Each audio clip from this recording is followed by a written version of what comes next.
Chapter 1. The Boy Who Survived Against All Odds. Run. And they'll hold them off. You take me in and go. And damn it, Protego. Reducto. The man's voice echoed repeatedly, filled with agitation, urgency, and fierce intensity. Hui Wiming could distinctly sense the man's emotions, a curious sensation that enveloped him. He attempted to open his eyes, only to discover that his body felt exceedingly weak. Despite his efforts, he could merely lift his eyelids enough to perceive a sliver of light from the outside world. Then, the flickering illumination that surrounded him began to unveil unsettling truths. Firstly, the man's furious shouts were not in Mandarin, but rather in English, interspersed with unfamiliar words from other languages. Hui Wiming, having always been proficient in his studies, could comprehend the English, yet the non-English words eluded his understanding. Secondly, he gradually realized that his boda's condition could not simply be described as weak. He attempted to move his limbs, but they seemed to have undergone some transformation. For a fleeting moment, his still dazed mind struggled to discern the differences, but he could ascertain that unless he had undergone some peculiar surgery while asleep, this was likely not his body. The answer thus became painfully clear. Just as Hui Yuming's thoughts reached this conclusion, a pair of unexpected hands lifted him entirely, interrupting the cascade of his reflections. It was a woman, and perhaps she was his mother, or rather, the mother of the infant whose body he now occupied. This notion suddenly surged into Hui Yuming's mind, for through her beautiful, clear eyes, which were rife with anxiety and sorrow, he could profoundly sense her selfless love, tenderness, and fury towards the intruders. Then, a hoarse voice emerged, overpowering all other sounds, causing Hui Wiming to feel as though his very soul trembled. Avada Kedavra! No! The woman's piercing scream, the raucous laughter filled with mockery and delight, and the heavy thud of a body hitting the ground all reached his ears. Simultaneously, Hui Yuming's heart constricted, as if it were being tightly gripped by an unseen force. Despite never having met, he could still feel the emotions of the fallen man. Resentment and unwillingness comprised only a fraction of his feelings. More prominent were his affections for the child who Hui Wiming had replaced and the woman who clutched the child so dearly, a mixture of longing, regret, and boundless love. Hui Wiming was uncertain whether he had traversed realms, usurping the life of this unfortunate child who had perished in the assault, or if he had been reborn as this child, merely awakening to his consciousness at this moment. Yet, at this instant, he fervently wished to be the latter. He sensed an innate urge within him to wail, but unable to fully open his eyes, he could not ascertain the situation around him, nor did he wish to disturb the woman. Thus, he exerted every ounce of willpower to suppress the impulse. He had become acutely aware of the perilousness of his situation. The curse he had just comprehended made it all too clear what kind of world he had entered. The instincts of an infant are formidable. Given Hui Yuming's current grasp over his body, he soon began to struggle. Although this analogy may not be entirely fitting, it resembled an individual striving to suppress a sneeze. No matter how hard one tries, it remains an arduous task. Fortunately, in the next moment, Hui Wiming was relieved of this struggle. Everything around him suddenly darkened, and an overwhelming sensation of compression enveloped him, nearly rendering him breathless. It felt as if, aside from the woman's hands, several iron bands had tightened around him. Then, he perceived that various parts of his body began to stretch and constrict. Intense pain coursed through him, and Hui Wiming realized that the woman, in her desperation, had initiated a disapparation. During the spell's execution, his fragile body seemed unable to withstand the ordeal, resulting in some harm. He could no longer stifle the urge to cry out. Just as Hui Wiming was enduring agonizing pain with remarkable willpower, all thoughts abruptly ceased. He lost consciousness. Mian, Mian. The woman with beautiful golden hair gazed at the child in her arms, now barely clinging to life, and her tears surged forth. Hold on, Mian. Hold on. She looked toward the nearby manor, cradling Hui Wiming with one arm while her other clutched her wand tightly. Without a moment to wipe her tears, she dashed toward the manor's entrance. She longed to pause and check on her son's condition, but she could not afford to do so. The Death Eaters were undoubtedly aware of her lineage, and it would not be long before they swarmed in after searching other locations, intent on killing her. Therefore, she had to return to the manor as quickly as possible while ensuring her child remained alive. That manor belonged to her family. Although she had been disowned by her parents years ago, they had since passed, and the current head was her brother Golov. If she could enter the manor before the Death Eaters arrived, her child would surely survive. Yet, as she neared the manor's entrance, two sharp cracking sounds echoed behind her, plunging her into despair. It was the unmistakable sound of apparition. The Death Eaters were indeed in pursuit. Just as she beheld the familiar doors of the Shafik manor suddenly swing open, a figure clad in a brown robe stood at the entrance, wand in hand, and with a voice brimming with fury, he cast a spell. Eerie flames coalesced in the air, forming a massive constrictor that swiftly approached the two Death Eaters who had just apparat. Before they could raise their wands in defense, the serpent effortlessly engulfed them both. Not a single scream escaped their lips, and by the time the robed figure waved his wand to dispel the spell, both Death Eaters lay lifeless, with not a trace left behind. And the figure in brown robes gazed at the exhausted woman who had collapsed, and his heart surged with renewed urgency. Without a moment's hesitation, he rushed forward. Chapter 2. A Message from School. At just 1 year old, Mien displayed an extraordinary surge of magical power at 6. He soared through the air on a broomstick, plucking apples from trees for his cousins. With his handsome appearance, maturity, and remarkable aptitude for magic, Golov and their youngest brother Edgar all recognized that a new star was rising within the pure-blood Shafik family. The only flaw was that Mien bore no Shafik surname. As the head of the family, Golov had contemplated numerous times the possibility of having Mien adopt a new surname. Despite harboring a certain fondness for his unfortunate brother-in-law, who had perished at the hands of Death Eaters, Golov understood that the man was deceased. Even changing Mien's surname to that of his mother would not be an unreasonable act, would it? Nevertheless, each time Golov entertained this thought, he ultimately dismissed it, for he comprehended just how deeply his sister loved the man from the distant east. After her husband's death, the only remaining bond between her and him was Mien. Golov could not selfishly strip away this connection in the name of family honor. The Shafik family valued honor, but never placed it upon a pedestal otherwise. Their parents would not have sacrificed everything to protect their sister by expelling her from the family, nor would they have joined the ranks of the Death Eaters long ago. Golov stood by the window, observing Mien playing in the garden with several toddlers under 3 years old. A smile gradually spread across his face. It mattered not even without the Shafik name. One could not deny that Mien carried within him the blood of the Shafik family. His deep blue eyes, reminiscent of the most exquisite sapphires, served as undeniable proof. A little child danced and pointed at Mien, calling out to him, while levitating apples in the air to amuse them. Mien reached out to tap the child's nose, chuckling as he spoke in Chinese. Not auntie, it's brother. It's brother. As if caught in a contagious epidemic, the other children began to mimic the first child's sounds. Mien shook his head in exasperation. He found himself at a loss with this gaggle of toddlers who could only utter E. Fortunately, only he and his mother understood Chinese, while the others remained oblivious to this trivial linguistic play. Bang! Amidst the innocent babble of children, a subtle popping sound seemed rather inconspicuous. However, the observant Moon turned to investigate its source within the confines of Shafik Manor. Such sounds typically herald the presence of the household's diminutive house elves. Master Moon, a letter for you has arrived from Hogwarts. As per your previous request for me to keep an eye out, I promptly brought it to you the moment it arrived at the Ollery, chirped the little elf named Buffy, blinking her large eyes as she presented the envelope to Moon. Thank you, Buffy.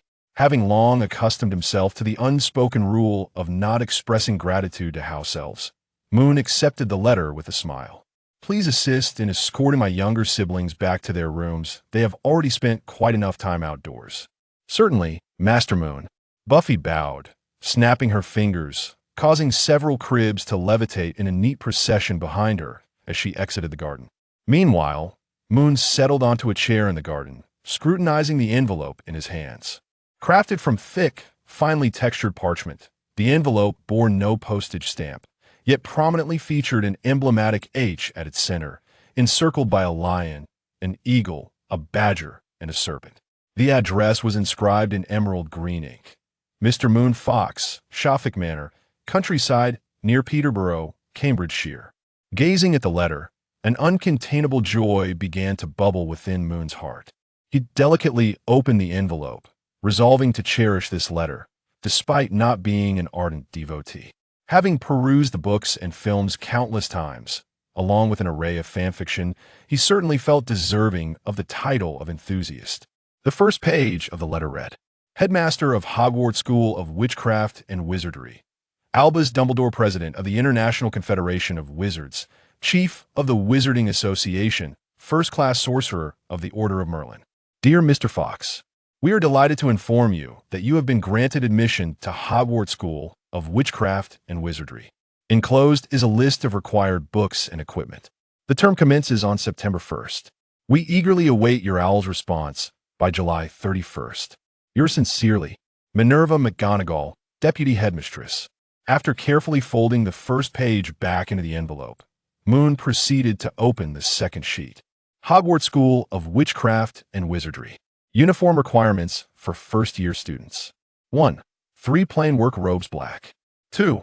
1 plain pointed hat for day, wear black. 3. 1 pair of protective gloves made of dragon hide or similar material. 4. 1 winter cloak black with silver fastenings. Please note, all student attire must bear name tags. All students are required to procure the following textbooks. The Standard Book of Spells, Grade 1, by Miranda Goshawk. A History of Magic, by Bathilda Bagshot. Magical Theory, by Adalbert Waffling. A Beginner's Guide to Transfiguration, by Emmerich Swish. 1000 Magical Herbs and Fungi, by Philetus Spore. Magical Drafts and Potions, by Arsenius Jigger. Fantastic Beasts and Where to Find Them, by Newt Scamander. Dark Forces, A Guide to Self-Protection, by Quentin Trimble. Other equipment. 1 wand. 1 large cauldron standard size 2, pewter. A set of glass or crystal vials. 1 telescope. 1 brass scale. Students may bring 1 owl, 1 cat, or 1 toad.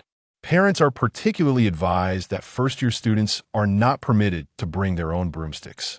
Hogwarts Moon folded the second page and tucked it away, suppressing an urge to exuberantly cheer as he was aware that his mother and Uncle Gollum were approaching. His knowledge of their arrival did not stem from the sound of footsteps or any other auditory cue, but rather from his innate ability to perceive their emotions. Indeed, this was Moon's inherent gift, the reason he served as the official caretaker for the youngest of the household, barely 3 years old, who could hardly articulate their words. He was a natural empath. Furthermore, even without direct eye contact, he could sense the emotions of those within a certain proximity, sometimes with clarity, other times only vaguely. Through a series of experiments, he discerned that the accuracy of this emotional perception seemed to correlate with various factors. Chapter 3. Moon Fox. A natural empath, this rare and potent gift could, in some respects, be viewed as a curse. The reason lies in the fact that natural empaths often struggle with self-control, passively absorbing the thoughts of others, unlike self-drained empaths who can consciously and selectively engage in such readings. Moon was no exception despite the profound knowledge imparted by the illustrious Shafik family and the exceptional magical guidance from Uncle Golov. Years of relentless effort had only enabled him to manage his involuntary empathic abilities during moments of emotional stability. As for the emotional perception that seemed to arise from his empathy, he found himself utterly powerless, unable even to restrain it. It appears there are no apparent issues. This emotional perception is far less likely to offend others than mind reading, as most remain completely oblivious to it. However, if one were to enter a grand banquet or stroll down a bustling street with such an ability, one would soon realize the overwhelming influx of numerous indistinct, clear, simple, and complex emotions flooding into the mind, which could exert tremendous pressure on one's psyche. If one were to liken the mind to a CPU, Moon would assert without hesitation that when he first visited Diagon Alley, his CPU nearly overheated. Fortunately, the human brain is not truly a CPU, and upon realizing this, Moon began to gradually train his capacity for endurance. Nowadays, though he still experiences discomfort when suddenly thrust into a densely populated area, at least his mind remains intact. After disregarding or resolving the aforementioned troubles, such a gift is undoubtedly remarkable. Moon has never complained about possessing it. He is certainly not foolish. Mother, has Uncle Golov informed you? Moon stood up from his chair, turning to Faison and Golov, who were approaching.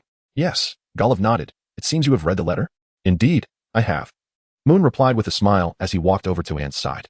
I will return to my room shortly to write them a reply. Are you really going to do that? Anne raised her hand, gently caressing Moon's cheek while smoothing his somewhat tousled black hair. Mother is still a bit worried. Moon gazed into Anne's eyes and earnestly said, Do not worry, Mother. I shall ensure my safety, and with Professor Dumbledore present, Hogwarts remains a secure sanctuary. As for the journey, Uncle Golov will accompany me to places like Diagon Alley. His presence alone is sufficient to affirm my lineage as a pure-blooded family member, and nothing untoward will occur. I understand, but I cannot help but worry, and replied with a bitter smile. You know, Moon, about what happened back then. Enough. Golov interjected suddenly, recognizing the pain that lingered in the past. For everyone, that assault had been a source of profound sorrow, and it was best left unspoken to prevent anyone from sinking into melancholia. He patted Moon's shoulder and said with a smile, Rest assured, with me around, your precious son will be safe. He is the hope of our Shafik family. Even if I were to encounter misfortune, I would ensure he remains unharmed. And cast a gentle glance at Golov and shook her head. Do not speak such nonsense, Brother Golov. No one should come to harm. Golov smiled foolishly, awkwardly seeking a place to sit. In his youth, he had suffered a terrible misfortune. A vicious curse had left his left leg severely injured, rendering him a limp. Indeed. Nothing will go amiss, Moon reassured, sitting down beside Anne. He could empathize with her. Even though Voldemort faced a significant defeat shortly after his father's demise, reducing him to a formless specter, the Death Eaters under his command had become a disorganized rabble, with most captured and imprisoned in Azkaban. Those few who escaped the clutches of justice dared not show their faces again. Yet for Anne, the memories of that day, the blinding green light, the image of her husband collapsing helplessly, were etched vividly in her mind. Moon had witnessed her awaken from nightmares, standing before the door in tears, a haunting reminder of her suffering and the torment of why she had not perished alongside him, and, who never drank alcohol, would feign strength on the anniversary of her husband Blaise Fox's passing, refusing to shed tears until she returned home, where she would isolate herself in her room, drowning her sorrows in drink. Had Moon not been alive, and might have succumbed to despair long ago, this woman, with her delicate beauty and laughter shared with others, concealed a tumultuous ocean of anguish within, perpetually threatening to engulf her. Only the lifeline named Moon sustained her tenuous grasp on life. Moon, you have grown. I know well that one day you must leave to experience the world, and said, turning to him, gently brushing the dust from his sleeve. Mother cannot bind you to her side out of her fears. But you must promise me, be cautious in all things, will you? I cannot bear to lose you again. Moon said nothing, merely nodding thoughtfully.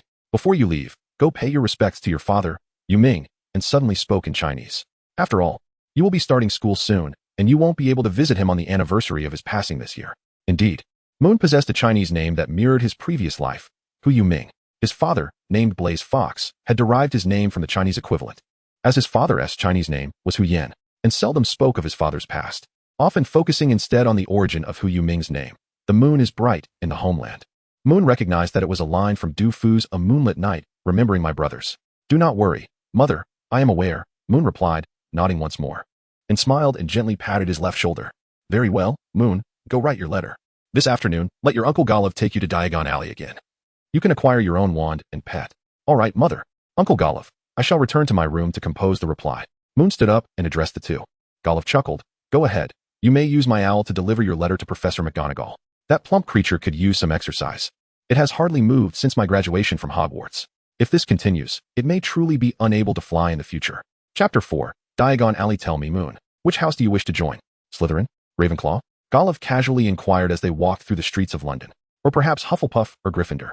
Uncle Golov, which house do you think I resemble more? Moon responded, trailing behind Golov.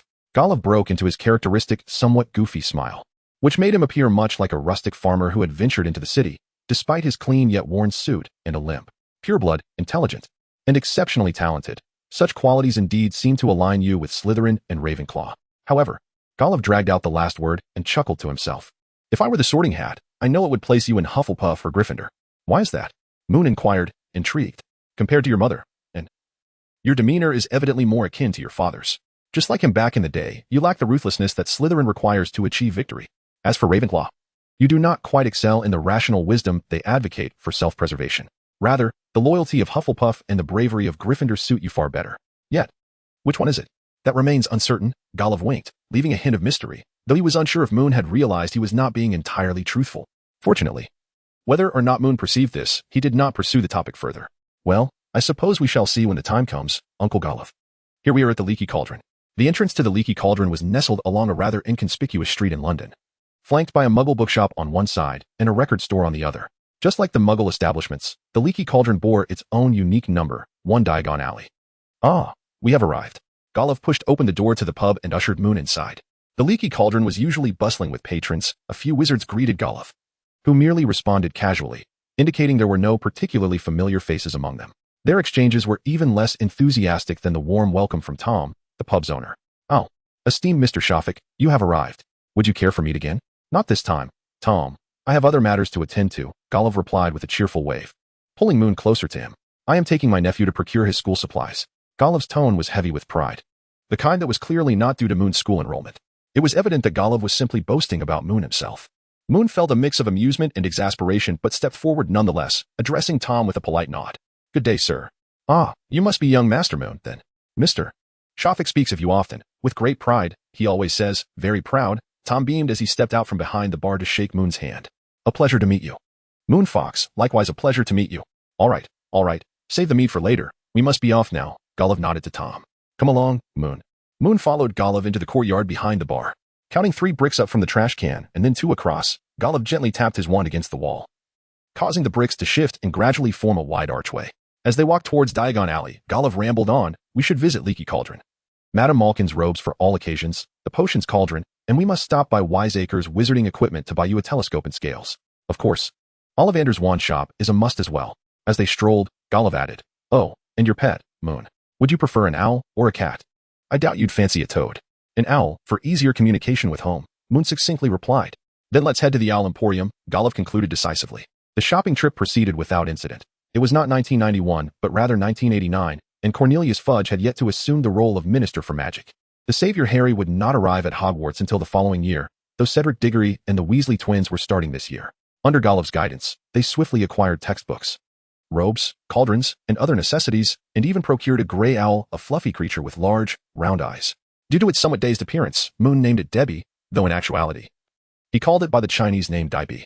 Well, that leaves only the wand, the final stop. Golov stated as he packed the newly bought robes into a trunk and waved his wand, causing it to float beside them. I imagine you have been eagerly anticipating this. Indeed, came Moon's cheerful reply. As they walked along the street, they soon arrived at the entrance of Ollivander's wand shop. The storefront appeared small and dilapidated, with a solitary wand displayed on a faded purple cushion in the window. The gold lettering on the sign had chipped away, reading, Ollivander, EST 382B, C. Expertly crafted wands. Upon entering, the interior felt cramped, containing only a long bench and countless wand boxes stacked nearly to the ceiling. Good afternoon. An elderly man emerged from behind a pile of wand boxes, his demeanor calm with graying hair and pale eyes that appeared almost silver in the dim light. Without a doubt, this was the wand master, Ollivander. Upon first sight, Moon felt a peculiar harmony between the old man and the quiet, antiquated shop. Good day, Mr. Ollivander. Moon inclined his head, and Golov nodded in acknowledgement. Ah, Golov Shafik, I remember you, Beechwood, unicorn hair, 12.5 inches, a very stable wand, Ollivander remarked, glancing at the wand Golov had inserted into its velvet casing, clearly well cared for, indicating it had chosen an appropriate master. Golov smiled, gently stroking the wand's handle. Turning his gaze to Moon, Ollivander inquired, are you here to procure your first wand for Hogwarts? Indeed, sir, Moon affirmed, nodding and introducing himself. Ollivander stepped closer, pulling a measuring tape from his pocket, which bore silver markings. Very well, Mr. Fox, which hand do you favor? My right, sir, Moon replied. What followed was a flurry of measurements. Ollivander first measured the distance from Moon's shoulder to his fingertips, then from wrist to elbow, shoulder to floor, and armpit to knee, even measuring his head circumference. The oddest request came when Ollivander measured the distance between Moon's nostrils, causing Moon to worry about whether his nose hair was properly groomed. Fortunately, Ollivander only took the initial measurements by hand. The tape measure operated autonomously thereafter, alleviating Moon's concerns. Each wand crafted by Ollivander contains a unique magical core, commonly referred to as the wand's heart and soul, the quintessential element that defines its character. After extensive experimentation and comparison, Ollivander's wands utilize unicorn hair, phoenix tail feathers, and dragon heartstrings as cores. As he spoke, he navigated through the myriad of wands, quickly returning with several boxes. Now, Mr. Fox, give this one a try, Willow. Unicorn hair, 10 inches long, sturdy, yet accommodating. Moon took the wand and gave it a flick. A faint explosion echoed unexpectedly, startling Moon and causing Ollivander to furrow his brow. Not good, not good. Let us try this one, made of black walnut, with the core of a dragon's heart, 11.5 inches in length, quite powerful. Moon grasped the wand, poised to wave it, when Ollivander interjected, "No, not just yet. Let's see how this one fares instead. Made of dogwood, with a phoenix feather core. Measuring 12 inches, it has the potential to unleash exquisite magic. However, I am somewhat uncertain. You do not quite seem to be the ideal match for it. Yet, one can never tell. It might just ignite some extraordinary spark." Moon grasped the wand, and with a gentle flick, a wand box suddenly soared into the air, hurtling towards his head. Startled, Moon swiftly ducked, narrowly evading the unexpected assault. This simply would not do. Ollivander, with an air of seriousness, reclaimed the wand from Moon's hands and produced a fourth wand. I could almost ascertain that this one was the optimal choice, crafted from silver lime wood, featuring a phoenix feather, measuring 12.25 inches, exquisite, supple, with a hint of vintage charm, perfectly suited for prophecy and mentalism. Upon hearing the final words, Moon's spirit soared. He reached out to accept this beautiful, splendid, and uniquely shimmering wand that glistened with silver hues. Merely holding it evoked a remarkable sensation within him. The wand seemed to become an intrinsic part of his very being, akin to an extension of his own limbs. The unmistakable joy in Moon's eyes brought a smile to Ollivander's face. In his gentle voice, he softly suggested, "Try giving it a wave." Upon hearing this, Moon gracefully waved the wand in his hand, and a stream of exquisite silver light suddenly flowed from the tip of the wand, resembling a miniature galaxy, brilliant and profound. The silver radiance spiraled around Moon, completing a circle before gradually dissipating. "Splendid, Mr. Fox," Ollivander remarked. "Wands choose their wizards, and this one has unequivocally selected you. It will serve as your finest ally in the realm of magic." With a flick of his wrist, the measuring tape that had fallen to the ground soared back into his hand. "I have every reason to believe, Mr. Fox, that you will achieve remarkable success in the future." Moon gazed at Ollivander with a perplexed expression, intrigued by the elderly man's unwavering conviction, which seemed to transcend mere pleasantries. In the 19th century, silver lime would emerge as a fashionable choice for wand making, and there were justifiable reasons for its popularity. As Ollivander meticulously arranged the wands Moon had just tested, he elucidated, not only do silver lime wood wands possess a strikingly beautiful exterior, but, as I previously mentioned, they are particularly well suited for spells related to prophecy and mind reading. Those adept in these arts often attain elevated status. He regarded the wand in Moon's hand with a sense of nostalgia. Of course, silver lime would eventually wane in popularity, as many individuals found themselves ill-suited for such wands. Since then, our sales of silver lime wood wands have diminished considerably. Moon inclined his head slightly towards Ollivander and carefully stowed his wand into the previously prepared velvet wand case. "Thank you very much, Mr. Ollivander, and I appreciate your kind words." Ollivander shook his head gently and replied, "No need to thank me, Mr. Fox. It is the wand that chooses the wizard. It has chosen you." After leaving Ollivander's wand shop, Moon's spirit soared, as if a small creature had emerged within him, devouring all the negativity he had felt in recent days. He followed Golliff closely, experiencing a rare sense of youthful exuberance. Even though it was not his first visit, he still gazed around, captivated by the delightful sights. By the time they departed from Diagon Alley, Golliff's trunk had gained a new set of wizard chess, a knight model that would engage in swordplay when paired, and several miscellaneous books. The expenses were not insignificant, but Golliff paid without hesitation, clearly delighted. In the past decade, aside from essential living items, Moon had never once requested anything from his family or elders. No toys, no magical trinkets, nothing at all. Now, having finally acquired a few small treasures, Golliff had no reason to refuse. If it weren't for the rule prohibiting first years from bringing their own broomsticks, Golliff might have even considered purchasing a Firebolt 2000 for him to enjoy. On the way home, Moon hardly let go of his wand, and upon arriving, he eagerly rushed to the garden, eager to practice all the spells he had learned over the past few years. Though he had never owned a wand before, he had learned many spells using his mother's wand. From that moment on, Moon's wand felt like an extension of himself, akin to his beloved books. Until the night before the start of school, his room was often filled with the sounds of incantations, monsters, and their habitats. "Come forth. Beginner's Guide to Transfiguration, come forth. Debbie, come forth." Well, that last one did not work. And amid these, the most frequently uttered phrase was a hushed grimoire, "Come forth." Chapter 6, Moon's Little Secret Indeed. This is Moon's little secret. However, this secret may not be so small. More accurately, it is a peculiar ability of Moon's.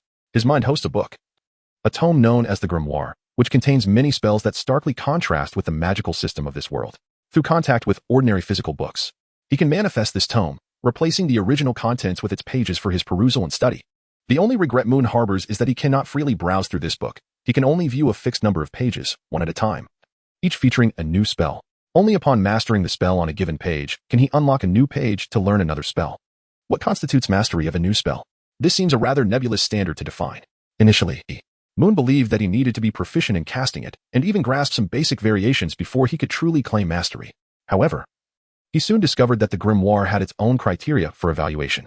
Each time a new page was unlocked, it would be imbued with pure magical energy. Once the book determined that Moon had mastered the new spell, this energy would flow into him during the next opening of the tome, becoming a part of his own magical essence, akin to a reward. At first, upon realizing he possessed this book, Moon was elated by the spells it contained. Yet he also felt disheartened by his limited access to content, sitting atop a treasure trove he could not explore. But it was not long before he recognized that disappointment was unwarranted. Primarily, this restriction serves as a safeguard, preventing him from recklessly attempting advanced spells before he is adequately prepared, thus averting potential disasters. Furthermore, the true value of this magical tome lies not in the specific spells or the energy attached to its pages, but in the radically different magical system and methodologies it offers. This is the genuine treasure, and over the past few years, Moon has reaped significant benefits from it. Additionally, this magical book has profoundly nurtured Moon's love for reading, ensuring that wherever he goes, a book is always part of his belongings. My, Moon, you truly have an abundance of books in your luggage, remarked Edgar Shafik, Golov and Anne's younger brother, and thus Moon's youngest uncle, as he leaned against the sofa. Exasperation etched on his face as he surveyed the open trunk filled with books occupying nearly half its space. As Moon meticulously examined the contents of the box to ensure nothing was amiss, he elucidated, regrettably, there are quite a few Muggle books here. Although the Hogwarts library boasts an extensive collection, I doubt it houses works penned by Muggles. Edgar scratched his head, pondering. I'm not particularly aware of what books the library contains, given its vastness. By the way, why are you bringing Muggle books? What purpose do they serve? Are you imparting some peculiar life lessons to your nephew? Just as the two were engaged in their conversation, Golov and Anne, who had already changed their attire, descended the staircase, interrupting their discourse. It must be noted that the Shafik family possessed striking features, their silky, lustrous golden hair, deep and captivating azure eyes, and well-defined, chiseled profiles. Even Golov, who often appeared as a rustic farmer, exuded a certain rugged charm. Edgar and Anne needed no further elaboration. This pair of siblings, of similar age, had once reigned as the epitome of beauty in school. As for Moon, although he did not inherit the golden locks, he was a half-blood who had inherited the admirable traits from both parents, and his visage had been lauded since childhood. Had Golov not been so reluctant to agree, numerous betrothals would have undoubtedly been arranged by now. I have not imparted any peculiar life lessons to him, I assure you. Edgar casually tossed an apple to Moon, asserting, I am merely expressing concern as an uncle regarding my nephew's packing situation. Golov sighed at his brother's lack of decorum, while Anne chuckled as she settled beside Edgar. Is that so? You truly haven't attempted to share your romantic wisdom with Moon? Edgar feigned indignation, though everyone knew it was an act. Of course not. Moon is merely 11 years old.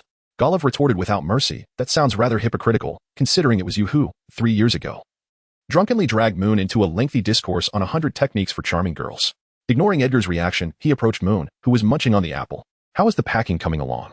Everything is packed, Moon replied, having just finished his preparations. He bit into the apple while securing the box, mumbling, We can depart at any moment. Very well, once the time arrives, we shall set off, Golov nodded, retrieving a small fabric pouch with a clasp from his pocket. Take this, it contains some money. Although you won't be able to visit Hogsmeade in your first year, and there aren't many places to spend it, it's wise to be prepared. If you happen to see something you desire in the newspaper, you can order it directly, saving the trouble of writing to us for funds. Moon received the bag, which felt weightless, and he instinctively understood that it had likely been enchanted with a seamless extension charm by Uncle Golov. As for whether it had been sanctioned by the Ministry of Magic under Uncle Golov's name, it was a concern he felt he need not dwell upon. Oh, Uncle has nothing of real value to offer you. Perhaps I could toss you another apple. Edgar, having extricated himself from the awkwardness wrought by Golov's sardonic remarks, jovially reached for another apple, pretending to throw it to Moon. Startled, as he was still chewing on half an apple, Moon quickly shook his head in refusal. All right. Oh, by the way, I won't be accompanying Moon later, Edgar suddenly recalled, addressing Golov and Anne. We just received news from the ministry. There was a heinous assault in Cornwall, where a mysterious individual used dark curses to kill 3 Muggles and injure over a dozen others. I, along with a few colleagues, must attend to this matter shortly. Be cautious, Golov nodded slightly, indicating his acknowledgement. Chapter 7, The Hogwarts Express at Platform 9. Promise me you'll take care of yourself, and said, stepping forward to embrace Moon. Moon gently patted Anne's back, reassuring her, Don't worry, Mother, I will. And sniffled, releasing her grip. Golov, who had been trailing behind, approached, seemingly wishing to embrace Moon. However, after a moment's hesitation, he merely raised his hand and gave Moon a light pat on the shoulder. Moon smiled as he stepped closer to Golov, opening his arms to embrace him. Rest assured, Uncle Golov, I will take good care of myself. Golov's body visibly stiffened for a moment, and then he cautiously placed his hand on Moon's back, saying, I believe in you. You are exceptional. Since Moon was 4 years old, Golov had rarely held him again. Moon was admirable in every way, but his somewhat precocious mindset made it challenging for anyone other than him to engage in any semblance of intimacy with him. Golov himself was not the type to easily express affection like Edgar, but rather, he was a traditional individual who struggled to convey closeness. "All right, I'm getting in the car," Moon said as he released Golov, taking 2 steps back and waving goodbye to the two. "See you after the holiday." The two waved back at Moon, reluctantly bidding him farewell, saying, "Go on." Moon drew his wand and tapped it lightly on his large trunk, softly uttering the incantation locomotor. Instantly, the trunk began to levitate. Trailing behind Moon, the scene caught the attention of many young first-year students wandering about the train, their faces a mixture of astonishment. While even some Muggle parents cast curious glances in his direction, Moon did not anticipate that her actions would attract so much attention. A tad embarrassed, she waved to her mother and uncle before swiftly boarding the vehicle without a backward glance. After casually selecting a compartment to sit in, she placed her large suitcase onto the luggage rack, while Debbie's cage remained on the table. At that moment, Debbie was peacefully sleeping inside, seemingly undisturbed by the surrounding cacophony. Once everything was settled, Moon retrieved the academy robe she would change into shortly, along with a book, just as she was engrossed in her tasks. A young man opened the compartment door and entered. "Hi, may I sit here?" "Of course," Moon replied, repositioning herself in her seat, noting that no one else was present. "Oh, that is absolutely splendid." The boy, struggling somewhat with his large suitcase, stumbled in. "I'm Gal Fuller. Moon Fox."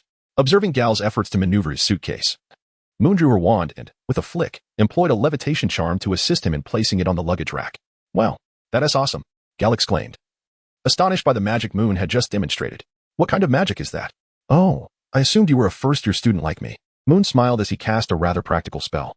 "Indeed, you are not mistaken. I am a first-year student, and I learned the incantations at home. I was born into a family of wizards, which is simply marvelous." Gar seemed to relish expressing this sentiment, unabashedly revealing his envy. For there were no wizards in his family. "There are certainly advantages and disadvantages," Moon shrugged, putting away his wand.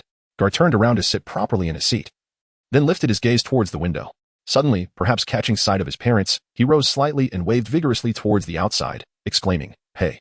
Moon, filled with curiosity, followed his gaze outside, where a couple stood.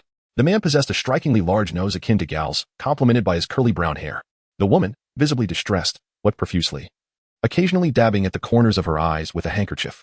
Their attire suggested a certain affluence, indicating they likely hailed from a well-to-do background. Coincidentally, the couple stood not far from where Moon had just boarded the train, allowing him to quickly spot Golov and a nearby. Their gazes were darting back and forth across the train windows, presumably searching for his figure. He smiled and waved, and upon noticing him, their faces lit up with joy. However, it wasn't long before the train officially departed. The intimate world of Moon and Gal did not persist for long. Shortly after the train commenced its journey, the sliding door to their compartment was opened once more. "Hey, may we sit here?" Entered a pair of young wizards, a boy and a girl. Of course, Moon and Gal nodded in unison, and the two young wizards promptly stepped inside, relieved, placing their bags on the luggage rack. "I am Greg Dawson. And this is my sister, Doreen." The boy, with deep brown hair and large amber eyes, introduced himself and his sister to Moon and Gal. In contrast to Greg's cheerful demeanor, Doreen appeared rather shy, remaining silent as her gaze flitted nervously across the floor of the carriage. "I am Gal Fuller. And this is Moon Fox," Gal replied, exhibiting a friendly familiarity. "Are you both first-year students as well?" "Indeed," Greg responded. "We are both first-year students from a mixed heritage. Our mother is a witch, while our father is a muggle." "Muggle?" Gal inquired, looking at Greg with a puzzled expression, momentarily failing to grasp the meaning of the term. Moon set the book aside, referring to those who lack magical abilities, a term used by wizards for ordinary individuals. "Oh, I see," Gar exclaimed. "So my parents are muggles." "There are no wizards in my family." He then turned to Moon. "What about you?" "My parents are both wizards," Moon replied succinctly. Gar interjected. "Moon is quite remarkable. He just effortlessly levitated my large, heavy trunk onto the luggage rack using magic. If your mother is a wizard, then you must be able to use magic too, right?" Greg shook his head, a hint of embarrassment coloring his cheeks. "I'm rather unique, Gar." Noticing Greg's discomfort, Moon explained, "Typically, young wizards under the age of 11 do not receive systematic instruction in magic. They begin learning spells, potions, and other subjects only upon entering Hogwarts at the age of 11. Those who acquire specific magical knowledge beforehand are indeed quite rare." Gar nodded, albeit with a limited understanding. But he quickly realized that his words had caused a touch of awkwardness for the siblings, prompting him to apologize. Fortunately, being children, they did not dwell on the matter. And soon the compartment was filled with laughter and chatter once more. Chapter 8.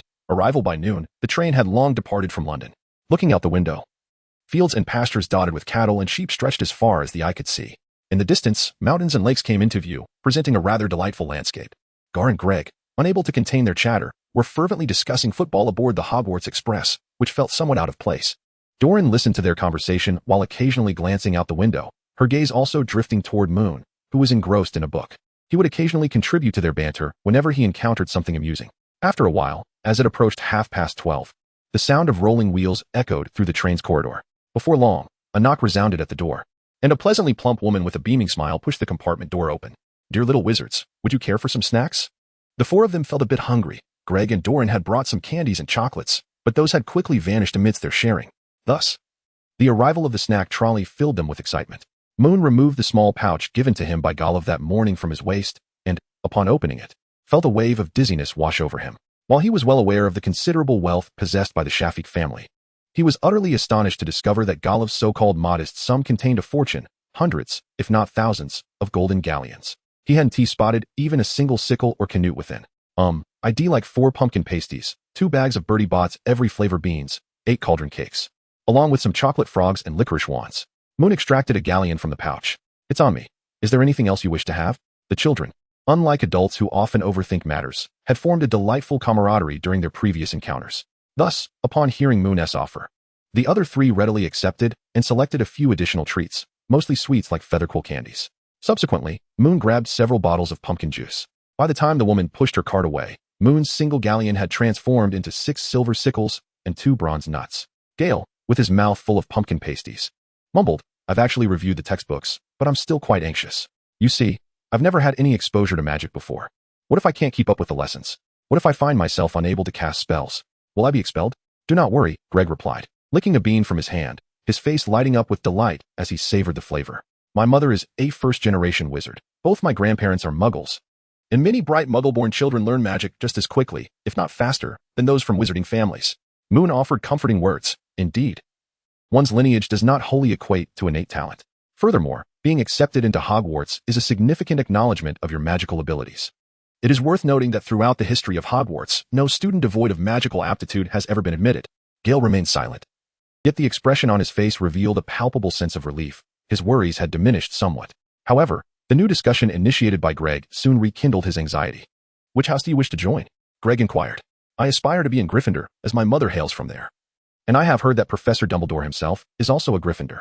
Yet, Doran insists that I must accompany her to Hufflepuff." Greg licked his licorice wand and spoke, casting a glare at his sister Doran. Gale was not entirely lost on this matter. Perhaps the teacher who visited his home had mentioned the sorting process. Yet he was evidently uncertain. "I only know that there are 4 houses, but I do not comprehend their distinct characteristics." "Gryffindor is the finest," Greg declared, his excitement palpable at the mere mention of the house. "Hufflepuff and Ravenclaw would suffice too, but whatever you do, do not choose Slytherin. It is filled with nefarious wizards." Upon uttering the last sentence, he seemed to realize that, given Moon's pure blood lineage, he might very well be sorted into Slytherin, prompting him to mumble a clarification, "Not entirely. But the vast majority are." Moon gazed at them, chuckling as he shook his head. "I harbor no particular inclination towards any specific house, whether it be Gryffindor, Slytherin, Hufflepuff, or Ravenclaw. I find them all equally acceptable. In essence, houses do not possess inherent superiority or inferiority. What truly matters lies within oneself.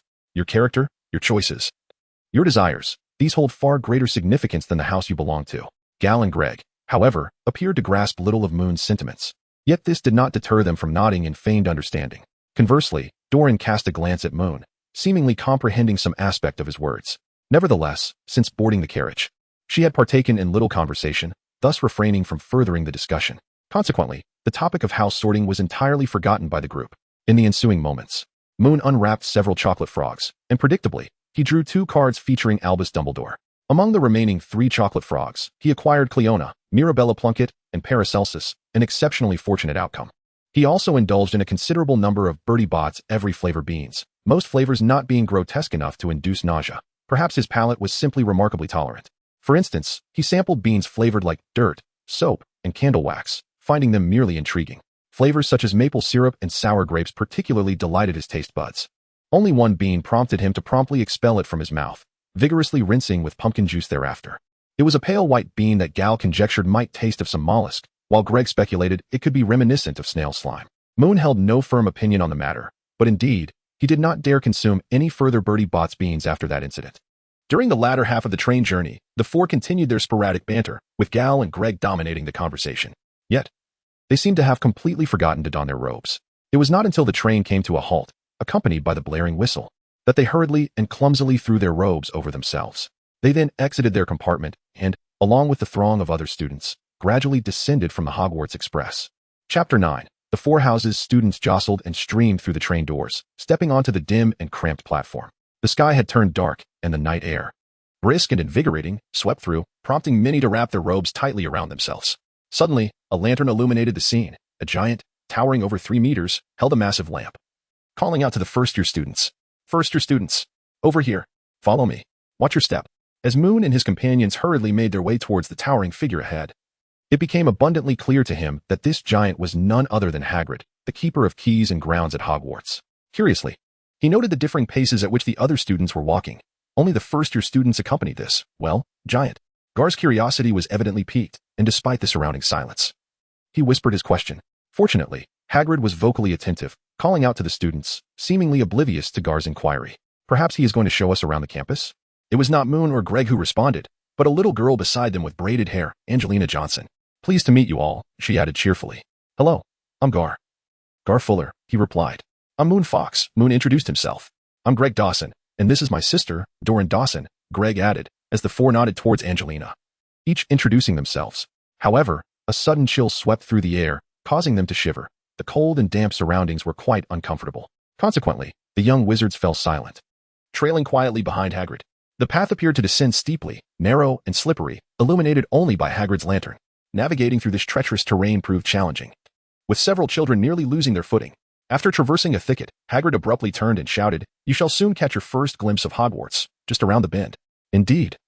Upon rounding the corner, astonished gasps erupted from the children. At the end of the narrow path lay a dark lake, across which loomed a magnificent castle atop a steep hill, its towers piercing the sky, as if reaching for the clouds. Glimmers of light emanated from its numerous windows, reminiscent of distant stars. In that moment, nearly every child from a Muggle background felt a sudden thought arise. If there existed a castle imbued with mystery and magic in the world, it would surely resemble this one. Stop gawking. Get in the boat, little ones. Each boat can hold no more than 4. Hagrid gestured towards a line of small boats that had mysteriously appeared along the shore. Seizing the opportunity while others boarded, Moon counted the boats, approximately 20 in total. Once all the first-year students had embarked, only one boat remained on the shore. Hagrid stepped onto the last boat, causing it to lurch dangerously. Many newcomers feared it might capsize.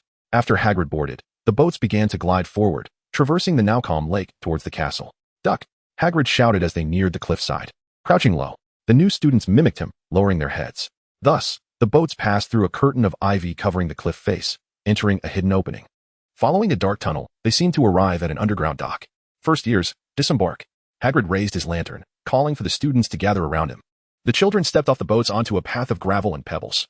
Soon, under Hagrid's guidance, they traversed another tunnel and finally reached a grassy lawn before the castle. Is everyone here? Hagrid counted carefully, and upon confirming the numbers, he ascended the stairs and knocked on the imposing oak door of the castle. With a resonant thud, the door swung open to reveal a tall, dark-haired witch clad in a deep green robe, holding a parchment and wearing a serious expression. I brought the first years. Professor McGonagall, Hagrid said in a deep voice. Thank you, Hagrid. I'll take it from here, Professor McGonagall replied, nodding and gesturing to the students. Follow me. The first years entered the castle, trailing behind Professor McGonagall, but instead of ascending the grand marble staircase directly in front of them, they veered into a side corridor adorned with bright torches, leading them into a small, empty room. Once inside, most of the new students dared not speak loudly. Even those who whispered quickly fell silent. Only a pair of red-haired twins, likely from the Weasley family, were playfully engaged in a scuffle. However, when Professor McGonagall's gaze fell upon them, they immediately ceased their antics. Observing the now quiet first years, Professor McGonagall nodded in satisfaction. Welcome to Hogwarts. The feast will commence shortly. But before we indulge, there are some matters I must address. Before joining the feast, you will undergo the sorting ceremony to determine which house you will belong to. This is a significant ritual, as your house will serve as your home for the next several years. You will reside, attend classes, and spend time in the common room with your housemates. Hogwarts comprises 4 houses: Gryffindor, Hufflepuff, Ravenclaw, and Slytherin. Each, I assure you, possesses its own glory and honor. Noticing a renewed chatter among the students, Professor McGonagall's tone slightly intensified. During your time at Hogwarts, your exemplary conduct will earn points for your house, while infractions will result in penalties for both you and your house. At the end of the academic year, the house with the most points will be awarded the House Cup, a prestigious honor. Thus, regardless of which house you are sorted into, I urge you to strive for this accolade. Clearing her throat, she continued, in a few minutes, The sorting ceremony will take place in the Great Hall before the feast begins. I recommend that you tidy yourselves up while you wait to present a more polished appearance. As she spoke, her gaze lingered on the Weasley twins, who had carelessly draped their robes, and on Gar, the only one among Moon's group whose attire was somewhat disheveled. Once preparations are complete, I will return to escort you. In the meantime, please remain silent. As she did upon her arrival, Professor McGonagall strode purposefully from the room, her presence as commanding as ever. Oh dear, during the sorting ceremony, Gal was adjusting his robe and remarked to Moon and the others. I assumed the school would automatically allocate us to different houses or allow us to choose for ourselves, but I did not anticipate that there would be an actual ceremony. I sincerely hope it is not too arduous. Moon had initially believed that Greg would be aware of the true nature of the sorting ceremony. However, he was taken aback to find Greg equally anxious. I overheard my mother mention that the sorting seemed to entail certain dangers. Although she never divulged the specifics of the process, I suspected we might have to contend with some formidable entity. Oh dear, Gal had become increasingly agitated. Please, let it not be a battle. If it truly comes to that, I would merely be left to brandish my wand in support from the sidelines. Throughout the journey, the usually reticent Doreen could not contain her laughter upon hearing Gal's words and interjected, "In that case, you might as well sever all ties with Gryffindor." Moon listened intently to the conversation of the three individuals nearby. He contemplated revealing the truth to them, but, after a moment's hesitation, decided against it. There was a certain amusement in allowing them to remain enveloped in their tension and curiosity. The new students lingered in the room for a while longer until Professor McGonagall returned. Under her guidance, they formed a line and left the small classroom, traversing the hallway to arrive at the dining hall on the right side.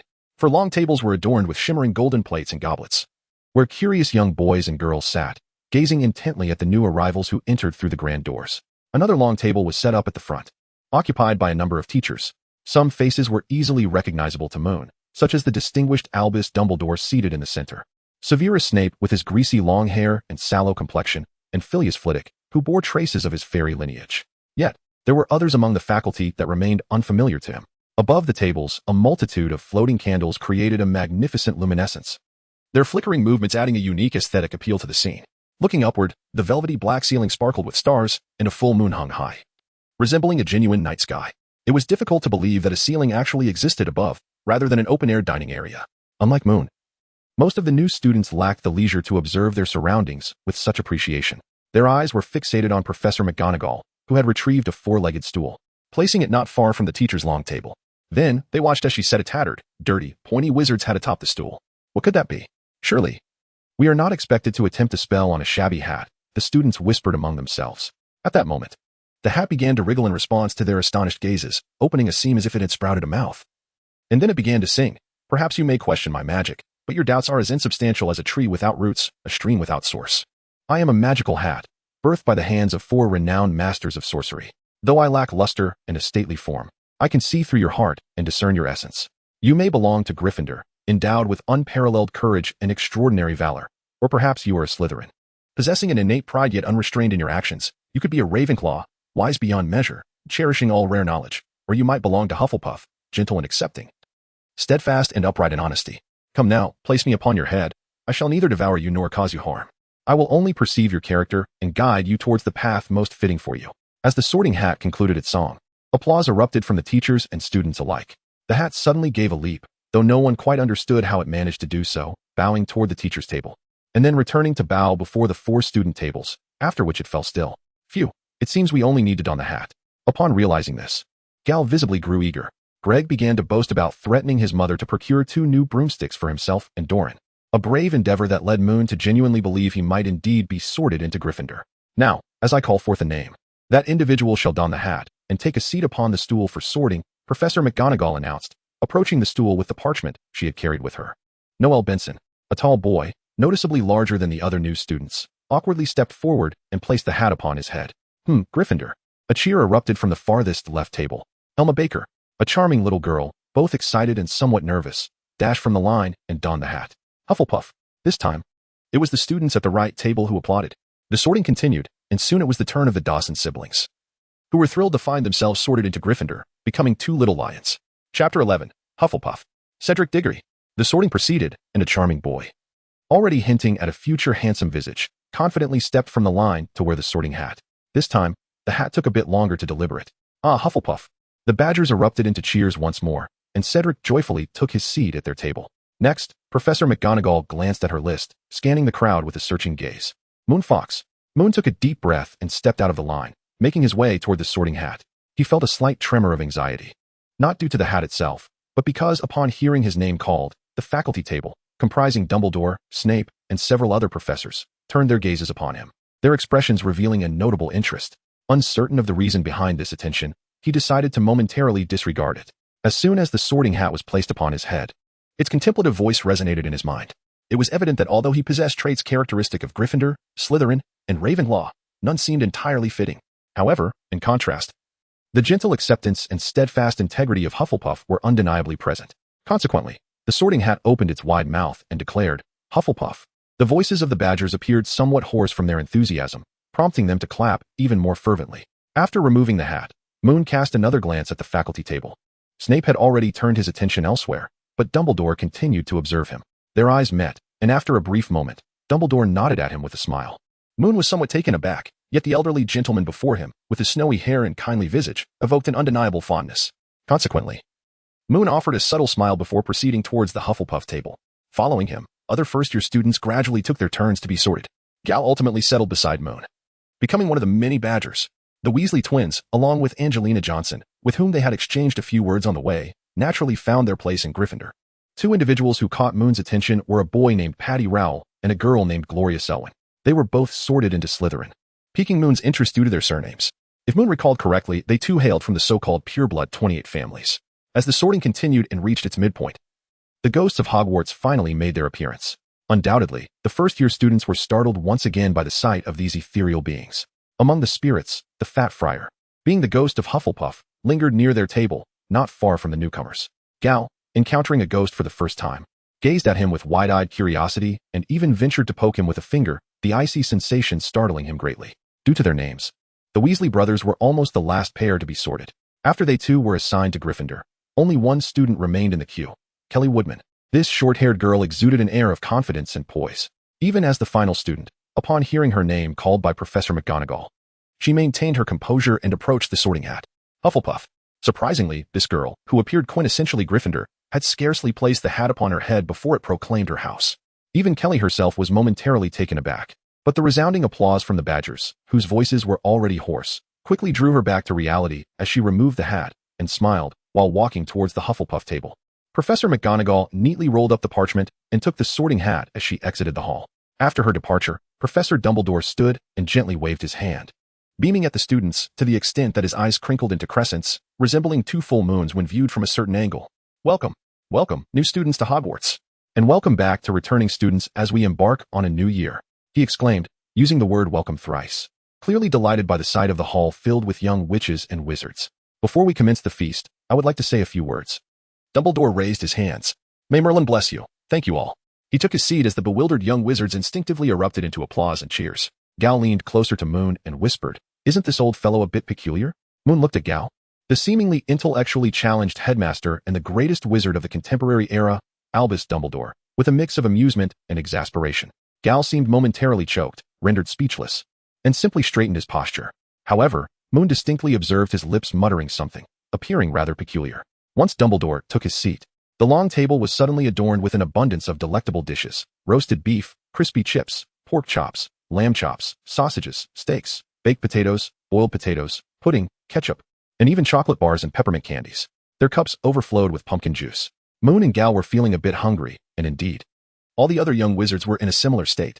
Thus, as soon as the applause subsided, they all began to indulge in a grand feast. The portly monk nearby felt both joy and sorrow. Ever since becoming a ghost, he had lost the opportunity to enjoy such delectable treats.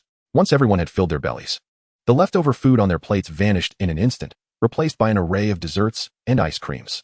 Moon scooped up 2 generous chocolate ice cream balls and added some jelly, settling down to listen to the conversations of the other young wizards. Occasionally, the different colleges would share classes, and a senior offered some advice. One must approach transfiguration and potions with utmost diligence. For Professors McGonagall and Snape were the strictest among all the instructors. A senior warned particularly about Professor Snape, who was not only stern but also quite eloquent. A minor slip could lead to ridicule and point deductions. History of magic, however, was rather relaxed, as a senior girl sitting across the table pointed out.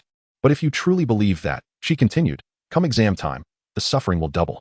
Although Gal appeared somewhat lacking in intellect, his cheerful and gregarious nature allowed him to engage well with others. He promptly replied, I've encountered similar classes at my Muggle school. As long as one adheres to a fundamental principle, the pain can be significantly alleviated. Enduring long-term pain is worse than short-term pain. Clearly, studying is the long pain, while failing an exam is the short pain. In any case, the latter is more advantageous. The table erupted in laughter at this absurdly flawed theory. Chapter 12. Common room and dormitory. After allowing the students to chat for a while longer and nearly finishing their desserts, Professor Dumbledore stood up again and tapped his golden spoon against a nearby glass. All right, now that everyone is satiated, I have some important matters to address. First-year students, please take heed. Do not wander into the woods on campus, especially the area known as the Forbidden Forest. Entry is strictly prohibited. Some dangers, I believe, certain upperclassmen have already encountered and will explain to you. The selection process for the Quidditch teams of each college will commence in the second week of this term. Interested students should contact Madam Hooch. Of course, first years who have yet to take a flying lesson are temporarily barred from joining the Quidditch teams. Some young wizards from wizarding families sighed at this news. Lastly, the caretaker, Mr. Filch, wishes for me to remind everyone not to perform magic in the corridors during breaks. Please be mindful. Now, before you retire for the night, Professor Dumbledore suddenly drew his wand, waved it in the air, and a long golden ribbon appeared. Let us sing the school song together. At the staff table, all the teachers except Hagrid wore frozen smiles, while the students' reactions varied. Some, like Hagrid, appeared joyous, while others, like Professor McGonagall, looked as if they might devour two people. Everyone, please sing in your preferred melody, Dumbledore said as he waved his wand, causing the ribbon to twist into lines of words in preparation for the song. Everyone began to sing, some loudly, some softly, and others merely mouthed the words silently. The melodies chosen varied widely, with some even inventing their own tunes. Hogwarts, Hogwarts, Hogwarts, Hogwarts, please bestow upon us knowledge. Whether we are balding elders or children with scraped knees, our minds can embrace the wondrous. For now, they are empty, filled with air, dead flies, and trivialities. Teach us something of value. Return to us what we have forgotten. Do your utmost, and leave the rest to us. We shall strive to learn until we turn to dust. What was once a fine school song was rendered into a fragmented cacophony. The Weasley twins, however, did not resort to a funeral march tune. It seemed they simply sang to a tune of their own creation. Oh, music, Dumbledore remarked with nostalgia, is truly intoxicating. Now, everyone, hurry back to your dormitories. It is time for bed. Under the guidance of their respective prefects, the students from the four houses were led out of the hall. The Hufflepuff common room was located underground, thus quite near the hall. After exiting, Prefect Gabriel Truman guided the Hufflepuff students down the stairs into a wide corridor. This corridor was adorned with paintings of food, and amidst them, Moon quickly spotted the painting leading to the kitchen, which depicted a large silver bowl filled with fruit, notably a vibrant green pear. Yet, having just eaten to his heart's content and on his first day at school, he had no intention of exploring the kitchen. Instead, he walked with the other badgers to a stack of wooden barrels nearby. Prefect Gabriel clapped his hands to draw the attention of the young badgers. Do you see these barrels? Counting from the bottom, the second barrel in the middle of the second row is the entrance to our Hufflepuff common room. However, to enter, you must tap it in the correct melody. He curled his fingers and tapped the bottom of the barrel in accordance with Helga Hufflepuff's tune, causing the lid to spring open effortlessly. Remember this barrel and the melody. If you tap it incorrectly, you will be doused in vinegar. The new badgers, including Moon, were diligent, memorizing both the location and the melody. Please remember, sharing the barrel's location and the tapping melody with anyone who is not a Hufflepuff, including students from other houses, is strictly forbidden, Gabriel warned earnestly before stepping aside to allow entrance. Now, everyone may go in, from the younger to the older students. The badgers entered the common room in succession. Despite being underground, the Hufflepuff common room felt neither cold nor damp. Rather, it was warm and inviting. The room was spacious and circular, with low ceilings and windows near the top of the walls that offered a view of the night sky, where dandelions, flowers, and grass swayed gently in the breeze. By day, it was certain that beams of sunlight would flood in. The DCOR was simple, yet closely aligned with nature. Various plants adorned the space, some of which appeared to be dozing like humans, capturing the attention of many new students. On the opposite side was a large glass display case containing numerous plant specimens. The casually arranged soft, plush sofas and chairs had already welcomed several contented badgers, appearing so comfortable that they likely wouldn't even bother getting up to their beds. The crackling fire in the hearth emitted no unpleasant smoke. Instead, the common room was filled with a faint aroma of plants and wood. My goodness, this place looks incredibly cozy, Gal exclaimed, unable to resist the allure of the sofa. He found a vacant spot and flopped onto it, completely relaxing. Moon, go find your dormitory. I need to rest here for a while. Moon observed Gal and the badgers sprawled haphazardly in the common room, chuckling softly as he shook his head. He then made his way through the circular door into the boys' dormitory area. The Hufflepuff dormitory was designed with remarkable creativity, divided into two sections by wooden panels, connected by a wooden staircase. Above, a circular wooden door linked the dormitory with the common room, while the boys' quarters and washrooms extended outward in a tree-like structure. Each wooden door bore a distinct badger carving, accompanied by a small wooden plaque in the upper left corner inscribing the names of the students residing within. Descending the staircase adorned with carvings of climbing badgers and various plants led to the girls' dormitory. Although Moon had not ventured there, unlike Gryffindor, Hufflepuff permitted boys to descend the staircase, perhaps reflecting the philosophy of Helga Hufflepuff herself. He had overheard an upperclassman at the dining table mentioning that their dormitories resembled closely knit burrows, akin to those crafted by small creatures, which sounded quite intriguing. Chapter 13. The first intimate encounter with classrooms. Hogwarts boasts 142 staircases, some wide and grand, others narrow and precarious. Some lead to different locations every Friday, and some vanish abruptly, requiring one to remember where to leap over them. They are ever-changing, a constant test for those residing within Hogwarts. Not only the staircases, but the doors at Hogwarts also possess their peculiarities. Some require polite requests to open, others necessitate a precise poke or knock at the correct spot to unlock.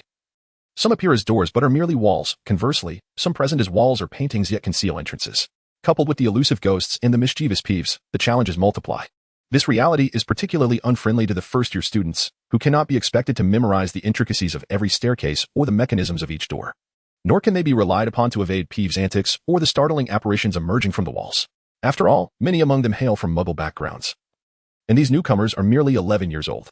The first-year Badgers are fortunate. Their inaugural class is herbology, taught by their head of house, Professor Pomona Sprout, held in the greenhouses, requiring little stair navigation.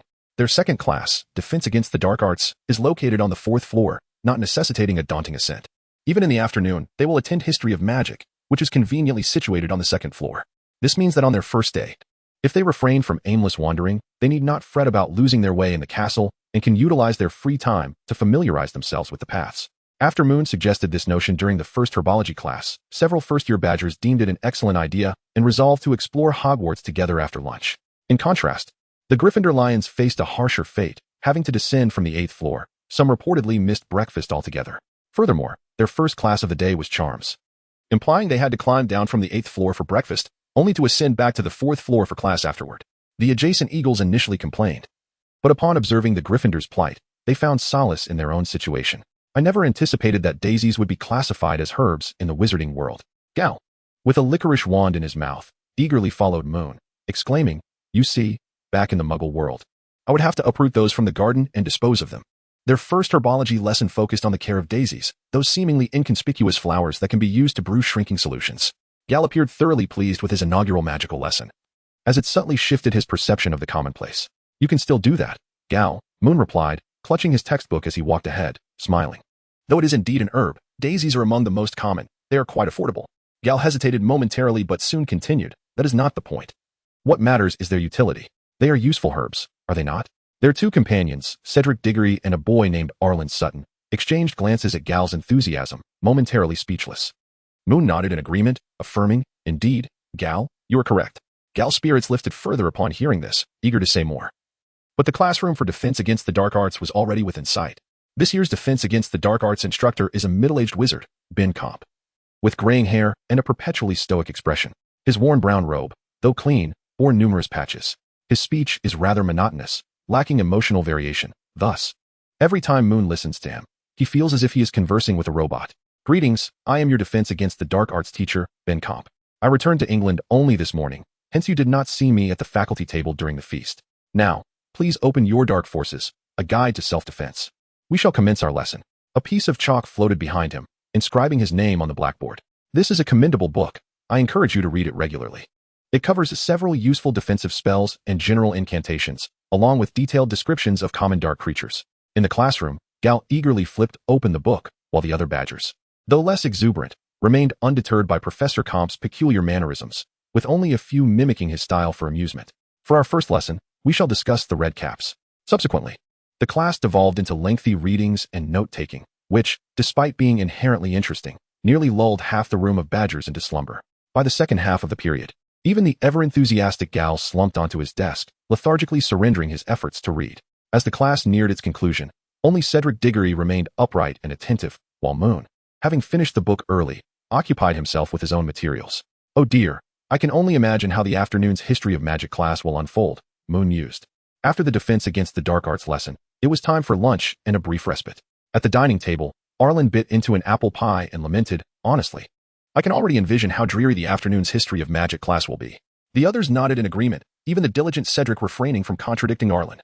For if one were to listen to Professor Comp's voice without visual cues, it would indeed seem as though a soulless ghost were delivering the lesson. At that moment, a commotion erupted at the hall's entrance. Nymphadora talks. How dare you? On the very first day of term, in the auditorium, numerous students turned their heads to glance over, including Moon and his companions. In truth, Nymphadora Tonks was not an unfamiliar figure to most of the first-year Hufflepuffs. This unique upperclassman, endowed with the extraordinary ability of metamorphosis, had indeed made quite an impression at the welcoming feast the previous evening, garnering admiration from many of her fellow Badgers. Chapter 14. An unpleasant luncheon. Hufflepuff lost 10 points. After the afternoon classes, I was to report to Professor Sprout to receive 2 nights of detention. No need for further explanation. Thus it was declared. With that pronouncement of point deduction and detention, Professor McGonagall disregarded Tonks, who was still attempting to elucidate her case, and turned on her heel, striding into the auditorium with her head held high, making her way directly to the staff table. Behind her, Tonks, with her strikingly vibrant pink hair, stuck out her tongue and shrugged her shoulders at the staring Badgers, pulling a face before briskly approaching. Hey, you little rascals, stop staring at me like that. Do you want a beating? Tonks took a seat beside Moon, casting a cursory glance at the table before picking up a slice of pumpkin pie. You'll all be in trouble with the teachers at the entrance to the hall sooner or later, so don't make such a fuss. Moon observed the pie that Tonks had just playfully retrieved with her tongs and placed on the plate, his lips twitching as he retorted coldly. Do you think everyone is like you, reveling in pranks that merely expose oneself and lead to trouble, senior? Tonks, grinning mischievously, continued to relish the pie, responding, Oh. Come now, Junior, why so stingy? What is your name again? By Merlin, Moon was acutely aware that Tonks certainly knew his name, having known his family quite well. In fact, as she had mentioned during the feast at the start of the term, she had seen him shortly after his birth. Moreover, that very evening, she had persistently referred to him as Little Moon. How utterly mortifying. Thus, there was no doubt that Tonks was deliberately attempting to provoke him. For individuals of such nature, Moon possessed a unique strategy, as his Uncle Edgar bore a striking resemblance to Tonks, sharing her penchant for mischief and penchant for annoying others. In such instances, the best course of action was to simply ignore them, as they would eventually relent. Moon cast a sidelong glance at Tonks, then rose to retrieve a beef pie, munching on it while perusing his book. Why should he pay attention to the boisterous and overly familiar girl? Wasn't the beef pie enticing enough? 3 seconds later, Tonks, in a playful manner, had managed to obscure Moon's pages with a long, bird-like beak that opened and closed, emitting a peculiar sound resembling, Are you angry, Little Moon? Are you angry, Little Moon? Have you consumed a tape recorder? Moon pulled his book away, neatly closing it and setting it aside, now fixing his gaze on Tonks. The usual methods for dealing with his uncle were ineffective here. As this girl proved to be even more mischievous, a change in strategy was necessary. A tape recorder? Tonks retracted her beak, gazing at Moon with curiosity, as the nearby young wizards looked on, somewhat puzzled. In that moment, Moon realized that his reference to a tape recorder, which had yet to be patented and officially released, was entirely lost on them, even those young wizards from the Muggle world. Ah, never mind. So Tonks, what on earth did you do to provoke such a furious response from the professor? Moon began to converse with Tonks while chewing on his pie. Moon subtly shifted the topic towards the direction that primarily piqued Tonks' interest, allowing them to swiftly dismiss the earlier events. Indeed, upon the mention of this, Tonks became animated, momentarily forgetting about her pie. I enchanted that insufferable Slytherin, Clyde, locking him in a dilapidated cabinet and binding him with his own ropes, gagging him as well. The first years appeared somewhat bewildered, having just begun their journey at Hogwarts, unaware of the source of Tonks' amusement. However, some of the upperclassmen erupted into applause. Only for a moment later when a voice questioned, if that is the case, how did Professor McGonagall discover it? Tonks raised a hand to her face, her ears reddening, not in shyness, but like heated iron, even emitting a faint glow. I didn't see Professor McGonagall at the foot of the staircase. She witnessed everything. She confessed, her cheeks flushed. Almost immediately, steam erupted from within the cabinet. The little wizards erupted into laughter. Even Moon struggled to contain himself, joining in the mirth. The collective laughter of the Badgers inevitably drew the attention of others, and soon, several figures from the Slytherin table approached the Hufflepuff long table. Was it truly necessary to ambush from behind, mingling with the younger students? Surprisingly, the leader of the Slytherin group was a girl, strikingly beautiful with golden locks that captivated the gaze, though her excessively aloof demeanor was off-putting. Nymphadora. Clearly, this Slytherin maiden was no stranger to Tonks, as she knew precisely how to provoke her by merely calling her Nymphadora. It was said that Tonks despised this name, for it conjured associations with rather unsavory terms. Call me Tonks, she retorted, standing up unflinchingly to meet the Slytherin-esque gaze. What makes you so special? Gemma Farley, the all-purpose caretaker of the lower years in Slytherin. Do they call you Mother? A whistle erupted from the Gryffindor table, though no one could discern who had initiated it due to the collective focus on the unfolding scene. A heavy cough resonated through the air, as Professor McGonagall's stern gaze fixated on Tonks and Gemma Farley. Gemma furrowed her brow, leaving a parting remark, "You'll regret this, Nymphadora." Enraged, Tonks was on the verge of drawing her wand, nearly incited to action if not for McGonagall's watchful presence. Very well, let us see about that. For the remainder of the meal, Tonks could hardly eat. Rather, she did not eat at all, her frustration palpable as her cheeks puffed up, resembling a frog. Cedric, seated nearby, was understandably apprehensive, fearing he might suffer collateral damage. Gale, blissfully oblivious, attempted to stifle laughter but was quickly silenced by Moon, who stuffed a generous piece of pudding into his mouth. Gabriel seemed inclined to converse with Tonks but, upon witnessing her sulking demeanor, opted to remain silent. After a rather unpleasant lunch, the students departed the hall for their classes, and the first years of Hufflepuff were eager to meet the ghost, Professor Binns. Everyone was aware of the legendary tale surrounding Professor Binns, who, due to his advanced age, had forgotten to bring his body to class, thereby becoming the ghostly professor. While nearly everyone admired his dedication, it was equally true that few enjoyed his exceedingly mundane lectures. Chapter 15. The boys' delightful time. Yarlin had assumed that after enduring the trials of Professor Quirrell's defense against the Dark Arts class, they would possess a greater resilience against Professor Binns' teachings. Most of the other Badgers shared this sentiment as well. However, within just 5 minutes of entering the History of Magic classroom, they realized how gravely mistaken they were. In comparison to Professor Binns, Professor Quirrell's class could even be deemed exemplary. Quirrell's lectures were merely monotonous in tone, sounding more like a machine than a human.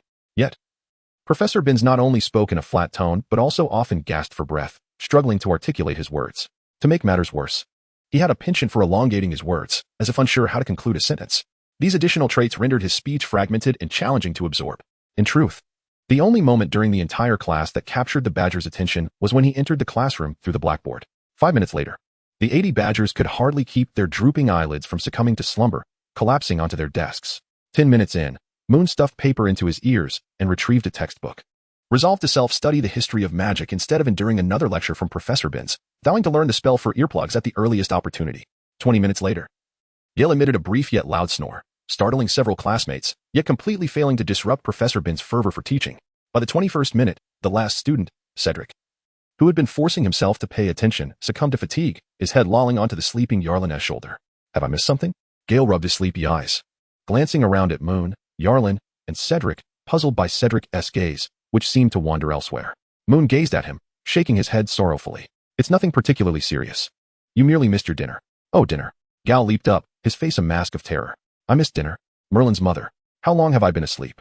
Calling Merlin's father was futile now. It was already 7:30. Moon continued speaking, while Yalin turned away, his shoulders trembling slightly, though Gal remained oblivious. What? No. Hold on. Wait a moment. How come you all didn't attend astronomy class? Moon inhaled deeply, casting a gaze of pity upon Gal, who found himself in the throes of a Tuesday evening at 7:30. Gal slumped back, staring vacantly at his surroundings, seemingly devoid of hope, until he noticed that although the curtains in the History of Magic classroom were drawn, a sliver of light, faint yet unmistakably sunlight, seeped through the gap below. Damn Moon. Gal lunged forward, attempting to grasp the hem of Moon's garment, but Moon had already retreated with a laugh, swiftly darting out of the classroom. Cedric and Yalin could no longer contain their mirth, joining in a raucous laughter as they fled, leaving Gal behind, roaring in pursuit. Stop right there. If you're men, don't run. You have the audacity to joke. You have the gall not to flee. The episode culminated in Professor Sprout's scathing rebuke and the confiscation of 4 licorice wands. Gal was not truly angry. He merely sought to extort some sweets from the trio. However, their frenzied antics in the corridor, akin to wild hounds unleashed, caught the attention of Professor Sprout, who had just returned from the greenhouse. She rightfully admonished them before allowing their return to the Great Hall for dinner. During dinner, the Badgers found themselves uneasy at the absence of Tonks. Although Tonks was known for her mischievous antics, her affable and carefree nature endeared her to most, particularly her fellow Badgers, except for her contentious relationship with some Slytherin students. Had it been only Tonks missing, their concern would have been minimal. However, the absence of Gemma Farley, the 5th-year Slytherin prefect who had quarreled with Tonks at lunch, added a layer of intrigue.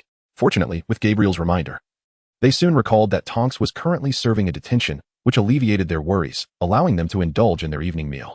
Moon pierced 2 golden pieces of fried pork chop with a fork and placed them onto the plate, accompanied by a portion of fries and a dollop of ketchup, before unfurling a book.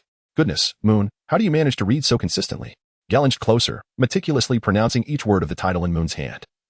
Spellcraft, a compendium of common incantations. What sort of book is this? Does it instruct one on the art of spellcasting? Moon bent his finger, feigning an intention to flick Gar on the head, prompting Gar to swiftly retract. No, The discussion revolved around an exploration of spells, such as their origins and variations. Gar shook his head in disapproval, exclaiming that it hardly suited him. What then do you find suitable? Perhaps a class on giant monster dance? Yearning teased Gar while swiftly retreating behind Cedric, causing Gar, who was angrily chewing on roasted beef, to nearly choke. Cedric, startled, promptly intervened to prevent Gar from pursuing Yearning and glanced at Professor Sprout, who sat at the teacher's table, whispering, "Do you wish to endure another reprimand from Professor Sprout?" Gar gulped down his beef in frustration, muttering, "Yearling Sutton, you are doomed. Trust me, you are absolutely doomed." Yearling stuck out his tongue, squeezed himself beside Cedric, and casually speared a piece of fried pork knuckle from Cedric's plate. "All right, I believe you. I am indeed doomed." Gar, gulping down pumpkin juice, cast a final warning glare at Yearling. After dinner, the four of them, along with other badgers, lingered in the hall for a while. Moon tirelessly read from his book, while Cedric previewed the evening's astronomy curriculum. Yearling and Gar, however, engaged in a spirited debate over three topics: wizard chess, flying class, and weekend outings. Had it not been for Greg and Doran's interruption with new friends, Gar might have lost control and used his wand to clear Yearling's nostrils on the long table. The rivalry between the two continued until they returned to the common room after astronomy class, with Yearling's wizard joke eliciting a fit of laughter from Gar, causing them to huddle together once more, murmuring in camaraderie. Chapter 16. Talent. The Tuesday schedule continued to delight the Hufflepuff wizards, as they had only transfiguration and charms classes in the morning, with flying lessons commencing in the second week.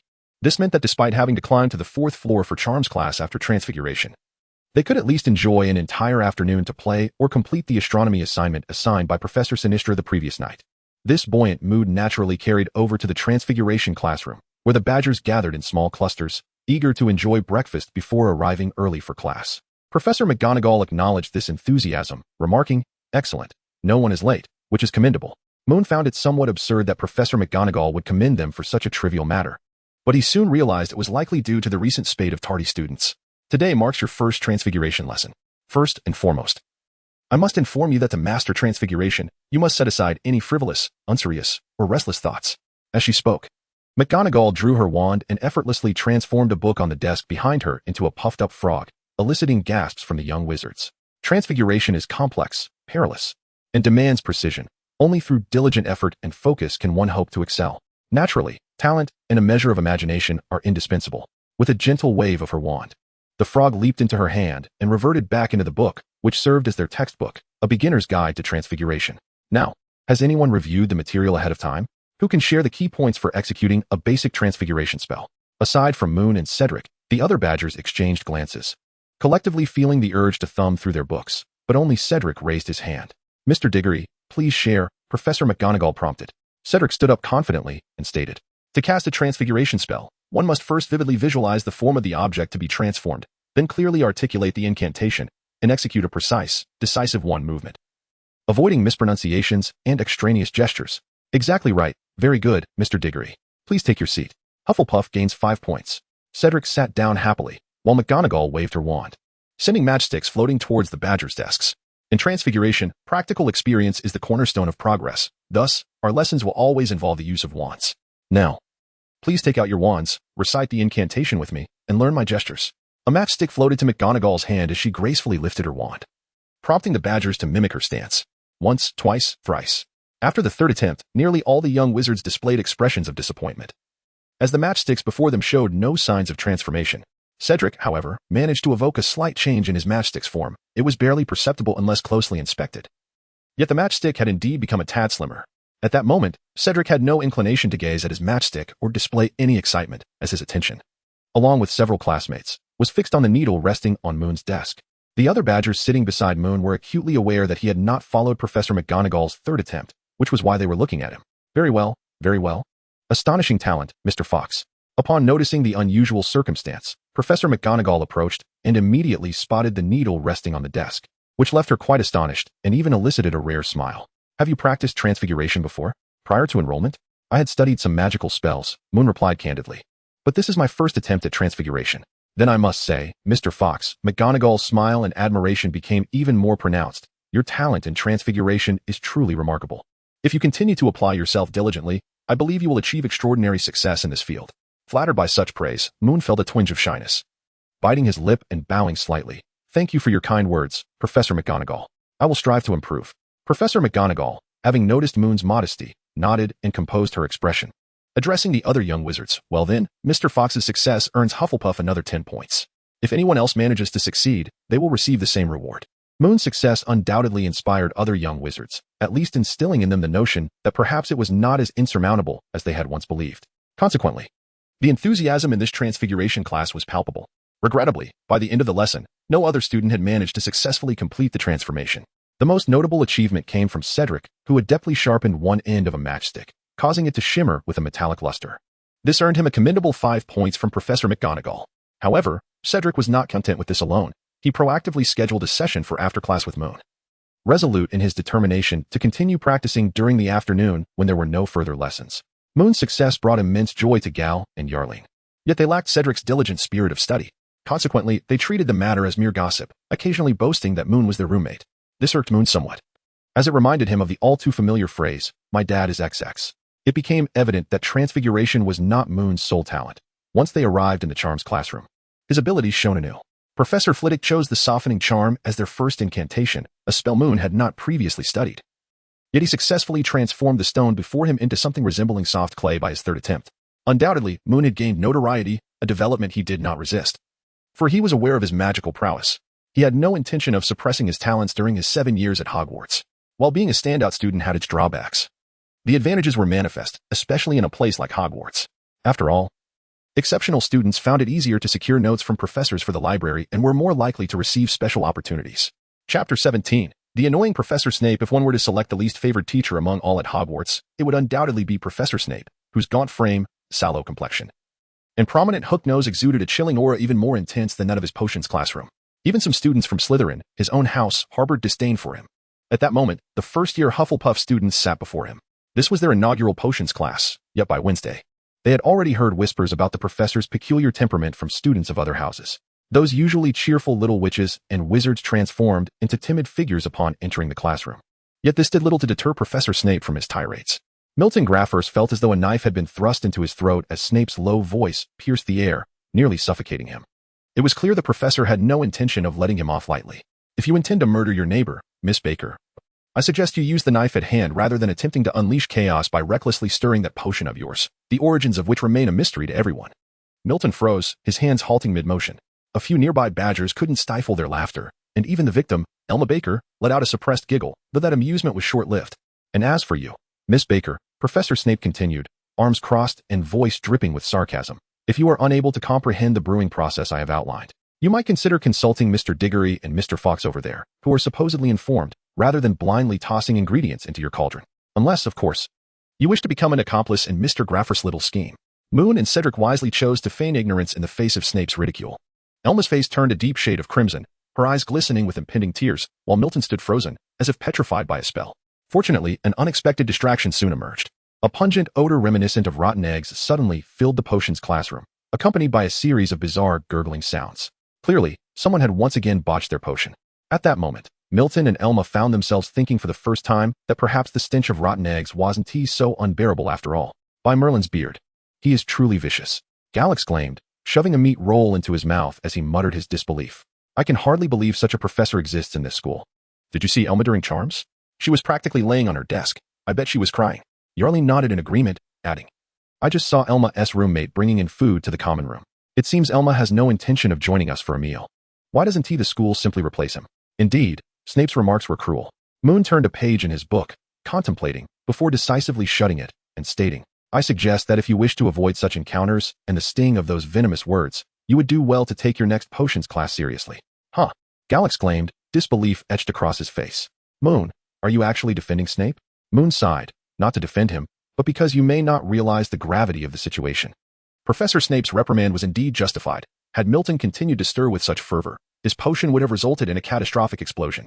While it would not have cost him and Elma their lives, they would likely have found themselves recuperating in the infirmary for at least a week. Although the precise cause of the potion's potential detonation was not witnessed, I suspect it stemmed largely from Elma's negligence in mistakenly adding several incorrect ingredients. Gal and Yarlin, along with a few other young wizards nearby, exchanged glances upon hearing Moon's words. Although reluctant to accept it, they had no reason to believe Moon was misleading them, especially since he had answered a challenging question in potions class that day. Moreover, he had been frequently seen poring over books related to potion making in recent days. Professor Snape's remarks were undoubtedly excessive, Even while chastising others, he could not resist mocking both myself and Cedric. Moon raised his hands in a gesture of resignation, offering a wry smile, yet he had to concede that Snape was indeed a master of potions. If you were to compare the textbook with the potion preparation instructions provided by Professor Snape, you would notice that he made numerous subtle adjustments and modifications to the content. During my attempts in class, I found that these alterations significantly streamlined the potion-making process. The preferences of children are straightforward. Moon's words could not completely eradicate the Badger's disdain for Snape. He himself harbored no fondness for the man, and most possessing a lack of prejudice unlike others who judged him by his appearance and cold demeanor. After all, in light of his overall performance, Professor Snape was far from competent in his role as an educator. However, at the very least, Moon's remarks at the dining table prompted the Badgers to acknowledge Snape to some extent, while they still disliked him. This shift meant that some students would be more inclined to take potions class seriously, thereby reducing the likelihood of being reprimanded. As classmates, Moon did not wish for anyone to leave potions class in tears. By the time herbology class rolled around in the afternoon, Elma seemed to have improved considerably. At least her eyes were no longer as red. Moon discreetly relayed the events of the morning's potions class to Professor Sprout, who then casually concocted a reason to give Elma 2 large pieces of chocolate, praising her for her meticulousness during herbology. Consequently, after the class concluded, Elma regained her cheerful demeanor, cherishing the chocolate as she and her roommates headed outside to bask in the sunlight. Class is over. Shall we also take a stroll in the courtyard? Gal suggested while packing his bag, addressing Moon and the others. You all go ahead, Moon replied with a smile, gesturing to the book in his hands. I need to make a trip to the library. Once I finish this book, I'll join you. Chapter 18. Quidditch life at Hogwarts was indeed quite splendid, particularly when one is unburdened by classes or assignments. When Yarlin pulled Gal out of the Great Hall, he still had 2 baked potatoes in hand. He was genuinely famished, having only attended a single defense against the Dark Arts class that entire Friday. Ironically, this meant Gal had to complete his history of magic homework bit by bit under the watchful eyes of Moon and Cedric in the common room. They had arranged to meet Milton in the afternoon to watch Quidditch practice. Moon's willingness to forego the library in favor of joining their group activity hinged on the condition that he finished his assignments ahead of time. Although Yarlin was not a top student, he diligently completed his work, while Gal, on the other hand, had a tendency to procrastinate until the last minute. Cedric, how do you manage to remember all those names from History of Magic? Gal mumbled as he stuffed his mouth with potato. To me, they all look the same. Cedric did not respond, merely chuckling at Gal's frequent inquiries. If you could clear some space in your head from all those recipes, you might find that those names aren't so difficult to remember, Yarlin retorted, tugging at Gal's sleeve in annoyance. According to their agreement, Milton should have already been waiting for them at the pitch. Yarlin was keen to avoid tardiness, but Gal's voracious appetite was proving to be a hindrance. They finally arrived at the pitch just in time, spotting Milton and his 3 roommates in the stands.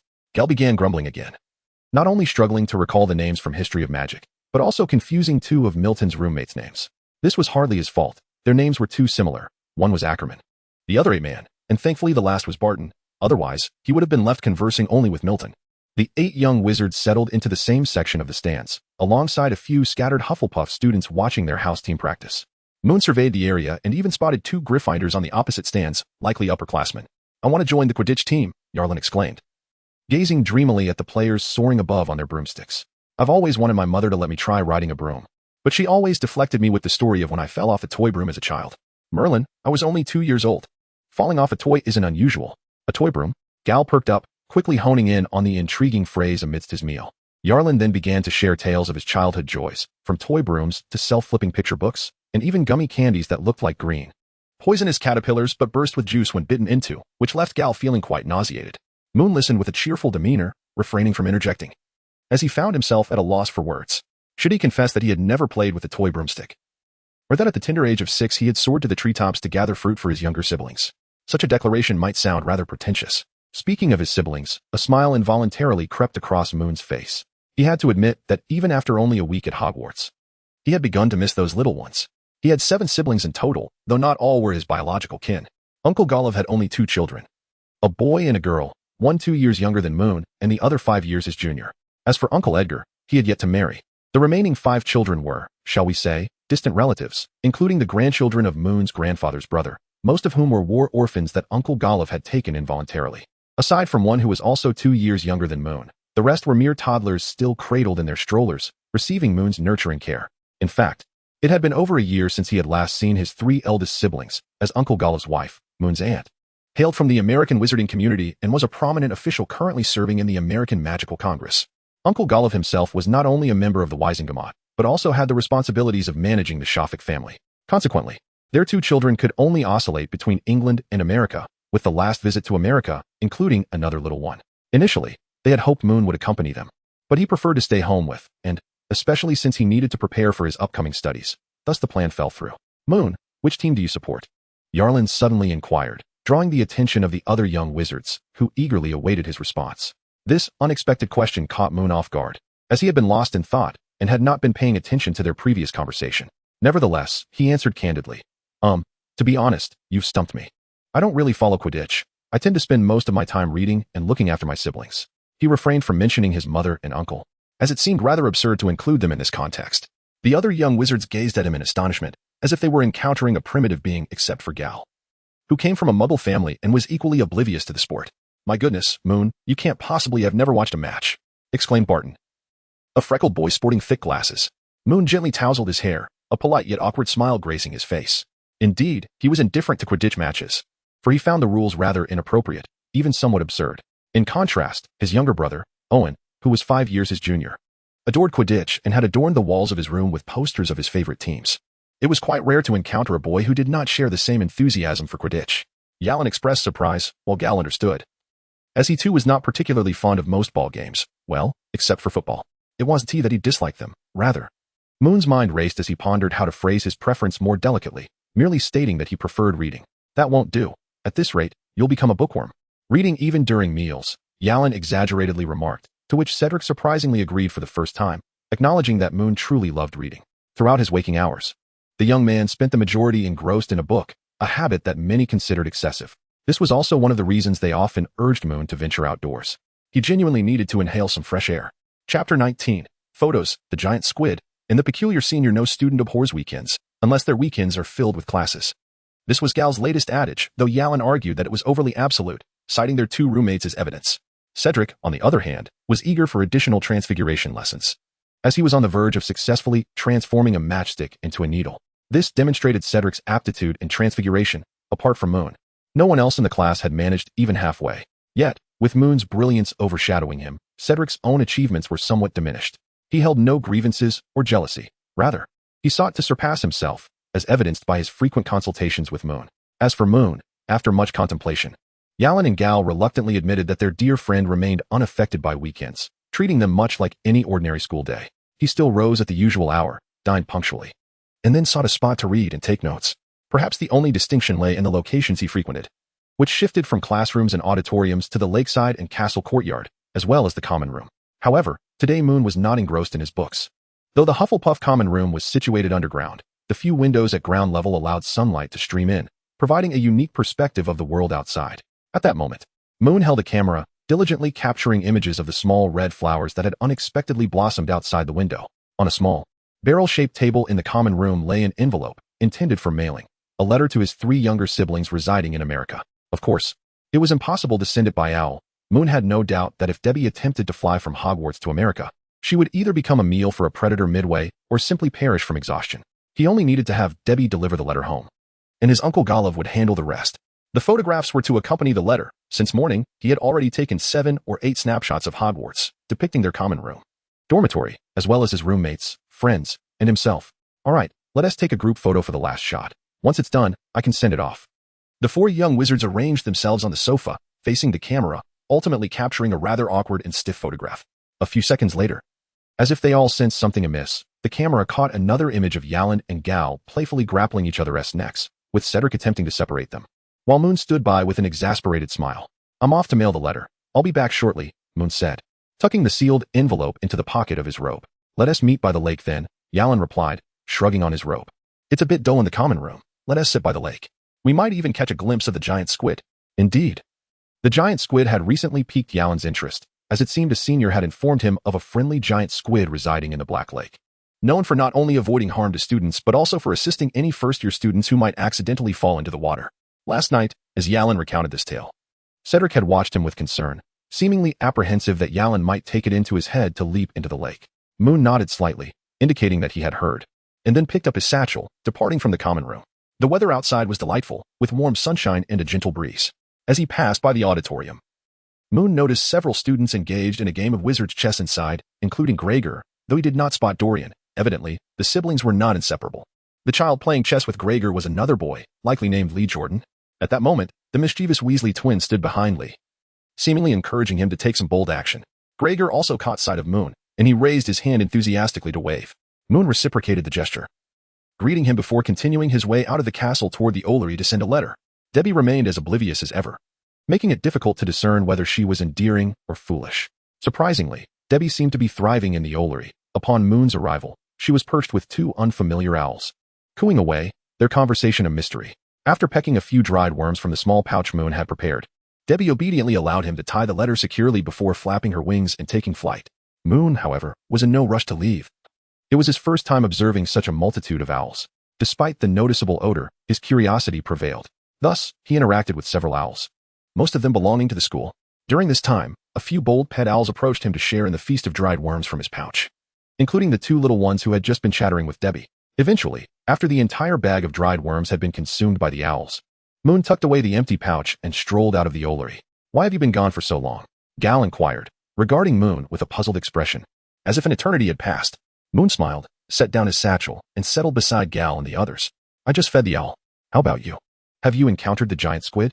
"No sign of the giant squid, but taste my blade."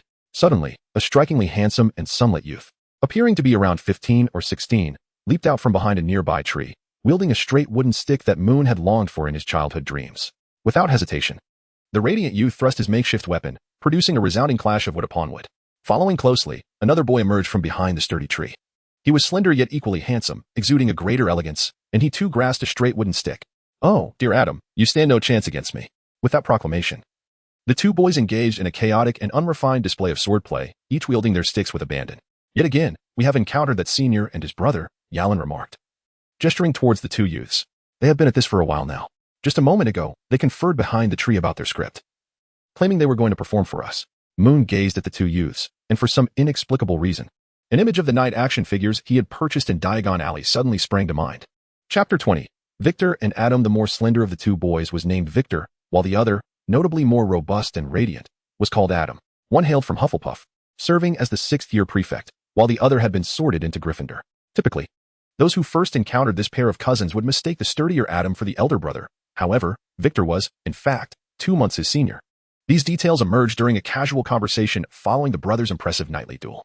True to their demeanor, the siblings exhibited none of the airs of seniority. Instead, they resembled neighborhood boys who had grown up together, particularly Adam, whose familiarity rivaled that of Gal. "So, you are the prodigious little genius our headmaster speaks so highly of?" Adam exclaimed, clutching his sword with an air of melodrama, gazing at Moon as if he were an extraordinary creature, when in reality, Moon appeared to be nothing more than an ordinary young lad. As Moon listened to Adam's words, he momentarily found himself at a loss for a retort. Fortunately, Victor, hovering nearby, nonchalantly interjected with, "What else? Should he sprout 3 heads and 6 arms?" This peculiar imagery, unlike Moon's affectionate reception, struck Cedric, Gal, and Yalin as somewhat bizarre. In their worldview, whether as wizards or muggles, tales of such oddly gifted prodigies were seldom encountered. Victor, recognizing their confusion, hastily clarified, "I read it in a book about Chinese mythology. It's a rather unique magical manifestation." He attempted to elucidate further on the nature of this manifestation, but aside from Moon, who continued to leaf through his book, and Cedric, who harbored a curiosity for all things unknown, the other three sensed that this could devolve into an extensive lecture rivaling a class on the history of magic. Thus, at Adam's subtle prompting, Gal, surprisingly adept at interpreting Adam's cues, suddenly posed a question to him. "Is there really a giant squid in the lake?" "Adam, Victor, have you truly seen one?" Despite the slight awkwardness of Gal's astute inquiry, Adam felt a wave of satisfaction wash over him. At least it spared him from enduring Victor's further boasting about his exaggerated reading habits and vast knowledge. "Of course, there are giant squids in the lake," he declared. "Though I haven't encountered one myself, others have."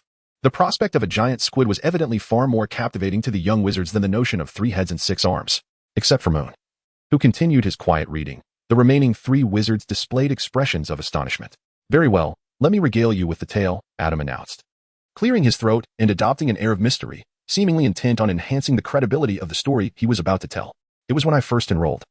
Back then, I was just like you, merely a first-year little rascal." Moon finally lifted his gaze from the book, raking his fingers through his hair as he listened to Adam's tale, his eyes drifting over the placid waters of the Black Lake, suppressing the impulse to cast a fishing charm. Theoretically, the charm, which is effective only in open waters, should not work in a lake. However, he had pondered in the past that the Black Lake, teeming with merfolk and aquatic magical creatures, did not resemble a mere stagnant body of water. Perhaps there existed hidden currents that connected to other water bodies, providing an opportunity to test the charm. Of course, it was not the right moment. Hence he restrained his yearning. As you may know, Gryffindor often harbors its share of restless souls, particularly fond of roaming about after lights out. I distinctly recall Adam employing a classic narrative device as a segue, recounting that on the night I was burning the midnight oil to complete my charms essay, a daunting 3-foot-long paper due the very next day, which I had yet to begin, when suddenly, the common room door swung open. A fourth-year senior crawled in through the portrait hole, drenched and shivering uncontrollably. He seemed equally startled to find me still awake at such a late hour. Before I could muster the courage to inquire about his state, the senior silently approached the fireplace and, with a voice tinged with palpable shock, uttered, "I just saw a giant squid." Those were his exact words. Adam mimicked the senior's demeanor with remarkable precision, capturing the essence of the moment. "Wow," exclaimed Gar, clearly delighted, although it was merely a commonplace, even lackluster, campus ghost story. Yet for Gar, that seemed sufficient. Yalin regarded Adam with skepticism, muttering that it felt concocted. Adam likely caught wind of Yalin's murmurs but merely blinked, offering no retort. "All right, Adam, we must depart. Do not forget that you promised Charlotte to assist her with her transfiguration assignment." Victor pulled out a pocket watch to check the time before patting Adam on the shoulder, reminding him that tardiness would soon befall him if it lingered. "Very well, gentlemen. Today's performance and tales must come to a close. I must bravely take my leave," Adam declared, bowing theatrically, a gesture that rendered him somewhat comical. "If given the chance, I shall reveal to you the true visage of that giant squid next time." All 4 little badgers fixed their gaze upon Adam, Moon included, prompting a satisfied smile to bloom on Adam's face.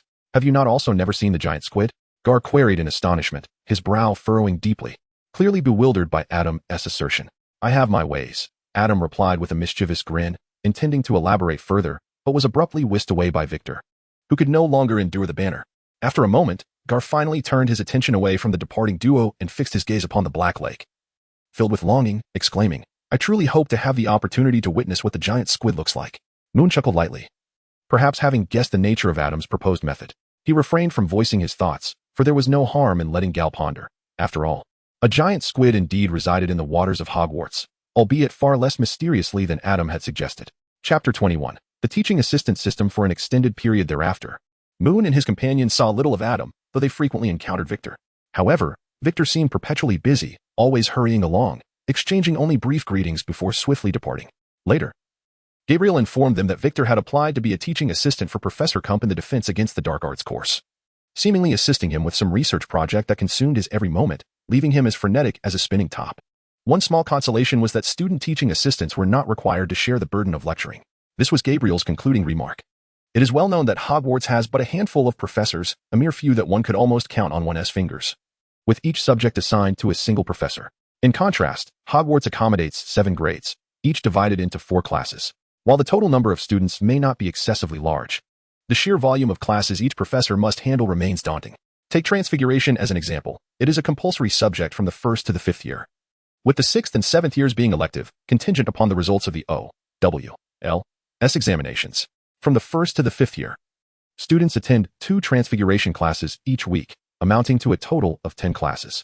Most of these classes are conducted independently by each class, with the rare exception of 2 classes combining, rendering the overlap negligible. Thus, the 10 classes must be multiplied by 4, resulting in Professor McGonagall needing to teach 40 classes a week just for years 1 to 5. Moreover, each of these classes is a large lecture. Moon and his peers attend a maximum of 5 large lectures daily, while also scheduling time beyond 9 in the evening, with no classes on weekends. This implies that Hogwarts' weekly timetable can accommodate no more than 25 classes. In addition to the electives for the 6th and 7th years, Professor McGonagall, being the deputy headmistress, must also manage various school affairs.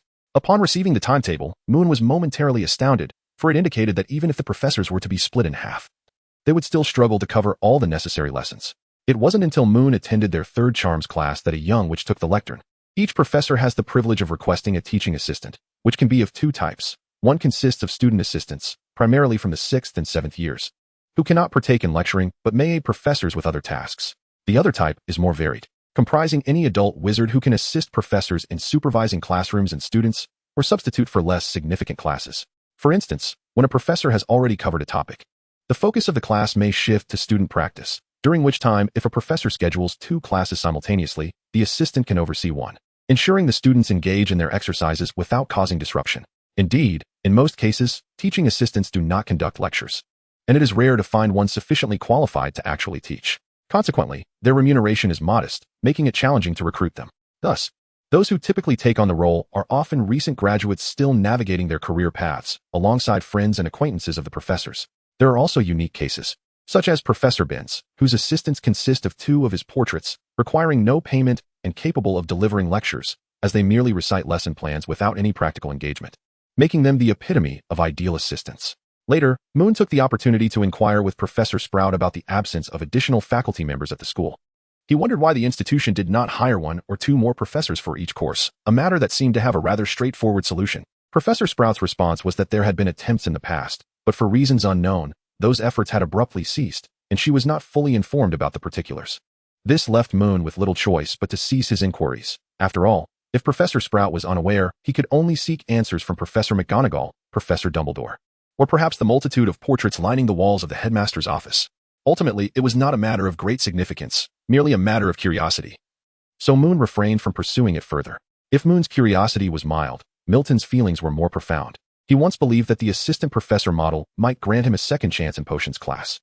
It was well known that he lacked the meticulousness required to brew potions with the necessary precision, and when Professor Snape stood beside him, his cold, piercing gaze oscillating between Milton and his cauldron, occasionally delivering scathing critiques, the pressure was nearly unbearable. Why did he once harbor such a belief? Perhaps it was due to Professor Snape's notorious unpopularity, or perhaps his disdain for other potion scholars was simply too pronounced. In any case, Professor Snape had no assistant, and he could not be bothered to emulate Professor Binns by bringing in a couple of portraits. Moon secretly speculated that Snape likely had little desire to seek an assistant. Over the years, many discerning students must have recognized his mastery in potion making, and if he had made the request, at least some graduates would surely have been willing to return as his assistants. However, most young wizards believed the truth to be that Snape's biting remarks and poor interpersonal skills led to no one volunteering to assist him. Regardless, Professor Snape remained a master of time management, and the students had no recourse but to endure his psychological torment. The fool, Professor Snape, delivered a sharp slap to Gal's nape, effectively halting his hand, which was intent on tossing a porcupine quill into the cauldron. The sudden noise drew the attention of the other students. Moon, having just crushed the Alahatsi leaves, raised his head to sneak a glance at Gal's cauldron filled with a murky green potion and sighed discreetly. What are you concocting? Professor Snape retracted his hand into the voluminous sleeves of his robe, his brow furrowed and his waxen face laced with scorn. Is that green, slimy porcupine quill soup? Tell me, Gal Fuller, do you not understand the instruction on the 3rd line, thoroughly dampen? Or are you unable to decipher the 12th line, stir clockwise until it resembles clear water? Furthermore, if you enjoy indiscriminately adding ingredients to your pot, I suggest you spend time in the kitchen with the house elves rather than sullying my classroom with a pot of revolting refuse. Note 1. In the original Harry Potter series, there are some inconsistencies regarding the number of teachers. The author has introduced the concept of teaching assistants for the sake of logic, which is not part of the original canon. Chapter 22. Tonks Midnight Duel. I swear, I will always despise Snape, Gal grumbled, a licorice wand dangling from his mouth. Having just concluded a morning of classes, they were heading to the Great Hall for lunch. The weather was dismal, mirroring Gal's foul mood. In their second period of charms class, he had been reprimanded. Professor Flitwick was not known for his sternness, yet Gal had created a minor explosion with a softening charm. Had it not been for Moon's quick thinking and covering Gal's backpack, he would now be in the infirmary chatting with them. As a result, Gal could only clutch a few surviving, intact books as he walked down the corridor. Enduring the pointed stares of several passing Ravenclaw students, they had shared potions class that morning. So annoying, he sighed, his face a picture of displeasure. Why can't we have flying lessons every day? Just yesterday afternoon, they had attended their first flying lesson, also in conjunction with Ravenclaw. Most of the young wizards from Muggle families, and even some from wizarding families who had never experienced broom flight, had thoroughly enjoyed themselves, to the point where Madame Hooch had to amplify her voice with magic to restore order. However, one must acknowledge that at Hogwarts, simply avoiding any accidents during class was a commendable achievement. No one responded to Gal, as it was evident he was merely venting and not genuinely seeking a conversation. Thus, Moon, Cedric, and Yearning tacitly chose to remain passive listeners. As they passed the entrance to the Great Hall, they coincidentally spotted a towering figure, nearly 3 meters tall, carrying 2 red-haired boys towards the castle. This sight clearly startled the children at the castle entrance, causing even the previously chatty Gal to wisely fall silent. The older students, however, were evidently not unfamiliar with such scenes. One even called out, "Hey, Hagrid, did these 2 little rascals sneak into the Forbidden Forest?" Hagrid nodded. Glancing at the 2 boys, their heads hung low, presumably concocting some mischief. Indeed, those Weasley boys, just 2 weeks into the term, and this is the second time. They certainly do not resemble Bill or Charlie. I must take them to Professor McGonagall. Fred and George offered no comments, clearly accepting their guilt, But Hagrid, due to his vantage point, could not see the smirks on the boys' faces as they mimicked his mannerisms. This spectacle led the surrounding students to take Hagrid's words quite seriously. Once Hagrid had escorted Fred and George away, Gal finally exhaled in relief, yet instinctively lowered his voice to inquire. That guy, the giant named Hagrid, is the same one who brought us to the castle on the first day, right? He's so tall. I mean, he must be a giant, right? No human could reach such a height. Yarling nodded in agreement, finding the notion plausible, while Cedric remained silent. And Moon chose not to engage in the discussion. Upon entering the great hall, as the four of them settled at the table, a hand suddenly landed on Moon's shoulder, prompting him to turn and find Tonks plopping down beside him. Moon, I heard you've garnered quite a bit of favor from the teachers lately, Tonks said nonchalantly, plucking 2 lamb chops from the table and adding them to her plate. I didn't expect you to be such a little genius. Your information seems a bit outdated. Moon sighed, picking up the pepper shaker and sprinkling some over his pork pie. Hey, since you're so capable, how about helping your senior out? Tonks said, biting into a lamb chop, her eyebrows raised. If you agree, I promise to surprise you. Surprise? Moon's lips twitched slightly as she recalled the last time Mrs. Tonks took you to my home. I had merely asked you to watch my younger siblings for 2 minutes while I used the restroom. Yet you managed to frighten little Dana into an uncontrollable fit of tears. And now you speak of surprises. Are you attempting to scare me into tears as well? A look of embarrassment crossed Tonks' face as she cleared her throat, admitting, this is my fault, but I truly did not anticipate that Dana would be frightened by this. In the past, children have always found it quite amusing. Moon sighed and shook his head. Indeed, this matter was not the fault of Dunks. She merely wished to vent her frustrations. There was no need for surprises. Instead, he asked what assistance she required. It was rather straightforward. Sensing Moon's willingness, Dunks exhaled in relief, expressing her desire for him to act as a lookout. A lookout. An uneasy premonition arose within Moon. Fortunately, Dunks did not utter the preposterous notion of venturing into the forbidden forest. Instead, she quietly relayed the entire sequence of events, under the provocation of Gemma Farley. She had rashly agreed to a midnight duel. This predicament prompted Dunks to seek Moon's help in keeping watch. You possess an innate advantage that no one else does, Dunks explained, yet Moon lacked the desire to continue listening. He had already gleaned everything from her unfiltered excitement. You are a first-year student. The term has only just begun 2 weeks ago. You could easily feign being lost, claiming you were misled by the staircase, to excuse yourself from Felix. Trust me. You will face no trouble whatsoever. I promise, dear Moon. Just help me this once, will you? Assisting was a certainty. This was Moon's resolution, beyond Dunks' spoken words. He had also discerned other implications from her thoughts, particularly the true reason behind her agreement to the duel, the foolish remarks made by Gemma Farley's oafish companion, Gavin Trefusis. His absurd taunts included, you Hufflepuffs are a disgrace, your mother is the shame of the Black family. And that motherless wretch is the disgrace of the Shafik family. You two are quite the match. Oh, poor Nifedora, surely you do not harbor a penchant for the inappropriate? The pressing question now was how to ensure that the Trefusis imbecile would pay the price he rightly deserved. Moon gradually sank into contemplation. Chapter 23, Cedric's Aerial Prowess. I can indeed assist you. Those surprises are unnecessary, yet you must promise me one thing. Moon gently tapped his knife and fork. He could not readily acquiesce. Otherwise, Tonks would likely start to ponder and become suspicious. Tonks shrugged nonchalantly, replying, go ahead, anything you say. Moon pondered for a moment before speaking. How about this? I will assist you with this favor, and in return, you shall serve as my magical sparring partner for 2 days this weekend. How does that sound? This seemed a trivial request, and Tonks, expecting a bit of a challenge from Moon, breathed a sigh of relief upon hearing the simplicity of it. She waved her hand, adopting a grandiose demeanor. As long as you agree. The time and place? Although Moon had already gleaned the time and location of their agreed duel from Tonks's thoughts, he still asked, not wishing her to know that he had involuntarily read her emotions. Tomorrow evening at 8 o'clock. Wait for me in the common room, and I shall come find you. Unaware that Moon was privy to everything, Tonks mysteriously added, then turned back to tackle the lamb chops on her plate. Moon said nothing further, merely smiled at his 3 curious roommates and resumed his meal with focus. Hey, Moon, what exactly did Senior Tonks ask you to do? The gossiping spirit ignited within Yarleen as she leaned closer to Moon, whispering, come on, just tell us. We promise not to spill. Yarleen Sutton. Professor Sprout's voice suddenly boomed. If you disturb Moon again, preventing him from tending to his white root properly, while neglecting your own, I shall transform you into a white root and plant you in my pot. The students erupted in laughter, turning to Yarleen, whose face flushed crimson as she turned back to carefully tend to her white root leaves. Professor Sprout typically did not reprimand students so harshly. Yet this was Yarleen's 7th instance of turning to Moon in his herbology class, although she had escaped detection 3 times. For violations were evidently sufficient to warrant a serious reprimand. Coughing to suppress his laughter, Moon continued to work on his white root stems, whispering, stop asking, Yarleen.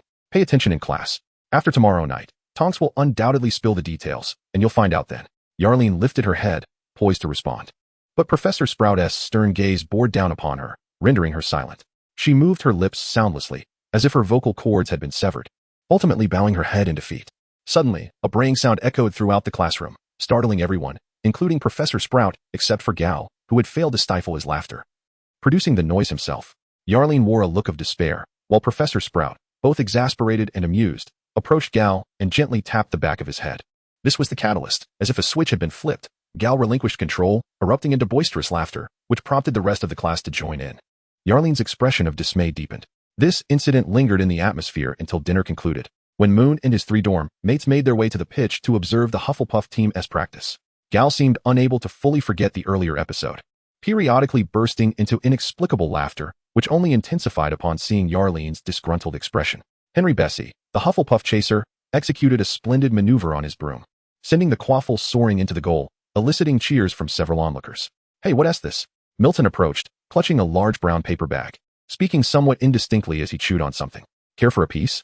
My mom sent over some carrot cake. It's quite delightful." I told her it wasn't necessary, but she insisted on running to Hogsmeade just to make it for me.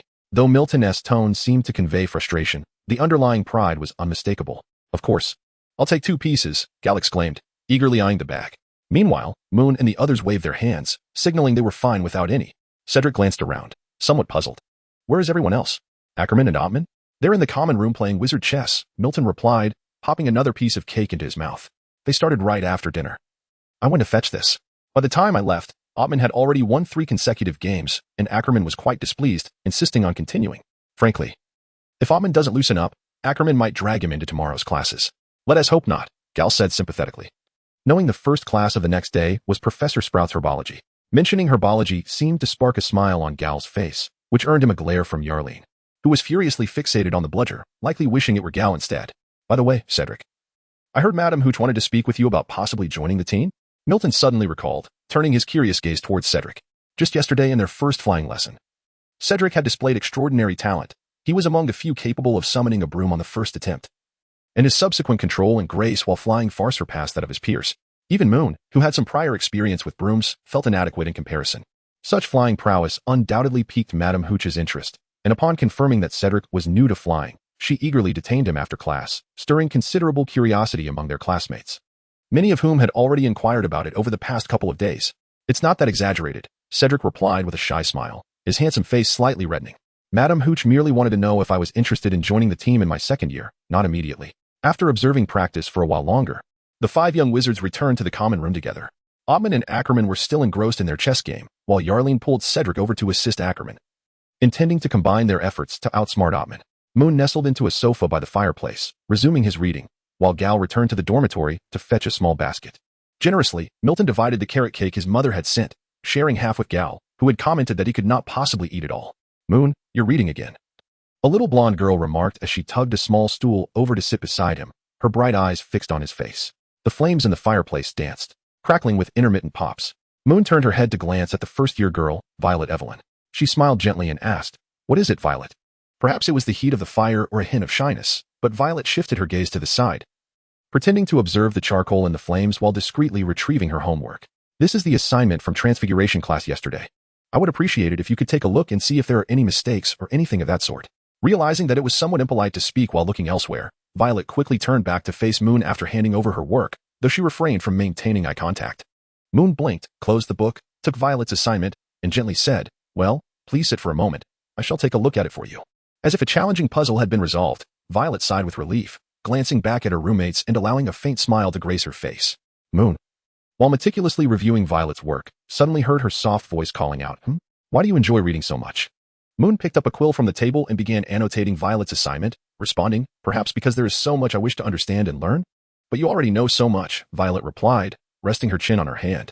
The flickering glow of the fireplace illuminated her lovely light blue eyes, which sparkled like crescent moons. Moon shook his head, set down his quill, and neatly returned the assignment book to Violet. "There is always new knowledge awaiting me. You have completed your assignment admirably, with only a few minor errors, which I have marked for you." Violet received her assignment back, cradling it in her arms and nodding. Yet she continued to gaze intently at Moon, reluctant to depart. "Is there something else, Violet?" Moon coughed lightly, feeling a tad embarrassed. Violet beamed brightly, rising to her feet. "Call me V, as my parents do." With that, the petite girl turned and skipped away with a buoyant step. Moon raised a hand to scratch the back of his head, shaking it in mild exasperation, before resuming his reading. As it turned out, while 8-man excelled at wizard's chess, facing 3 opponents, one of whom was the astute Cedric, was evidently beyond his capabilities. The subsequent 3 matches ended in 8-man's defeat. However, Ackman, Yarlin, and Cedric did not emerge unscathed. Each victory was hard-won. After securing 3 victories, Ackman finally released 8-man, who then collapsed onto the sofa in exhaustion, only to be discovered and sent back to his room by Gabriel during his rounds in the common lounge. Moon, you're still here? Gabriel, who had just seen Ackman enter his room, suddenly noticed Moon still engrossed in his reading by the fireplace. Yes, I have just 2 pages left. I'll return to my room to sleep afterward, Senior. Moon raised the book in his hand, revealing the title, Outsmarting Dark Magic. Gabriel approached the fireplace and sat on the low stool that Violet had previously dragged over. Isn't this book a bit advanced for a first-year student? As he spoke, Gabriel seemed to hesitate, searching for a way to phrase his concern delicately. The best evidence of his deliberation was the 2-second pause before he broached the subject of the book's complexity. First-year students can be quite sensitive about such matters. Indeed. There are some concepts I struggle to fully grasp, and I can only manage a vague understanding of certain parts, Moon admitted candidly. But doesn't this enhance its research value, Senior? Oh, I believe you are correct, Gabriel nodded in agreement. Then, once you finish, remember to return to your room. If you have any questions, feel free to come and ask me. It's best not to conduct experiments on a whim. Of course, I know you wouldn't, as you are among the brightest of this year's new students. However, as a senior, I must offer this reminder. Haha, I hope you understand. Moon did not exhibit impatience towards Gabriel's lengthy discourse. Instead, he listened intently until Gabriel concluded his thoughts. He then sincerely nodded and responded, No problem, Senior. I will pay attention to your advice, and I truly appreciate your willingness to assist me with my inquiries. Should I encounter any uncertainties, I will seek your guidance. All right. Gabriel shifted his gaze towards the campfire, gently scratching his head. Moon gazed at Gabriel, suddenly sensing something. He stifled a chuckle and feigned weariness, closing the book he had intended to finish. Perhaps the warmth of the hearth had lulled him into drowsiness. I think I shall retire for the evening, Senior. It seems the question and answer session will have to wait until tomorrow. Although this explanation seemed somewhat contrived, Gabriel remained oblivious, instead exhaling a sigh of relief. Then go rest. I will tidy up the lounge and return shortly. Moon nodded, clutching the book, stretching leisurely with the thought of performing the entire act, before bidding farewell to Gabriel and making her way towards her room. It was not long after Moon's departure that the public lounge was suddenly filled with hushed whispers, accompanied by the occasional soft laughter of youthful maidens. Meanwhile, within the confines of Moon's dormitory, the air was thick with the nonsensical ramblings of Gal, who was lost in a deep slumber, murmuring about apple pies and carrots. Moon cast a bemused glance at Gar, who resembled a bear as he slept, clutching a pillow. Tenderly, she tucked him in before returning to her own bed. Illuminated by the glow of her wand, she completed the final 2 pages of her book. Chapter 25, The Locked Dungeon. Moon, are you prepared to set off? Tongs inquired, her face alight with excitement as she approached Moon in the Hufflepuff common room. The midnight duel is fast approaching. Moon retrieved an antique pocket watch from her pocket, gently waving it before Tongs. But it's only 8 o'clock. Are you certain we should leave this early?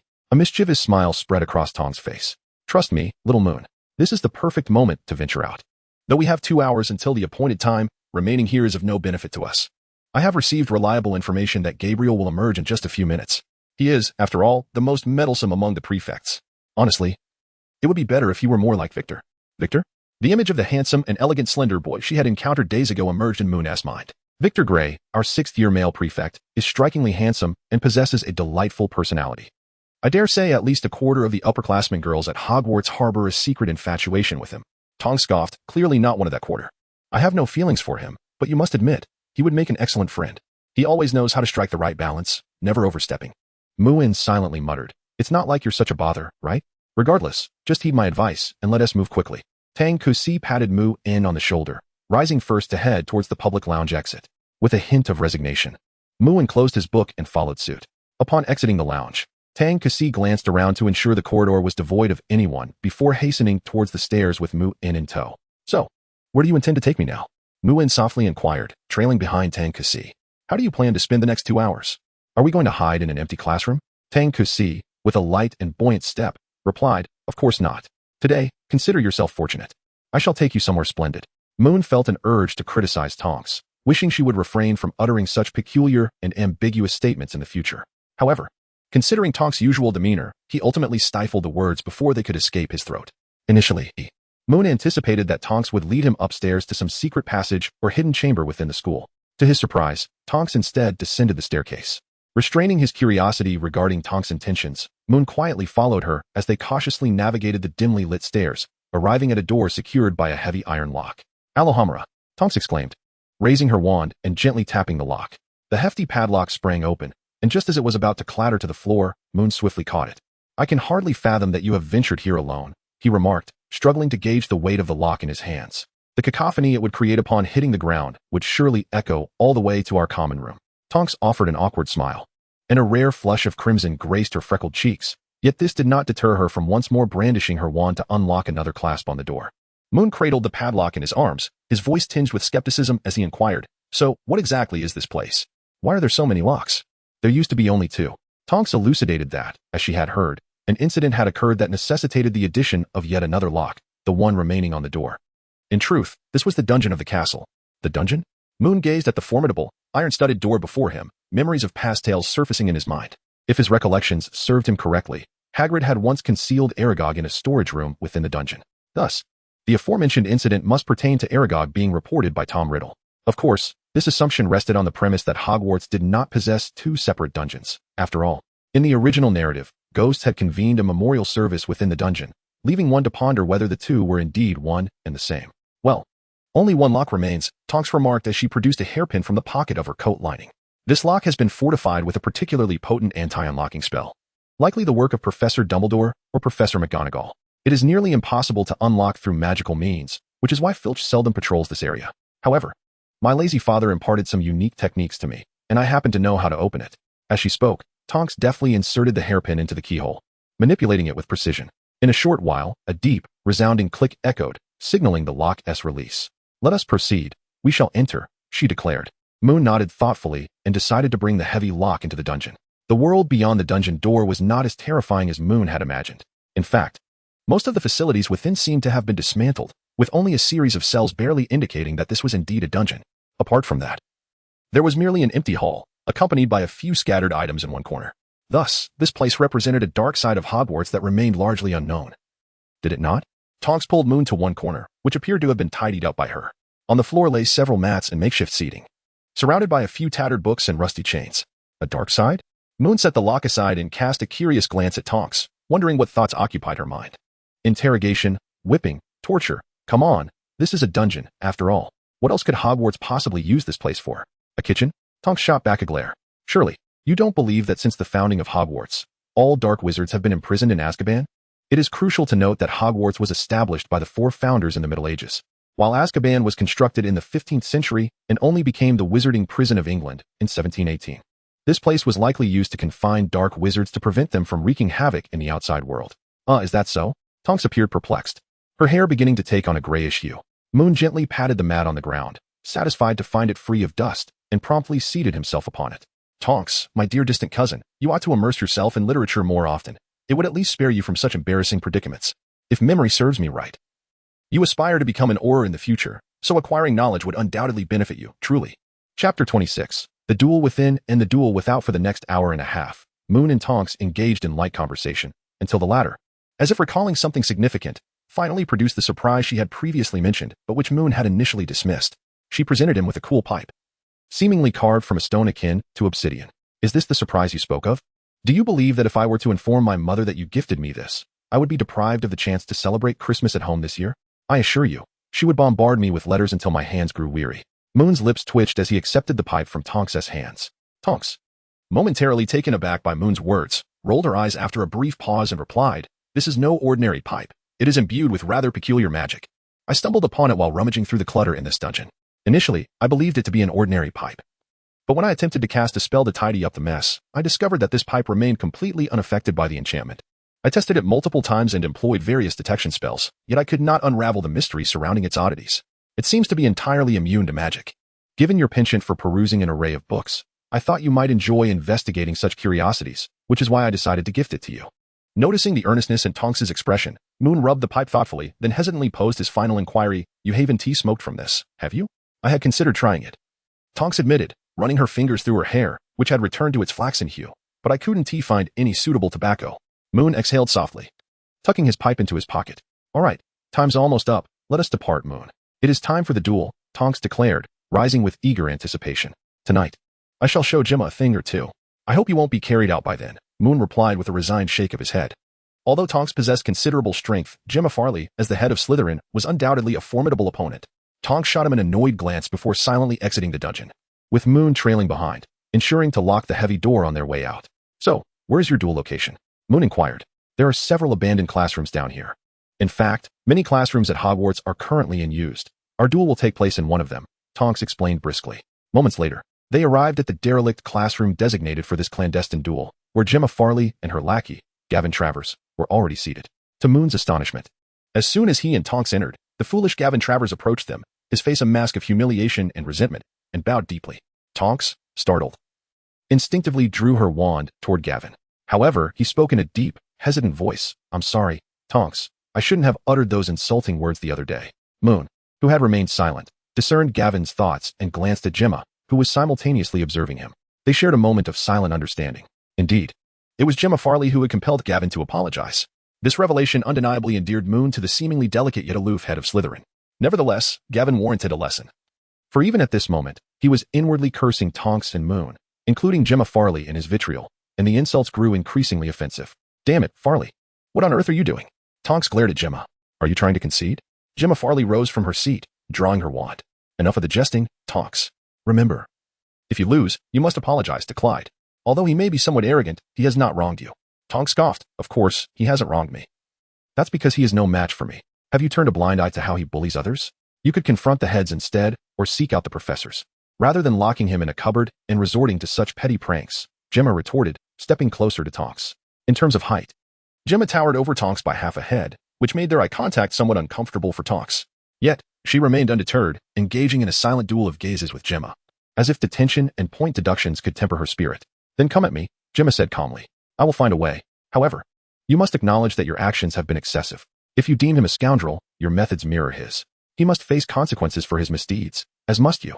Tonks took a step back, raising her wand once more and bowing toward Gemma. Then let it be so. If you win, I shall apologize. Moon observed Gemma preparing to return the courtesy, aware that the duel between them was imminent. He turned towards Gavin and cleared his throat, suggesting that it was time for them to stand guard outside. Gavin cast a disdainful glance at Moon, who appeared excessively diminutive in his eyes, and sauntered out of the classroom without a second thought. Moon shrugged and followed suit, exiting the classroom as well, the moment the door closed. The air within the room was filled with the incantations of the two, accompanied by a series of crackling sounds. You must be feeling quite disgruntled, big guy, Moon remarked, drawing his wand and gazing up at the stern-faced Gavin. Humph? Gavin furrowed his brow as he looked at Moon, snorting through his nose, thoroughly expressing his contempt and disdain. Moon did not respond. Instead, he drew his wand, bowed to Gavin, and then retreated. Observing Moon's actions, Gavin was momentarily stunned, but soon a smile of excitement illuminated his face as he too unsheathed his wand. However, he did not bow. He merely nodded and similarly stepped back 5 paces. Stupefy. Expelliarmus. Gavin stared in bewilderment as his wand slipped from his grasp. Before he could comprehend the situation, he was met with Moon's suddenly crimson, indifferent gaze.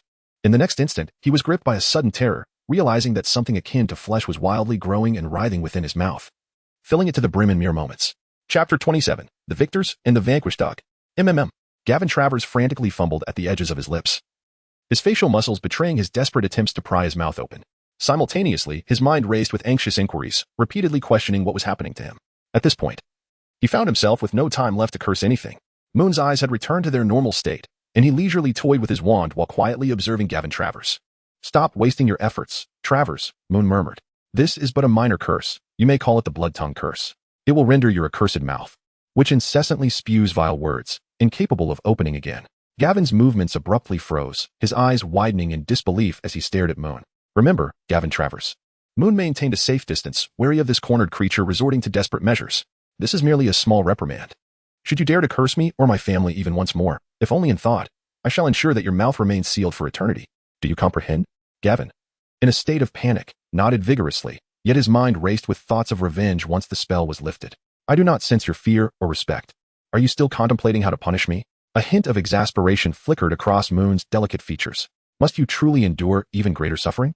At that moment, Moon yearned to inflict some harm upon this imposing figure, but regrettably, he had yet to master any healing spells. Inflicting an injury could very well lead to complications. After a brief moment of contemplation, he finally devised a plan. Damn it, Moon Fox, hurry and lift this wretched curse. Moon gazed intently at Gavin, softly echoing the words that resonated within his mind. How is this possible? What is happening? Get out of my head. Get out. How did you accomplish this? Gavin's expression grew increasingly frantic as he stumbled backwards several paces, overwhelmed by a cacophony of emotions, fear, confusion, and an urgent desire to flee from this peculiar first-year student before him. Moon paused, unwilling to let Gavin escape. Do you understand now? He sheathed his wand. Recognizing that the hulking figure before him had relinquished any thoughts of resistance, even beginning to stammer out a sincere apology in a flustered manner, Gavin nodded earnestly. From the depths of his heart, truly, ignorance breeds audacity. Moon chuckled softly, perplexed by him. Was his mind so muddled? Had it been another, they would have been frightened away long before falling victim to the blood tongue curse. Now, retrieve your wand. Gavin turned, hastily picking up the wand from the ground. Then casting a panicked yet hopeful glance at Moon. With a gentle nod from Moon, Gavin Travers began to feel the foul taste of blood and flesh in his mouth finally dissipate. He attempted to open his mouth and succeeded. I can speak now? Gavin exclaimed, startled by his own voice. Remember, keep all of this confidential, or you shall learn the consequences. Do not even think of sneaking a report. You should realize that you cannot hide anything from me.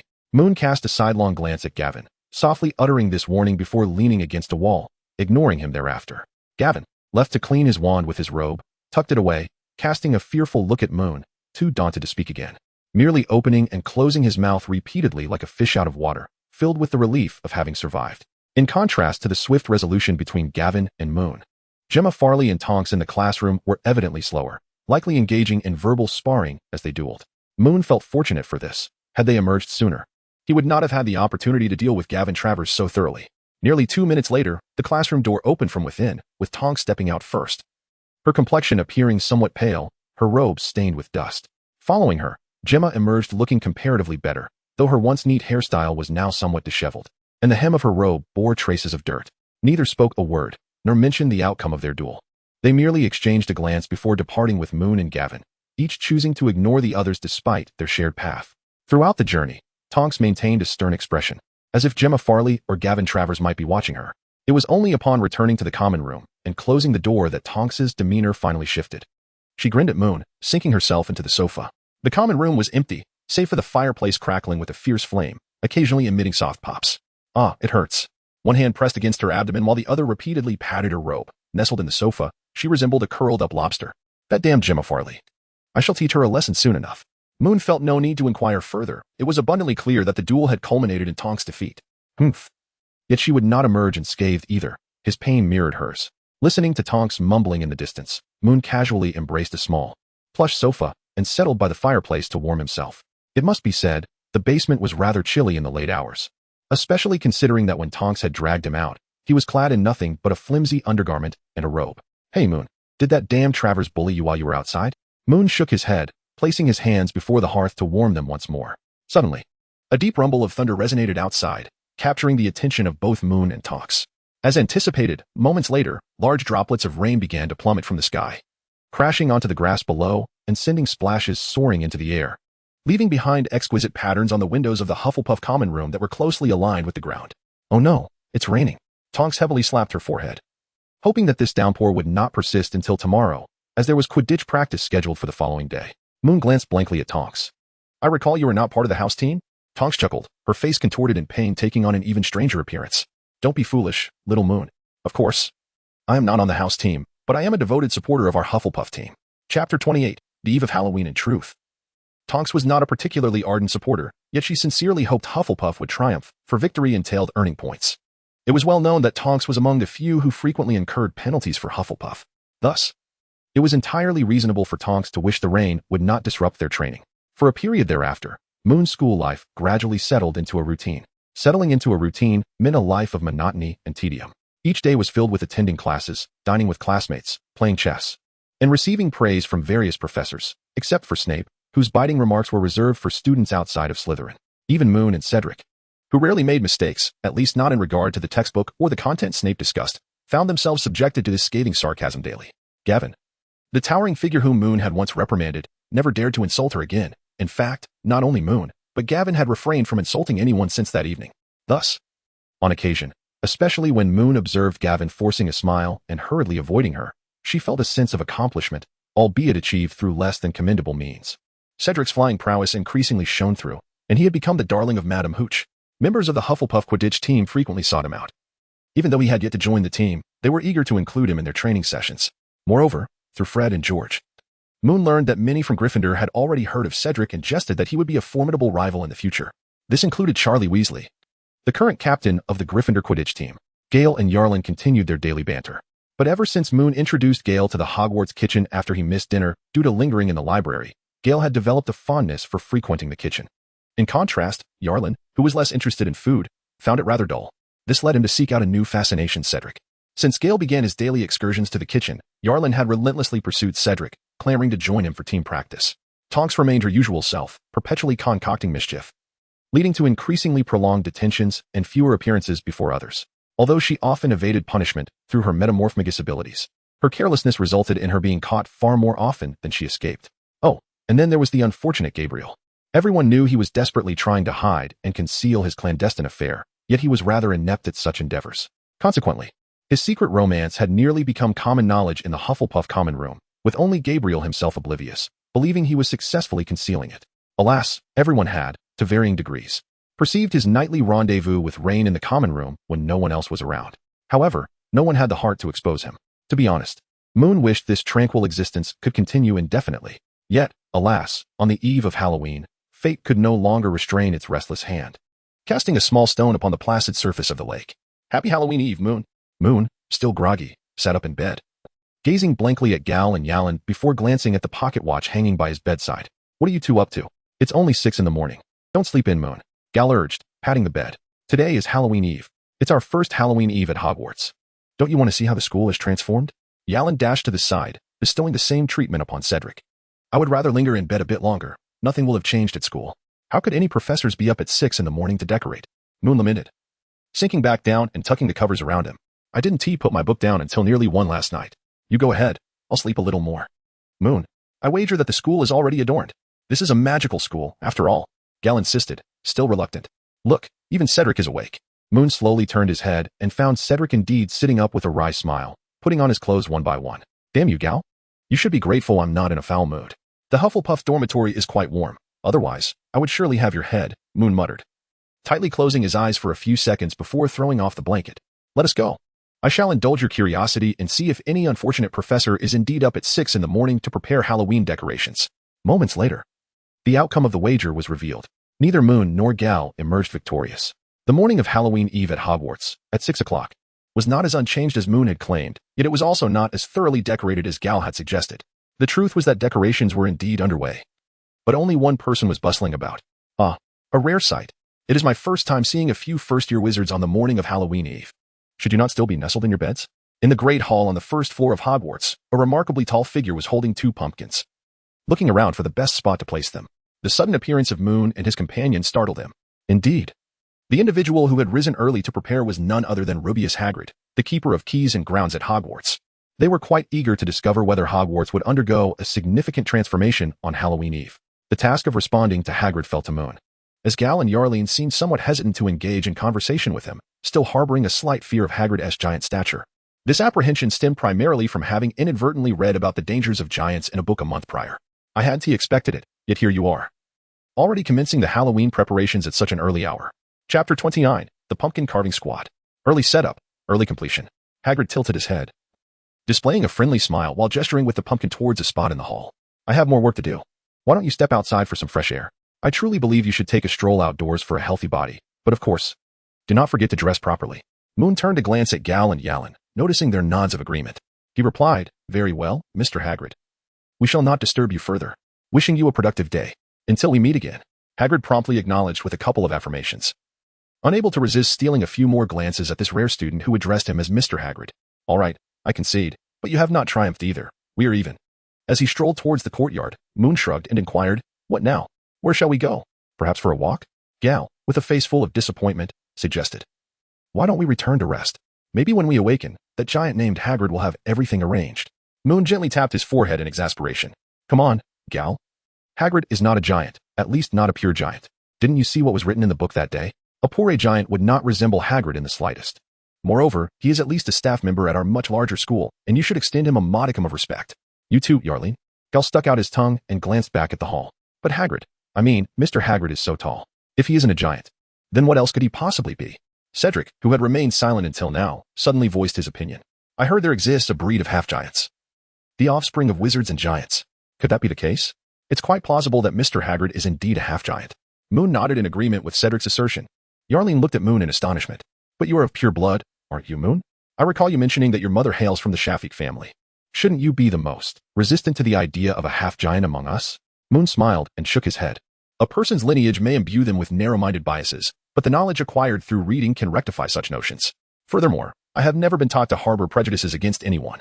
Yarling and Cedric appeared to grasp the essence of Moon's words, albeit with some difficulty. Only Gal, from a Muggle background, remained perplexed, not fully comprehending their discourse. However, that did not deter him from wanting to join the conversation. He promptly interjected, "So, Mr. Hagrid is harmless to us, right?" "Indeed, Gal. Unless you foolishly attempt to provoke him. Even then, he would likely just reprimand you a bit before handing you over to Professor Sprout," Moon affirmed with a nod. "Then why don't we return and help him carve pumpkins?" Gal exclaimed eagerly. "I just spotted several pumpkins on the ground, still untouched and glistening with droplets of water. Trust me, I possess quite the skill for pumpkin carving. Just imagine, the Great Hall of Hogwarts adorned with pumpkins we carved ourselves. What an accomplishment that would be." As Moon observed Gal's enthusiastic visage, he barely had the chance to respond before he noticed Yarling and Cedric, who had shifted from disbelief to eager anticipation. Before Moon could articulate his thoughts, Gal and Yarling exchanged a knowing glance and swiftly turned towards the hall, striding ahead. "Please. I never said I was against going. I merely wanted to ensure that you all know how to carve pumpkins." Before Moon could finish his words, the others had already been brought back to the hall, where they were met with Hagrid's puzzled gaze. "I do not believe we have been properly introduced, Mr. Hagrid." "Ah. It is a pleasure to see you again." Moon observed Gal opening his mouth, seemingly attempting to articulate something, yet ultimately he was unable to do so. Yarland also appeared unprepared to speak, so he could only press on. "Indeed, Mr. Hagrid, it is quite chilly outside, and we find it somewhat inconvenient to return for warmer clothing. I wonder if we might assist you in arranging these items, perhaps by carving some pumpkins?" Hagrid was taken aback, but he noticed that when Moon mentioned carving pumpkins, the other children looked at him with hopeful eyes, their gaze sparkling, rendering him somewhat flustered. "Certainly. I mean, you may take a couple of pumpkins to try your hand at it. We have plenty. But you must be cautious not to injure yourselves. I wouldn't want you to miss out on today's Halloween Eve feast at Madame Pomfrey's." Hagrid scratched his head. "Not a problem. Thank you very much, Mr. Hagrid." As he expressed his gratitude, Moon gently nudged the unresponsive Yarland with his foot, while Cedric tugged at Gal's sleeve. The three then collectively expressed their thanks to Hagrid once more. For the next hour or so, the four of them busily assisted Hagrid. Gal was indeed correct. He excelled at carving pumpkins, but only those of standard size. When it came to the few pumpkins that had evidently been enlarged by a charm, he struggled considerably. Thus, after carving several normal-sized pumpkins, he finally succeeded, with Cedric and Yarland's assistance, in creating a somewhat lopsided, oversized pumpkin head. Moon and Hagrid were tasked with preparing the venue, as he simply could not carve a pumpkin well. The knife, which glided effortlessly in Gal's hands, seemed to have a mind of its own when wielded by Moon, as if he were afflicted with polio. Fortunately, he could assist Hagrid using his wand, levitating objects as needed, although they had yet to learn this in class. Moon had practiced it long ago, so managing a few pumpkins was no challenge at all. During this time, Hagrid promised to display the pumpkins carved by the four of them, though it was actually only three, especially the enormous one, in a prominent location for everyone to admire. This was primarily due to the names of the four etched upon it, along with a few rather unattractive little caricatures. Later, at Cedric's suggestion, Gal added Hagrid's name as well, which nearly brought tears to the emotional giant's eyes upon seeing it. To be honest, even Moon was momentarily taken aback. But during their collaborative efforts, they had all engaged in lively conversation and laughter, making it unsurprising that they would include Hagrid. "All right, children. I must take my leave to carve more pumpkins and prepare other decorations for the professor's final arrangements. You should head to breakfast and attend your classes," Hagrid announced. "I hope you might find time to visit me for tea and a chat. I have some other things, you know, those gigantic fruits, mostly experimental products." As he spoke, Hagrid felt somewhat anxious, fearing the children might decline his invitation, but it was evident that Moon and the others would not do so. The first to respond was Gal, seemingly attracted either by the prospect of afternoon tea, the enormous fruits, or the enchanting tales of magical creatures and wizards that Hagrid mentioned. "Of course, Mr. Hagrid. We would be delighted. Since we have no classes on Friday afternoon, how about then?" Gal replied. "Splendid. I look forward to it," Hagrid exclaimed, clapping his hands and beaming with joy. "I shall take my leave now." The four children waved goodbye to Hagrid, startling not only the other students passing by but even Professor McGonagall, who happened to be there for breakfast. She looked astonished, glancing between the children and Hagrid, clearly puzzled. Despite having been called by the children all morning, Hagrid felt somewhat flustered under the gaze of so many. So he hurriedly waved and exited the hall with a sheepish grin. Noticing the attention of those around them, Cedric's cheeks flushed, and he quickly patted the shoulders of his three companions, urging them to jog towards the Hufflepuff table, where breakfast was beginning to be served, feeling both embarrassed and amused. Observing the hasty retreat of the four young wizards, Professor McGonagall smirked slightly, then strolled over to the staff table to enjoy her breakfast as well. At Hogwarts, the tradition of hosting a Halloween feast on the eve of Halloween is one that has undoubtedly been established for many years. This was evidenced by the pumpkins Moon and his friends carved that morning, which were merely part of the evening's decorations. By noon, the first-year wizards noticed additional embellishments in the Great Hall. Candles flickered within the hollowed-out jack-o'-lanterns, ominous clouds drifted across the ceiling, and small bats, peering with wide eyes from hidden corners, added to the atmosphere. Two Gryffindor students debated the authenticity of the bats, one insisting they were real, while the other maintained that a certain professor must have transformed them. Upper-year students discussed the upcoming feast, recalling that 2 years prior, Professor Dumbledore had invited a well-known wizarding band, allowing the students to revel. Rumor had it that this year, Dumbledore had grand plans, intending for each professor to showcase a magical fireworks display. Initially, only a few Gryffindor and Ravenclaw students discussed the matter, but by the end of lunch, the conversation had spread to all four houses, with increasing excitement over when the fireworks would commence and what wondrous displays the professors would conjure.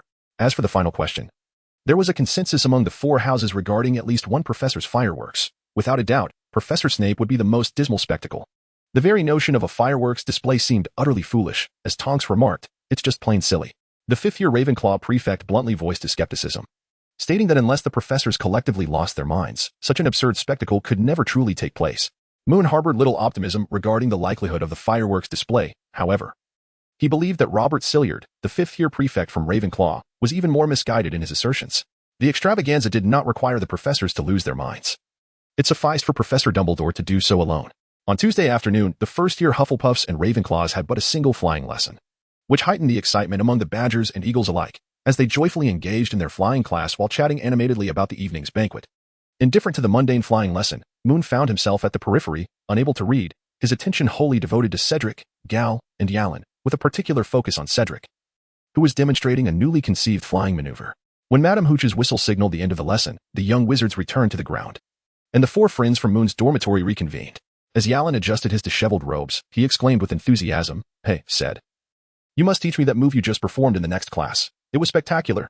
"Oh, shouldn't we head to the Great Hall for the banquet?" Gal nodded fervently, and from the longing in his eyes, Moon could almost envision a table laden with food. "Of course, no problem," Cedric responded with a smile. "But should we not return to the dormitory to tidy up first? The banquet won't commence too early." "Oh, I can't wait to eat. I'm starving," Gal exclaimed, his eyes wide. "You're just hanging there like Moon, hardly moving," Yalan pointedly remarked. "You're not hungry. You just want to eat." Gal wrapped his arm around Yalan's neck, laughing. "Huh? You're right. I just want to eat. Is there anything wrong with that?" Exhausted from the flying lesson, Yalan feigned an attempt to escape Gal's embrace before surrendering the idea, waving his hand dismissively. No. Eating is certainly important, very important." Gal released Yalan with satisfaction, though he had to concede that Cedric was correct.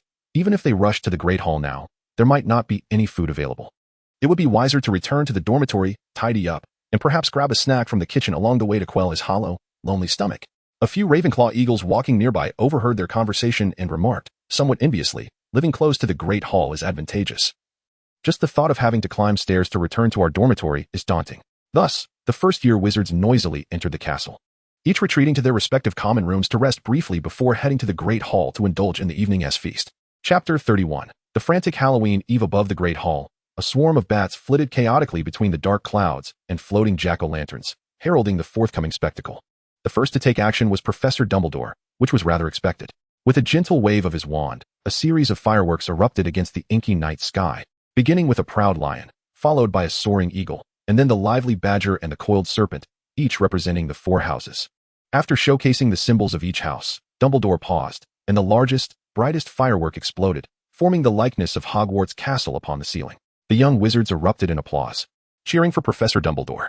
Undoubtedly, Dumbledore had no intention of curtailing their enthusiasm. Instead, he raised a goblet, took a sip of his drink, and extended his hand toward Professor McGonagall.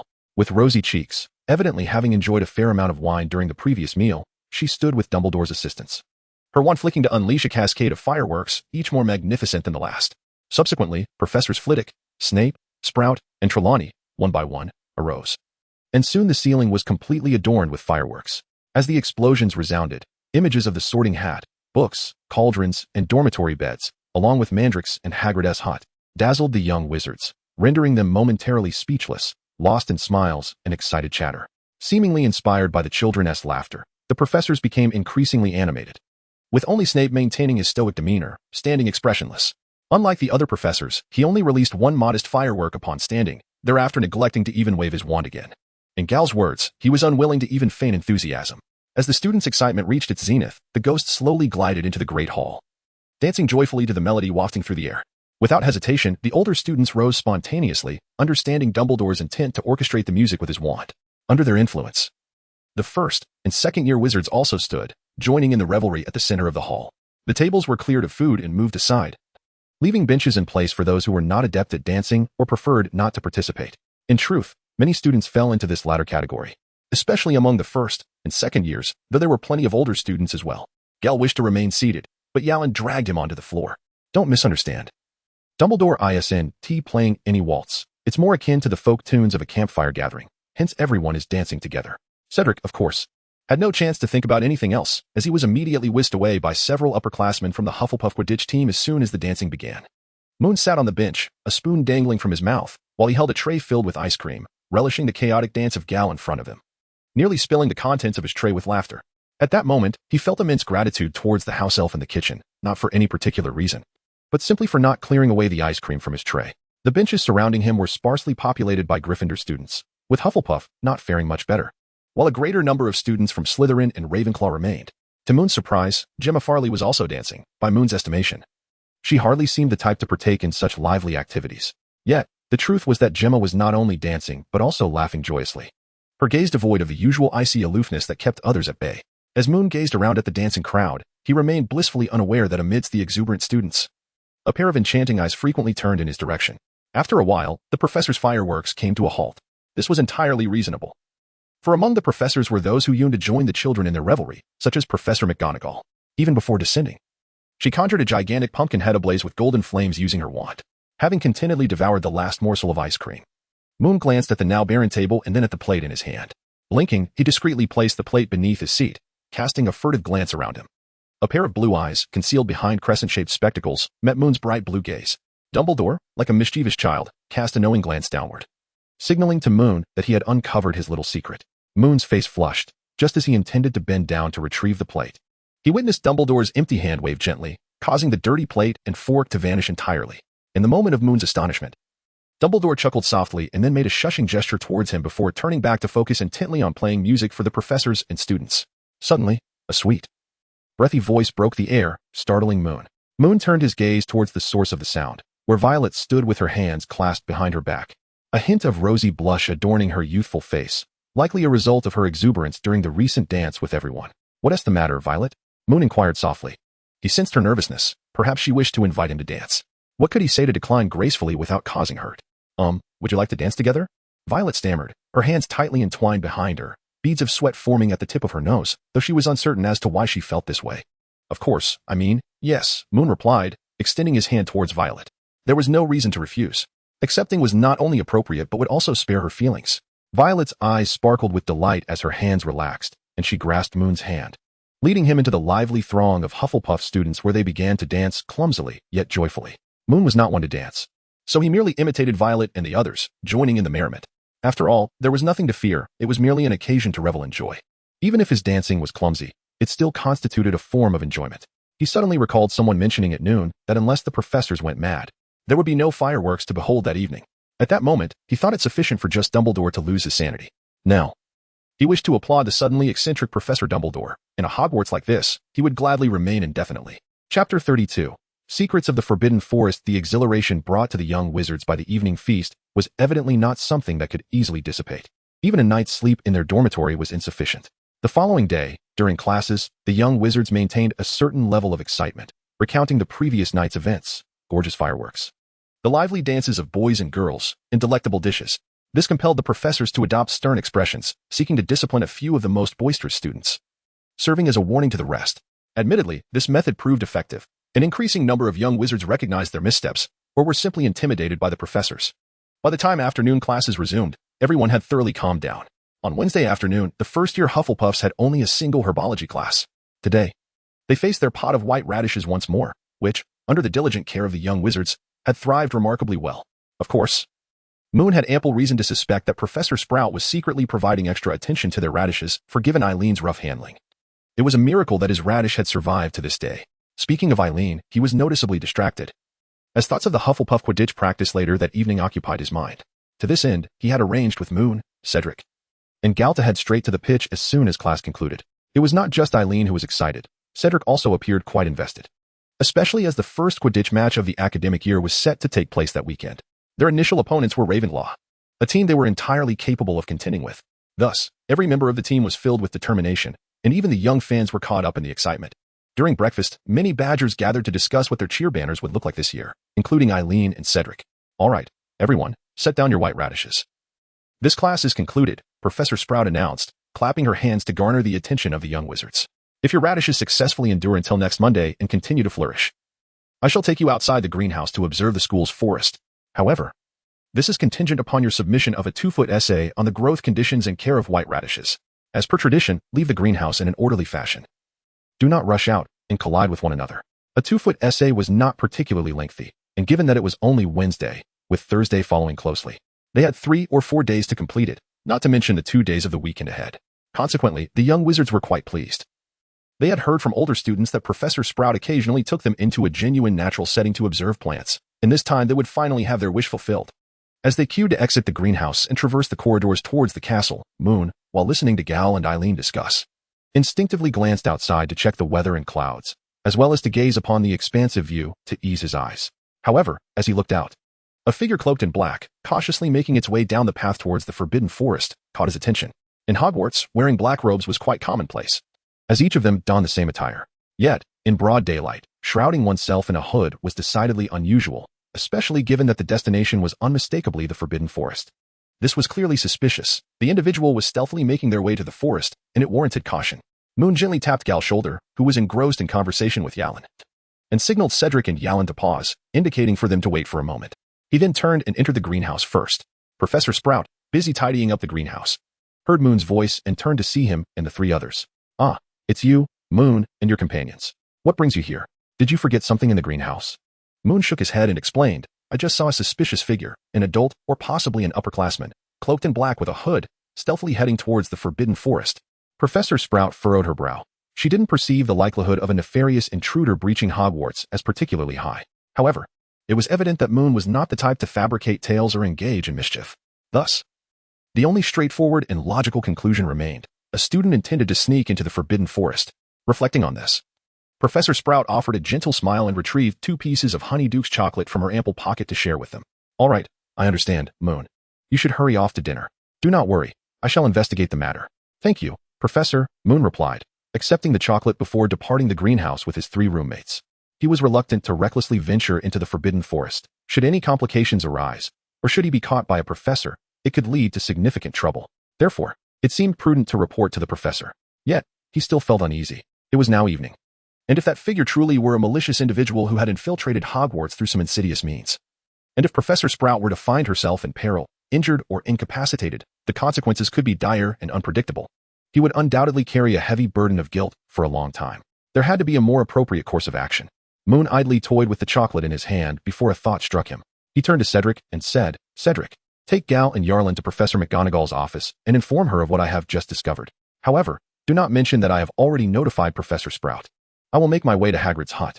He pondered whether this was an overreaction, considering they were, after all, at Hogwarts. Yarlin, perplexed, replied, what you witnessed was likely just a student attempting to sneak into the forbidden forest. To be honest, I've often wished to explore it myself. If only it weren't so perilous. Moon shook his head, asserting that caution rarely leads to significant error. Please, just help me make this trip. Should anything go awry, I shall readily accept the blame. What kind of talk is that?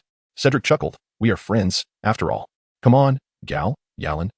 There must be a reason for Moon's request. Let's make the journey. It won't be much trouble. Gal and Yalan nodded in agreement. And after bidding farewell to Moon with a wave, the trio dashed towards the castle. Chapter 33. Professor Sprout's absence from class. Mr. Hagrid. Mr. Hagrid, are you there? The wooden door of Hagrid's hut was rhythmically knocked upon, startling Hagrid, who was in the midst of baking rock cakes. He hastily removed his oversized gloves and approached the door to open it. Is that you, Moon? What brings you here so unexpectedly? I thought we had agreed to meet on Friday. Oh, right. Come in, then. I've just made some rock cakes. You must try them. Upon hearing the mention of rock cakes, Moon tugged at his clothing, realizing he was fortunate this visit was not merely for socializing. Otherwise, Consuming even a single rock cake might jeopardize his appetite for the following day. Apologies, Mr. Hagrid, but I fear we may not have time to indulge in rock cakes. As he spoke, Moon gestured toward the forbidden forest. I just saw someone sneaking into the woods. Hagrid's beard twitched as a look of exasperation crossed his face. Oh no, not those Weasley twins again, I hope? I doubt it, Moon replied, shaking his head and glancing once more toward the forbidden forest. It was someone cloaked in black, appearing rather furtive. Hagrid's unruly brows knitted together as he leaned out to peer in the direction of the forest. Are you certain there was only one individual? Moon nodded vigorously, his certainty unwavering. Mr. Hagrid, there is only one person. I believe he has already ventured into the forbidden forest by now. I understand, Moon. You should return to the castle, Hagrid responded, his tone leaving no room for ambiguity. The forbidden forest had not been particularly safe of late. He casually remarked to Moon before turning to his dwelling to retrieve his large crossbow, calling out to Fong. Leave this matter to me. Very well. Moon stepped back a few paces, granting Hagrid passage as he exited, then watched as Hagrid disappeared into the depths of the forbidden forest, in the direction of the castle. The silhouette of Professor Sprout could also be faintly discerned as she approached. Moon exhaled, feeling somewhat reassured that Hagrid had ventured into the forbidden forest ahead of them. With Professor Sprout closely trailing and the possibility of Professor McGonagall joining later, this trifecta provided a measure of safety. The risk still loomed, once beyond his capacity to manage. Contemplating this, Moon turned and took a slight detour towards the castle. After Halloween, the weather took a drastic turn. On Thursday morning, rain began to pour heavily, and by the time Moon and his companions awoke for breakfast, the outside world had transformed into a torrential downpour. The deluge dampened everyone's spirits, particularly for the Quidditch enthusiasts and team members from various houses, as the impending match loomed and their training responsibilities intensified. The sudden onset of the heavy rain was indeed a disheartening development. As they entered their first herbology class, Moon's mood was significantly affected, not by the rain, but by the absence of Professor Sprout, who was supposed to teach that morning. Although she had assigned homework the previous day, it was not uncommon for her assistant to step in. Yet, an unsettling premonition gnawed at him. A seventh-year Hufflepuff student entered the classroom, clutching his books, and clapped his hands to garner attention. All right, everyone, I will be leading this class. As per Professor Sprout's instructions, please continue to tend to your white roots. Refrain from whispering, and remember you have a 2-foot essay to compose. Let us begin. Senior, Moon hesitated before raising his hand. May I inquire why you are conducting this class? The senior, having just opened his notebook, paused, seemingly caught off guard by the question. Nonetheless, he quickly replied.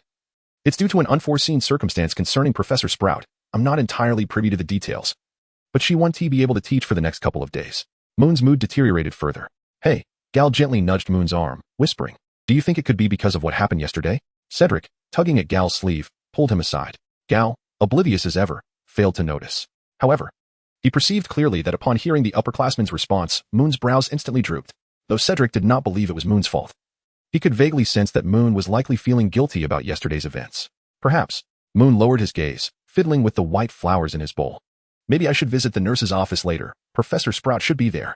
He was aware that the situation was not his fault after making extensive arrangements, and in fact, he had done his utmost. Yet, in such matters, he possessed an extraordinary sense of responsibility. While he would never impose harsh expectations upon himself, a tinge of guilt still lingered. All right, Cedric, Gal, and the nearby Yallen all nodded in agreement. The second class of the morning was History of Magic. Moon, as usual, was lost in his book, while Gal and Yallen were sound asleep. Cedric, however, was diligently taking notes, having managed to focus on Professor Binns' lecture after enduring a lengthy period of torment. No one anticipated the sudden arrival of Professor McGonagall in their classroom.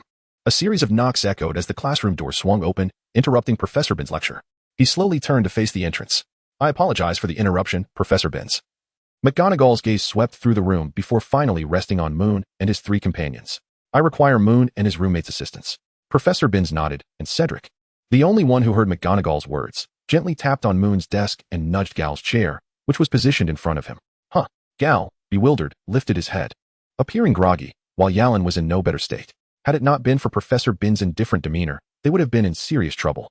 However, judging by the displeased expression on McGonagall's face, it seemed inevitable that they would soon face reprimands. Under McGonagall's silent urging, the 4 of them filed out of the classroom and gathered behind her. Once they had exited, McGonagall turned back to nod at Professor Binns before closing the classroom door.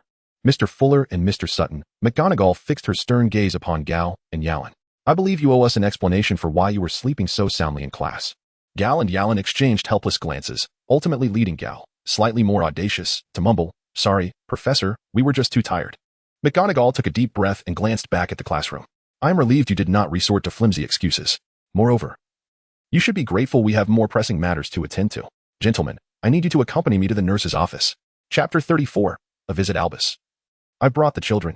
As soon as they entered the nurse's office, McGonagall quickened her pace, approaching Albus Dumbledore by the bedside, speaking in hushed tones.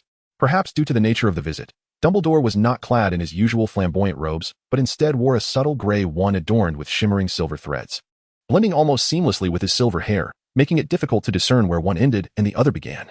After McGonagall approached, he turned his attention to Moon and the other young wizards, his bright eyes radiating warmth and kindness. "Oh, children, I apologize for summoning you at this hour. Please believe me, had it not been for an urgent matter, I would never have dared to interrupt your class time." To face Dumbledore and feel his goodwill and wisdom made it challenging not to regard him as a life mentor or a respected elder. This sentiment resonated not only with Moon, but also with Cedric and the others. Thus, when confronted with Dumbledore's apology, the four young wizards shook their heads, with Moon being the only one displaying a more mature composure, while the rest appeared to be slightly anxious. "Do not feel pressured. I merely have a few questions I must pose." Dumbledore gestured toward the sleeping Professor Sprout on the bed. "Your Professor Sprout is not in grave danger. With a few days of rest, she will recover. However, I wish to know what exactly you witnessed that day, and who saw it." Despite the inquiry, Dumbledore's gaze was firmly fixed upon Moon. Moon stepped forward and spoke. "Professor Dumbledore, if you are inquiring about what we reported to Professor Sprout, Professor McGonagall, and Mr. Hagrid, then I can certainly oblige." Dumbledore nodded slightly, refraining from immediate questioning, instead allowing a brief pause for Moon to compose himself before inquiring. "So, Mr. Fox, could you recount what you witnessed at the time?" "Certainly, Professor." Moon took a moment to gather his thoughts and then recounted everything he had seen the previous day. "We had just finished our herbology class and were exiting the greenhouse when I noticed a cloaked figure, shrouded in secrecy, making its way toward the Forbidden Forest. Due to the distance, I couldn't make out the details clearly, but the figure appeared to be of considerable height, possibly a senior student or an adult. Concerned, I sought out Professor Sprout. Later, fearing potential danger, I, along with Cedric, Gal, and Jarl, split up to find Professors McGonagall and Hagrid. That essentially sums up the matter." "Professor." Dumbledore regarded Moon with appreciation. "Professor Sprout should be grateful to you. Had you not sought out Hagrid and Professor McGonagall afterward, she might have sustained even more severe injuries. You all acted commendably. However, I have a small query. After reporting to Professor Sprout, did you see that figure again?"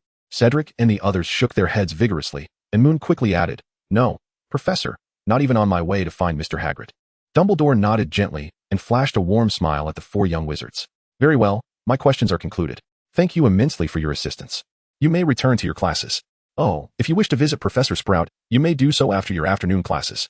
According to Madame Pomfrey, she will likely need to rest a bit longer." "Understood, Professor." "Goodbye, Professor Dumbledore." "Goodbye, Professor McGonagall," the four young wizards chorused as they turned to leave. Yet, after taking a couple of steps, Moon hesitated, turning back with a hint of embarrassment to ask, "Excuse me, Professor Dumbledore, but do you think we might learn what truly happened to Professor Sprout?" Dumbledore tilted his head slightly, an expression of cunning crossing his features. "Regarding that, we are not yet fully certain. However, if it becomes necessary to inform you later on, I shall do so." "It seems unlikely," Moon thought to himself, nodding in acknowledgement before bidding farewell and following Cedric and the others out of the infirmary. Once the four Badgers had exited, Professor McGonagall turned her gaze back to Dumbledore, her face betraying an unmasked concern. "Albus, do you think it could be?" Dumbledore's eyes, sparkling with an azure hue behind his crescent-shaped spectacles, flickered toward Professor Sprout lying on the bed. "I do not know, Minerva, but it is undeniable that the Forbidden Forest harbors what this uninvited guest seeks." "Oh." By the way, Dumbledore suddenly turned his attention to the infirmary door. "That child, he is Andy's son, is he not?" McGonagall nodded. "Indeed, it is he. No wonder Goyle is so proud. He is indeed an exceptional boy. However, I believe, Minerva, that during Pomona's recovery in these coming days, you ought to keep a closer eye on him." McGonagall looked at Dumbledore with a puzzled expression. "Why?" Dumbledore pursed his lips. "He is a good child. And because of that, I suspect he may feel some sense of responsibility for Pomona's injury. I cannot predict whether this may lead him to take any impulsive actions. More importantly, that child is a natural seer." Upon hearing the term natural seer, McGonagall's expression shifted to one of astonishment. "No wonder. That splendid wand of his is indeed made of silver lime. If he is a natural seer, it would not be surprising for him to possess such a wand from Ollivander. However, I did not sense any intrusion into my thoughts, Albus. While I do not possess your remarkable skill and mental occlusion, I would certainly be aware if I were being read." Dumbledore chuckled, walking alongside McGonagall as he explained, "Ah, speaking of that, one must commend the child. He demonstrates remarkable control. As Goyle mentioned, he has learned to manage his abilities quite well, refraining from involuntarily reading others' minds. Yet, Minerva, I fear he has sensed your concern." It was evident that a child as perceptive as Moon would indeed realize that Professor Sprout's injuries were not as minor as they had suggested. Chapter 35. The foul mess on the wall undoubtedly. The events surrounding Professor Sprout and the nature of her injuries were far from the lightheartedness implied by Dumbledore and McGonagall. Yet, since Dumbledore had explicitly indicated that the matter was not suitable for disclosure at present, Moon recognized that he had no rightful claim to this knowledge. Even if he were inclined to investigate the situation himself, he had to consider his own capabilities, with his current rudimentary spellcasting skills. Encountering an adversary capable of inflicting such serious harm upon Professor Sprout could lead to dire consequences. As he walked alongside Cedric and the others toward the History of Magic classroom, Moon pondered if there might be a way to remain informed about the situation without placing himself in harm's way. Several hours later, upon hearing Moon's request, Tonks could scarcely believe her ears, lingering in disbelief for quite some time before asking, "Luna, are you truly certain you wish to pursue this course of action?" "Yes, Tonks." Gazing at Moon's resolute expression, Tonks found herself perplexed. "I do not comprehend why you would wish to, be captured by Filch, and ensure that you are taken to his office." Moon placed his backpack aside, undoubtedly for his own reasons. "Are you going to help me or not?" he asked. All right, Tonks replied, shaking her head. "Let me make it clear. If you get caught by Filch and taken to his office, your mischief needs to be just the right amount. If it's too severe, Filch will drag you to the headmaster, and today, you'll likely find yourself before Professor McGonagall. Conversely, if your prank is too trivial, Filch will most likely send you straight to detention. Moreover, you should orchestrate your mischief in a location close to Filch's office, one he frequently passes by, to maximize your chances." The portrait of an elderly woman on the wall listened to their unabashed scheming, her expression transforming into one of bemusement. Having hung in Hogwarts for so many years, she had never encountered a student so eager to be caught by the school's caretaker. "I understand," Moon nodded. "So this is why you brought me here? This is your chosen spot?" "Indeed," Tonks affirmed, pulling a somewhat odorous brown paper bag from her pocket. Wrinkling her nose, she handed it to Moon. With great caution, Moon pinched the corner of the bag and accepted it. "A dung bomb," Tonks said with a mischievous grin, observing the look of distaste that crossed Moon's face. According to their usual schedule, in a few minutes, Filch would emerge and wander the castle, typically preceded by his emaciated cat, Mrs. Norris. At that moment, all Moon needed to do was hurl the dung bombs against the wall, more than one, to ensure Filch would catch him in the act. He would then likely deliver a few threatening words and instruct Moon to clean the wall. However, he must be cautious not to hit Mrs. Norris, or he would witness Filch's most terrifying side. Curiosity piqued, Moon asked, "Have you ever done this?" Tonks quickly shook her head, "No," but soon added in a hushed tone, "However, in my 3rd year, I accidentally dumped an entire pot of fertilized soil on Mrs. Norris." The elderly woman in the portrait laughed heartily, and though Moon's face remained solemn, his shoulders involuntarily twitched, betraying his effort to suppress amusement. Tonks shot a glare at the portrait and then at Moon, before haughtily declaring, "Good luck," and striding away down the corridor, leaving Moon alone with the stinking dung bombs and the elderly woman who couldn't stop laughing. After a few more minutes, the heavy sound of a door creaking open echoed, and Moon, prepared, drew his wand, aiming it at the open bag of dung bombs on the floor. Filch had exited his office, and Moon could distinctly hear the shuffling footsteps drawing near. 3, 2, 1. Moon took a deep breath, waved his wand, and a large dung bomb shot forth from his bag, soaring towards the corner. With a resounding pop, it transformed into a rather unpleasant splatter upon the wall. Moon suppressed a dry heave, and the elderly woman in the portrait beside him mirrored his disgust. Damn it, that was the voice of Filch. Moon dared not become complacent. He waved his wand once more, leaving another unsightly mark upon the corner wall. However, he refrained from a third wave of his wand. As the saying goes, one must fully commit to the performance, and he had no reason to linger in chaos upon hearing Filch's voice. Yet, he could afford to proceed at a leisurely pace. Ignoring the open bag of dung lying on the ground, Moon approached the wall, nodded at the portrait, then picked up his backpack. Striking a pose as if ready to flee, he waited until Filch came jogging around the corner before taking his first step. "Stop! You there! I see you!" Filch shouted, hastening his pace. Moon feigned a dejected expression, turning around to obediently halt. Damn first-year students, tossing dung at the walls, as if the troublesome twin brothers weren't enough. "Now we have you mischief makers appearing from time to time," Filch muttered, gripping Moon by the shoulder. "Come with me to the office. You will face the consequences today." Moon remained silent, offering no defense or mockery. Instead, he secretly rejoiced at his success while fixating on Filch's cat. To be candid, the cat's eyes did appear somewhat bulging, likely due to its emaciated condition. If only it could be fed a bit more and given some nutritional supplements to enhance its fur's luster, it might become considerably more attractive. Mrs. Loris was also observing him, her bright eyes shimmering under the corridor's illumination, possessing an unsettling quality. Although Mrs. Loris was unremarkable, Moon felt as though the cat was staring at him, as if fearful he might escape. Creak. The door, which had just been closed, opened again with an unpleasant screech. "Get in." Filch shoved Moon, propelling him into the office. "Damn first-year student, I'm going to whip you soundly today, I swear." Filch muttered as he began rummaging through the office. Chapter 36. The active map. Filch was merely attempting to intimidate Moon, fully aware of the futility of his threats. And Moon, in turn, grasped this reality. Thus, he remained calm, merely awaiting the commotion that Tonks would create outside. This had indeed been agreed upon between them. Otherwise, how could he coax Filch away from his post, allowing himself ample time? Fortunately, Tonks never disappointed in causing a ruckus, and before long, a muffled thud resonated from outside. Filch, who had been pretending to search through a trunk, startled slightly, though Moon observed him clearly as he pinpointed the location of his desired item. Filch muttered some curses, which Moon did not quite catch but presumed were far from pleasant. He closed the trunk and turned, glaring fiercely at Moon. "You'd best stay put here. If I return to find you've stirred up more trouble, I promise to keep you in detention for an additional 3 nights. With that, Filch stormed out of the office, lantern in hand, accompanied by Mrs. Loris, completely oblivious to the fact that he had just revealed his intentions regarding Moon's fate. Just detention, acceptable enough. Once Filch had exited the office, Moon hurriedly approached the drawer labeled confiscated items, highly dangerous in Filch's office, yanking it open with urgency. To be fair, the drawer was quite well concealed, located in the lower tiers of the cabinet and obstructed by boxes in front. Had Filch not recently opened those boxes, revealing the inscription on the drawer, Moon would have expended considerable effort to locate it. "Let me see what treasures lie within," he exclaimed, rummaging through a biting teacup. A biting teacup? Oh, for heaven's sake. Let go. After freeing his finger from the grasp of the biting teacup and brushing aside 2 seemingly worthless roots devoid of any magical essence, likely regarded by Filch as cursed artifacts, and unrolled. Substantial sheet of blank parchment appeared before Moon's eyes. Moon let out a sigh of relief as he retrieved the parchment and drew forth his wand. He first listened intently to the sounds beyond the door, then confirmed that there were no other parchments hidden in the drawer. With a gentle flick of his wand, he touched the parchment and solemnly recited, "I hereby solemnly swear I am up to no good." The ink began to blur, and lines started to unfurl across the parchment, swiftly transforming into a map, with names continuously shifting and moving. Through the map, it was evident that Filch was jogging down the corridor, while Tonks remained in a fixed spot along the hallway, likely hiding behind a cabinet or curtain. "Splendid," Moon murmured, muttering a phrase indicating the prank was complete before folding the now blank parchment, the Marauder's map, back into his bag and restoring the scene to its original state. Indeed, he had gone to great lengths to be the first to obtain this map from Filch's office, which was likely still untouched by the Weasley twins. His efforts were not in vain. The map was indeed still there. There is an old Chinese saying that misfortune may be concealed within fortune, and fortune may lie within misfortune. At this moment, Moon felt this sentiment profoundly. However, it could be argued that this adage was somewhat misplaced in his case, for this predicament was entirely of his own making.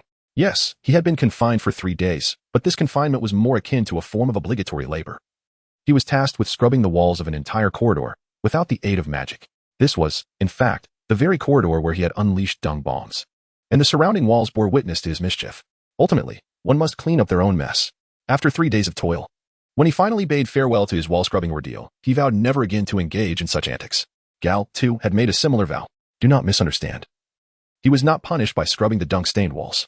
Rather, he had been chased through 3 corridors by Peeves, resulting in remnants of dung bomb debris plastered across him. Even so, it left him feeling queasy for quite some time. Gal's unfortunate incident began innocently enough, as he snuck into the kitchen for a snack, traversing the route without incident. However, upon returning to the dormitory, he had a brief encounter with Peeves, who was tossing dung bombs from another direction. To add to his woes, Gal had tarried a little too long, and it was not until he had sprinted through 3 corridors that a 7th-year Slytherin girl finally came to his rescue. This experience led him to harbor a newfound respect for Slytherin, possibly influenced by the girl's striking beauty. Throughout the 3 days, Moon continued to monitor the Marauder's map. To be candid, it yielded little of significance. His observations were limited to 4 points. 1. Gabriel and Rain indeed spent nearly every day whispering sweet nothings in the common room when no one was around. 2. Dumbledore genuinely enjoyed pacing around his office.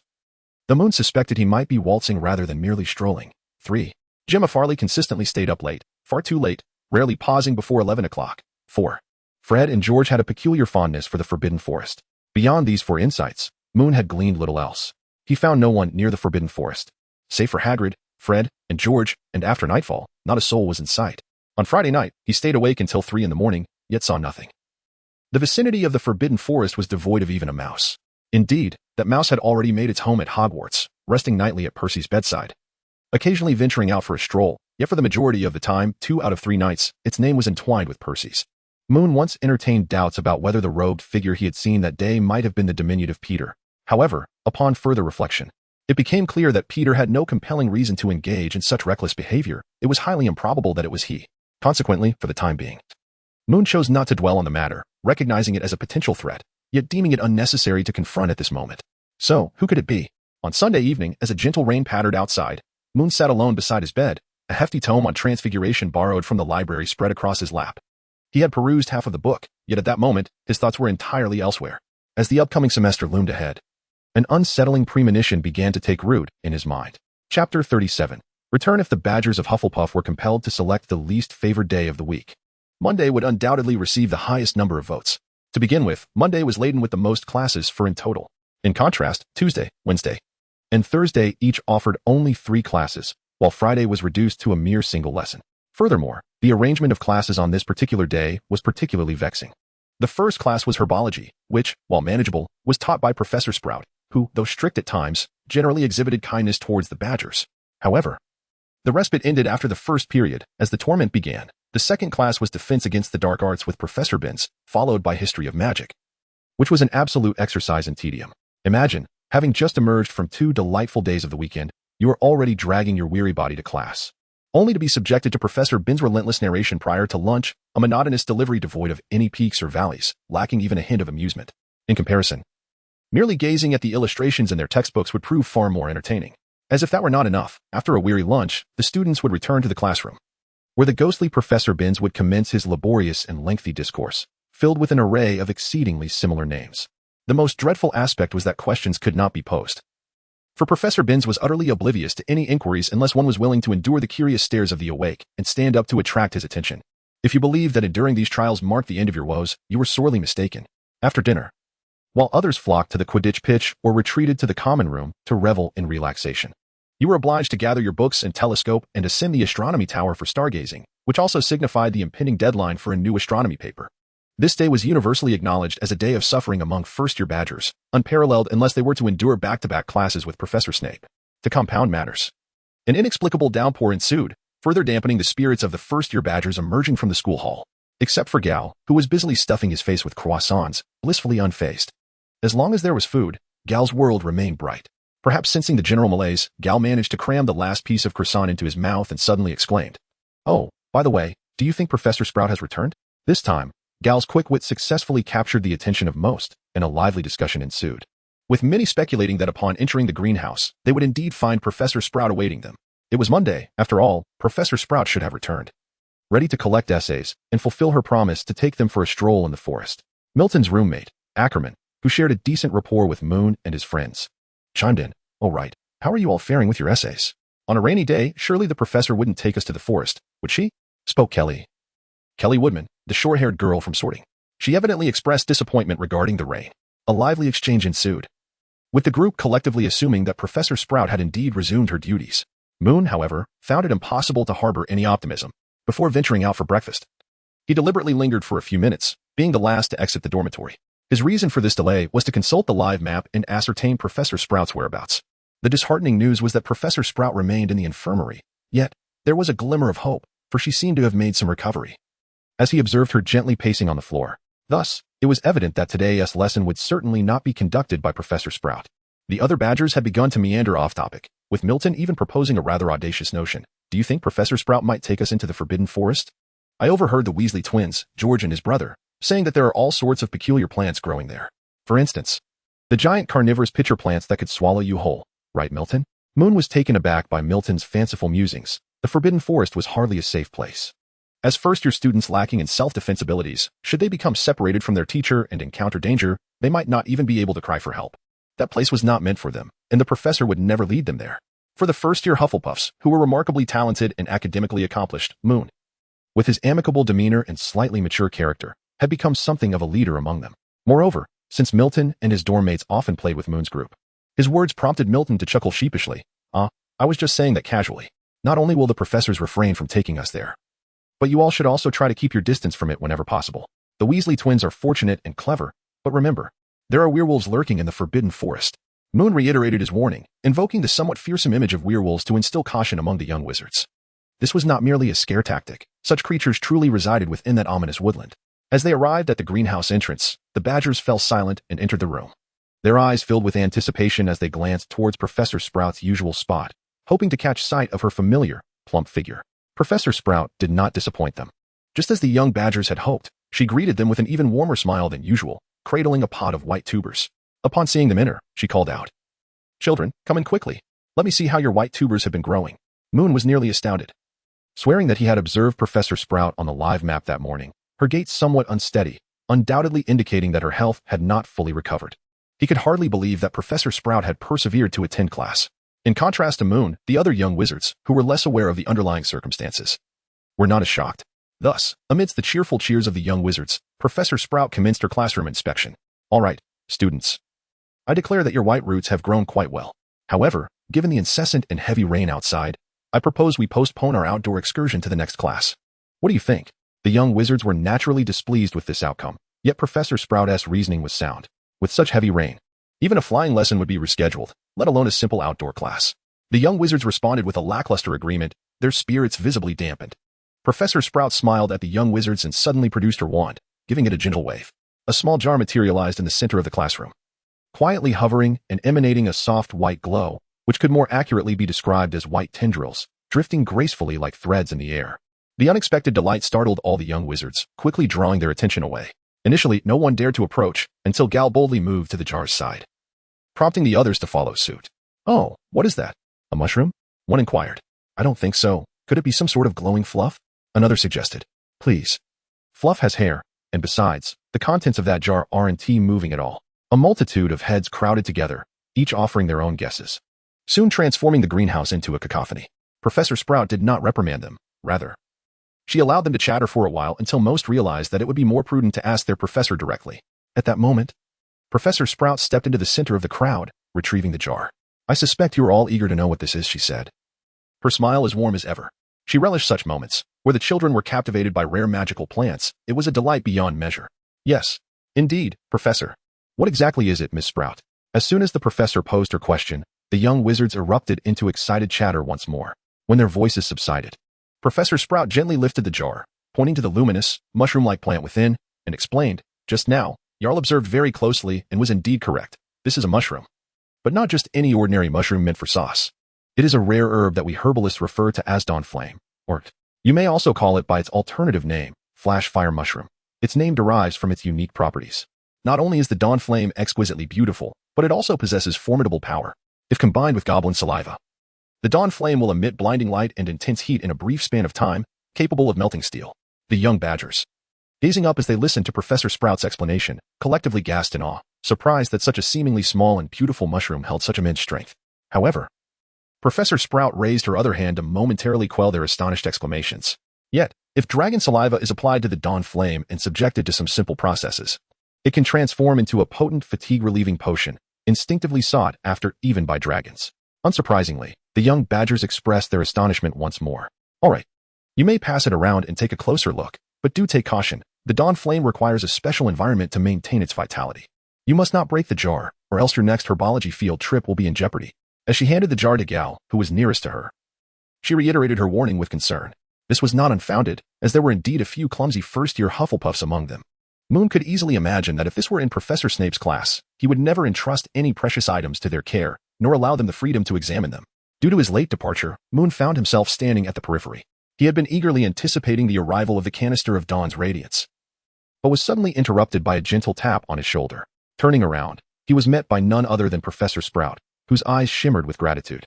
As she gestured for him to step outside, she produced 2 large pieces of chocolate and extended them to Moon. Moon took the chocolate and hurried to catch up with Professor Sprout, accompanying her outside the greenhouse. Oh, Moon, I have heard from Minerva and the others. I am truly grateful to you. Professor Sprout closed the greenhouse door and gently ruffled Moon's hair. If it weren't for you, I might have faced dire consequences. Moon quickly waved his hand, urging, Please, Professor, do not say such things. Fortune favors the virtuous. I assure you, you will be just fine. I have merely lent a small hand. The professor refrained from elaborating further, for such discourse would only serve to heighten Moon's discomfort. After a brief pause, she added, By the way, Professor Dumbledore wishes for me to remind you that we will inform you of the events occurring in the Forbidden Forest once we have unraveled the mystery. Until then, he is genuinely concerned that you, being the kind-hearted child you are, might feel compelled to investigate the matter on your own. Upon hearing Professor Sprout mention Dumbledore's name, Moon surmised the nature of her concerns. He yearned to express that the professors were overly anxious on his behalf, as he would never foolishly put himself in harm's way. However, he understood that this caution stemmed from their protective instincts towards him. Thus, he nodded earnestly, assuring her, Rest assured, Professor, I shall not act unwisely. By the way, how is your health? I have been somewhat worried about you. Professor Sprout affectionately ruffled Moon's hair and replied with a warm smile, Oh, I am nearly recovered, though still a tad weak. Now, off you go and enjoy the fire mushrooms with your classmates. Note: here, the headmistress refers to Professor Sprout, who, in addition to being the herbology professor, is also the head of Hufflepuff House. Meanwhile, Professor McGonagall is the head of Gryffindor, Professor Snape heads Slytherin, and Professor Flitwick oversees Ravenclaw. Chapter 39, The Revelation of the Marauders Map. To be frank, Moon found himself even more perplexed. Although he would never dare to intrude upon Professor Sprout's innermost thoughts, he could still passively sense her emotions. During their previous herbology class, he distinctly felt her worry. It was reasonable to assume that Professor Sprout had encountered the intruder in the Forbidden Forest, and she had been rescued afterward. According to both Professor Sprout and Professor Dumbledore, the individual who saved her must have appeared at a critical moment, implying that either Hagrid or Professor McGonagall had also crossed paths with the intruder. In this context, several days had passed, yet it seemed that Dumbledore and the others had yet to uncover the truth. And they might not even have discerned the identity of that shadowy figure. This was no trivial matter. Under the guise of the Dark Forces, a guide to self-protection, Moon once again stealthily opened the Marauders map. Today, Professor Kump had not attended class, as they were not required to learn new material. Instead, they simply needed to review the textbook under the guidance of their upperclassmen, preparing for what was likely to be a lengthy assignment. With his classmates diligently focused on their books and the upperclassmen not closely monitoring them, Moon had no reason to fear being discovered. Oh, Moon suddenly felt as though he had stumbled upon a profound revelation. Reflecting on Harry Potter's 6-year odyssey at school, he recalled that in the first year, it was Professor Quirrell, the Defense Against the Dark Arts instructor, who instigated trouble. In the second year, there was an intricate connection with Gilderoy Lockhart, who also held the position of Defense Against the Dark Arts teacher. The third year was not marred by Professor Lupin himself, but rather by his close companion. The fourth year saw the impostor Moody as the orchestrator of a grand conspiracy, and in the fifth year, the notorious Umbridge needs no elaboration. What is the essence of the Defense Against the Dark Arts professorship? Upon closer examination, it appears to be not merely a cursed position, but also a significant source of turmoil within the original narrative. Thus, one might ponder, could it be? With this thought in mind, Moon hurriedly made his way towards the Forbidden Forest to investigate the movements in that vicinity. Alas, he found nothing. Around the edges of the Forbidden Forest, he only encountered Hagrid and Fawkes. But what if Professor Kump had already ventured into the depths of the Forbidden Forest? Moon pondered for a moment, then resumed his search for Professor Kump on the map. This was no easy task, akin to searching for a needle in a haystack. Thus, Moon had no choice but to begin eliminating possibilities, starting from Professor Kump's office. Regrettably, he ultimately spotted the professor in a different classroom, one dedicated to the defense against the dark arts. Moon sighed, on the verge of closing the map, when his eyes unexpectedly caught sight of a name departing from the castle, heading towards the Forbidden Forest. Victor Krum, Adam's elder brother, one of the heads of Hufflepuff House. The object of admiration for a considerable number of upperclassmen, as mentioned by Tonks. How could it be him? As Moon pondered over strategies, he fixed his gaze upon Victor's figure, silently hoping that he would refrain from venturing into the Forbidden Forest. Yet, fate did not align with his desires. Regardless of Moon's contemplations, Victor's name ultimately found its way into the depths of the Forbidden Forest. It was evident that rushing to thwart Victor would be an unwise endeavor. Moon had no doubt that the senior prodigy could easily overpower him. Reporting to a teacher, however, did not seem to present a favorable alternative. If Victor possessed a legitimate reason, such as having obtained permission to enter the forest, Moon would find himself in an awkward predicament. Moreover, should he choose to report the matter, he would inevitably have to explain how he came to know of Victor's entrance into the Forbidden Forest while seated in the Defense Against the Dark Arts classroom.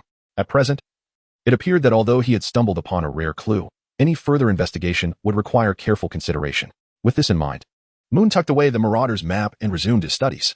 Regardless of the circumstances, he had finally unearthed a fragment of information. During lunchtime, Yalin and Garl engaged in yet another quarrel. This was hardly surprising, as their daily disputes were a common occurrence, often sparked by the most absurd reasons. Today was no exception. Their altercation arose from Garl having poured an excessive amount of sauce over his pork chop. In the past, Moon and Cedric found themselves somewhat perplexed by the absurd reasons for their arguments, yet now they have reached a consensus. There are matters that are simply not worth pondering. This understanding has extended to Cedric and many other young badgers. During lunch, as they settled down, Moon intentionally positioned himself at the forefront, choosing to sit beside a senior who was in the same year as Victor. This was a strategic move, allowing him to casually inquire about a question that had been on his mind.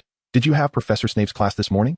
I believe I overheard someone lamenting that Professor Snape humiliated someone again. This statement was not fabricated. Moon was well aware that there was a potions class on Monday mornings for the 6th years. Of course, the part about overhearing complaints was a mere invention. But when has there ever been a class with Professor Snape that did not involve him belittling those he deemed woefully inept? The young woman, often referred to by Moon as Senior Dowling, with her deep brown short hair and striking features, rolled her eyes in exasperation upon hearing the name of Professor Snape.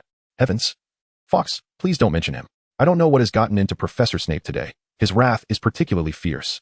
2 students were nearly sent to the infirmary from his tirade. While this may sound like an exaggeration, it is not entirely unfounded. According to Milton, who has borne the brunt of Snape's ire, facing the professor's fury often evokes a sensation akin to an impending cardiac arrest. Moon, feigning a look of trepidation, inquired, "Is it true that every Hufflepuff student receives a thorough scolding from Professor Snape at least a few times in class?" Of course, this is not the case. Gabriel has mentioned on more than one occasion that Victor has seldom faced Snape's verbal assaults, experiencing only the occasional sarcastic remark, much like Moon's own encounters in potions class. Moon gazed expectantly at Senior Tang Ning, and indeed, she promptly uttered Victor's name. Note 1. In the original Harry Potter series, Harry, Ron, and Hermione only attended Hogwarts for the first 6 years. During the 7th year, as depicted in the Deathly Hallows, they left the school. Furthermore, only Hermione returned to complete her 7th-year courses after the battle. Neither Harry nor Ron returned to Hogwarts. Chapter 40. Victor in the Forbidden Forest. Moon's first revelation was that Senior Tang Ning harbored a secret affection for Victor. When Victor's name was mentioned, a sweet, love-struck smile instantly graced Tang Ning's face, her cheeks blushing faintly. Even without the ability to sense emotions, Moon could distinctly perceive the affection Tang Ning felt for Victor. Of course, Victor was indeed impressive. He had never been reprimanded by Professor Snape, who was notoriously critical. Not even Snape could find fault with Victor. Tang Ning's eyes sparkled, nearly twinkling with stars. Wow, that is truly remarkable. I recall that Senior Victor even applied to be Professor Crumb's assistant, right? He is simply extraordinary. As Moon praised Victor, he silently hoped that Tang Ning would share more about Victor, particularly regarding whether he attended class today. In truth, if Moon were to utilize legilimency, he believed that, given Tang Ning's abilities, she would likely remain oblivious to his probing. However, Moon was reluctant to resort to such intrusive methods unless absolutely necessary. As he still struggled to control his legilimency, the thought of witnessing something he ought not to see filled him with trepidation. Yet, if the situation demanded it for the sake of truth, he would have no choice but to temporarily offend her. Fortunately, Tang Ning did not grant him that opportunity. Upon hearing his remark, she eagerly nodded and exclaimed, "Precisely. Victor is currently Professor Crumb's assistant. Just today, during potions class, Professor Crumb specifically asked Victor to retrieve something for him. It was precisely because of this that Professor Snape intensified his ire towards us." Sigh. Everyone knows he and Professor Crumb have never gotten along. His desire to teach defense against the dark arts isn't a recent development. He should confront Professor Crumb instead. Is it Professor Crumb who sent Senior Victor into the Forbidden Forest? Tang Ning continued to ramble, while Moon responded with half-hearted ahas, his mind racing. This information, however, did not entirely absolve Senior Victor of suspicion, as it was conceivable he could have seized this opportunity to sneak into the Forbidden Forest for his own purposes. Yet, the likelihood of this was minimal, as it was too easy to be discovered.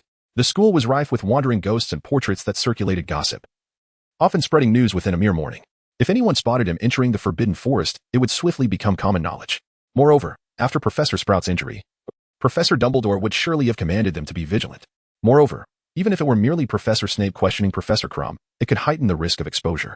Professor Dumbledore truly ought to allow Professor Snape to teach defense against the dark arts. What harm could it possibly do? Right, Fox? Indeed, I concur, Moon replied, following Tang Ning's lead, as he popped the last piece of pie into his mouth and flashed a broad smile. Thank you for indulging me in this conversation, Senior. I'm full now. I shall take my leave. Huh. Oh, all right. Moon's abrupt shift in tone caught Tang Ning off guard, leaving her momentarily speechless for nearly 2 seconds before she nodded in response. Moon chuckled softly, abruptly pulling up Cedric and Yalan, striding purposefully towards the exit of the hall. Gal, who had consumed the most yet at a leisurely pace, still had half a drumstick clutched in his mouth.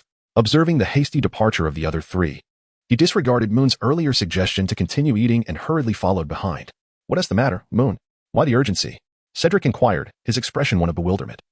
As they exited the hall, Moon did not wish to conceal anything from them. The 4 of them attended classes together daily, shared meals, and lived in close quarters. If anything were to be discovered, he could not possibly hide it.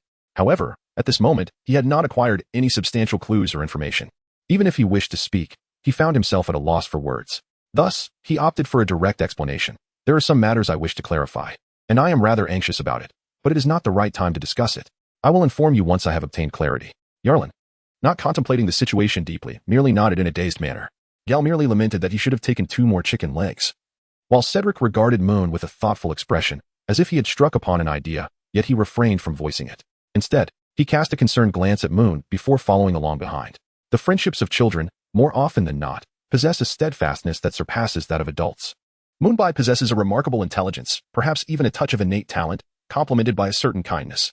However, It is precisely this disposition that bequeaths him a greater thirst for knowledge and an unwavering sense of responsibility. This is by no means a flaw, rather. It necessitates the support of good friends, especially at his current age. Undoubtedly, Yalan, Gal, and Cedric embody such friends. This camaraderie is what allows Moon to confidently seize their hands and dash out of the hall. Upon exiting, they did not return to their dormitory, but instead hurried to the lakeside. Cedric engaged Yalan and Gal in conversation about Quidditch, deliberating over the forthcoming inter-house competition. Meanwhile, Moon settled beneath a tree, once again retrieving the Marauder's map. It must be said, this artifact is exceedingly convenient. Had he not witnessed Victor entering the Forbidden Forest that day, he would not have felt such urgency to rush out with his 3 roommates. His desire to swiftly locate Professor Kump and Victor on the map compelled him to gather his companions. Venturing out alone would undoubtedly raise eyebrows, as he seldom parted from Cedric and the others. Under normal circumstances, this would be acceptable, but in recent times, the prospect of being encountered alone by Professor McGonagall or Professor Dumbledore would inevitably provoke suspicion. Having finally obtained a lead, Moon was determined to hold onto it tightly. He scoured the map with great haste, striving to maintain his focus to avoid missing any trace of Victor. Fortunately, fortune favored the diligent. Before long, he spotted Victor's name emerging from the Forbidden Forest, heading straight for the castle. In that instant, Moon felt as if his heart had leapt to his throat. Undoubtedly, this was an exquisite opportunity. Chapter 41. Good friends, ah? What are you all doing? Victor, cradling a large root of an unfamiliar plant, gazed at the 4 young wizards before him, unable to suppress a smile.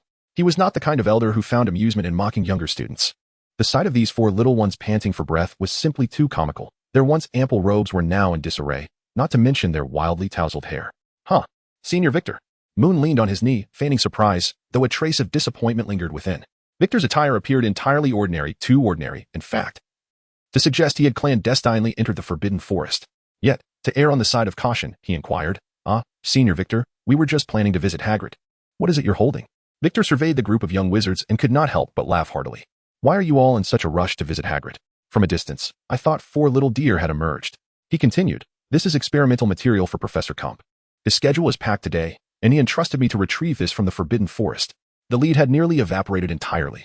Although this did not entirely exonerate Victor from suspicion, the information currently at hand suggested that his culpability had significantly diminished. Moreover, having employed a subtle technique of legilimency, it became almost certain that Victor was not deceiving them. Moon naturally concealed his disappointment. Moreover, strictly speaking, Victor's matter had nothing to do with Professor Sprout, and he felt quite pleased. He harbored a certain fondness for Senior Victor, albeit not of a romantic nature. Wow, such a large piece. Is this the rhizome of some plant? Moon did not immediately respond to Victor's inquiry, but instead probed further, as his curiosity was genuinely piqued. Victor nodded affirmatively, explaining that it was indeed a rare plant tuber. Professor Kump had conferred with Professor Sprout for quite some time before granting him permission to excavate this specimen. According to Professor Kump, once dried and ground into powder, it appeared to possess remarkable healing properties for certain curse-inflicted injuries. Impressive, Moon exclaimed with genuine admiration before sheepishly admitting. We were merely walking when we suddenly broke into a run, and everyone ended up racing. This was the truth, although he had been the first to sprint. Knowing that Gal and Yelinkin would surely follow, with Cedric joining last. Their visit to Hagrid was indeed genuine. They had originally planned to meet last Friday, but Hagrid seemed to have been preoccupied and mysteriously rescheduled without specifying a new time. Hence, Moon had brought Cedric and the others to intercept Victor. Haha. Children are indeed full of energy, Victor teased, as if he were not the one dueling Adam with swords at that moment. You all should go now. I must return to report to Professor Kump. He added, by the way, Hagrid should be over by his hut. I just heard him scolding Yaya shortly after I emerged from the Forbidden Forest, so you can head straight there. The 4 responded in unison, bidding farewell to Victor before eagerly racing towards Hagrid's hut, even Moon temporarily setting aside other matters, as pondering further held little practical significance. Huh, don't you have classes this afternoon? Hagrid inquired merrily while pouring tea for Moon and the others. I truly did not expect you to come by at this hour. We have classes, Gal replied, taking a sip of tea while swinging his legs, picking up a rock cake that Hagrid had offered. Last time, you had something to attend to, Mr. Hagrid, so Moon suggested we seize this opportunity to reschedule our visit. A strange sound erupted, causing Moon, Yelinkin, Cedric, and Hagrid to turn their attention to Gal, who, from being jovial a moment ago, now covered his mouth while the rock cake in his hand bore a shallow imprint.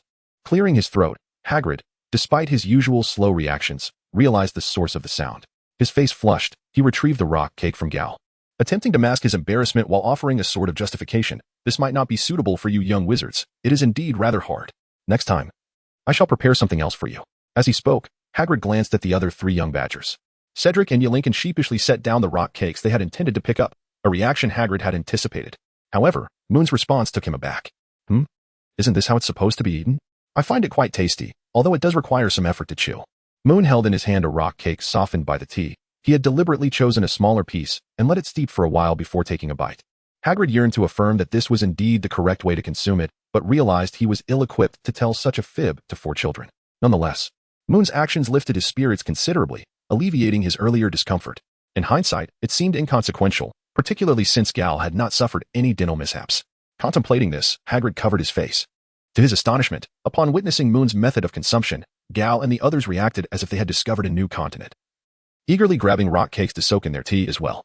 Observing the children's antics, Hagrid felt an urge to weep with joy, ultimately clumsily selecting the largest rock cake, breaking it apart and cramming it into his oversized teacup. As Moon chuckled to himself, he realized that when he took out the rock cakes from Hagrid, he could not possibly deter Gal from indulging in one. Thus, he resorted to this strategy to swiftly move past Hagrid's awkwardness, unexpectedly leading to a more favorable outcome. While savoring the considerably softened rock cake, he curiously glanced at the twinkling-eyed Hagrid. "Mr. Hagrid, do you particularly enjoy these pastries?" "What?" Hagrid snapped back to reality, momentarily taken aback, before nodding and shaking his head. "Not really. I'm not very picky about food. I usually whip up a big pot of stew for myself. But occasionally, I bake some small pastries for visiting professors and students." He paused, adding, "Of course, I don't often have guests. Only Dumbledore drops by now and then." "Wow, can we come and visit often?" Moon inquired. "It sounds like you have quite a few cooking supplies, and Gal is quite passionate about culinary arts. Perhaps you could exchange some ideas." Moon patted Gal on the shoulder. Upon hearing this suggestion, both Hagrid and Gal broke into broad smiles. Without a doubt, everyone agreed. Why not? Chapter 42, Assignments, and Assignments Note. Rock cake, or rock cake, is a type of pastry with a somewhat hard exterior, typically resembling a larger biscuit in size and often incorporating dried fruits or nuts. Despite its name, a rock cake is not as hard as a rock. Rather, it appears somewhat akin to small bits of gravel, with a crust that is indeed firmer than that of other pastries. The gathering was rescheduled for Friday. There was no choice. This year's Badger House freshmen had the lightest schedule on Fridays, with fewer classes compared to weekends. Meeting on Friday was undoubtedly the best option. That afternoon, Moon and his 3 companions did not linger long in Hagrid's hut, as they had a particularly soporific history of magic class awaiting them. Even if they were not fond of it, they lacked the audacity to brazenly skip class. Yet, even in that brief time, Moon's spirits lifted considerably, and the earlier hint of melancholy nearly dissipated. They hurriedly rushed to the history of magic classroom, and despite their best efforts, they arrived 2 minutes late. Fortunately, Professor Binns did not seem overly concerned with such minor tardiness, especially since the lesson today was being delivered by a portrait of Professor Binns himself, who couldn't even be bothered to interrupt his lecture, merely casting a cursory glance at the 4 before continuing without any reaction. Relieved, the 4 exchanged glances, and Yarline stuck out her tongue and made a face, causing Elma to stifle a laugh until Professor Binns' portrait shot her a disapproving look, prompting her to rein in her amusement, though a smile still lingered at the corners of her mouth. The next 2 hours unfolded as a hypnotic journey, following the usual course of events. Today, Professor Binns recounted a collective rebellion of the water goblins that occurred in 1911. From any perspective, Moon believed this should have been a captivating lesson. However, through Professor Binns' monotonous narration, what should have been an engaging topic turned exceedingly tedious. The water goblins, In the year, 1911, yes, 1911, these water goblins initiated a, rebellion. This rebellion, at one point achieved a semblance of. As Moon helplessly stuffed paper wads into his ears, he inwardly lamented that no matter how terrifying the ghost stories might be, they would inevitably transform into bland, insipid chatter in the mouth of Professor Binns. Cedric was diligently transcribing Binns' lecture. Indeed, transcribing, since he had to overlook the professor's excessive repetition, meandering phrases, and breathy sound effects. He endeavored to extract some genuinely useful knowledge from the drudgery. As for Gal and Yalan, it goes without saying that they had both dozed off within 3 minutes of entering. The Marauder's map revealed no noteworthy information. The Forbidden Forest lay desolate, devoid of any human presence. Victor was in class, and Professor Kump was also lecturing. Meanwhile, Professor Dumbledore paced about in his office, conjuring a peculiar image in Moon's mind, the elegantly robed Dumbledore, listening to music and dancing alone in a waltz, his robes and beard billowing as the silver-haired gentleman reveled in his solitude. Of course, this was merely a whimsical speculation. After several fruitless searches, Moon stowed away the Marauder's map and opened his spellbook. He had previously read the section on the Watermouth Stone Beast Rebellion, so he seized the opportunity to delve into the intricacies of the spell known as the Vibrant Sphere. Why did little Moon, Gal, and the others appear so lackluster? Tonks nudged Gabriel, who was seated beside Moon, then settled next to him, gesturing toward Gal and Yalan, who had been confined by the teacher. Moon effortlessly filtered out Tonks' absurd manner of address, chuckling as he shrugged. However, upon closer inspection, one would discern that the mood among us was rather dismal. Professor Binns had assigned an exceedingly outrageous task, demanding a 10-foot-long essay due by Thursday. Tonks glanced around and, indeed, apart from Moon, Cedric, and a handful of other young wizards, the majority of the first-year Badgers exhibited a palpable lack of enthusiasm. Even Violet, seated across from Moon, had lost her usual cheerful demeanor. Yet, this only deepened Tonks' confusion. After all, wasn't it customary for Professor Binns to assign such ludicrous work? This was not the first time he had requested essays of such ridiculous lengths. Furthermore, we had an astronomy class coming up, and Professor Sinistra would undoubtedly have an assignment as well. During our last transfiguration lesson, Professor McGonagall had also mentioned that we were to write a reflection on the transfiguration of a matchstick into a needle. That amounted to 3 assignments. At this rate, we first years would have no time to create the banners for our house's Quidditch match. Yarlin, visibly frustrated, stuffed a chunk of potato into his mouth, looking as if he wished to chew through the assignments of all 3 professors. Tonks, amused yet sympathetic, patted Yarlin's shoulder, assuring him that it was merely a trivial matter. "Do not fret," she said. "Today is only the 6th, and Hufflepuff's match does not commence until the 18th. Even if you exert yourselves fully on these assignments, you will still have an entire week next week to design your banners." Yarlin seemed to reluctantly accept Tonks' reassurances, but just then, Gal interjected lazily. "What if we are assigned a heap of work next week as well?" A silence fell over the group as they exchanged glances, momentarily at a loss for words. Gal, having achieved his desired effect, proceeded to load 2 hefty lamb chops onto his plate, his brow furrowed as he began to eat. In truth, his worries extended beyond this matter. The abundance of assignments not only impacted their banner making, but might also interfere with their plans to visit Hagrid on Friday. With ample fresh produce and the freedom to cook, Gal truly did not wish to miss out on such a delightful opportunity once more. Moon and Cedric exchanged a glance, both harboring the same thought.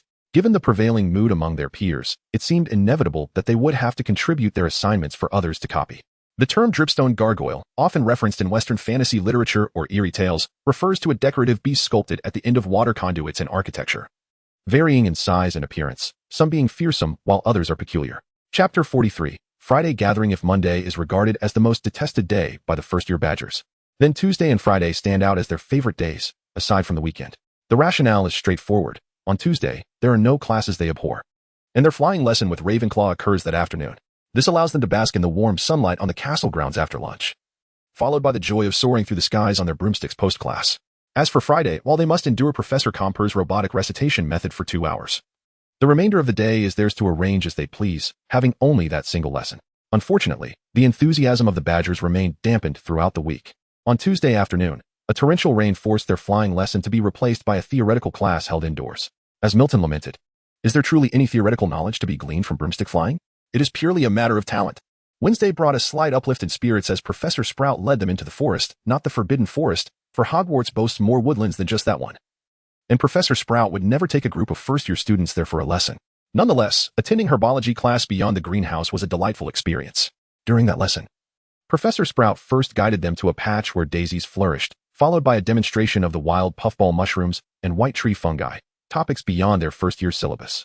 As class approached its end, they fortuitously discovered a few bubble pods at the forest's edge, regrettably still in their growth phase and not yet fully matured. This herbology class genuinely thrilled the young wizards, as smiles lit up their faces following the discovery of the puffball mushrooms. However, a rather disheartening turn of events followed. Just before class concluded, Professor Sprout assigned them a paper on daisies. In truth, this assignment was not excessive. Professor Sprout typically assigned first-year students no more than 5 feet of work. However, when this seemingly modest task piled atop their other assignments, it became a veritable disaster. Consequently, even by Friday, the atmosphere in Hufflepuff's common room was somber, with first-year Badgers fervently completing their homework. The history of magic assignment had been submitted the previous day, consuming most of their after-class hours. To compound matters, they were due to submit herbology and astronomy assignments by the following Monday, and transfiguration work by Tuesday. The upperclassmen were of little assistance. Many were also burdened with their own assignments, while those without work could only offer guidance to the less inspired. In contrast, Moon and his companions felt considerably less pressure as they made their way to Hagrid's.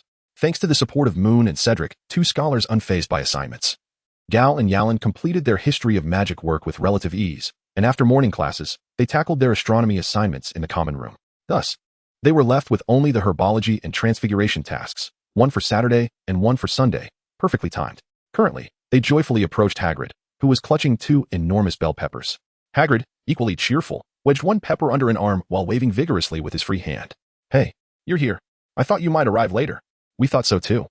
Until Gal couldn't contain his excitement and pulled us out of the common room, Moon chuckled, gesturing toward Gal, finding amusement in how he had once feared Hagrid. Yet was now the most eager of the group when it came to visiting Hagrid's hut. Haha, I bet Gal is just eager to show off. Hagrid grinned at Gal, his wild beard twitching in a manner that was quite comical. Gal nodded enthusiastically, racing to Hagrid's side and leading him toward the untidy little hut, with the other three trailing behind in laughter. At that moment, as Moon gazed at Hagrid's towering figure, a brilliant idea sprang to mind. It's well known throughout the Harry Potter series that Hagrid is notoriously tight-lipped, his mouth resembling a zippered pocket, secure and unyielding, yet sadly, the bottom of that pocket leaks. Heaven knows how many troubles Harry and his friends could have avoided had it not been for Hagrid's loose tongue. However, this very trait might be something they could exploit. As Moon contemplated the plan in his mind, he quietly offered an apology to Hagrid. Upon entering Hagrid's modest abode, Gal took the liberty of wielding the enormous spoon. Initially, he intended to wash the pot, but Hagrid's cauldron was so vast that it could nearly engulf him whole, rendering it quite unreasonable to expect Gal to manage it. With Gal unable to tackle the task, the other three had little hope either, thus the responsibility of washing the pot fell to Hagrid himself. Moon was assigned the task of washing the vegetables, while Yarline and Cedric were utterly unfamiliar with such muggle chores. Ultimately, they each grabbed 2 large teacups to wash and play with the water. I had thought wizards performed such tasks with magic. As Gal wiped the spoon with a cloth, he remarked with keen interest, so wizards have to wash their own dishes too? Hagrid sheepishly scratched his chin, leaving a considerable amount of white foam on his beard. It's not that, he replied, but due to certain circumstances, I cannot freely use magic, so I usually handle things manually. Moon gazed at the complete set of wooden utensils, save for the pot, and mused to himself, no wonder they are all crafted from wood. It turns out Hagrid personally polishes the cups. However, Gal's words served as a reminder, for at his young age, he had never before ventured into a kitchen nor found it necessary to do so. Whether at home or at Hogwarts, the dining table was always abundantly filled by the house elves. Thus, he had, to some extent, forgotten that it was entirely unnecessary for him to take matters into his own hands in this regard. As Moon silently chastised himself for his foolishness, he brandished his wand and, with a gentle flick, uttered the incantation Scourgify, with a soft whoosh. The previously stained dishes sparkled as if they had undergone the meticulous care of an adept housewife. Chapter 44. Hagrid's mouth. It became evident that Gal was not merely fond of eating, but possessed a remarkable talent for it. He astonished everyone when he showcased his culinary skills. To be fair, most house elves are quite adept in the kitchen and can rival human chefs. Yet Gal's culinary prowess was exceptional. Despite being a simple pot of lamb and bean stew, it captivated Moon, who typically shunned English thick soups, leaving him singing its praises. Gal and Cedric concurred that it was among the finest soups they had ever tasted. In response to the compliments, Gal became uncharacteristically bashful, his cheeks flushing as he waved his hands dismissively, insisting it was nothing extraordinary while joyfully promising to prepare even more exquisite dishes for everyone to enjoy next time. If anyone had reservations about the stew, it was Hagrid. Do not misunderstand. Although he often concocted peculiar dishes, it stemmed from his lack of culinary skill and understanding of flavors. Admittedly, he was not a picky eater, which bordered on the absurd, yet he acknowledged that Gal's soup was indeed superior to his own cooking. Hagrid's grievance regarding the stew was its insufficiency.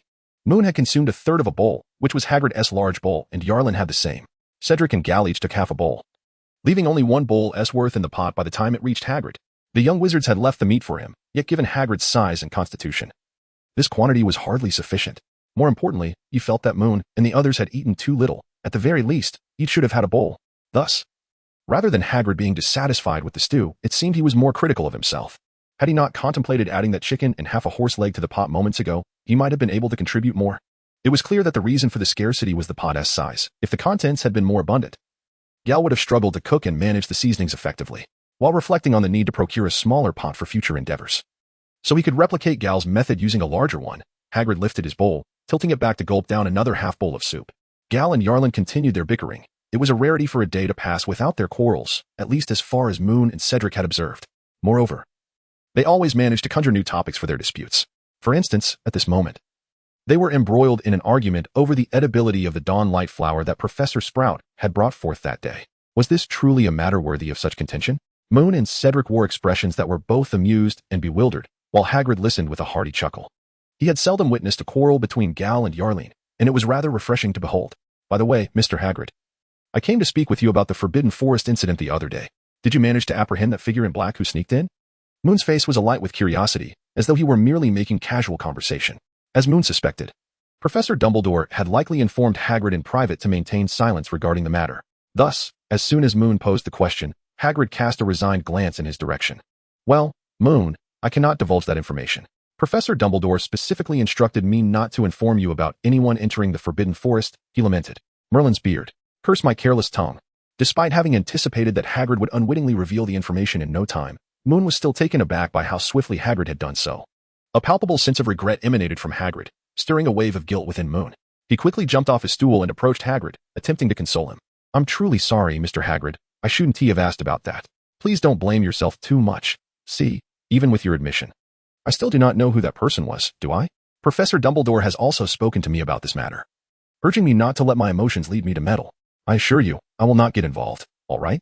As Moon's words began to soothe Hagrid's troubled spirit, he recalled that Dumbledore had indeed advised him to keep Moon out of this predicament. Moreover, he had not disclosed the identity of the intruder. Hagrid's mood shifted swiftly. Once he spoke openly, his guilt dissipated. All right, since you put it that way, he sighed, you first years ought to steer clear of such perilous affairs. Seeing Hagrid regain his composure, Moon cast another apologetic glance at him before laboriously resuming his seat. As for someone like Gavin, Moon could not claim to be entirely relentless. Yet even if it meant they faced some harsh consequences, he would bear no psychological burden. However, using Hagrid, who genuinely cared for him, even if not for malicious intent or selfish gain, filled Moon with a sense of unease. Having gleaned the information he sought, and in an effort to lighten the atmosphere and help Hagrid completely dismiss his previous distress, while also aiming to divert Gal and Yarline from their bickering, which, indeed, resumed shortly after Moon and Hagrid's exchange, Moon subtly steered the conversation toward magical creatures. As anticipated, the moment the subject arose, Hagrid launched into an enthusiastic monologue.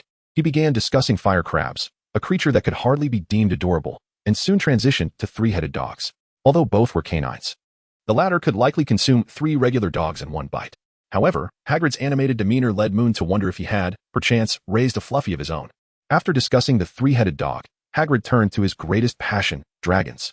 To be frank, while Hagrid's talk of fire crabs had failed to capture the interest of the other 3 badgers apart from Moon, the mention of dragons ignited their enthusiasm, prompting a flurry of questions.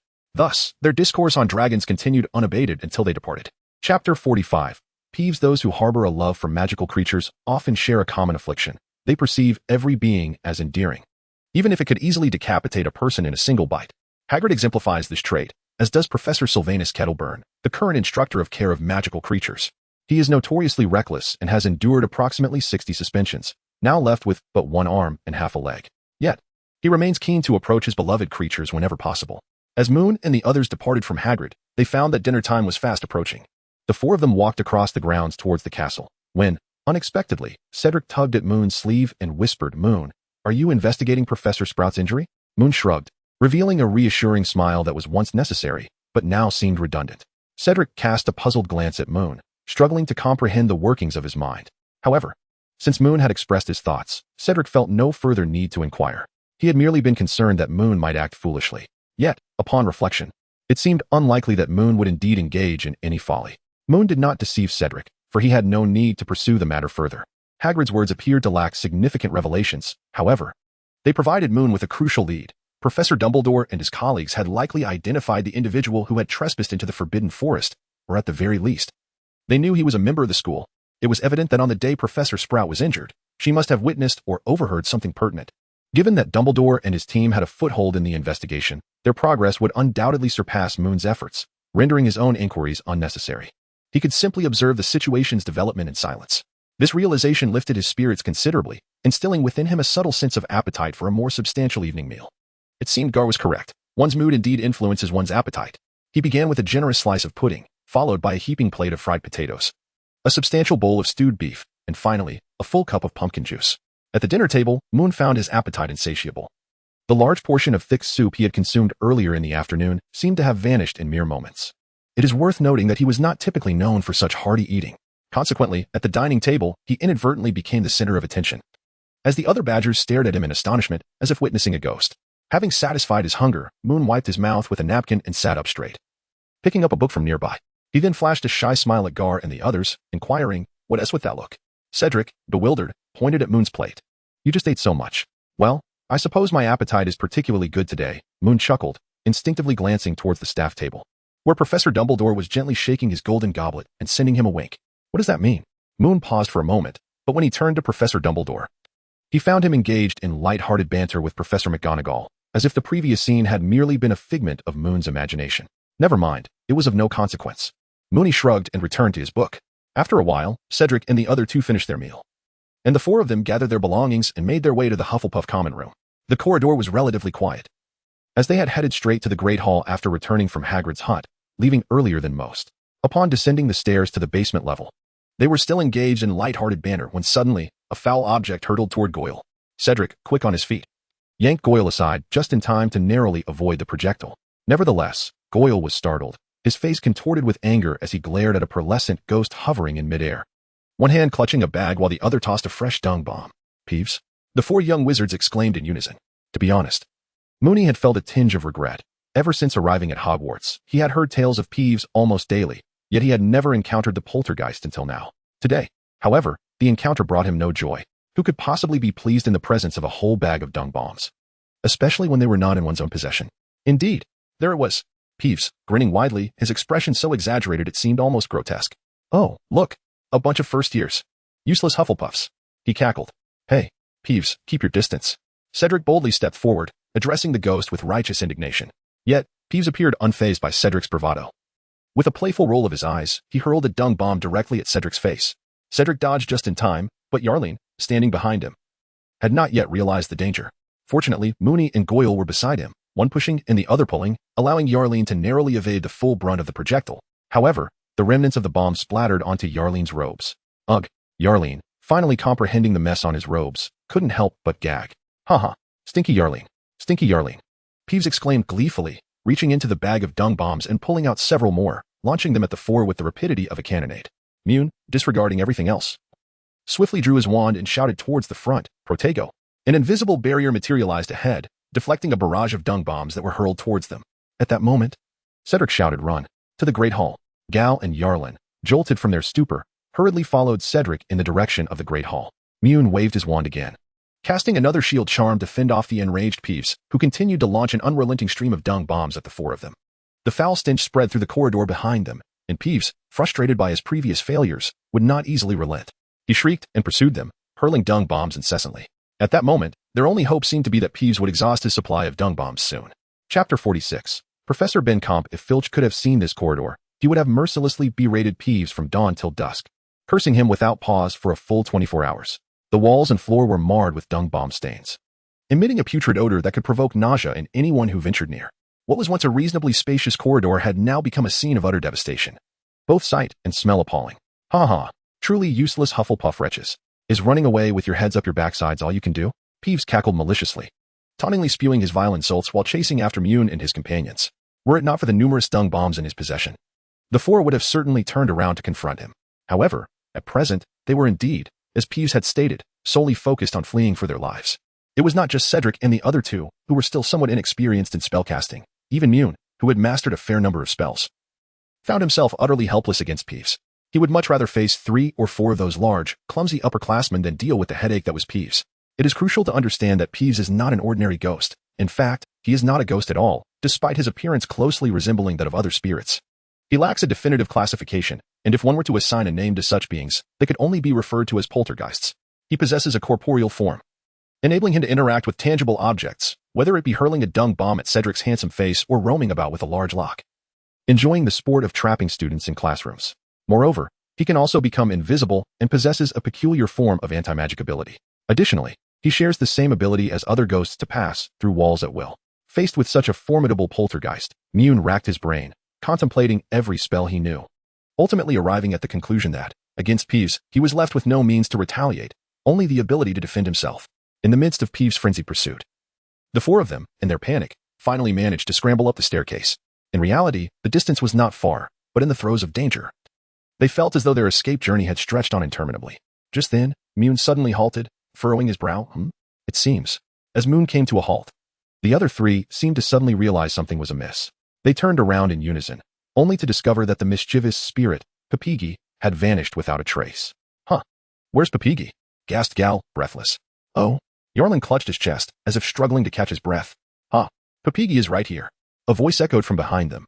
Above the staircase, the quartet, filled with trepidation, glanced upward to find Papigi half leaning out from the wall, each hand brandishing a large dung bomb, poised to hurl them down at them.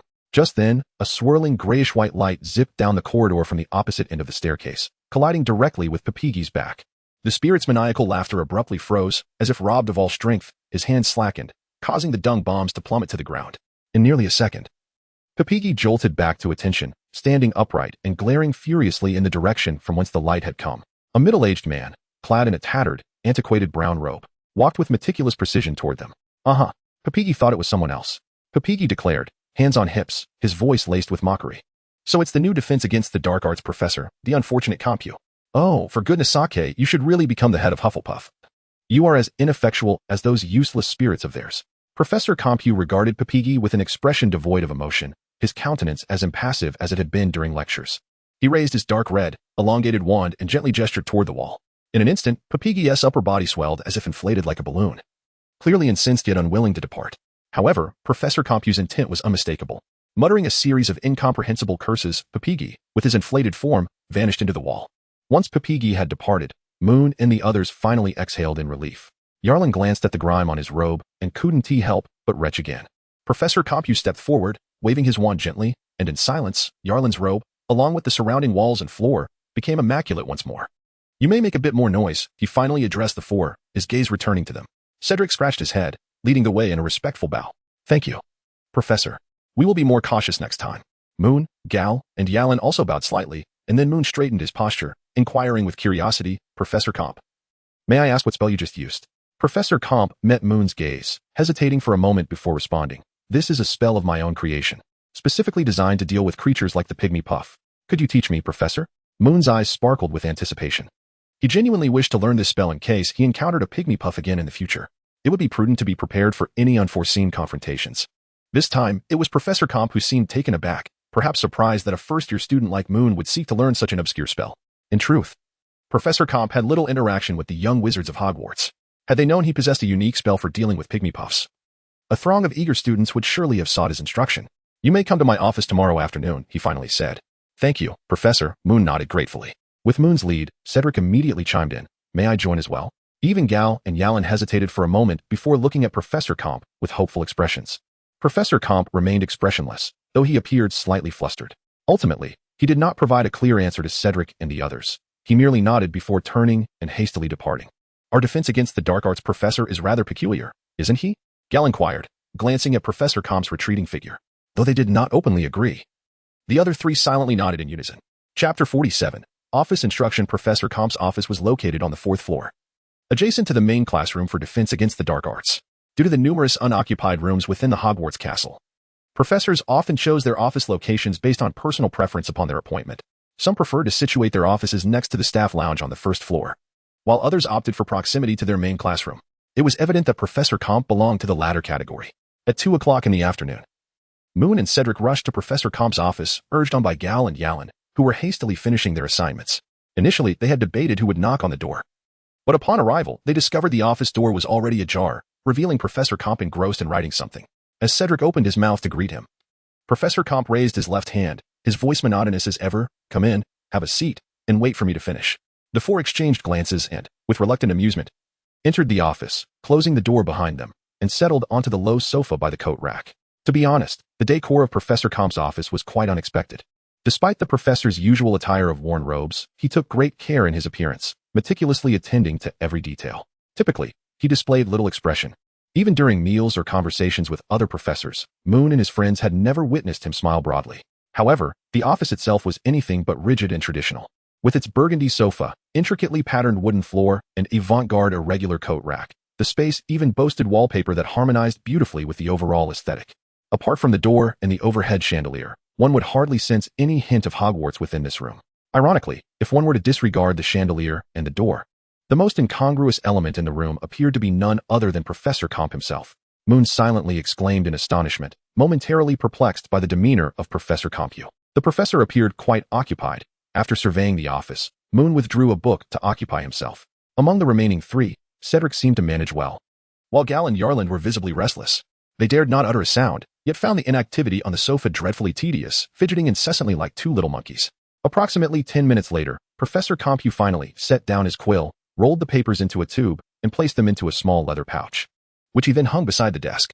Rising to his feet, he glanced at the four students and remarked, I did not anticipate your early arrival, which afforded me additional time to work. A quintessential statement from Professor Compu, leaving no opportunity for a response. What should they say? Should they express indifference to his busyness, or acknowledge their premature arrival?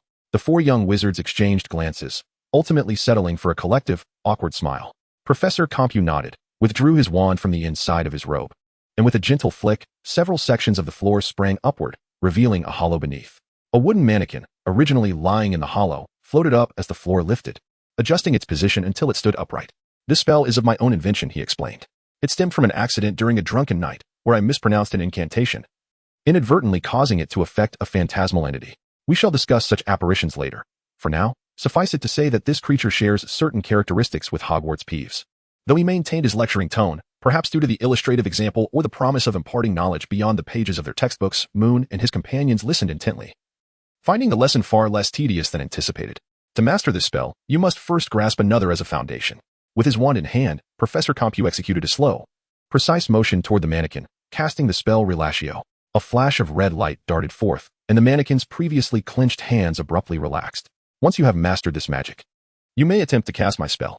As he spoke, the professor waved his wand, compelling the mannequin's hands to grasp once more. Relatios. Moon meticulously observed Professor Compu. When he cast the spell, there were slight modifications not only in the incantation itself, but also in his gestures, such as the original upward flick being replaced by a lateral sweep. Well, that seems to be all. Do you have any questions? The four of them were left in a state of bewilderment. There was no repetition segment, no movement practice. Was that merely a demonstration, and now it's concluded? Professor, have you perhaps overestimated us? Do you truly believe we are all geniuses? Gal and Yalan turned to Cedric, who gently shook his head, prompting the three to once again direct their gaze towards the formidable Moon. Moon hesitated, shaking his head, but midway through, his uncertainty shifted to a nod. The trio sighed in relief, a blend of reassurance and resignation. It mattered not if they did not master the skill, as long as Moon succeeded. There would be ample time to impart knowledge to them later. The esteemed professor, upon whom the trio had placed their hopes, mimicked the motions of casting with his wand. Glancing at Professor Comp, inquiring if he might demonstrate once more, just once would suffice. Note 1. A slight correction has been made to Chapter 13.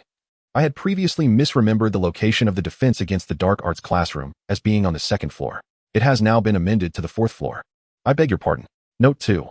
In the original text, classrooms are not classified as primary or secondary. However, to rectify the discrepancy regarding the number of instructors, this book introduces the concept of teaching assistants. Consequently, a distinction between primary and secondary classrooms has been established to address the issue of two grades attending the same class simultaneously, with separate instruction provided by the professor and the assistant in a single classroom. Note 3. The floater ghost is an original creature created for this book and does not exist in the original text. It will be referenced in the Defense Against the Dark Arts class and other contexts throughout the narrative.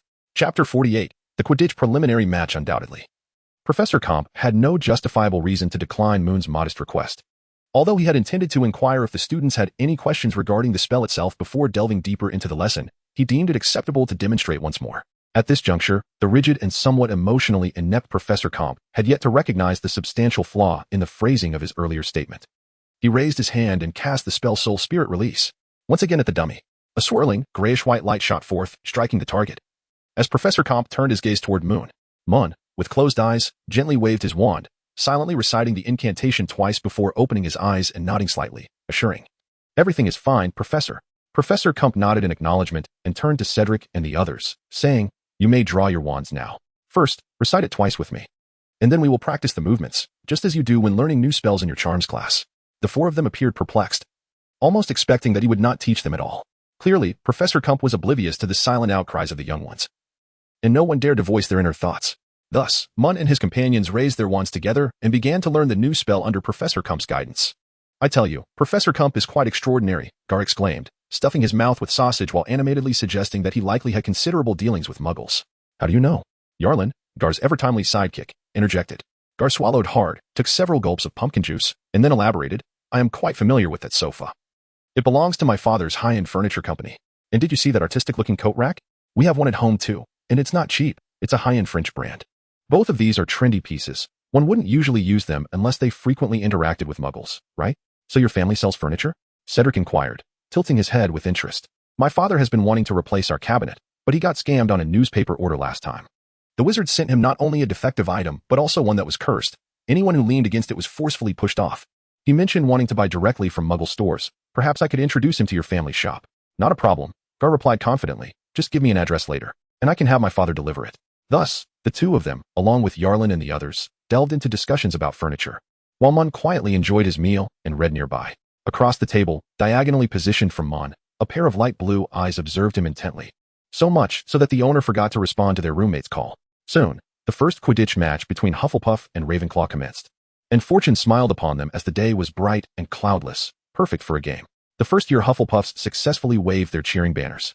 Despite the overwhelming homework burden, they initially hesitated to seek Mun's assistance, as everyone knew he had little interest in Quidditch. However, time caught up with them, and they ultimately decided to request Mun's help with the challenging color-changing and glowing aspects of the banners. Mun did not disappoint.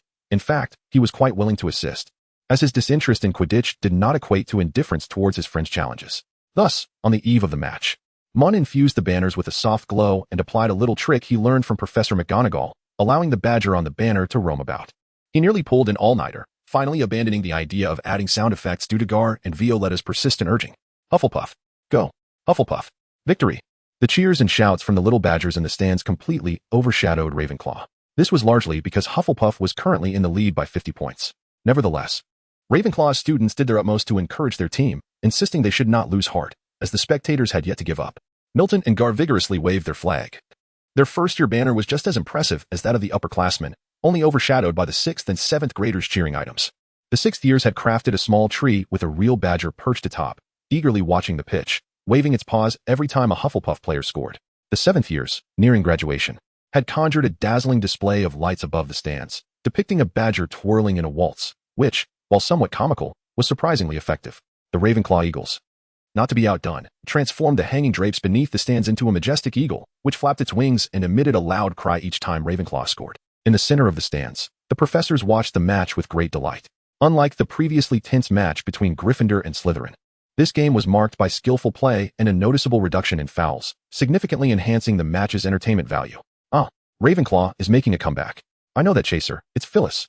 She's got the quaffle, deftly faking out 2 Hufflepuff players, and she is racing towards the goal. It's in. Ravenclaw scores 10 points. The gap is now just 40 points. The commentator, Carson Bull from Gryffindor, a tall boy with curly hair, announced the match. It was noted that Gryffindor students often dominated the commentary, likely due to their enthusiastic and energetic nature. I see both seekers accelerating. Could they have spotted the golden snitch? Oh no, this is bad. Ravenclaw's seeker has missed the bludger. An exquisite dive. Just in the nick of time, Ravenclaw's seeker evaded the approaching bludger with a remarkable maneuver.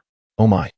I just noticed how beautiful she is. I must ask her later if she has a boyfriend, Carson Bull exclaimed, clutching his heart and praising Ravenclaw's seeker in a rather theatrical manner, only to be interrupted by Professor McGonagall, who rapped her knuckles on his chair back, reprimanding Carson Bull.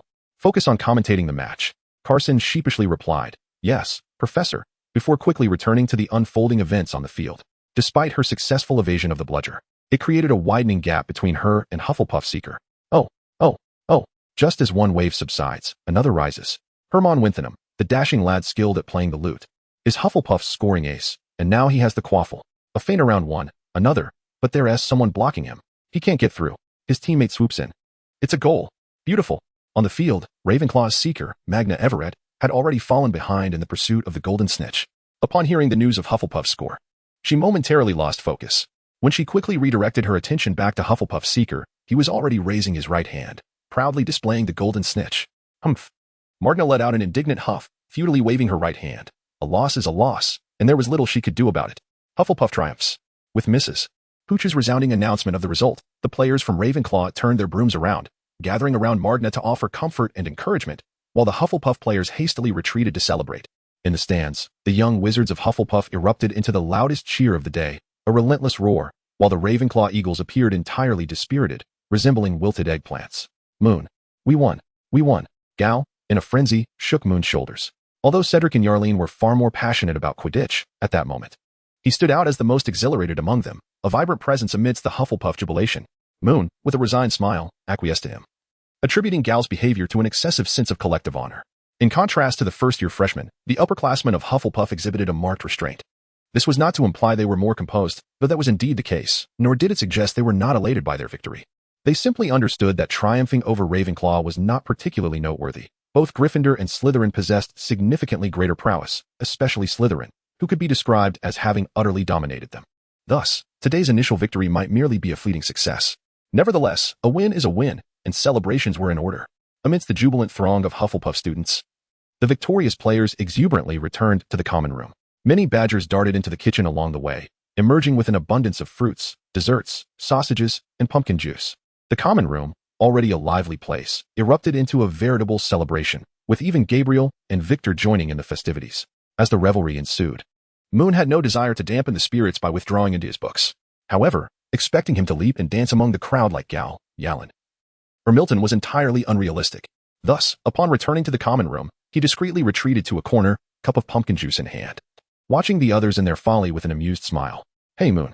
A radiant figure with shimmering golden hair appeared, and Violet, with her clear, sparkling eyes, fixed her gaze upon him. She twirled the corner of her robe with her left hand and gradually settled beside him.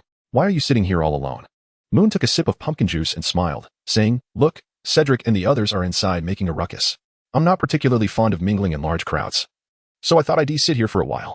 Then I shall keep you company, Violet replied, diverting her gaze to the crowd, resting her fair chin on one hand while lifting her own cup of pumpkin juice. You are truly remarkable. Without your assistance, the banners would not have turned out nearly as splendidly. Moon paused, momentarily taken aback by her words, wondering how this girl had suddenly adopted Professor Compo's eloquence today. How should he respond? After 3 seconds of contemplation, he could only muster a casual, it's all right, I suppose. Haha. Moon? Violet had unknowingly turned her head back, her clear eyes openly revealing her fondness for him. The directness of her admiration caused Moon's cheeks to flush, and his heart began to race uncontrollably. It was perplexing. He had confidently stated he would dance on Halloween Eve without a hint of hesitation, yet now he felt inexplicably nervous, as he internally berated himself for his own absurdity. Moon replied with a nod, his gaze wandering around. If there is anything I don't understand in the future, may I come to you for help? Of course, Violet exclaimed joyfully, mimicking Moon's posture as she took another sip of her pumpkin juice. Curiously, she inquired, why do you seem so afraid of me? No, not at all, Moon replied, waving his hand dismissively, attempting to rein in his wandering gaze while chiding himself for his ineptness. Truth be told, Violet was merely expressing a rather straightforward affection. At 11 years old, not only was it premature to speak of love, but even to suggest liking seemed a tad hasty. Perhaps Violet indeed harbored feelings that transcended mere friendship, but what of it? At the very least, her candor was far more endearing than the foolish antics often employed to capture the attention of a crush. Moon exhaled quietly, finally feeling a bit less tense. By the way, Violet, why aren't you with your roommates? They're all on the other side, and seeing you sitting here alone. I thought you might be feeling rather bored, so I came over to keep you company. Damn, why is my heart racing again? It seems I still cannot quite handle it. Chapter 50. The Quidditch match between Hufflepuff and Ravenclaw marked the final game of November, with the next match between Ravenclaw and Slytherin not scheduled to commence until February of the following year. Consequently, after the match concluded, the students of Hogwarts returned to their leisurely routines. Simultaneously, this often signaled that the first half of the semester was drawing to a close. By the second week of December, the heads of houses began to tally the students' plans for remaining at school. By the 18th, they would welcome their Christmas holiday, reminiscent of the winter breaks from Moon's previous life, albeit shorter in duration. For instance, this year's Christmas holiday commenced on the 18th, with students returning on January 7th and classes resuming on January 8th, amounting to a total of 3 weeks, including the start and end dates. Few students chose to remain at Hogwarts during the Christmas holiday, as a 3-week break was no trifling matter. For those who opted to stay, the ensuing 21 days could very well present a scene of solitude, where one might encounter only a handful of individuals, or perhaps none at all. The 4 inhabitants of Moon's dormitory all opted not to remain at school. Yalan had previously believed he would stay at Hogwarts, as his mother had sent him a letter a few days prior, stating that if his father's work went smoothly, they would likely travel to Romania. Consequently, Yalan prayed daily to Merlin, hoping that his father's work would not proceed too successfully. Perhaps Merlin truly heard his pleas. On the 17th, Yalan's mother sent another letter, indicating that the trip to Romania had fallen through and that he was free to return home for Christmas. As December commenced, the snowfall at Hogwarts gradually increased, and the temperatures plummeted. Thus, Moon finally had ample reason to remain indoors, especially since Gal and the others also began to refrain from venturing out, with the sole exception being their visits to Hagrid's hut. Whenever he found himself with idle time, Moon would settle by the window in the common room, sipping the muggle hot cocoa sent by his mother and leisurely perusing books. During this period, he maintained his habit of occasionally checking the Marauder's map, but regrettably, he had yet to uncover anything of significance, although he did learn quite a bit of unrelated information. Victor had grown increasingly busy.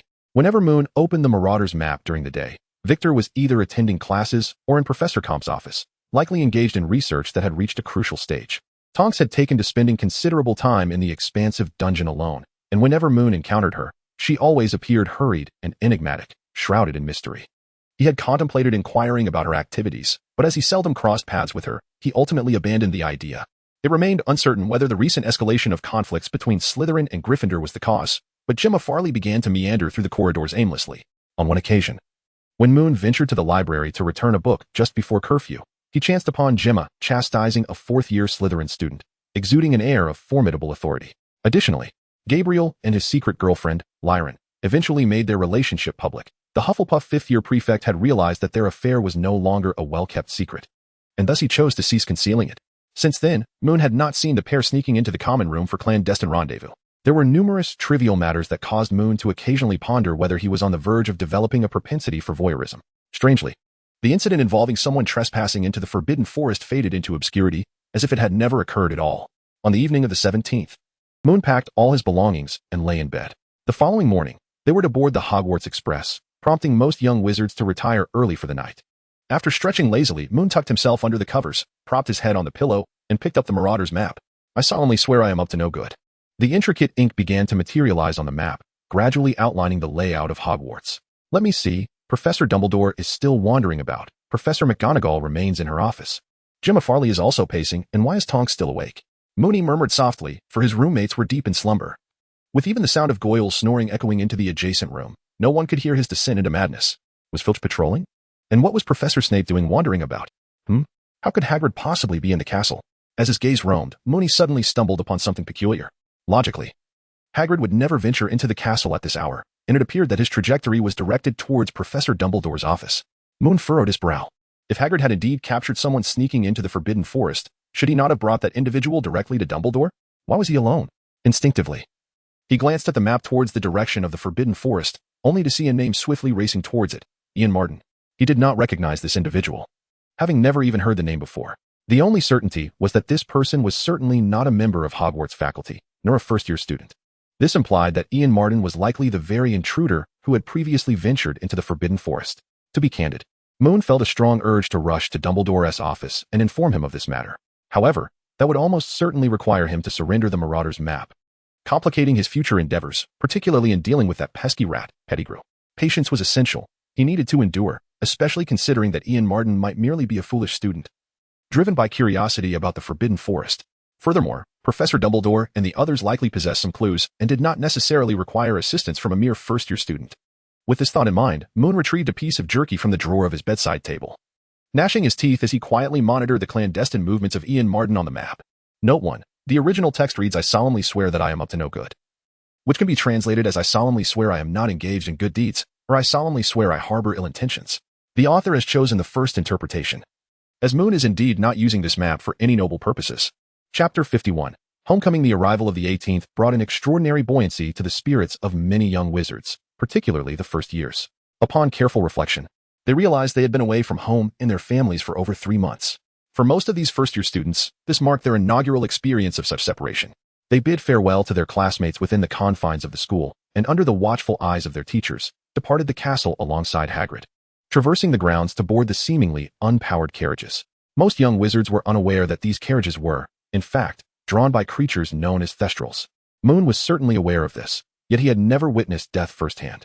His father, Huyen, had not perished in front of him, which left him, like most young wizards, unable to see these peculiar yet gentle and fascinating creatures. "Hey, Hagrid." At last, it was Moon and Cedric's turn to board the carriage. Hagrid waved at them, and they hurriedly approached. Gal climbed aboard first, while Moon lingered below, addressing Hagrid with a hint of reluctance. "Don't worry, Hagrid. I will write to you and send photos. Of course, there will be no shortage of Christmas gifts, and the same goes for the others." Cedric nodded in agreement, and Gal and Yalan echoed their sentiments.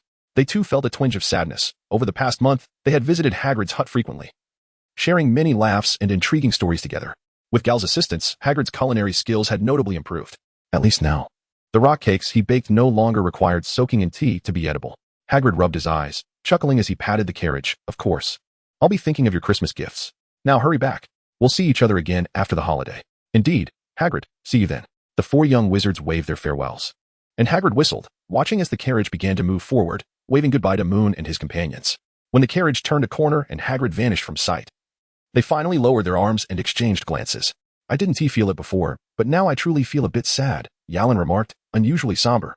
"Not just Hagrid, but all of you too. Come on, we'll see each other again." Moon shrugged, leaning back against the seat with a smile. "It's just a Christmas holiday. Besides, if you're willing, after Christmas, you can come to my house.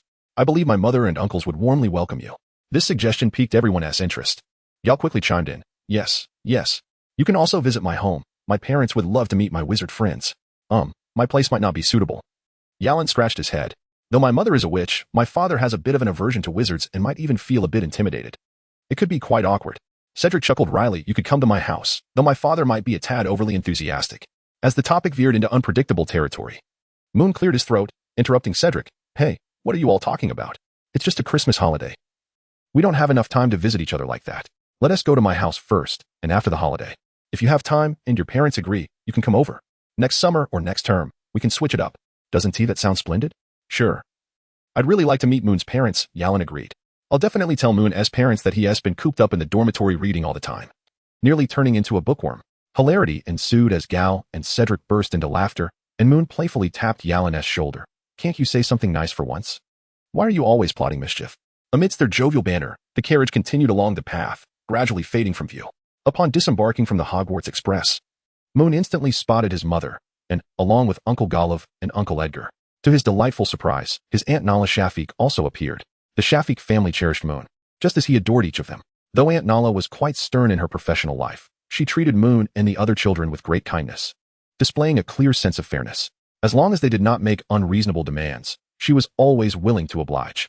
Although Moon was genuinely elated to see his family, he did not rush over immediately. Instead, he waved at them first, then turned to Cedric, Gal, and Yalan, saying, Don't forget our agreement. We can correspond via owl, and we'll meet at my home after Christmas. I've already given you the address, so don't misplace it. The three nodded eagerly, and the four young wizards exchanged fist bumps before dashing towards their respective families. And Nala naturally led the way, before Moon could reach them, and hurried up and embraced him, while Aunt Nala gently ruffled his hair, teasingly saying, Oh, my little nephew Moon, you've grown so tall in just a year. And your hair has gotten so long, but you still haven't put on any weight.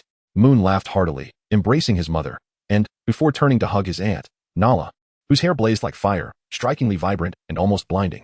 Next was Uncle Golov, while he deliberately overlooked the perpetually grinning Uncle Edgar. Oh dear Moon.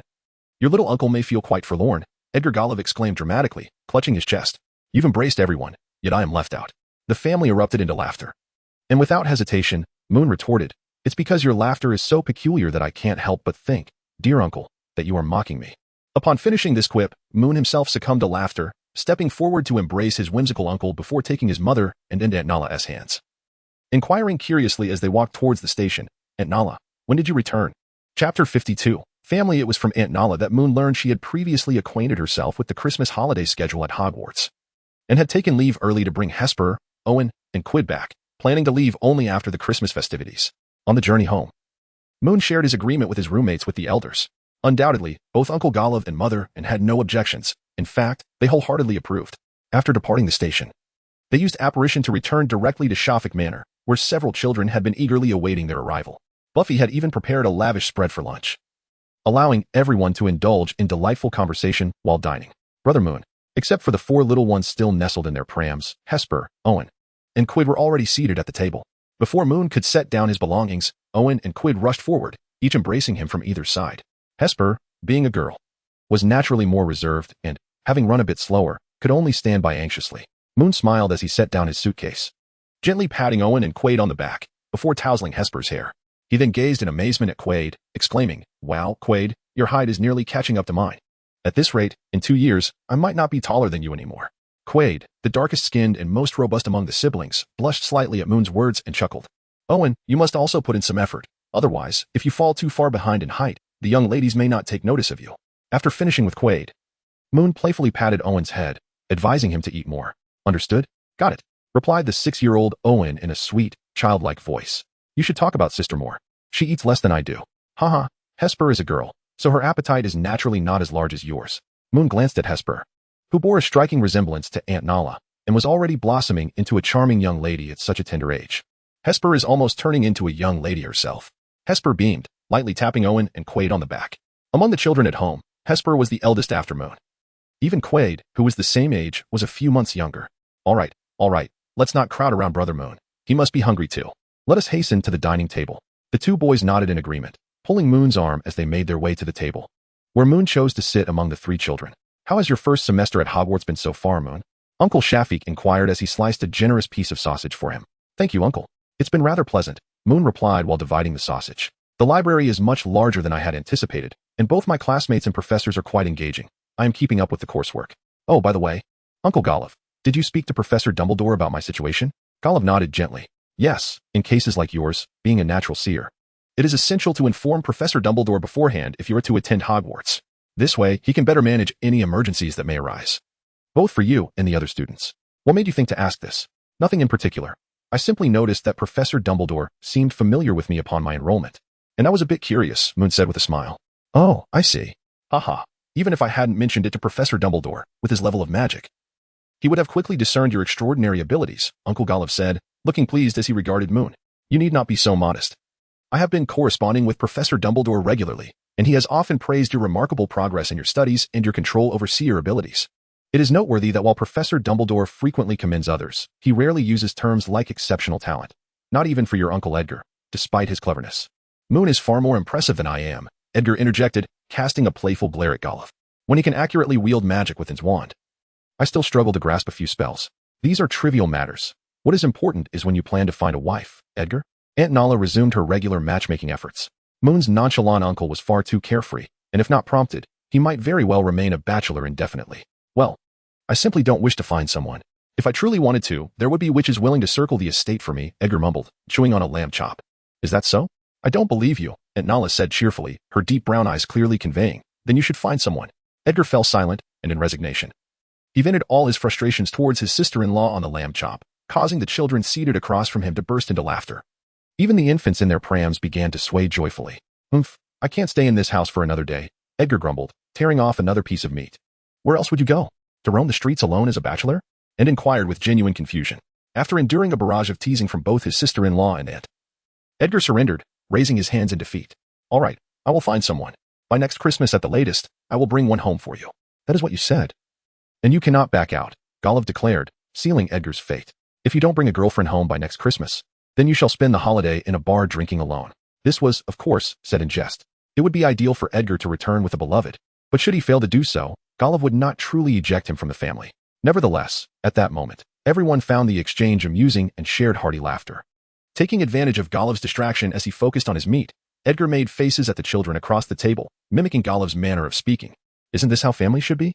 Note, the term apparition refers to the two stages of the same magical process. Apparition signifies the act of disappearing from one location, while disapparition refers to the process of appearing in another. In general discussions, either term may be used interchangeably. Chapter 53, The Visit from Flint. The day after Moon and the others returned, snow began to fall at the Shafik Manor. Flurries of snow started at 2 o'clock in the morning and by 8 o'clock. When everyone had risen, the manor was draped in a shimmering white blanket. After breakfast, Orin eagerly pulled Moon, Quaid, and Hesper out to the yard, clamoring for a snowball fight. Before they could even agree, a snowball came crashing down from above, hitting Orin squarely in the face. Bewildered, he wiped the snow from his cheeks and strained to see ahead, discovering Uncle Edgar doubled over in laughter. In the realm of children's battles, adults had no place. With Edgar igniting the conflict, the 4 children quickly rallied, shaping snowballs to hurl at him. Edgar yelped as he dodged the incoming projectiles, occasionally retaliating with a snowball of his own.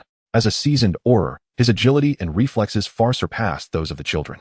Thus, after a flurry of snowballs exchanged, Edgar remained unscathed, while each child had been struck multiple times. At that moment, a round snowball, seemingly impossible to mold, appeared from an unexpected angle, striking Edgar squarely on the back of his head. The surprise attack momentarily stalled Edgar's evasive maneuver, allowing Quaid, the child skilled in throwing, to launch a snowball that hit Edgar squarely in the chest. The children had an unspoken rule against hitting faces with snowballs, and even Edgar, despite his predicament, adhered to this principle. After taking 2 hits, he quickly sidestepped to avoid the onslaught from Moon and Hesper. Seizing the opportunity, he glanced back and spotted 2 beautiful older sisters, and Nala, each wielding their wands, giggling as they prepared their own snowballs. Unfair. You're cheating, Edgar exclaimed, widening his eyes in mock indignation, and drew his wand from his robe. With a swift flick, he unleashed a 360-degree barrage of snowballs. Sensing the imminent danger, the children darted toward Moon, who stepped forward, utilizing his armor to effortlessly intercept the snowballs aimed at his companions. As for Rin and Nala, they were hardly fazed by such antics. They casually waved their wands, effortlessly deflecting the snowballs thrown by Edgar. Thus, the initial snowball skirmish evolved into a collective assault on Edgar by the 6 of them, adults and children alike. The outcome was inevitable. Within 20 minutes, Edgar found himself buried beneath a mountain of snowballs. In a final desperate bid, he embraced the laughing Orin and leaped into the snow pile, finally securing a shield. After a hearty play session, they returned for a light breakfast. Once the little ones, still nestled in their strollers, were taken outside for a brief respite. The clock approached 10 o'clock.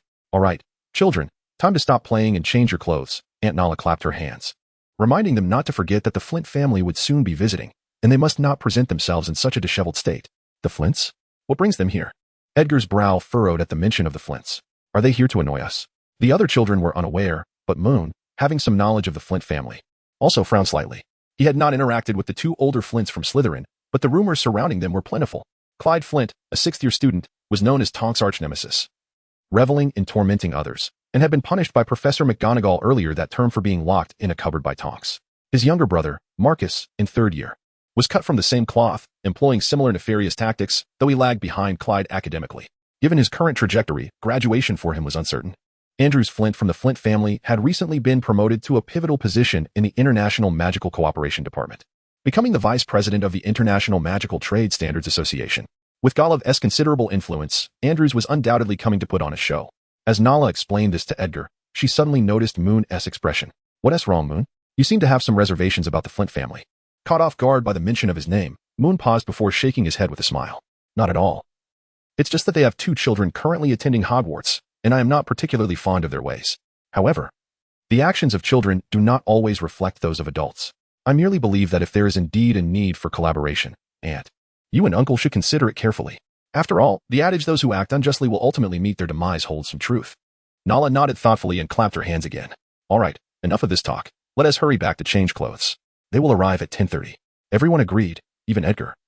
Acknowledging the importance of maintaining appearances, the children returned to their rooms to change, knowing that while hosting was not inherently their responsibility, they could not present themselves in wet clothes from their snowball fight. Approximately half an hour later, as the clock struck 10:30, a few faint pops echoed at the Manor's entrance. Guests had arrived. As a former head of the International Magical Cooperation Department and a member of Wisengamot, Golov would certainly not deign to greet Andrews Flint, who was his inferior in every regard. It was a visit masked as a courtesy, but all understood it was merely an act of flattery. From both a formal and personal standpoint, it was most fitting for Golov to await in the drawing room. The house elf, Buffy, had been waiting there for a few minutes. As the 5 members of the Flint family arrived, she snapped her fingers, opening the door to welcome them into the manor. Welcome, esteemed guests. Lord Golov is in the drawing room. Please follow me. Chapter 54, Private Conversations. Though the visit was ostensibly a gesture of goodwill for the Christmas season, Andrews Flint nonetheless brought along his family. His wife, Lelia Flint, shared his age and stood nearly 6 feet tall, possessing striking beauty, albeit with a rather unique aesthetic choice of a shaved head. In contrast to his wife, Andrews Flint's appearance was less than flattering. He was a half-head shorter than her, with features that were somewhat overly pronounced, and a protruding lower lip that often led people to perceive him as lacking in intellect. Andrews' 2 beloved sons, Clyde and Marcus, bore a striking resemblance to their father, displaying little of their mother's beauty. Their faces mirrored Andrews' own, and aside from the signs of aging, one could easily mistake the trio for triplets. Fortunately, their 7-year-old daughter, Kalila, radiated joy and warmth when greeting others, resembling her mother instead, though her features appeared somewhat delicate, lending her an air of a refined young lady. However, it remained uncertain how she would develop as she matured. This was the Flint family, and today, they were visiting the Shafik manor. Following the house elf, Buffy, they traversed the main path and gardens of the estate until they reached a fork in the path where Nara and awaited them with the children. Ah, greetings, Mrs. Shafik and Missin, Andrews said with a smile, bowing slightly as he began to introduce his wife, entirely oblivious to Anne's sudden change in demeanor. By rights, after Anne's marriage to her husband, Huyen, Andrews should have referred to her as Mrs. Fox rather than Miss Shafik. His choice of address rendered Anne unable to feel any respect, both for herself and for her late husband. While Andrews failed to notice this slight, both Nara and Lelia did. Consequently, Nara's previously polite smile diminished considerably, while Lelia seized the moment to cast a discreet glance at Andrews. Well acquainted with his character, Lelia knew that Andrews often became overly self-satisfied and displayed a rather crude demeanor. His blunder in addressing Anne was no surprise to her. Yet she worried that if he maintained this attitude in his forthcoming discussion with Golov Shafik, their endeavors would likely be in vain. Regrettably, Andrews misinterpreted Lelia's glance, hastily introducing her and their sons, Clyde and Marcus, along with their daughter, Kalila, before turning his attention to Buffy, clearly eager to meet Golov. Buffy, however, would not act hastily. It was only after Nara pondered for a moment and nodded slightly that Buffy gestured for Andrews to follow. Thus, Andrews bid farewell to the gathering and trailed after Buffy. The pair moved through a side corridor and passed through 2 doors before finally arriving at the door of the reception room. Golov is inside. Please enter, Mr. Flint, Buffy said with a respectful bow, indicating that Andrews could proceed. Andrews took a moment to straighten his clothing and groom his hair, ensuring he looked presentable before gently knocking on the door. "Come in," Golliver's voice called from within. Andrews quickly opened the door and stepped inside, not forgetting to close the door behind him. As Andrews entered, Buffy snapped his fingers softly and vanished from sight. "I sincerely apologize, Mrs. Fox. My husband tends to be rather blunt and often misspeaks. I hope you will not take offense. I apologize on his behalf," Lelia hurriedly said as they settled into the tea room of the manor. Upon hearing this, Anne's expression softened significantly. Her gentle nature rarely allowed her to harbor anger. If not for Andrew's words, which made her feel her husband had been disrespected, she would not have been upset over such a trivial matter. However, Anne's soft disposition did not mean Nara would overlook the incident. In her view, since Anne felt slighted, the Flints should be reminded of their misstep. "Mrs. Flint, it would be wise to have a word with Mr. Flint, as the vice president of the International Magical Trade Standards Association. His every action reflects the image of the British Ministry of Magic. Should such an incident occur in a significant setting, it would be embarrassing and far more detrimental to jeopardize their work," Nara remarked, while deftly pouring tea for everyone with her wand, adding nonchalantly, "Would you not agree?" The pointedness of her comment was unmistakable, yet given that Andrews had indeed erred, and considering the Flints were in need of Shafik's assistance, they had no choice but to endure the rebuke. Reluctantly, Lelia smiled and nodded in agreement. Thus, the atmosphere grew somewhat tense for a moment. A few minutes later, Nara resumed her warm hospitality towards Lelia and the Flint children, gradually easing the tension in the room. Approximately half an hour later, Golliver entered the tea room, accompanied by Andrews Flint. Both bore smiles, though Golliver's was more formal, while Andrews' countenance was noticeably jubilant. It was evident that their business discussions had concluded. By choosing to visit in the morning rather than the customary afternoon tea time, the Flint family clearly intended to avoid overstaying their welcome, thus sparing Nara the need to consider dinner arrangements. No sooner had they settled into the tea room than Andrews promptly bid farewell, ushering his family away in haste. Chapter 55, The Cunning Golliver. How did it go? Nara inquired as she rose and approached Golliver, gently kneading his shoulders before guiding him to a seat. He had been occupied with various matters since morning and had only now found a moment of respite. Had the Flint family not visited, Golliver might have remained in his study even longer. Pouring himself a cup of tea and selecting a few small biscuits from a plate, Golliver leisurely replied, "No need to concern yourself with him. That vice presidency won't last long. He will likely be ousted within 2 months." After speaking, he took a sip of tea, aware that his wife would undoubtedly be eager to hear the reason behind his words. He turned to the children and said, "Hesper, take your 2 younger brothers to play. There is no need for you all to remain seated here. Moon, if you wish to listen, stay here and share another couple of cups of tea with me." Hesper nodded obediently and took the excited Quaid and Owen out of the tea room, while Moon began to hesitate. In truth, although he bore the blood of the Shafik family, he lacked the qualifications to inherit their authority in terms of reputation and status. The matters Uncle Golliver was about to discuss would likely involve the fundamental interests of the Shafik family. From this perspective, it seemed prudent for him to leave. Yet, upon reflection, he realized that his identity as a member of the Shafik family could not be erased. If Uncle Golliver was expressing a desire for him to gradually learn more about family matters, why should he feel the need to distance himself, giving the impression he wished to sever ties with the Shafik family? With this thought, Moon ceased his hesitation and settled back into his seat. Golliver took another sip of tea, lightly tapping his somewhat sore neck. This fellow is too naive, lacking the finesse required for office politics. Moreover, the Flint family has long been entangled with dark wizards. When the mysterious figure once wielded great influence, they even hinted at the possibility of siding with him. In terms of personal merit, lineage, and connections, Andrews possesses none of these. His current position as the vice president of the International Magical Trade Standards Association is merely a result of lavish expenditures of gold galleons. In a couple of months, those ravenous wolves in the ministry will surely drag him from his seat. At this juncture, Golliver seemed to find amusement in the situation. Just moments ago, Andrews Flint had the audacity to claim that Lucius Malfoy had explicitly expressed his support for him. Lucius Malfoy, that old fox, delights in manipulating others from the shadows. I suspect that even after Andrews Flint is toppled, he will still believe that Lucius is genuinely supportive of him. With a sudden clap, Edgar reappeared, plopping down into a chair. As soon as he arrived, he curiously inquired of Golliver, "Did I just hear the name Lucius Malfoy?" Golliver did not immediately respond to Edgar's question. Instead, he shot him a glance and retorted, "Where have you been?" Edgar chuckled, popping a biscuit into his mouth, mumbling, "Nowhere special. I just had to return to the office for a matter of importance. Kingsley discovered some hidden dark wizards in Kent. Those unfortunate souls were attempting to secretly breed a basilisk, but things went awry. The egg exploded instead of hatching. 8 of those dark wizards were killed instantly, and the rest, attempting to flee, were captured. Since I previously apprehended a few of those who had been recklessly slaughtering muggles in Kent, Kingsley summoned me to see if I recognized any familiar faces. Next time, do remember to inform us in advance," Golliver said, shaking his head in resignation. Indeed, I just mentioned Lucius Malfoy. Andrews Flint visited him and was likely deceived into thinking that Lucius was firmly in his corner. Edgar could not contain his laughter at this absurdity, nearly choking on the biscuit he had yet to swallow. Did I hear correctly? Is there really someone who believes that Lucius Malfoy would steadfastly support anyone? That man possesses no loyalty or honor outside of his own Malfoy family. Golliff shrugged. That is precisely the case. Unfortunately, Andrews appears to lack discernment. He approached me, hoping I could persuade Nala to support his endeavors, expressing a desire for camaraderie and promising future conveniences. He even indirectly suggested he could provide me with a sum of money if I were inclined. I suspect he is nearly depleting his family's finances for this vice presidency. Did you agree to his proposal? Edgar asked, posing a rather dull question. Of course not, Golliff replied, shaking his head.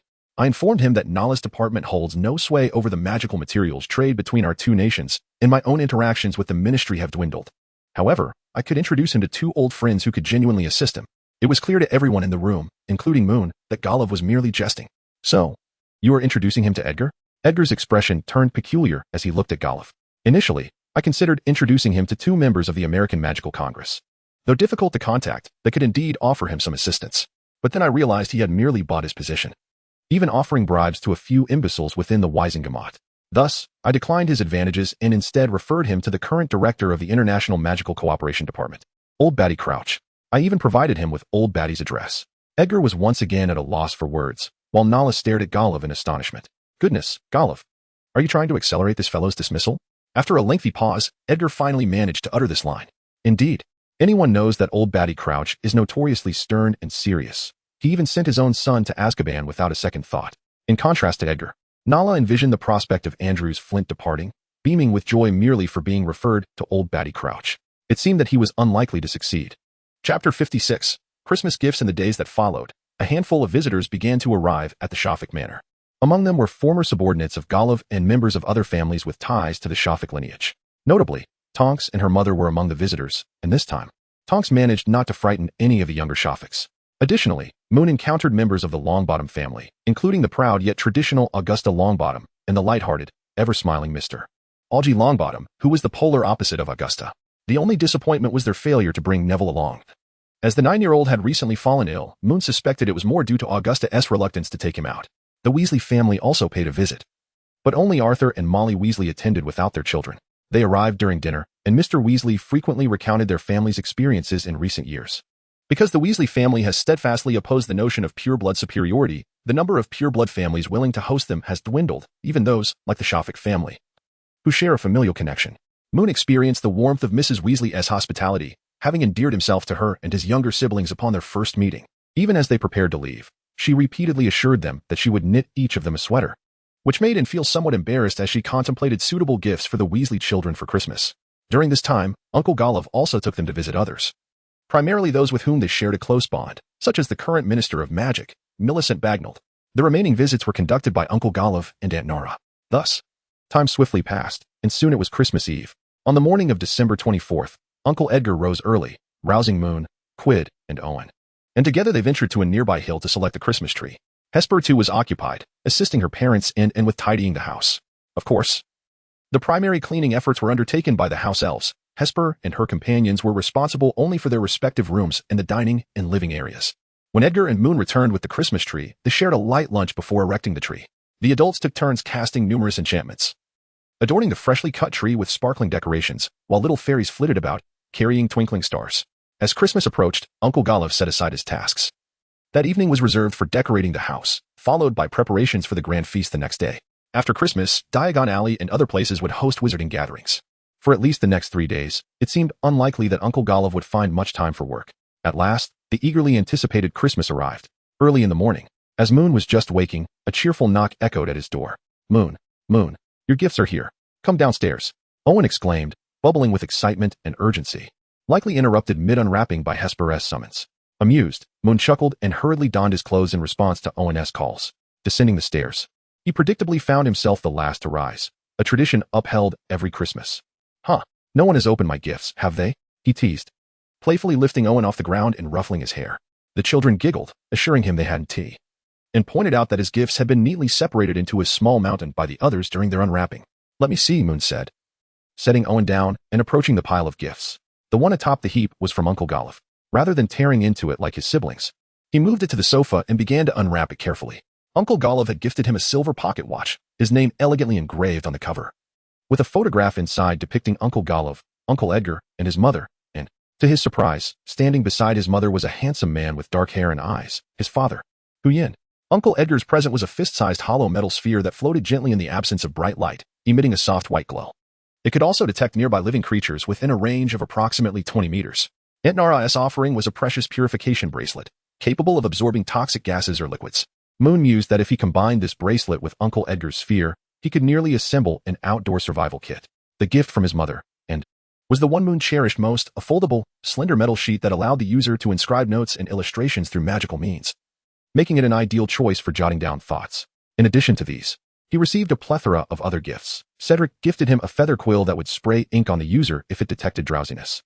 Gal presented him with a large bag of homemade blueberry biscuits, promising to teach Hagrid the recipe later.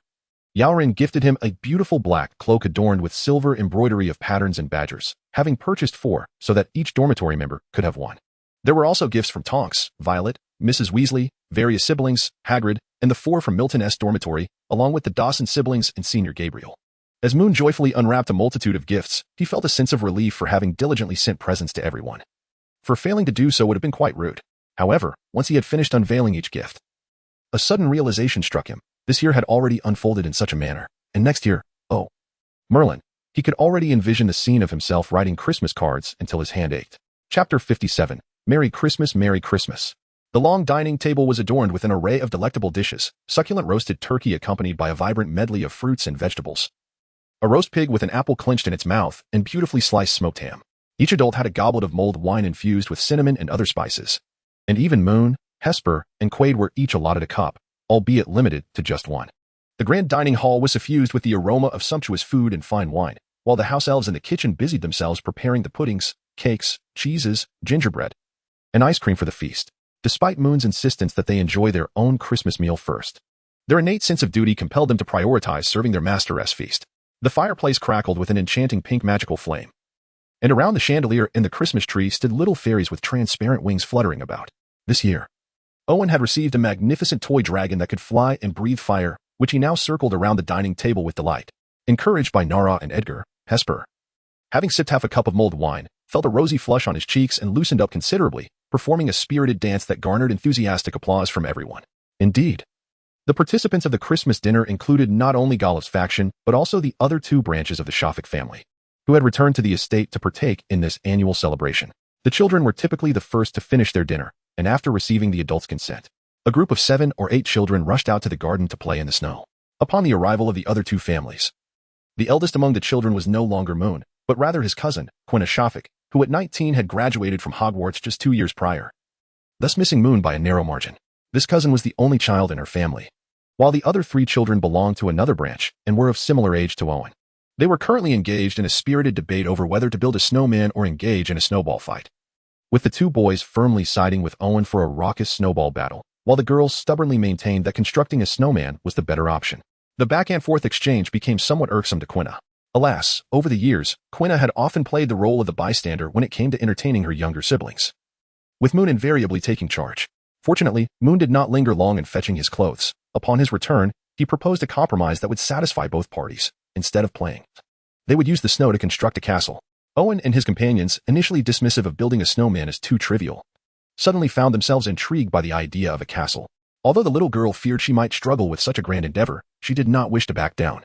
After all, building a snowman and constructing a castle were both forms of creation, so what was there to fear?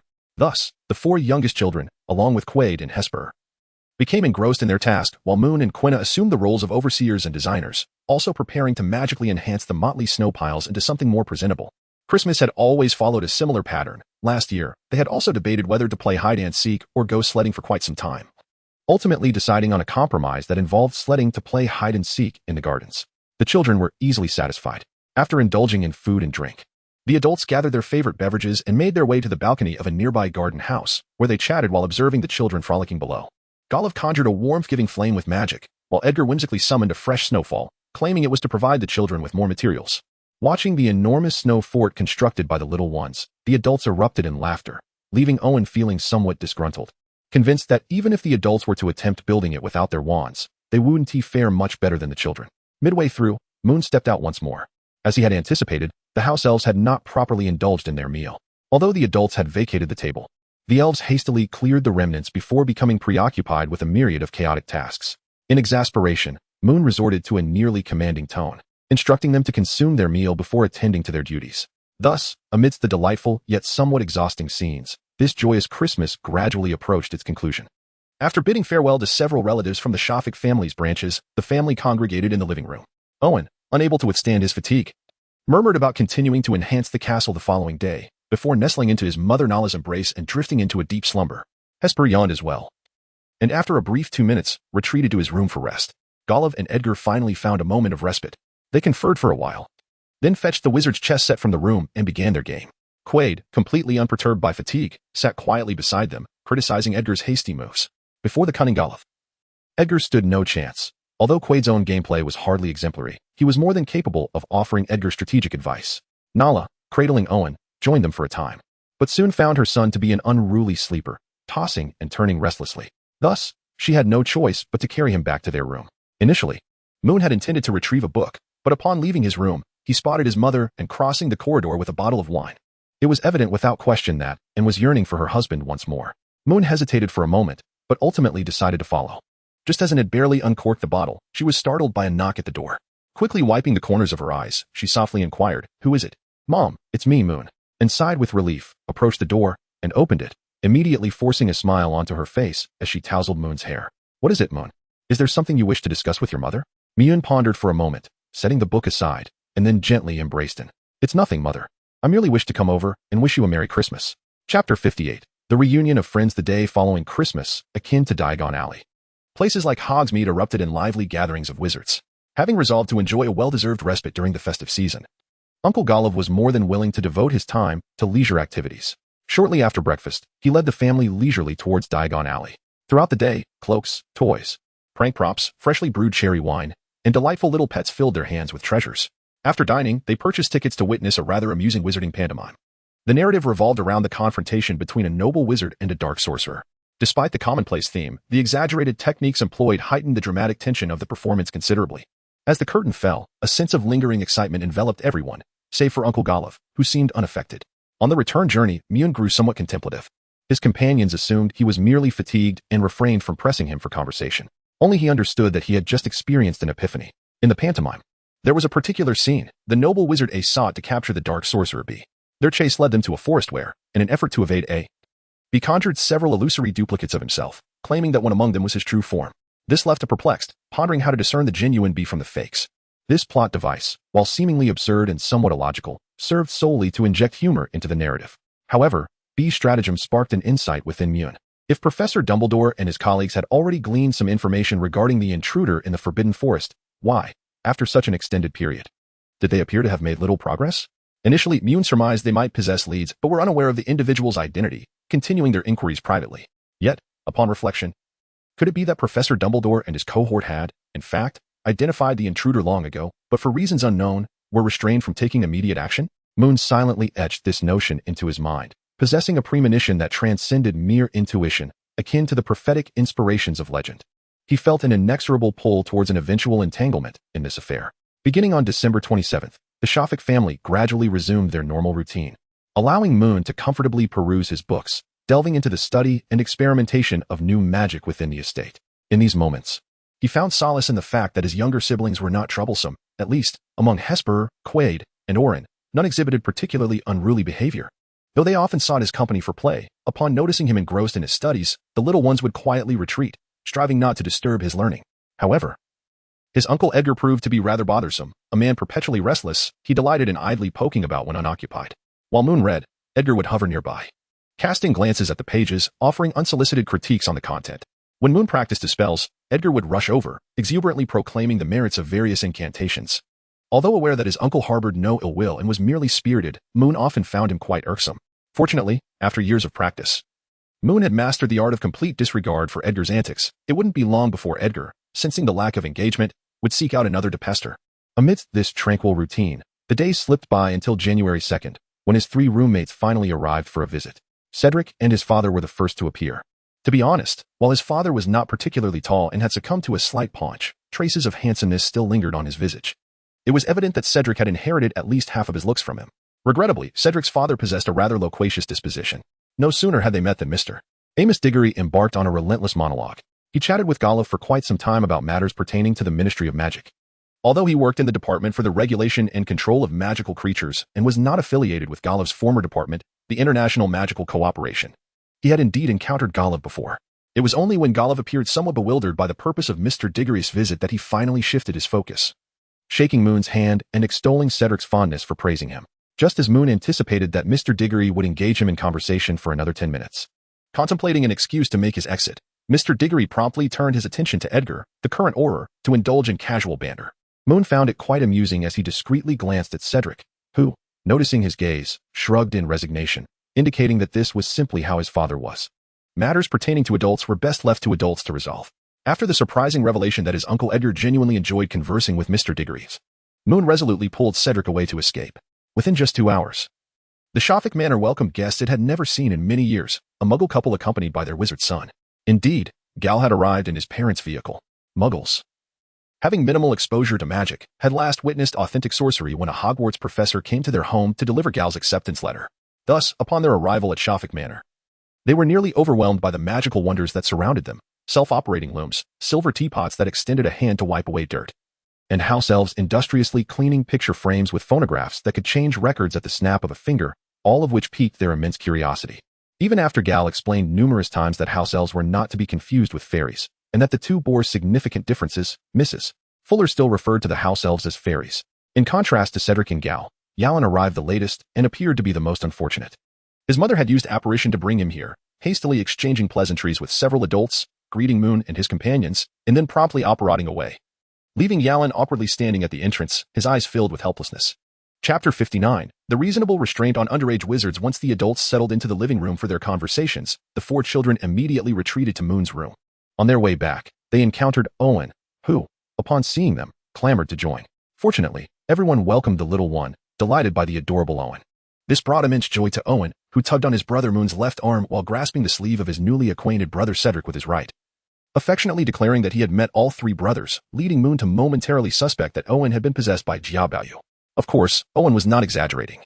He indeed had met Cedric and the others. On the day Moon first encountered the brothers Victor and Adam, Owen had taken numerous photos to send to his siblings back in America, including pictures of Cedric, Gal, and Yalan, along with a group photo of the 4 of them. "Wow, Moon, your home is truly magnificent," Yalan exclaimed, unable to contain his admiration as they stepped into Moon's room. "I never realized your family was so affluent." Moon could not help but chuckle, teasingly remarking, "That merely reflects your lack of discernment. The books I brought are worth their weight in gold." Yalan joined in the laughter, casually snatching a piece of soft candy that Aunts had just given to Gal. Although he had his own treats, there was an undeniable allure to pilfered snacks. "By the way, Moon," Gal said, casting a disapproving glance at Yalan, "I am curious as to why I haven't seen your father around. Is he at work?" Upon hearing this question, Owen quickly stole a cautious glance at Moon, then tugged at Gal's sleeve and whispered in his ear, "Uncle Fox has already." As Moon felt a sense of comfort in Owen's caution, he spoke. "My father has passed away, sacrificed to save my mother and me from the Death Eaters." Gal was taken aback, quickly glancing at Moon with deep remorse. "I'm truly sorry, Moon. It's all right. You will eventually learn the truth. Moreover, it is not a matter to be ashamed of." Moon waved his hand dismissively, signaling for everyone to relax. Yet, he understood that unless they shifted the topic, the atmosphere would grow somber for quite some time. "By the way, did you all receive my Christmas gifts and cards? Did you enjoy them?" Moon asked, affectionately ruffling Owen's hair as he leaned in for comfort. "I certainly liked all your gifts. The quill and cloak are already packed in my return luggage. And my family devoured the cake, especially Owen, who enjoyed it the most." Everyone agreed it was delicious. With the mention of gifts, spirits were lifted. Cedric was the first to showcase his present from Moon, a water bottle inscribed with Moon's handwritten reminder to drink 8 cups of water daily. If it detected that he didn't fill it 8 times before bed, the number would adjust to reflect the deficiency the next day. Although Moon pinned the words, the enchantment was cast with his mother's assistance. While not overly complex, it was intricate enough to exceed Moon's capabilities. To Moon's surprise, Cedric actually carried the water bottle everywhere. And judging by the numbers, it seemed he indeed managed to drink 8 cups daily. In contrast, Yalan had not brought Moon's gift. But that was because it was impractical to carry. Much like the cloak he had given Moon, one couldn't wear it at all times. In truth, Yalan cherished his gift far more than Cedric. Moon had gifted him a trio of signed Quidditch player posters, a treasure indeed. Gal, too, had not brought his gift, as it had already been commandeered by his mother. "That truly vexes me," Gal lamented, scratching his head. "Moon gifted me a frying pan that can adjust its temperature according to the user's will and even flips food automatically. The moment I unwrapped it, I rushed to try it out, only to have my mother oversee the entire process. After watching, she praised its utility and then claimed it for herself. The group erupted in laughter at Gal's dismay, which only added to his frustration. Fortunately, amidst the mirth, Moon had not forgotten his promise to replace the pan, alleviating Gal's gloom somewhat. As the atmosphere brightened once more, the friends began to share tales of their holiday adventures. Owen recounted fascinating people, events, and sights from America, intriguing the young wizards. Later, they ventured into the garden to play in the snow, inviting Quid and Hesper along, returning to the room only when it was time for lunch. Hey, would you little ones like to join me for a deer hunt and rabbit chase on the nearby hill this afternoon? Edgar suddenly suggested with a cheerful grin during lunch. It'll be a splendid way to unwind and connect with nature. Hunting deer? Chasing rabbits? Upon hearing this, the children immediately turned to their parents, clearly intrigued. To their surprise, Edgar continued, "No worries, I've already spoken with your parents. I'll ensure you're taken there and back without any incidents." Seeing the adults nod in agreement, the children cheered in unison, except for Gal, who hesitated and asked, "What will we use for hunting? Magic? But we aren't allowed to use magic off school grounds. I've never handled a gun," he added awkwardly. Edgar winked at Gal. "Fear not. When you're with adult wizards, the restrictions on spellcasting are less stringent. Besides, the Ministry's attention is primarily focused on Muggle activity. They generally overlook areas where wizards are abundant. The Ministry only records magic cast in your vicinity, but they cannot discern who performed it. So as long as an adult wizard is present, they'll assume it was me casting the spells." Gal nodded, though still somewhat apprehensive, until Moon reassured him with a pat on the shoulder, revealing that Edgar was an Auror, which finally set his mind at ease. Chapter 60, Edgar's old friend Rabbit. There's a rabbit here. Owen suddenly sprang from the snow, startling a hapless gray rabbit, which quickly scampered away. The group seized this promising opportunity. Edgar was the quickest to react. With a flick of his wrist, he shouted, "Petrificus totalis." The fleeing rabbit froze mid-leap, as if bound by invisible chains, tumbling to the ground. Owen, who was trailing the rabbit but had fallen behind, was overjoyed. He dashed forward and pounced, capturing the rabbit in his arms.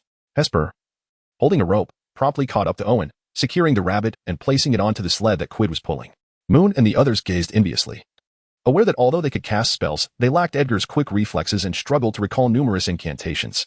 They found themselves contemplating whether a spell would successfully ensnare the rabbit. And by the time they retrieved their wands, Edgar had already petrified the creature.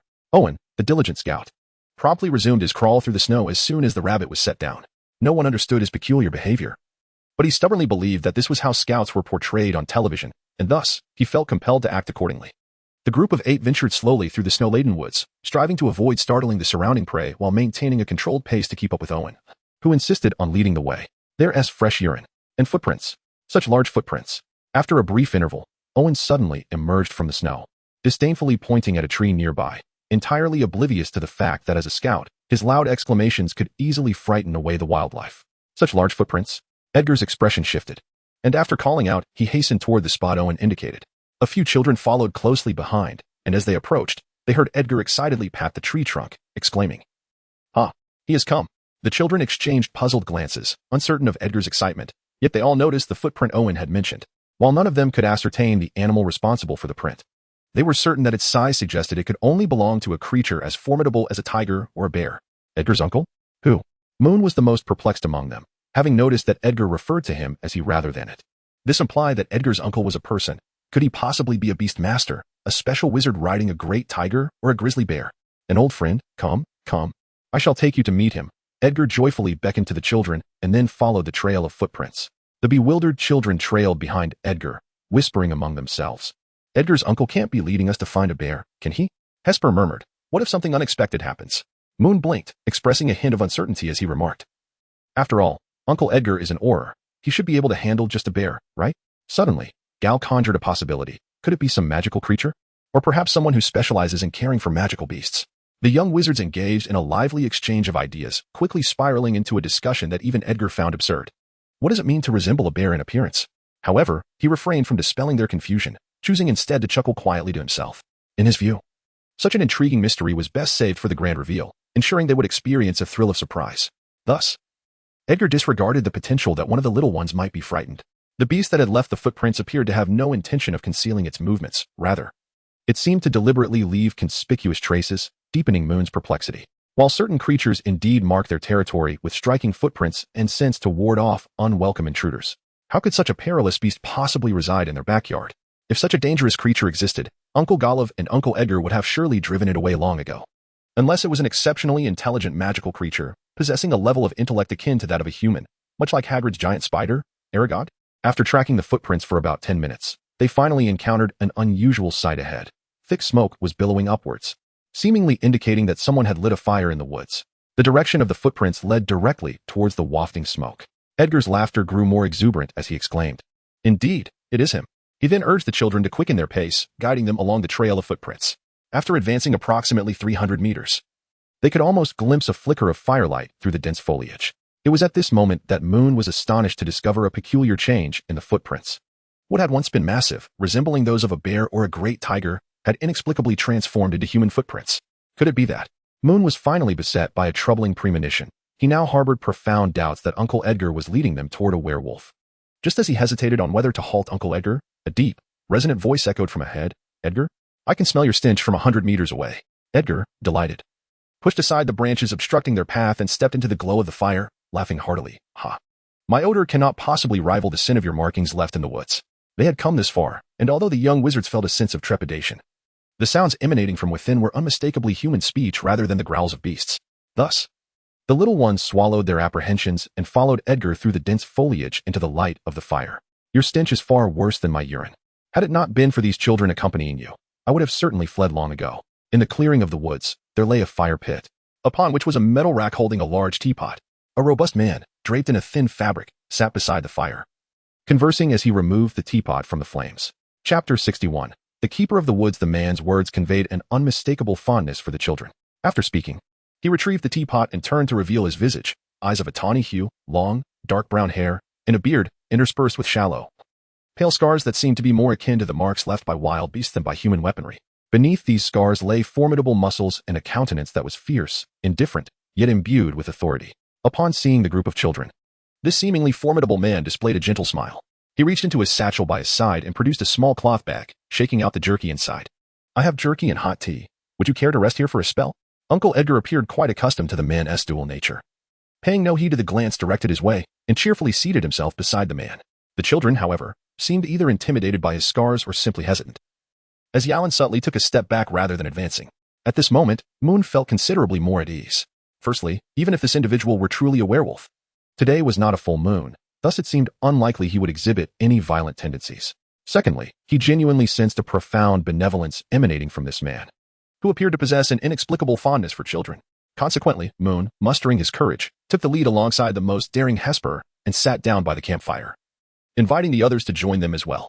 In the man's joyful gaze, the other children, responding to Moon's call, gathered around the fire. Although they deliberately maintained a slight distance from the man, he perceived this as a positive development.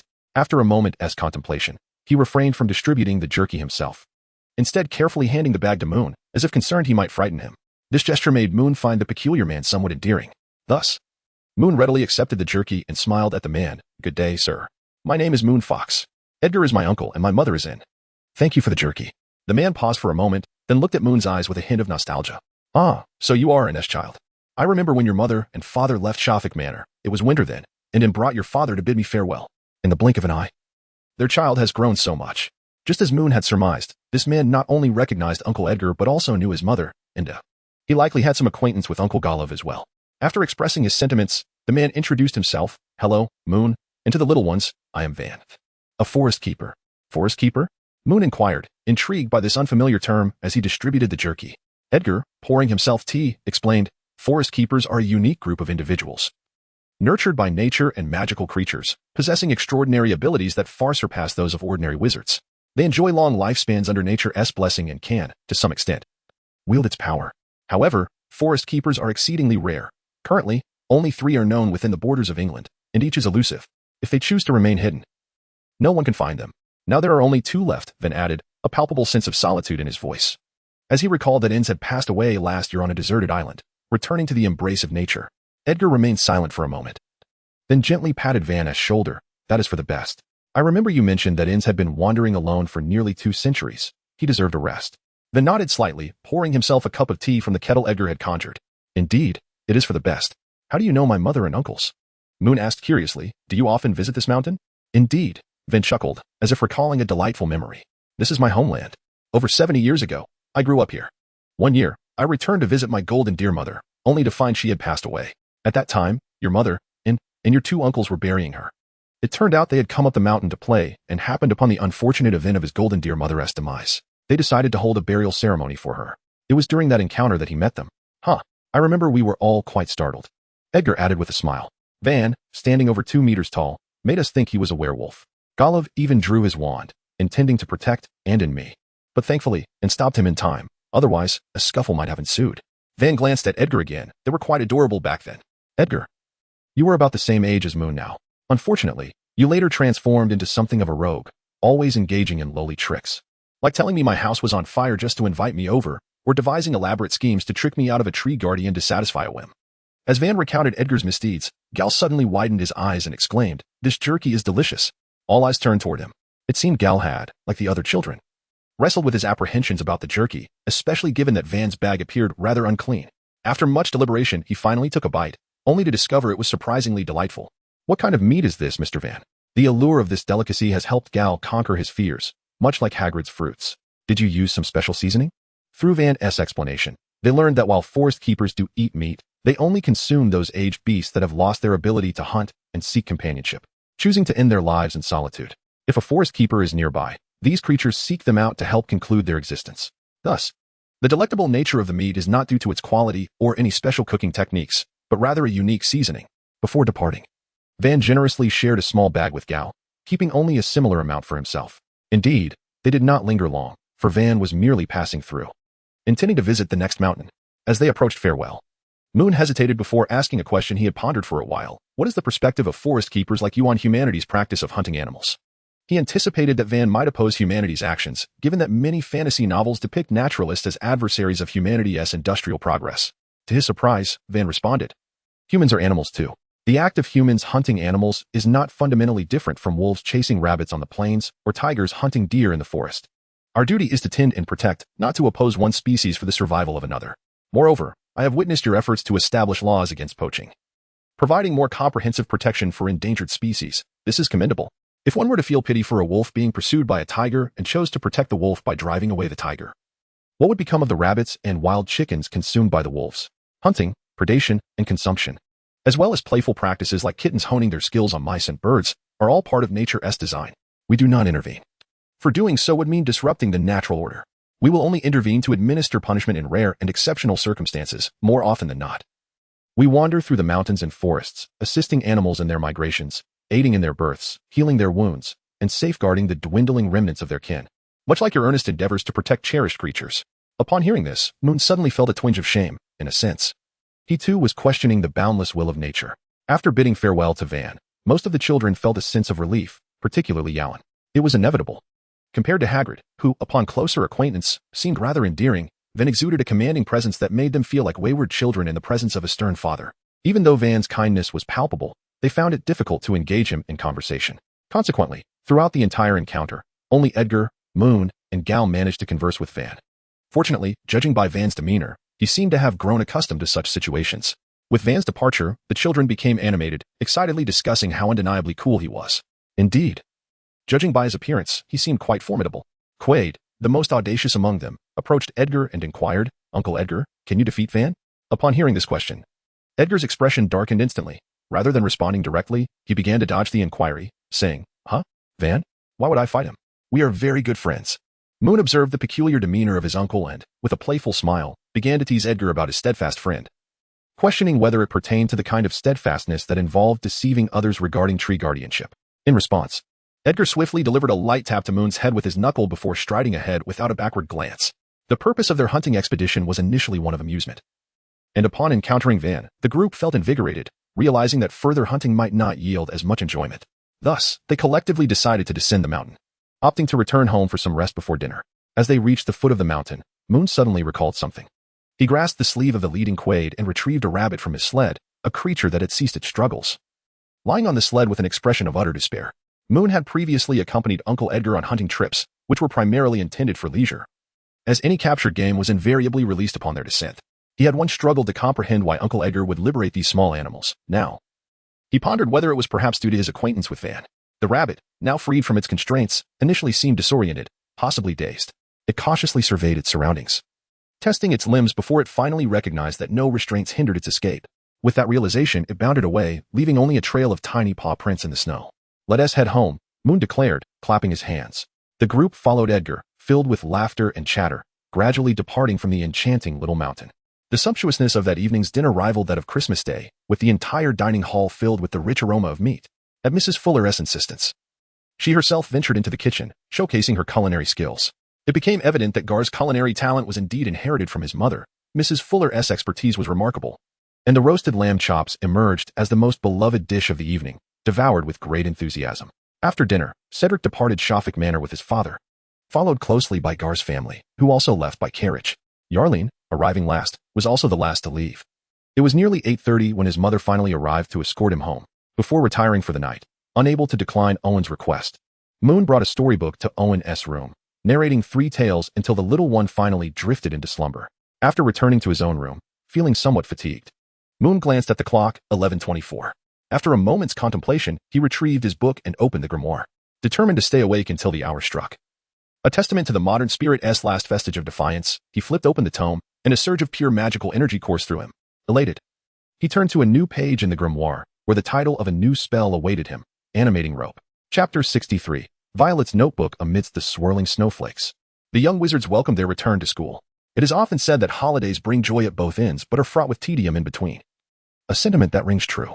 Initially, upon the onset of vacation, children are filled with anticipation of reuniting with family and enjoying a period of relaxation at home, bringing them immense joy. However, as time passes, the incessant chatter of family can become irksome, rendering school life and camaraderie with friends far more appealing.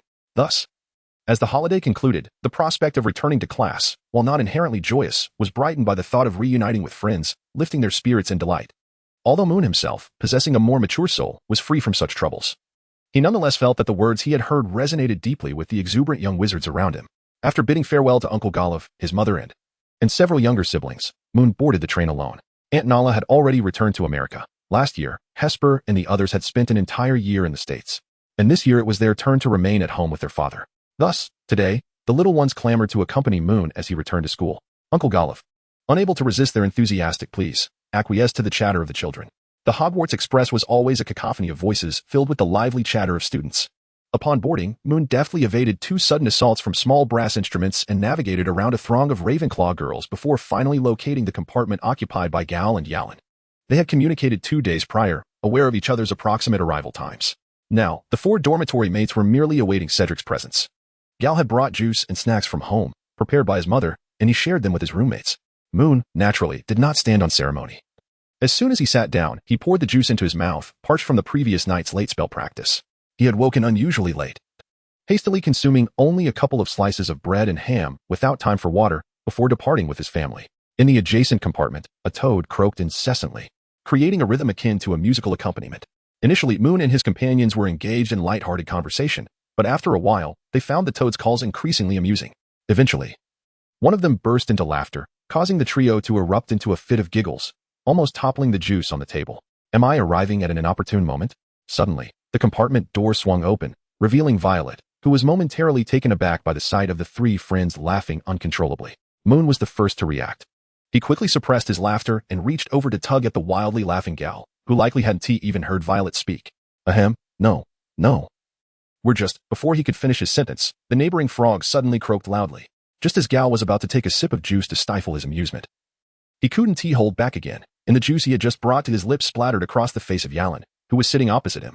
Yalan, whose laughter was poised to erupt, found himself the unfortunate victim of this unexpected disaster and was instantly consumed with fury. Rising to lean over the table and pin Gal's head down, the two began to tussle once more, and Moon, struggling to contain his laughter, had no choice but to pull Violet away from the carriage, heading toward the connection between the cars.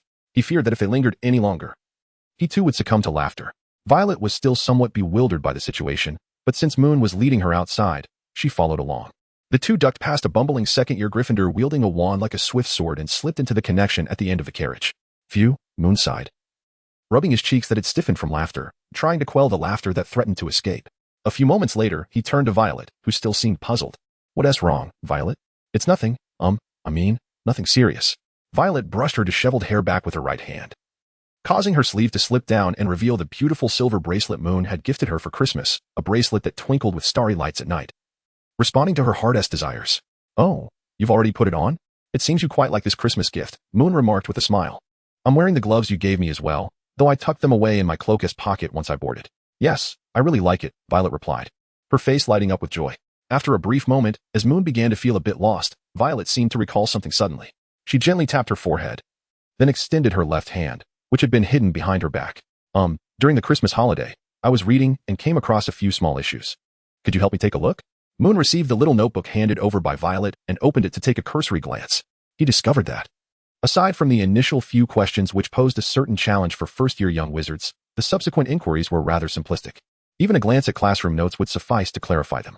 Given Violet's earnestness during lessons and her consistent performance, it was evident that these questions, which should be easily solvable by the Arlen, would pose no difficulty for Violet whatsoever.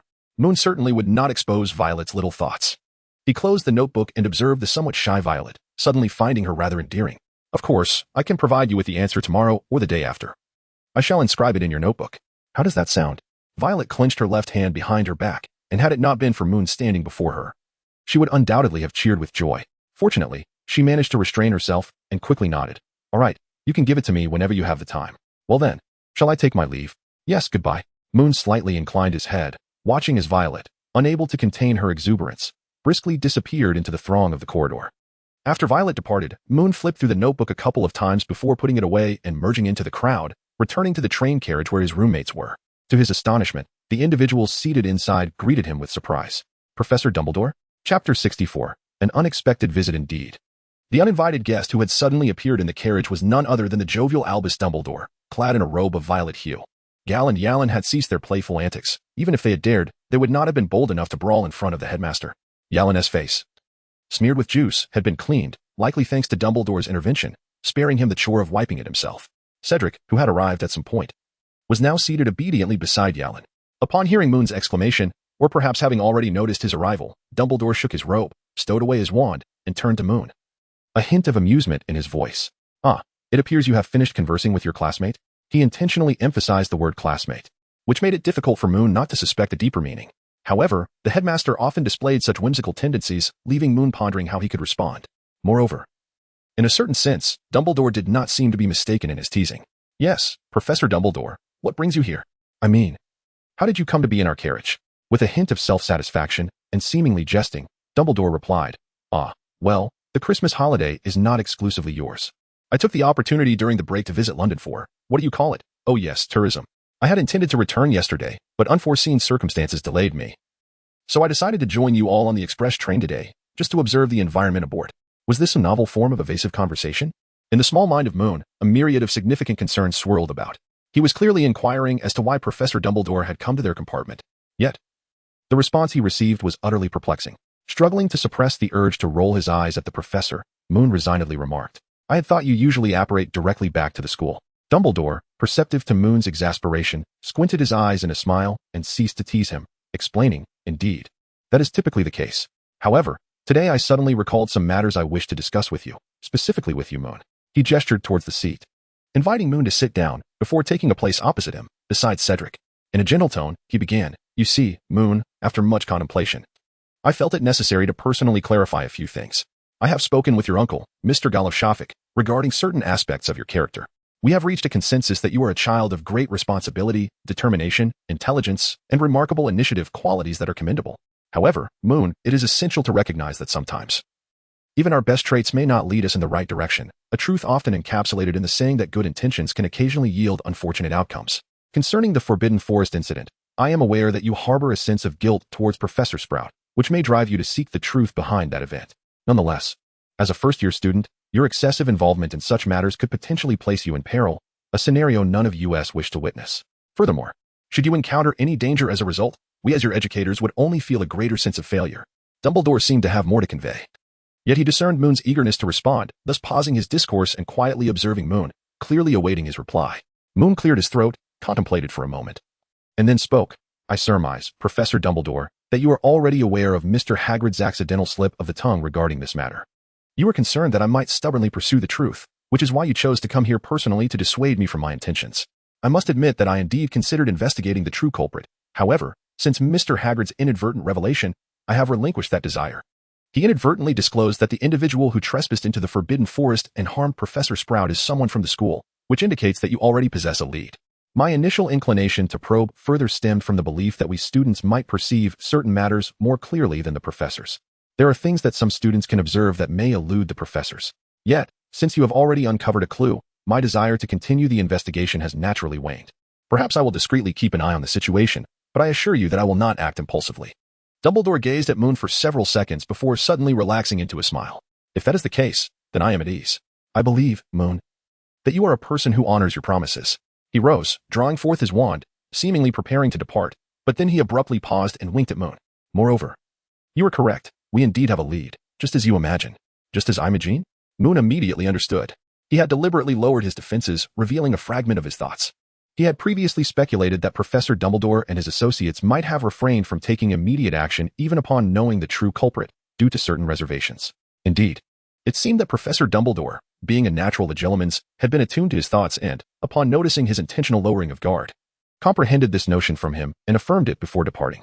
What surprised him even more, yet felt entirely justified, was that Professor Dumbledore had not intruded upon any of his other thoughts, ideas, or memories. As a natural legilimens, his sensitivity in this regard was exceedingly heightened. One could only conclude that Professor Dumbledore held far greater respect for these young wizards than he had previously imagined. Truly, he was a great wizard deserving of respect. As he watched Professor Dumbledore vanish with a flicker, Moon turned to his three roommates, who were gazing at him in astonishment and could not help but laugh. "Why are you all staring at me like that?" Cedric replied, somewhat exasperated. "Professor Dumbledore must have cast some spell just now. We barely understood half of what he said. All we could see were your lips moving, like a silent film." Well, it was clear that Professor Dumbledore deemed some matters still unsuitable for Cedric and the others to grasp. Shrugging it off, Moon asked, "Who has any food? What happened to the pastries that Gal just placed on the table? I'm famished." The three young wizards exchanged glances. They had each eaten one piece. And there had indeed been another, but Professor Dumbledore had consumed it. Fortunately, Moon did not arrive at school with a growling stomach. The trolley lady on the train alleviated his urgent need, allowing him to indulge in a hearty meal. Alas, as the saying goes, misfortune often conceals fortune, and fortune can lead to misfortune.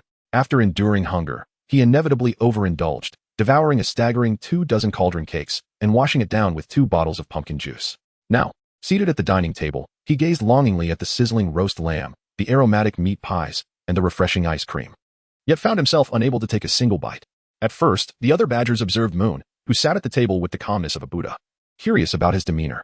However, once they learned of his exploits on the express train, a few Badgers, led by Tonks, erupted into exaggerated laughter. Their mirth was so loud that, had everyone not been engaged in their own conversations, several tables would have turned to see what the commotion was about.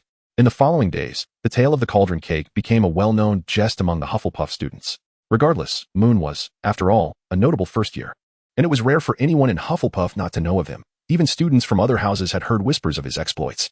Typically, when news about Moon circulated, it was due to one professor praising him or another, as if every instructor teaching first years, save for the acerbic Severus Snape, had commended Moon. Now suddenly, an incident of such comical nature arose. Even Moon himself would likely relish the tale for days. Days later, Cauldron Cake Prince? Moon chuckled incredulously at the hard paper card that Tonks handed to him, featuring a cartoonish depiction of himself adorned with a cauldron cake-shaped crown, energetically dancing. "You lot are truly absurd. If only you channeled this energy into something productive," he remarked, slipping the card into his book. Truth be told, it was quite beautifully illustrated and would make an excellent bookmark. "Who drew this? It's rather impressive. Are there any more? I'd like to send a couple home." He had heard a few days prior that Tonks and his 3 roommates intended to create some memorabilia for him.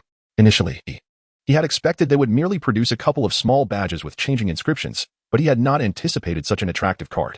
"Indeed, we didn't draw this." It was Violet. Tonks pointed to Violet, who was sitting a short distance away, nibbling on a pie. With a mischievous grin, she added, "Had we not claimed you approved?" Violet would have flatly refused to draw such a thing. Moon was taken aback, while Violet's impressive handwriting was evident from her notebook. He had not imagined she possessed artistic talent as well. "However, if you desire more, I'm afraid there are none left. Only 8 were made." Violet kept 1. "I have 1, your 3 roommates each have 1, and you have yours. The remaining 2 were claimed by Gabriel and Lerwin while we were making them." Tonks popped a cherry from her cream cake into her mouth. Many others wanted one after seeing Gabriel's card, but we had none to spare. Is a mere card truly this popular? Moon found it hard to believe. Just then, Gal, who had returned late from the dormitory, overheard Moon's remark and plopped down beside him. "Hey, Moon, you underestimate both yourself and the level of boredom around here. It's quite understandable. Think about it. Ever since Gabriel and Lerwin's relationship was exposed, everyone has been teasing them for nearly 2 weeks." Gal's words sparked a realization in Moon. Indeed. It seemed everyone had become somewhat restless. Aside from classes and practicing magic, their leisure activities were limited to walking, sunbathing, and playing Quidditch. What else could they do with their time? Stand on their heads while washing their hair? Balls and dances were not a daily occurrence. And holidays were few and far between. What do you think about starting a school newspaper? Moon mused thoughtfully. A school newspaper? Tonk's eyes sparkled with excitement. The idea sounded delightful. The other roommates also turned to him with interest. Yes, a school newspaper to publish campus gossip and such. We need not be overly ambitious with the content. We can have daily issues when possible and weekly ones otherwise. I have a camera, and illustrations can be sourced from Violet. We can write the articles together. And I'll approach Professor Dumbledore for sponsorship to acquire a printer. What do you think? Moon pulled out the Daily Prophet from his bag and placed it beside his plate. I'm all in, Tonk said eagerly. Count me in. But don't expect me to contribute financially. I can only offer content support. The other three roommates had no objections, though Gal quickly expressed his concerns. But I can't take photos, I can't draw, and I can barely finish my assignments. I feel utterly useless. We could have a food column. Moon suggested with a grin. You could share cooking tips and recipes. Perhaps others would be interested. Surely, you're not the only one in Hogwarts who enjoys cooking. Cedric patted Gal on the shoulder. At the very least, Hagrid would certainly appreciate it. Whether he can replicate the recipes is another matter altogether. A few individuals exchanged light-hearted banter before continuing their discussion, ultimately reaching a firm decision to embark on this endeavor. Very well, one declared. I shall return and draft a proposal, essentially translating our plans into written form, akin to composing an academic paper. Following its completion, I will present it to Professor Dumbledore. Should he grant his approval, we can commence our search for collaborators. Aside from Violet, I encourage you all to contemplate who else might be suitable for this undertaking and compile a list for me. Moon glanced at the gathering. I have another query. Gal hesitated, mumbling, will our school newspaper incur a fee? I mean, subscriptions typically require payment, right? Should we charge for ours? If so, how much should we ask? It must be noted that Gal posed a rather pertinent question, prompting the group of young wizards to delve into contemplation. Chapter 66. Professor Dumbledore's subtle suggestion. It became evident that establishing a school newspaper was no simple task. Although the initial spark of inspiration to create a school publication at Hogwarts had ignited during a moment of clarity, by the time Moon returned to the dormitory after the astronomy class to begin drafting the proposal, he found himself ensnared by a plethora of challenges. Primarily, the issue of content presented itself as a significant hurdle. While it appeared that anything could be written, every potential topic bore its own set of constraints. If one were to pursue campus gossip, what would be appropriate? Should relationships be exposed? Those with tempestuous natures might swiftly retaliate. Would it be prudent to write about matters akin to Moon's escapades as the Cauldron Cake Prince?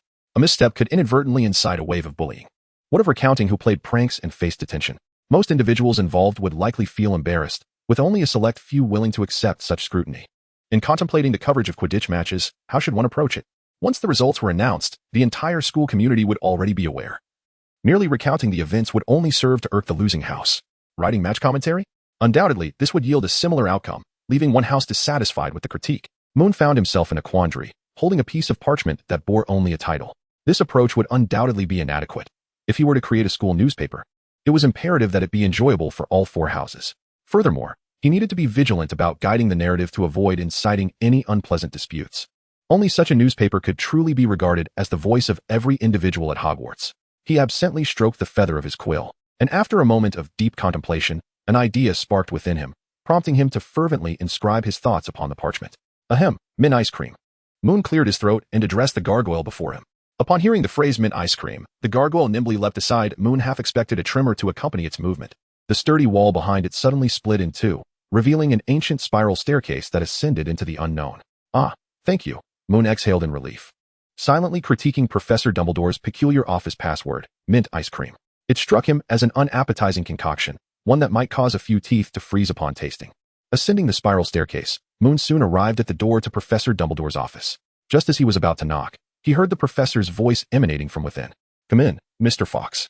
Ah, every time I call your name, I am reminded of my beloved Phoenix. This time, you shall have the pleasure of meeting her. Moon gently pushed the door open, and indeed, it was unlocked. As he stepped inside, Dumbledore sat behind his desk, while on a nearby wooden shelf, a magnificent bird, resplendent in crimson with golden tail feathers, was gracefully preening its plumage. Oh, she truly is splendid, isn't she?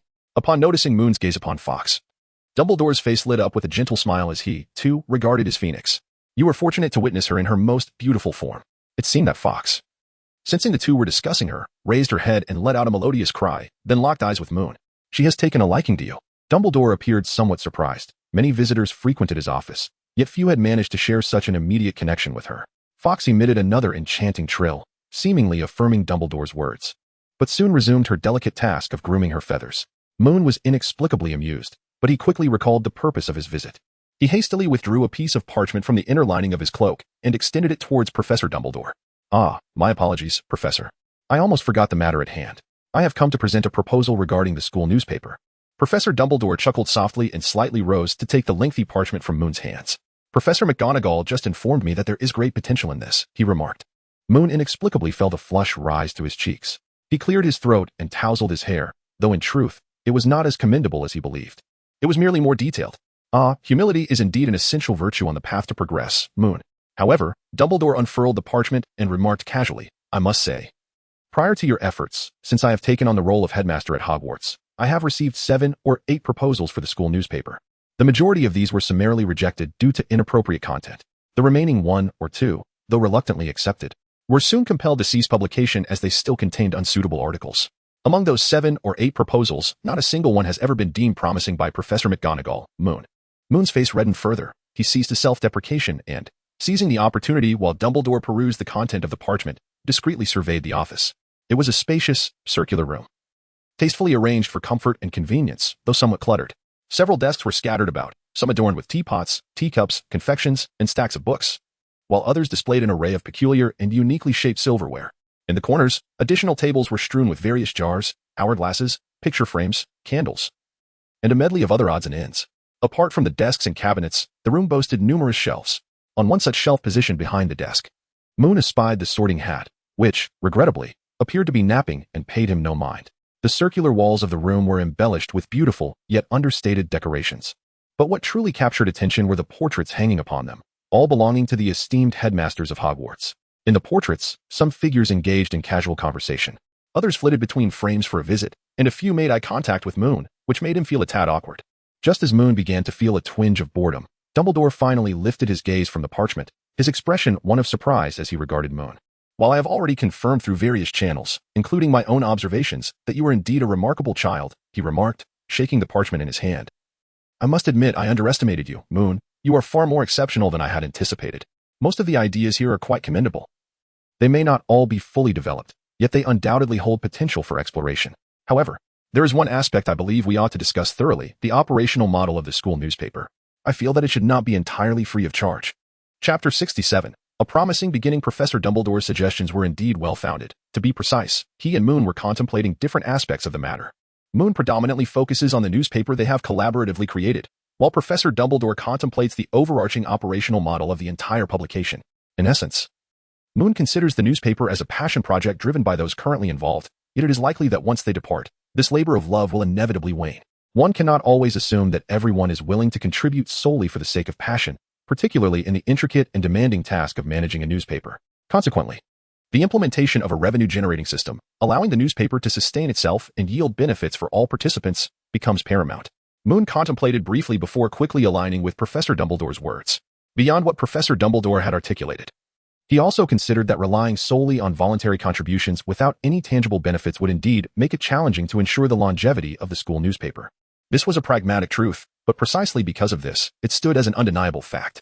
Thus, with occasional suggestions from Professor Dumbledore, the planning of the Hogwarts school newspaper was finalized after some minor adjustments. The subsequent matters proved to be more complicated. Professor Dumbledore, representing Hogwarts, provided them with an antiquated printing press sourced from unknown origins, enabling the mass printing of their articles. He also granted Moon the authority to name the newspaper under the Hogwarts school newspaper banner and to conduct interviews and related activities within the school. Additionally, Professor Dumbledore contributed a modest sum of money, sufficient for the initial purchase of ink and paper. Beyond these provisions, they were also granted access to an empty classroom for their operations.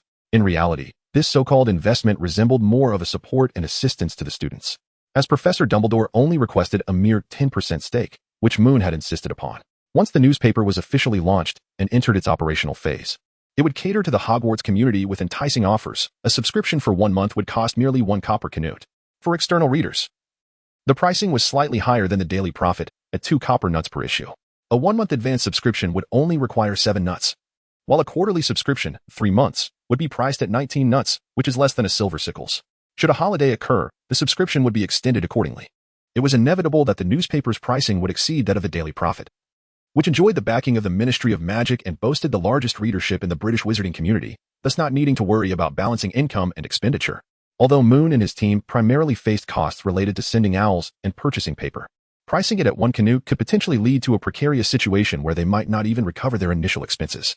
Furthermore, the anticipated external readership comprised the parents of students who could gain insights into recent happenings at Hogwarts through the newspaper, perhaps even spotting their child's name within its pages, albeit with uncertain implications. Consequently, it was evident that many wizarding parents would likely be inclined to subscribe.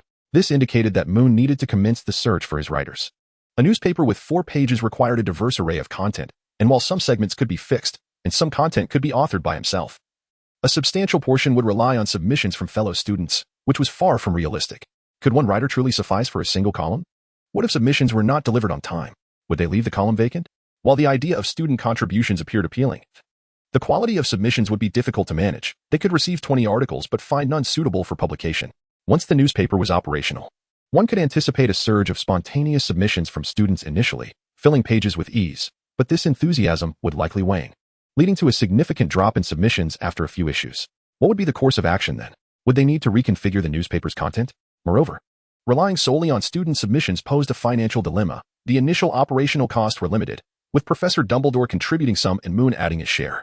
Once those funds were depleted, would they simply inject more money? Such an approach would turn the newspaper into an insatiable pit, attracting advertisers with an uncertain readership base. It would be challenging to entice merchants to invest substantial sums in advertising, even with the Hogwarts school newspaper's name. Securing advertisements would be more feasible with a confirmed readership number, allowing for negotiations for higher rates. Thus, the necessity for a few dedicated writers became apparent. Fortunately, these matters could be addressed gradually, without the need for immediate urgency. As Moon departed from the headmaster's office, clutching the parchment he had meticulously revised and augmented, he couldn't suppress a chuckle. Regardless of the impulsive nature of this plan, it was on the verge of becoming a reality, wasn't it? As for the prospective profits from the newspaper, he was rather indifferent. After all, he was not in want of funds. If the endeavor faltered, it would simply be a pity. Moon, what are you grinning about? Hagrid bellowed from the opposite end of the corridor, brandishing 2 ferrets. How did you end up in the headmaster's office? Feeling somewhat embarrassed, Moon ruffled his hair. I was discussing the school newspaper with Professor Dumbledore. By the way, Hagrid, would you be interested in contributing to our magical creatures column? The school newspaper? Contributing?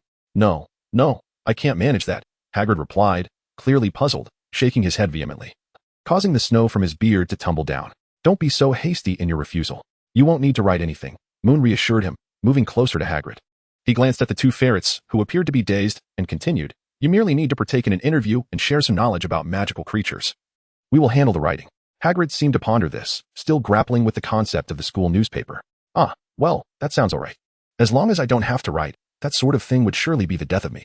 So, the school newspaper is essentially the Hogwarts newspaper, which Professor Dumbledore has just approved. We even have a vacant classroom to work in, Moon added, beaming as he retrieved another sheet of paper from his cloak pocket. Now, off you go, and don't forget that we will be interviewing you soon. With that, he strode confidently towards the staircase, glancing back to wave farewell to Hagrid before whistling his way down. Chapter 68. Gemma's inclusion thus commenced the vigorous preparations for the school newspaper. Besides the initially agreed-upon members Moon, Gal, Yalin, Cedric, and Tonks, they enlisted the artistic talents of Violet, who would assist Moon in illustrating and designing the layout. However, Moon refrained from selecting anyone else from Hufflepuff. Since this was the Hogwarts newspaper, it was evident that if the primary creators were all from Hufflepuff, the resulting articles might exhibit bias, particularly when addressing opinion pieces or gathering anecdotes from students of other houses. With the list provided by Tonks and Gal, Moon effortlessly crossed out a majority of names. It appeared that these individuals had simply listed anyone that came to mind, without consideration of practicalities. Fortunately, a few reliable candidates remained on the list. They first approached Angelina Johnson and Doreen Dawson. The former was not only a Quidditch enthusiast but also well-versed in the latest Quidditch news, and like Yalin, often frequented the Quidditch pitch, ensuring she would gather plenty of amusing anecdotes. The latter was gentle and amiable, establishing excellent rapport with everyone, making her an ideal contact for gathering submissions and gossip from Gryffindor. When it came to Ravenclaw, the group found themselves somewhat at a loss, as they knew far too few Ravenclaw students. Ultimately, it was through the collaborative efforts of Cedric and Doreen that they managed to recruit a third year named Nash Bled. He owned a camera and enjoyed capturing scenic photographs, proudly touting himself as a quintessential Ravenclaw, given that both of his parents hailed from the same house. Consequently, he had garnered quite a few friends within Ravenclaw. Slytherin posed the greatest challenge. The 9 of them sat in the empty classroom, which had been converted into the newspaper's office, exchanging uncertain glances, unsure of how to proceed. Perhaps we should just forego seeking contributions from Slytherin, Tonks muttered. After all, they are rather unpopular and seem to revel in bullying others. If it weren't for your firm stance, Moon, I would have considered exposing them in the newspaper. Moon curled her lip in disdain, dismissing the thought entirely. Absolutely not. The school newspaper is not a platform for inciting widespread bullying on campus. Furthermore, your assumption that anyone associated with Slytherin is inherently a malicious bully is no different from the narrow-minded views of those who champion pureblood supremacy, Tonks. This perspective is quite unbecoming of you. Tonks covered her ears and rolled her eyes dramatically. I got it. Enough already. You're more bothersome than my mother at this point. Moon turned away helplessly, gazing at the list of creators, and began to ponder once more. In truth, what Tonks said was not entirely incorrect. Dorlin softly remarked that whenever Slytherin was mentioned, the individuals that came to mind were universally recognized as nefarious characters. Moon smiled wryly, for he too was in a similar predicament. Suddenly, a name flickered in his mind, Gemma Farley. What of her? The others exchanged glances, their eyes gradually brightening. It seemed that this fifth-year Slytherin prefect was indeed free from any bullying rumors. In fact, she was occasionally seen keeping her fellow Slytherins in check. Tonks' eyes widened in disbelief. Impossible. Absolutely impossible. I mean, while Farley certainly doesn't bully anyone, with her demeanor, how could she possibly want to collaborate with us on the school newspaper? Is it really out of the question? We must try. For the essential matter now is your opinion, Tonks. After all, you have had conflicts with her, and we must respect your perspective. Moon shrugged and turned his gaze back to Tonks. My opinion? Tonks straightened her posture and theatrically cleared her throat before continuing. I am a remarkably magnanimous person. It's merely a trivial conflict, and I certainly have no objections. As she spoke, she struggled to suppress the smug expression on her face. But her efforts were in vain. Her small vanity was evident to all. Nonetheless, Tonks concluded, you absolutely cannot involve Gemma Farley in this. Ironically, the next day, Tonks found herself sorely mistaken. Gemma Farley. Upon spotting Gemma in the newspaper office, Tonks was taken aback as if she had seen a ghost. Her face a portrait of shock, her mouth agape, as if she might devour a dog whole. Though I'm unsure why you were so certain I wouldn't come. I regret to inform you that you were mistaken, Tonks. Gemma maintained her usual frosty demeanor, yet after speaking, she approached Tonks and extended her hand, not to provoke a fight, but to shake hands. Tonks stood frozen, as if struck by a petrifying curse, and took a moment to recover before finally shaking Gemma's hand. With the creative team finally assembled, a group of 10 gathered around the table. Before Moon could begin detailing their plans and the specific newspaper design, Tonks eagerly turned to Gemma and asked, So, how is it that you came to join us? Gemma glanced at Tonks' bemused expression before shifting her gaze to Moon. Not interested, she replied coldly, clutching her book, and then strode purposefully away, leaving a gaggle of Slytherins behind, chuckling at Moon. Moon remained undeterred, swiftly keeping pace with Gemma Farley. I believe you need not be so hasty in your rejection. At least, hear out the philosophy of this school newspaper. I'm not interested. What more could you possibly write? It will undoubtedly consist of scathing critiques and insults directed at Slytherin. I could imagine it without even glancing at it. Gemma Farley abruptly halted, turning to meet Moon's gaze with impatience. I fail to comprehend how you conceived the notion of inviting me. Were you not just a lowly first year? I would have surely cast my glove upon your face. The crux of the matter is that we shall not publish such content. Rather, we will expressly prohibit any submissions that might incite discrimination or prejudice against any house from appearing in our newspaper. Miss Farley, we are the Hogwarts Gazette, not an anti-Slytherin pamphlet. Chapter 69. The Elegant Green Robe. Is that all? Indeed, that is all. Thus, the creative team of 10 for the Hogwarts newspaper was officially assembled. The layout design for the inaugural issue had already been collaboratively sketched by Moon and Violet on the office blackboard for the team's reference. The task for the first edition had been fully delegated, and barring any unforeseen circumstances, it was scheduled for release on Monday, January 22nd, with copies delivered to every Hogwarts student. Naturally, the first issue would be complimentary, with subsequent editions incurring a fee. Therefore, this upcoming weekend would be dedicated to preparing the articles. As the workload for the weekend was relatively light, save for Gemma, who, being an academic prodigy, insisted it would not impede her, everyone else could begin assembling their contributions. Let us first prepare the other articles, particularly those regular features. Gal, you tackle your module. Angelina and Nash should also commence preparations, even if they may not necessarily be utilized. Cedric and I will finalize the front page content, while you, Yarlings, and Tonks will enlist Hagrid's assistance for the main feature on magical creatures. Violet can begin her illustrations right away, and I will notify you if further additions are required. Doreen and Gemma will sort through the submissions from our fellow students, tempering their enthusiasm. We must not allow them to overwhelm us with too many entries. We shall accept no more than 100 submissions, from which you will sift. Doreen will eliminate those entirely devoid of merit, while Gemma will identify the 3 most outstanding pieces. We will then collectively decide which among those 3 to publish. After a moment's reflection, Moon resolved to be forthright. Moreover, considering this is our first endeavor, there may be some unfamiliarity. Do not fret excessively. I will oversee the process. And if by next Wednesday we have not successfully prepared all submissions, we can simply extend our timeline by another week. Very well, that will suffice for today. It is getting late. Let us proceed to dinner. Once we've dined, we can dive into our tasks. Moon clapped his hands, and the crowd responded with a few excited exclamations as they exited the office, making their way to the auditorium on the first floor. Professor Dumbledore was quite reliable, having assigned them an office on the second floor, conveniently close to the Grand Hall. Today, an extraordinary event unfolded in the Hogwarts dining hall, where individuals from the 4 different houses were astonishingly seated at the same table for a meal. Among them were none other than the notorious rivals, Nymphadora Tonks and Gemma Farley.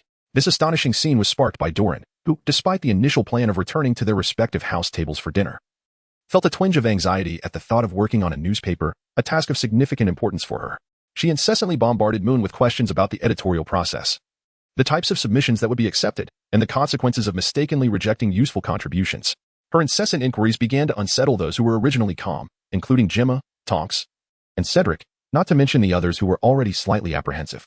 As they arrived at the hall, Doran communicated with her brother Greg, and, taking Angelina by the hand, rushed to sit beside Moon at the Hufflepuff table.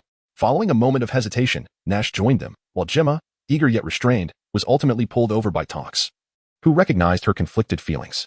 Fortunately, Moon and the others were seated at the end of the Hufflepuff table. Had they occupied the middle section, chaos would likely have ensued. Even at the end of the table, however, many curious students gravitated toward them, whispering inquiries about the situation. The most questioned, Gal and Yarlin, were at a loss for words and sought help from Moon, who, with no intention of concealing the truth, revealed their plans for the school newspaper. With a smile, he informed the Inquisitors, "We are launching a school newspaper, with the first issue set to be published in 2 weeks. Tomorrow, we will collect submissions at the newspaper office on the second floor. We would greatly appreciate your support in spreading the word, and we welcome any contributions regarding amusing events within the school. We aim to gather a total of 100 submissions. One should never underestimate the speed of information dissemination within Hufflepuff." After a single dinner, nearly the entire house was aware of the news.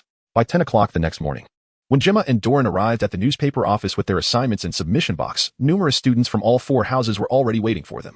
What they initially anticipated would take until 3 in the afternoon to fill was completed within half an hour, with even 3 extra submissions. Had it not been for Gemma's firm insistence that they had enough for now, Doran, who was more easily swayed, might have collected nearly 500 submissions. This was precisely Moon's intent in having Gemma accompany Doran to gather submissions. Simultaneously, Gal and Violet were busy in the office, while Yarlin and Tonks ventured to Hagrid's hut, and Angelina and Nash were active on the Quidditch pitch. Moon, meanwhile, pulled Cedric along to Dumbledore's office. With ease, Moon announced the password to the headmaster's office, and the stone gargoyle moved aside, granting them passage. "I can't believe we're actually going to interview Professor Dumbledore. I mean, I'm a bit nervous, Moon," Cedric admitted, his hand trembling slightly as he held Moon's camera. Initially, Moon had intended for Cedric to conduct the interview, but Cedric was adamant against it. Left with no choice, Moon quickly taught Cedric some photography skills before stepping up to conduct the interview himself. "There's no need to worry, Professor Dumbledore won't bite," Moon murmured, only to look up and find the wooden door to the headmaster's office ajar, with Dumbledore standing in the doorway, regarding them with mild surprise. "Ahem." Moon's face flushed crimson. "Professor." Cedric, startled, stuttered as he spoke. Dumbledore found amusement in the sight of the 2 young wizards and gestured for them to enter. "Come in, my dear students. I've donned my splendid green robe for this occasion. What do you think? Is it perhaps a tad too vibrant?" Dumbledore had long ceased to grant interviews, but this time was an exception made to support the students' newspaper initiative. He had spent considerable time deciding what to wear for the photographs. Fortunately, both young wizards genuinely complimented his attire, acknowledging its slight peculiarity while admitting it was indeed quite stunning. Chapter 70, the first issue of the school newspaper on Sunday evening. Moon reclined alone on his bed, yawning as he opened the Marauders map. During this time, in addition to his work on the newspaper, he had not neglected to keep a watchful eye on Ian Martin. It appeared that he was a Ravenclaw student, as evidenced by his nightly presence in the common room. Moon had also gleaned some information about Ian's background from Nash. Of mixed heritage, Ian's father was a wizard, albeit a reclusive and solitary one. In this regard, Ian had perfectly inherited his father's traits.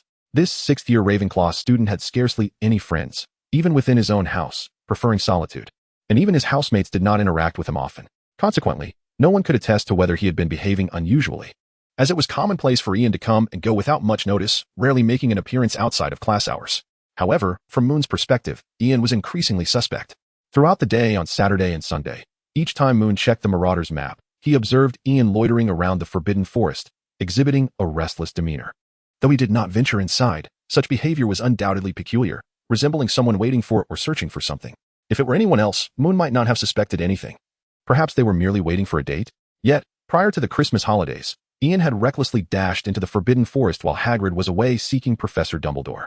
This was no trivial matter. It was a red flag. But what could a sixth-year Ravenclaw possibly possess that would warrant caution from Dumbledore and others? Moon stretched lazily, reluctantly putting away the active map. Today, Ian Madden was once again the Ian Madden who obediently slept in bed. With this, Moon could only follow suit and succumb to slumber. He glanced up at the bright moon outside, murmured a good night, and buried his face into the pillow, drifting into a deep sleep.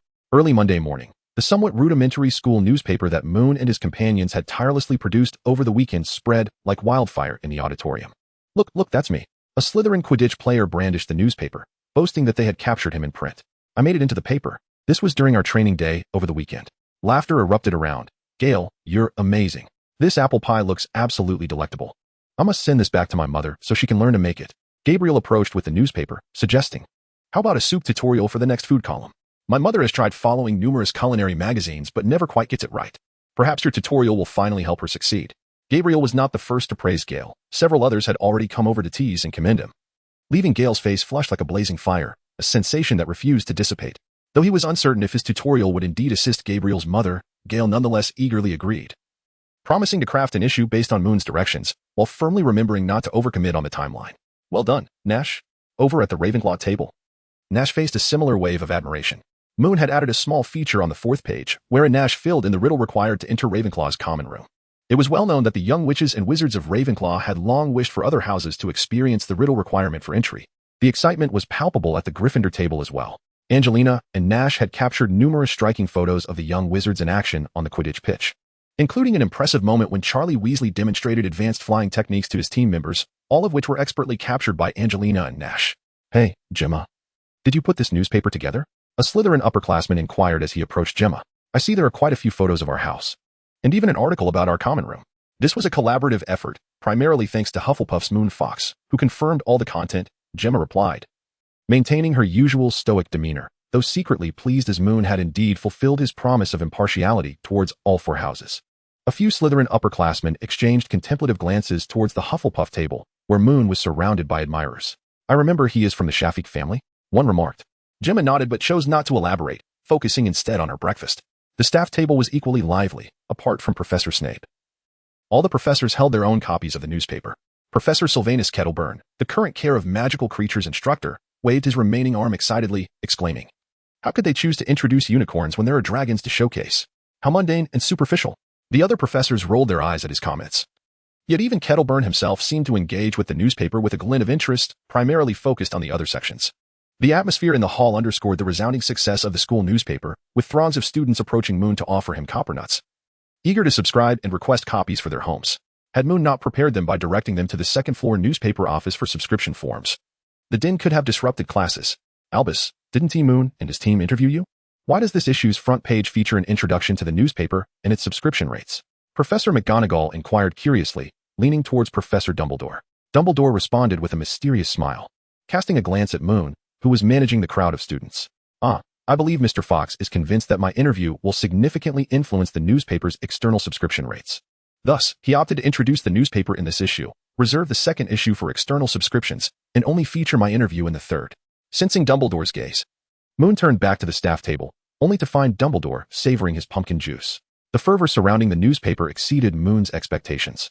He had underestimated the allure of such an engaging publication for the Hogwarts students and the eagerness of their parents to stay informed about their children's activities. Rough estimates indicated that nearly 90% of the student body had subscribed, with external orders nearly doubling the internal ones. The circulation among parents and their friends evidently proved effective.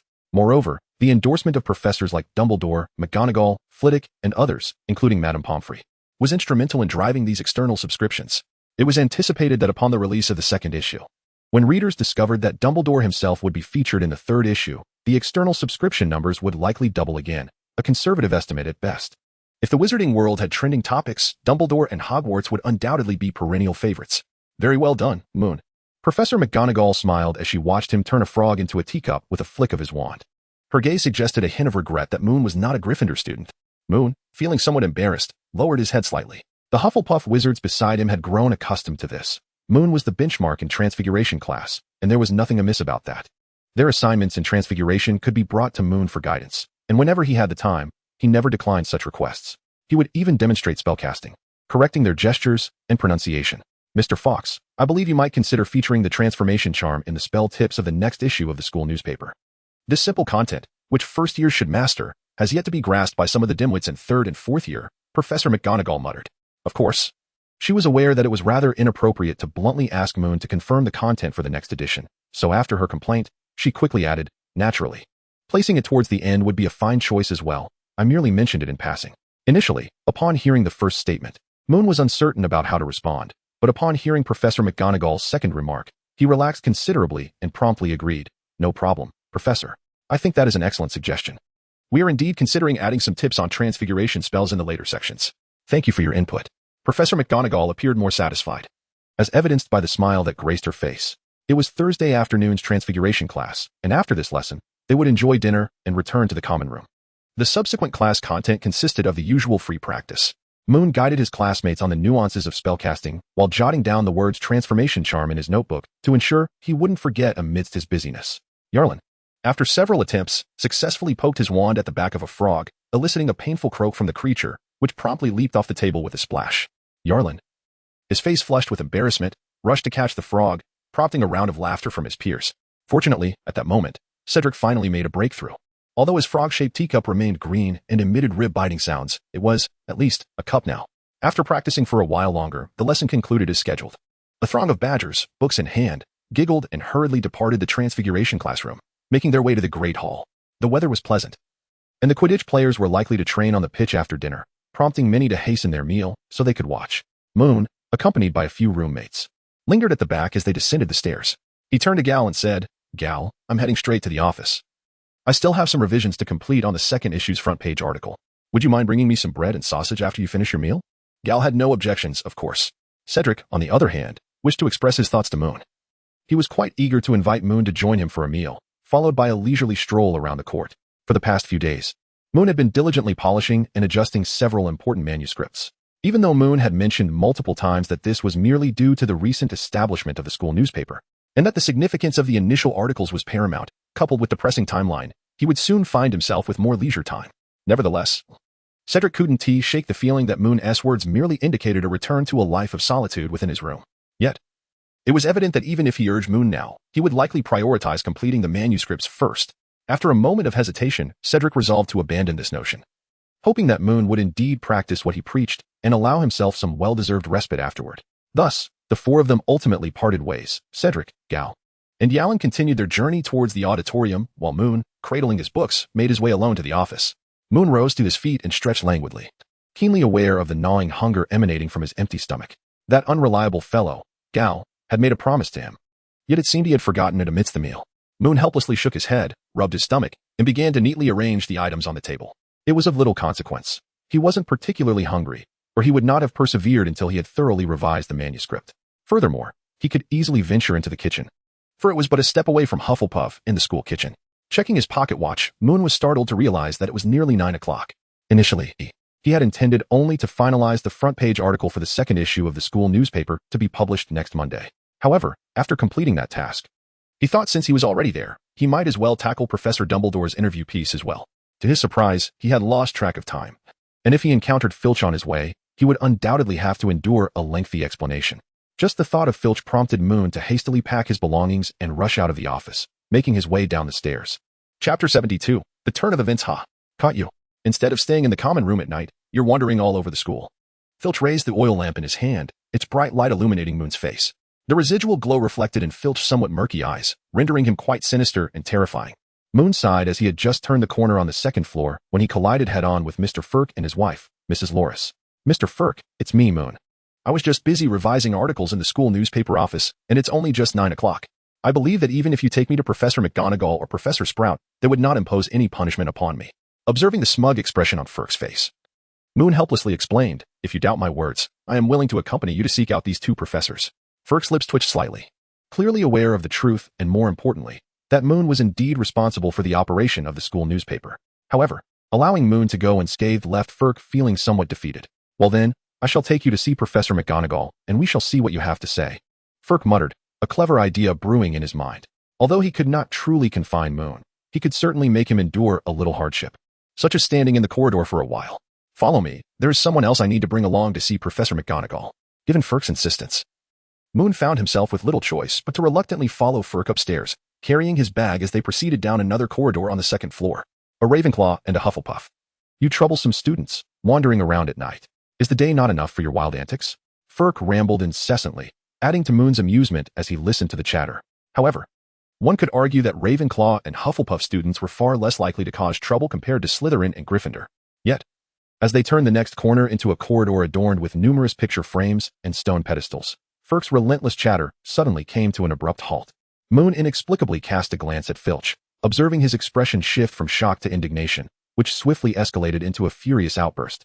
Ravenclaw, you clever little thing. Did you think you could escape my grasp? This revelation struck Moon, as he realized that Filch had likely apprehended a Ravenclaw student earlier, who, for some reason, had been left waiting in this very spot. However, that Ravenclaw student had seized the opportunity to slip away in Filch's absence. Wait, Ravenclaw? Could it truly be mere coincidence? Moon was contemplating how to discreetly glimpse the vitality map when he heard Firky continue. Nash Blade. I shall seek out Professor Flive. Huh? Nash? Nash Blade? Moon was utterly taken aback. What was Nash doing wandering out in the dead of night? Just as he stood there, dumbfounded, he suddenly caught sight through the glass of the second-floor window of a figure clad in a black cloak, swiftly making its way towards the forbidden forest, clutching someone in its grasp. Nash? No, that couldn't be right. Nash had brown hair, not brilliant gold. Moon, disregarding everything else, hurriedly dashed to the window, straining to see that the one being held captive was not Nash, but rather Violet. At that moment, a thud emanated from a brown wooden cabinet beside a stone statue. Firk, initially intending to reprimand Moon for her sudden rush to the window, was startled by the noise from the cabinet. Filled with curiosity, he began to approach. But before he could take more than a couple of steps, Moon grasped him firmly. Moon was determined not to let Filch miss the scene unfolding outside. Only by witnessing it with his own eyes could Filch comprehend the urgency of the situation. There were indeed individuals holding students hostage as they infiltrated the forbidden forest. If Filch had gone to inspect the cupboard instead, he might have missed the critical moment outside, which would have resulted in dire consequences. Look outside.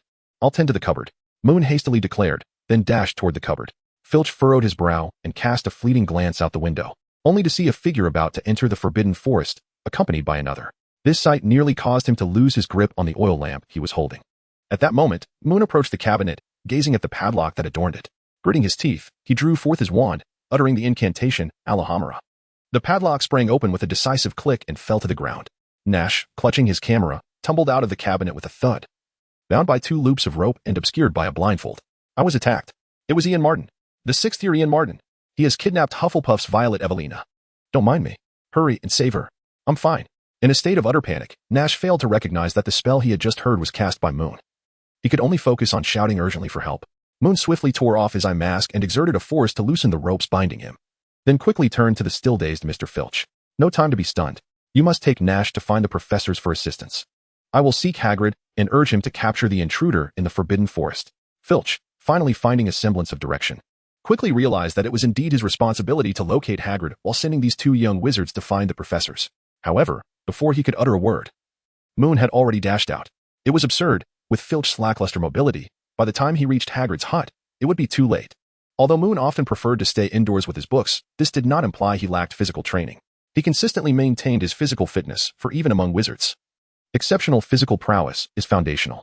Moreover, he was essentially the leader who engaged in playful antics with a group of 7 or 8 children, which naturally involved a fair amount of running and roughhousing. He sprinted through the corridors and down the stairs, his wand firmly gripped in his hand. As he surged past the front door, he swiftly redirected himself towards the location where he had last seen Ian Martin. He could faintly see the light still illuminating Hagrid's hut, but could not ascertain whether Hagrid was inside. All he could do now was hope that Hagrid had not ventured out. Hagrid! Hagrid! Are you there? With a creak, the aged wooden door swung open, prompting Moon to step back to avoid being struck. As the door opened, Hagrid's bearded visage appeared, displaying a look of utter bewilderment. Moon, Merlin's beard. What are you doing out here at this hour? You need to return. I don't want you to face detention for breaking school rules, Hagrid said, glancing around and reaching out to shoo Moon away. This is not the time to discuss detention, Hagrid. Moon finally caught his breath. There's an intruder in the forbidden forest. It's Ian Martin, a 6th-year Ravenclaw student, and he has taken my classmate, a girl named Violet, hostage. I have sent Mr. Filch to find the professors. You must enter the forbidden forest at once and locate him. Initially, Hagrid appeared perplexed, but upon hearing the latter part of Moon's explanation, he quickly reacted, turning to grab an oil lamp from inside and tucking his small red umbrella into his pocket. I'm heading into the forbidden forest now. You hurry. I won't go back, don't worry. I want to foolishly follow you in and become a burden. You go ahead and pursue him. He entered from that direction. Moon pointed towards the entrance of the forest where he had seen the intruder. Leave some noticeable markers along the way. I will wait here for the professors to arrive and then enter with them to search for you. This arrangement was evidently more thoughtful than what Hagrid had initially contemplated.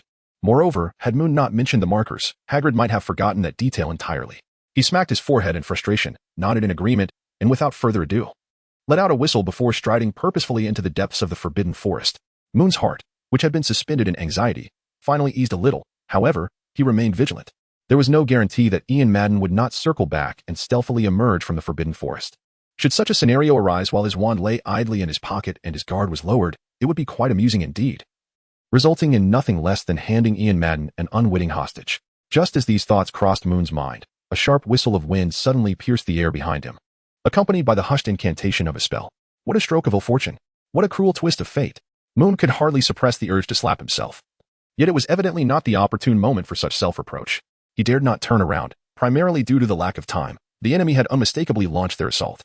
To foolishly glance back would be tantamount to inviting a curse upon oneself, although he could not discern the exact incantation. Even a fool could surmise it was certainly not something benign.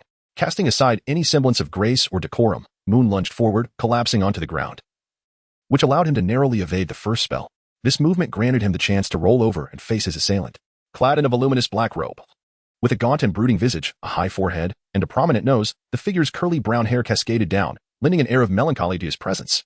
This was none other than Ian Madden, and at that moment, his wand was once again directed at Moon. Reducto. Moon clearly heard the incantation, causing him to shudder involuntarily. He swiftly brandished his wand and uttered, Protego. Under the protection of the shield charm, Ian's shattering spell failed to achieve its intended effect. However, now that he held the offensive, and with Moon nearly sprawled on the ground and quite incapacitated, Ian found himself at a significant advantage. Thus, Ian relentlessly unleashed a barrage of spells, and before Moon could mount a proper defense, Ian unexpectedly cast a disarming charm, sending Moon's wand flying. Reality is far from the realm of cinema. Ian would never allow himself to bask in triumph merely because Moon's wand was disarmed. In combat, one must always pursue victory relentlessly. There are no foolish individuals who invite unnecessary trouble. Even if such fools existed, Ian was certainly not among them. As he watched Moon's wand tumble to the side, a glimmer of satisfaction crossed his face. With a determined flick of his wrist, he began to chant the incantation for the petrification spell. At that moment, the grass beneath suddenly ensnared Ian's ankles, yanking him sideways. Though the force was not overwhelmingly strong, it was enough to unbalance him, causing him to swallow the incantation mid-sentence. He hastily regained his footing, exerting effort to extricate himself from the tenacious, unyielding grass, and cast a wary glance around. Something was amiss. Ian, having found nothing, realized with alarm that the grass continued to coil around his feet, and he could hear a rush of wind behind him, an ambush. Ignoring the urgency of recovering his wand from the hastily scrambling Moon, he vigorously waved his wand, sending forth a multitude of sparks to clear the dense foliage while simultaneously casting the shield charm to protect himself. Yet, in the next instant, he was sent hurtling away. The assailant was not a person but rather a somewhat stout tree branch. Having retrieved his wand, Moon silently thanked the herbology command spell for saving his life, then pointed his wand at the prone Ian, exclaiming, Petrificus totalis. Though Ian still felt the sting of the branch's blow, the imminent danger behind him demanded his immediate attention. Mimicking Moon's earlier maneuver, he rolled on the ground to evade the petrification spell while countering with a stunning spell of his own. The activated vegetation from the herbology command spell had a limited range. Despite having taken a heavy hit, Ian had already escaped the reach of the animated flora. Moon maintained the advantage of his terrain but was unable to press further, resulting in a continued exchange of spells between him and Ian. However, this did not signify that Moon was devoid of alternatives. He first considered the Blood Tongue command spell but quickly dismissed it, realizing that it required a stronger will than his opponent to be effectively cast. Ian certainly did not appear to be one whose resolve was weak or defenses lax. While the Blood Tongue command could subdue Gavin, the dim-witted giant, it might not have the same effect on Ian Maiden. There were also several more destructive spells that could undoubtedly assist him in overcoming Ian. Yet they ran the risk of causing irreversible harm, such as perforating him or creating gaping holes. Not only would such actions be difficult to explain, but they could also lead to severe repercussions should they result in a fatality. Thus, unless faced with a dire life-threatening situation, he would never resort to such spells. Therefore, perhaps it was time to explore other options. Moon swiftly evaded Ian's latest attempt at a stunning spell and extended his hand towards Ian, who was gradually regaining his footing. Chapter 74. The Activation of the Rope. Moon extended his hand not with the wand in his right, but with his empty left hand. As he made this gesture, a translucent, milky white hand, reminiscent of a specter, suddenly materialized before Ian Martin, seizing his wand. Though the grip was not forceful, it was sufficient to disrupt his magic. Ian stood utterly bewildered. What on earth was this? Before he could fully process his astonishment, Moon abruptly released his left hand. And the spectral hand he had conjured followed suit. Almost immediately, Ian heard Moon utter a low incantation, Expelliarmus. In an instant, his wand spun away from him. Stripped of any means to retaliate, Ian found himself at a loss. Moon let out a slight exhale of relief, pointed his wand at Ian, and demanded, "Where's Violet?" Ian remained silent, merely raising his hand to gesture towards the forbidden forest, suppressing the urge to glance back. Moon first raised his hand and cast a petrification spell on Ian, rendering him utterly incapable of obstinate resistance. He then lifted his wand and shot a burst of red sparks into the sky, signaling the approaching figures from the direction of the castle. This crimson flare served as a beacon for the professors. Having resolved the immediate crisis, Moon turned his gaze towards the spot Ian had indicated. However, just as he had begun to complete the motion, a flash of red light swept past him. He barely caught a glimpse of a black robe before losing consciousness and collapsing to the ground. "Moon? Moon?" Accompanied by Violet's gentle calls. Moon gradually began to awaken from his stupor. The air was damp and cold, and he struggled to open his eyes, feeling as though his limbs had become completely numb. His body felt unresponsive, and even the simple act of sitting up proved to be an arduous task, especially since he was bound by ropes. Moon let out a sigh, laboriously turning his head towards the source of the voice. He and Violet found themselves in what appeared to be the forbidden forest. Beneath him lay no snow, but rather decayed wood and withered leaves, suggesting he was ensconced within the hollow of a great tree. Violet sat beside him, similarly bound, yet in a more favorable position. As she was seated while he lay curled up, concern etched her beautiful face, her brows furrowed until he turned to her, at which point her expression softened somewhat. "Oh dear, I'm so relieved you are unharmed," Violet murmured, gently biting her slightly frostbitten lips. "I truly apologize. I saw everything before. They placed me at the edge of the forest, but I was under a spell and utterly powerless to help you. I couldn't utter a word to warn you. And I could only watch as you risked yourself to save me. Don't dwell on it. It's nothing," Moon replied, forcing himself to stretch his legs. Attempting to flip over, he felt akin to a lifeless fish, struggling with every ounce of strength, yet finding even the simplest movement excruciatingly difficult. "I never anticipated that Ian had an accomplice. I was careless. That is not your fault." Clearly, Moon was attempting to comfort her. If Moon's actions at that moment could be deemed careless, then the only truly prudent course of action would have been to remain within the confines of the castle, allowing Felch to waste precious minutes, perhaps even tens of minutes, in search of Hagrid. Moreover, had it not been for Ian and his nearly invisible accomplice, who had not made an appearance on the Marauder's map throughout Ian's frantic flight into the Forbidden Forest, Moon might have already surrendered the individual known as Ian Marden to the professors by now. Fortune had favored them with unexpected allies, rendering mere caution insufficient.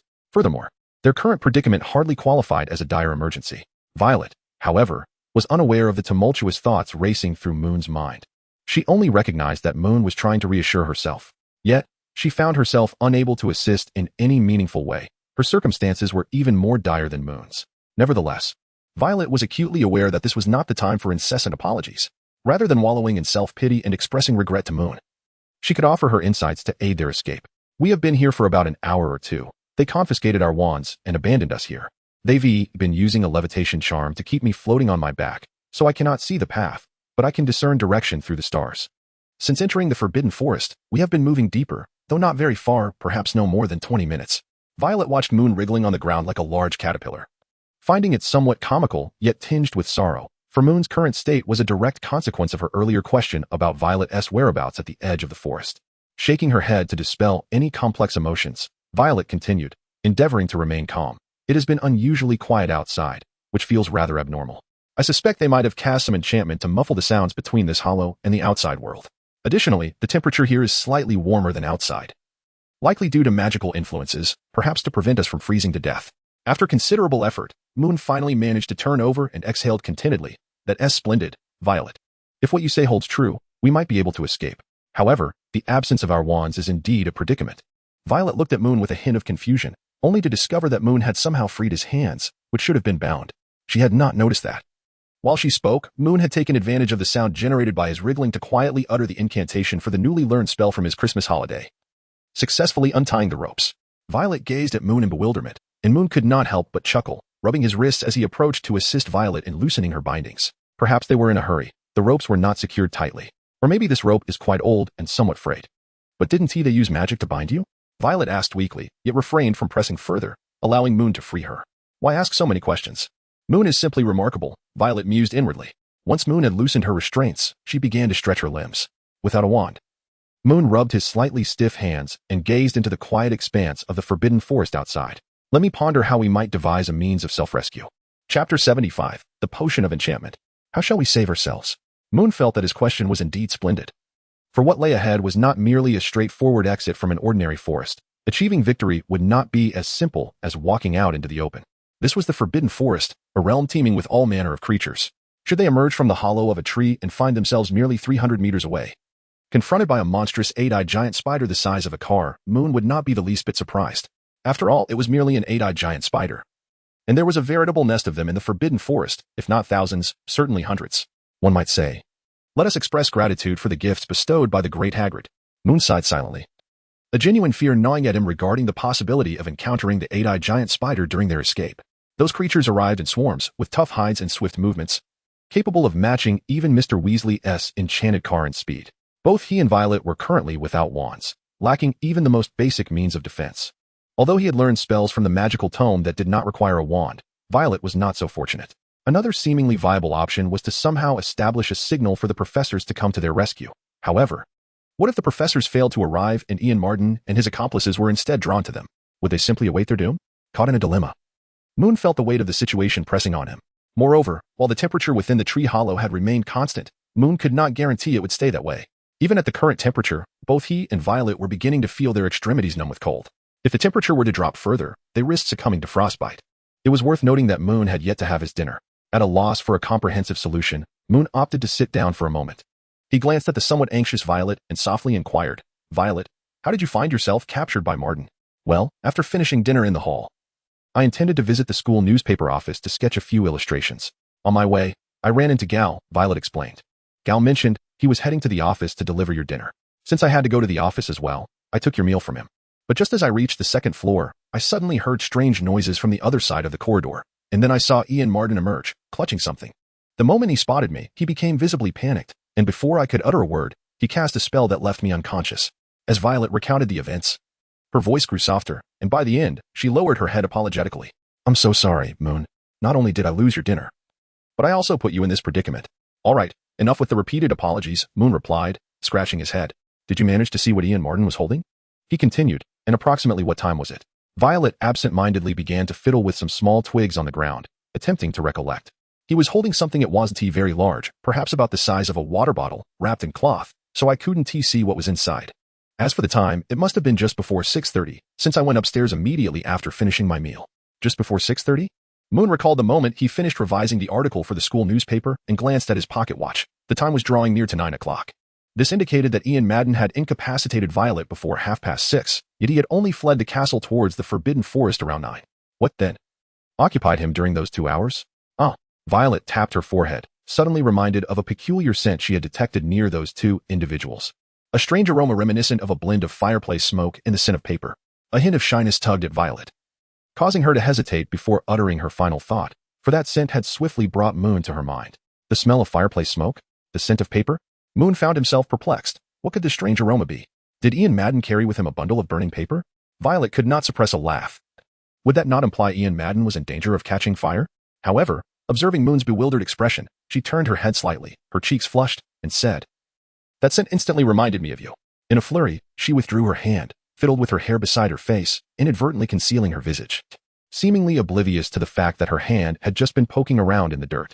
"Instantly reminded of me." Moon found the notion both amusing and perplexing. He did not wear any peculiar perfume, so how could there be such an inexplicable scent? An aphrodisiac? Could it be that Ian Madden had fallen under the influence of an aphrodisiac? No, that could not be. If that were the case, the professors would need not tread lightly, as a mere antidote slipped into Ian Madden's pumpkin juice or soup at breakfast would suffice to rouse him from his stupor. Thus, was it that kettle? But why would he possess so much aphrodisiac? Was he planning to orchestrate a widespread poisoning at Hogwarts? Or perhaps Ian Madden was, in fact, the mastermind behind it all, with the scent of the aphrodisiac emanating from his accomplice? Moon pondered for a few moments, ultimately deciding to abandon the perplexing clue. Now was not the time to be mired in trivialities. The paramount concern was to devise a means of escaping the Forbidden Forest. Suddenly, an idea struck him. Though it bore a hint of risk, its feasibility was indeed greater. "Violet, stay here in the tree hollow for a while. I shall venture outside to assess the situation." Violet was taken aback and quickly turned to Moon, only to find him already peering out, cautiously and quietly making his way out of the expansive tree hollow. Indeed, the entrance to the hollow had been enchanted. As soon as he emerged, Moon was greeted by the faint rustling sounds of the forest, and the air had grown significantly colder. He tightened his cloak around him and glanced back into the hollow, only to be met with an impenetrable darkness, rendering everything invisible. Clearly, this enchantment possessed a degree of concealment. Those within could see outside. Yet those outside could not see in, presumably to deter professors from intruding in search of them. However, Moon found this rather foolish. He was even tempted to gather a few stones to hide behind. Moreover, he had little faith that such magic could deceive Professor Dumbledore. Yet, the question lingered. Why would Ian Martin and his accomplices go through such elaborate lengths to confine them in the hollow? Would it not have been simpler to eliminate them outright?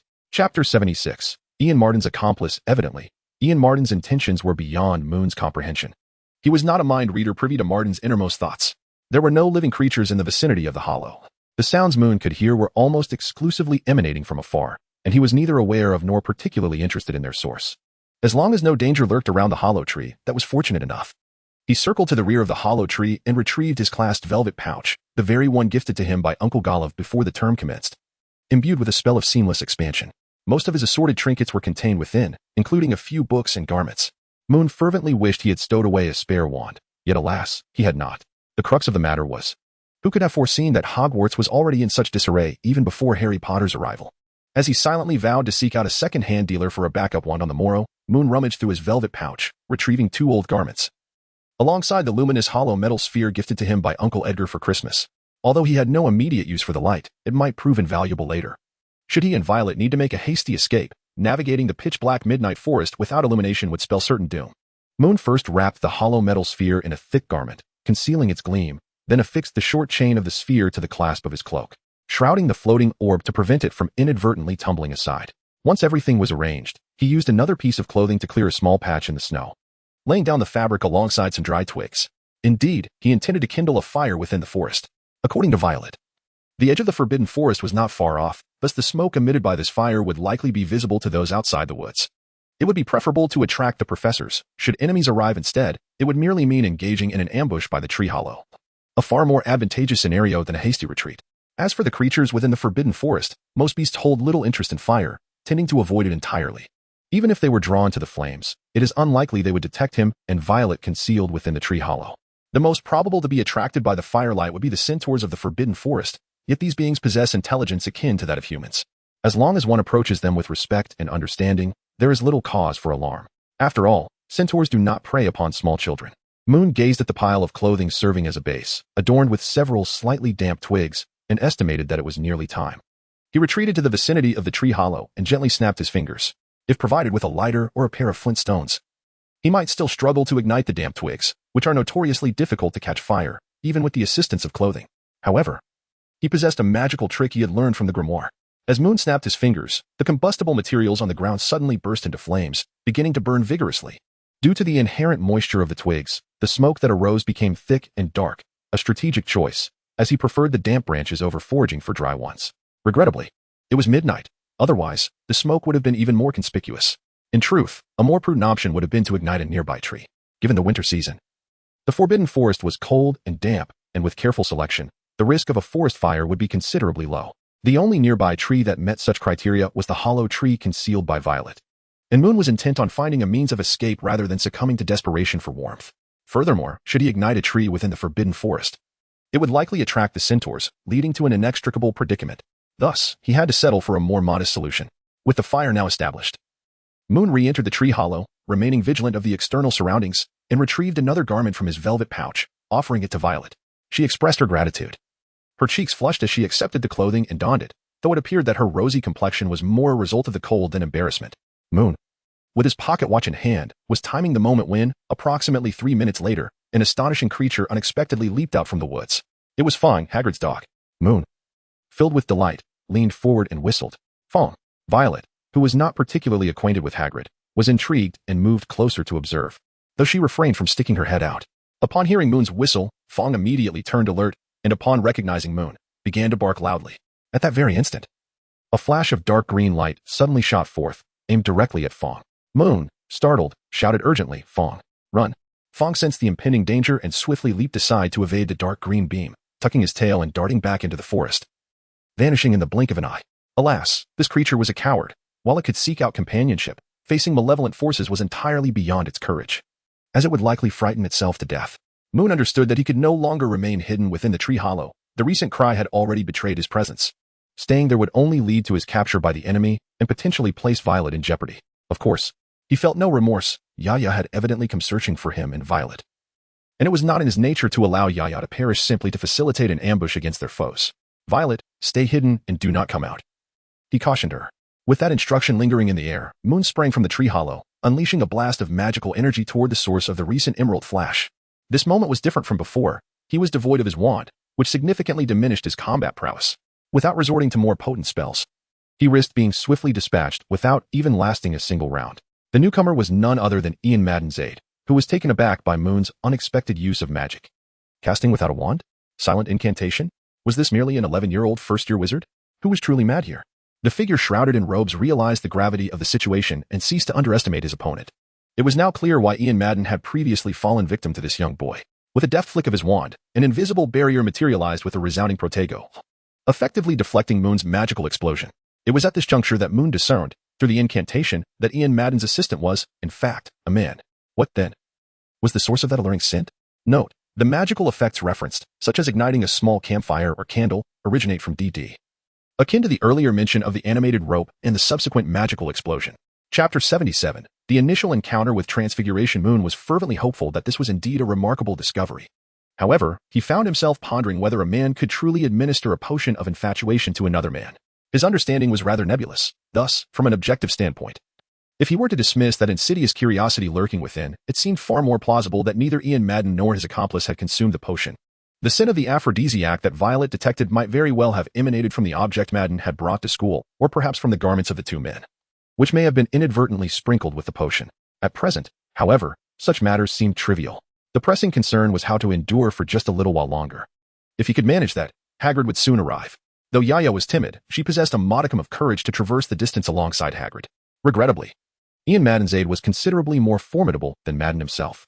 Unlike Madden, who merely stood there like a naive first-year student casting simple charms, this enigmatic figure, cloaked in a voluminous black robe with a hood obscuring his features, unleashed an array of intricate spells. After fending off Moon's magical onslaught with his wand, the robed figure deftly flicked his wand, causing the snow blanketing the ground to swirl about in a mesmerizing dance. In the next moment, a cheetah sprang forth from the flurries, its claws poised to pounce upon Moon. Transfiguration? Such a somewhat advanced application was beyond the capabilities of an ordinary student. Moon took a step back, pointing his finger to unleash another magical explosion, yet the snowflake-formed leopard nimbly evaded it with a graceful leap. However, Moon had not anticipated that this magical blast would strike. His intent was far too transparent. In contrast, his other two intentions bore greater significance. Throughout the casting of this magical explosion, Moon kept a watchful eye on the figure cloaked in black, which led to a fortunate revelation. Although the black-robed man could indeed employ transformation magic in combat, it appeared to consume a considerable portion of his focus, preventing him from casting additional spells to coordinate an attack alongside the leopard he had summoned. By analyzing the black-robed man's spell-casting capabilities through the magical explosion's offensive nature, Moon revealed his first intention. As for his second intent, although the leopard had merely evaded Moon's magical blast with a swift leap, it unfortunately fell directly into a trap he had meticulously prepared beforehand. This was the plant command spell Moon had activated earlier while kindling a fire. At his mental command, the roots of a large tree surged violently through the earth, ensnaring the leopard entirely. With a forceful pull, the snowflake-formed leopard shattered into a flurry of scattered snowflakes. In contrast to Moon's cautious and strategic approach, the black-robed man became increasingly bewildered as the battle progressed. What strange magic was this? Could such feats truly be performed by a mere first-year novice? Despite his confusion, the conflict raged on, and casting could not cease. The black-robed man furrowed his brow beneath his hood, and with a flick of his wand, he unleashed a destructive spell aimed squarely at Moon's face. Without a wand in hand, Moon dared not confront directly and could only swiftly flee towards the grand tree that obeyed his commands. In a swift motion, he pointed back and retaliated with a burst of magical energy. The figure in the black robe lightly tapped his wand, conjuring an invisible circular shield before him, which successfully intercepted Moon's magical blast. Advancing a step closer, he summoned two wild boars from the swirling snowfall around him, their heads lowered as they charged directly at Moon. Moon paid no heed to the two wild boars, for he had already nestled within the protective embrace of the great tree. The tree would take care of the boars. Allowing him to stand at its side, his right hand extended forward as he unleashed bursts of magical energy towards the figure cloaked in black. This exhilarating experience was akin to indulging in a first-person shooter game, reminiscent of a sci-fi FPS, where one could fire lasers without the burden of recoil. The black-robed figure, engaged in manipulating the two wild boars with his wand, found himself unable to deflect Mune's magical projectiles. He had no choice but to sidestep the energy blasts, while simultaneously summoning a majestic eagle from the falling snow, which began to circle around him. It was upon the manifestation of this eagle that a brilliant idea sparked within Mune. The two wild boars had now advanced to a mere stone's throw away from him, and the gnarled roots of the tree erupted from the ground. One of the boars was impaled by the protruding roots, while the other narrowly escaped the deadly grasp, managing to breach the tree's defenses and charge towards Mune. At this moment, Mune had already pointed his finger towards the figure of the man in the black robe, softly uttering a few words. However, as a wild boar charged towards him, the arcane energy he intended to unleash failed to materialize. Instead, Mune was forced to abandon his spellcasting, rolling sideways in a desperate evasion reminiscent of a tumbling gourd, narrowly avoiding the boar's tusks. The roots of the trees finally compensated, piercing through the previously fortunate wild boar, leaving it chilled to the core. The man in the black robe chuckled softly, as the snowflakes he had summoned settled back to the ground, yet this did not deter him from raising two more wild boars from the earth, directing them to charge towards Mune. Witnessing this scene, Mune could only suspect that the black-robed figure had conjured the snowflakes merely for the sake of visual spectacle. Moreover, what a fool to laugh. As Mune mentally struck at his opponent, he secretly anticipated a significant opportunity to arise. In truth, the threat posed by the wild boar was considerably less daunting than that of the cheetah. The trajectory of its charge was quite predictable. It could not suddenly accelerate with a burst of speed, and even if it attempted to brake, it would take a few seconds to do so. Should it attempt to turn around, it would inadvertently render its own attack ineffective. Therefore, the black-robed figure's continued transformation into a wild boar was, for Mune, somewhat welcome. The roots of the trees beneath him trembled slightly, morphing into a coiled steel whip, just as the two wild boars charged towards him. Each was met head-on by a root, which struck with such force that they were reduced to flurries of snowflakes, drifting gently past Mune's face. Just as he was about to retaliate, he suddenly heard the sound of wind approaching from behind. The sound was alarmingly close, as if it were whispering in his ear, causing Mune to startle. He was engaged in battle with the black-robed figure, relying on the support of a commanding tree, yet his rear was alarmingly vulnerable. This gust of wind likely signified an impending attack from the black-robed adversary. With no other choice, Mune resorted to his previous tactic, diving forward in an attempt to evade the oncoming strike. Simultaneously, he fervently hoped that this was not yet another transformation attack. Regrettably, his prayers went unanswered. Neither God nor Merlin seemed to heed the silent pleas of this young sorcerer. In the very moment that Mune fell to the ground, a massive tiger's paw bore down upon his shoulder. Chapter 78. The clumsy duel. Alas, Mune had unwittingly become the fool in this scenario. He had intended to exploit the black-robed figure's predictable thought patterns to set a trap, yet everyone possesses a mind. The strategies he conceived were surely not lost on his opponent. Consequently, the black-robed figure deliberately employed transformation spells nearby, relentlessly pressing the attack, compelling Mune to concentrate almost entirely on the frontal assault and neglecting the potential dangers lurking behind him. The absence of a foul odor from the tiger's mouth may seem an obvious observation, considering it was merely a transformation from snowflakes. However, it simultaneously indicated that the black-robed figure's mastery of metamorphosis was incomplete, unable to fully animate a great tiger from mere snowflakes. The fact that Mune still possesses the capacity to contemplate such matters naturally indicates that he is not teetering on the brink of despair. The colossal tiger could easily pin him down and end his life with a single, formidable bite. However, the towering tree nearby is not merely a decorative fixture for onlookers. Before the great beast could seize him, the gigantic tree suddenly bent down, sweeping its trunk and scattering the ravenous tiger into a flurry of fine snowflakes. Spitting out a mouthful of saliva, Mune transformed into a figure of iron resilience, yet he was far from death. Now, it was time for him to retaliate. The man in the black robe appeared to revel in Mune's predicament. With a sweeping gesture, he conjured two wild boars through shape-shifting magic, which only ignited further fury within Mune. What is the meaning of this? Am I addicted to sci-fi FPS games while you indulge in bowling? My dear fellow, the times have changed. Now, it is my turn. Mune intentionally posed with an air of bravado, bending low and striking the ground with great force. While such a scene might appear rather peculiar when exhibited by an 11-year-old child, Mune himself remained oblivious to this perception, as long as I have not witnessed it. I perceive myself as admirable. The cloaked figure was initially perplexed by the incantations Mune seemed to be employing, completely unaware that a robust branch was descending from above. It was only when the snow from the tree fell upon his head that he recalled the potential of an attack originating from above. Indeed, this was the magical energy explosion that Mune had previously withheld under the duress of the wild boar breaching their defenses. However, it was not truly an explosion of magical energy, but rather an invocation of the Flora command technique. Mune cleverly exploited the black-robed man's tendency to think in predictable patterns. Each time he previously unleashed a magical explosion, he would deliberately point his finger at the black-robed man. However, the release of the magical explosion merely required a predetermined gesture, not the act of pointing at the enemy. In contrast, the plant command spell necessitated directing one's finger at the plant intended for activation, accompanied by an incantation. By masking the hidden plant command within the motion of releasing the magical explosion, Moon had laid a cunning trap. As the black-robed man looked up, the branch was nearly upon him, leaving him no time to evade. He could only retreat a half step, only to be met with a crushing blow from the branch. Fortunately, the impact was not overly severe. Although he felt pain and became slightly disoriented, perhaps even losing a bit of blood, he did not lose consciousness. Yet, in combat, it is the courageous who strike down their foes and pursue victory relentlessly. After that initial blow came another swing. A tree is not merely composed of a single branch. And Moon watched with delight as the tree, having struck the black-robed man, danced gracefully to deliver another blow to his back. This swing landed solidly, sending the black-robed man flying, his breath knocked out of him as he crashed to the ground, motionless, his wand skittering away. Who is the fool now? Thanks to you all. Moon patted the grand tree beside him, filled with elation and relief, yet he remained cautious. He hastily summoned roots from the earth to bind the black-robed man's neck and limbs securely, then rushed over to retrieve the fallen wand. In the distance, the sound of barking reached his ears. It was Yaya. It seemed Yaya was faster than he had anticipated, though it could also be that Hagrid was not far away.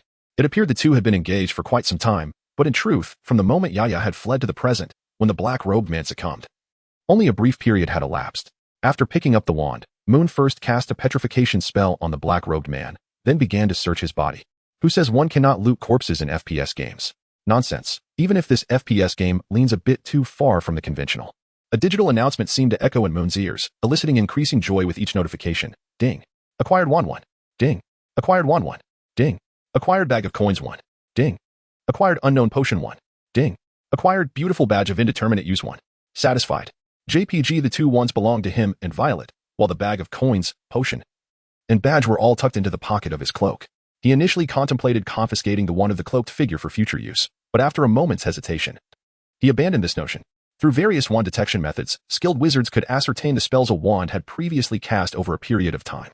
Thus, if Professor Dumbledore and others sought to uncover the deeds of the cloaked figure, this wand would prove to be of considerable significance. Moreover, he was not lacking in funds to procure another wand. He could easily afford to purchase 3 or 5 more without a second thought. Moon held 3 wands in his grasp, first expressing his gratitude to the 2 towering trees, commanding them to revert to their original forms. After all, the dark-robed figure had just been struck by his petrification spell and would remain immobile for a considerable time. Now, all he needed to do was await the arrival of Hagrid, whose footsteps he could already hear approaching. As for whether the dark-robed individual would reveal Moon's proficiency in peculiar spells that did not necessitate the use of a wand, so be it. He was a prodigy. What of it if he possessed knowledge of some unusual incantations? Moreover, living in the magical realm for even a single day would inevitably lead to such revelations. It would be prudent to establish some psychological defenses early on, allowing him to wield his powers without restraint in the future. What? Dark magic? You claim I am employing dark magic? Present your evidence. Without any proof, are you attempting to slander me? Moon is unafraid to demonstrate the plant command spell in front of the professors. Everyone would instantly recognize that this is not dark magic. As Moon remained vigilant against the potential ambush from Ian Madden, he approached the tree hollow.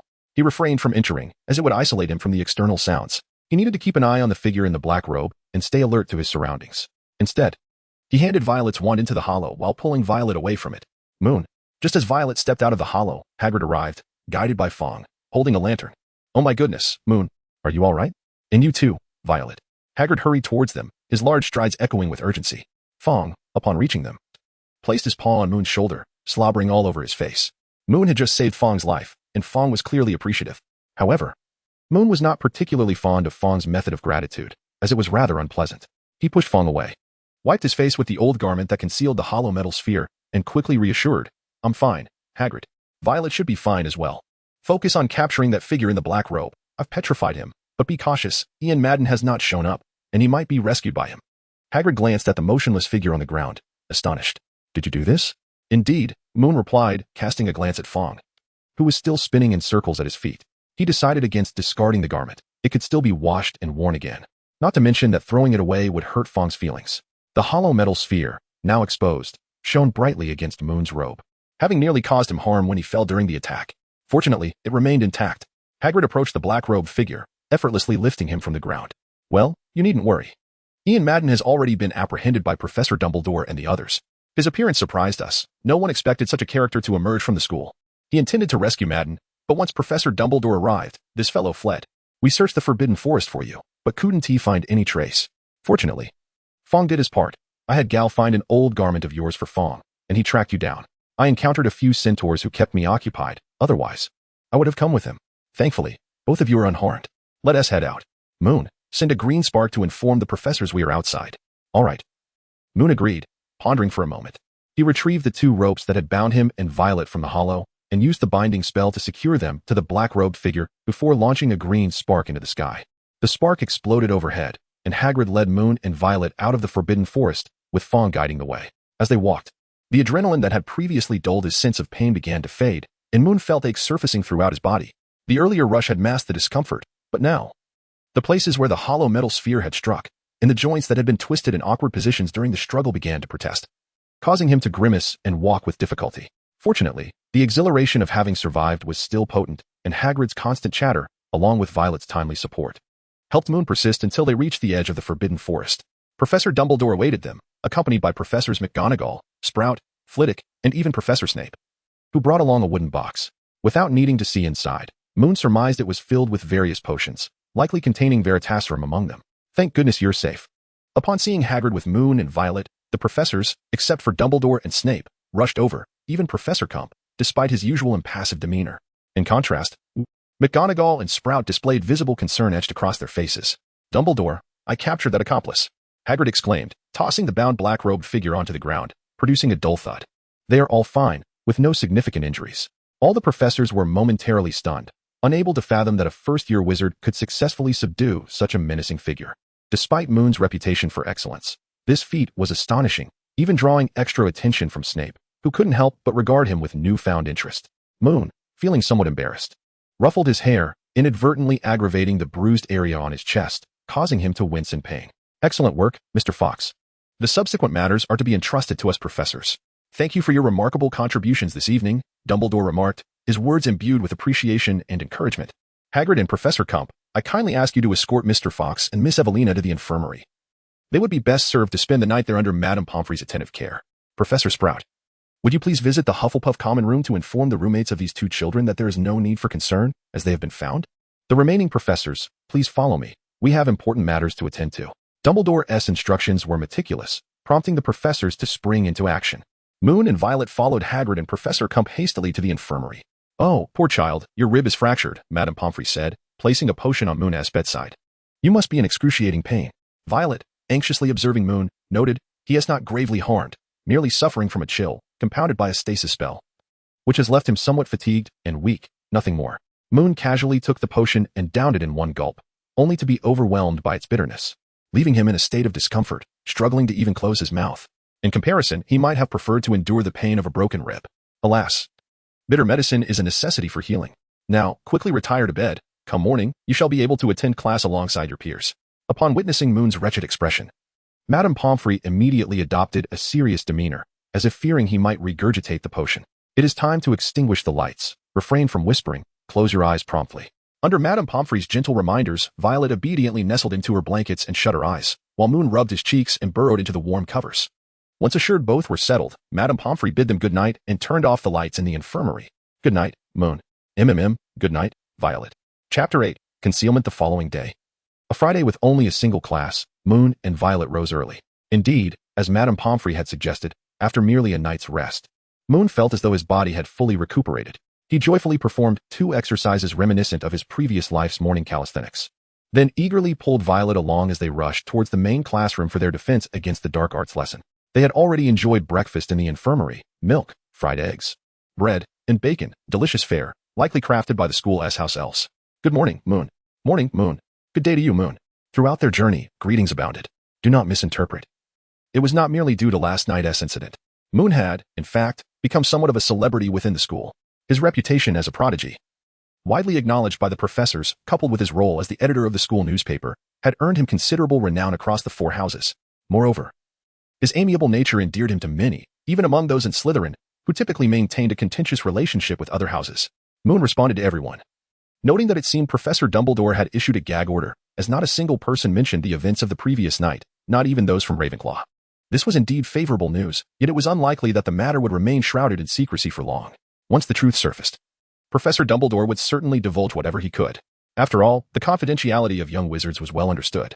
Hey, Moon, the inquisitive Yalan leaned over, drawing closer to Moon. What happened last night? Don't ask. Even if you did, I couldn't say, Moon replied, tightly lipped. Unwilling to disclose what the professors had yet to inform him about whether he could speak on the matter. Once I am permitted to share, I shall certainly let you all know. All right, Yalan responded, somewhat disappointed, straightening in his seat. Cedric and Gal, seated nearby, couldn't suppress their laughter. Fortunately, today's class was not with Professor Kump, but rather with Victor, who cast a discreet glance at them, subtly signaling them to focus on their studies. Cedric and Gal promptly fell silent, leaving Yalan to stifle his own amusement. As the class neared its conclusion, Professor McGonagall hurriedly entered the room. She nodded at Victor, then turned to Moon and said, Moon, gather your belongings and come with me. Moon promptly gathered his books and quill, exchanging greetings with a few housemates before hastening towards Professor McGonagall. As he exited the classroom of defense against the dark arts, the professor's demeanor softened, and she inquired gently, How is your health, Moon? Have you recovered? I'm perfectly fine now, Professor. Madame Pomfrey's potion was exceedingly effective, albeit rather bitter, Moon replied, scratching his head with a hint of embarrassment. I had no mental preparation whatsoever and ended up consuming the entire dose at once. Upon hearing Moon's words, Professor McGonagall chuckled, but her expression soon shifted as if a sudden thought crossed her mind. She quickly adopted a serious tone and said, Moon, I am now taking you to the headmaster's office. Remember, when Professor Dumbledore poses any questions, respond directly and candidly. Do not elaborate unnecessarily, understood? Moon felt a twinge of confusion, yet upon noticing Professor McGonagall's discreet gesture, he surmised there were matters she could not openly discuss. He nodded in understanding. As for the reasons behind it, he anticipated that he would soon uncover the truth upon arriving at the headmaster's office. Following Professor McGonagall's lead, the two traversed a labyrinth of corridors and staircases until they reached the entrance of the headmaster's office. Clearing her throat, McGonagall awkwardly uttered the phrase, apple exploding candy. At the mention of this password, Moon struggled to contain his amusement. What peculiar sweets did Professor Dumbledore indulge in? The Stone Guardian leapt aside, and McGonagall nodded at it before guiding Moon up the staircase and into the headmaster's office. Upon entering, Moon immediately grasped why McGonagall had spoken those words. He encountered two familiar figures, the current Minister of Magic, Millicent Bagnold, and the head of the Department of Magical Law Enforcement, Amelia Bones. The former had recently visited with Moon and his Uncle Golov during the Christmas season, while the latter was also well acquainted with Uncle Golov. Having exchanged visits and gifts during the holidays, Moon had even met her niece, Susan Bones, a young girl who would eventually attend Hogwarts. Oh, Moon, it truly is you. I just heard Professor Dumbledore mention an exceptional Mr. Fox and guessed it might be you. Millicent Bagnold exclaimed with a warm smile, while Amelia Bones nodded at him. Equally pleased, Moon politely returned the greeting, Good morning, Minister, Ms. Burns. Upon witnessing this scene, Professors Dumbledore and McGonagall seemed to have anticipated it, yet they relaxed slightly.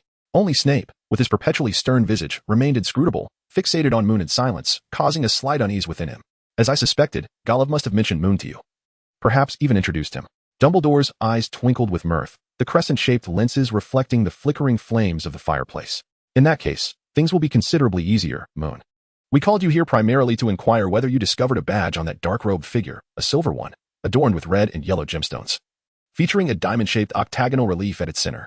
Indeed, Professor, I did find such an item.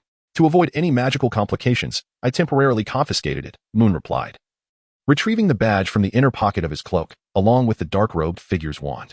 Although it was already known that Moon had vanquished the Dark Wizard, producing these items undeniably confirmed the fact.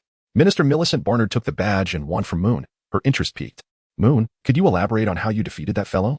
I am rather curious. Moon was momentarily taken aback, then glanced at Professor Snape, only to find him still staring at him with an impassive expression. However, his gaze seemed to flicker towards Professor McGonagall for just an instant, which made Moon immediately grasp the intent behind Professor McGonagall's words and connect some dots. Judging by the circumstances under which Professor Snape had appeared with the potion kit the previous night, it was highly probable that Professor Dumbledore and the others had employed the Veritasserum. If that were the case, they undoubtedly comprehended the entirety of the situation, including Moon's confrontation with Ian Madden and the figure in the black cloak. Yet, it appeared that the minister and his associates were not privy to this information, implying that they were absent during the administration of the potion, while Professor Dumbledore had evidently concealed certain details from them, such as his remarkable little spells. Chapter 81, The Quarrel. In truth, it was merely a touch of cleverness. Moon feigned a bashful smile, remarking that perhaps he had awakened earlier than those individuals had anticipated. Their bindings had not been secure, allowing him to devise a means of escape and set an ambush nearby. Moreover, since Yaya had already arrived and Hagrid would undoubtedly make his appearance soon, the figure in the black cloak likely found himself in a state of panic, resulting in his inexplicable defeat at Moon's hands. Noticing that Moon seemed to understand the implications of his fellow professor's intentions, speaking in generalities rather than specifics, Professor McGonagall subtly nodded in satisfaction. Now, it remained to be seen whether the minister would pursue further inquiries. If so, matters could become rather complicated. Fortunately, Minister Barnard merely nodded lightly, offering Moon a few compliments before departing with Amelia Burns, bidding farewell to the others as they exited Professor Dumbledore's office. It was a relief that the minister did not press further. Otherwise, it could have posed a significant challenge. As the two figures vanished from the office door, Professor McGonagall exhaled softly, expressing her gratitude. Professor Snape, however, scoffed, maintaining his stance that since Mr. Fawkes had created his own troubles, he ought to find a way to resolve them himself rather than relying on their assistance to cover up his misdeeds. The warning implied in his acerbic expression left Moon feeling somewhat distressed. Professor Dumbledore shook his head and turned his gaze towards Moon, inquiring, "Moon, I assume you have come to understand the current situation?" Moon and Professor Dumbledore exchanged glances, gently nodding in agreement. "Yes, Professor," Moon replied. "That is good," Dumbledore chuckled. Though a hint of uncertainty lingered until, 3 seconds later, he seemed to resolve himself, the eyes behind his half-moon spectacles regaining their determination. "You see, Moon, every individual harbors secrets, some benevolent, others malevolent. Consequently, one must always pay a price for their secrets." He rose and approached the shelf where the sorting hat rested.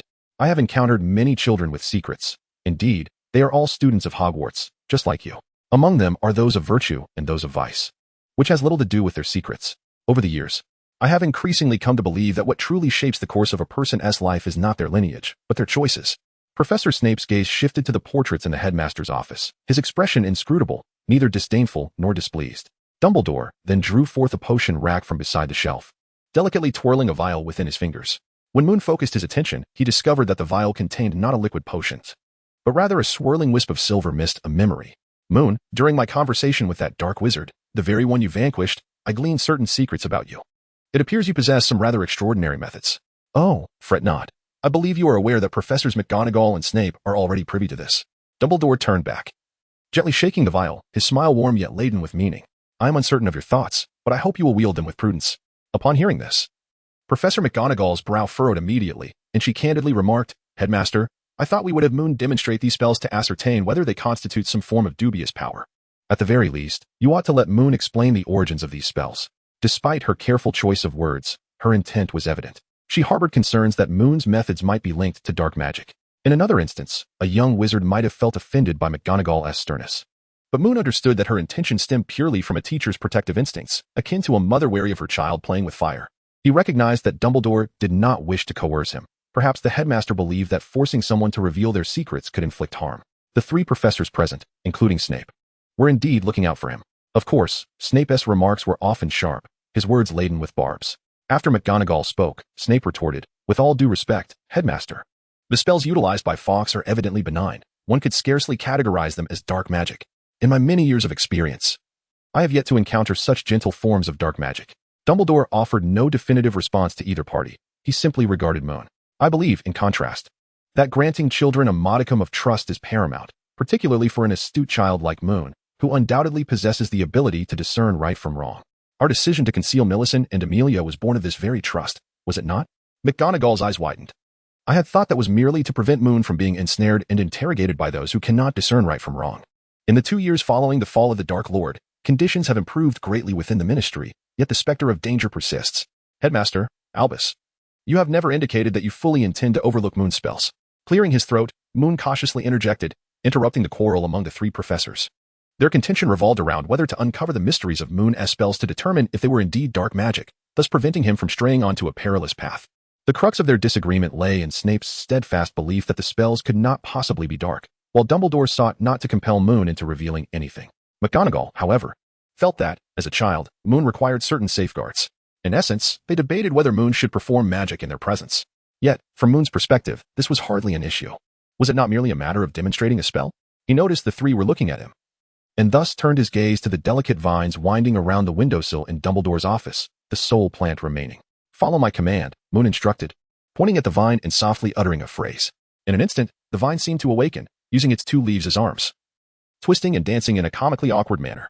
Chapter 82. "I have no time for rock, paper, scissors. It appears that Mr. Fawkes lacks any talent for dance," Snape quipped. Though his words bore little sting, after all, whether Snape could dance was a larger question altogether. Following the demonstration of the herbivicus spell, Moon turned his attention to Professor Snape. Snape understood, albeit somewhat disgruntled. Although it was evident that Moon's next spell was unsuitable for demonstration before Dumbledore or McGonagall, Was that truly justification enough to use him as a subject? It seemed so. After all, Moon could hardly cast a spell upon himself. Nevertheless, Snape remained displeased. He cast a glance at Moon, retreated a couple of steps, and with a flick of his wrist, drew his wand from his robe, signaling Moon to commence. Moon chuckled softly, reminding everyone that it was time. With a simple gesture and without the incantation of any spell, a surge of magical energy erupted forth. Darting towards Professor Snape in the blink of an eye, Snape narrowed his eyes, and with a flick of his wand, a shimmering mist enveloped the magical blast entirely. However, almost immediately, as if feeling an unexpected force, Snape took a half-step back. While the earlier demonstration of the herbology command had merely surprised the three professors, this magical explosion left them utterly astonished. Its formidable power, combined with the absence of a required incantation and the speed of its execution, rendered it an exceptionally impressive spell for a first-year wizard. Indeed, even in the hands of some adult wizards, this spell could very well serve as a primary offensive technique. These are the two spells I present to you, and I assure you, esteemed professors, they are by no means dark magic. Furthermore, I did not acquire them through any peculiar means. Rather, they seem to be insights I have grasped, akin to a natural talent. Snape regarded him with a hint of skepticism, yet only slightly. This time, it was Professor McGonagall who smiled, nodding in agreement. No wonder you have displayed such exceptional talent in charms and transfiguration. It appears you indeed possess extraordinary aptitude and ability in this regard, perhaps even at a top-tier level. Professor Dumbledore, however, seemed to harbor a subtle concern, though it passed quickly. Soon, he gazed at Moon with keen interest and inquired, "Could you make that vine perform another task? It appears to be quite an intriguing spell." Moon, of course, would not decline. He cast his gaze upon the vines and issued a new command, causing the tendrils to curl into the shape of a hand, sequentially forming the gestures of scissors, rock, and paper. He had a fair understanding of Professor Dumbledore's concerns. In truth, much like the previously encountered Blood Tongue Curse, the Herb Command spell also originated from the COC. Both of these spells, when invoked, resulted in a certain depletion of his mental faculties, specifically his sanity. However, this was not entirely the case. In Moon's research, these spells derived from the COC actually caused negligible damage to his mind and reason. This could be attributed not only to the efficacy of the grimoire, but also to the remarkable resilience of his soul, likely linked to his unique nature as a traveler and his inherent talent for divination. Moreover, any loss of mental acuity would spontaneously recover with time and rest, allowing him to consider the adverse effects of these spells to be almost negligible. Yet, almost negligible did not equate to entirely negligible. And minimal depletion still indicated some degree of loss. It was likely that Professor Dumbledore had sensed this peculiar and abnormal drain on his mental and humane rationality, which gave rise to his apprehensions. This bore a resemblance to the characteristics of dark magic. To alleviate such worries, Moon casually remarked, "I believe this spell is likely connected to some of my unique talents. It resembles a form of communication with plants, which may leave me slightly fatigued mentally, albeit with minimal consumption. Even if I were to cast it repeatedly, I would merely need a brief rest or some reading to recover." He could not explicitly state the matter, but conveyed to Professor Dumbledore that he was fully aware of the spell's potential hazards and was entirely capable of managing them within a controllable range. Given Professor Dumbledore's perspective during their earlier debate, this should suffice to reassure him. The professor understood well that power is invariably accompanied by risk, contingent upon the character and choices of the user. His choice was undoubtedly Hufflepuff rather than Slytherin. His character was, at least for the present, beyond reproach. Indeed, Dumbledore's concerns swiftly dissipated. The spell's drain was far from crossing any boundaries, merely brushing the periphery of dark magic. Furthermore, Moon had ensured his ability to maintain control, leaving little room for worry. Consequently, this lack of concern led Dumbledore to engage in a rather frivolous game of rock, paper, scissors with the vines, often to his own detriment. Ahem. Headmaster, Professor McGonagall interjected with a hint of annoyance. "I believe this is not the appropriate time for frivolity." Dumbledore retracted his hand and winked at Moon, saying, "Indeed. But a bit of light-hearted leisure is essential, as it greatly aids in our relaxation. Oh, by the way, Moon, I believe we have no further business at hand. If I recall correctly, you should be free this afternoon?" He continued with a nostalgic tone. The joys of student life. You should seek out your friends and enjoy some fresh air. It would do you good to venture outside." Moon nodded thoughtfully but did not depart immediately. Instead, he cast a curious glance at the three professors. "I have a few inquiries, if I may," he ventured hesitantly. "Could the professors enlighten me regarding the identity of that figure in the black robe and why he chose not to eliminate either me or Violet, but merely confined us?" Footnote 1. CC refers to Call of Cthulhu, a well-known cultural concept, while D&D signifies Dungeons & Dragons, both of which are prominent in their respective realms of literature and tabletop role-playing games. Footnote 2. Rock, paper, scissors, a hand gesture game, has its origins traced back to the 20th century, with its spread from Japan to Western countries. The origins of the game are debated. One theory suggests it began in China during the Ming Dynasty, as noted in Xie Zhaoji's Wazuzu, while another posits its introduction to China from Japan during the Meiji period. The truth remains uncertain. Chapter 83. Because I am still alive, look at me, Professor Dumbledore chuckled softly, resembling an old fox in demeanor. I promised to share these matters with you once the situation had settled, and I nearly let it slip my mind. It almost seemed as though he intended to gloss over the topic entirely. Moon harbored silent resentment, yet maintained an outward demeanor of innocence.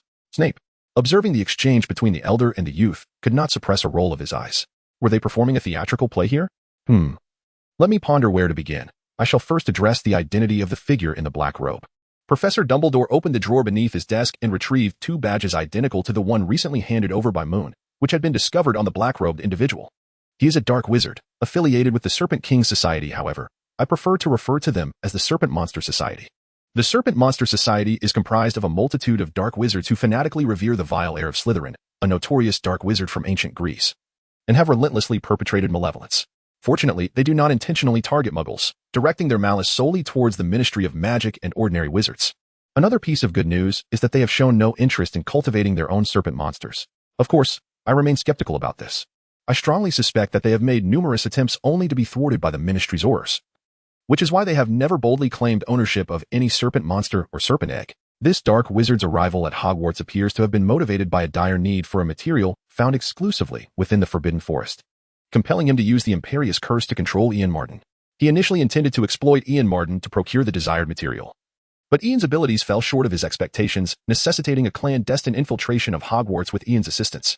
Regrettably, we remain unaware of the precise method of their entry. The memories of either individual have been skillfully obscured or entirely erased, due to the use of the Imperious Curse and the black-robed figure's prior absence from Hogwarts. We decided to exercise caution and await further developments to uncover the true mastermind behind this affair, preventing a recurrence of similar incidents. Last night, everything was proceeding smoothly until the astronomy tower faced an unexpected attack. A powerful explosive spell nearly obliterated the entire astronomy classroom. Fortunately, it was not during class hours, resulting in only a few portraits and ghosts being startled. In retrospect, the black-robed individual must have already infiltrated Hogwarts at that time, and the explosive spell served as a diversion for Ian Martin. Seizing the opportunity to escape, he inadvertently encountered Miss Evelina in a fit of nervousness.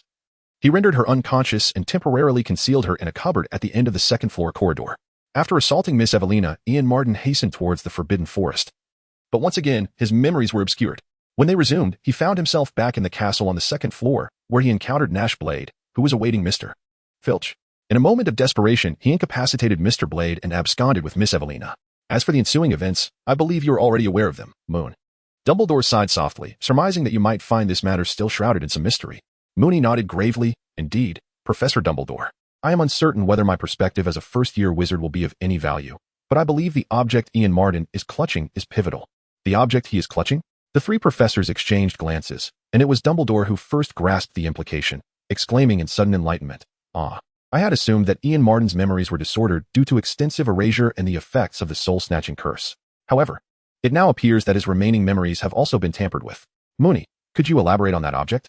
I did not see the object myself, but Violet did. Before our defense against the Dark Arts class today, we had already completed our assignment, so I asked her to draw a representation. She did remarkably well." Moony withdrew a rolled parchment from the inner pocket of his cloak, revealing a simple sketch of Ian Martin standing in a corridor, one arm cradling an object wrapped in cloth, roughly the size of a water bottle. Additionally, there is another matter. When we were in the Forbidden Forest, Violet mentioned that she detected a peculiar odor near those 2 individuals, a blend reminiscent of fireplace smoke mixed with the scent of paper. She remarked that the aroma evoked a certain memory of mine. Potions Master Snape narrowed his eyes, his tone laced with sarcasm and disdain. Yet Moony sensed that it was not directed at him. In contrast, Professors Dumbledore and McGonagall appeared to be akin to gossipers, regarding Moony with playful mockery. It was not until Moony felt the weight of their stares primarily from Dumbledore that he grew slightly embarrassed, prompting the professor to quickly interject. "So, Moony, what are your thoughts?"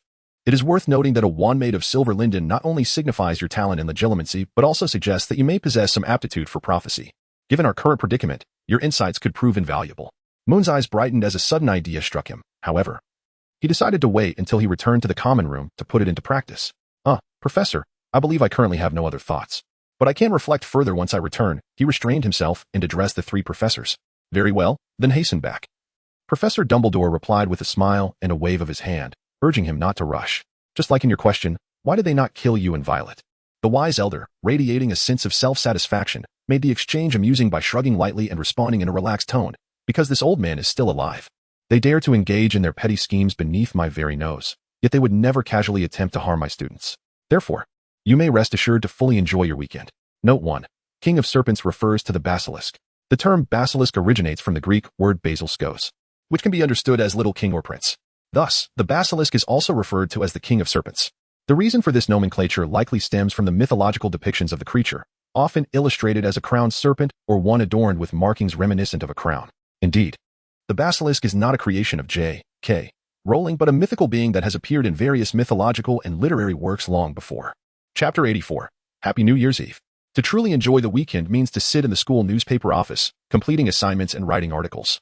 Moon slumped in his chair, his face betraying an exhaustion incongruous with his youth, resembling a beleaguered agent who had endured 3 grueling days in the service of 007. He was but a child. No one seemed to know where the others had vanished to. Each claimed to have pressing matters to attend to, leaving him no respite after completing his own 2 articles, compelling him to assist in reviewing theirs.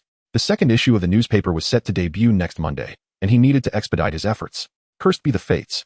Just last night, he had battled a dark wizard and had been bound and imprisoned for several hours, sustaining several broken ribs. Although he had recuperated with Madame Pomfrey's assistance, it seemed a reasonable request to bask in the sun by the lake and indulge in a book on a Friday afternoon devoid of classes. Yet, who could have foreseen that upon exiting Professor Dumbledore's office, he would be met with such dire news? Gal, Yalan, and Cedric appeared to have received an urgent summons from Hagrid, leaving one to wonder what dire task required the aid of 3 first-year students. Tonks had mysteriously disappeared. Likely confined by some professor, Violet was occupied with the depletion of her art supplies, necessitating a trip to the Ollery to send off for more, and as for Gemma, being the head of Slytherin, she was perpetually engaged in her duties. Nash, having been thoroughly startled the previous night, could only reluctantly accompany Angelina and Dorian to the Quidditch pitch for a shoot, leaving him unable to assist with the articles. Everyone was busy, indeed. Perhaps it was better that way. As Moon inwardly criticized these scoundrels with the public service slogans from her previous life, she helplessly picked up another manuscript. Who on earth selected this? It can't possibly be Doreen again. After flipping through a few pages, she scoffed. How could such a piece be published in the school newspaper? The Lunar New Year is approaching, yet Hogwarts does not even celebrate it. The writing itself was quite decent, making dumplings, pasting couplets, paper cutting, and setting off firecrackers. What on earth is Pianbao? If one cannot spell it correctly, one should simply use English. The word firecracker certainly exists. And lucky money? Let me see. The date is January 26th. Moon paused, realizing she had stumbled upon a blind spot. At that moment, the door to the school newspaper office was abruptly pushed open, and Gal and Yalan entered, carrying a square wooden board. Cedric and Hagrid followed closely behind, the latter cradling a large bag that appeared to be quite stuffed. What truly left Moon dumbfounded were the subsequent individuals. Violet held a large roll of red paper that seemed nearly capable of covering a carpet. Tonks cradled a substantial box filled to the brim with fireworks and firecrackers, the source of which remained a mystery. Nash, Angelina, and Doreen appeared to be devoid of anything else to contribute, each clutching an awkward horse head, as if they had just dragged BoJack Horseman's head over. The only one who seemed somewhat normal was Gemma, who carried nothing but the corners of her robe peeked out. Could it be that they are bringing red envelopes? Moon blinked, momentarily forgetting to put down the manuscript in her hands. Happy New Year. The group chimed in unison, giggling as they swiftly began their tasks. Cedric hastily cleared the items from the table, while Gal and Yalan slapped the wooden board onto the surface. Hagrid placed the bag beside the table, and only after it was opened did Moon discover it was filled with flour. Happy New Year? Jushi? Huh? ISNT at New Year's Eve? Moon felt a mix of emotions, touched, yet somewhat embarrassed. He never anticipated that this group of friends could be so playful, each offering excuses about having other commitments, only to drag Hagrid into a flurry of preparations, all in an effort to ensure he could celebrate the Lunar New Year. Indeed, January 26th marked the eve of 1990. And in previous years, they had also celebrated this occasion at home. Influenced by her husband, Moon's mother had gradually adopted this tradition, and it was only natural for Moon to partake as well.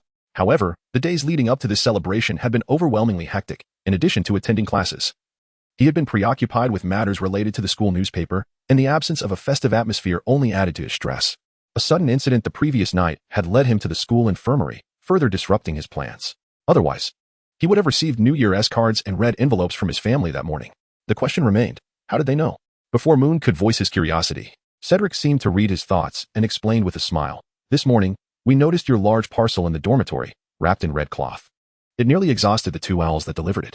The package may not have been securely wrapped, and some items fell out. A few red envelopes and cards. As he spoke, he produced the envelopes and cards from his pocket, handing them to Moon. These are from your family. Upon seeing the contents of the cards, we decided to rally together and celebrate the new year with you. Milton, Greg, Gabriel, and Larian will be joining us shortly. They have gone to prepare gifts. He continued, by the way, The draft in your hands was written by Gemma. We mentioned it to her while having breakfast in the hall this morning, and she took the time during her first class to compose it, leaving it on top for you to read. Observing the clumsy but earnest efforts of his friends as they consulted a scrap of paper, presumably containing instructions on how to fold dumplings, Moon felt all sense of embarrassment dissipate, leaving only a profound sense of gratitude. He thought to himself, oh no, if I can't hold back my tears, it would be quite the scene. Just as Moon was grappling with his emotions, Tonks astutely noticed his turmoil. She stealthily retrieved a cylindrical paper tube from a box, quietly approached Moon from behind. And with a vigorous tug on the ring at the tube's end, a loud bang erupted, releasing a cascade of golden and red confetti that showered over Moon. Happy New Year! Moon was taken aback, as the tears he had just begun to muster evaporated in an instant. Blast! Tonks! He turned around, feigning an attempt to strike. But Tonks giggled and darted away, playfully circling around Hagrid, who stood like a stout wall, teasing Moon with exaggerated gestures that nearly provoked him to draw his wand. After a brief bout of laughter and merriment, everyone settled down and gathered around the countertop, attempting to make dumplings. Fortunately, Moon possessed the skill to craft dumplings himself. And with Gal's considerable culinary talent, they managed to piece together a workable method, averting what could have been a culinary disaster. After the New Year's Eve of 1990, we entered the year of the horse, began chapter 85, Dumpling Time. Do you think Professor Snape would toss us all into a cauldron if he discovered we were boiling dumplings in a potion cauldron? Nash swallowed hard, as the aroma wafting from the cauldron was indeed quite enticing. Jemima shot him a glance and shook her head. You should be more concerned about whether the cauldron was cleaned properly. What if there's leftover potion residue? Not to worry, that enormous cauldron belongs to Moon, and he seldom uses it. Moreover, he ensures that all his cauldrons are thoroughly cleaned after use, as pristine as new. Gal reassured those startled by Jemima's words. Indeed, it's fortunate we didn't use Yarlene's cauldron. The residue in there would likely take 10 cleanings to scrub away, Cedric remarked, subtly distancing himself from Yarlene. As anticipated, upon hearing Cedric's comment, Yarlene's expression darkened immediately, and he raised his arm as if to throttle Cedric, but alas, Cedric had already deftly evaded his grasp. They had initially intended to use Hagrid's pot, but it was far too large, and the thought of moving it in and out was cumbersome. Thus, the cauldron proved to be a more convenient option. We're back. The door to the school newspaper office swung open once more, and Gabriel and Lyrian made their triumphant entrance, bearing several food containers filled with delectable treats pilfered from the school kitchen. One cannot solely feast on dumplings for New Year's Eve. In truth, they had not made an excessive amount, as the goal was merely to sample a few delights. They couldn't possibly endure until the early hours for a proper New Year's feast. Moreover, with Hagrid's voracious appetite and the gathering of over a dozen participants, the cauldron alone would not suffice. All right, shall we get started? Tonks eagerly approached the window. Is this really appropriate? Jemima frowned, and both Doreen and Violet expressed their concerns, while Gabriel looked perplexed, uncertain of what was being discussed. Not to worry, it will be fine. Tomorrow, Moon will polish Jemima's article and attach some photos from today. Readers will find it amusing, and the professor's 1T mind, Cedric proposed. Besides, it's not even 6 o'clock yet. No one is resting. And the library is on the other side of the castle. Very well, let us proceed, Jemima decisively declared. After all, it wasn't a matter of principle, and even Hagrid had not objected. She was reluctant to dampen everyone's spirits. Tonks, with a mischievous grin, flung open the office window and pulled out several oversized firecrackers and small fireworks. Come on, let us do this together. Except for Hagrid.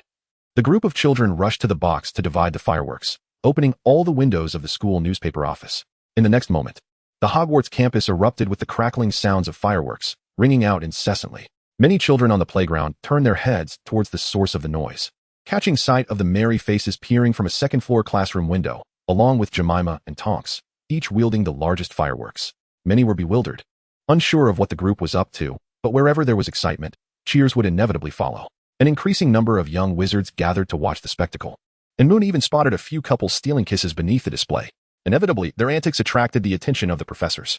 Half an hour later, Professor McGonagall stormed in, led by Mr. Filch, as they hastily knocked on the door of the school newspaper office. Before she could utter a word, a small plate of dumplings was thrust into her hands, with Filch receiving a plate of his own. And even Madame Pomfrey was presented with a portion of fragrant dumpling filling. Oh, Professor McGonagall was momentarily speechless. She certainly could not join the young wizards in their festivities, but given the circumstances, she could not spoil the occasion either. Besides, they had committed no grave offense. They had merely set off some fireworks before dinner on a night devoid of classes. She offered a few warnings, sampled a handful of dumplings, and then hastily departed. The dumplings Professor McGonagall tasted were those crafted by Moon and Gal, not out of any particular bias, but simply because the others' dumplings were too oddly shaped, lacking aesthetic appeal. For instance, Yarlene's creations were a collection of 7 or 8 dumplings, each more square than the last, with all the pleats hidden beneath. Had Moon not witnessed them rise from the pot, He might have assumed Yarleen had pilfered a batch of cubes labeled dumplings from MC. Ha! I found a silver sickle. Does this mean I'll have some good fortune this year? Yarleen exclaimed, spitting the silver coin onto the table as he looked towards Moon. Before they began making dumplings, Moon had given each person a silver sickle and 3 bronze nuts to incorporate into the dumplings. Yarleen's coin had emerged from the spherical dumpling Cedric had crafted.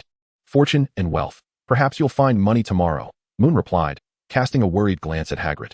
Hagrid had fashioned several oversized dumplings for himself, ensuring the skins were thick to prevent any leakage. He was currently relishing his meal, causing Moon to fret over whether he would inadvertently chew and swallow the silver sickle and bronze nuts within. Yet the next moment, Hagrid pulled a shiny silver coin from his beard, actually from the corner of his mouth, his eyes twinkling with delight. Moon surveyed the table, realizing he was the only one who had yet to find any coin. Do I possess such fortune? Moon, feeling a bit disgruntled, added another dumpling to his plate. Indeed, he had provided everyone with a pair of chopsticks, yet in the end, only Gemma, Violet, and Gabriel had mastered their use. The others were resorting to poking at their food with the utensils, before the dumplings could even reach their stomachs. Violet nudged his arm and stealthily selected a dumpling from her plate to offer him. Watching this entire scene unfold, Tonks and Laren snickered from the sidelines, causing both Moon and Violet to blush profusely. Note 1. Cooking dumplings in a crucible is not entirely unfeasible, depending on the model and material. The size of a crucible varies significantly, with some resembling small teacups, while others come in various shapes and sizes. Note 2. MC, referring to the renowned game Minecraft, features a unique visual style where all objects and characters are represented as blocks of various sizes. Chapter 86. The annoying little brat. The New Year's Eve feast concluded with everyone, save for Hagrid, feeling thoroughly satiated. By 8 o'clock, they had tidied everything up, restoring the school newspaper office to its usual neat and orderly state, though the lingering aroma of dumplings would likely remain until the following morning. As they departed the school newspaper office, Greg and Doreen, along with Angelina and Nash, bid their farewells first, making their way to the 8th floor. Upon reaching the entrance to the auditorium, Hagrid made a beeline for the castle's exit, leaving a large group of Hufflepuff badgers to descend to the basement level with Gemma. They soon encountered Professor Comp, who wore a stern expression, followed closely by a pair of red-haired twins, their heads drooping like defeated roosters, looking rather dispirited. What is the meaning of this? Professor Comp inquired, his gaze fixed on the young wizards. Gabriel quickly interjected. We just visited the school newspaper office and gathered a few things, Professor. A hint of exasperation flickered in Professor Comp's eyes as he remarked. These 2 little rascals ventured into a classroom in the basement and had a tussle with Peeves. If I hadn't arrived just in time, they would have ended up with quite a few bumps on their heads. Laughter erupted from the Hufflepuff badgers behind them, while Fred and George muttered with a hint of defiance, No way, we were just about to win. Professor Comp sighed. Just about to win? Is that in reference to your attire, which is now adorned with snail slime, and your hair, which is tangled with bits of chalk? The 2 Weasley boys, momentarily silenced, lowered their heads once more. All right, you lot, head back to the common room. I'll take them to see Professor McGonagall, Professor Comp said, nodding at the young wizards as he continued onward with the Weasley twins. At that moment, Moon suddenly paused, sensing something amiss. Something was terribly off. Why was Professor Comp exhibiting such emotions, exuberance, jubilation, delight? Yet, when his gaze swept over Moon and Violet before departing, it abruptly shifted to a mix of anger and malice. Had he really just sighed? Professor Comp, sighing? What a jest. The man was as robotic in class as he was in private. How could he possibly sigh over such a trivial matter, let alone retort sharply to the Weasley twins? Moon kicked Gar and whispered for him to cooperate. He then quickly turned around and called out to Professor Comp, who was still walking ahead. Ahem, Professor Comp? Professor Comp turned around, looking at Moon with a puzzled expression. What is it? Is there something you need? Moon glanced at Gal, who appeared somewhat bewildered yet turned to follow him. He exhaled in relief and remarked.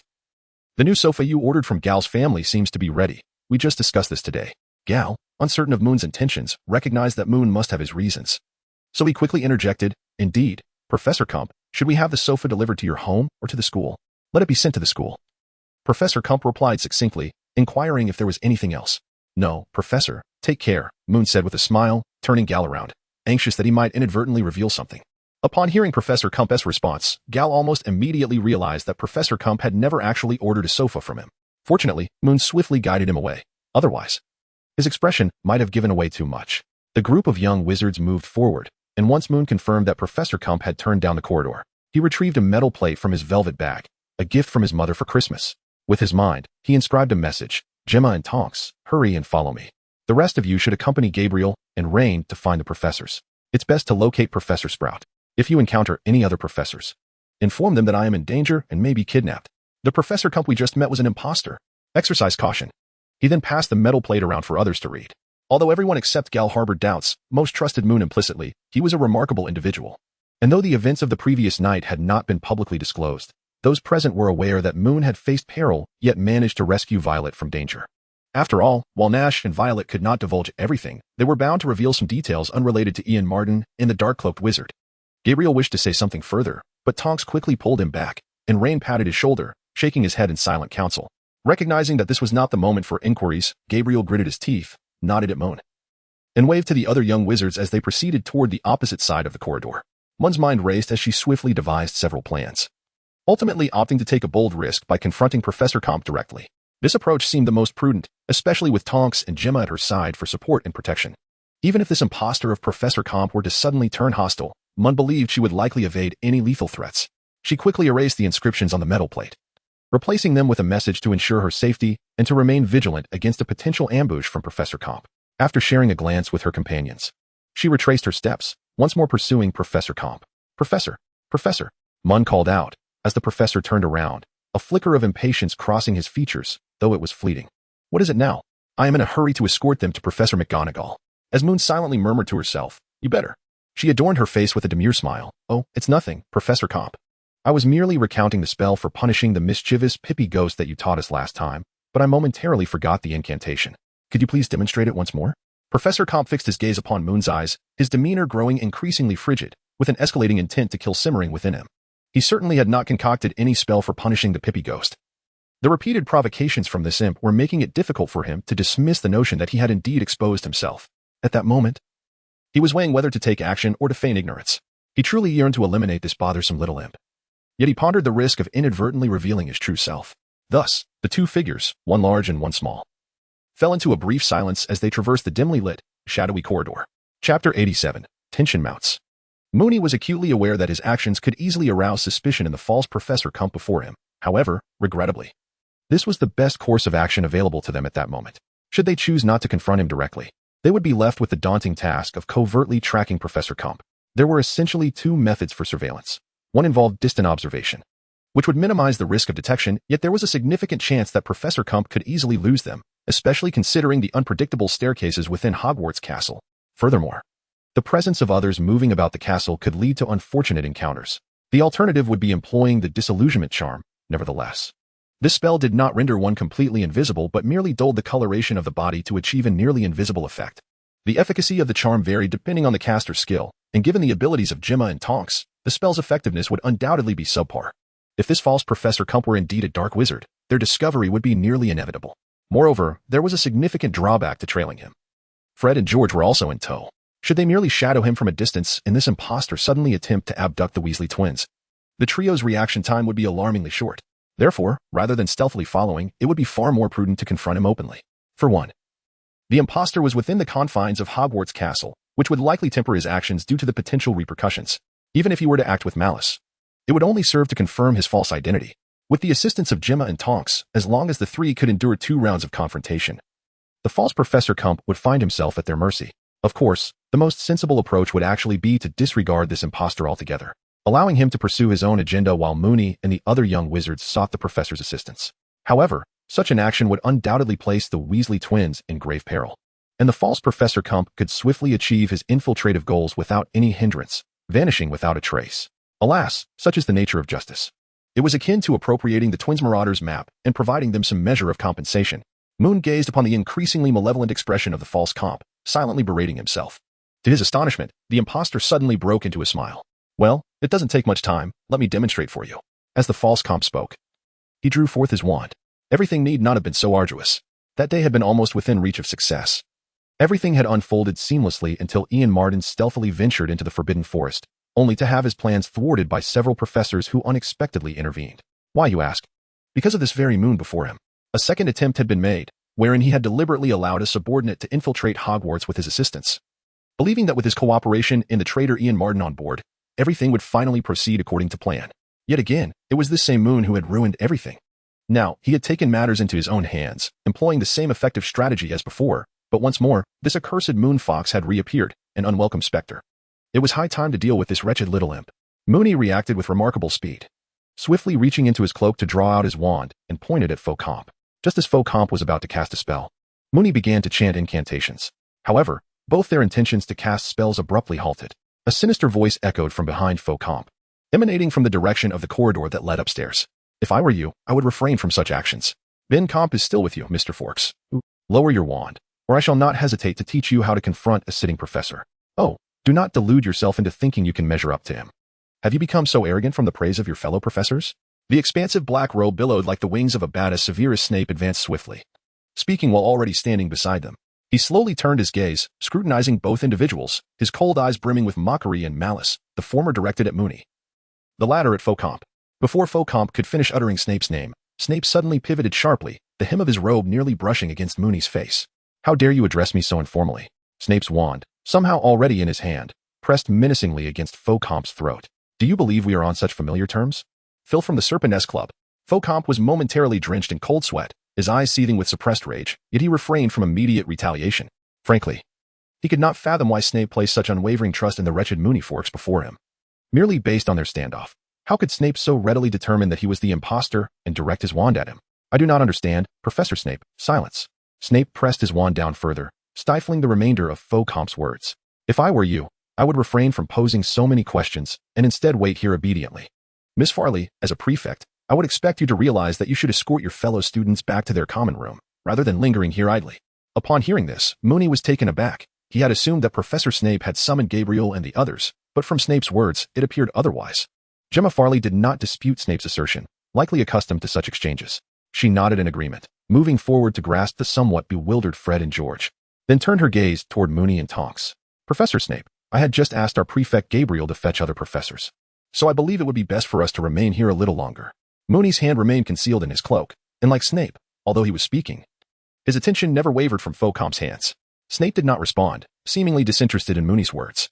He raised his left hand, retrieving Faucombe's wand from his pocket and gestured for him to proceed. Faucombe, with a resigned expression, turned away, but Moony sensed his hidden delight. Just as Moony was about to issue a warning, an unexpected turn of events unfolded. Chapter 88, the shadowless spell. With Snape's gesture, Faucombe reluctantly turned his back. But as he did so, he unexpectedly produced a second wand from his sleeve, brandishing it with a swift motion. A thick cloud of deep gray smoke erupted, enveloping him entirely. Moon stepped forward, positioning himself alongside Tonks to shield Gemma, who had not yet drawn her wand but was instinctively protecting the Weasley twins behind her. However, it was evident that with Snape present, their intervention was unnecessary. In the face of the thick smoke conjured by the false comet, Snape merely scoffed, casually waving his wand to disperse the mist entirely and deflecting a spell that had been launched in the cover of the fog. Yet, it seemed that the false comet had already resolved to flee. As the smoke dissipated, he transformed into a mere shadow, hastily retreating upstairs. Snape cast a cold glance at Moon and the others, icily instructing them to remain there and inform the other professors of the situation, before sweeping away with purpose to pursue the fleeing figure. Shall we follow? Tonks queried eagerly, watching the two disappear in succession. Moon looked at Tonks in silence, momentarily at a loss for words. What was this? Reckless audacity? The fearless naivete of youth? Or perhaps a misguided desire to invite further hardships into their already tumultuous lives? Moony had completely failed to keep up with the situation. The Weasley twins had already rescued everyone, and the matter had been handed over to the professors, a development that could not have been more fortuitous. Unless, of course, a wand were to suddenly press against the back of his head. Just like now. Faucombe appeared behind Moony with a sinister smile. And before Tonks and Gemma could raise their wands, he forcefully poked Moony on the back of the head, commanding him to remain still. Tonks and Gemma glanced at him warily, halting their actions. It seemed Hogwarts truly was a place that sapped one's will. Had it been years ago, Severus, that old bat, would never have fallen for such a petty trick of mine. Faucombe sneered at Moony, blaming him for repeatedly thwarting his plans. Tonks and Gemma undoubtedly thought Faucombe would continue his ramblings, but Moony sensed otherwise. From his previous demeanor, it was evident that while he might lack decisiveness, he was certainly no fool prone to excessive chatter. The fact that he hadn't killed him during the hidden opportunity merely indicated his intent to use him as a temporary hostage. This idle chatter was merely an attempt to lower Tonks and Gemma's guard, to create an opportunity for himself. Now, you have fallen into my grasp. At that moment, Faucombe's words faltered, signaling his intent to cast a spell. However, the opportunity was fleeting. Moony barely had time to alert Tonks and Gemma. In fact, he didn't even manage to mount any form of resistance before Faucombe enveloped him in his cloak, whisking him away in a swirling cloud of deep gray smoke. This time, Faucombe was genuinely fleeing, taking with him a Moony he sincerely wished to eliminate. The cloak was wrapped tightly, leaving Moony unable to wield his wand. It was a small miracle he could even hold on to it at all. What he lamented more was that in just 2 days, he had been kidnapped twice. This year was proving to be utterly absurd. Faucombe, employing an unknown spell, propelled them through the deep gray smoke at remarkable speed, and in the blink of an eye. They arrived at the castle's main entrance, unimpeded. Not even a ghost appeared along the short path. Yet, there stood one person at the castle's entrance. Gazing at Focamp with a barely concealed ire, Severus. Focamp clenched his teeth. Indeed, as he had anticipated, his hastily executed, clumsy trick could only deceive Severus for a fleeting moment, and could not prolong their escape. Fortunately, he had captured this moony fellow, with a hostage in his possession. Severus would not dare unleash a powerful spell to thwart his flight. It had indeed been a mistake not to eliminate this boy while hidden in the shadows. As Focamp caught sight of Severus rushing back to the entrance, Moony also witnessed the scene unfold. He understood clearly that if he were to escape from Focamp's clutches, this was his best opportunity. The transformation spell he had prepared came into effect at that moment. His empty left hand instantly morphed into a sharp tiger claw. And as the claw tips emerged from between his fingers, they swiftly tore through Focamp's cloak. With a rip, the opening expanded in less than a second, until it could no longer contain Moony, who tumbled out from the cloak and smoke, crashing to the ground and rolling a couple of times. But it was certainly preferable to being whisked away to his demise. Severus would not let such an opportunity slip away. He had long been poised, and now directed his wand at the still furious Focamp, casting Sectum Sempra. Without warning, without sparks or light, it seemed as though Severus merely waved his wand in the air. Yet an invisible blade had already traversed the distance between him and Focamp, striking precisely at the latter's back. Blood gushed forth as the spell ravaged Focamp, who could no longer maintain his composure, collapsing to the ground much like Moony had moments earlier. Severus felt no joy at having subdued Focamp. Instead, he maintained his cold demeanor, striding over to Focamp's side and uttering, "Incarcerus." Rope shot forth from the tip of his wand, binding Focamp tightly and painfully constricting his wrists, rendering him incapable of gripping his wand. Once Severus confirmed that Focamp had no further chance to resist, he began to recite the counter curse, staunching the flow of blood that continued to pour from Focamp's wounds. If he did not act swiftly, Focamp would bleed out before any other professors could arrive. With just a flicker of awareness remaining, Focamp managed to turn his head, catching sight of Moony, who had limped over to Severus's side. He desperately wished to send this insufferable little brat to his demise with a single Avada Kedavra, or perhaps even himself. Focamp sighed and closed his eyes. If the previous two failures were due to Moony Fox thwarting his plans, then this time, it was ultimately his own impatience that led to his downfall. Had he only prepared for a couple more days, waiting for that boy named Victor to arrive in line with Ben Campus' schedule, none of this would have transpired. Chapter 89, The Truth Revealed. Rushed appearances and hasty defeats. Naphtali silently mocked himself, rather than blame the half-grown child. It would be more accurate to say that the outcome of his defeat had long been predetermined. In retrospect, after the previous two failures, waiting for the next opportunity would have been the wisest course, rather than acting impulsively as he had now. Yet, one could not help but be driven by desire. In the face of the temptation of obtaining what one yearns for, the inherent risks are often subconsciously overlooked. With this thought, Naphtali, or Focamp, could not help but clench his fist tightly. The bitterness of a mission that had nearly succeeded was far more unbearable than choosing to give up entirely. Before long, Tonks and Gemma, accompanied by the Weasley twins, rushed to the castle entrance. Following closely behind were Professors McGonagall, Flitwick, and Gabriel, suggesting that the two groups fortuitously crossed paths along the way. "Goodness, Severus," McGonagall exclaimed, her expression a mix of surprise and indignation as she approached the tightly bound Focamp on the ground. "Yes, that must be him, Naphtali. I had my doubts until just now, having witnessed his signature spell." Severus's lips curled slightly at the unmistakable mark of the deep gray smoke. McGonagall hurriedly pulled Moony aside, scrutinizing him closely. "Are you all right? I heard from Tonks that he had captured you." "I'm fine, Professor McGonagall. I'm rather fortunate, really. Professor Snape saved me," Moony replied, scratching his head with a chuckle. "Though I may need to spend another night in the hospital wing. I suspect I might have broken a rib when I fell, perhaps from hitting the stone." "Ah, but I did not rescue you," Severus interjected. Snape cast a fleeting glance at Moon and casually remarked that it was fortunate he had fallen. Otherwise, he might have struck both Moon and himself. The absence of the so-called all-knowing Sir in his potions class would indeed be a lamentable loss. Although he claimed to be regretful, there was not a trace of genuine sorrow in Snape's tone. Rather, there was a hint of something more intriguing. Having attended classes for half a year, Moon had grown accustomed to Professor Snape's sardonic remarks, choosing at that moment to mentally dismiss his words and focus instead on smiling at Professor McGonagall. The merriment was so pronounced that McGonagall nearly suspected that Moon had suffered a blow to the head. In truth, Moon was genuinely elated, more precisely. He was experiencing the joy of having narrowly escaped peril. Had he not possessed the transformative spell as a safeguard, he would have remained ensnared by the false Professor Quirrell's grip. Snape would undoubtedly not have dared to employ the swift and subtle killing curse. In that eventuality, with the false Quirrell dragging him away from the castle, given the murderous intent radiating from the impostor, Moon was certain that while he might not lose his life, he would certainly endure considerable suffering.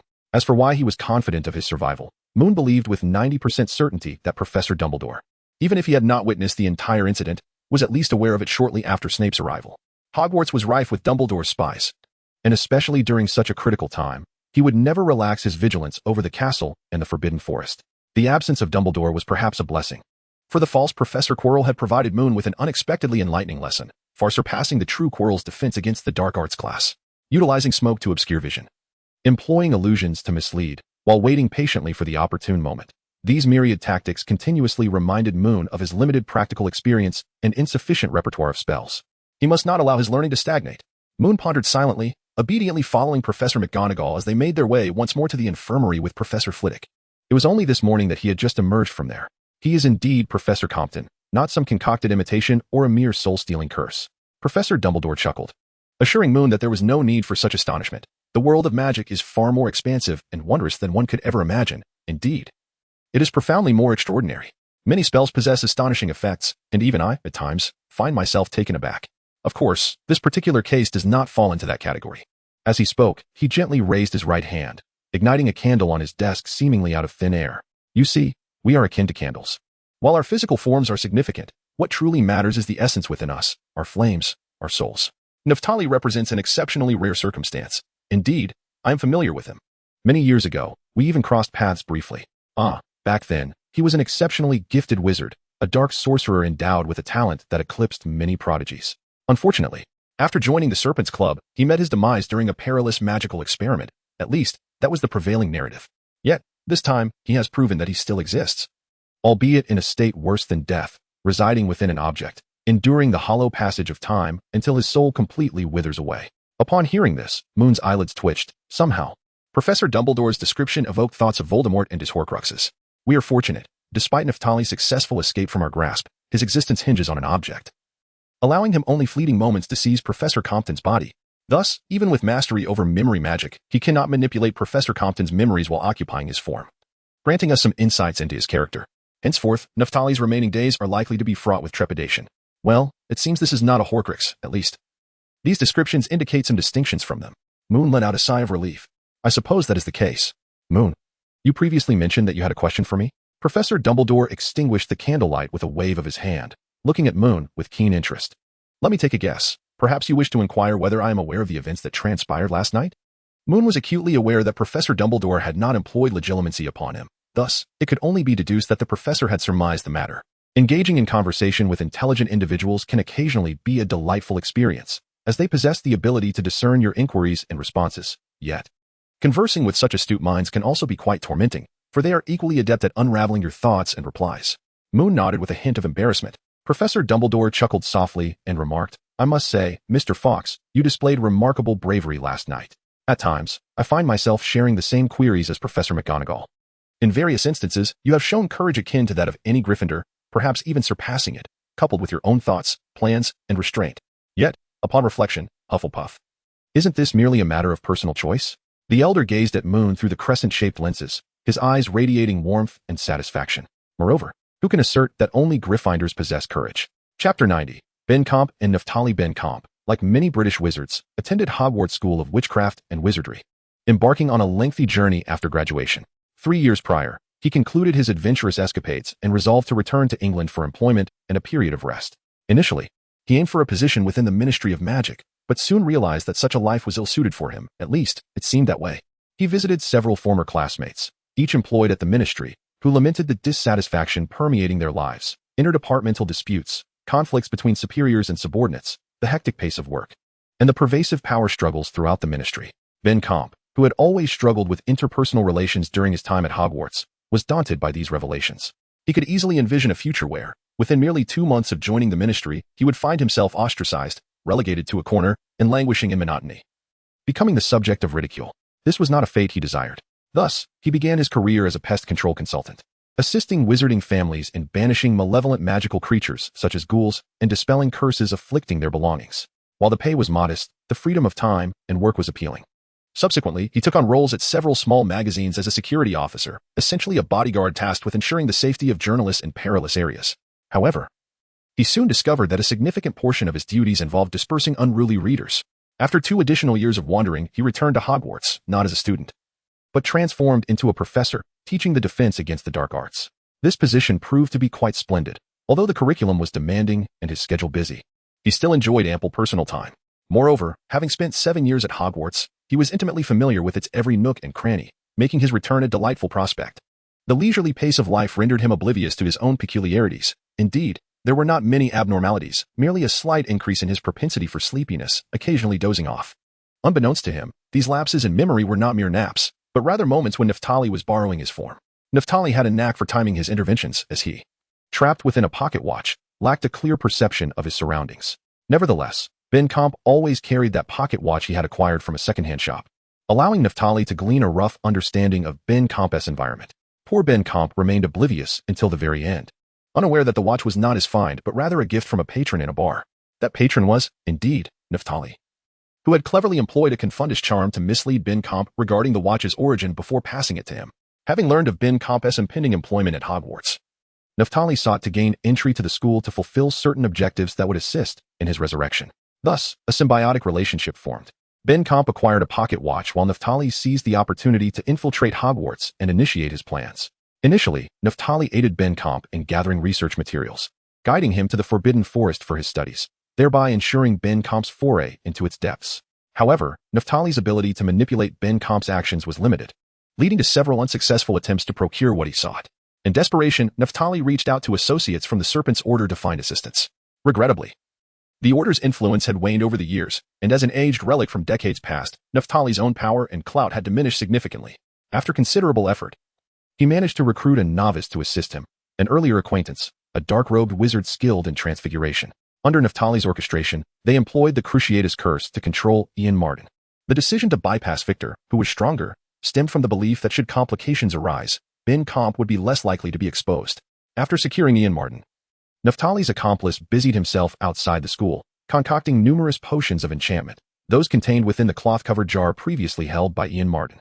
It is important to note that these potions were not intended for the entire student body, as Moon had assumed, but rather aimed at controlling a solitary witch residing in Hogsmeade, as Naphtali's assistant required a temporary stronghold near Hogwarts. On January 25th, the day designated for their operation, Naphtali's accomplice vacated the witch's residence and, upon entering Hogwarts, brought along the remaining potions, entrusting them to Ian Martin to conceal in a discreet location within the castle. The scent perceived by Violet was, in fact, derived from the enchantment potions that lingered on Ian Martin and Naphtali's assistant. That afternoon, Naphtali seized control of Ben Comp's body, masquerading as a professor to deceive Filch into briefly opening the gates, allowing his accomplice to infiltrate Hogwarts. He also manipulated the memories of both his assistant and Ian Martin. Armed with both his aide and himself, alongside Ian Martin as a shield and hostage, Naphtali believed that success was assured. Despite a prior mishap involving Ian Martin's solo venture, he deemed it merely a stroke of bad luck. However, as evening descended, Professor Flitwick unexpectedly appeared, thwarting Naphtali's attempts to reclaim Ben Comp's body for further action. Consequently, Naphtali's accomplice and Ian Martin were compelled to initiate their endeavor independently, leading to a cascade of failures. The sole stroke of fortune was that Naphtali had not neglected to cast a spell on his assistant and Ian Martin to obscure crucial elements of their memories, ensuring that upon examination, those memories would unravel into chaos. That night, as he escorted Moon to the infirmary, Naphtali contemplated seizing the moment to unleash chaos, to usurp Ben Comp's body, eliminate Moon and Hagrid, and stealthily retrieve what he desired from the Forbidden Forest. However, the mere thought of Hagrid's half-giant identity compelled him to stifle his musings at their inception. Until the day of the 26th, he pondered deeply, ultimately succumbing to the allure of resurrection. Seizing the opportunity presented by Ben Comp's encounter with the Weasley twins, he contemplated a treacherous scheme to abduct a hostage and make off with valuable items, believing that even if discovered, he could buy time with the hostage. Yet, temptation, though seemingly within reach, proved to be an elusive mirage, fraught with peril that could lead to irrevocable consequences, much like the current predicament of Naphtali. Chapter 91. The Soul Prison. Professor, I have a few questions, Moon said, ruffling his hair, looking quizzically at Professor Dumbledore. According to your explanation, that dark wizard named Naphtali is hiding within Professor Comp's pocket watch. How did he manage to escape? Regarding this matter, Moon, I must first elucidate the magic employed by Naphtali, Dumbledore said, smoothing the creases of his robe. While I cannot be entirely certain, all evidence suggests that Naphtali utilized an ancient, powerful, yet imperfect form of magic. This magic possesses the strength to transfer a soul from one corporeal body to another. However, the flaw lies in its incompleteness. Its creator lacked the requisite ability to address a crucial dilemma: how an unfamiliar soul could merge with an unfamiliar body. Humans, alas, are perpetually enamored with the illusion of immortality, often striving to pursue even the most deceptive hopes. The original intent of this magic was to enable those who met an untimely demise to inhabit a new body through the power of incantation. Yet, faced with the unresolved issue, the creator sought an alternative path. The inability of an alien soul and body to fully integrate stems from their lack of shared ownership, each bearing distinct marks or identifiers. Consequently, the creator conceived the notion of utilizing an object devoid of a master or identifiers. Thus, the incantation took shape, allowing a person on the brink of death to extricate their soul from their body and anchor it to a nearby inanimate object. This soul could reveal itself through specific means, even temporarily possessing another's body, as Naphtali had done. However, the soul of the caster would be eternally bound to that object, incapable of departing, and even manifestations or possessions could only endure for a fleeting moment. This, indeed, was the rationale behind Naphtali's escape. He dispatched his pocket watch via an owl, undoubtedly planning one final, time-sensitive endeavor that night. Should he fail, he would vanish from Hogwarts entirely. Hence, his frustration towards you is understandable. His time was limited, and your delays only exacerbated his predicament. With that, Dumbledore smiled and spread his hands. In my assessment, quite commendable. Moon, though somewhat reckless, you performed admirably under the pressing circumstances. Thank you for your praise, but I find myself even more perplexed, Moon remarked, instinctively tapping his fingers against the armrest of his chair, a gesture that seemed rather comical for an 11-year-old wizard. If Naphtali's soul is fated to remain within that inanimate object, the pocket watch, why would he engage in such perilous and convoluted endeavors for resurrection? Dumbledore raised an eyebrow, his interest piqued. This, I believe, Moon, delves into more intricate concepts. I am uncertain whether it is appropriate to share this with you, given your tender age of 11, soon to be 12. Yet, since you inquired, I shall indulge, for I too harbor a curiosity in this matter. Consider this. Moon, the human soul and body exist in a state of both contradiction and harmony, interdependent yet mutually repellent, neither overly intimate nor excessively distant. That is what defines our existence. A significant contradiction arises from the fact that the physical body undergoes continuous growth and decay, transitioning from non-existence to infancy, then to maturity, before gradually aging, deteriorating, and ultimately vanishing.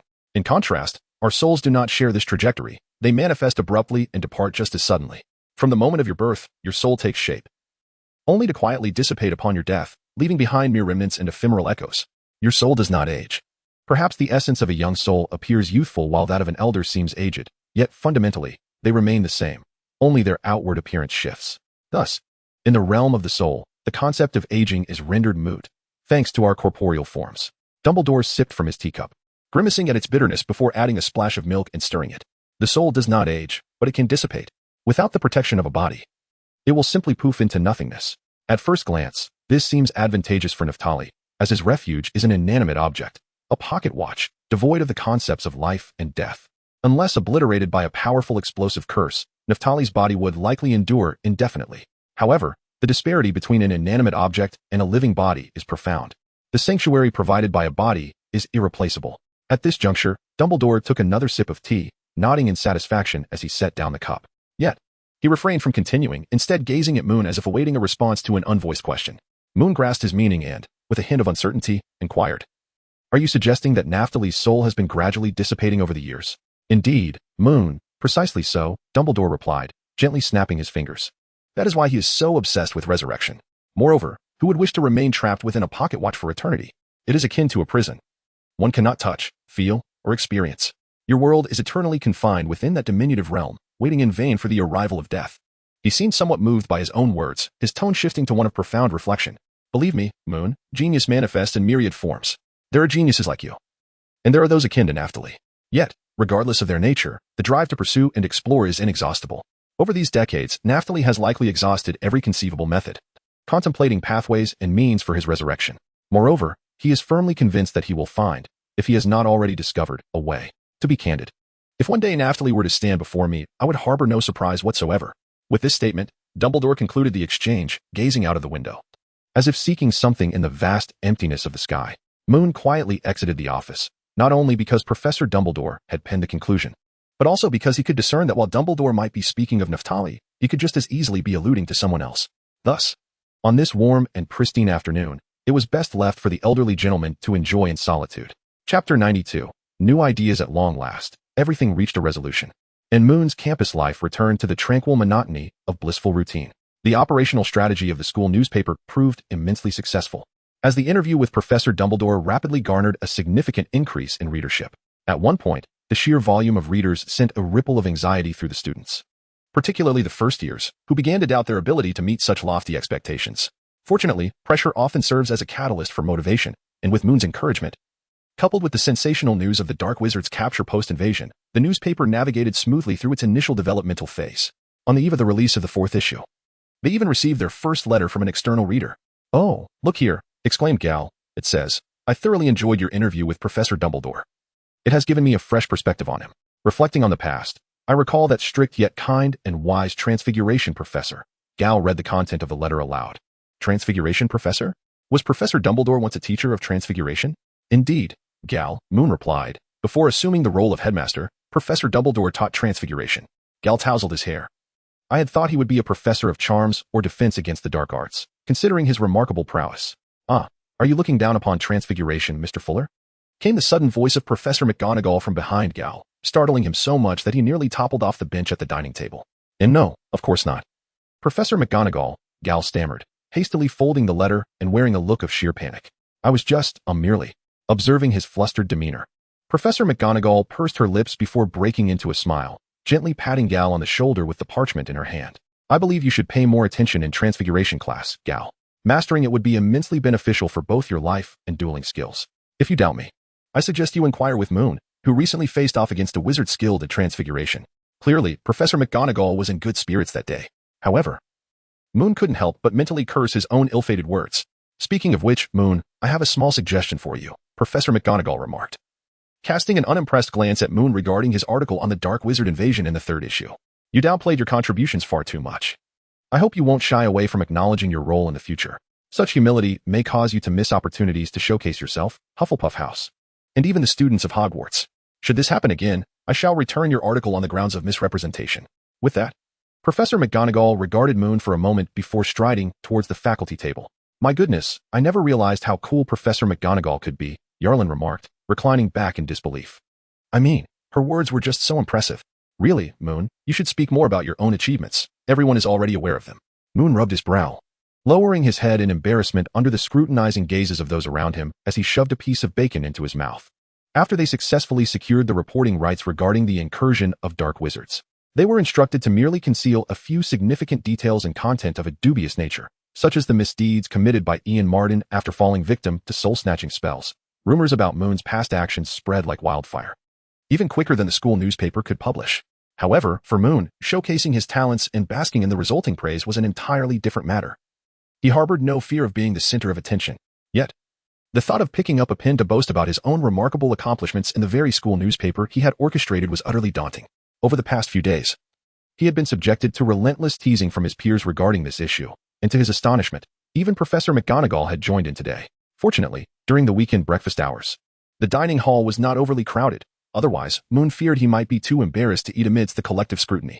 Speaking of Professor McGonagall, Moon suddenly recalled another proposal he had just completed a couple of days ago. He hurriedly stuffed 2 more bites of bread into his mouth and rushed toward the teacher's desk, enduring the admonitions of those around him. "Professor McGonagall, I've just remembered something important," he said. The professor, clad in her emerald green robes, lifted her gaze and looked at Moon, clearly waiting for him to finish speaking. Moon was acutely aware of Professor McGonagall's customary decisiveness and efficiency, thus refraining from any unnecessary prattle. Instead, he swiftly retrieved his proposal from beneath his cloak and presented it to Professor McGonagall. "Here it is, Professor. A new plan that I believe may pique your interest." "Very well, I shall review it," she responded as she accepted the document, nodding in acknowledgement and signaling to Moon that he might return to his meal. She then unfurled the lengthy parchment, perusing its contents while enjoying her repast. As Moon was about to turn and leave, he noticed that Professor McGonagall had merely cast a fleeting glance before redirecting her gaze toward him. "Well, Moon, are you familiar with the club regulations at our school?" Not particularly, Professor. I only recall that there seems to be a Gobstone Club." Moon replied, somewhat uncertainly. "Indeed, Moon, we do have a Gobstone Club. And there is also a team for Gobstone competitions. Since you are not well versed in the club regulations, I would like you to come to my office at 10 o'clock so we can discuss this matter in detail, provided you have the time." Professor McGonagall stated directly after a moment of contemplation, as she preferred not to engage in such discussions at the dining table before finishing her meal. "All right, Professor." "That sounds fine," Moon quickly acquiesced, bowing slightly to Professor McGonagall before returning to his seat to continue enjoying his bread, bacon, and fried eggs. Of course, there were also his roommates and classmates, who were ready to embark on a new round of lecturing. Footnote: the Gobstone Club is indeed mentioned in the original text, where Severus Snape's mother, Eileen Prince, was a member and also the captain of the Hogwarts Gobstone team. Gobstones is a wizarding game primarily enjoyed by children from wizarding families, with some young witches and wizards also participating. It resembles a marble game, but the Gobstones, when victorious, spray a foul-smelling liquid onto the faces of the losers. Chapter 93. The rejected dueling club. The howling wind blew recklessly outside, and scattered snowflakes pelted against the glass, producing a delicate sound. The weather in early February remained rather dismal, with occasional sleet falling. Fortunately, Professor McGonagall's office was sufficiently warm. Moon sat opposite Professor McGonagall, having just listened to her comprehensive introduction to the various clubs at Hogwarts. The sheer diversity of clubs at Hogwarts far exceeded his expectations. Beyond the Gobstone Club, he remembered, there existed a Wizard's Chess Club, a Charms Club, a Divination Club, a Goblin Club, a Magical Creatures Research Club, a Sculpting Club, and a Candy Club, among several others, collectively amounting to dozens of clubs. Most of these clubs were unofficial, spontaneously organized by students, like the rather absurd Goblin Club. The Goblin Club, presided over by a fifth-year Gryffindor boy, boasted about a dozen members, and its purpose was not to study goblins but rather to enjoy outings to Hogsmeade together. The whimsical name Goblin Club was merely for amusement. As I initially mentioned, Hogwarts clubs can be broadly categorized into two types, those with official status, such as the Wizard's Chess Club, the Gobstone Club, and the Charms Club organized by Professor Flitwick, and purely student-run clubs, like the Sculpting and Candy Clubs. Professor McGonagall continued her explanation. Generally speaking, there are no stringent requirements for establishing a club. However, there are exceptions. While speaking, she retrieved an old, yellowed piece of paper from her drawer and placed it before Moon. The first line of the document outlined the explicit requirements for founding a club at Hogwarts. Most of the stipulations could be disregarded, with only the underlined ones still holding relevance, as many have been abolished over the years. McGonagall's finger pointed to one particular clause. Any club related to explicit spellcasting or reliant upon collective spellcasting must be classified as an official Hogwarts club and require at least one professor to act as a supervising faculty member. She then moved her finger to another clause.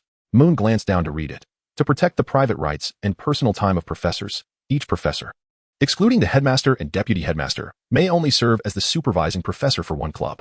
Moon felt a twinge of awkwardness as he rubbed his neck. Professor McGonagall seemed to sense his discomfort, yet she refrained from offering any comforting words, instead stating bluntly, in fact, there was once a dueling club at Hogwarts, organized by Professor Flitwick, whom I believe you have heard of. He was a champion duelist in his youth. Like all clubs initiated by professors, his dueling club operated on an invitation basis. However, Moon, you must understand that magic inherently carries considerable risks, especially in a high-stakes activity like dueling. Even with Professor Flitwick's strict prohibitions against the use of overly dangerous spells during practice sessions, there were always those who could not resist the temptation to break the rules, particularly when they found themselves at a disadvantage in a duel. Consequently, a student nearly lost their life in Professor Flitwick's dueling club, even among a carefully selected group of accomplished students under the guidance of a professor. The dueling club created significant turmoil, which ultimately led to Professor Flitwick's disillusionment and the dissolution of the club in favor of establishing his Charms Club. Have you considered the consequences of your proposal to create such a large-scale dueling club? Faced with Professor McGonagall's stern gaze, Moon did not flinch, but instead candidly acknowledged his oversight. You are correct, Professor. I indeed did not consider this thoroughly. In truth, this plan was conceived in a moment of excitement, and while I contemplated the potential lack of dueling experience among participants in the face of danger, I neglected the substantial risks involved. I shall endeavor to think of a more balanced approach, if none materializes. Then this idea may have to be set aside for the time being. You are not mistaken, but it is premature, Professor McGonagall replied, nodding approvingly. You are merely in your first year, thus many concepts remain unfamiliar to you. As you progress to higher grades, particularly in your defense against the dark arts class, you will encounter practical combat techniques. Moon exchanged a few words before engaging in a broader conversation with Professor McGonagall, ultimately departing from her office. He pondered the reasons behind Lockhart's desire to establish a dueling club, suspecting that Lockhart had utilized his silver tongue to secure approval through numerous assurances, which he ultimately disregarded. This negligence likely explains why the dueling club convened only once before fading into obscurity. The concerns raised by Professor McGonagall were indeed valid and significant. Until there was a guarantee that students would refrain from employing spells that could inflict serious harm, he could entirely dismiss the notion of a dueling club. Moon remained undeterred. In fact, he had anticipated the possibility that the concept of a dueling club would be rejected from the outset. As he had previously mentioned to Professor McGonagall, this was merely an impromptu endeavor, far less meticulously planned than the proposals for the school newspaper. Moreover, he had not left empty-handed today. He had gathered enough clubs to sustain several editions of the school newspaper. Reflecting on this, a smile crept across Moon's face as he hastened his pace towards the common room. After an exhaustive day of overtime yesterday, he and his peers had finally completed the manuscript for the 4th issue of the school newspaper. Today was to be a day of complete respite, and he even resolved to read less than usual. Perhaps he could invite Gal, Cedric, and Milton to engage in a couple of rounds of wizard's chess? Or perhaps indulge in a game of gobstones? If memory served him right, Milton's roommate Ackerman possessed a set. Who was it that had suffered a dismal defeat last time, ending up splattered with foul-smelling slime from gobstones? Regardless, he would sort it out upon his return. Chapter 94. Moon's Distress on the final weekend of February. The Quidditch match between Ravenclaw and Slytherin commenced, culminating in a decisive victory for Slytherin after a fierce competition. The reality was that Slytherin's Quidditch team had been of such exceptional caliber in recent years that winning the championship had become a mere routine. Gryffindor's Charlie Weasley had at one point led his team to break Slytherin's championship monopoly, yet due to the relatively weaker abilities of other Gryffindor players, that victory had proven fleeting. By March, Professor Quirrell, having recuperated for nearly a month, returned to teach the defense against the dark arts class. The invasion of Navtali's soul had inflicted no significant harm upon him, yet Professor Snape's formidable curse had been excessively potent. Furthermore, during this interim, Professor Quirrell had been summoned multiple times by the Ministry of Magic to assist in the investigation of Navtali and the Serpent's King, undergoing inquiries. More importantly, this professor needed to engage in substantial mental preparation to accept the rather awkward reality that the mastermind behind it all was, in fact, himself. The school newspaper, overseen by Moon and others, experienced a brief period of growth before settling into a steady development.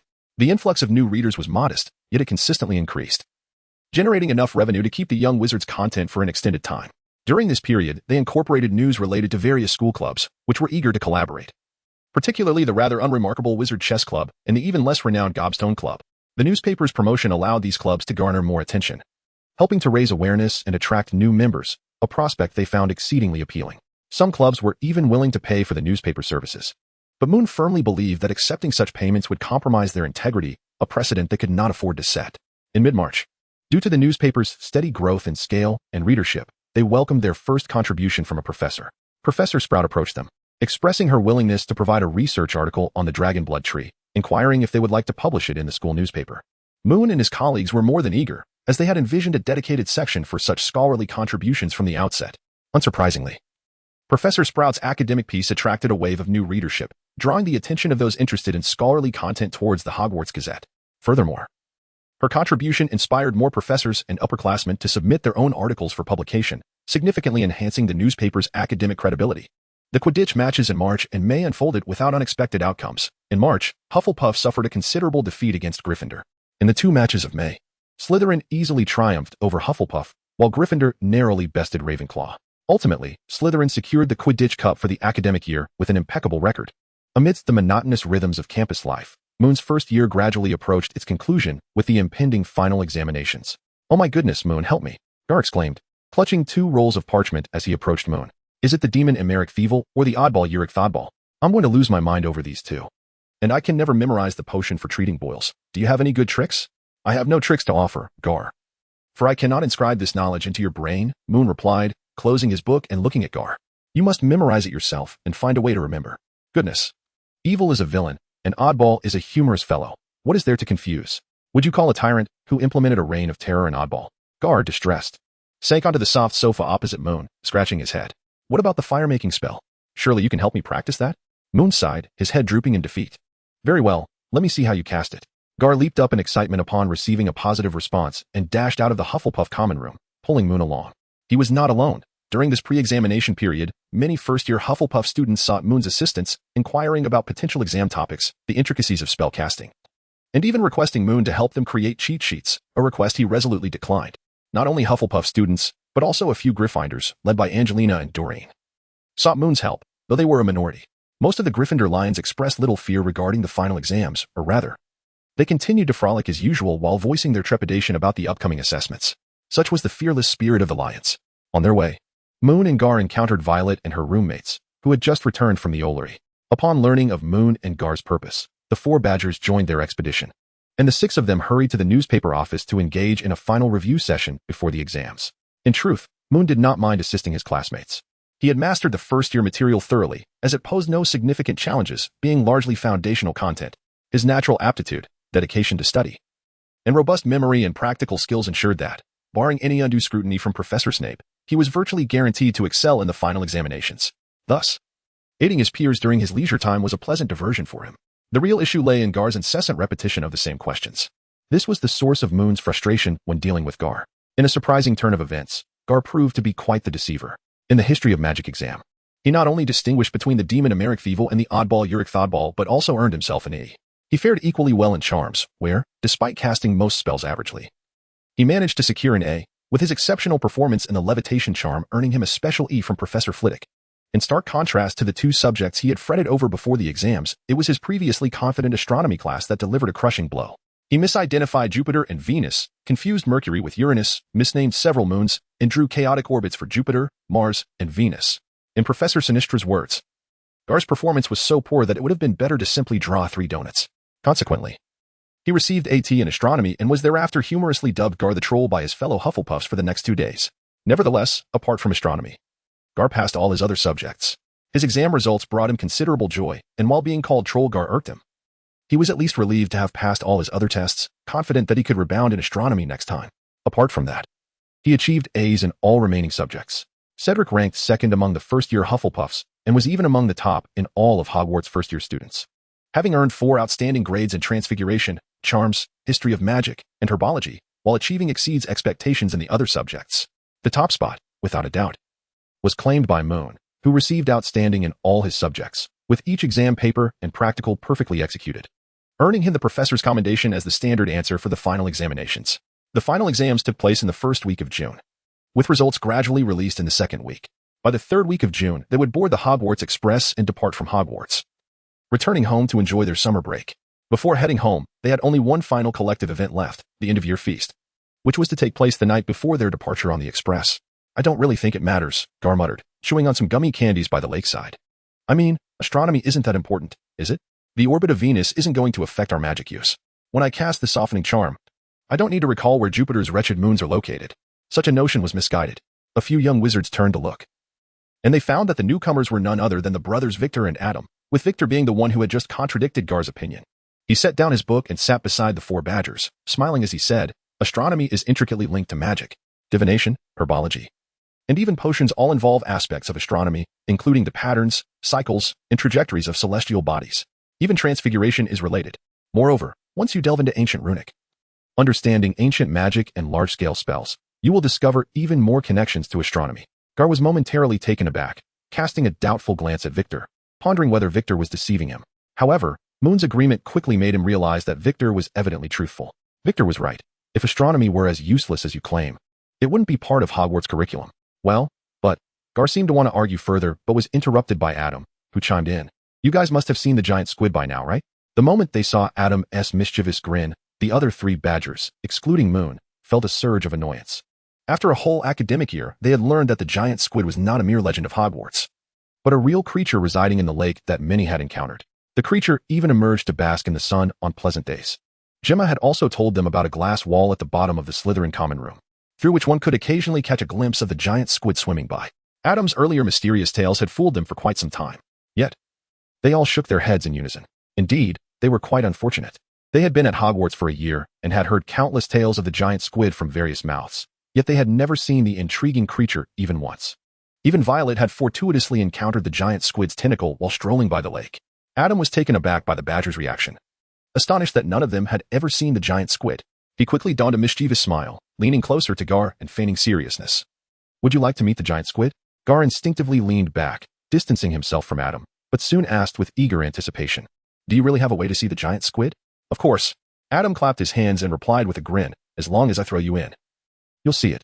The giant squid will rescue those unfortunate young wizards who fall into the water. He expected Gar to complain or grumble a bit, satisfying his curiosity. Instead, sounds great, Gar exclaimed, rising excitedly. I can't swim anyway. The giant squid will surely save me. Now it was Adam's turn to be dumbfounded. What was this?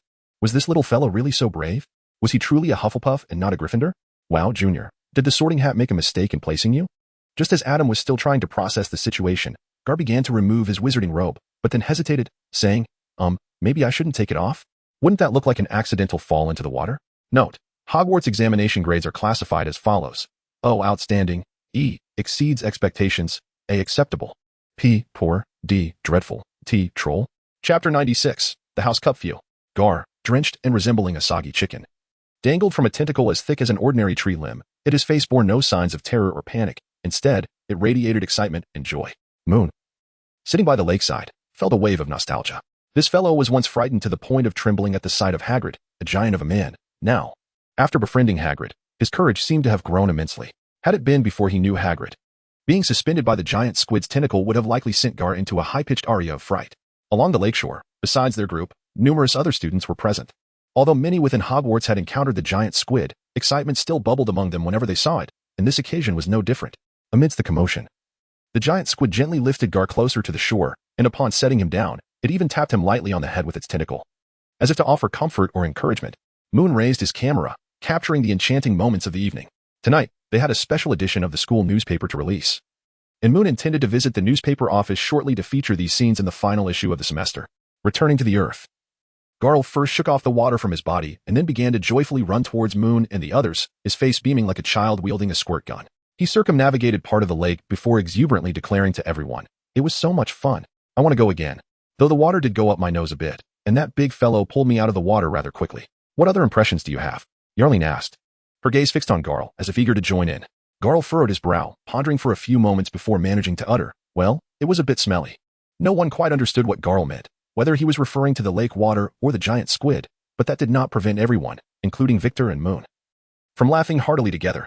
The once boisterous school hall, reminiscent of a bustling market or a promotional supermarket, gradually quieted under Professor Dumbledore's amplified voice. Perhaps it was the excitement of the impending summer vacation. During this last dinner before departure, every student animatedly conversed with their peers, enthusiastically discussing their summer plans. This necessitated Professor Dumbledore using the amplification charm to momentarily halt the chatter so that the esteemed headmaster could share a few words. First and foremost, congratulations on successfully completing another academic year. As is tradition, we will announce the recipients of the House Cup at the end of this year. With that, Dumbledore gently clapped his hands, and the decorations within the hall transformed, with silver and green banners cascading from above, a majestic serpent coiling around them, and Gothic candle decorations becoming more pronounced, with metal snakes entwining the display. Even the tableware bore Slytherin motifs. Cheers erupted from the long table of Slytherin House, while Professor Snape surprisingly displayed a hint of a smile, shaking hands with Professors McGonagall and Flitwick. Other tables, however, especially Gryffindor's, were filled with disheartened students, and faint hisses could be heard. Yet, as Tonks, seated not far from Moon, remarked, this year's situation was significantly better than in previous years. Very well, very well. Congratulations to Slytherin, Dumbledore commended, waiting patiently until the hall quieted down once more. He then gestured for silence before continuing, additionally, we have some special announcements today. I believe those who follow the school newspaper are already aware that a significant event occurred this year. A dark wizard intruded upon our school. However, there is no need for alarm, as that dark wizard achieved nothing and was apprehended on the very day of his intrusion. At this point, nearly everyone's gaze turned towards the Hufflepuff table, specifically at Moon. This caused Moon to sit up straighter and absent-mindedly dab at the already clean corners of his mouth with a napkin, which made Tonks erupt into uncontrollable laughter. Indeed, just a couple of days ago, the Ministry of Magic officially announced the sentencing of that dark wizard. Due to his grave offenses, he has been sentenced to life imprisonment.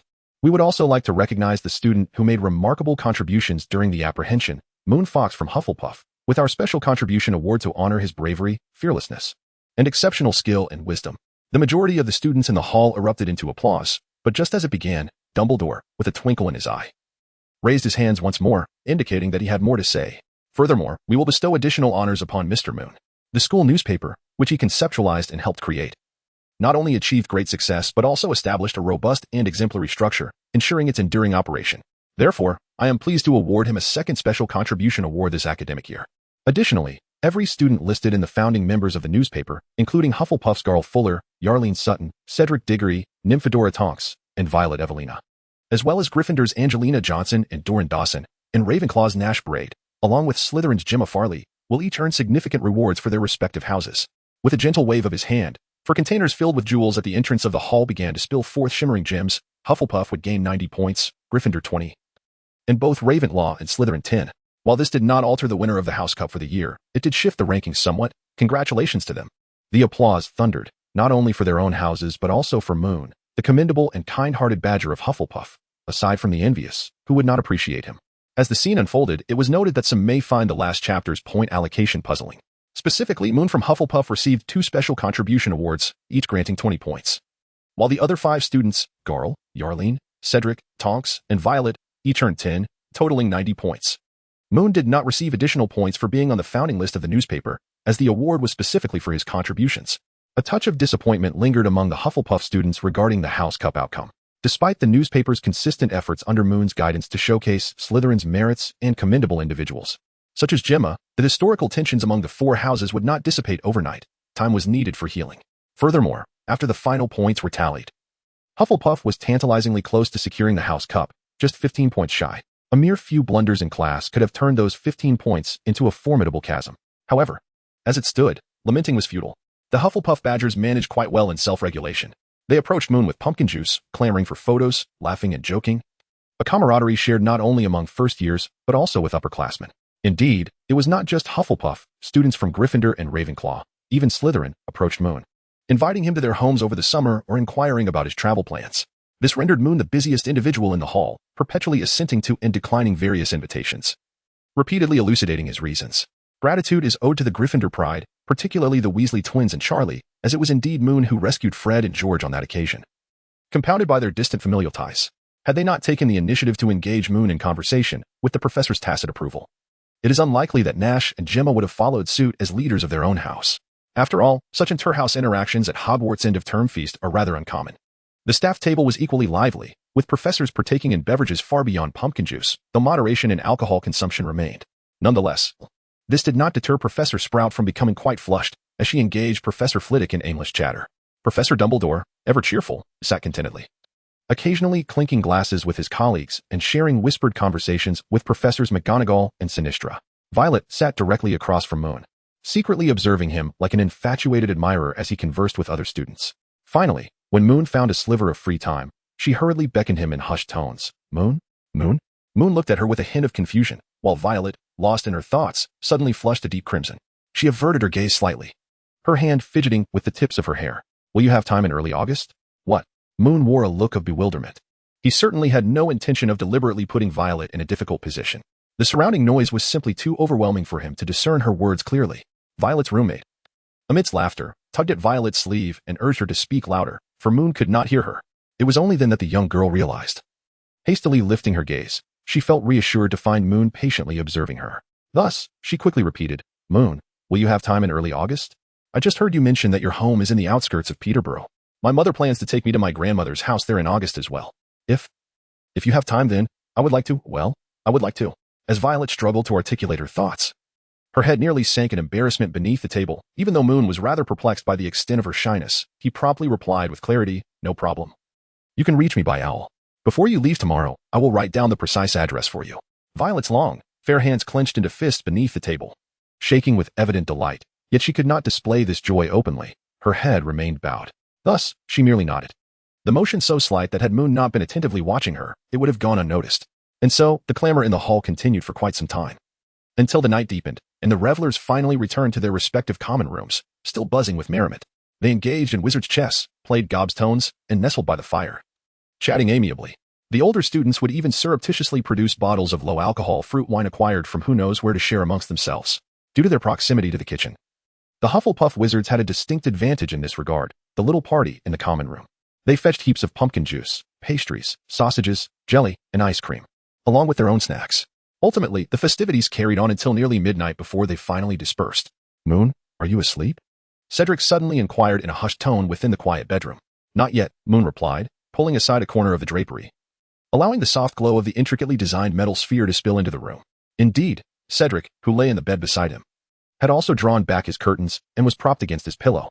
Cedric, illuminated by the light, glanced over and immediately noticed the book in Moon's hands, exclaiming in bemusement, Are you still reading? Moon chewed on a biscuit while using his wand to levitate half a bag of bone biscuits towards Cedric.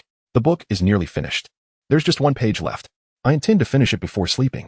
But why are you still awake? I find it hard to sleep, Cedric replied.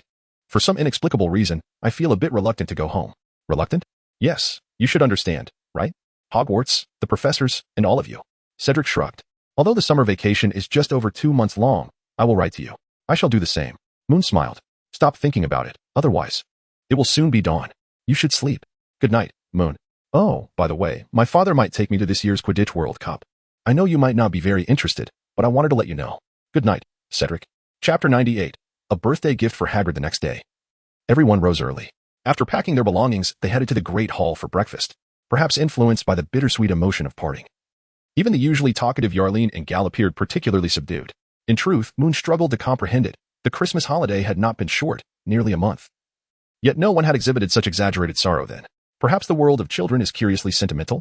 After the most peculiar breakfast since the four had met, at Cedric's suggestion, the little ones strolled to the lakeside. The train to platform 9 3/4 would not depart until 10 o'clock, granting them ample time to spare.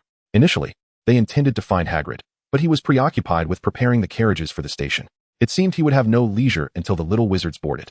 Hey, Yearning. The Quidditch World Cup is taking place during the summer holidays. Are you going to watch? After a silent walk, Cedric broke the tension. I probably won't go, Yearning replied, kicking a stone in frustration. Mom said she would take me to visit Grandma, so we will likely stay there the entire summer. Not to mention, sending you letters will be quite difficult. Upon hearing this, Moon seemed to grasp something. More precisely, he understood why the three appeared so unhappy. Gal, you're not busy this summer, are you? Moon inquired, casting a skeptical glance at Gal. Gal looked up at Moon, initially bewildered, then nodded weakly. Yes, my parents are going to France this summer and will probably stay for over a month. I'll have to live at my uncle's house, which is exceedingly remote. I doubt my silly owl will find the way to deliver letters to you. Now Moon understood their melancholy. It appeared that this summer, not only would they be unable to visit each other as planned, but even correspondence would likely pose a challenge.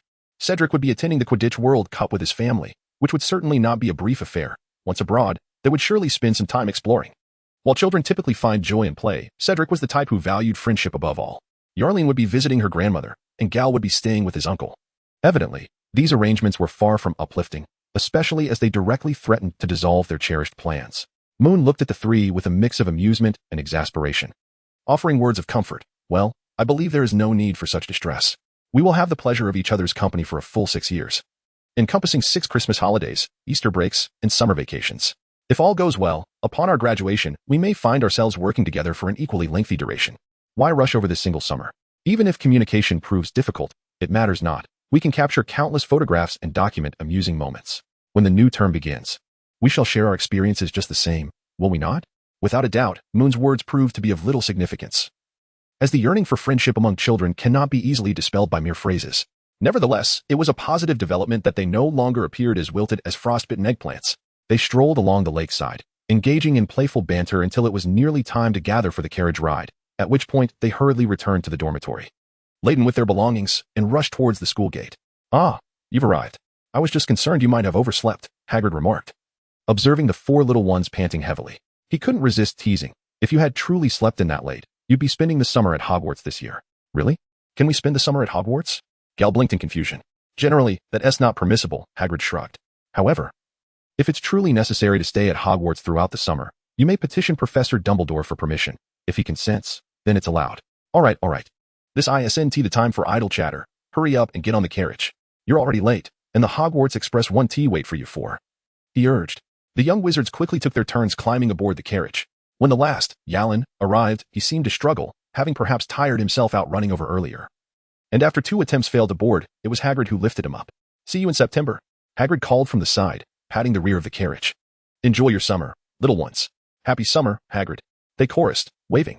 Oh, Hagrid, Moon suddenly exclaimed, slapping his forehead as he rummaged through his bag to produce a thick, hardbound notebook, which he tossed to Hagrid, casting a levitation charm just as it reached its apex. Hagrid dashed forward and managed to catch it. Upon opening it, he saw the words Happy Birthday, Hagrid, inscribed on the front page, followed by a list of names. Your friends, Moon, Gal, Cedric, Yalan, Violet, Tonks, Gemma, Angelina, Doreen, Nash.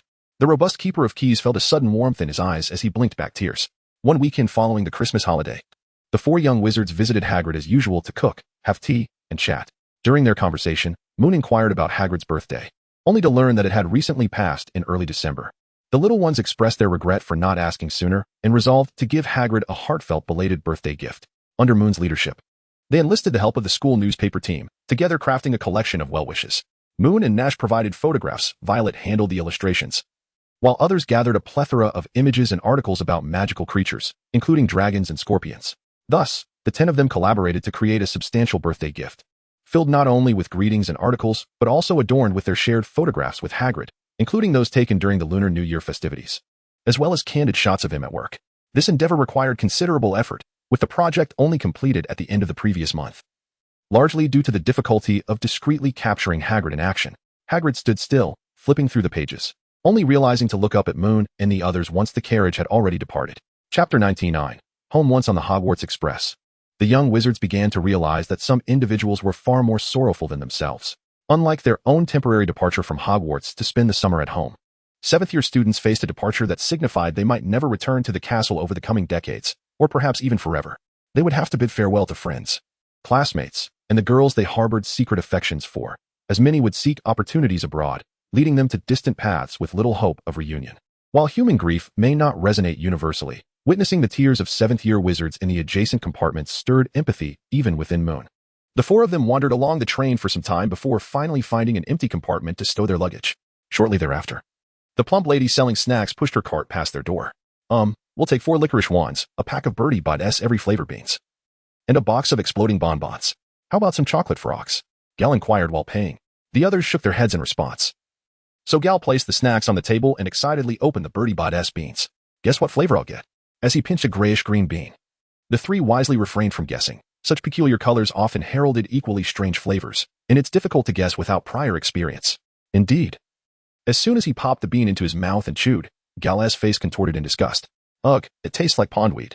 Reminds me of that giant squid in the lake. As Moon and his companions were indulging in laughter, one of them quickly retrieved a handful of jelly beans, thus commencing their unique adventure. A few minutes later, Jemima, bewildered, entered the carriage and beheld the 4 first graders, each sporting increasingly peculiar expressions, leading her to question whether she had mistakenly found herself among the wrong crowd. Ah, Jemima exclaimed, sticking out her tongue. Wait a moment. Good grief, that was incredibly sour. I just had a jelly bean that tasted like pure vinegar. Is there something you need? In truth, Moon was the luckiest among them, before Jemima's arrival. Cedric had tasted a bean with an even stranger flavor and was still retching, suspecting it might have tasted like goat droppings.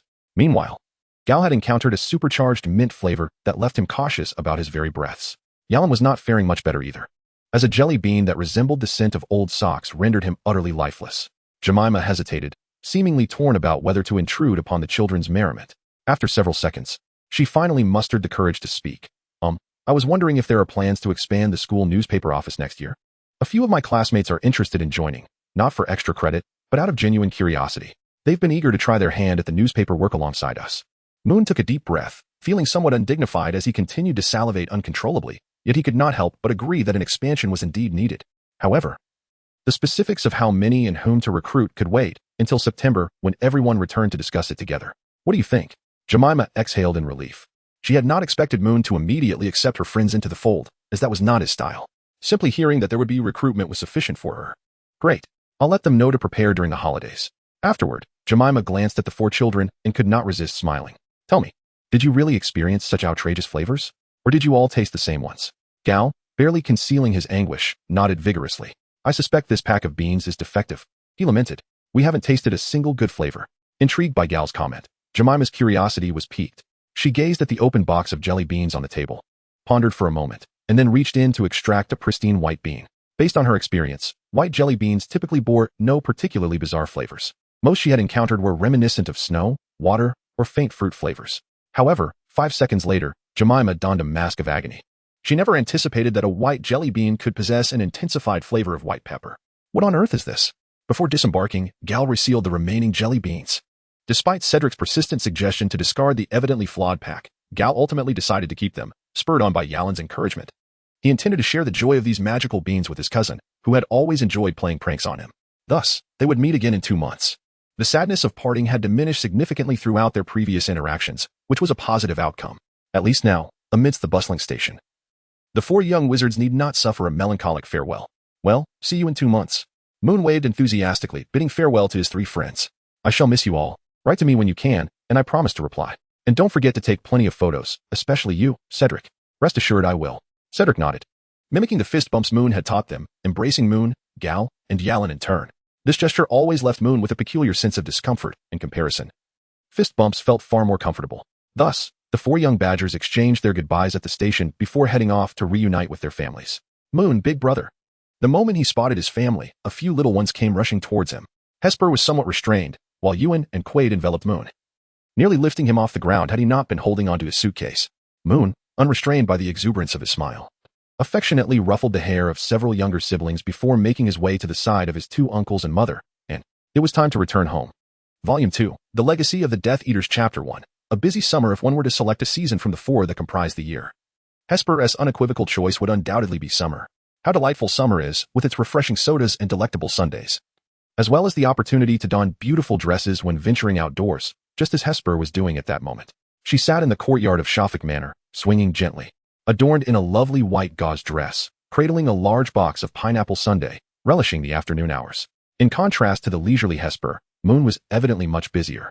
As caring for the children at home was no simple task, not only did he have to entertain a whole gaggle of toddlers who only knew how to babble, coaxing them into merriment, but he also had to keep an eye on Owen and Quaid to prevent their escapades. Aside from Hesper, none of the other children were particularly easy to manage. Uncle Golov was still toiling away in his study, while Mother and took a midday rest. And Uncle Edgar had gone on an errand. Thus, Moon found himself as the eldest and most responsible one at home. Fortunately, after years of caring for children, he could understand their unspoken desires. Aside from the busyness, he was not overwhelmed. With summer vacation nearly half over and August fast approaching, the heat grew increasingly oppressive. The sweltering gusts that swept through could render one uncomfortable for hours. Moon could not fathom why Owen and Quaid were so insistent on running outside in such weather. Surely, they would prefer to stay in the cool, comfortable rooms. It was evident that he could not comprehend the mindset of his younger brothers. Just as Owen and Quaid could not grasp the appeal of Moon's daily immersion in books, besides managing his siblings. Another source of Moon's busyness was responding to letters from classmates. Cedric had already departed with his family to a distant land to witness the Quidditch World Cup, promising to send back photographs. However, Gal and Yarlene had been silent for quite some time, to be honest, despite having an inkling of their whereabouts. Moon felt a twinge of concern for the two, as they seemed less than content with their destination. The thought of them impulsively running away from home was a troubling one. Violet occasionally sent Moon letters as well, often accompanied by her hand-drawn sketches, describing her holiday adventures. They appeared to be quite splendid, as it seemed Violet's family had taken her on various excursions into nature this summer, from mountain climbing to camping. Moreover, within her letters, Violet would carefully reiterate their agreement, subtly confirming that it was still valid, which left Moon both amused and bemused. Aside from Gemma, the other members of the school newspaper office would also send Moon letters from time to time, sharing tales of their summer experiences. For instance, Doreen sent a photograph of herself with her brother, both engaged in a spirited duel against garden gnomes. Nash, on the other hand, sent a hefty stack of photos, featuring peculiar trees, owls perched by chimneys, and dazzling fireworks. It appeared he had accompanied his parents on a stroll through a Muggle shopping street. As Moon could discern Muggle telephones, cars, and a bicycle-riding postman in the images, along with various footballs displayed in shop windows, Nash seemed utterly fascinated by it all. Notably, Hagrid also sent Moon a large parcel filled with his homemade cauldron cakes. To be frank, their flavor left much to be desired. Yet Moon lavishly praised Hagrid in his reply, for at least the cakes were not tough enough to break a tooth.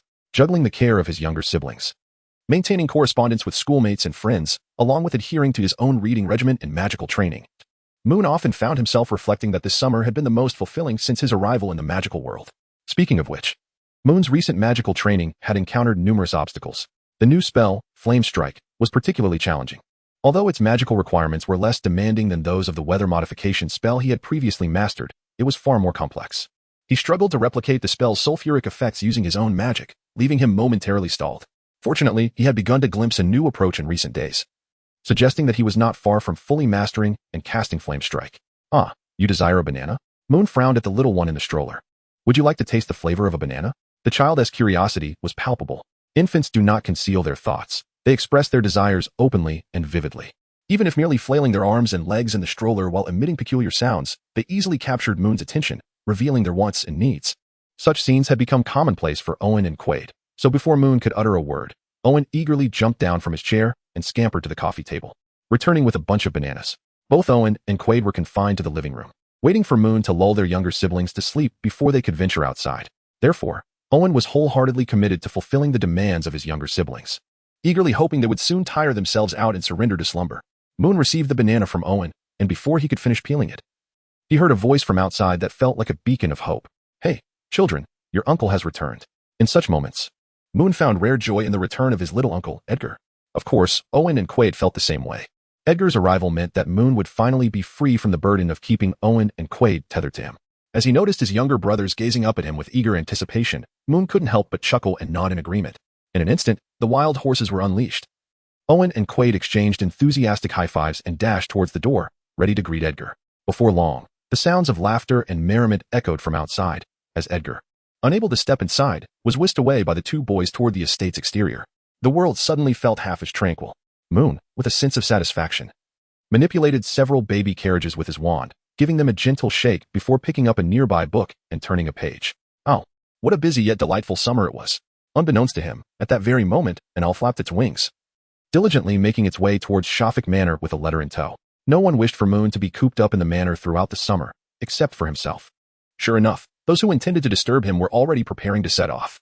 Chapter 2. A stroll. Violet, having shed her black wizarding robes, appeared far more charming than she did at Hogwarts. At least, that was Moon's impression at this moment. Clad in a sky blue dress adorned with butterflies, her long hair tied back with a delicate ribbon, she held a lovely light yellow straw hat in her hands.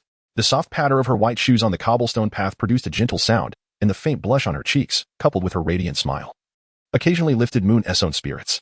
He trailed behind Violet as they wandered through the woods, speaking little, content to listen as she recounted the trivialities of her life.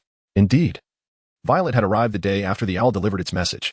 Thus, Moon had risen early, bid farewell to his family, and hastily packed his bag to meet her at her grandmother's house. As Violet had eagerly anticipated, her grandmother's home was not far from Shafik Manor, approximately a 20-minute walk. However, due to their previous lack of interaction, both families were merely aware of each other's existence. Moon was entirely unaware that the solitary old woman dwelling in the countryside was Violet's grandmother. Upon Moon's arrival, Violet's grandmother graciously invited him in for a drink and readily assented to their request for a stroll, reassured by her many years of living in the area, knowing it to be safe. Moreover, upon learning that Moon was indeed the child of the Shafik family, any remaining doubts she had were swiftly dispelled. In this region, it was unlikely anyone would dare offend a member of the Shafik family unless, of course, Voldemort were to emerge from some dark corner with his Death Eaters. Violet was unusually talkative today. Initially shy, she became more animated after Moon posed a couple of light questions, eagerly recounting her summer experiences over the past month. Like Doran and Greg, Violet hailed from a mixed heritage. Her father was a Muggle, while her mother was a witch, having spent her life in the Muggle world. Her outings often involved mundane activities. Violet believed that Moon, coming from a prominent wizarding family, would find her stories intriguing, which encouraged her to speak with enthusiasm. Little did she know that Moon was already well-versed in everything she spoke of, perhaps even more so than she herself. He had no intention of revealing this, and besides, he quite enjoyed listening to her tales. This stirred an unexpected sense of guilt within him, as he found himself developing a peculiar fondness for this young woman. How strange. Moon rubbed his nose, observing as Violet bent down to pick up a leaf that had fallen mysteriously. She handed it to him, saying, "Look, Moon, doesn't the hole in this leaf resemble my straw hat?" He accepted the leaf, holding it up to his eyes, gazing through the hole at the straw hat in Violet's hands. Before he could nod in agreement, Violet leaned closer, their eyes meeting across the slight distance. As she too peered through the leaf, in an instant, Moon's face flushed crimson, as if scorched by an unrelenting fire. Yet, in this secluded forest path, how could there possibly be a fire? Violet seemed to sense something amiss. Her heart raced like a startled deer, pounding so fiercely that it felt as though it might overwhelm her. Quickly, she straightened up and turned her gaze to the deep brown trees beside her. Moon finally exhaled, mechanically moving forward, nearly tripping over the raised edge of a stone slab. The blazing sunlight, filtered through the layers of leaves, softened considerably, casting patches of light upon the young couple, subtly painting a breathtaking scene. "Hey, Violet, have you been painting lately?" After a few moments, Moon broke the silence, casually inquiring about her artistic endeavors while internally berating himself for asking such a mundane question at such a pivotal moment, entirely devoid of his usual wit. Violet, however, seemed oblivious to his inner thoughts and found his question anything but dull. With enthusiasm, she replied, "Yes. Besides the ones I sent you, I've created many more, but they're all at home. I didn't bring them with me. If you'd like to see them, I can mail you some once I return home, as long as you don't think they're ugly." The girl smiled shyly, prompting an eager response from Moon. "Of course not. Your work is already fantastic. The paintings you sent with the owl are proudly displayed in my bedroom." Oh no, Violet felt as if that little deer in her chest was about to leap out. She quickly shifted the topic, something she had been wanting to do for a while. Moon always mentioned very little about himself in his replies. Thus Violet had been curious about his summer experiences for quite some time. "By the way, Moon, did you enjoy your summer vacation?" It was all right," Moon pondered, realizing he needed to embellish his response. After all, he couldn't admit that for an entire month, his days were consumed with babysitting, reading, and studying new magic. That would certainly make him the conversation killer. "I have a lot of siblings, so it was quite lively. I had to take care of several who haven't even outgrown their cribs, and 3 older ones followed me around, calling me Moon Brother all day. It was amusing, though it left me little time to read." "You should read less," Violet laughed again. "Spending time with your younger siblings is good, otherwise being cooped up indoors all summer isn't healthy." Indeed, Moon suddenly had a thought worth sharing. "I believe Owen thinks so too. He's my cousin, always trying to drag me outside. One day, early in the summer, I was reading inside when he rushed over, knocking on the door, saying my other brother had taken a nasty fall. I hurried after him, only to get splashed with water by my uncle right outside. I chased him for a good 10 minutes, Though it was hardly a hilarious tale, Violet found herself laughing uncontrollably. Moon, initially bewildered, soon caught her infectious laughter. Joining in their shared amusement, the birds in the forest were startled, taking flight, perhaps chastising these two carefree children for their unrestrained laughter. Yet, that was of no concern to Moon and Violet, was it? Chapter 3, The False Curse. At first, Moon contemplated inviting Violet over for dinner. However, he quickly realized that such an invitation was inappropriate, as it was Violet's first day at her grandmother's house, and she should spend quality time with her. Thus, after wandering along the forest path for a while, they found a spot to sit and chat. Violet had an endless stream of conversation, and Moon could always find some amusing anecdotes to share, ensuring their ordinary chat remained engaging. They continued their delightful exchange until dusk approached, nearing dinner time. They took a couple of pictures together, agreed to meet the next day, and then headed home. Upon entering his home, his Uncle Edgar approached him with a mischievous grin, extending his arms to pull Moon closer. "I heard someone went out on a date with a female classmate today?" As Moon silently lamented the informant, he shook his head in resignation. "I just went for a walk with a classmate. It wasn't a date." Edgar entirely disregarded Moon's correction, laughing heartily as he slapped his thigh, exclaiming, "Reliable. Just like my nephew. Under my influence, you found a girlfriend after just a year in school." Moon raised his hand to cover his face, filled with speechlessness. "What on earth is this? What does it have to do with you?" Edgar, perhaps unaware of Moon's exasperation, or perhaps aware but indifferent, pulled Moon down onto the sofa, winking and asking, "Come now, tell me what you all did today. How's your little girlfriend?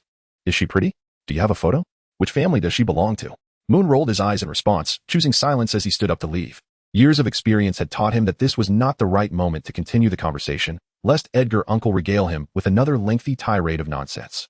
"Hey, don't go. Let us chat a bit more." "Moon, you're being ungrateful. You're burning the bridge after crossing it." Moon once again vowed to master the art of tuning out distractions, hastening his pace as he ascended the stairs and retreated into his room, intending not to emerge again. In the following days, Moon found himself compelled to navigate around Edgar, for any encounter between them would prompt Edgar to bombard him with incessant inquiries, none of which were serious in nature. Fortunately, after a few days, Edgar's uncle received a notification from the department requiring him to embark on a journey to resolve a few disturbances caused by werewolves, which meant he would be absent for approximately 10 days, much to Moon's relief. Violet did not remain in Peterborough until the summer break as initially stated. Instead, she departed from her grandmother's home after a fortnight, returning to her parents'. On the eve of her departure, Violet felt a tinge of reluctance, though this sentiment dissipated quickly, particularly under Moon's playful antics. They both anticipated their reunion at school in just over a week, and during this period, their relationship had progressed considerably.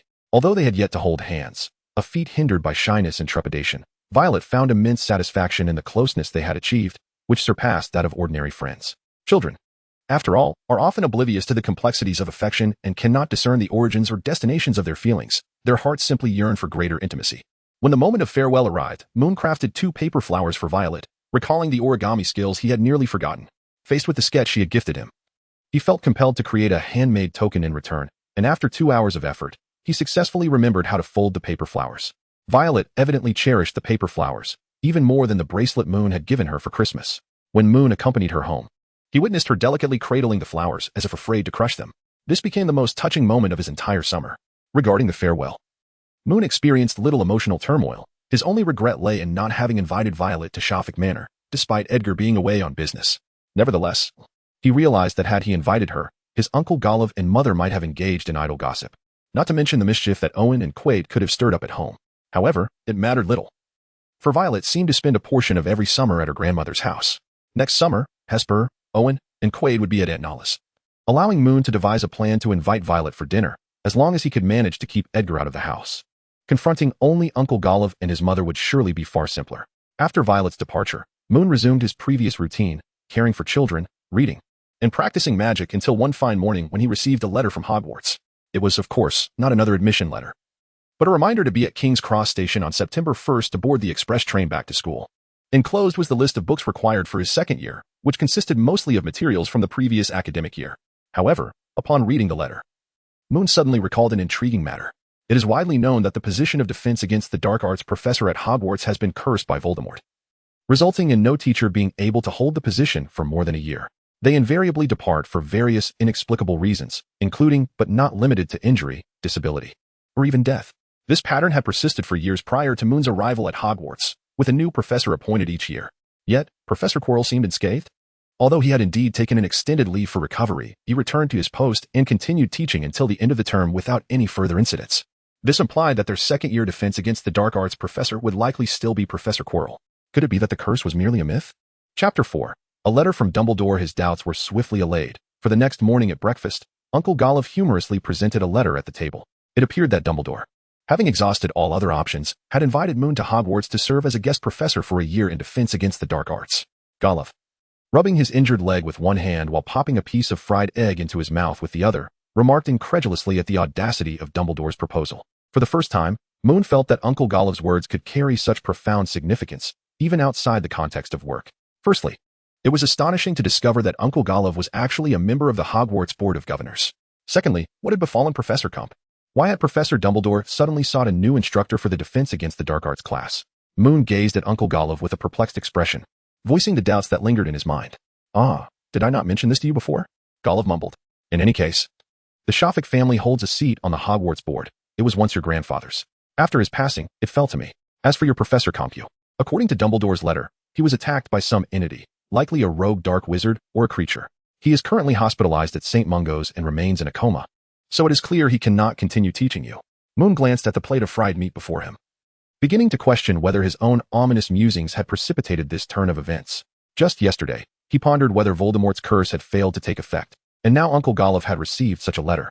It was difficult not to draw a connection. Indeed. Will you be going then? Moon asked, pursing his lips as he regarded Uncle Golliv, his emotions in turmoil. From a personal standpoint, Golliv would undoubtedly make an exceptionally capable defense against the dark arts professor. And with their familial bond, he seemed the ideal candidate for the role. However, the potency of Voldemort's curse was evidently formidable, and if Uncle Golliv were to accept the position, it would spell disaster. Fortunately, Golliv shrugged and gestured with his hands in a manner that conveyed his inability to comply. Clearly, that would not be appropriate. I am a board member, and it would be rather incongruous for me to take on the role of a professor. Moreover, I lack the time to assume such a position, as I have a multitude of matters at home that require my attention. Moon exhaled in relief. Perhaps it was for the best that he did not go, as it would have left him in a state of perpetual anxiety throughout the previous semester, fearing that his uncle might suffer from an ill-fated curse. However, if Moon truly wished for him to attend, it would not be entirely out of the question. Golliv chuckled, remarking that time could always be made if one were to squeeze it in. Yet, Moon hastily waved his hands, expressing his desire not to overtax his uncle. After finishing his meal, he declared, I am done eating. Shall I return to change my clothes while I await your arrival? His mother, unable to withstand the persistent pleas of the three little ones, had taken Hesper and Ewan camping by the lake the previous day. Little Uncle Edgar had not returned all night, likely indulging in drink somewhere. At this moment, only Moon and Golliv remained at the Shafik Manor. But they would soon depart to Diagon Alley to procure second-year textbooks and supplies. Very well, you may return to change. I shall call for you shortly, Golliv nodded, resuming his breakfast. Upon revisiting Diagon Alley, Moon's experience was markedly different from the previous year. This distinction was primarily due to the fact that last time, it was Golliv and his various acquaintances, former subordinates, friends, and others who were responsible for socializing.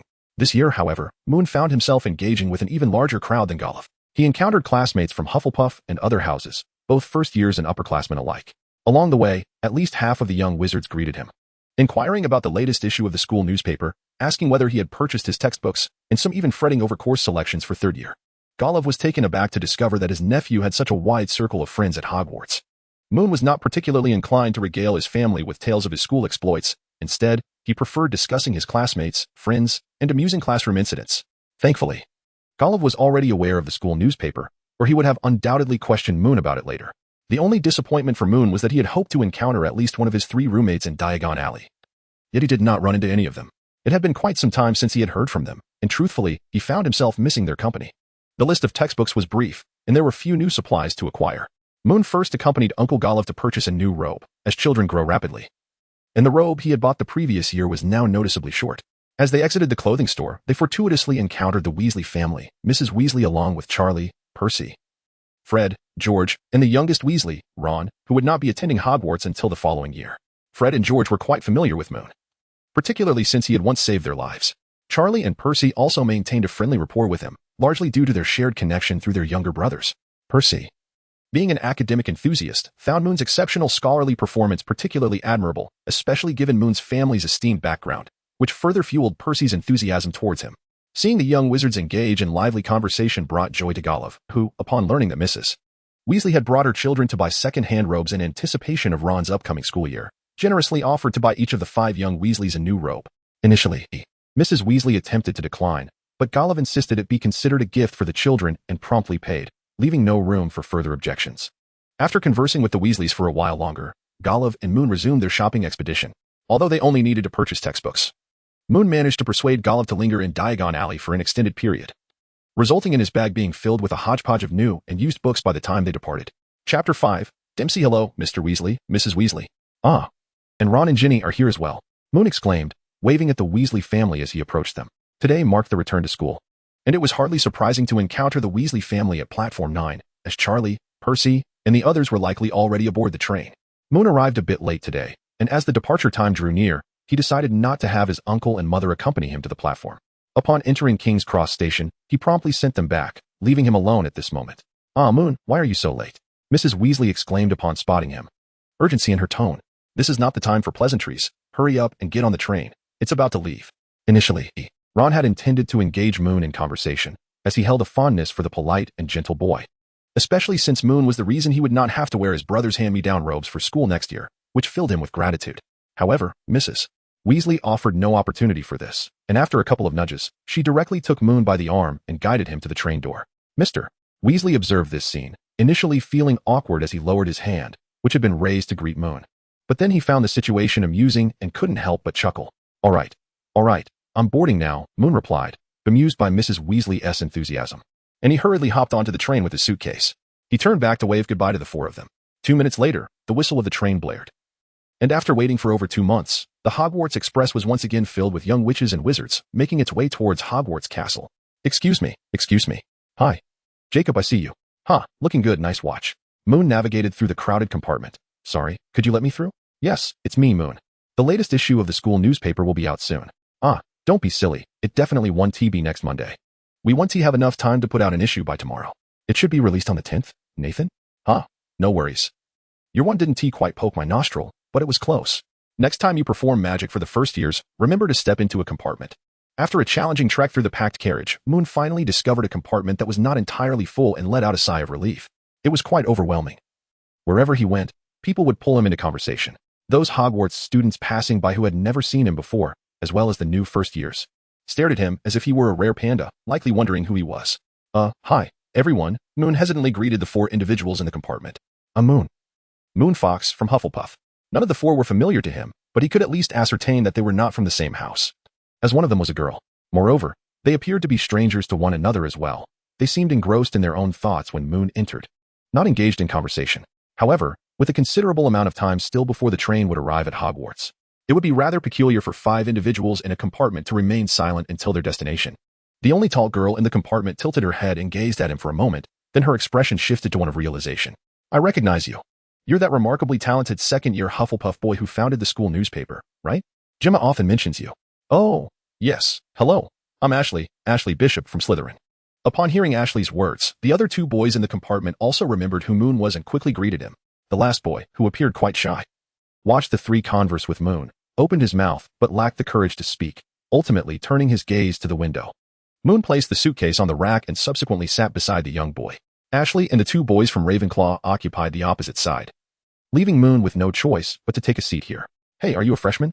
After settling down, Moon turned to the boy beside him with a smile and inquired, You appear to be a bit younger than I am. Moon's abrupt words momentarily stunned the young boy, but he quickly realized that Moon was evidently addressing him, as the other 3 individuals in the compartment had already introduced themselves, and none appeared younger than Moon. He hastily nodded, but then felt that facing away from Moon rendered his gesture unresponsive and somewhat impolite. Thus, he turned his head back, his face flushed with shyness, and nodded again. The others in the compartment were amused by the boy's antics. Even Moon struggled to maintain a straight face, realizing his actions were somewhat comical. The boy lowered his head and chuckled softly. By the way, shouldn't newcomers be seated in the front carriages? I recall there are designated compartments for first years, he mused. After sharing a couple of laughs, Ashley inquired, Why did you venture so far? The boy scratched his head and replied quietly, I arrived a bit late and couldn't find an available compartment over there. I walked all the way here before spotting an empty seat and settled down. Afterward, he awkwardly added, Is this section reserved for upperclassmen? Should I not be sitting here? Not quite so dramatic, explained a slightly plump Ravenclaw named Dennis. The train indeed has less obvious divisions. The compartments for first years and each house are designated, but the others are meant for mingling. Much like the one we're in now. The boy sighed with relief, then recalled that he had yet to introduce himself. Hello, I'm Randall Dempsey. Dempsey, wait. Could it be that Dempsey? Upon hearing the boy's name, Dennis froze in astonishment. In fact, it wasn't just Dennis. Everyone, including Moon, was taken aback by the name. As if anticipating their reaction, Randall Dempsey turned his gaze to the window, a hint of melancholy in his demeanor. It was inevitable, for he indeed belonged to the Dempsey family. Chapter 6. The surname Dempsey is an ordinary one, common among many in England, devoid of any unique significance. However, one individual has imbued it with a darker connotation. Forrest Dempsey, a renowned astronomer and ancient magical scholar, was also a notorious dark wizard. He founded the secret society of dark wizards known as the Decayed Moth and was apprehended during a large-scale massacre 3 years ago. Subsequently sentenced to eternal confinement in Azkaban by the Ministry of Magic until his demise. It is because of him that the surname Dempsey instills fear in everyone within the compartment. To be candid, Randall had foreseen such a scenario long before he received his letter from Hogwarts. The moment he met Professor Dumbledore, he anticipated this day would come. He had declined the professor's suggestion to conceal his surname while attending school. Having chosen to embrace the name Dempsey, he knew he would eventually attract suspicion, distance, indifference, and even disdain. He had committed no wrong. Why should he change his name and live under a false identity because of his father's actions? With this thought, Randall turned back, summoning his courage to nod. He had prepared himself for the cold stares. For every choice comes with its price. He had chosen his name. And this was the cost. Indeed, it was. Moon patted his cloak, his emotions a tangled web. He felt compelled to say something, yet needed a moment to compose himself. Forrest Dempsey had secretly caused the deaths of many, both wizards and muggles alike. Among the long list of victims was a woman named Aura Geller. Geller was her husband's surname, but she was originally Aura Shafik, Moon's aunt. As a child, Aura visited Moon frequently, often bringing him childish candies and toys. She, like Edgar, was an Auror at the Ministry of Magic and had 2 adorable children, Orlando and Dana. Tragically, shortly after the birth of her children, Aura received the task of apprehending Forrest, and she perished alongside her husband at his hands. Forrest's crimes were certainly not Randall's fault, and he should not be judged for his father's misdeeds. Yet, when the name Forrest Dempsey arose, Moon could not help but feel a fleeting sense of disarray. However, not everyone shared this sentiment. Dennis and another Ravenclaw boy evidently struggled to accept Randall's identity. After Randall nodded, they fell silent, turning their attention to their own affairs. Moments later, Dennis seized an excuse to grab his belongings and exited the compartment. With Dennis gone, the remaining Ravenclaw boy grew increasingly uneasy, casting furtive glances at the others. Moon was still lost in thought. Ashley was perusing a magazine, and Randall continued to gaze silently out the window, leaving him unacknowledged. "Oh." I suddenly recalled an appointment with a few classmates, the Ravenclaw boy murmured, standing up and hastily gathering his things before leaving. Such a Ravenclaw. Ashley scoffed at the behavior of the two. Before the second boy could even turn to close the door, she bluntly mocked. "Why not just say you want to leave? Why concoct such a clumsy excuse?" With a loud thud, the compartment door finally closed. Ashley scoffed again, her disdain palpable. She had expected the boy to lack the courage to retort. Moon tilted his head to glance at the door, gently shaking it as if to convey that such remarks were unnecessary. Their actions could not possibly represent the entirety of Ravenclaw House. Moreover, it was entirely natural for them to wish to depart, given that Randall's background was somewhat peculiar. What makes it so special? Ashley shot a glance at Moon, seemingly harboring disdain for him as well. "My family has also been tainted by dark wizards. You yourself claim that those 2 individuals do not represent Ravenclaw. Does having a criminal in the family imply that the entire family is composed of criminals?" "Certainly not," Moon shrugged. "People have a penchant for labeling one another. The son of a hero, regardless of his own merits, is often viewed with greater esteem. Conversely, the son of a criminal, regardless of his own actions, is inevitably subjected to scorn. This is an immutable truth that applies to all, even to you and me. Just as you recently uttered a dismissive of Ravenclaw, your choice to remain here stems from your indifference to the label of son of a dark wizard. Randall's identity is indeed unique. His father is an undeniable dark wizard, a fact that some will inevitably find intolerable." Ashley furrowed her brow, wishing to counter with something, yet after much contemplation, she found no valid point to refute and could only express her discontent. "So we are to simply endure all of this?" Moon glanced at Randall, who was seemingly attentive to their conversation, yet pretended to be entirely absorbed in the view outside. He spoke. "Indeed, one can only endure. For some, a label is merely a label, not a complete representation of an individual. They too may affix labels upon others, but remain largely indifferent to those tags. In their eyes, what truly defines a person's character is their actions. If you are burdened with an unappealing label from birth, your only recourse is to be your authentic self. As long as you can demonstrate that the label does not reflect your reality, others will eventually come to recognize this. However, if you wish for everyone to acknowledge this truth, it becomes an arduous endeavor, requiring patience." Ashley regarded Moon and, after a prolonged moment, finally broke into a smile, expressing her genuine interest. "I now understand why Gemma holds you in such high esteem and is even willing to join your school newspaper team. Initially, when she claimed that the unbiased articles in the publication were all you're doing, I was somewhat skeptical. But now, I find myself convinced. Moon chuckled as well, eager to say something more, but suddenly the sound of the food cart echoed from outside the compartment, followed swiftly by the familiar knock at the door. Dear little wizards, would you care for a snack? We have some newly released candies. A plump woman from the cart waved a bag of green candies enticingly, attempting to tantalize Moon's taste buds. Chapter 7. Return to Hogwarts Castle. What is inside? Chocolate or frogs? Upon hearing Moon's words, Randall seemed to grasp certain matters, perhaps realizing that the two remaining individuals in the compartment bore him no ill will. Thus, he began to engage with Moon and Ashley in a more relaxed manner. Furthermore, he even held the chocolate frog that Moon had handed him, curiously posing a question to the duo. It is chocolate-shaped like a frog, enchanted to leap.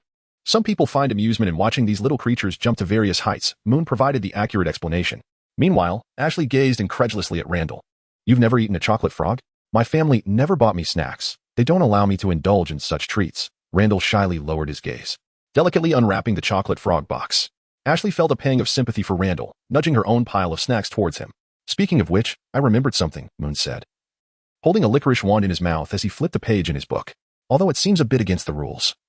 As if everyone had agreed not to disclose the specifics of the sorting ceremony to the first years, I intend to share it with you now, Randall. Just as Moon began to speak, Randall managed to open the chocolate frog box. Upon hearing Moon's words, he quickly turned his head, only for the small, dark brown frog to leap from the box, landing squarely on his face before diving into the pile of snacks. Flustered, he wiped his face and promptly subdued the chocolate frog, shoving the squirming little creature into his mouth. Moon chuckled softly before continuing. The sorting ceremony is conducted by an ancient hat imbued with magical powers. This hat possesses the ability to discern your thoughts and determine the house to which you belong. However, you are not entirely devoid of choice. Should you have any preferences, you may express them to the hat. I recall that if you truly wish to avoid the implications of your label early on, among the 4 houses, it would be wise to forego Slytherin and opt for Hufflepuff instead. Hearing Moon's words, Ashley bristled, sitting up indignantly. What is wrong with Slytherin? She retorted. She was the type whose tongue often raced ahead of her thoughts. And it was precisely for this reason that she grasped Moon's intent halfway through her sentence and ceased her rebuttal, nodding resignedly as she turned to Randall. Moon is correct. Yet I remain quite displeased. Randall offered a somewhat awkward smile, his expression tinged with confusion. Ashley sighed and elucidated. You see, if you were to join Slytherin, most would inevitably conclude, Randall is indeed a thorough Dempsey, hailing from a family of dark wizards, destined for a path of darkness. In contrast, Hufflepuff presents a commendable alternative, as it boasts the fewest dark wizards among the 4 houses at Hogwarts. Should you choose Hufflepuff, such assumptions would diminish significantly. Randall nodded, seemingly caught in contemplation and inner conflict. At that moment, Moon placed an unopened licorice wand in his hand. Do not overthink. It is all about your choices. If you possess enough courage and resolve, and if your heart is strong, then everything else is merely trivial. There is no need for turmoil, just reflect wisely. Gratefully, Randall accepted the licorice wand, casting a thankful glance at Moon. Noticing his gaze, Moon turned back with a smile before returning to his book. The train traversed the countryside, gradually transitioning from a sunlit afternoon into the embrace of twilight. At Ashley's prompting, the trio had already donned their robes, and the spaciousness of their compartment was now evident, allowing them to stow their luggage without feeling constrained. By the way, Randall, once we disembark, we shall have to part ways. First-year students must take a boat to the castle and will not walk with us. As the train approached its stop, Moon voiced his concern, fearing that Randall might foolishly trail behind him and Ashley, missing the boat to the castle. Randall nodded, clearly a mix of nervousness and excitement, much like every other young wizard about to embark on their journey to Hogwarts. As the whistle blared repeatedly, the train jolted suddenly before coming to a complete halt. Moon, Ashley, and Randall gathered their belongings and joined the throng disembarking. The familiar figure of the giant stood not far off, his lantern held high as he bellowed, "First-year students, over here. No pushing. Walk slowly. All first years, come this way." Moon and Ashley watched as Randall slowly made his way toward the crowd, until his figure vanished amidst the throng. Only then did they proceed toward the carriage procession returning to the castle. By the way, Moon, I recall Gemma mentioning that you have a splendid relationship with your roommates. Why was it that you alone ventured over here on the carriage?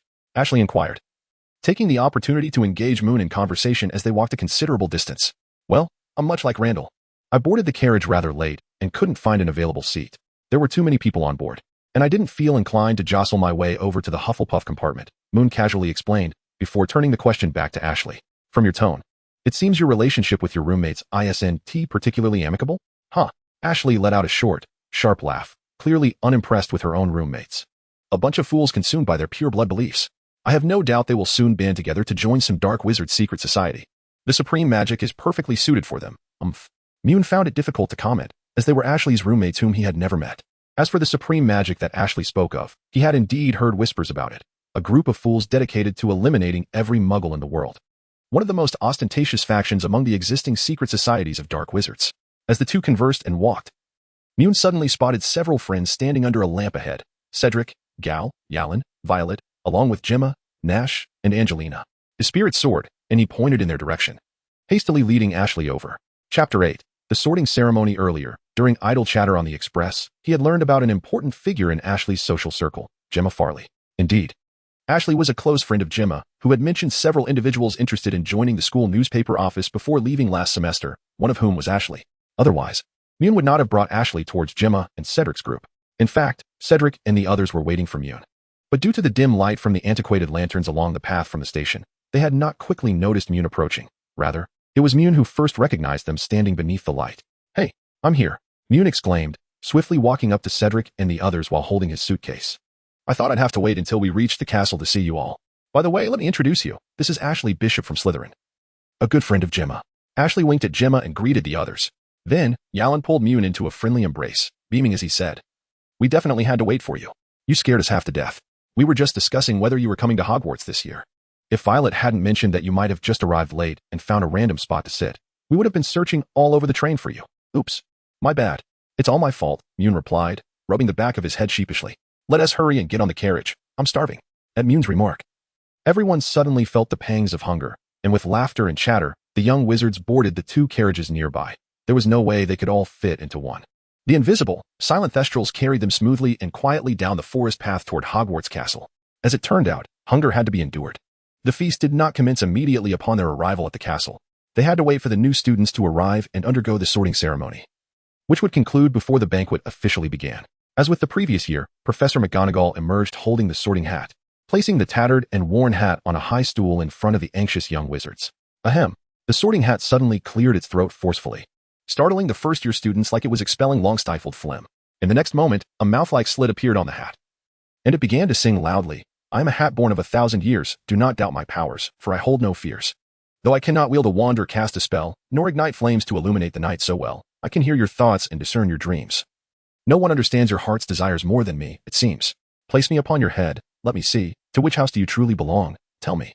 If you are proud and brave, with courage unconfined, then you shall be a Gryffindor, bold and kind. Should you pursue your goals with cunning and guile, you will be a Slytherin, with a serpent smile. Perhaps your mind and wisdom are your greatest might. Then Ravenclaw's eagle shall guide you to the light. Or if loyalty and kindness are what you hold dear, I will place you with Hufflepuff, where hard work is clear. Come now, place me on your head. Let me perceive your desires, and guide you ahead." In the audience, the older students erupted into applause. Gal nudged Mune playfully and whispered, "Why do the lyrics of that hat sound different from last year?" Mune was unexpectedly amused by Gal's sudden silliness and whispered in response, "It's the same every year. The sorting hat sings a different song each time. He certainly has a knack for improvisation."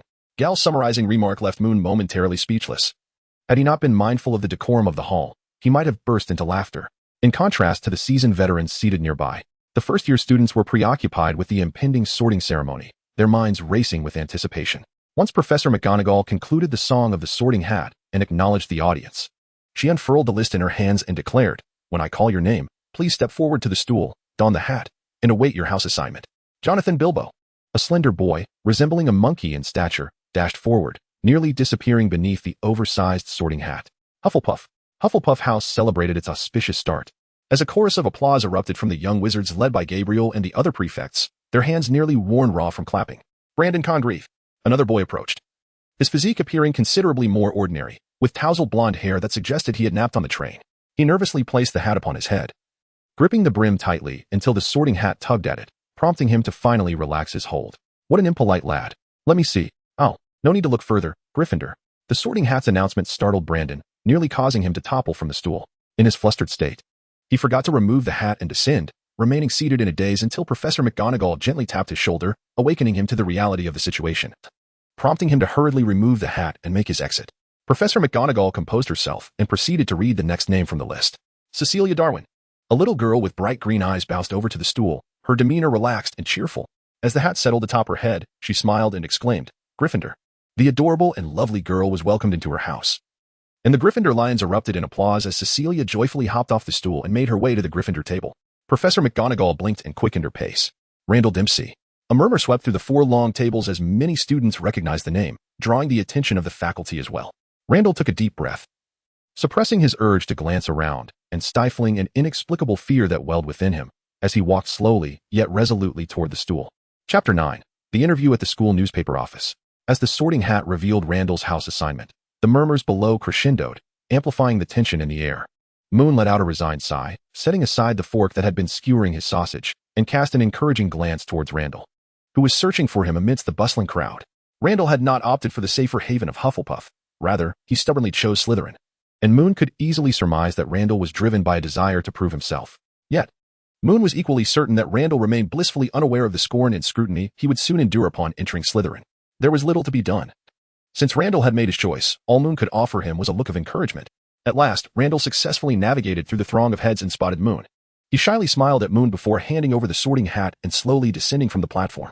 If his complexion had not been so pallid, Moon might have believed that his smile was genuine. The feast concluded, as always, amidst the resounding school anthem. Moon had little interest in the chatter surrounding Randall, nor did he wish to voice any opinions, for he had none to share. To him, Randall was merely a bashful, timid, obstinate, somewhat hot-blooded fool of a youth, nothing more. Had Randall's unfortunate father, Forrest Dempsey, appeared before Moon, he might have sought a more direct confrontation, resorting to cunning tactics and perhaps summoning reinforcements if need be. However, none of this concerned Randall.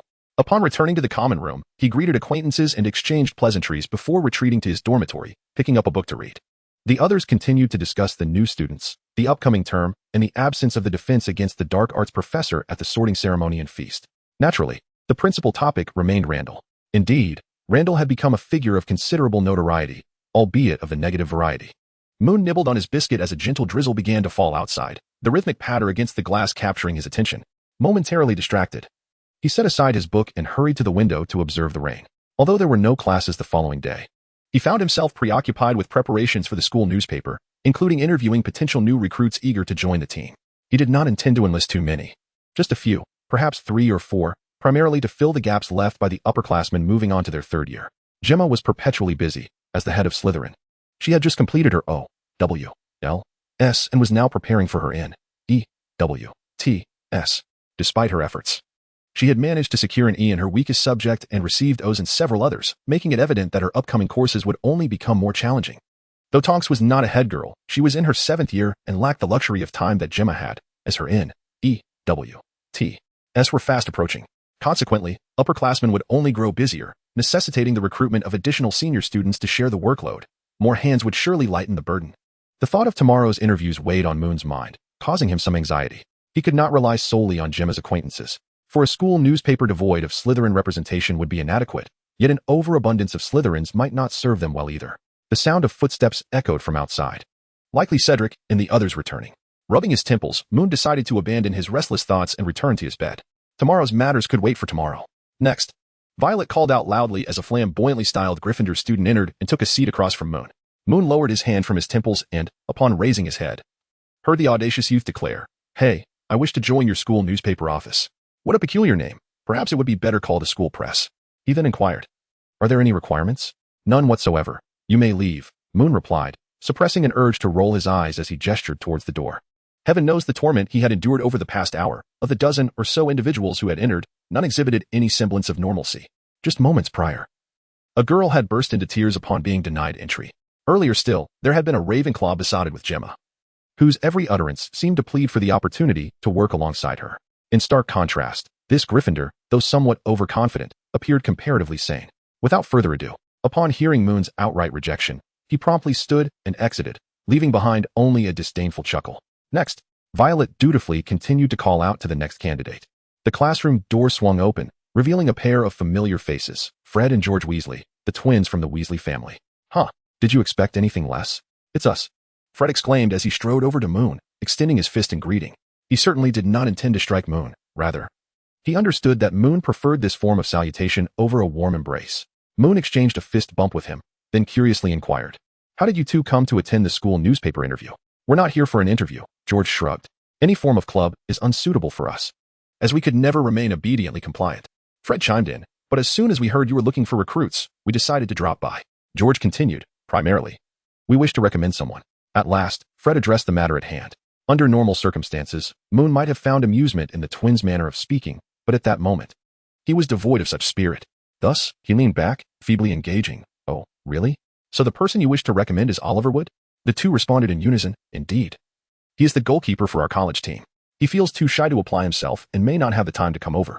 However, he expressed a genuine interest in joining the school newspaper just yesterday. No, wait, I recall it was the day before yesterday. Yesterday, you dolt. We hadn't even arrived the day before. Note, OWL refers to the ordinary wizarding level examination that fifth-year students at Hogwarts must undertake. NEWT stands for the nastily exhausting wizarding test, a specialized examination for seventh-year students at Hogwarts, serving as a qualification for job applications post-graduation. To participate in NEWT, students must achieve a certain score in their OWL exams before they can enroll in NEWT level courses and take the corresponding examinations. Chapter 10. A change of heart. After politely requesting them to fetch Oliver Wood for his interview, Moon unceremoniously ushered the twins out. If he allowed them to linger, their banter might very well overwhelm his sanity.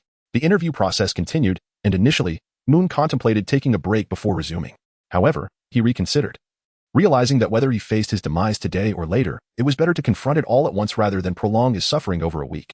Thus, he gritted his teeth and persevered. Fortunately, his diligence bore fruit, as the torment concluded just before lunchtime, and he successfully discovered the newcomers he sought: Ashley Bishop and Laria Bartley from Slytherin, Oliver Wood from Gryffindor, and Gaffus Winters from Ravenclaw. To be honest, Moon's requirements were not overly complex. He merely desired individuals with decent social skills who were not overly reclusive and could swiftly adapt to the tasks of selecting articles and uncovering new content. If they possessed some editing and revision skills, that would be even better. Yet, the vast majority of those who had come that morning seemed to be merely seeking amusement. Moon, in a fit of pique, stuffed bacon into his mouth as if to swallow down all the grievances of the morning, leaving Violet across the table utterly astonished. Moon? Moon? She softly called, prompting him to look up. What is it? He inquired, glancing at her. Oh, nothing, Violet replied, hesitating to suggest that he slow down, feeling it might sound rather odd. After a moment's thought, she posed another question. Do you have any plans for the afternoon? Do you have anything to do this afternoon? After pondering for a moment, Moon casually remarked, I suppose I'll go see Hagrid. You shouldn't be busy this afternoon. Would you like to join us? I think I'll call Cedric and Gal as well. Initially, Moon's 3 roommates had been helping out at the school newspaper office, but they had soon been recruited by Nash to assist with preparing new articles, thus they were not together at the moment. Sure, Violet responded with delight, having merely asked out of curiosity and prepared to spend the afternoon in her dorm painting in solitude. She was pleasantly surprised by Moon's invitation. The pair hastened their pace, devouring their lunch with fervor before heading straight to the Quidditch pitch. According to Nash's earlier instructions, they were expected to take more photos there. And since they had not yet seen anyone, it was likely that most of the group was already gathered. As Moon had surmised, Cedric, Gal, Yarlin, Nash, and Angelina were all at the Quidditch pitch, but instead of taking pictures, they were clustered around Cedric, engaged in a conversation that seemed rather peculiar. Hey, what is going on? Moon began as he approached, only to sense that the atmosphere was somewhat off. Aside from Cedric, the expressions on the other 4 faces were filled with confusion, particularly Gal and Yarlin, who looked as if they were on the verge of losing their composure. Upon hearing Moon's voice, everyone appeared relieved, and Gal quickly stepped forward, seizing Moon's arm and dragging him towards Cedric, exclaiming, Moon, you must talk some sense into Cedric. We can't fathom what he is thinking. He just turned down an offer from our house's Quidditch team to be a seeker. This is a rare opportunity. Moon was taken aback by Gal's words. If memory served him correctly, Cedric had been quite elated last year when he mentioned being invited to join the Hufflepuff Quidditch team in his second year. How had he suddenly changed his mind? Confounded. Moon looked at Cedric, who was scratching his head in a manner suggesting he was equally at a loss for words. So, why did you decline? Moon asked after a brief pause, waiting until Cedric seemed ready to respond. Well, it's nothing too serious. I just feel like I'm not quite ready yet, Cedric explained, struggling to articulate his thoughts. You know, I went to see the Quidditch World Cup during the holidays, and we've watched several matches from last semester. I think if I were to play now, I wouldn't perform well. I want to wait until my flying skills are more polished before I give it a go. Moon gazed at Cedric and, after a moment's hesitation, asked with suspicion, is it truly not due to the responsibilities of the school newspaper? Cedric resolutely shook his head. Well, he was not lying.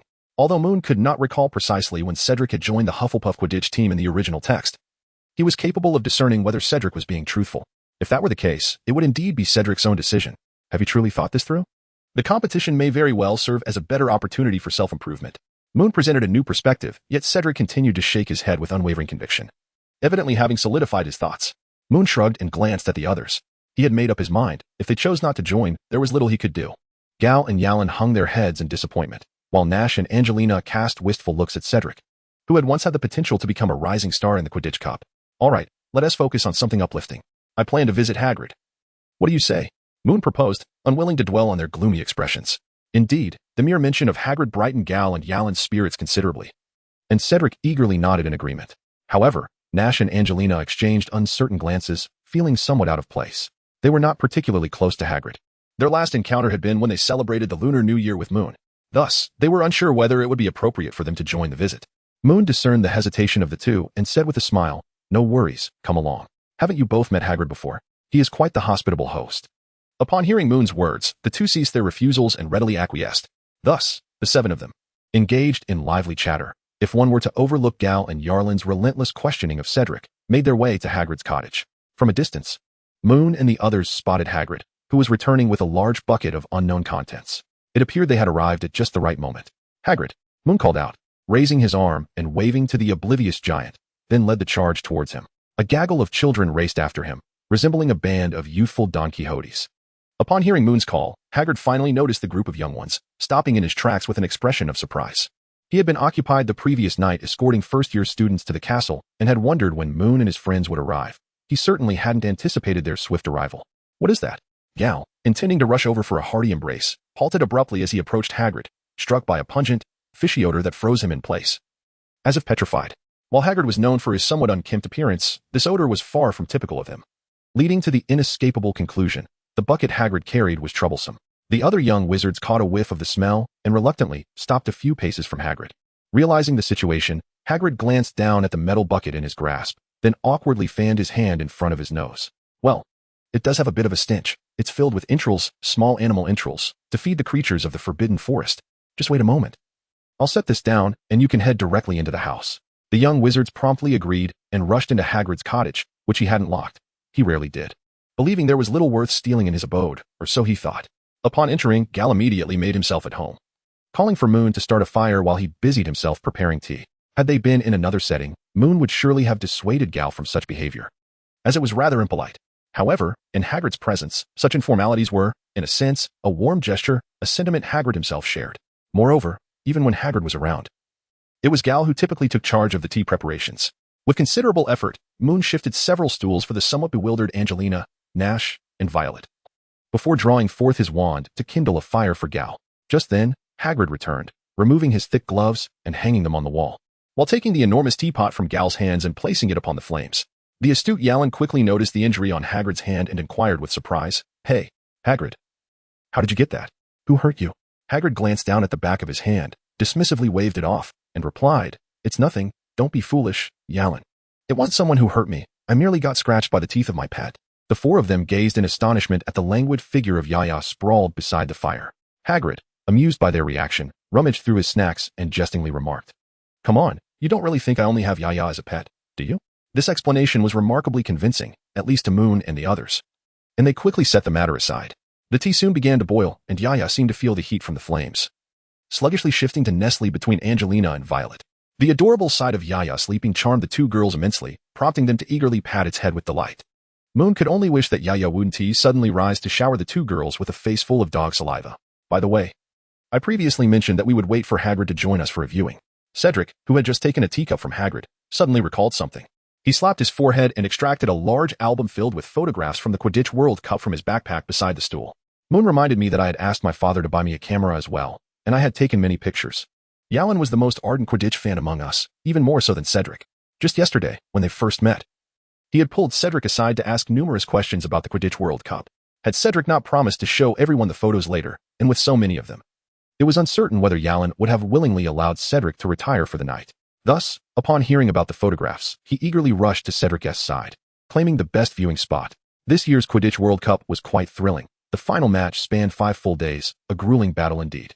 As Cedric spoke, he opened the expansive album and laid it across his lap, ensuring that everyone could see clearly. The Scottish team performed admirably, and the two teams maintained a remarkably close score. Both sides devised various strategies surrounding the golden snitch, which resulted in several days of unsuccessful attempts to capture it. He pointed to a particular photograph, indicating that this was the moment on the third day when both teams were closest to the snitch. The Scottish seeker was nearly grasping it, while the Canadian seeker was merely a few meters away. As Cedric narrated, a bludger unexpectedly soared into the frame from an awkward angle, zipping past the heads of the two seekers. "Ha! At that moment, both seekers missed their chance at the snitch and could only wait for another opportunity. To be honest, Yalin, Angelina, and Nash had all subscribed to a special Quidditch magazine featuring reports and photographs from this year's World Cup, but none compared to the abundance captured by Cedric. Thus, even after having seen them once, they remained thoroughly engrossed, responding in unison during tense moments. Despite Cedric's somewhat lacking narrative skills, the group's enthusiasm allowed him to revel in the role of the storyteller. Oh, and the rest this, you wouldn't believe it. At one point, a bludger was struck by a Scottish player and came hurtling directly towards me. I was nearly paralyzed with fear. Chapter 12. The stuttering Professor Quirrell that afternoon was undeniably delightful. Thanks to Cedric's album, they nearly relived the entirety of the Quidditch World Cup final. The hot tea prepared by Gal was pleasant, and though Hagrid's homemade snacks were slightly bitter, they at least had the texture of proper treats, sparing anyone from losing a tooth. As they departed, everyone was in high spirits, even agreeing to bring snacks next time they visited Hagrid, who beamed with joy at the prospect. Only Moon left with a heavy heart, having heard a disconcerting piece of news from Hagrid. By the way, you probably haven't met your new defense against the dark arts professor? Hagrid had mentioned that they had a new instructor. Professor Quirrell was no longer with them due to personal matters. This was something he felt he could share openly, as it was hardly a secret. Your new professor is a former student of yours, a male wizard from Ravenclaw House, Quirinus Quirrell. Speaking of which, Nash is only in his 4th year, so he should know Professor Quirrell. Nash nodded in agreement, though he appeared somewhat surprised that Professor Quirrell had left. Of course, nothing had happened to him. He simply expressed a desire to pursue practical experience. Last year, he was replaced by Professor Lockhart, and we all assumed he had faced the same unfortunate fate as other defense against the dark arts professors, cursed and beset by troubles. This topic did not stir much of a reaction, and the conversation quickly shifted back to Quidditch.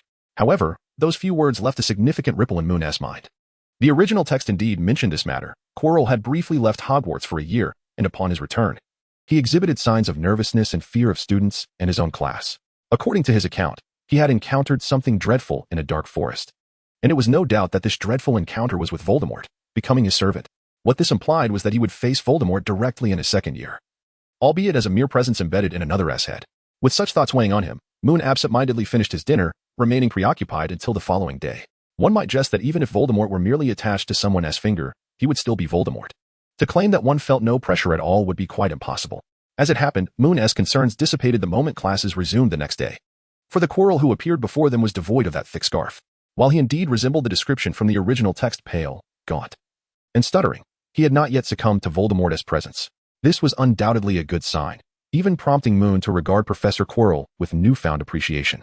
A Quirrell unpossessed was indeed a more admirable Quirrell. At this moment, Quirrell was stammering through his self-introduction at the lectern. Hello.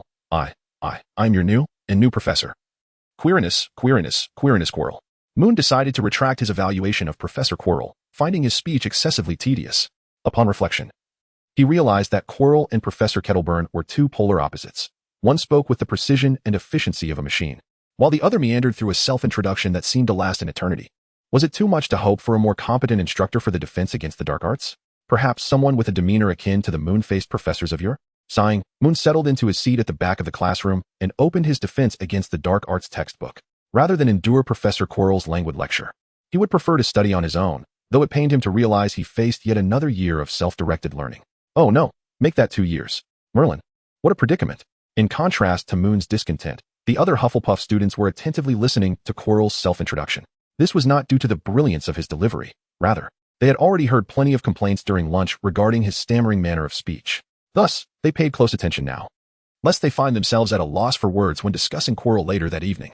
All right, then, so, next, Well, Professor Quirrell glanced at the few young wizards who were visibly struggling to suppress their laughter, and his sense of defeat deepened. He appeared to be striving to overcome his stutter, but the more he focused on it, the more difficult it became to articulate his thoughts coherently. Eventually, he found himself blushing profusely, prompting several students to laugh outright.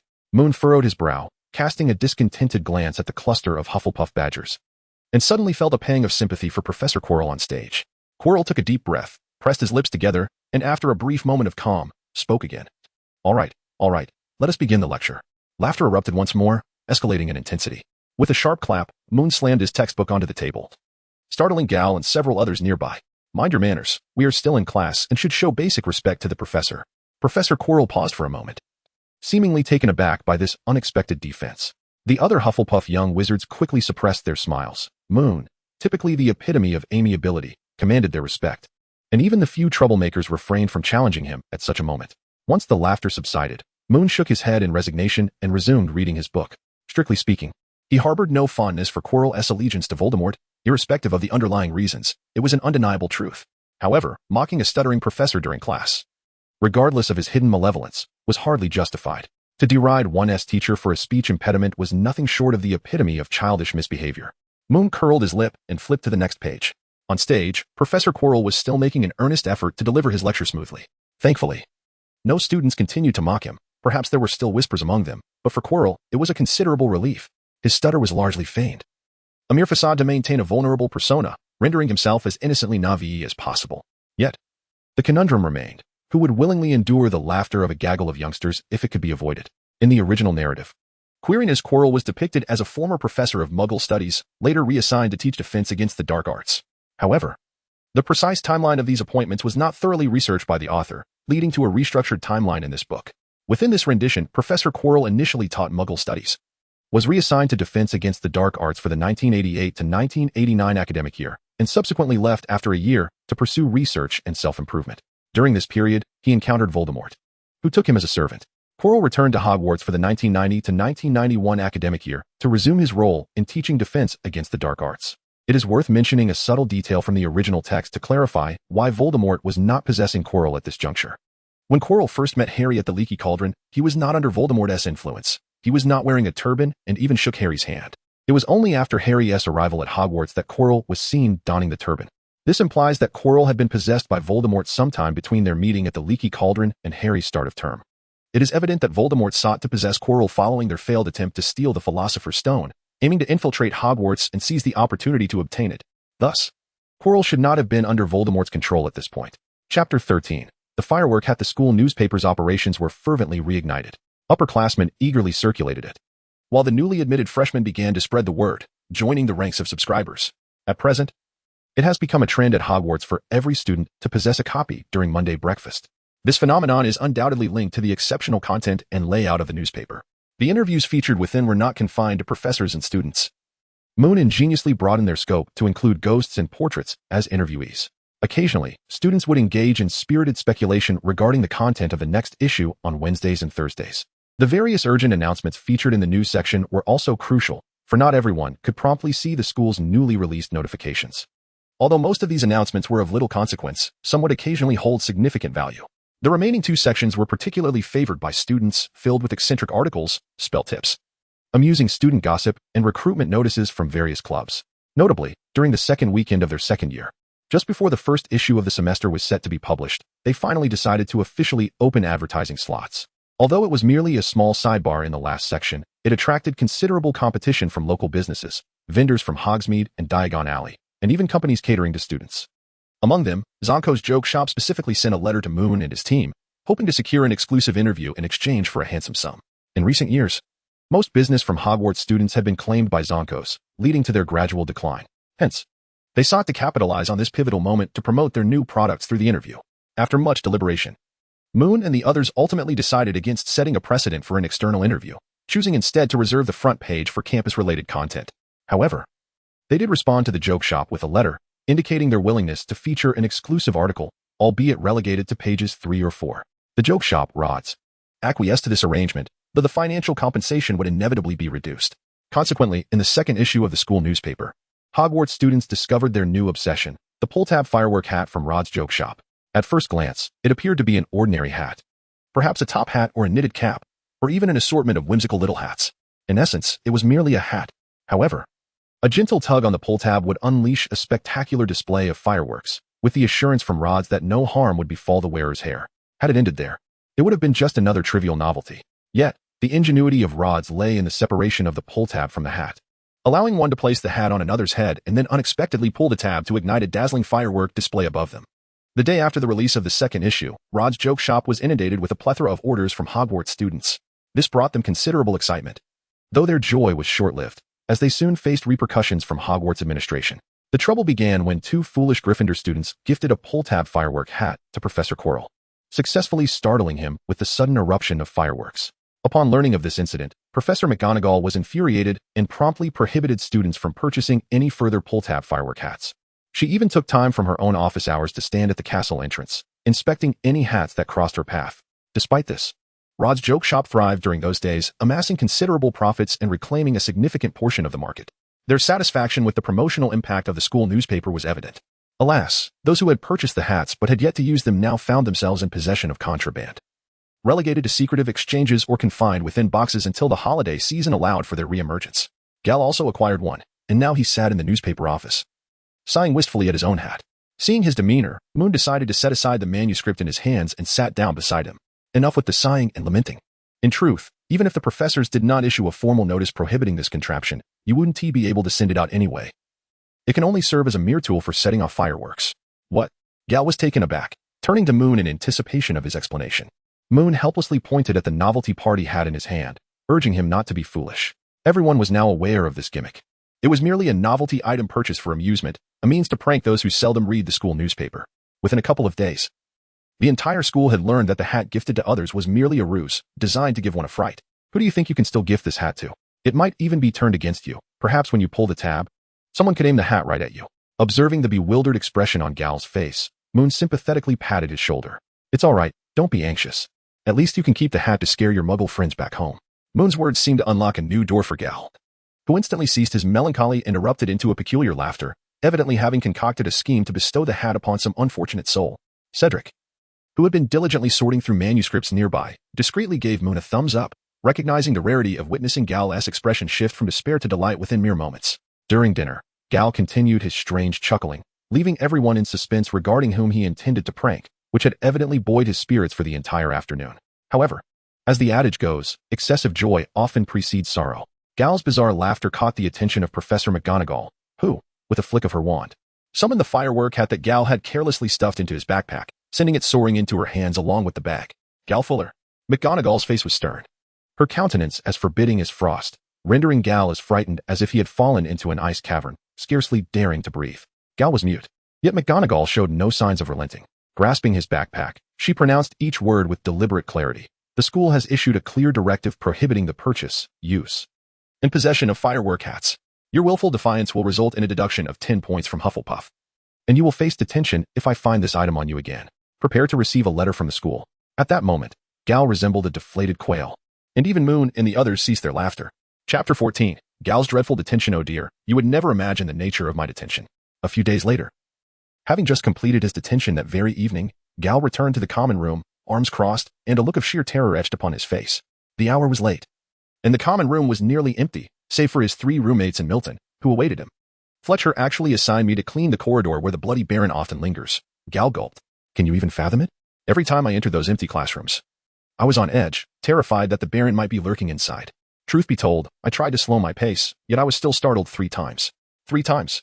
His voice trembled as he sank onto the sofa by the fireplace, and Milton quickly handed him a bottle of pumpkin juice to calm his nerves. Especially one time. After I had just finished tidying a classroom, I opened the door, and the Bloody Baron passed right through me. Right through me. Gal took a large gulp of pumpkin juice, and then closed his eyes in anguish. I was so petrified, I stood rooted to the spot for ages, even wondering if I might die. None of you have ever had a ghost pass through you. It's terrifying, utterly terrifying. I felt as though I had fallen into an ice cellar, chilled to the bone. The other young wizards indeed had not experienced such a phenomenon, save for Yalrin, Milton's roommate who excelled at wizard chess, who nodded in shared discomfort. He too had collided with a ghost, specifically Professor Binns, during a lecture. One day, while rushing to his seat after being late, he inadvertently bumped into the professor as he emerged from the wall. Yalrin pondered for a moment before inquiring. Did the Bloody Baron say anything at that moment? To the astonishment of everyone, Gal nodded and recounted. He said, "Keep your eyes open while walking." After repeating that phrase, Gal fell silent, slumped into the sofa like a wilted flower. The others were at a loss for words to comfort him, though Milton indignantly exclaimed, "How dare he say that? Who can see him through a door?" Whether Gal could see the Bloody Baron through a door was uncertain, but Moon was certain that the specter would haunt Gal's dreams that night. All they could do was hope Gal would find some peace in slumber. In the days that followed, Gal descended into a particularly despondent state, burdened not only by psychological scars from his encounter with the Bloody Baron, but also by physical exhaustion from sleepless nights filled with nightmares that jolted him awake mere moments after dozing off. If their potions professor were someone else, perhaps Moon and the others could procure a calming potion for Gal, but it was evident that Professor Snape relished seeing Gal, who performed in class as if his brain were absent, suffer. Thus, in a state of desperation, they turned to the beloved Professor Sprout, the head of Hufflepuff. If Professor Sprout could not assist, they would likely have to carry Gal to the infirmary. Frightened, are we? Oh, poor child, Professor Sprout said, patting Gal's head with a face full of sympathy. It's best to drink some warm milk before bed. As for something to soothe your nerves. She pondered for a moment, then retrieved a beautifully blooming pot of vibrant red flowers from the windowsill, carefully plucking a leaf and placing it into a small cloth bag. This should prove useful. Take it out and inhale its fragrance before sleeping. It will help you rest much more comfortably.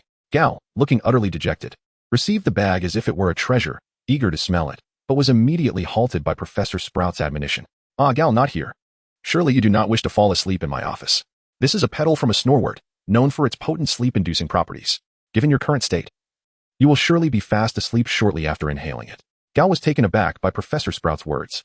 They were about to attend potions class, and the thought of dozing off in her office and missing the lesson filled him with dread at the humiliation he would face from Professor Snape. He quickly stowed the bag and, along with his roommates, expressed his gratitude to Professor Sprout before hastily making his way to the potions classroom. Well, it seems to prefer to arrive just in the nick of time, Professor Snape remarked, his expression inscrutable as he regarded Moon and the others, who rushed into the classroom just as the second hand aligned with the 12th. Might I inquire what has instilled such pride and confidence in you, leading you to make a dramatic entrance at the last moment? Was it Mr. Fuller's disastrous rust-removing potion, or the inexplicable melting of Mr. Sutton's cauldron last term? Or perhaps, Mr. Moon, have those trifling awards and excessive luck clouded your judgment, causing you to genuinely believe yourself the protagonist? As he concluded, Snape's tone inevitably rose, the sarcasm in his words striking Moon with unmasked derision. After a full semester of potions, Moon had learned how to navigate such situations with finesse. He bowed slightly and replied, I sincerely apologize, Professor, for our tardiness. It is unwise to offer explanations, as they will only provide Professor Snape with more opportunities to launch his vehement attacks, nor is it prudent to maintain a defiant demeanor, for this will incite him to escalate his humiliation to even greater heights, culminating in a swift deduction of points to conclude the discourse. The best course of action is to humbly acknowledge one's faults and remain silent, for there exists a chance that on a day when his mood is favorable, he may merely mock you and move on, just as he did today. Professor Snape scoffed derisively, clearly unimpressed by Moon's admission of guilt. However, he refrained from pursuing the matter further and, in a surprising display of benevolence, turned to inscribe notes on the board, signaling that Moon and his companions could return to their seats. Footnote 1. The concept of the water sparrow flower is an original creation of this book and does not exist in the original text. Footnote 2. The rust-removing potion is also an original concept of this book and does not appear in the original work, although similar substances may have been briefly mentioned. Chapter 15. Milton's Cauldron. Hey Gal, are you all right? Milton, undeterred by the prospect of danger, stealthily approached Gal and murmured his inquiry. Gal nodded wearily, not harboring any grievances against Milton, but he simply lacked the energy to engage. Fatigue weighed heavily upon him, compounded by the recent onslaught of ridicule from Professor Snape. Were it not for potions class, he would have succumbed to slumber long ago. Ah, that's good to hear. Did you glean anything from visiting Professor Sprout? Milton exclaimed, as he unceremoniously thrust a root of an unidentified plant into the cauldron. Moon, seated nearby, attempted to intervene, but it was too late. With a resigned sigh, he averted his gaze. The cauldron emitted a sound akin to an upset stomach, a muffled explosion that resembled flatulence. Accompanying this was a billowing cloud of murky green vapor, accompanied by an unbearable stench. Several Hufflepuff and Ravenclaw girls retched audibly, pinching their noses and fanning the air, while the remaining young wizards displayed expressions of terror, instinctively preparing to flee. Milton and Gal, positioned directly before the cauldron, found themselves in dire straits, a predicament entirely of their own making.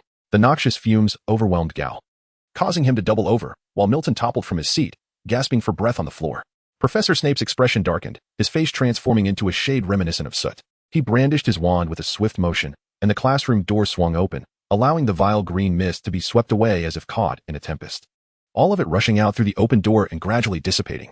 Milton Glavers, he intoned coldly, having restored order to the classroom. You will receive a 20-point deduction for Hufflepuff. Furthermore, I suggest you hope that your companion, Mr. Fuller, has not sustained any permanent harm from your potion. Otherwise, I assure you, you shall never again set foot within the hallowed halls of Hogwarts.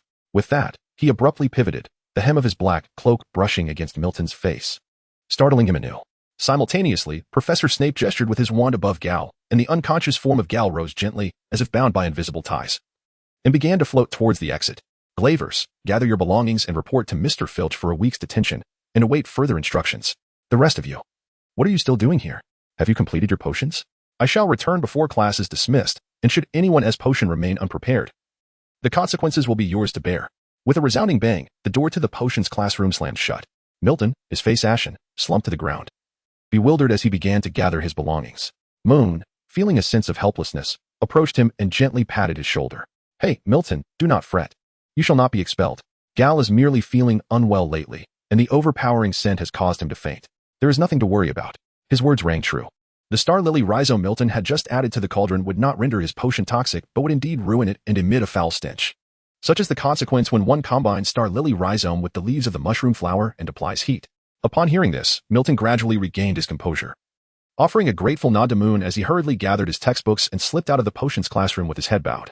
Poor Cedric watched alongside Moon as Milton exited, exchanging a glance before sighing. I hope he manages to get a good night's sleep this time. Professor Snape, a man known for his punctuality, returned precisely with 20 minutes left in the class, resuming his stern scrutiny of the students' potion-making efforts. The quality of their concoctions was rather mediocre, much to Professor Snape's satisfaction. It afforded him the opportunity to freely critique, mock, and admonish these inept students who could not comprehend even the clearly written notes on the board. Moreover, it served as confirmation that insufferable Moon had not assisted anyone in brewing potions, a situation he could not abide. What he remained oblivious to, however, was that a substantial 30% of the potions in the classroom had indeed benefited from Moon's guidance. While Moon did not perfect their mixtures, aware that such an act would surely displease Professor Snape, he ensured that what simmered in their cauldrons did not devolve into disaster. Finally, the class came to a close, and a collective sigh of relief echoed as students submitted their potions and hurriedly departed the classroom. It was the second period of Thursday morning for Hufflepuff and Ravenclaw, and with potions concluded, they would soon indulge in lunch and enjoy an entire afternoon of leisure. Indeed, the second-year Hufflepuffs had no classes on Thursday afternoons. In the Great Hall, Yarlin stuffed his mouth with apple pie while muttering indistinctly, "Hey, shall we go check on Gal later and bring him some sweets?" Moon turned the page of the book and casually replied, "It is permissible to visit him, but perhaps later. If we go too early, he might not be awake. As for dessert, we shall forego it, as Gal's dietary restrictions in recent days depend on Madame Pomfrey's guidance." Mewn's words were half true. Indeed, Gar could not indulge in desserts these past few days. Madame Pomfrey had prescribed him an array of soothing potions and restorative elixirs, necessitating a 2-day stay in the infirmary for his recuperation. The toll of consecutive nights plagued by insomnia and anxiety had significantly impacted Gar's health. As for the other half of Mewn's statement, it was because Gar was not merely asleep at that moment. When Mewn, Cedric, and Yalin hastily arrived at the infirmary that evening, Gar was still in a deep slumber, sleeping soundly, even snoring. The three young wizards exchanged looks of bemusement, unsure whether to laugh or cry. Eventually, Mewn suggested they return, reasoning that Gar's extended rest was indeed a good sign. He pondered the inexplicable fear Gar harbored for the blood man, Barrow, shaking his head in resignation. Mewn began to leave with Cedric and Yalin, when suddenly, a small head peeked out from behind the curtain of an adjacent bed. "Mewn?" The familiar voice prompted Mewn to turn around, and indeed, it was Randall Dempsey. "Hey, Randall, what are you doing here?" Mewn exclaimed, taken aback. Randall fully drew back the curtain, revealing his current state, one arm suspended in a bandage across his chest, indicative of a probable fracture. "I took a tumble down the stairs, and my left arm is broken," he explained, sheepishly ruffling his hair with his good hand.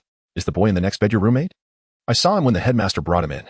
Mewn immediately recognized that Randall was lying, but he refrained from confronting him directly, believing it unwise to expose the falsehood. The truth of Randall's injury was evident. A conflict with classmates was the likely cause. "Yes, Randall, he is our roommate," Mewn replied, nodding. He intended to offer some words of caution, yet decided against it. Such counsel was not his to give. Randall had chosen Slytherin and would inevitably face greater hardships. While he could assist Randall in the moment, he could not provide perpetual support. Moreover, unless he personally encountered the situation, he had neither the reason nor the means to intervene. Randall, for his part, did not seek Mewn's help. Frankly, he felt gratitude for Mewn's previous remarks on the Hogwarts Express.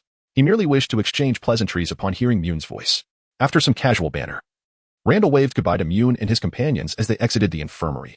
Once outside, an idea flashed through Mewn's mind. "Cedric, Yalin, why don't you two head back to the common room? I need to visit the school newspaper office." Cedric and Yalin, unaware of Mewn's intentions, were not particularly curious. Mewn often had spontaneous urges to visit the newspaper office or library, which was not unusual for his roommates. They nodded and departed, reminding Mewn to return promptly. Mewn's reason for visiting the newspaper office was straightforward. He did not intend to write an article lamenting Randall's mistreatment, as he lacked a complete understanding of the situation. Writing such a piece would likely exacerbate Randall's bullying. Instead, he sought to enlist someone else to look after Randall. For instance, Gemma? "Ah, thank goodness you are still here," Mewn exclaimed as he entered the newspaper office, spotting Gemma Farley at her desk, reviewing articles. Gemma glanced back at Mewn with surprise, her expression revealing her curiosity about his purpose. "I need your assistance. Do you remember the well-known freshman from your house this year, Randall Dempsey?" Mewn asked, closing the office door behind him and taking a seat beside her. "Of course," Gemma replied succinctly, her preference for straightforwardness evident. Mewn continued candidly, "I would like you to keep an eye on him when you have the chance. Gemma's beautiful brows furrowed in concern as she fixed her gaze on Moon, seemingly awaiting further explanation. I just visited the infirmary. My roommate, Gar, had an accident, and while I was there, I encountered Randall Dempsey. He is injured, quite severely, with a likely fracture in his left arm. Although he claims he fell down the stairs, I can tell he is lying. It appears that his unique status has led to bullying from his peers. If it were students from another house, I doubt there would be no whispers. So it is more likely that the harassment originated from within Slytherin itself. Moon articulated his thoughts completely, and Gemma subsequently fell into a brief contemplation. After a few seconds, she slightly nodded in agreement to Moon's request. Just as Moon expressed his gratitude and prepared to depart, Gemma suddenly inquired softly. What if it was that Randall Dempsey who instigated the matter and took action?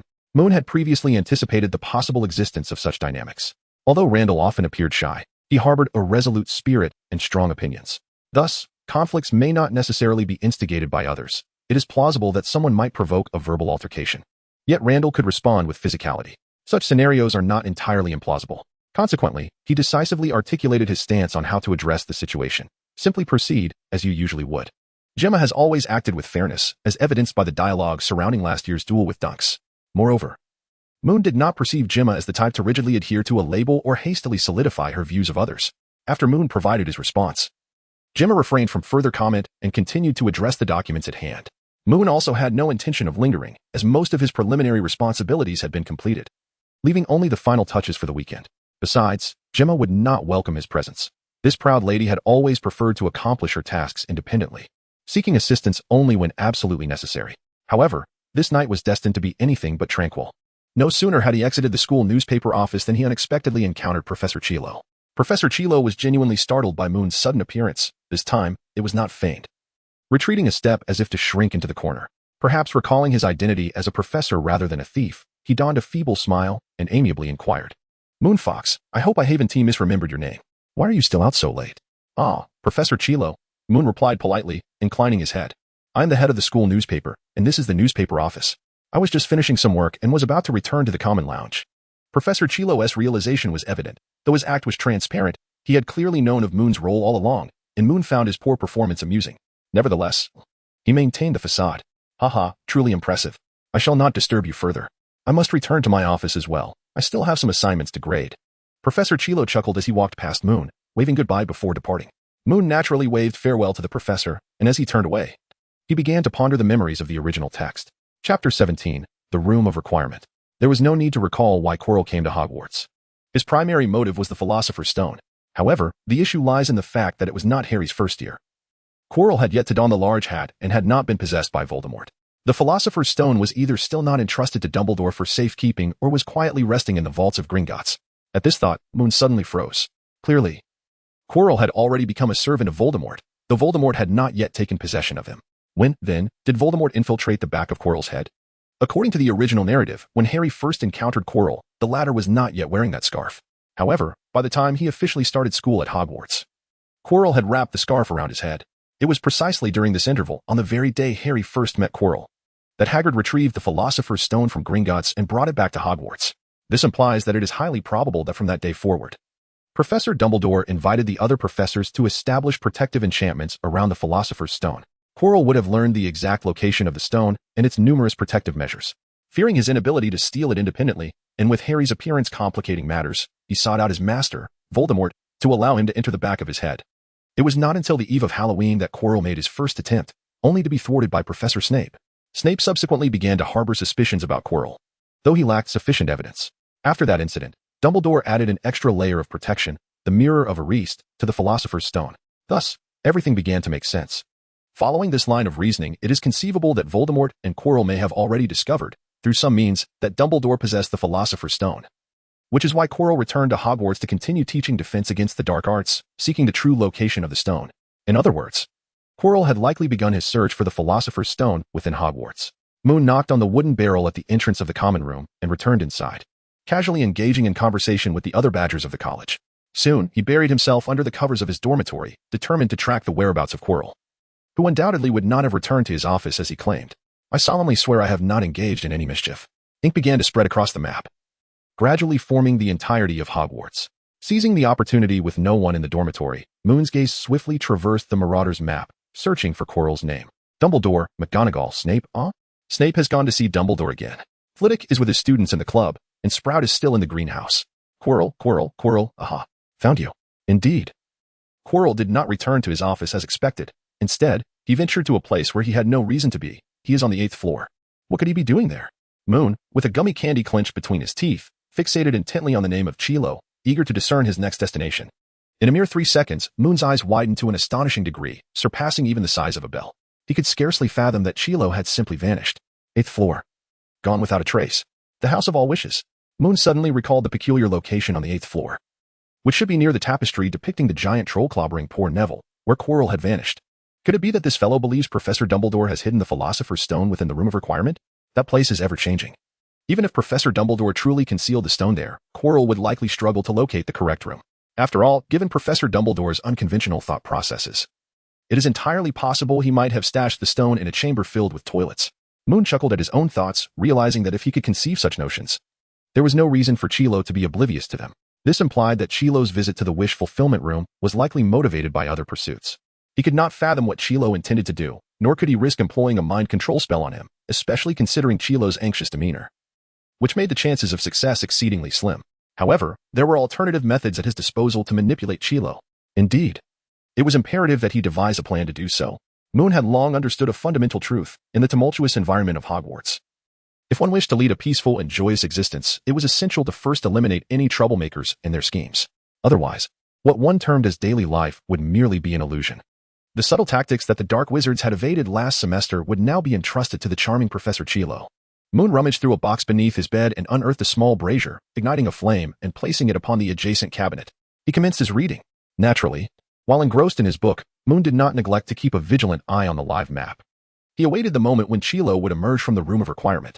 Approximately 10 minutes later, Moon abruptly closed the book, his gaze fixed upon the live map, where Chilo was making his way towards the office. From beneath the brazier, he retrieved a cool crystal ball. Both items had been procured from a divination supply shop in Diagon Alley, boasting commendable quality. Beneath the brazier, in addition to the small crystal ball, there was ample space to stow other items, thereby optimizing the utilization of space. Heed my request, and reveal to me the phantoms of your. Moon's hand gently caressed the crystal orb, and with each movement, the swirling mist within began to coalesce, gradually forming the visage of Chilo. Building upon Chilo's countenance, the ethereal vapors continued to evolve and weave, slowly giving rise to the shape of a corridor alongside it. Moon wearily lowered his palm. The Motlong glass illusion allowed him to glimpse into the past, yet it imposed a significant strain on his psyche. Fortunately, he would soon retire for the night. A bit of fatigue now would pose no substantial issue. Within the crystal orb, Chilo cautiously surveyed his surroundings. Only after confirming that all was silent did he begin to pace before the wall opposite the tapestry depicting the Giant's Club striking the foolish Banaba, conjuring a small door. As the perspective followed Chilo's advance, upon opening the door and stepping into the Room of Requirement, Moon finally beheld the interior of this enigmatic space. Chapter 18. The Strange Room. To Moon's surprise, Chilo entered a chamber lined with numerous bookshelves. The room, though not particularly spacious, appeared quite cramped due to the abundance of shelves. Each bookshelf was painted black and fitted with transparent glass sliding doors. Peering through, Moon observed that the shelves were packed to the brim, leaving scarcely a sliver of space visible. Regrettably, the illusion crafted by the Motlong glass was not particularly clear, rendering it impossible for Moon to discern the titles of the books. Chilo seemed to frequent this place, as he appeared quite familiar with the environment. Upon entering, he made his way directly to the depths of the room, stopping only at a bookshelf nestled in the corner, where he opened the door and extracted a hefty black tome from within. Moon dared not rely solely on his memory. Instead, he retrieved a metallic notebook to jot down the approximate location and estimated thickness of the book. After extracting the volume, Chilo glanced around, as if anticipating the sudden appearance of someone. Having surveyed both sides, Chilo then opened the book and began to rummage through its contents. Moon clutched the crystal ball, intently gazing at Chilo. After 2 minutes, Chilo finally located the desired information. He closed the book and tucked it away in the cabinet. He then drew his wand, tracing a circular trajectory in the air. As his hand moved, crimson smoke unfurled in the atmosphere, also forming a circle. Just as the circle took shape, the once dispersing red smoke began to coalesce inward, ultimately solidifying into a small spider that plummeted to the ground and swiftly scurried toward Chilo. Chilo did not flinch, allowing the spider to crawl up his garment and into his pocket. Satisfied, he nodded and turned to leave the room of requests. The vision within the crystal ball ceased at that moment. Moon covered the brazier with its lid, extinguishing the flames within, before stowing the crystal ball beneath the brazier and folding away the Marauder's map. Once all was settled, he exhaled deeply and abruptly reclined against the pillow. The peculiar chamber. The strange incantations and that inexplicably crimson spider suggested that Chilo's affairs might be far more complicated than he had initially presumed. Today, I believe we can commence our attempts at transfiguring some small creatures, Professor McGonagall announced, extracting her wand and tapping the glass jar on the table. The lid spun open, and a glossy black beetle slowly emerged. Clearing her throat, Professor McGonagall uttered the incantation, waving her wand towards the beetle. Under the curious gaze of the young wizards, the beetle suddenly froze, then trembled before transforming into a button, which fell onto the edge of the table. Fawkes, please provide a demonstration. She picked up the button and approached Moon's desk, lightly tapping her wand to open the jar containing the beetle. Moon nodded and lifted his wand. As the beetle crawled out of the jar, he uttered the incantation, effortlessly transforming the beetle into a khaki 4-hole button, embellishing it with vibrant patterns. Quite impressive, Mr. Moon. Professor McGonagall remarked, showing no astonishment, for this was merely a reflection of Moon's usual prowess. She turned her attention to the other students, encouraging them to commence their practice, and added, moreover, Hufflepuff gains additional points. Observing Professor McGonagall as she approached the other students, Moon contemplated for a moment before clearing his throat. Professor McGonagall? Professor McGonagall? He called out. She paused, turning back to Moon. Is there something you need? Moon carefully formulated his words and replied softly. I suddenly recalled a manuscript last night and intended to seek Professor Flitwick's assistance, only to find him absent from his office. As I was about to leave, I noticed Professor Quirrell inexplicably wandering on the 8th floor, pacing back and forth before the tapestry depicting the giant troll striking the hapless Barney. He seemed somewhat unhinged. Could it be that he? Moon refrained from articulating his thoughts entirely, leaving a measure of ambiguity for Professor McGonagall to ponder the unspoken implications. This approach ensured that she would not instinctively seek to counter his somewhat paranoid musings. It was evident that Professor McGonagall glanced at her fellow classmates, who had begun to cautiously attempt to eavesdrop on their conversation. I understand. I will be mindful, she remarked. Following this, she cast a sharp glare at Yarline, the most conspicuous eavesdropper, before striding towards Kelly Woodman, who was perilously close to obliterating her beetle. Hey, Moon, what were you just discussing with Professor McGonagall? Inquired Gal, who was seated beside Moon, leaning in with curiosity, what as with the air of mystery. Moon, caught between laughter and exasperation, managed to prevent the beetle from successfully escaping. Remarking helplessly, you are already aware of the mysterious nature of it all, so why inquire further? It is undoubtedly something that cannot be disclosed. Gal, feeling disheartened, let out a soft "oh" and resumed fervently waving his wand at his beetle. It was not that Moon was unwilling to share information, but given the tendency of the Badgers to gossip, he knew that if he confided in Gal, by the next day the entire Hufflepuff house would be abuzz with rumors of Moon suggesting that Professor Quirrell was suspect. He certainly did not wish to witness such a scenario unfold.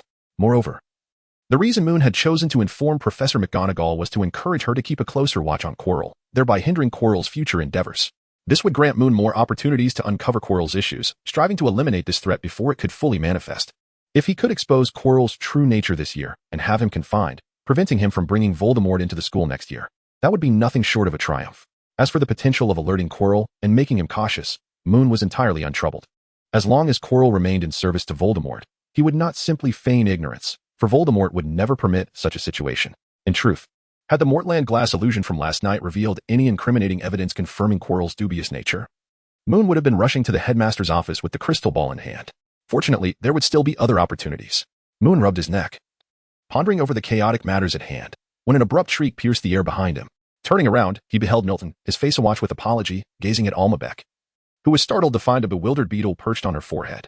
Laughter erupted among their classmates as Alma sprang from her seat, her hands flailing in a frenzy across her face, while the true culprit, Milton, stood helplessly, unsure of how to assist.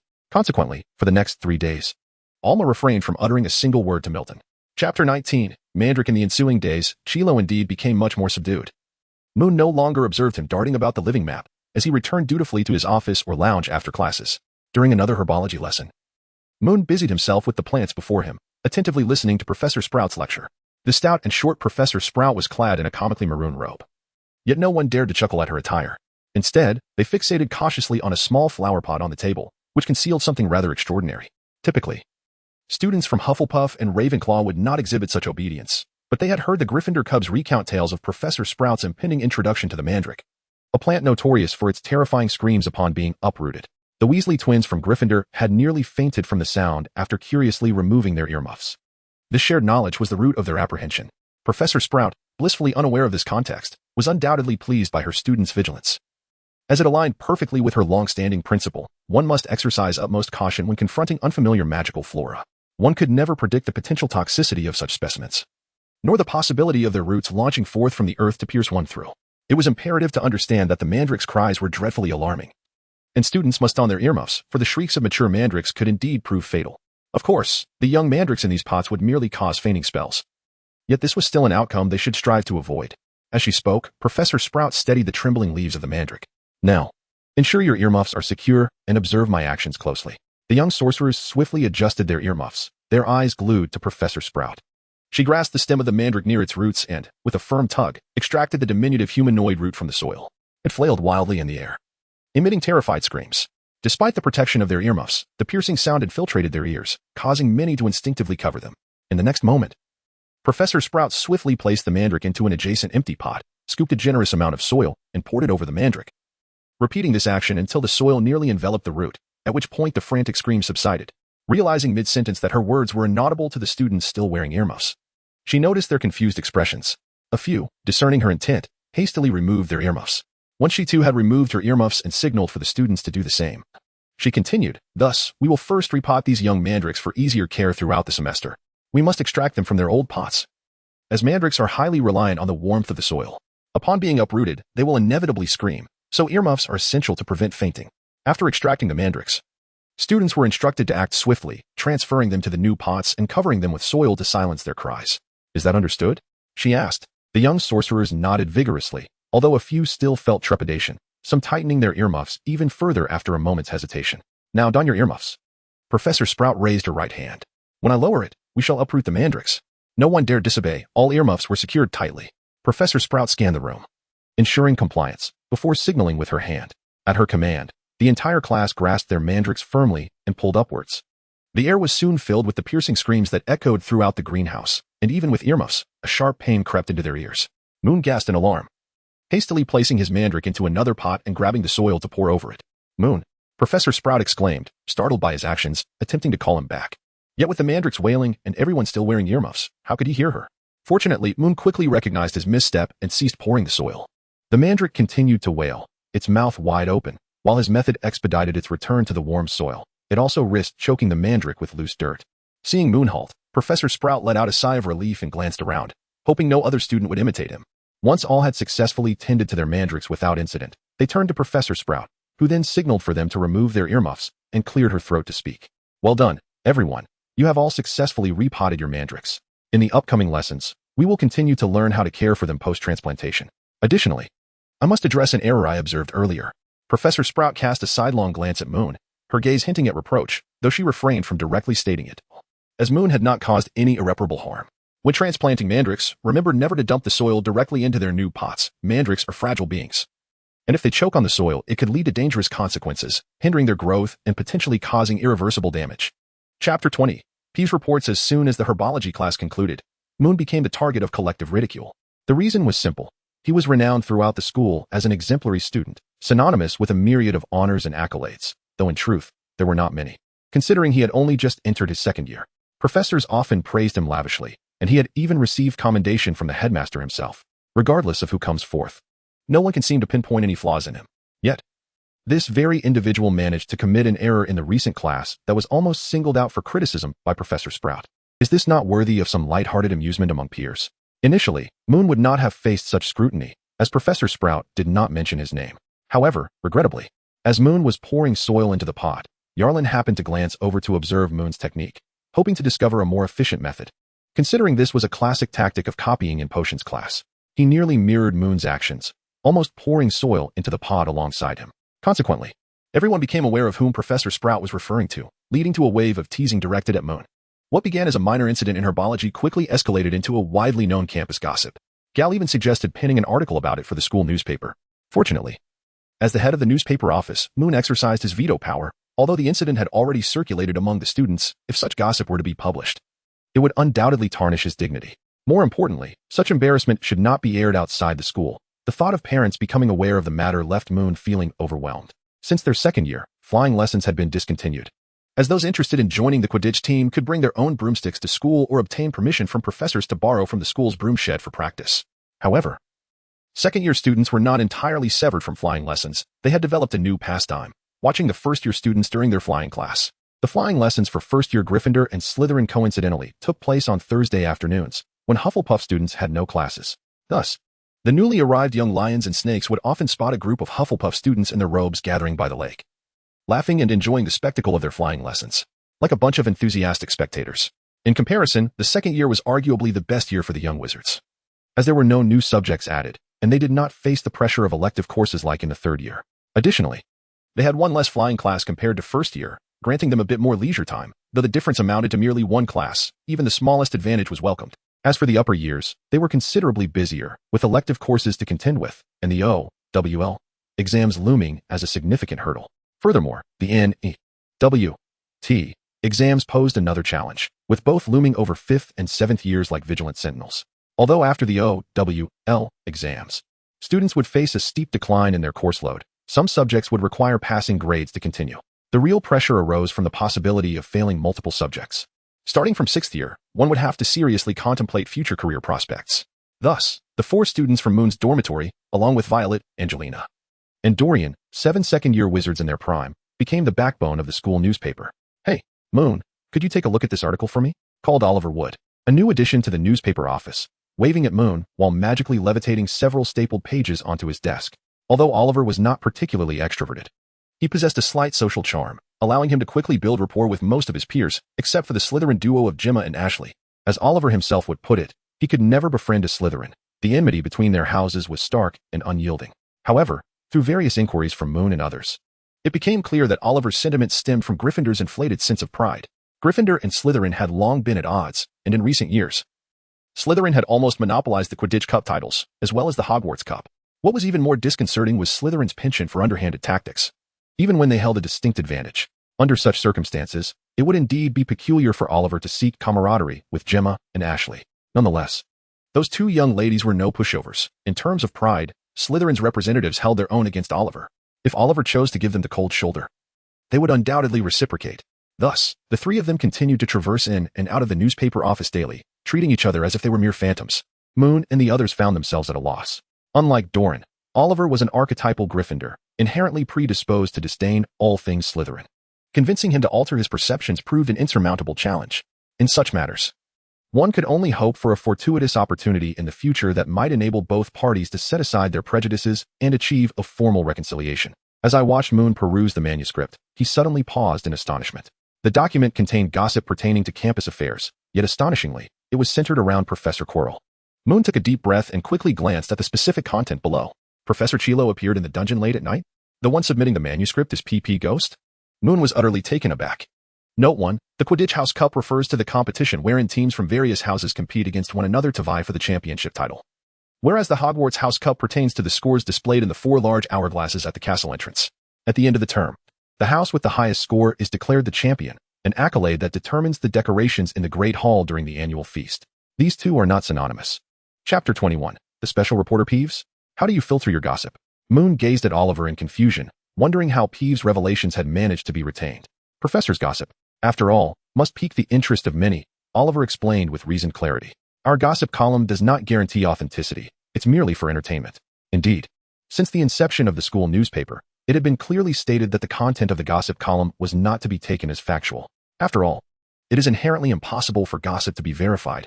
It is merely hearsay, and who can discern the truth among the fabrications? It serves merely to amuse. Yet the dilemma remains. Moon rubbed his brow, beginning to succumb to the allure of the manuscript. He was genuinely tempted to publish it. Even a modicum of pressure exerted on Chilo would be advantageous. If memory served, although Chilo's stutter was feigned, he had exhibited a degree of insecurity during his time at Hogwarts. Such individuals, when faced with pressure, often become flustered and may inadvertently sabotage their own efforts. However, the manuscript targeted a professor, and to release it without verifying its authenticity would likely invite a backlash from Professor McGonagall. In that case, the unfortunate consequences would not befall Chilo, but rather their school newspaper office. Was he to consult Peeves about the veracity of this gossip? That would be a poor decision. Who could discern truth from the utterances of that mischievous poltergeist? Unless he invoked the names of Professor Dumbledore or the Bloody Baron. Even with the advantage of the spirit release technique learned from Professor Kump, it would be challenging to extract the truth from Peeves. The vase on the table emitted a delicate fragrance, containing a beige flower plucked by Violet from the edge of the school forest. Originally pink, the flower had undergone a transformation after Cedric discreetly informed Violet of Moon's aversion to pink items, prompting her to employ her transfiguration skills to alter its hue. Speaking of which, Violet's talent for transfiguration was rather impressive. No, wait. Moon gazed at the flower. And a sudden inspiration struck him. Directly inquiring about the veracity of the rumors surrounding the poltergeist was evidently a futile approach. Yet he could certainly adopt a more nuanced strategy. Without hesitation, Moon set aside his manuscript, donned his robe, and strode towards the school newspaper office. Hey, Oliver, Gal. Do you happen to know where the poltergeist tends to appear most frequently? Gal, who had finally enjoyed a few peaceful nights, shook his head in bewilderment. Only to suddenly recall something, gritting his teeth as he said, well, it's definitely not in the corridor where Bloodman Barrow loiters daily. Oliver, however, offered some sound advice. I think you should check the 4th floor of the castle. I've heard the poltergeist has been hanging around the trophy room lately. All right. Thank you, Oliver. Moon replied, hastily making his exit.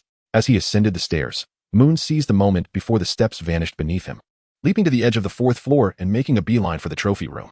However, before he could reach the corner of the room, he spotted the poltergeist, wielding a black marker and scribbling on the wall. Hey, poltergeist, I've come to interview you. With one hand tucked inside his robe, secretly clutching his wand, Moon maintained an impassive facade while smiling at the poltergeist. So, what do you say? Would you consider making an appearance in the school newspaper? Let everyone know just how formidable the poltergeist truly is. The poltergeist paused in his antics, looking at Moon with suspicion. Really? You genuinely want to interview the poltergeist? Of course, otherwise, why would I be here? To have you chase me away with chalk? Moon kept his smile, didn't he? Huh. Then the poltergeist accepts your interview. Quickly, would you like to know my brave exploits? How I chased 2 Gryffindor rascals into a frenzy yesterday. With hands on his hips, the poltergeist inadvertently jabbed the black marker into his side. Clearly, he felt no pain, and Moon inwardly scoffed while saying, oh no, poltergeist. I certainly don't consider chasing off 2 Gryffindor students to be a valiant feat. Seeing the poltergeist's face cloud with doubt, Moon quickly added, think about it. They were merely ordinary students. Isn't it entirely reasonable for the poltergeist to send them scurrying? Upon hearing this, the poltergeist visibly relaxed, though it did not signify the end of his skepticism. So, what do you wish to know? Moon smiled slyly. I noticed you submitted a piece revealing some juicy gossip about Professor Quirrell. The poltergeist mused, stroking his chin. That does sound intriguing, but he shot a sidelong glance at Moon, pouting slightly. I can't throw chalk at a professor's head. I'd end up locked away. No, you needn't throw chalk, poltergeist. That is so outdated, Moon replied. His tone heightened with caution, wary of provoking the poltergeist's ire. You should keep up with the latest trends. Think about it. What is it that everyone at Hogwarts has in their hands these days? Is it chalk and dung bombs, poltergeist? Of course not. Initially reluctant, the poltergeist's interest was piqued. Are you suggesting the school newspaper? The poltergeist understands now. Moon Fox, you're not genuinely interested in interviewing me. Moon's hand trembled as he grasped the wand, the air thick with anticipation, yet he harbored a lingering fear of Peeves' unpredictable antics. Moon Fox, are you suggesting that I join the school newspaper as one of your reporters? With a silent sigh of relief, Moon observed Peeves' demeanor, which indicated he would undoubtedly acquiesce. This would allow Moon to credit Peeves in the gossip column, and should Professor McGonagall raise any objections, Moon could simply direct her to Peeves. Are we publishing false gossip? No, we are presenting exclusive scoops uncovered by our special reporter, Peeves. Often, silencing the higher-ups required merely a name, though it felt somewhat unfair to Peeves. Moon rationalized it as a small price to pay for the mischief Peeves inflicted upon the students daily. Just as these thoughts crossed his mind, Peeves suddenly hurled the water pen at Moon. Chapter 22. The most tranquil day. Moon deftly evaded the water pen hurled by the mischievous spirit, swiftly drawing his wand from his robe. With a surge of spiritual energy, he cast a binding spell, rendering the spirit immobile. Hey, spirit. As the effects of the binding spell began to wane, Moon pointed his wand at the spirit, inquiring, what are you up to? The spirit, indignant, retorted, do you think I can be deceived by your words? You would invite me to be a reporter? I do not believe your nonsense. For a moment, Moon found himself at a loss for words, astonished by the absurdity of the spirit's claims. If you do not believe me, spirit, an article bearing your name will appear in the next issue of the school newspaper, next Monday, to be precise. Moon stated emphatically, it will arrive shortly. Will it not? The spirit was left utterly dumbfounded, gazing at Moon in bewilderment. Really? An article with my name? Indeed, it is true. Regarding your gossip about Professor Chilo sneaking into the basement at midnight, I can certainly attribute it to you, acknowledging your contribution. However, this is contingent upon your agreement, spirit. And you must ensure its authenticity, Moon coaxed, once again donning that disingenuous smile. Is it true? The spirit repeated its question, seeking confirmation. Moon was at a loss for words and could only nod in agreement. Overjoyed, the mischievous spirit pirouetted in the air several times and even performed a brief ballet, exclaiming, no problem. The mischievous spirit wholeheartedly agrees. I assure you, I truly witnessed that stuttering fool, Hero, sneaking around on the lower level.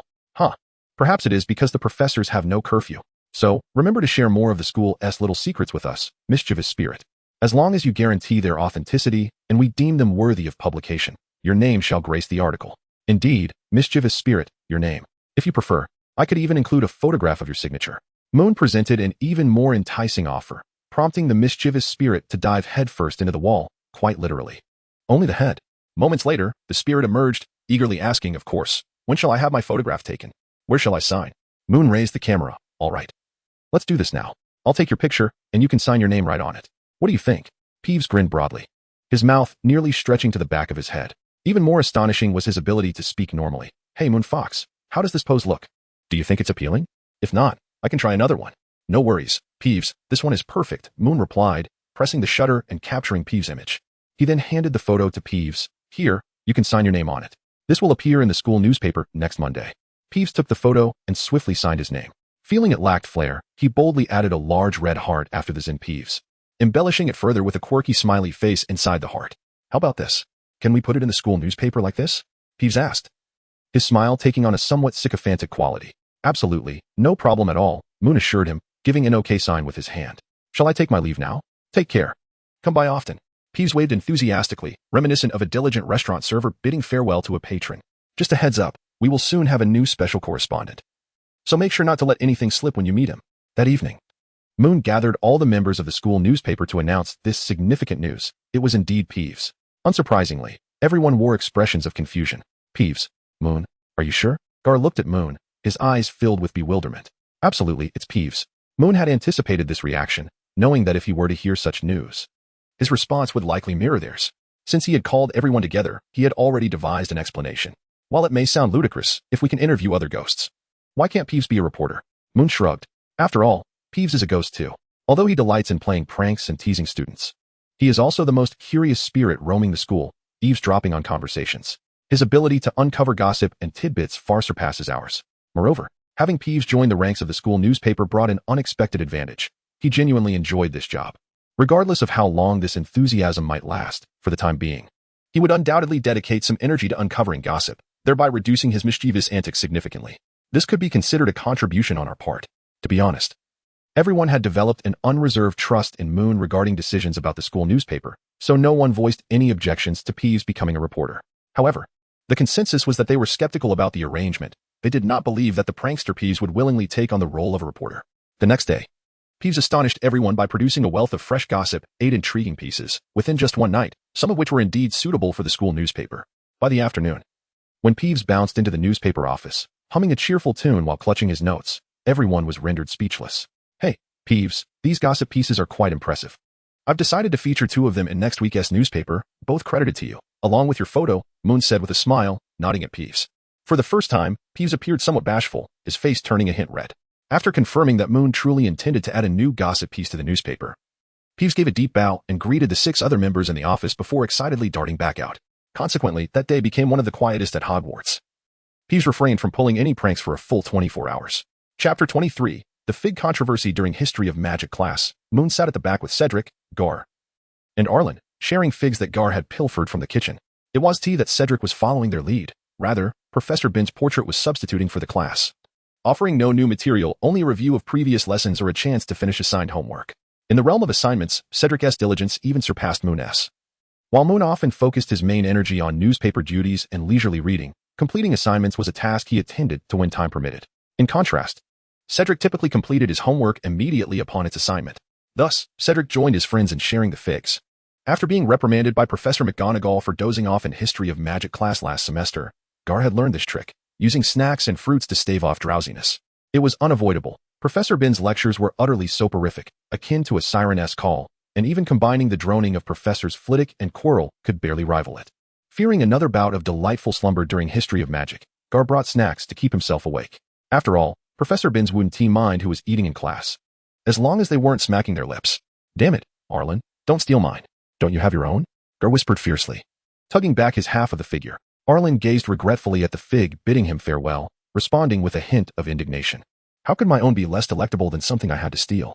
Moon and Cedric exchanged furtive smiles, expressing their agreement with Yarlene's words. Gal, suddenly incensed, chastised his 3 friends, exclaiming, Nonsense. All the figs you've been enjoying are from my efforts. I'm the one who shared them with you. Are you now planning to come and snatch the remnants from me? Seizing the moment, Yarlene stealthily grabbed another whole fig, and before Gal could react, he bit into it with delight, chewing and mumbling, This is far tastier than what you offered me. Unbeknownst to him, a new figure had appeared at the classroom entrance, and he failed to notice Moon and Cedric sitting up straight, nor did he perceive Gal kicking him incessantly. Still engrossed in devouring the fig, he protested, "Don't kick me. Why are you kicking me? If you're so capable, why not reclaim it? Surely, no one would go so far as to take back a fig I've already bitten into." Before Yarleen could finish his thought, the formidable Professor McGonagall strode in, her rolled-up school newspaper striking him on the head. Startled, Yarleen was momentarily at a loss with the remaining third of the fig in his hand. In a moment of panic, he audaciously popped the last bit into his mouth right in front of Professor McGonagall, even managing to chew on it. The sight provoked laughter from all the onlookers, Moon and his companions, the hurriedly stowed-away paints of Violet and Milton, who was engaged in a game of wizard chess with Barton. The absurdity of Yarleen's actions made it appear as though Professor McGonagall intended to seize his fig, prompting him to hastily consume it. Professor McGonagall was clearly taken aback by Yarleen's behavior, never envisioning he would act in such a manner. "As a vice principal of this esteemed institution, I certainly cannot be accused of stealing your figs. How can anyone, caught in the act of snacking in class, instinctively respond by devouring their snacks?" A second later, her expression darkened as she recovered from her astonishment. She shot Yarleen a fierce glare, gesturing to Moon and Yarleen with a silent command. "You, Yarleen Sutton, come with me." In theory, taking students from another professor's class requires notifying that professor. However, since this class was merely a portrait of Professor Binns, McGonagall saw no need for pleasantries, promptly calling Moon and Yarleen out, merely nodding to Professor Binns' portrait as they exited. The portrait offered no objections, seemingly indifferent as long as the students refrained from causing a ruckus. Initially, Moon was surprised when he was also acknowledged by McGonagall, yet as he walked out with her and noticed the rolled newspaper in her hand, he began to grasp her intent. Indeed, it was the latest edition, featuring the gossip about Professor Quirrell sleepwalking in the dungeons at night. "I should have taken you to the headmaster's office, Fox, but now you must go alone."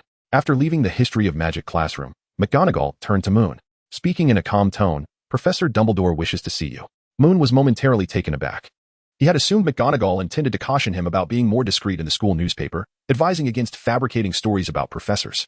However, he was astonished to learn that it was Professor Dumbledore himself who wished to speak with him, since McGonagall had already made her intentions clear and given her evident displeasure. Moon realized it was not an opportune moment to question her. He cast a glance at Yarleen, silently wishing him luck, and promptly nodded, hastening towards the headmaster's office. At this hour, most students were still in class, leaving the corridors somewhat desolate, save for the ghosts wandering about. However, Moon encountered Madame Pants, the stern librarian of Hogwarts. Typically, she remained in the library throughout the day, but today was an exception, as she was on her way to receive a newly acquired batch of books. Moon greeted the lady courteously, elucidating the reason for his absence from class, and assured her that he would return the several books he had borrowed punctually. He then bid her farewell and ascended the staircase, arriving at the threshold of the headmaster's office.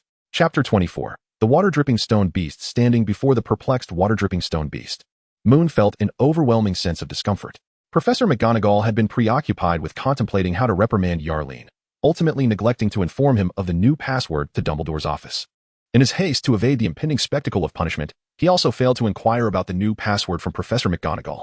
Thus, he found himself halted before the water-dripping stone beast, gazing longingly at the entrance to Professor Dumbledore's office, yet unable to proceed. The water-dripping stone beast, equally bewildered, could not comprehend why this young man lingered there, neither entering nor departing, merely staring vacantly at it. Moon and the watering-mouthed stone beast exchanged glances, each silently waiting for the other to speak. After a considerable pause, Moon began to feel that this silence was rather awkward. With a sense of embarrassment, he tentatively addressed the watering-mouthed stone beast. "Professor Dumbledore asked Professor McGonagall to inform me that he wishes to see me. But I forgot to ask her what the password is. Could you please let me in?" The watering-mouthed stone beast, suppressing the urge to blink, remained still. It was tempted to tap the head of this foolish young man and suggest that he simply utter any random dessert's name, and it would grant him access. After all, Professor Dumbledore's passwords were often a collection of nonsensical phrases. Moon certainly could not grasp the thoughts of the water-dripping stone beast. While he possessed the ability to read minds, it did not imply that he could decipher every trivial notion. After waiting a few moments and observing that the water-dripping stone beast remained immobile, Moon could only scratch his head in resignation and turn to leave. Clearly, he was at a loss and had no choice but to seek out Professor McGonagall. He hoped that the imposing deputy headmistress had already calmed her fiery temper. The water-dripping stone beast watched as Moon walked further away, finally unable to restrain itself from letting out a quiet sigh. With a deliberate effort, it moved a couple of steps aside, ensuring that the sound was sufficiently amplified, lest Moon fail to hear it. Naturally, Moon caught the disturbance and looked back at the colossal creature with surprise. He returned to the door of the headmaster's office, peeking inside to confirm that Professor Dumbledore had not whimsically decided to take a stroll. Only then did he nod respectfully to the water-dripping stone beast before ascending the spiral staircase. Once Moon reached the upper floor, the water-dripping stone beast, seeing no one around, could not help but tap its forehead with a paw, reflecting on how foolish the youngsters at Hogwarts had become. When he encountered Professor Dumbledore, the esteemed wizard was comfortably seated in his chair, engrossed in the latest edition of the school newspaper featuring gossip about Professor Quirrell, chuckling as he read. "Oh, Moon. You have arrived," Professor Dumbledore said with a warm smile, gesturing towards the chair in front of his desk, inviting Moon to sit down.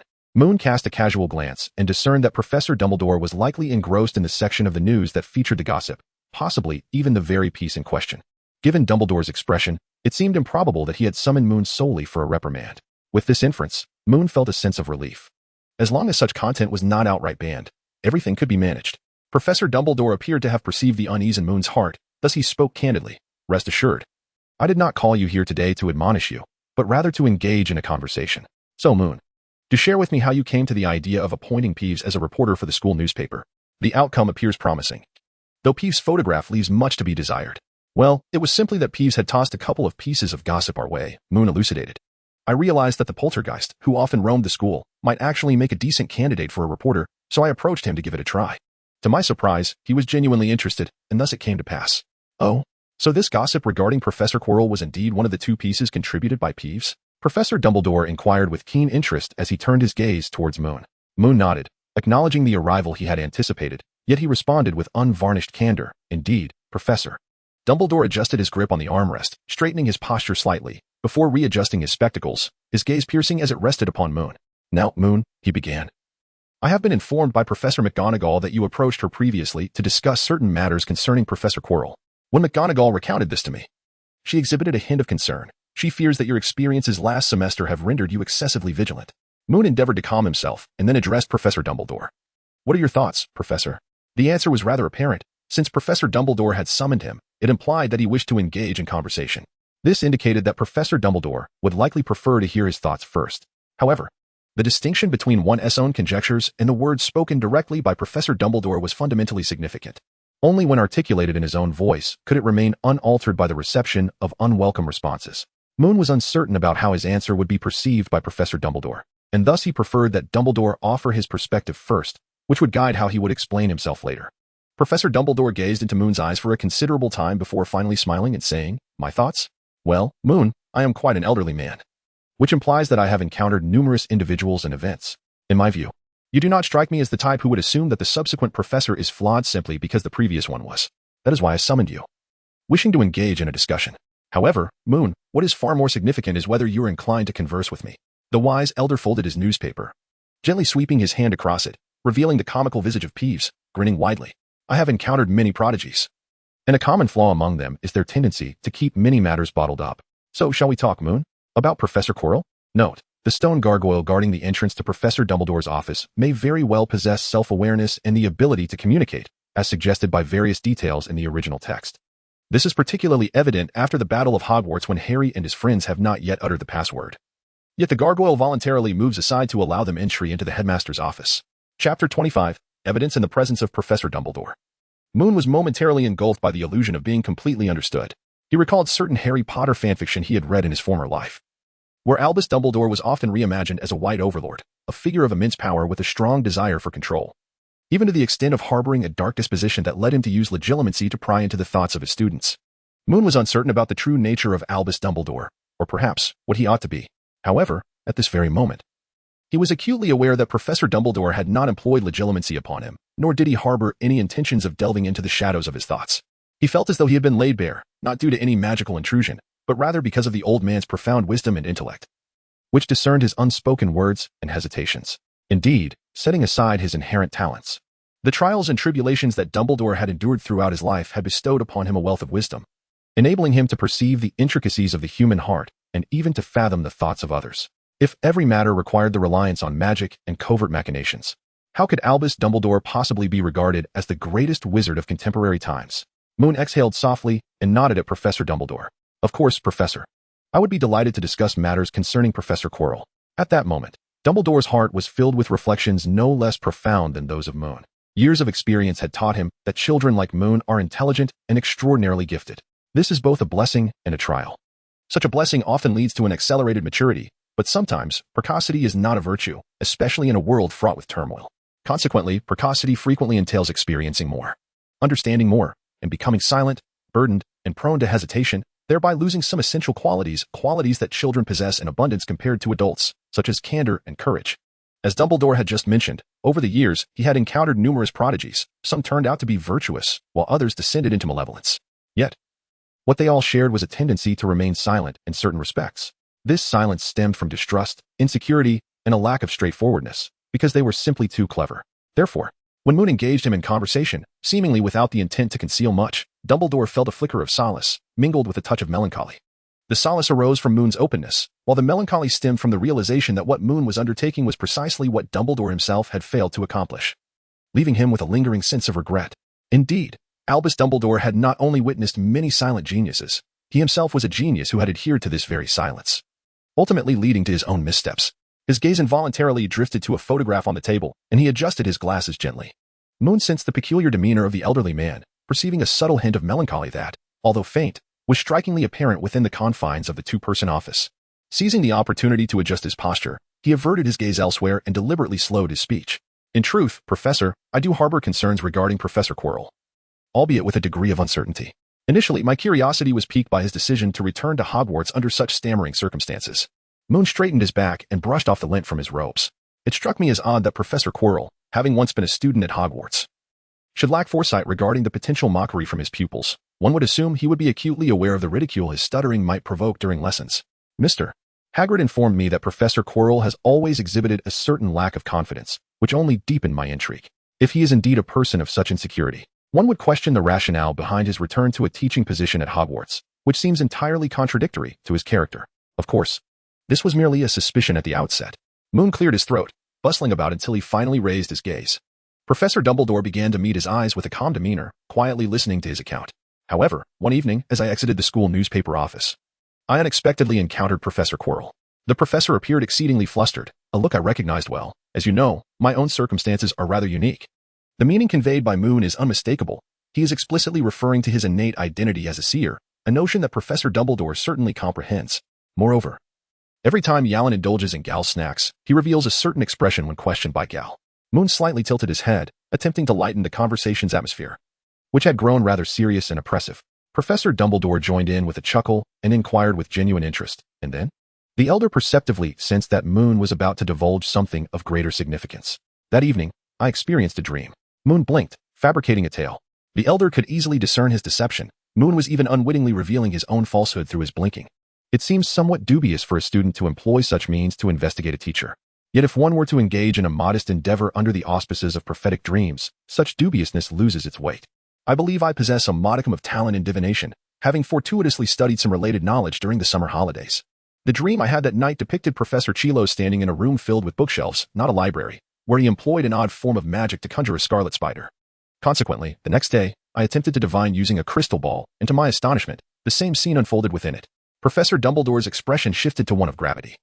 He had anticipated that the evidence Moon would present would be typical surveillance, yet he was taken aback by Moon's use of divination, a prophetic art, to accurately predict such imagery. This is no trivial talent. One must recognize that proficiency in divination is exceedingly rare, rivaling the rarity of being a natural seer. Moon, are you certain that you successfully conducted a divination? The elder inquired softly, his speech measured and gentle. Moon nodded slightly, affirming the principal's inquiry. Indeed, Professor, I am quite certain. Chapter 26. Agreements and Gratitude. I truly wonder how many more surprises you can bring me, Moon. I eagerly anticipated. Professor Dumbledore remarked with a smile. Your unwavering confidence and lack of astonishment suggest that you must have consulted some texts, and are thoroughly convinced that you have made a prophecy. Am I correct? Yes, Professor, that is indeed the case. Moreover, judging by your expression, it seems you may have attempted to foresee other matters as well. Professor Dumbledore inquired further. Moon continued to nod, affirmatively responding, Indeed, Professor. What is the success rate? It cannot be guaranteed to succeed every time, Professor. Moon scratched his head, acknowledging the truth in his statement. The mottled glass illusion indeed carries the potential for failure. And according to the spell's description, there exists even a slight chance of calamity, albeit a minimal one. Nevertheless, it generally proves successful, though some outcomes are clearer than others. Remarkable, Moon, truly remarkable, Professor Dumbledore exclaimed with admiration. You must understand, even some of the most renowned diviners in history may not achieve success most of the time. Such extraordinary talent. That silver linden wand is indeed a match made in heaven for you. Yet, the elderly man gazed at Moon, his hands clasped together. However, I have one more question. Why did Professor Quirrell, standing in a room brimming with books, conjure a scarlet spider, leading you to ascertain that he indeed posed a problem? Because he was acting furtively. And that room filled with books was on the 8th floor, resembling a hidden chamber, Moon replied candidly, which brought a look of understanding to Professor Dumbledore's face. Ah, Moon. It seems you misled Professor McGonagall? Dumbledore remarked, a twinkle in his eye. I recall that in Professor McGonagall's account, you mentioned encountering Professor Quirrell on the 8th floor, observing him lurking before the tapestry of the giant troll, which appeared quite suspicious. Now, according to your words, did you perhaps witness the scene through the crystal ball? Dumbledore chuckled, narrowing his eyes at Moon. Deceiving a professor is not a commendable habit. Moon shrugged apologetically. Professor Dumbledore, I too wish that such circumstances had not arisen. However, Professor McGonagall is exceedingly stern, and I cannot ascertain how she would react if I were to confide in her about my divination and the visions I encountered. Thus, I resorted to a more credible explanation to gain her trust. I hope you can keep this confidential. Ah, of course, Moon. I am not one to betray confidences. The silver-haired elder winked at Moon, then pushed back his chair, rising to his feet. He approached the cabinet and poured 2 glasses of pumpkin juice into a beautiful cup adorned with scattered jewels, handing one to Moon. Let me guess, after making your prophecy, you reported to Professor McGonagall and, not long after, received some gossip from Peeves. This only reinforced your belief that Professor Quirrell has his own agenda, prompting you to invite Peeves to act as your reporter. By leveraging Peeves' reputation, you aim to publish a piece of gossip concerning the professor in the school newspaper. In this manner, neither Professor McGonagall nor I can easily hold you accountable for the gossip, as it is Peeves who has guaranteed the veracity of the tale. If blame must be assigned, it should fall first upon the mischievous Peeves. After all, we have never explicitly stated that gossip regarding professors is prohibited in the school newspaper. However, are you not concerned that if Professor Quirrell is indeed dubious, this gossip might provoke him? Professor Dumbledore stood by the window, sipping from his glass of pumpkin juice, before contentedly placing it upon the windowsill. Moon shook his head. Of course not, Professor. If Professor Chilo were truly intimidated by this gossip, the worst outcome would merely be that he feels pressure and becomes more cautious in his actions. However, while pressure may compel him to exercise greater caution, it could also render him more susceptible to revealing his vulnerabilities under duress. Should the other 2 alternatives occur, namely his retreat or abandonment, I believe those would be quite favorable outcomes as well. Oh, it seems that rather than apprehending Professor Chilo, you would prefer to prevent the danger from arising altogether? Indeed. Professor, very well, I have no further inquiries, Moon. Moreover, I trust you are adequately prepared to demonstrate your divination skills for me? Professor Dumbledore's fingers absent-mindedly tapped on the cup, as if he were lost in contemplation. Moon nodded in agreement, saying, Indeed, Professor, but not today. May I demonstrate it to you this weekend? No problem, Moon. I believe I will be available this weekend. Fairness aside, do you have any questions you would like to ask me before you leave? Moon pondered for a moment before inquiring, Professor, you appear rather unfazed by Professor Quirrell's entrance into that 8th floor chamber? Indeed, Moon, I am acquainted with that place. It is indeed a chamber, albeit a rather intriguing one. Dumbledore replied, turning back with a feigned air of mystery and offering a smile. As for its intriguing nature, I believe it would be far more enjoyable for you to discover it on your own in due time. This response struck Moon as somewhat dubious. Yet it was quintessentially Dumbledore. He inwardly lamented his lack of surprise, for he was already privy to the secrets of the Room of Requirement. This inquiry was merely a formality, a question posed without genuine expectation. He proceeded to ask a second question, the one he was most eager to pose. Are you aware of the incantation Professor Quirrell employed at that moment? The one that conjured a blood-red spider? Dumbledore did not respond immediately. Instead, he fell into a contemplative silence before leisurely articulating, I fear I do not know, or more precisely, I cannot assert with certainty. You see, Moon, spells and magic are wondrous and vast fields of study, encompassing an array of diverse and peculiar enchantments. Even after many years of existence, I have only scratched the surface of this profound subject. Based solely on your description, it is difficult for me to glean much. But perhaps when I see the vision you have divined, I may discern the specific incantation. This answer did not surprise Moon, for Dumbledore's reasoning was sound. His vague description could easily lead to multiple interpretations of spells that could produce similar effects. Thus, posing this question was more a matter of chance than certainty. Thank you, Professor. I have no further inquiries, Moon said, finishing his pumpkin juice and rising to bid farewell to Professor Dumbledore. Ah, then do hasten back to your class, Moon. I believe you may yet catch the tail end of it.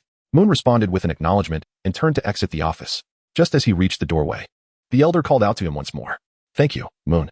Moreover, regardless of what you discover or encounter, remember to protect yourself and safeguard those important, innocent individuals. Chapter 27. The flying fig. The caution embedded in Professor Dumbledore's words was unmistakable. Provoking Professor Quirrell was indeed a clever strategy. Yet one must remain vigilant against his potential desperation. There was also a deeper implication. until it was confirmed that Professor Quirrell harbored ill intentions. Professor Dumbledore would refrain from taking any action against him. This was only logical. A person, regardless of how suspect they may appear, should not be subjected to punishment unless they have genuinely transgressed the boundaries of rules and laws. Upon leaving Professor Dumbledore's office and returning to the history of magic classroom, Yarleen was sitting upright, diligently transcribing something. Moon reported to Professor Bin's portrait and made his way back to his seat, casting a discreet glance at Yarleen's notebook. To his astonishment, Yarleen was copying the board notes from the history of magic class. It was utterly unbelievable. Once seated, Moon nudged Cedric's arm and whispered, "What is up with Yarleen?" Cedric stifled a laugh, lowering his voice to a mere whisper. McGonagall not only punished him with detention, but she also warned that if he scores a P or lower in the next exam for History of Magic, he will have to clean every portrait of Professor Bin's. Cough, cough, cough. Just as Moon pulled out a leftover fig and took a bite, Cedric's words startled him, causing him to choke. Cedric, momentarily taken aback, fumbled in his response, but fortunately, Gallion seemed more experienced. Seeing Moon in distress, he quickly stood up and gave him a firm slap on the back. This intervention alleviated Moon's choking, yet the small piece of fig was dislodged and flew forward, striking Milton on the back of his head. Yile. Milton emitted an incomprehensible sound and turned to glare disdainfully at Gallion's socks. What is wrong with you, Gallion? It was not that Milton had a penchant for wrongfully accusing others, but rather that Moon had been hunched over, while Gallion stood with his hands extended forward. To Milton's eyes, it appeared as though Gallion had thrown a piece of fig at his head. The commotion naturally attracted the attention of Professor Bin's portrait, who cleared his throat with great vigor and glared menacingly at several Hufflepuff badgers. Attention! Attention! We are still in class.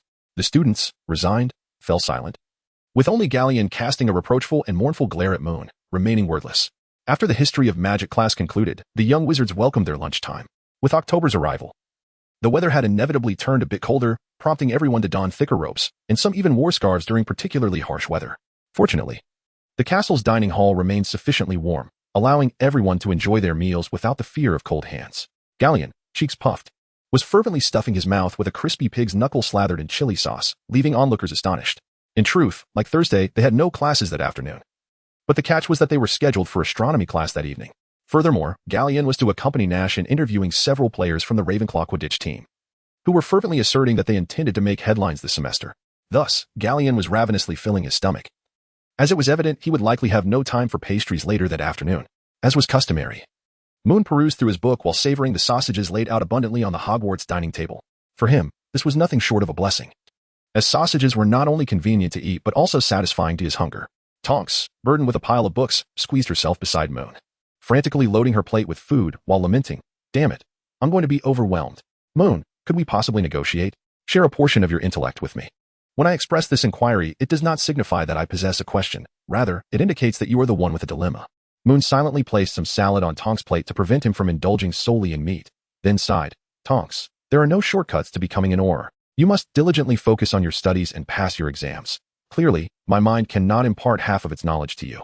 Tonks took a bite of salad, resting his chin on one hand, and lamented, "Oh dear, I ought to write to your uncle, Edgar. Perhaps he could offer some valuable advice to help me navigate this wretched, annoying, nauseating 7th year." "Don't be ridiculous, Tonks.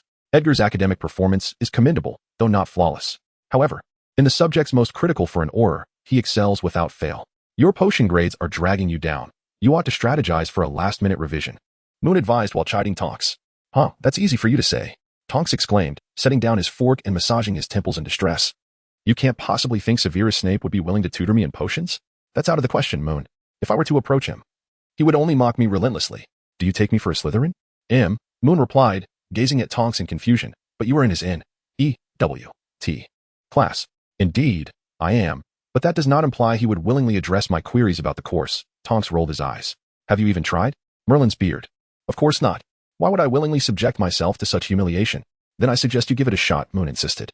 "Perhaps Professor Snape will hurl a few insults your way, maybe even say something like, 'If you can't grasp this, how do you expect to become an Auror?' But the point is, he will certainly clarify your doubts." "Are you sure?" "I am certain, Tonks. Set aside your biases. At the very least, you should make the attempt." Tonks hesitated, falling silent as he began to devour his dinner with great fervor. This behavior undoubtedly indicated that Tonks had accepted Moon's counsel and resolved to seek out Professor Snape for answers regarding potion studies. Seeing that Tonks had genuinely taken his words to heart, Moon felt a mix of surprise and a paternal sense of satisfaction. After lunch, Tonks hurriedly departed, clutching his books and leaving the hall. Moon and the others engaged in a few more conversations before each returned to their own pursuits. Chapter 28. Gemma's friend on afternoons devoid of classes, the lakeside typically served as the favored retreat for young wizards, offering splendid scenery, tranquility, and the opportunity to coax the often bookish Moon into enjoying some fresh air. However, recently that had changed, as the temperatures had dropped significantly. Venturing to the lake would likely result in a chilling experience.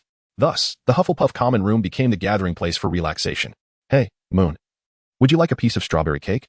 Milton approached with a small bag brimming with cakes. My mother sent these. Milton's mother delighted in baking and had a penchant for mailing her confections to Hogwarts, treating Moon and his fellow young wizards. Moon smiled and waved his hand, indicating that he was fine. Having had a rather filling lunch, he found it difficult to eat anything more at the moment. Enjoy it yourself, he said.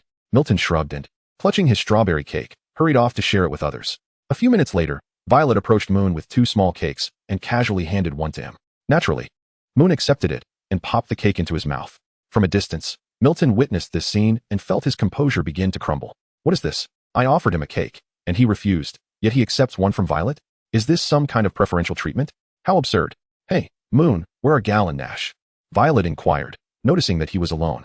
Cedric is napping in the dormitory, and Yarleen is reviewing his history of magic after being punished by Professor McGonagall. Not only is he confined, but he has also been warned that if he scores a P or below on the next exam, he'll have to clean every portrait of Professor Binns. Thus, he is diligently studying the subject, Moon explained, shrugging. Gal and Nash went for an interview. So it's just me here reading. That must be quite dull, Violet chuckled as she settled beside him. Oh wait, I forgot, you never find reading boring. She set her drawing board on her lap and unfolded a sheet of paper. Curious, Moon leaned over to take a glance and discovered that she was sketching Gemma. Why did you suddenly decide to draw Gemma? Moon asked, intrigued. Gemma asked me to help her create a drawing for a friend, Violet replied, twirling her paintbrush while contemplating the artwork. By the way, did you know Gemma can dance?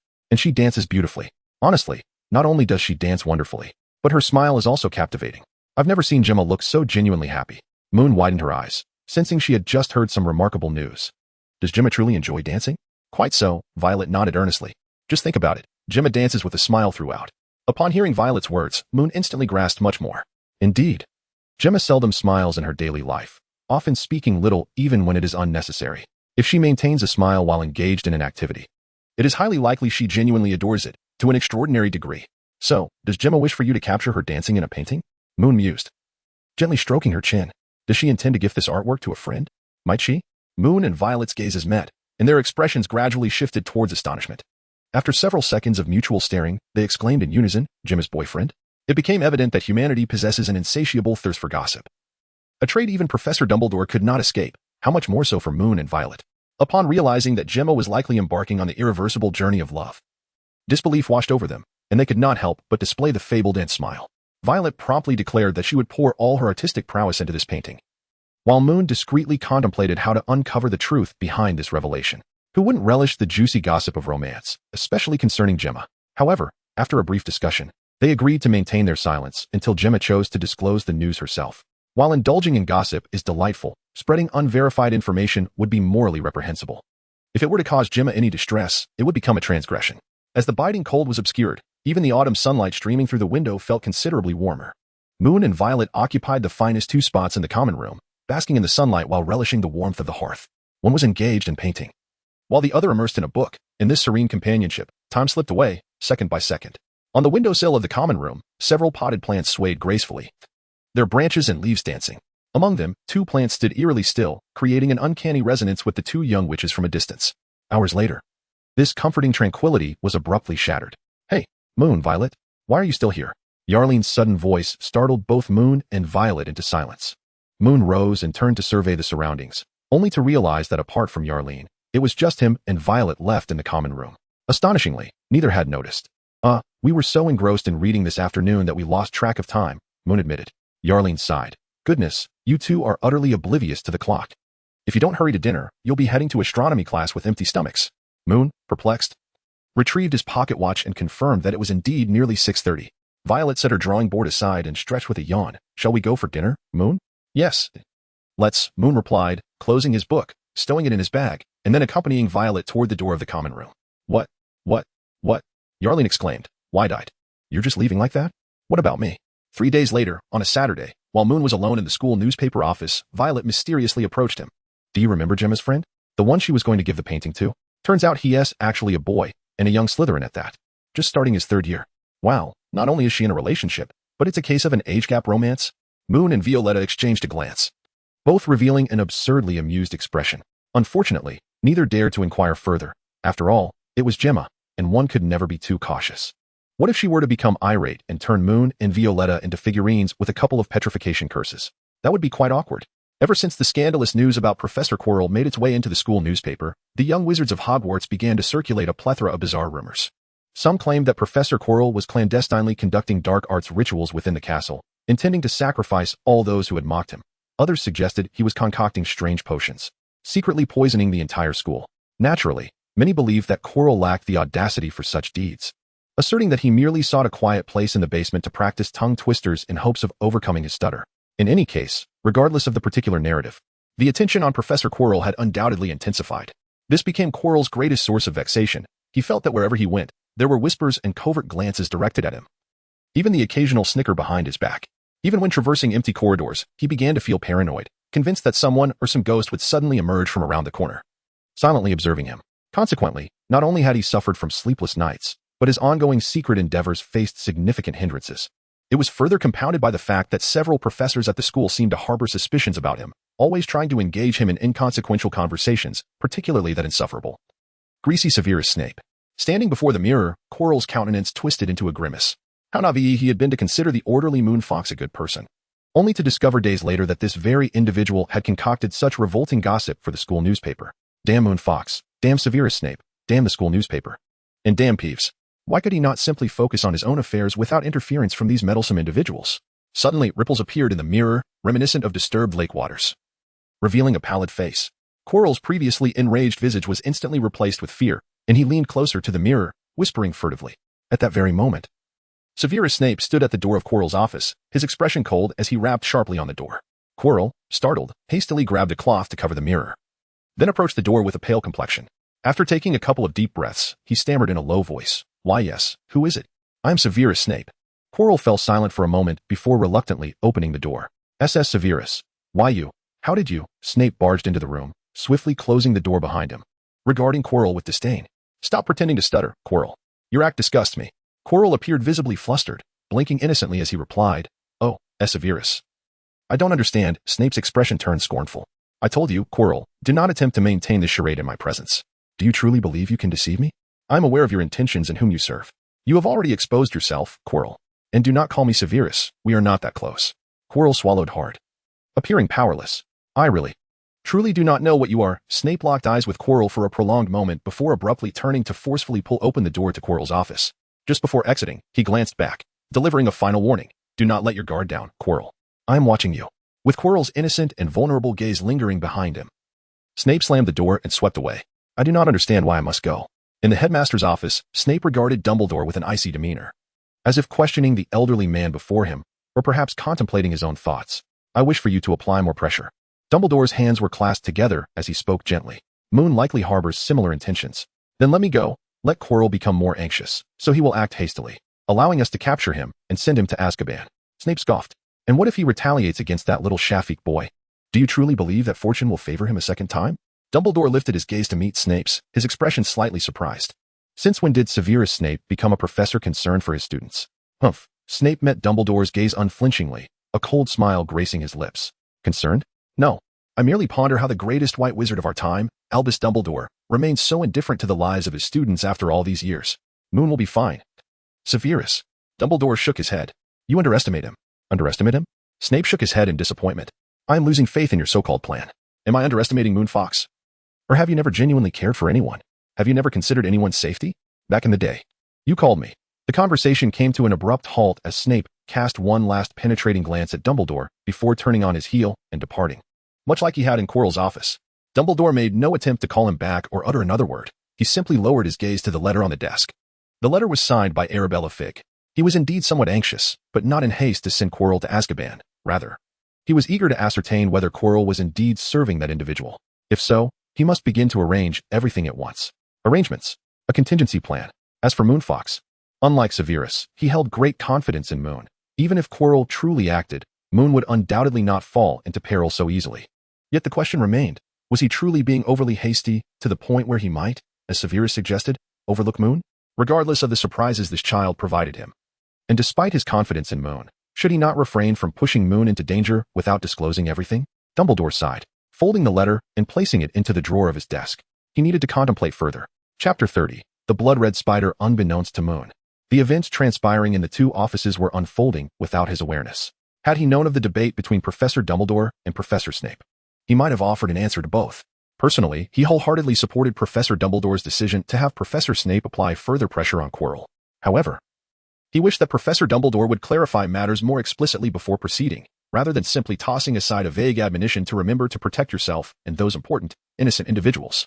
At times, the spoken word and the unspoken can lead to two entirely divergent paths in the unfolding of events. Presently, he is fixated on the name Chilo displayed on the vibrant map before him. Chilo has begun to stir once more, and as he had initially surmised, Chilo ultimately finds himself unable to withstand the mounting pressure, compelled to take risks under the watchful gaze of countless onlookers, both intentional and unintentional. Over the past few nights, Chilo has stealthily slipped out of his office in the dead of night, wandering to various concealed locations across the different floors. Moon was increasingly certain that Quirrell was indeed searching for the Philosopher's Stone, specifically its concealed location. This implied that the stone was currently in the possession of Professor Dumbledore. However, the question lingered. What was the purpose of the book Quirrell had discovered that fateful night in the Room of Requirement, and the spider summoned by a spell? Perhaps tomorrow, Professor Dumbledore would provide a definitive answer. One could only hope. As Quirrell made his way back to his office, Moon tucked away the Marauder's map and the intricately designed metal sphere, turning over in bed to succumb to slumber. Chilled cherry juice. Moon confidently uttered the password to the gargoyle, a phrase he had just inquired about with Professor McGonagall before his arrival. The gargoyle gazed at Moon, seemingly eager to give him a sharp reprimand with its wings. This was indeed the correct password. However, it was the password from the day prior. Just yesterday afternoon, Professor Dumbledore had altered the phrase to Blackthorn Candy. Couldn't he have sent a letter to Professor Dumbledore beforehand to inquire directly? After a few moments of deep contemplation, the gargoyle resolutely leapt aside, wary that this young lad might once again engage in a prolonged discussion. Moon exhaled deeply and descended the staircase with purposeful strides. Professor Dumbledore? Ah, Moon, you have arrived, replied Dumbledore, adorned in a splendid crimson robe intricately embroidered with exquisite golden patterns, radiating an air of joy. I expected you would come later. I was just about to indulge in a light meal. Professor, would you like to dine first? I can return at a later time. Moon paused, poised to place the brazier upon the desk, casting a curious glance at Professor Dumbledore. That is quite unnecessary. Dumbledore swiftly gestured dismissively, indicating the desk. You may commence at your convenience. I shall attend to my meal afterwards. Moon breathed a sigh of relief, placing the brazier down before igniting it with his wand. He then retrieved a crystal ball from beneath the brazier. Shall I begin? He inquired. Ah, of course. Please proceed, Professor Dumbledore replied, settling comfortably behind his desk. I am ready. Moon replied softly, caressing the crystal ball, and murmured, Heed my plea, and reveal to me the phantoms of your. Under the inquisitive gaze of the elder, layers of mist began to swirl within the crystal sphere. Moments later, these wisps coalesced into the scene of that day when Chilo first entered the Room of Requirement. After witnessing the entirety of the segment, Dumbledore fell into deep contemplation. Moon, slightly fatigued, carefully stowed away the crystal ball in the fire pit, casting a glance at Professor Dumbledore as he awaited his words. Clearly, this was not an opportune moment to interrupt the elder's contemplation. After a brief pause, Professor Dumbledore, deep in thought, remarked, I suspect this may be a form of dark magic that once thrived. It is peculiar, Moon, that your prophecy, though astonishing, can entirely replicate a person's actions at that moment, yet it remains devoid of sound. Thus, I am compelled to infer solely from the manifestation of this spell. Ah. Spells, those captivating little tricks, often exhibit different characteristics depending on the individual. Therefore, I cannot assert with absolute certainty, but I must say this indeed resembles that dark magic, whose primary function is to preserve enchantments. You heard me correctly, Moon, preserve enchantments. Moon gazed at Professor Dumbledore with a look of confusion, hesitantly inquiring, the preservation spell? What purpose could it serve? Indeed, it holds significance. This enchantment cannot be employed to preserve mere trivial spells. Incantations such as the petrification charm or the levitation charm are of no consequence. This magic is solely capable of retaining exceptionally malevolent spells, such as the unforgivable curses. Professor Dumbledore drew forth his wand and with a gentle flourish conjured a blood-red spider, vivid and lifelike, reminiscent of the one conjured by Quirrell. Furthermore, this magic possesses a particularly formidable attribute. It can be transferred from one individual to another. Transferred? Moon echoed. Yes, Professor Dumbledore replied solemnly, nodding. For instance, I have now embedded a spell within this spider. He waved his wand again, causing the blood-red spider to vanish. Then, I can impart this magic to you. When you summon this spider again, as long as you do not infuse it with a new incantation, the spell retained within it will be the one I previously embedded. In other words, Moon's eyes widened in astonishment. Could Professor Quirrell wield a magic he had never learned? Rather than mastering it, he utilized a small spider to channel its power. Professor Dumbledore gently corrected Moon, noting that the actual effect was indeed quite similar. What incantation resides within that spider? Moon pondered, pursing his lips. It may be rather difficult to articulate. Professor Dumbledore gazed at Moon, a mysterious glint in his eyes. What have you deduced? Nothing much. I was merely contemplating what spell could require a wizard of Professor Quirrell's caliber to resort to such a means for its invocation. Moon took a deep breath, asserting, undoubtedly, it must be no ordinary enchantment. Chapter 31. Fawkes. You were correct, Moon. I believe you possess a fair understanding of Professor Quirrell. Professor Dumbledore tilted his head towards the window, his gaze seemingly lost in reminiscence. Indeed, during that time, he was a student at Hogwarts. I cannot claim Quirrell to be a genius, yet he undeniably excelled academically, performing no worse than the majority of his peers. Although he was timid, I could still perceive the courage that lay hidden within him. Frankly, I was astonished when he chose to venture out repeatedly to gain experience in such a manner. The old man's voice trailed off, as if he had recalled something but was uncertain whether to share it with Moon. Sensing the elder's hesitation, Moon remained silent. Not wanting to intrude, Dumbledore's hands found their way into his robe pocket, and moments later, he withdrew them, empty-handed, merely grasping his cup to sip on some juice. Ah. Moon, I almost forgot to mention. After our last discussion, I found your reasoning quite compelling. If we could apply a bit of pressure on Quirrell, it might prompt him to make a different choice. As he spoke, Professor Dumbledore did not meet Moon's gaze, seemingly conveying that he had something else to express but was refraining from doing so at that moment. However, Moon, I must caution you. Should Professor Quirrell be subjected to excessive pressure, given his current entanglement with dark magic, no one can predict what actions he might take. Your role in this scenario appears rather conspicuous, and I fear the risks you may undertake. Moon found it difficult to ascertain whether Professor Dumbledore intended to confer with him regarding the matter at hand or merely sought to admonish him into compliance.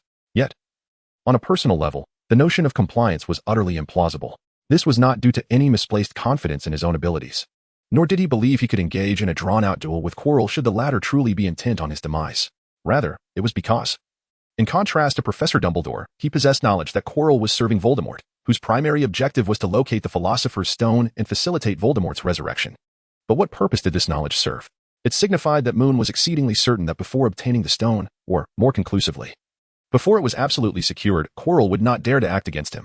For should he do so, Quirrell's mission would be jeopardized. And the repercussions of such a failure were far too grave for him to bear. Unless, of course, Moon were to unwittingly create an opportunity for Quirrell to eliminate him while absolving himself of any wrongdoing. The dilemma was that if Moon were truly that foolish, then the distinction between dying now and in several years was negligible. Death was death, after all. And he was not that foolish. Rest assured, Professor, feel free to take action. I shall ensure my own safety. However, I do hope that when the day comes for you to leave Hogwarts for whatever reason, you might inform me in advance, allowing me the opportunity to seek refuge in Professor McGonagall's or Professor Sprout's office. The sight of a 12-year-old wizard engaging in such banter appeared somewhat comical, yet it instilled in Dumbledore a fleeting illusion of levity. The silver-haired elder chuckled, shaking his head, sipping his juice, and then retrieving a note from his pocket. Additionally, there is one more matter I wish to entrust to you. You see, I am not particularly adept at that sort of magic. I hope you might take a stroll through the library. Perhaps you may uncover some pertinent information. Moon took the note, glanced at it, and discovered it was a permission slip for the restricted section of the library, signed by none other than Albus Dumbledore himself. Albus Percival Wulfric Brian Dumbledore. Moon had to admit he was genuinely astonished, logically and emotionally. It seemed utterly irregular for a second-year wizard to be granted access to the restricted area, especially with the headmaster's authorization. Frankly, he felt a twinge of apprehension. Professor, he began, scratching his head, momentarily at a loss for words. Dumbledore, perceptive as ever, sensed his unease. He adjusted his robes and waved his hand dismissively. Go on, Moon. Remember to take care of yourself. And Moon hesitated, casting a glance at the elderly man before him.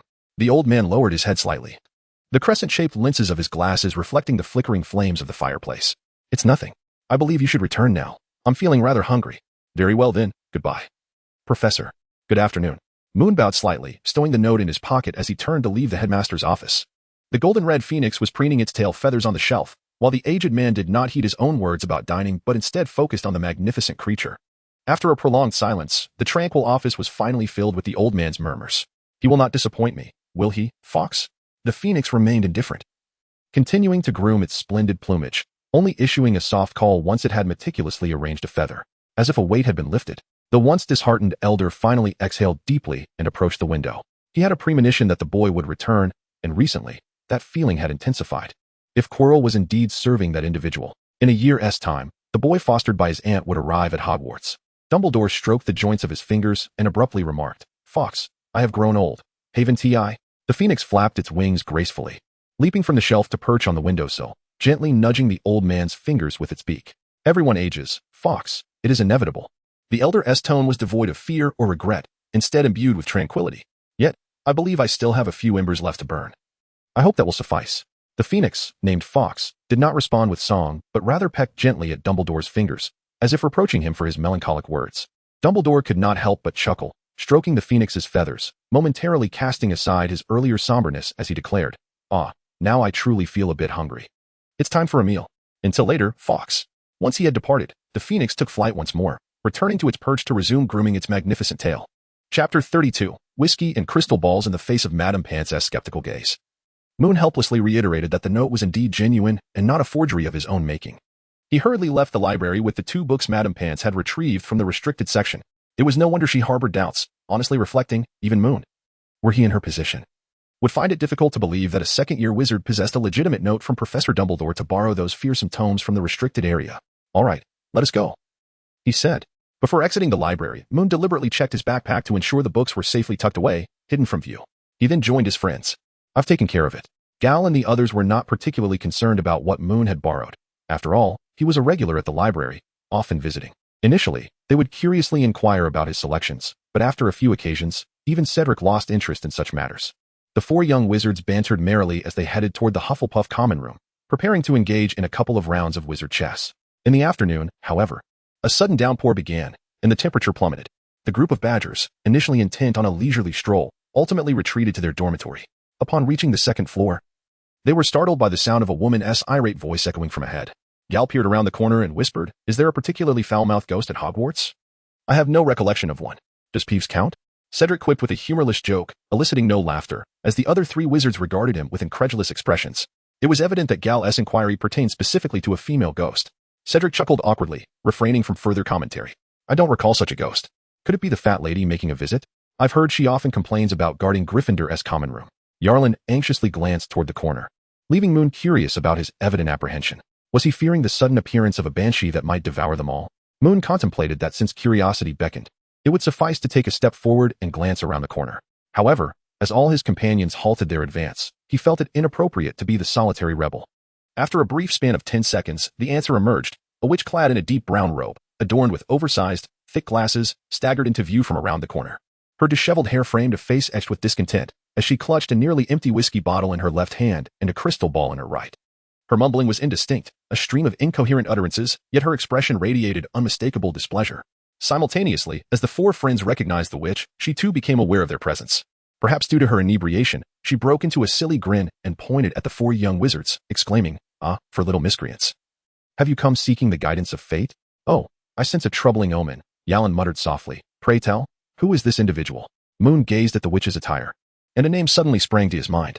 However, before he could speak, Cedric was the first to utter the correct answer. "I have seen this professor. She teaches divination." "Sybil Trelawney, Merlin's beard. She is indeed a professor?" Gal stared in astonishment at Professor Trelawney, who approached them with a peculiar smile, his mind swirling with questions. "Indeed, she was a professor." Moon sighed. He had known from his previous life while reading novels that Professor Trelawney was particularly fond of alcohol. Yet, he never anticipated that his first encounter with her would occur at such a drunken moment. The 4 young wizards felt trapped, unsure of how to react, exchanging glances until Professor Trelawney approached them and seized Eileen's hand. At that instant, Eileen was startled, nearly retreating into his cloak. "Oh, do not worry, let me see. Let me see," Professor Trelawney exclaimed, her eyes widening as she stepped back, forgetting to release Eileen's hand, causing him to stumble in a rather comical manner, resembling a peculiar dance with her. "Child, a dire omen, a significant omen. You are destined for bloodshed." Professor Trelawney struggled to balance the wine bottle and crystal ball with one hand, already overwhelmed, yet now she attempted to cover her mouth with the other.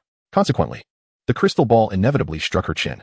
However, the professor seemed oblivious to the pain, merely gazing at Eileen in shock. Such a terrifying prophecy and her palpable fear sent a shiver down Eileen's spine, and he found himself gripped by dread. After all, this was Hogwarts divination professor. Could her words possibly be false? Eileen's eyes brimmed with tears as he glanced at his 3 friends, but simultaneously, Professor Trelawney released his hand and grasped Gal's shoulder, exclaiming, "Goodness, my child, you too are fated for bloodshed. A tremendous omen. A tremendous omen looms over you all." Confusion flickered in Eileen's fearful eyes. "Professor, is something amiss?" Cedric and Moon, well aware of the professor's notorious reputation, had already anticipated the forthcoming spectacle. Sure enough, the next moment, Professor Trelawney nearly bulged her eyes to their limit. And through her spectacles, the bloodshot veins in her murky eyes became glaringly evident, lending her a rather eerie appearance. Children, you are all doomed to bloodshed. All of you. Cedric scratched his head, feeling that the professor's prophecy was even more awkward than his own bad jokes. Moon, equally exasperated, thought that had Professor Trelawney not been inebriated, he might have engaged with her, but now, he wished he could etch a representation of Hogwarts Castle into the stone floor with his toes and hide within it. Children, you must find a way to vomit. Professor Trelawney continued her theatrics, but before she could finish, she leaned against the wall and abruptly began to retch. Chapter 33. Tonk's gratitude. This farce ultimately concluded with Professor Sprout's intervention. Just after tending to the plants in the greenhouse, Professor Sprout was dizzy upon witnessing the helplessness of Moon and his friends, alongside the utterly disheveled Professor Trelawney. What a disgrace, was the sole thought in Professor Sprout's mind. Indeed, it was a disgrace. Not only was she intoxicated, but she had also made such a scene before her students. Had it been her, she would have preferred to resign and vanish from sight. However, this was Professor Trelawney, a woman who indulged in several bottles nearly every day, and such a spectacle was not unprecedented for her. All right, children, you should leave now. I will handle this, Professor Sprout sighed, comforting Moon and the others while using her wand to clean up the mess of vomit from in front of Trelawney and her clothing. Do not worry. She is one of our professors, poor thing, perhaps she is just having a rather bad day. The four friends greeted Professor Trelawney with a hurried good afternoon before hastily retreating, fearful that the inebriated professor would awaken and continue her ominous predictions. After traversing 2 corridors, Yalan slowed his pace, casting a resigned glance at Cedric. Are you certain that was indeed our divination professor? She resembled more of a charlatan. Cedric ruffled his hair, awkwardly admitting, I am certain, but her reputation is indeed tarnished. Many upperclassmen claim she looks like a fraud. Gal did not comment on Professor Trelawney's abilities. Yet his response was more direct. I swear, I will not enroll in divination next semester. She is utterly terrifying.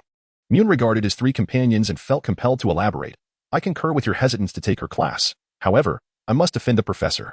Although she may seem like a con artist and often engages in dubious practices, such as offering vague predictions reliant on chance, this does not imply that Professor Trelawney lacks genuine talent. Seeing the incredulous expressions on his friends' faces, Moon shrugged. It is a fact. Professor Trelawney is the great-granddaughter of Cassandra Trelawney, a renowned master of divination who made countless accurate predictions and was once revered as a seer by wizards. The gift of magic often passes through our bloodlines, suggesting that Professor Trelawney may indeed possess significant foresight, often referred to as second sight, even though no one in the Trelawney family has exhibited such abilities since Cassandra. Moreover, Moon continued, even disregarding these facts, you must trust Professor Dumbledore's judgment. He is the one who hired Professor Trelawney, if she truly lacked any skill or was merely a charlatan. How could Dumbledore possibly allow her to hold the position of divination professor for so long? Gal and Yalan exchanged glances, and ultimately, Yalan conceded, all right, you've persuaded me. But that doesn't mean I will take her class. She truly frightens me.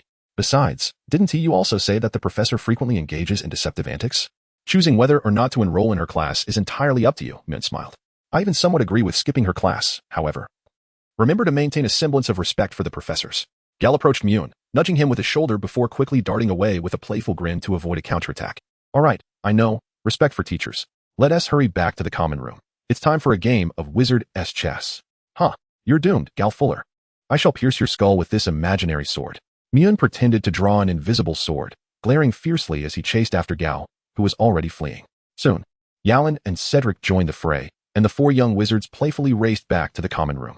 On a rainy weekend, the common room was inevitably crowded, with its warm fireplace, plush sofas, and a multitude of students engaged in various amusements. Of course, there were occasionally small wizards in the corner discreetly sipping low-alcohol beer. Despite Hogwarts' strict regulations, some contraband items made their way into the school. There were no security checks, but magic often proved more effective than any security measure. However, clever students always found ways around strict rules. As Angelina and Doran recounted, the Gryffindor Lions once managed to procure several bottles of high-proof spirits for a small party in the common room. Unfortunately, one clumsy student accidentally spilled some into the fireplace, nearly igniting the entire room. While this tale may have been embellished, Moon believed that the Gryffindors had indeed engaged in such reckless behavior. Just as they returned to the common room, they spotted Tonks huddled in a corner, nursing a beer. Her complexion appeared particularly dreadful, resembling a burnt cake fresh from Hagrid's oven. Though Tonks could not truly change her face to such a hue, after all, she was still a girl at that moment. She certainly gave off that impression. With Gal and Yalan off to fetch the wizard's chess, Moon approached Cedric and settled beside Tonks, intending to inquire about her distress. However, as soon as he drew near, Tonks turned to him, her expression fierce as she hissed, Ah, Moon, Your advice was indeed effective, and I owe you my gratitude. Moon quickly realized that Tonks was most likely referring to the incident a few days prior when he had encouraged her to seek Professor Snape's guidance on potions. Since that day, it was the first time he had seen Tonks, or rather, the first opportunity he had to converse with her before she darted away. Could it be that Professor Snape truly despised Tonks to such an extent that he would refuse even to answer her questions? That seemed unlikely. Chapter 34. The lavatory in the castle. To be candid, Severus Snape was certainly not a good professor. In fact, he could hardly be considered competent. He humiliated and oppressed his students, often resorting to malicious and quite cruel remarks, and this was not merely a consequence of any student's wrongdoing. Even disregarding the original works Moon had read, the reality of Hogwarts he currently inhabited was no different. When unleashing his malice upon students, this professor employed every conceivable means of sarcasm, ridicule, and veiled insults. However, it must also be acknowledged that Snape was indeed a master of potions, effortlessly wielding a wealth of knowledge in the field. When young wizards posed inquiries, he would often respond with a barrage of disparaging remarks, yet he would ultimately provide answers, albeit perhaps with just a single meaningful sentence amidst 100 disparaging comments. Moon gazed at Tonks in confusion, pondering the improbability of her misfortune. Suddenly, Tonks deflated like a balloon pricked by a pin, her head hanging low as she confessed, "You are right. Snape indeed answered each of my questions. However, with every inquiry I made, he subjected me to a scathing humiliation. By Merlin's beard, I wish I had never set foot in his office." At this moment, Moon comprehended the full extent of Tonks' predicament. She had indeed found clarity, yet simultaneously, she had been thoroughly undermined by Professor Snape. Resigned, he settled beside Tonks, ruminating fruitlessly for a comforting response, ultimately succumbing to a prolonged silence. Tonks cast him a sidelong glance and rolled her eyes, exclaiming, "I truly wanted to strangle you just now. Were it not for your suggestion, I would never have dared to enter Snape's office. Yet, the dilemma lies in the fact that I cannot ensure my N.E.W.T. grade in potions without it." Moon pondered for a moment, then articulated a thought. "Consider this positively. You are one step closer to your dream, as if you were investing in it." Tonks gulped down another swig of beer and murmured, "Is this how you usually motivate yourself?" "I typically do not," Moon replied, "but in times of need, indeed, I do." "Very well," Tonks said, setting her beer down and staring blankly at the ceiling. "Do you think I should seek out Snape again if I still have questions?" "That depends on how fervently you wish to become an Auror, how much you disdain Professor Snape, and whether you can discover alternative methods," Moon said, gesturing to Gal and Jarl in the distance to continue their play. "Ultimately, the choice resides in your hands." Tonks's gaze slowly shifted from the ceiling to meet Moon's eyes. And then suddenly she remarked, "Why do I feel that your words carry an air of antiquity?" Moon curled his lips in contemplation, pondering the possibility that his speech had always carried an air of antiquity. "Hey, that makes sense," Dunkers chuckled, his grin reminiscent of a playful husky, leaving one to wonder what exactly was so amusing about the matter. Moon cast a displeased glance at her and said, "You can sort out your own troubles. I shall retreat to my book." Go on, go on." Tonks waved her hand dismissively, picking up the remaining half-bottle of beer. "Leave me be for a while. I need solitude to contemplate my future." Moon found it difficult to articulate what felt off about Tonks's words, yet they indeed sounded quite peculiar, akin to a rambunctious husky, known for its wild antics, suddenly collapsing in its cage and declaring, "I wish to study how to pull a sled faster." Absurd. Tonks did not linger in the corner for long. After finishing her beer, she sauntered back to the dormitory, likely to avoid Gabriel's nagging upon his return from a date. The chess match between Gal and Yalan, however, persisted for quite some time, with the two of them engaging in a spirited exchange of moves, neither displaying any significant skill. Cedric initially offered them some advice but soon lost interest. As per usual, the two poor players made no progress, rendering even Cedric, a novice himself, bored to tears by their lackluster game. Consequently, Cedric, much like Moon, made his way to the sofa by the fireplace to lose himself in a book. As dinner approached, Gal and Yalan reluctantly packed away their wizard chess pieces at Moon and Cedric's urging, promising to resume their match after the meal. To an uninformed observer, it might have appeared as though two chess masters were engaging in a mutual appreciation of their skills. Upon reaching the entrance of the Great Hall, the four encountered several girls from Violetta's dormitory. After exchanging a few words, they learned that these young ladies had spent the entire afternoon luxuriating in the Hufflepuff bathroom, indulging in a warm bath filled with bubbles and flower petals. Within the walls of Hogwarts Castle, in addition to the ubiquitous classrooms, there are numerous bathrooms, a boys' bathroom on the 7th floor, a girls' bathroom on the 2nd, and a prefect's bathroom on the 6th, along with 2 additional bathrooms on each floor, such as the infamous Crying Myrtle's bathroom on the 3rd floor. Excluding these, each of the 4 houses has its own designated bathroom, and there is also a staff bathroom, culminating in at least a dozen facilities. It is worth noting that there is a distinction among these bathrooms. Only the boys' bathroom on the 7th floor, the girls' bathroom on the 2nd, the prefect's bathroom on the 6th, and the exclusive bathrooms for each house are equipped for bathing, while the others serve merely for lavatory and hand-washing purposes. Generally speaking, aside from the prefects, The heads of the student councils and the captains of the Quidditch teams utilize the prefect's bathroom for bathing, while most young witches and wizards prefer their own house bathrooms. Just like Violetta and her friends. Only when those facilities are overcrowded do they reluctantly venture to the 7th and 2nd floors to share a communal wash with students from other houses. According to Gabriel, it is not uncommon for the rival houses of Gryffindor and Slytherin to erupt into chaos in the boys' bathroom on the 7th floor. Hence, over the past year and more, Moon and her friends have yet to brave that bathroom. Fearing the fallout from the naked skirmishes between lions and snakes, just the thought of it is enough to make one shudder. Chapter 35. A stroll as dinner time approached. The rain outside began to ease, prompting Violetta to invite Moon for a walk outdoors. Moon readily agreed with a natural ease, while the simple-minded Gal enthusiastically insisted on joining them. However, before he could protest further, Yalan and Cedric each grasped one of his shoulders and, in unison, firmly declared, "No, you shall not." Thus, he reluctantly relinquished his desire to be the intrusive third party, his face a portrait of grievance. Violet's 3 roommates could hardly contain their amusement as they observed the scene, while Gal remained bewildered by the turn of events. He simply wished to accompany Moon for a leisurely stroll. What could possibly be amiss? By Merlin's boots, what a rare opportunity this was. Moon seldom ventured out with them. After satisfying their appetites, Gal was unwillingly pulled away by Yalan and Cedric, the laughter of Violet's roommates echoing around them. Occasionally, he glanced back at the flustered Moon and Violet, whose expressions resembled that of a forlorn and perplexed young bride. Moon shivered violently, summoning his formidable willpower to avert his gaze from Gal. It was utterly terrifying. Only when the silhouettes of Gal and his companions vanished beyond the doors of the hall did Violet tighten her cloak and rise from the bench. Moon hastily followed suit, securing his backpack as he stepped out of the hall alongside Violet. The chill was still palpable, yet the air felt significantly more refreshing. As soon as they exited the castle, Violet took a deep breath and, with a smile, began to engage in light conversation. Moon glanced at his own thin robe and felt a sense of relief at being a wizard. Otherwise, he would be embroiled in a dilemma about whether to heroically remove his robe and drape it over Violet. At this moment, all he needed to do was draw his wand, tap Violet gently on the head, and cast a warming spell. As Violet felt her body temperature gradually rising, she comfortably loosened her embrace and curiously inquired about the spell Moon had used. Wasn't this something Professor Flitwick had omitted from his lessons? "It's a little trick I learned from an ancient tome in the library," he replied. "By the way, have you finished painting Gemma's portrait?" "Not yet," she said. "But I'm almost done. I should have it ready by tomorrow or the day after at the latest." The pair walked slowly, their steps small as the grass, freshly washed by the rain, still glistened with dew. With each step forward, they carried away more droplets, and even the wide hem of their robes began to dampen.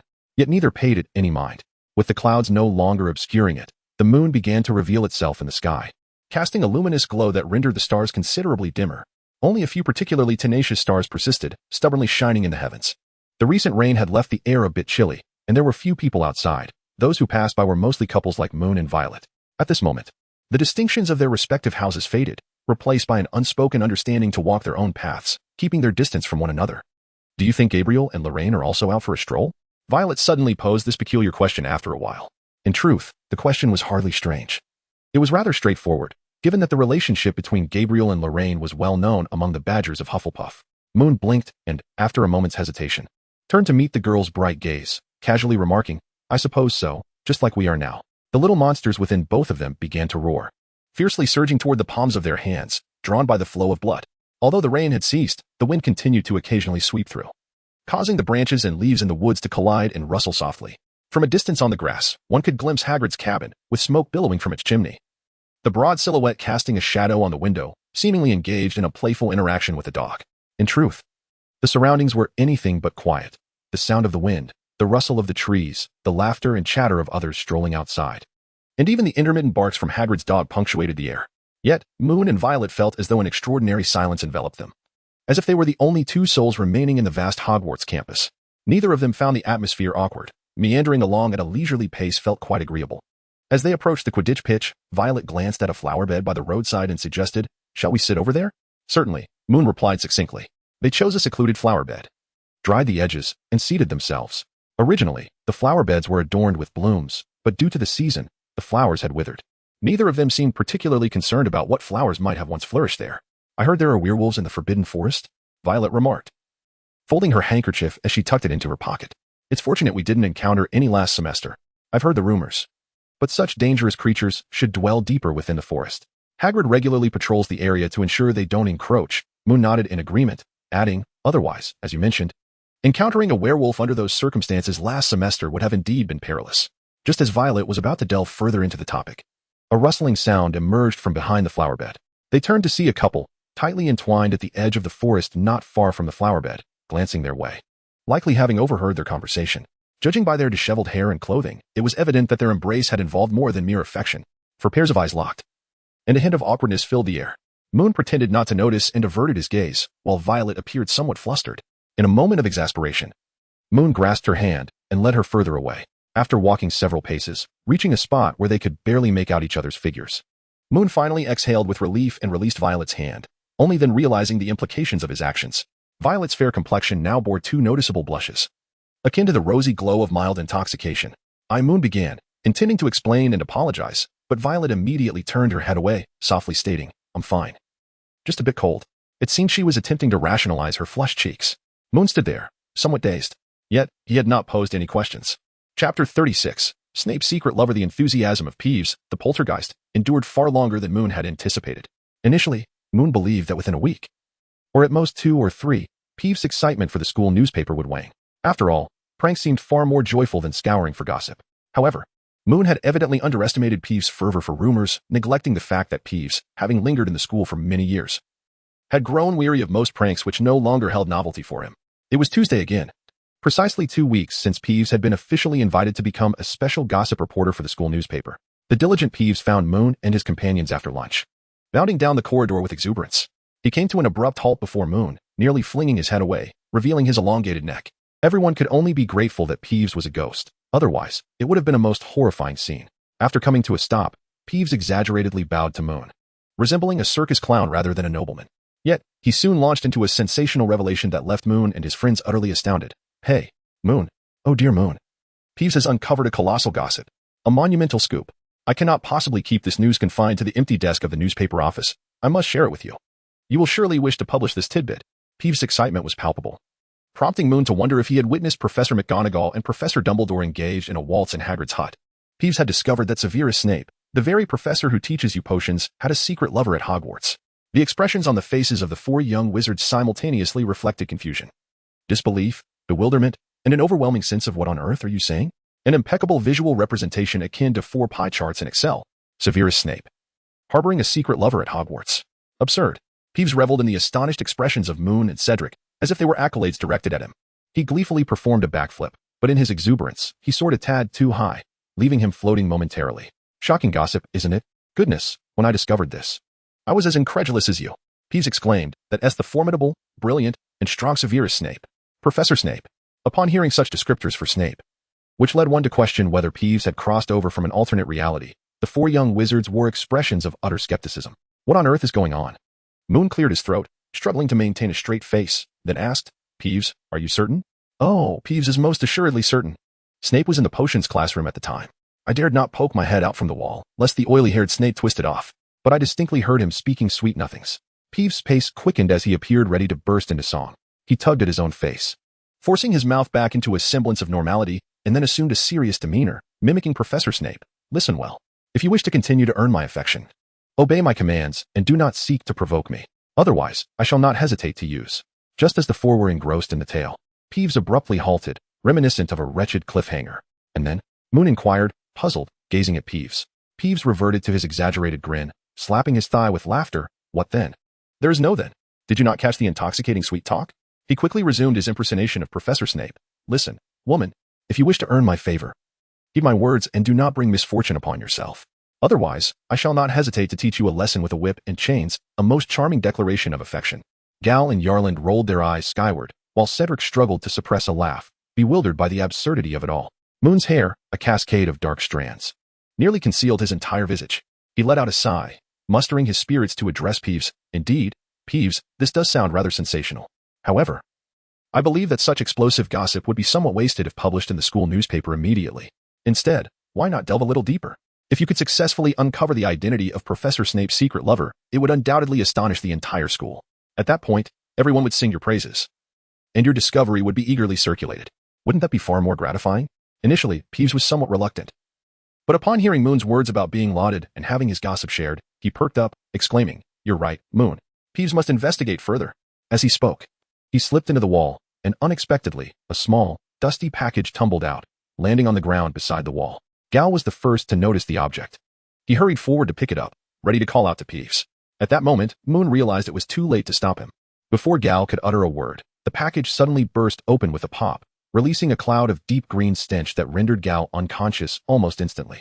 Inside the open package was a Peeves doll, grinning widely and emitting a cacophony of laughter. Silly Gal. Silly Gal. Under this dual torment, Gal, whether from anger or the foul odor, plopped down onto the ground. Yearning and Cedric rushed to assist him, while Moon brandished his wand, wary of any surprise retaliation from Peeves. To his surprise, Peeves merely poked his face down from the ceiling, grinning mischievously. All right, Peeves shall continue to tail old Bat Snape. Bye-bye, Moon. Bye-bye, everyone. Bye-bye, silly Gal. With that, he vanished completely. In the following days, Peeves once more fell silent, leaving no trace of his whereabouts. Gal swore multiple times that he would confront the troublesome spirit when next they met, yet merely 2 days later, he had entirely forgotten about it. On Thursday, however, an explosive announcement appeared in the Daily Prophet. Minister of Magic Millicent Bagnold officially declared her retirement, with her successor yet to be determined. Well, I never knew the Minister of Magic could retire, Gal exclaimed, engrossed in the newspaper. Is this retired minister quite old? Why would she retire? Perhaps the position simply wears one out after a time, Moon reflected, having read the news himself but not thinking much of it. After all, he was fully aware of the next minister's identity. Bagnold had been in office since 1980, serving for a decade. Moreover, during her tenure, the wizarding community of Britain had just begun to emerge from the shadow of the Dark Lord, a time of renewal and reconstruction. My uncle took me to visit Minister Bagnold a few times. Each time, she was incredibly busy. Well, no wonder, Gal scoffed. If one is that busy, I wouldn't accept the position even if offered to me. Ah, so Gal's dream is to become Prime Minister of Britain? Gabriel arrived late. Just as breakfast was drawing to a close, he tousled Gal's hair and plopped down beside him. What are you all talking about? Gal, annoyed, fixed his hair and handed Gabriel the Daily Prophet. Here, front page news. Minister of Magic is stepping down. Gabriel glanced at it. Oh, this news actually broke a few days ago. It was just formally announced yesterday. By the way, there is significant support for Professor Dumbledore to take over as minister. Dumbledore? Gal's eyes widened in disbelief. Really? People want Dumbledore as Minister of Magic? Gabriel chuckled at Gal's astonished reaction, hastily swallowing his bite of scrambled egg before saying, You really ought to read more, broaden your horizons beyond the school newspaper. If you had been keeping up with the Daily Prophet, you wouldn't be so shocked. Don't forget, Professor Dumbledore is the most esteemed wizard of our time. It's only natural for wizards to support him for the position. True, Gal scratched his head, eager to continue the conversation with Gabriel, but was interrupted by Moon and Cedric in unison. Come on, Gal, it's time for class. Gal paused, glancing at the time, and quickly realized he was indeed running late. He stood up, grabbed his bag, and called back to Gabriel. Hurry up, Gabriel, or else, before he could finish, Yearning yanked on his bag, pulling him away while exclaiming, Are you daft? Gabriel, doesn't he have a first-period class? Breathless, the 4 young wizards arrived at the greenhouse, quickly organizing their belongings and standing by their respective mandrake plants. Professor Sprout, noticing everyone had assembled, commenced the lesson as per usual. As Moon sat attentively in class, a small note fluttered across several individuals and landed on his desk. He picked up the note and glanced around, just in time to see Milton slipping his wand into his pocket. Puzzled by Milton's peculiar behavior, Moon wasted no time and unfolded the note. Perusing its contents, I almost forgot to tell you. Ian from the Wizard Chess Club asked me to convey that he wishes to meet you at the school newspaper office at 2 o'clock this afternoon. Ian from the Wizard Chess Club? Moon tucked away the note, recalling that this Ian had made quite an impression last year. He was a key member of the Wizard's Chess Club. However, it seemed that the club's president from last year had graduated, and it was quite possible that Ian had assumed the role of the new president. He did not dwell on this matter, for he would soon discover the reason for Ian's visit in the afternoon. Professor Sprout was still discussing the intricacies of caring for mandrakes during this lesson. Yet the Hufflepuff students no longer exhibited the same level of panic they had upon their initial encounter with the mandrakes. The reason was quite simple. After repotting the mandrakes, they no longer needed to uproot them, thus escaping the suffocating shrieks that the plants were known for. With the danger averted, there was little reason for anxiety among the students. However, just as everyone was happily engaged in the lesson, a sudden crash of a shattered pot echoed from the back of the classroom. Instinctively, all eyes turned in that direction. A few quick-thinking students realized the gravity of the situation and hurriedly reached for their earmuffs, but before they could don them, the piercing screams erupted. Blast! Moon had no time to ponder. Although the mandrakes they were tending were small and, theoretically, their cries should not be fatal, allowing the situation to escalate could result in all the young witches and wizards being rendered unconscious, which would indeed be quite troublesome. He noticed that Professor Sprout swiftly drew her wand, though he was uncertain what measures she intended to take. Having a backup plan would certainly be prudent.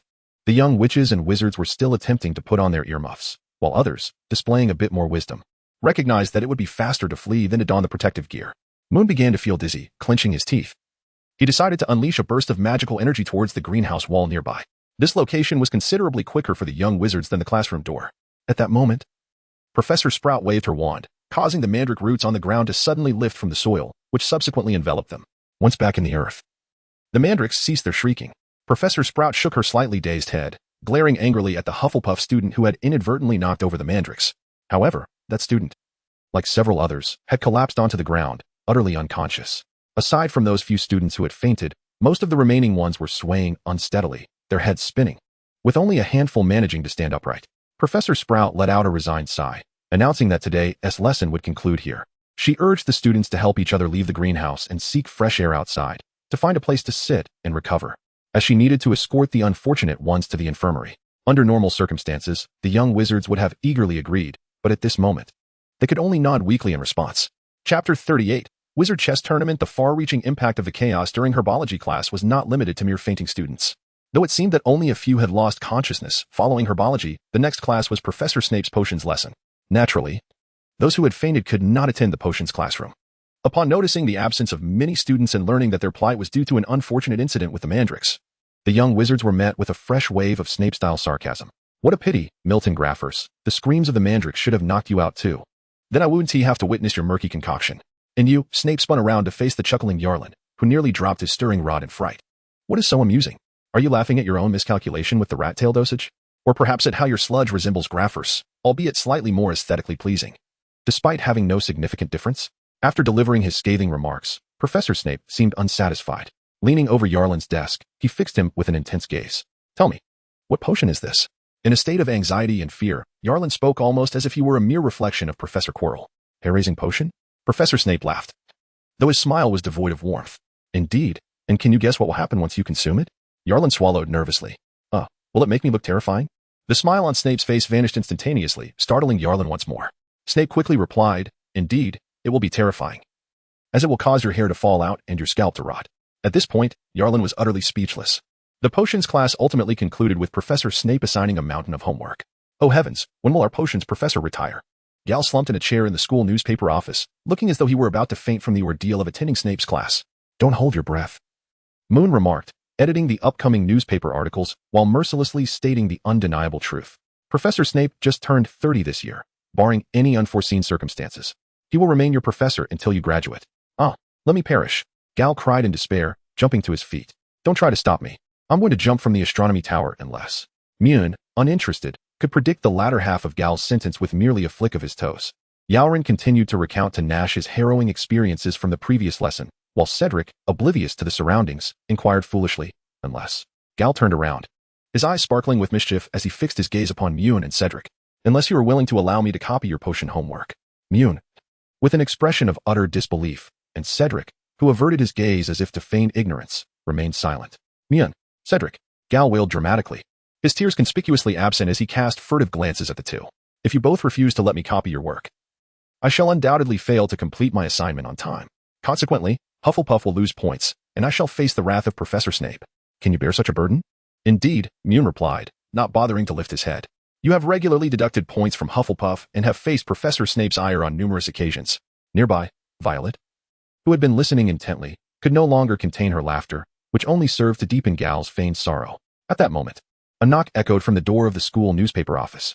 Moon glanced at his pocket watch and shot a disapproving look at Gal, urging him to cease his weeping, unless he wished to maintain such a visage before others. Ian from the Wizarding Chess Club had arrived.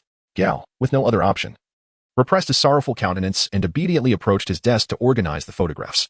Noticing that Gal had ceased his lamentations, Moon hastily made his way to the entrance, opening the door to reveal Ian, the short, plump Slytherin with golden hair, standing there with a beaming smile. However, his eyes darted around, clearly having overheard Gal's cries through the door, likely filled with curiosity at that moment. Hey, Ian, you're here, Moon said, stepping aside to welcome Ian inside. Ian nodded and followed Moon into the secluded office of the school newspaper, then remarked, you should be aware, Moon, that Longley has graduated. Yes, I know, Moon replied, acknowledging the fact, for Longley was indeed the previous president of the Wizarding Chess Club, a rather haughty and quintessential Slytherin. I knew you would know, Ian said, pinching the bridge of his nose in an effort to contain his expression, though a hint of pride seeped through as he declared. Now I am the president of the Wizarding Chess Club. Moon thought to himself that it would be better not to disguise his feelings, as the expression on his face appeared rather ludicrous. Of course, such thoughts could only be entertained internally. Externally, he maintained a courteous demeanor and congratulated. I see. Congratulations. So, you are seeking my assistance because I wish to organize a wizard chess tournament under the auspices of the Wizard Chess Club. Ian finally articulated his intent, having indulged in a bit of boasting. Even those who are not members of the club may participate. Therefore, you would like me to help promote this event in the school newspaper? Moon surmised Ian's intentions accurately. Indeed, Ian eagerly nodded and added, exactly. I have already obtained Professor Snape's approval. All you need to do is reserve a small section for us, informing everyone of the tournament's date and location. Of course, if it could be made more prominent, that would be even better. As he spoke, Ian produced a gold galleon, stating, this is for the promotional expenses. Moon was momentarily taken aback, then chuckled wryly as he replied, no need for that. We typically assist in disseminating the majority of campus news free of charge. You should keep your money. It's unnecessary. Just provide me with the specific details such as the time, location, registration method, and competition duration, as well as the prizes. Ian was equally astonished. He was unaware that the campus newspaper would offer free promotional support. Prior to his arrival, he had hesitated for quite some time, uncertain about how much to offer. The time for the wizard chess competition was set for the following Saturday, to be held in an empty classroom on the second floor. These choices were quite ordinary, save for the prizes. The first prize was that the top 20 participants who had not yet joined the Wizard Chess Club would be granted immediate membership without the need for the usual application process, which typically required students to submit a formal application and undergo an assessment. In reality, this prize held little significance, as the so-called assessment merely served to confirm one's ability to play wizard chess, nothing more. The second prize was a set of pure silver wizard chess pieces, which bore some worth and aesthetic appeal. However, when it came to the third and final prize, Ian began to stir things up. The third prize was a Batman model. Pardon me, Ian said, brushing his golden hair back, sweat glistening on his forehead. The temperature in the small compartment was not particularly high, indicating that his discomfort stemmed from a sense of awkwardness. Moon, you must not know who Batman is, right? Well, he is actually a comic book character. But the model looks really impressive, particularly cool. In fact, I am quite familiar with Batman, Moon replied with a bemused smile. A superhero, right? From DC Comics. If I'm not mistaken? Yes. Ian's eyes sparkled with excitement. He had not anticipated encountering a fellow enthusiast here. Do you enjoy reading comics as well? Not excessively, but I have indeed read some. Moon observed Ian's growing enthusiasm and sought to steer the conversation back. However, my concern lies in whether offering this as a prize is sufficiently enticing for the students at Hogwarts. After all, I doubt there are many in the entire school who read American comics or know who Batman truly is. I have certainly contemplated this issue as well, Ian admitted, somewhat shy yet smug. Thus, this item should actually be referred to as a magical figurine. I researched extensively and consulted several professors before discovering the appropriate spell to animate the Batman model. It can perform simple actions, such as various combat poses.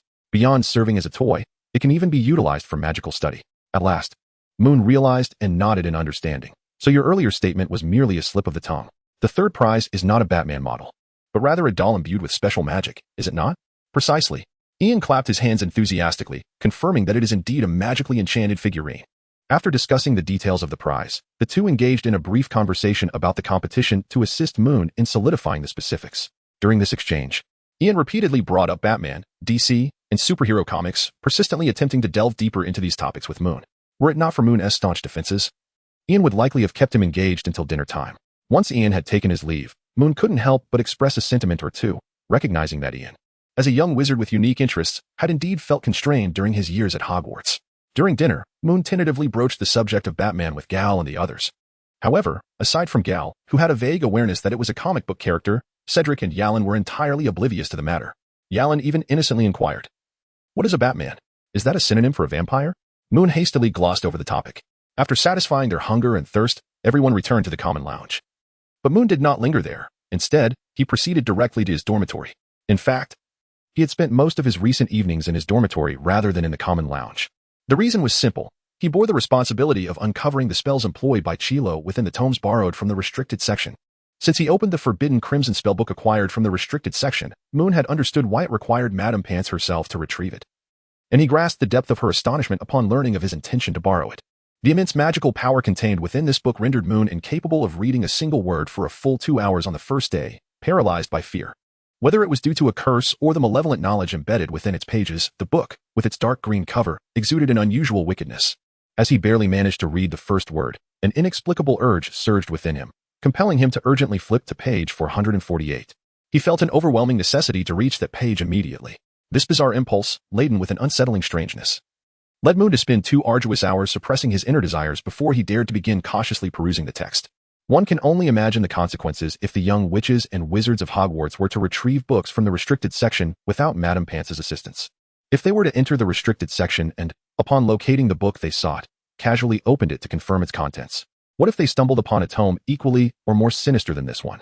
In such a case, driven by the allure of the magical power contained within the book, who could predict the actions of those young sorcerers? Yet, one must ponder, does Professor Dumbledore truly possess such unwavering confidence in him? Moon cautiously turned a yellowed page. After several days of diligent reading, he had progressed to over 300 pages of the tome. He cast a glance at the living map to ascertain Professor Chilo's whereabouts, ensuring that the professor was not wandering about aimlessly this evening. Yet, he could not help but ponder a question that had long eluded his understanding. It is worth noting that the note Professor Dumbledore had given him was no ordinary borrowing slip. It not only listed several books he anticipated Moon would borrow for his reading, but also granted him the privilege to peruse most of the restricted section's volumes. Beyond mere trust, there was a significant weight of pressure involved. He had been quite astonished that Professor Dumbledore allowed a second-year wizard like himself access to the restricted section. However, at that time, he remained unaware of the terrifying magical potency contained within those forbidden texts. Unbeknownst to him, Dumbledore was certainly aware of it. Given this consideration, the implications behind Dumbledore's decision to provide him with such a note were profoundly intricate. Chapter 40. The Cursed Blood Spell. Once upon a time, there were those who sought to employ this magic to subdue the rulers of several nations and establish a violent dominion over the Muggle world. However, their plans ultimately faltered due to the imperfections of the magic, resulting not only in their failure but also in their demise caused by the spell's uncontrollable nature. It was not until 137 years later that the infamous Dark Wizard, Valitz Assman, rediscovered this spell, refined and perfected it, ultimately succeeding in using it to control the Minister of Magic at the time, plunging the British magical community into a severe crisis. Oh, could this be an introduction to the soul-stealing curse? Moon mused, shifting his gaze downward, only to discover that this spell, which bore a resemblance to the soul-stealing curse, was indeed not that at all, but rather an entirely new incantation known as the Spirit Summoning Spell. The subsequent sections elaborated on the spell's origins, its creation process, and its practical applications. This revelation astonished Moon, for this tome was not merely a compendium of spells. It was a narrative detailing the dark magic that had once wrought great havoc, leading to its declaration as forbidden.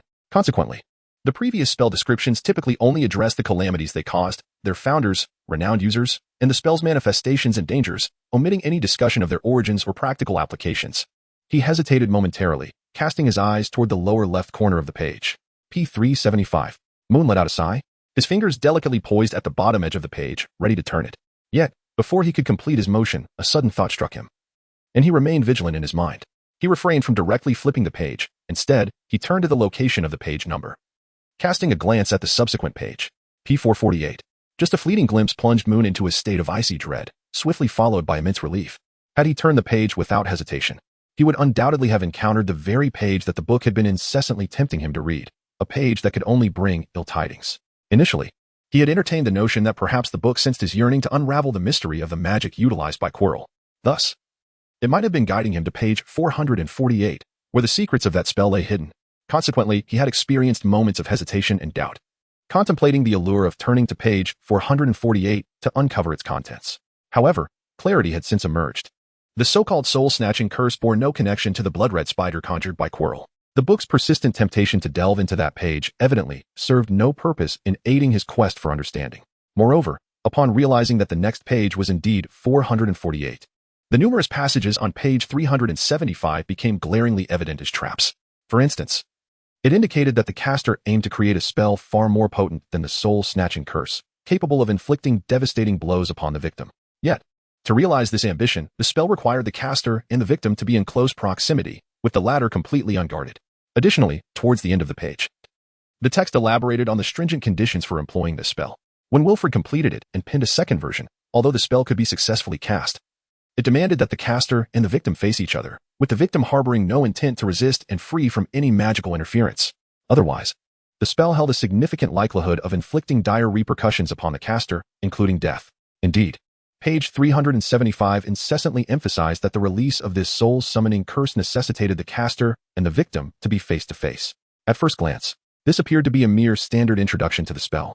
Yet, with the next page being 448 and the book continuously luring readers to explore it, the latent traps concealed within the text on this page became all too apparent. Moon let out a sigh, only to be taken aback as an inexplicable gust of wind suddenly swept through the dormitory, swift and fierce, flipping the pages of his manuscript. In the nick of time, Moon forcefully closed the book. The bizarre wind, though sudden, proved powerless against the thick tome that had been firmly shut, merely brushing past it before dissipating into nothingness. Moon couldn't help but click his tongue in astonishment as a thought struck him. He raised his gaze towards the corner of the dormitory bedroom. This book was the first on the list recommended by Professor Dumbledore. Could it be that Professor Dumbledore was truly unaware of the peril that this book posed? Was there a possibility that he had deliberately suggested this book to him first, all the while seeking to observe him in secret, to ascertain whether he could withstand temptation? But what was his intention in doing so? What consequence would arise from proving his ability to resist or succumb to temptation? Moon let out a sigh. He truly wished not to perceive that kind, gentle, and wise old man in a negative light. Yet, one incident after another compelled him to entertain darker thoughts. After a lengthy pause, Moon exhaled once more, reopened the book, and, meticulously leafing through the pages, he skipped directly from page 448 to page 450. He yearned for an answer to his quandary, but he was in no rush for it tonight. Moreover, this evening was hardly an opportune moment. If he truly sought the truth, he would need to wait a little longer. For instance, the following day, a Friday. The stone gargoyle at the entrance of the principal's office, upon spotting Moon with his weary eyes, instinctively leaped aside, without requiring a command from him. Moon let out a sigh, his heart sinking further. Indeed, Professor Dumbledore had likely anticipated his arrival from the very start. Or perhaps he had sensed the possibility of such an eventuality. Taking a deep breath, he ascended the spiral staircase. Since returning to Hogwarts this semester, it had been less than a month and a half, yet he had already visited the headmaster's office thrice. The first time he was filled with trepidation. The second time with eager anticipation, but never before had he entered the headmaster's office with such a sense of discontent and melancholy as he did today. The wooden door at the top of the staircase remained ajar. Moon gently knocked before pushing it open. Professor Dumbledore sat at his desk, his expression a tapestry of emotions: joy, relief, regret, and perhaps a hint of concern. Professor Dumbledore, I sincerely apologize for intruding upon you. I have come today to discuss. I know. Before Moon could finish his words, Professor Dumbledore raised his hand gently, signaling him to cease, thereby preventing him from continuing. I understand, so before you speak, allow me to express my apologies first. Chapter 41. Fear. The elder's candidness left Moon momentarily at a loss. It was akin to having a multitude of thoughts pent up within him, yearning to be articulated, only for someone to abruptly silence him with a phrase akin to, "Do not speak. I comprehend. Your understanding brings me solace, yet the truth remains that your refusal to permit me to voice my thoughts leaves me quite distressed." Fortunately, Professor Dumbledore was not entirely unreasonable. After sincerely offering his heartfelt apologies to Moon, he pointed to a chair and said, "Very well, Moon. Please sit down and share your thoughts. You may speak freely now." Moon sat down as instructed, opened his mouth, contemplated for a moment, and then sighed deeply. The questioning words had not yet escaped his lips, yet his momentum had already been significantly diminished. How could I possibly exhibit the prowess of a tenacious critic in such circumstances? After a prolonged hesitation, Moon ultimately maintained his composure and spoke softly. "I wish to understand why you compelled me to examine that forbidden tome, The Blood Curse of Sorcery. It is because I seek to verify something." The elder's expression remained tinged with regret as he gently replied, "I must ascertain, am I worthy of trust? Will I succumb to the corruption of dark magic? Can I withstand the seduction of malevolent texts?" Moon interjected, locking eyes with Professor Dumbledore, "Headmaster, I comprehend your intentions and recognize the wisdom in preparing for the worst." However, Moon extracted the hefty, time-worn tome from his pocket and placed it heavily upon Professor Dumbledore's desk. "Have you forgotten the adage, 'Do not impose upon others what you yourself would not desire'? You seek to cultivate trust in others, yet you are reluctant to extend that same trust, resorting instead to these trials. Do you truly believe this method will render you a figure worthy of trust in their eyes? Once a test is conducted, it can lead to another and another. After such actions, how can I place my faith in you, convinced that you will not resort to further tests? Since my youth, I have understood a profound truth. When individuals endeavor to gauge the resilience of a cup, that very cup is often destined for shattering. Should it withstand a fall from 2 meters, the height will inevitably be raised to 3, until it ultimately crashes to the ground in a shattering finale. In a sense, one need not possess much greater fortitude than that of a mere cup. Furthermore, I implore you to elucidate how you can assure that this trial will not jeopardize other students. Do not forget, I may open this book in any setting, be it the Hufflepuff common room, a dormitory where my roommate has already retired for the night, or even within the classroom. Even if I consider myself a cautious individual, no one can guarantee perpetual vigilance in every circumstance. At least, I cannot." After pouring forth his doubts, Moon maintained an upright posture, arms crossed defiantly as he locked eyes with the elder. Professor Dumbledore offered a rare, rueful smile and adjusted his seating to appear more formal. "You are indeed correct, Moon. Not a word of your assertion is misplaced. I employed an erroneous approach. As before, I must express my sincere apologies. However, prior to elucidating this matter, I wish to first address your final inquiry. As you previously articulated, I am well acquainted with this book, The Forbidden Blood Curse. This volume is, in fact, a unique manuscript discovered amidst ruins long ago by none other than myself. Thus, I possess an intimate knowledge of its content and recognize its malevolent nature. Upon its discovery, I endeavored to unravel the curse inscribed within, specifically the soul-snatching curse. After several modifications by Wilfred, the soul-snatching curse became exceedingly elusive. Wilfred diminished some of its more destructive effects, enhancing its stealth instead. It must be conceded that despite being a dark wizard, Wilfred is also a genius. Under his alterations, the curse can be enacted through objects, particularly books and artworks. The afflicted are similarly subject to manipulation, but upon the lifting of the spell, they do not succumb to a state of decay and demise. Rather, their intellect is impaired, leaving them in a state of utter folly. The Forbidden Blood Curse indeed contains the soul-snatching curse, authored by the last descendant of Wilfred, the scion of the Asmund family. Following my discovery of this tome, I became deeply fascinated by the soul-snatching curse it harbored and attempted to decipher it on several occasions. Regrettably, I have been unable to ascertain how the last scion of the Asmund family endowed this book with such extraordinary allure. Nor could I dispel the insidious nature of the soul-snatching curse, only managing to weaken its potency as much as possible. Indeed, should you chance upon that particular page, one outcome is certain. You will succumb to a stupor lasting approximately half an hour, and nothing further will transpire. Professor Dumbledore's long, slender yet somewhat gaunt hand glided gently over the old book. This is how I ensure that, regardless of where you open this tome, it will not adversely affect anyone, including yourself. I confess that I did intend to test you, Moon, and for that, I am sincerely sorry. However, please trust that I would never allow you to fall into peril due to this book. Moon shrugged, still not relinquishing his crossed arms. Yet the atmosphere between the two had somewhat softened. I had anticipated a more creative and perhaps odious act from you, such as covertly surveilling me. The old man chuckled, though his smile was tinged with self-mockery. Moreover, you are correct, Moon. In this regard, I have indeed erred. Professor Dumbledore sighed. You see, over the past century, I have endured an abundance of experiences and encountered countless individuals. It may sound absurd, but the heart of the elder before you is, in truth, riddled with scars. Our past experiences, choices, and even decisions shape and define who we are, and I am no exception. Influenced by those bygone events, I find myself far more sensitive than others, and I struggle to bestow genuine trust upon anyone. To speak candidly, as you mentioned, even after having tested you once, there are certain matters where I still cannot grant you my complete trust, Moon. You may regard this as the fear of an old man.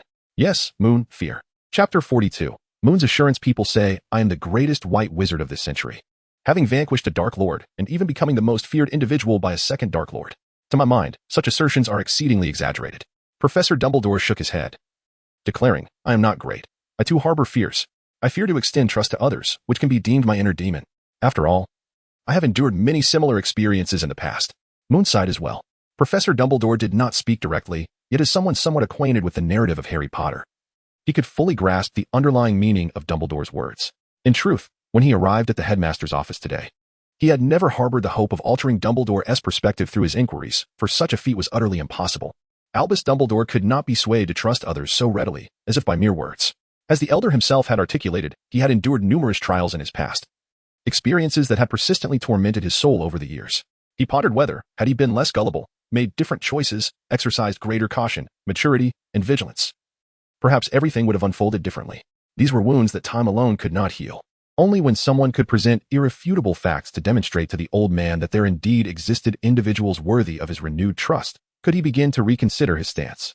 Though he may have erred in the past, he had not to let such misjudgments lead him to isolate himself completely.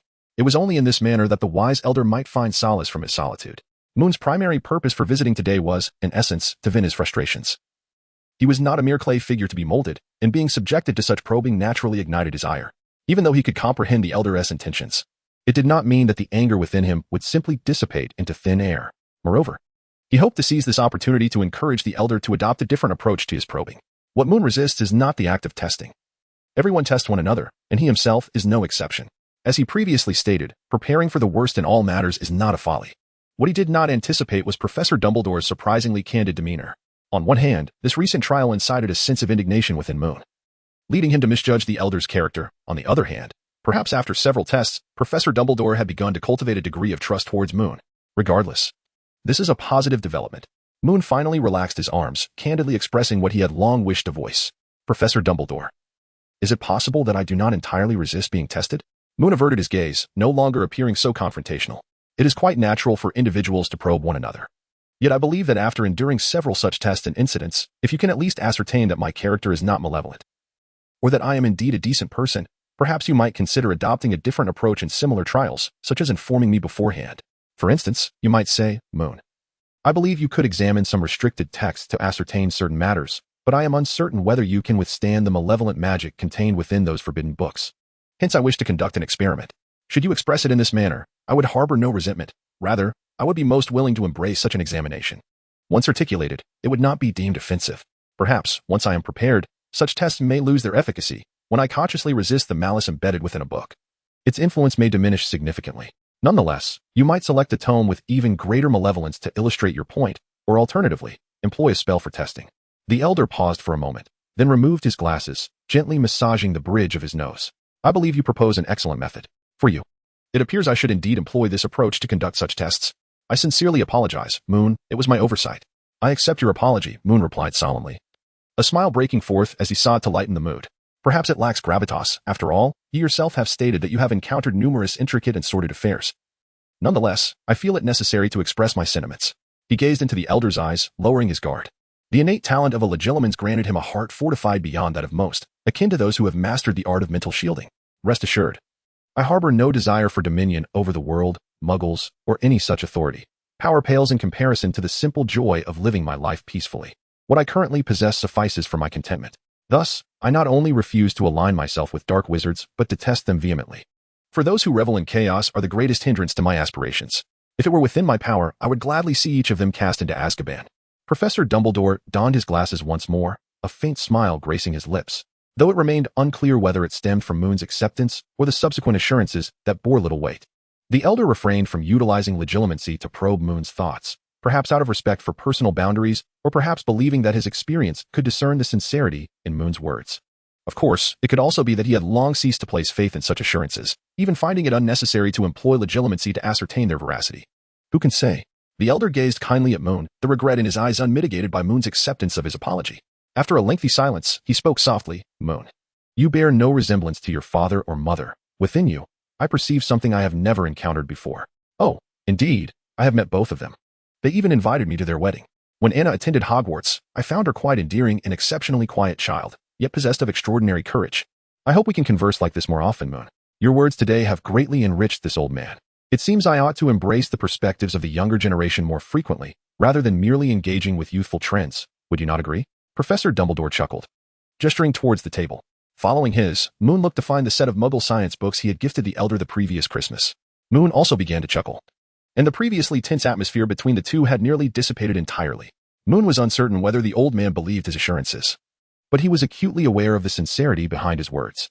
Power, for him, was not merely an unfulfilled desire. Rather, it was something he loathed to the core. In his previous life, he had been the foremost victim in a relentless struggle for power.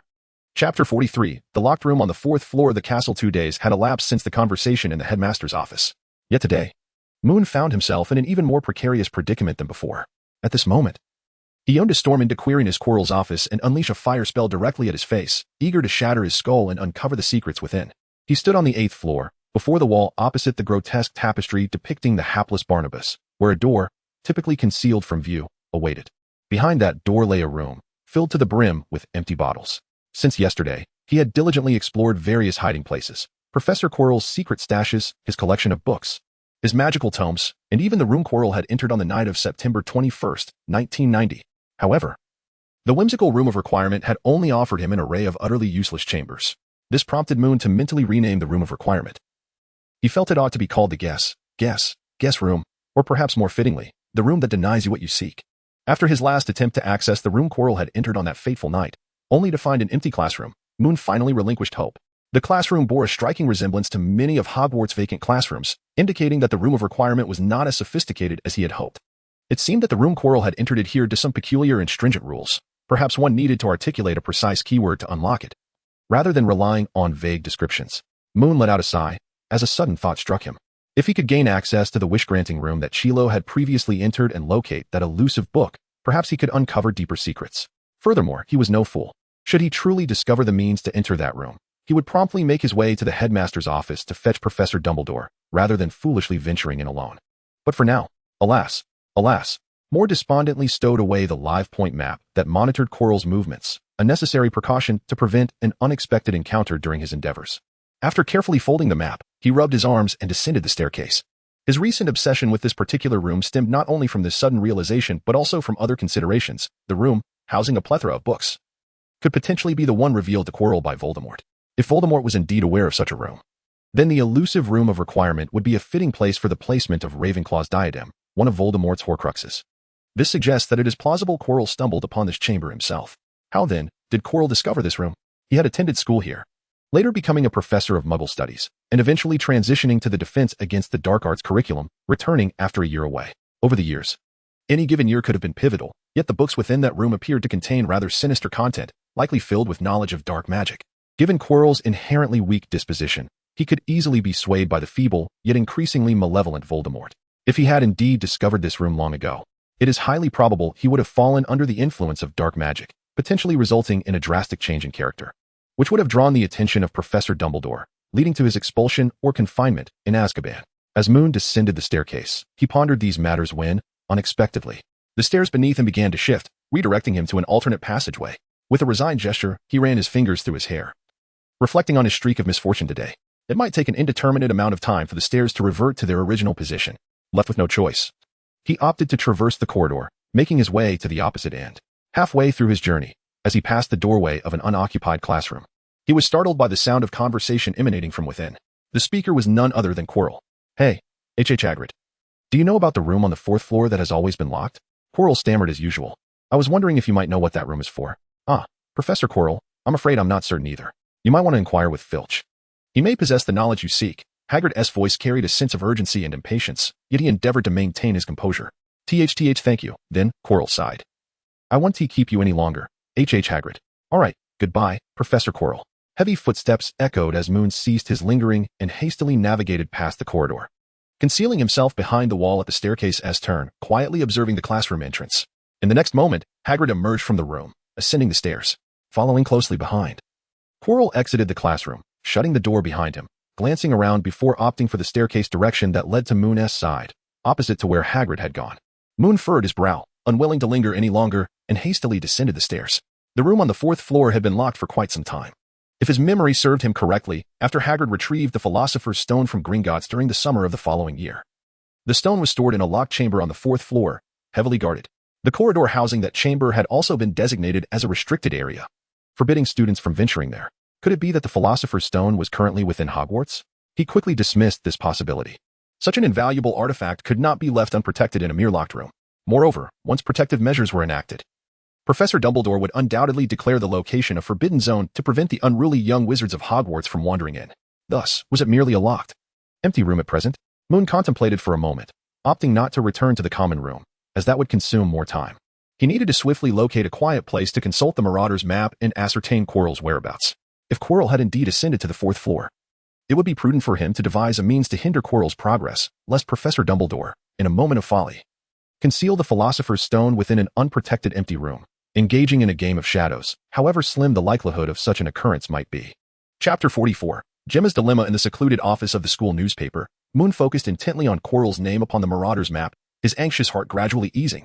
The door appeared not merely locked, but likely enchanted with some form of protective charm. He observed Quirrell lingering outside, pacing restlessly, yet he never ventured inside the classroom. Moon had initially planned to dash off in search of a professor for assistance. Fortunately, it seemed Quirrell had been unable to gain entry. However, the inability to enter did not imply that Quirrell would relinquish his pursuit. It was reasonable to surmise that in the coming days, Professor Quirrell would undoubtedly make intermittent trips to that location, seeking a way to breach the door and uncover its secrets.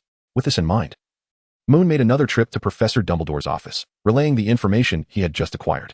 "Do not worry, Moon. There is nothing of consequence beyond that door," Professor Dumbledore remarked thoughtfully upon receiving the news. "However, if Professor Quirrell is particularly interested in what lies beyond, I believe I may be able to discern a fragment of his motives." Moon gazed at the entranced elder, and his curiosity began to stir. He was not particularly intrigued by Quirrell's intentions, for he was acutely aware that Quirrell's true purpose in returning to Hogwarts was to assist Voldemort in the quest for the Philosopher's Stone. What truly piqued his interest was what this sagacious man before him might have divined. Moments later, Professor Dumbledore regained his focus and, noticing Moon's serene gaze, smiled and spoke. "It is quite simple, Moon. You see, Hogwarts is shrouded in many enigmas, and I would not dare claim to comprehend all the intricacies of this castle. However, I am certain I possess more knowledge than most. If the unfortunate Quirrell is pursuing something that has long resided within the castle, then he would undoubtedly show little interest in such places unless he seeks something that does not belong here. Dumbledore pressed his fingers together, continuing, if that is the case. I believe I have a notion of what Quirrell seeks. What is it? Moon inquired. An extraordinary and fascinating object that could incite immense greed in countless souls. Indeed, Moon. It is unfortunate that I cannot disclose its nature, as it is not mine to reveal. However, I can tell you that if Quirrell is indeed targeting such an object, he is destined for disappointment, as it is currently not within Hogwarts. Dumbledore chuckled at this revelation. Upon hearing this news, Moon felt an immense weight lift from his shoulders. Without a doubt, the object Dumbledore spoke of was the Philosopher's Stone, and since the stone was not at Hogwarts, he found solace in knowing that he need not worry excessively in the forthcoming days. Allowing him to observe Quirrell with a more relaxed demeanor and to uncover his ulterior motives.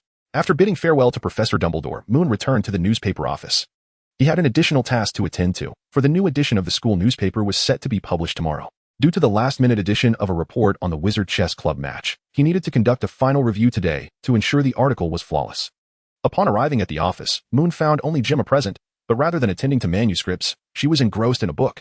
This was rather unusual, typically. Gemma confined her activities in the office to newspaper-related tasks, leaving promptly after completing her work. Since joining the newspaper team, Moon had scarcely witnessed Gemma engaging in personal study within the office, setting down his bag, tidying his desk, and retrieving the manuscripts to be reviewed along with the sample for tomorrow's edition. Moon settled into his chair and, unable to suppress his curiosity, asked Gemma, "What brings you to read here? Don't misunderstand. I mean no offense, but I am simply curious, as you seldom do this." "Well, I know," she replied without looking up, "but it is nothing significant. The dormitory is exceedingly noisy, my roommates are in quite a commotion, and I prefer not to remain there." Moon keenly noted that Gemma's response was notably more expansive than usual. Typically, she would merely state that the dormitory was too loud for her to concentrate on her reading. However, it was clear that any further probing into the matter was inappropriate, as it pertained to Gemma's personal affairs, unless she voluntarily divulged more. Persistent inquiries could be deemed intrusive. Minutes later, as Moon attempted to amend the necessary adjustments on the sample, Gemma suddenly spoke up. "Moon, I have a question I would like to ask you." Moon's pen paused momentarily, a flicker of confusion evident in his eyes. Yet he maintained his usual demeanor as he casually remarked, "Go on. I notice your rapport with Gal and the others is quite commendable." Gemma's brow furrowed slightly. For her typically unchanging expression of indifference, this reaction was a rare deviation. "I wonder, do you have any secrets for fostering good relations with your roommates? Or at least for minimizing conflicts?" "Secrets?" Moon raised an eyebrow. Realizing his initial intuition had been correct, Gemma was likely not disturbed by the noise of the dormitory, but rather by conflicts with her housemates, prompting her to seek refuge in the school newspaper office. "While I would like to assist you, there truly are no secrets to this. Unless one possesses the art of being glib, adapting their speech to suit the audience, the dynamics of dormitory relationships are seldom dictated by a single individual. My camaraderie with Gal, Yarlin, and Cedric stems from our compatible temperaments. We are all decent individuals, each exhibiting distinct Hufflepuff traits. Thus, our interactions unfold quite naturally. A model that cannot be universally applied as it lacks both reference and technique. This may be somewhat unpalatable for you, but you cannot be considered a particularly quintessential Slytherin. It is hardly surprising that you experience friction with your roommates." At this juncture, Moon chuckled again, adding, "Yet, if you were a truly archetypal Slytherin, we would not have had the chance to become friends." "A quintessential Slytherin?" Gemma's brow tightened further. "A friend of mine has made a similar observation."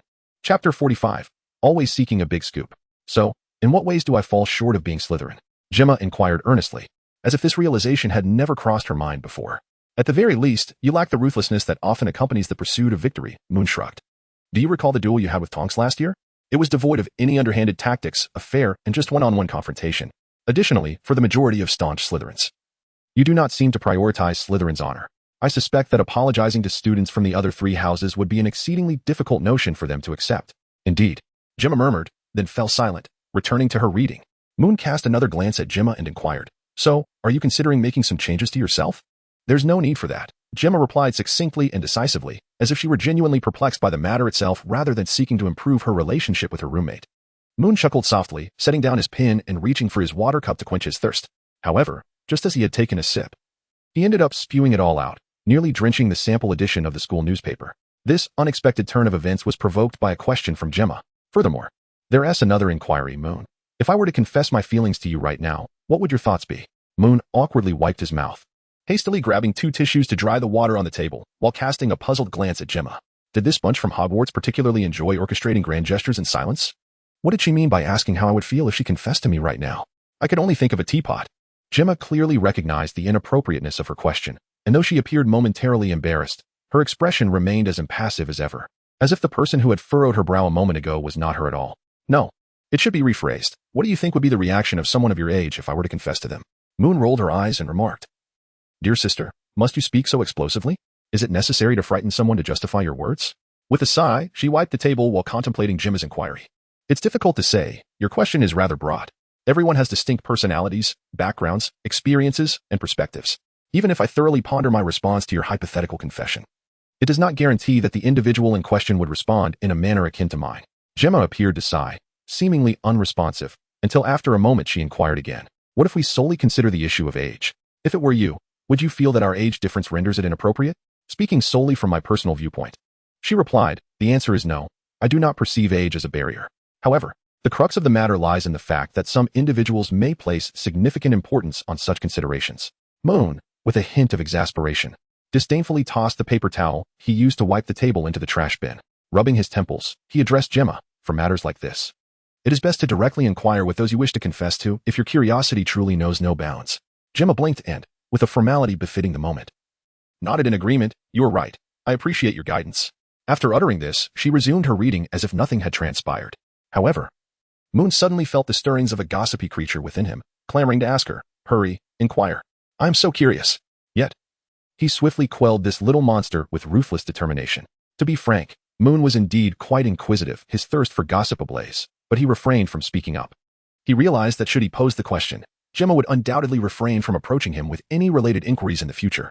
To ensure he would hear more gossip down the line, this little creature had to be silenced immediately. Restraint is victory. Gemma remained engrossed in her book until dinner time. After finishing his manuscript, Moon decided to read as well, and the two of them sat quietly in the campus newspaper office. When they hadn't turned a page for an extended period, the atmosphere felt eerily lifeless, as if no one were present at all. This tranquility was soon disrupted by the arrival of Garl, Yalin, Tonks, and Cedric, along with Violet, all bearing food as they entered the office. See, I told you Moon would be here. Along with Gemma, Garl proclaimed confidently, a look of pride on his face. They're neither in the common lounge nor at dinner, so they must be here in the office or the library. So engrossed in their reading that they forgot to eat. Yalin and Cedric, however, hesitated to unveil the truth, which was an unspoken understanding among them all. Only Violet, upon noticing the considerable distance between the two and their diligent reading, visibly sighed in relief. Although she deliberately positioned herself at the back, Moon could see her reaction clearly. So, have you brought our dinner? Moon asked, a sly smile creeping onto his face as he glanced at the bag in Garl's hand, feigning ignorance of Violet's relief. Indeed. And we brought plenty, enough for both of you to feel satisfied, Garl boasted, patting his chest and placing the bag on an empty table. This time, the four accompanying him chose not to reveal the truth, as Nash had also not gone to the hall for dinner. Garl had previously insisted that Nash was here as well, implying that he had brought dinner for three. Life is already fraught with challenges. Some truths are best left unspoken. Moon closed the book and approached the table, perusing the assortment of food laid out before him. Glistening pork chops, aromatic roasted lamb chops, sausages, bread, and pudding. Judging by the quantity of bread, it was evident that this was a dinner intended for three. He chose not to address it directly, simply taking a portion of the meal. As he savored his food, he inquired, Are you here merely to deliver the meal? The five exchanged glances before simultaneously shaking their heads. Ultimately it was Yalin who spoke up. We also bring some unfortunate news. Moon was momentarily taken aback. He found it hard to fathom what dire news could render five individuals so hesitant, unless it pertained to an issue with the school newspaper. However, he had visited the principal's office twice that day, and Professor Dumbledore had exhibited no signs of concern. Surely, the Daily Prophet would not audaciously disparage the school newspaper, treating it as a threat. That would be utterly shameless. In the next instant, Cedric revealed the troubling news that had left the five speechless. Randall Dempsey, had once again been admitted to the infirmary, and his injuries were severe. Chapter 46. A visit. It was not only Moon who was astonished by the disheartening news. Gemma shared his surprise. After Moon had sought her assistance, she had not only warned those notorious bullies who relished tormenting others, but had also implored her few friends to keep an eye on Randall's situation. This was partly due to her inherent emotional depth, which contrasted her typically aloof demeanor, and partly because she despised witnessing such bullying incidents within the academy. Despite the persistent nature of such occurrences, she would intervene whenever she discovered them. Yet now, Cedric announced that Randall had been taken back to the infirmary. Gemma was well aware of the Slytherin bullies. Having explicitly prohibited them from laying a hand on Randall, she was certain they would refrain from causing trouble. Furrowing her brows, She took a step towards the exit of the newspaper office, neglecting her meal entirely. Moon, on the other hand, merely furrowed his brows at first, but then resumed his meal with a calm demeanor. He understood that Gemma would not forget his request for help. Although her social standing in her house was far from stellar, her influence remained significant. After all, among students, Gemma was formidable and regarded as an exemplary student by the teachers. If she spoke up, the Slytherin troublemakers would likely temper their actions. This implied that, regardless of past events, the individuals responsible for bullying Randall and injuring him might not be Slytherin students at all, but rather young wizards from Gryffindor, Ravenclaw, or even Hufflepuff. Hold on, Gemma. Let us go together in a bit. Let us eat first. Otherwise, by the time you return, dinner will be cold, Moon called out, smiling. You hardly strike me as someone who would sneak into the kitchen for a midnight snack. If you don't eat now, you'll probably be left hungry later. Gemma paused, hesitated for a moment, then nodded and returned to her seat, resuming her usual decorum as she partook in the hasty dinner brought by Gal and the others. Moon, aren't you anxious? I recall you seem to have a decent rapport with Randall, Gal inquired, his boredom prompting curiosity. What is there to rush about? Madame Pomfrey will handle the treatment, regardless of when I arrive. He'll remain in the infirmary for a considerable time, Moon replied, shaking his head. Moreover, my relationship with him is not particularly close. I merely lent him a hand once. My concern now is solely due to his unique circumstances and somewhat pitiable background. It's a lesson well earned. After all, stubbornness is typical of children, and enduring some hardships may encourage him to reflect more thoughtfully in the future. Gal and Jarl exchanged eye rolls, while Violet stifled a laugh. Tonks exaggeratedly adopted a stern expression akin to Moon's.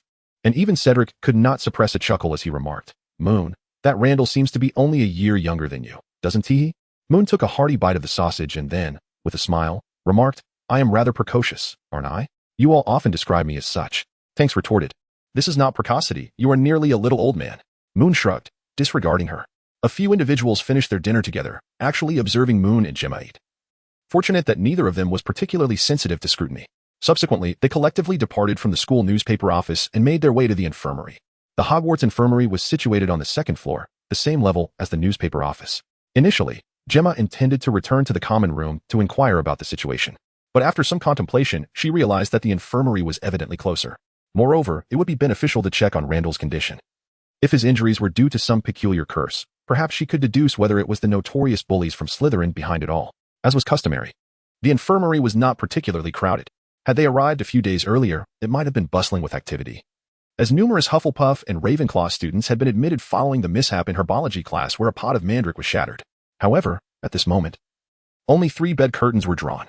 Upon entering, they had already greeted Madame Pomfrey and expressed their intention to visit Randall.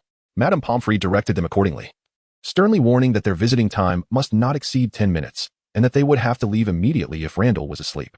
The young witches and wizards readily complied and proceeded to the indicated bed. At that moment, Randall was not asleep. The physical pain and psychological strain kept him tossing and turning, rendering him quite sensitive to the surrounding noises. When a flurry of footsteps halted beside his bed, he paused briefly and cautiously reached into the pile of clothing on the bedside table. His wand was tucked within the pocket of the garments. A few moments later, a familiar voice emerged from beyond the curtain of the bed.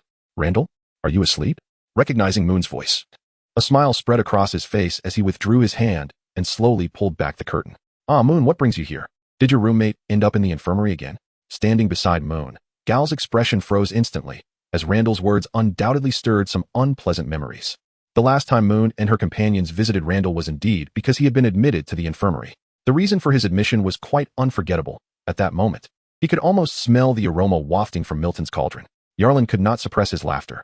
Yet fearing that his laughter might erupt into a braying sound and attract Madame Pomfrey's attention, he covered his mouth with his hand and leaned over onto another bed, trembling with suppressed mirth. If a stranger had entered at that moment, they might have thought he was having an episode of hysteria. Moon shook his head in bemusement and quickly replied, No, I just came to see you. Note, the location of the Hogwarts infirmary is not consistently portrayed in the original text. It may have been relocated or perhaps J.K. Rowling forgot earlier details while writing later sections.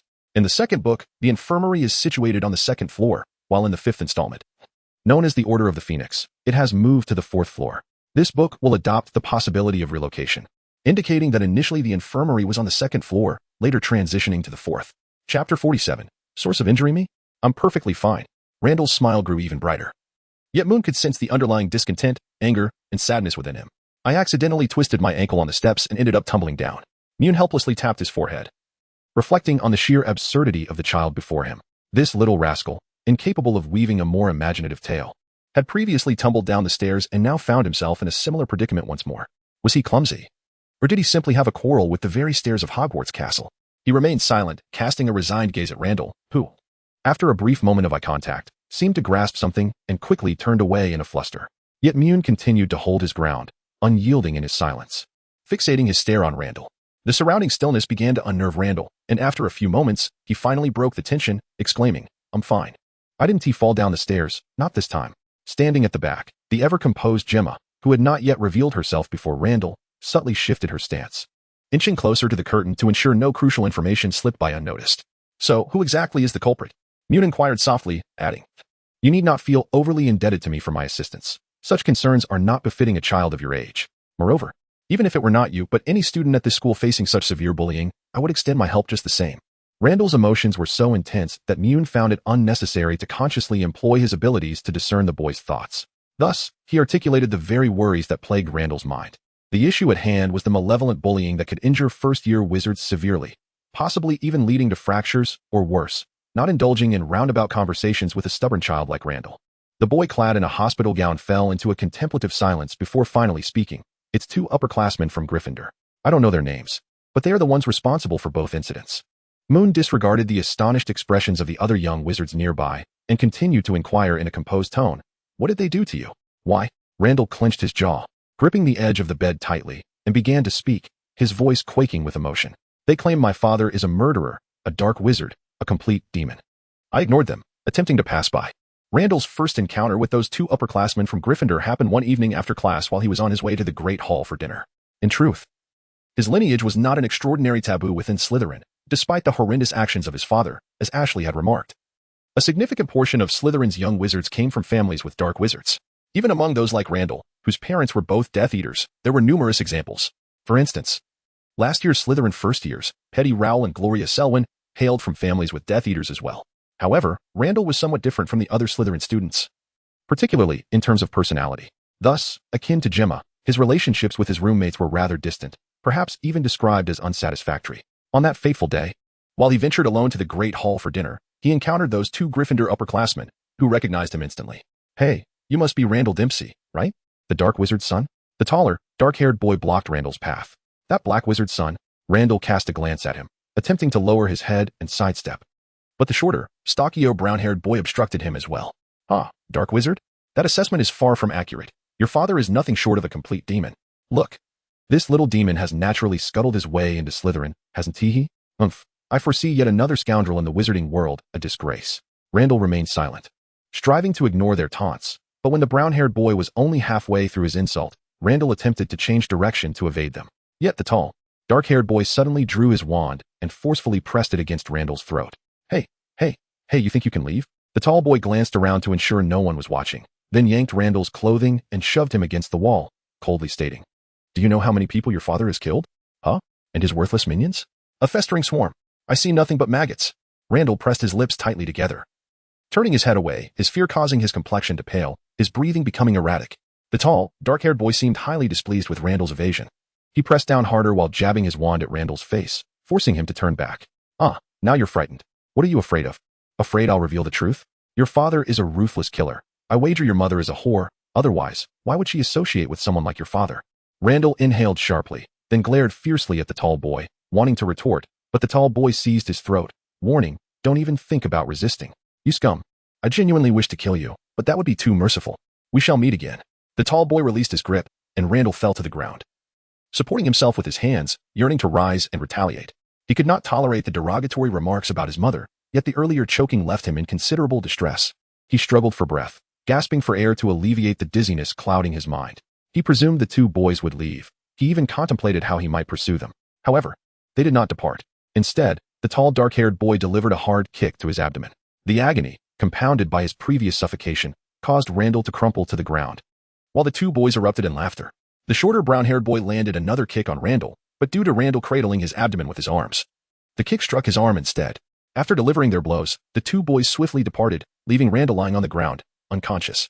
Chapter 48. The necessity of procedural justice this time was no different. Randall could no longer contain himself. Golden tears cascaded from his eyes onto the bed. Yet they uttered no words, and simply resorted to violence. Only after they had finished beating him did they declare that from then on, whenever they encountered him. They would ensure he received a thorough thrashing. Gal and Yalin were so enraged that they rolled up their sleeves, ready to unleash a torrent of curses. While Tonks clutched her wand tightly, seemingly eager to storm into Gryffindor's common room to confront those two students. Cedric, typically of a gentle disposition, also felt a surge of righteous indignation, clearly displeased. Moon remained largely unresponsive, silently waiting until Randall's sobs quieted slightly before speaking. "Why don't you seek assistance from the professors?" Randall did not respond verbally, but his thoughts conveyed all that needed to be said. On one hand, one might attribute his silence to the foolishness of childhood or the stubbornness of youth. His age and temperament rendered him too embarrassed to address such matters. On the other hand, and perhaps more significantly, his childhood experiences had instilled a deep-seated distrust of authority figures. The shadow cast by an incompetent father in his life made it difficult for him to view the professors as potential sources of support. He had long harbored a vague fear of the so-called adult world. Sensing Randall's turmoil, Moon sighed gently and stated with earnestness, "In times like these, you should reach out to the professors for help. It is the most prudent course of action. Even if you choose not to do so, you ought to confide in anyone you can trust, rather than enduring it alone. No act of bullying will dissipate due to your silence. The bully will only sense your fear and escalate their actions further. You are still a child. These burdens should not rest upon your shoulders alone. You have the right to seek assistance from others." Randall remained silent, but after a few moments, he nodded in acknowledgement. Moon felt no need to elaborate further. Randall was in a state of turmoil, and no one could predict how he would respond should he encounter a similar situation again. Moon believed he had expressed himself clearly, rendering any further words unnecessary. Next came the two Gryffindor boys. "All right, Randall, take some time to rest. We'll handle the rest," Moon said, observing the young boy before him. His eyes were red and swollen, tears streaming down his face, yet he stubbornly averted his gaze, unwilling to cry out loud. Moon gently ruffled his hair, then raised the curtain, gesturing to the others to exit, leading the way out of the infirmary. As soon as they left the infirmary, Tonks eagerly displayed a look of anticipation. "Moon, how do you propose we address this matter? Perhaps we should identify those two and teach them a lesson. Make them suffer a bit?" Gemma, trailing behind, was left speechless by Tonks' words. She could not comprehend how someone so inclined to take the law into their own hands and seek personal justice could aspire to become an Auror. Moon shot her an irritated glance. "I thought Jemima had educated you last year with that duel, helping you comprehend the significance of procedural justice and the necessity of seeking legitimate resolutions. Why resort to taking matters into your own hands, leading to a situation that lacks legitimacy and invites trouble?" Tonks was momentarily at a loss for words, unsure of how to respond. A group of young wizards rushed towards Professor McGonagall's office. Jemima had contemplated suggesting they consult Professor Snape, considering that Randall was ultimately a Slytherin student. However, this idea was swiftly quelled in her mind. Clearly, aside from the Slytherin students, the disdain for Professor Snape among the young wizards from the other three Hogwarts houses was nearly unanimous, reaching over 90%. Thus, even if she voiced her proposal, it would undoubtedly be dismissed outright. Moreover, Jemima had to concede that Professor McGonagall was indeed far superior to Professor Snape in terms of fairness and impartiality in handling matters. Professor McGonagall was not having a particularly pleasant day. Her supported Quidditch team had lost the match, and upon hearing the news that morning, she was so incensed that she barely touched her breakfast. Shortly thereafter, at noon, she caught two unfortunate souls attempting to sneak into the Forbidden Forest. Yes, those two Weasley twins. She fiercely scolded the mischief makers and sent them off to Filch. Yet Professor McGonagall was acutely aware that those troublemakers would likely repeat the same antics, if not worse, in the future. After dinner, Professor McGonagall's mood finally lightened somewhat, only to discover upon arriving at her office that the hands of her clock had once again come to a standstill. It had been a most exasperating day. Just as she sat at her desk, helplessly attempting to repair the clock, a sudden knock echoed at her office door. "Come in," she called, suppressing her frustration and regaining her usual demeanor. Moon pushed open the office door, and a swarm of young wizards surged into Professor McGonagall's office, startling her. Fortunately, upon closer inspection, she realized that the newcomers were all members of the school newspaper office. Otherwise, she might have thought it was a brawl among young wizards. "Has there been an issue with the school newspaper?" Professor McGonagall inquired, somewhat perplexed. "No, Professor," Moon replied. "We wish to report a grievous incident of bullying on campus. Two upper-year Gryffindor students have inflicted serious harm upon Randall Dempsey of Slytherin, resulting in Randall being admitted to the infirmary on 2 occasions. At this moment, he is lying in a hospital bed there." Had anyone else approached Professor McGonagall with this information, or if Randall had not been involved in the reported bullying incident, she might have received the news with a semblance of calm. However, at this juncture, her eyelids fluttered, and her expression grew considerably grave. Moon is unlikely to lie about such matters, and given his innate gift as a seer, the assertions he makes are most likely to be true.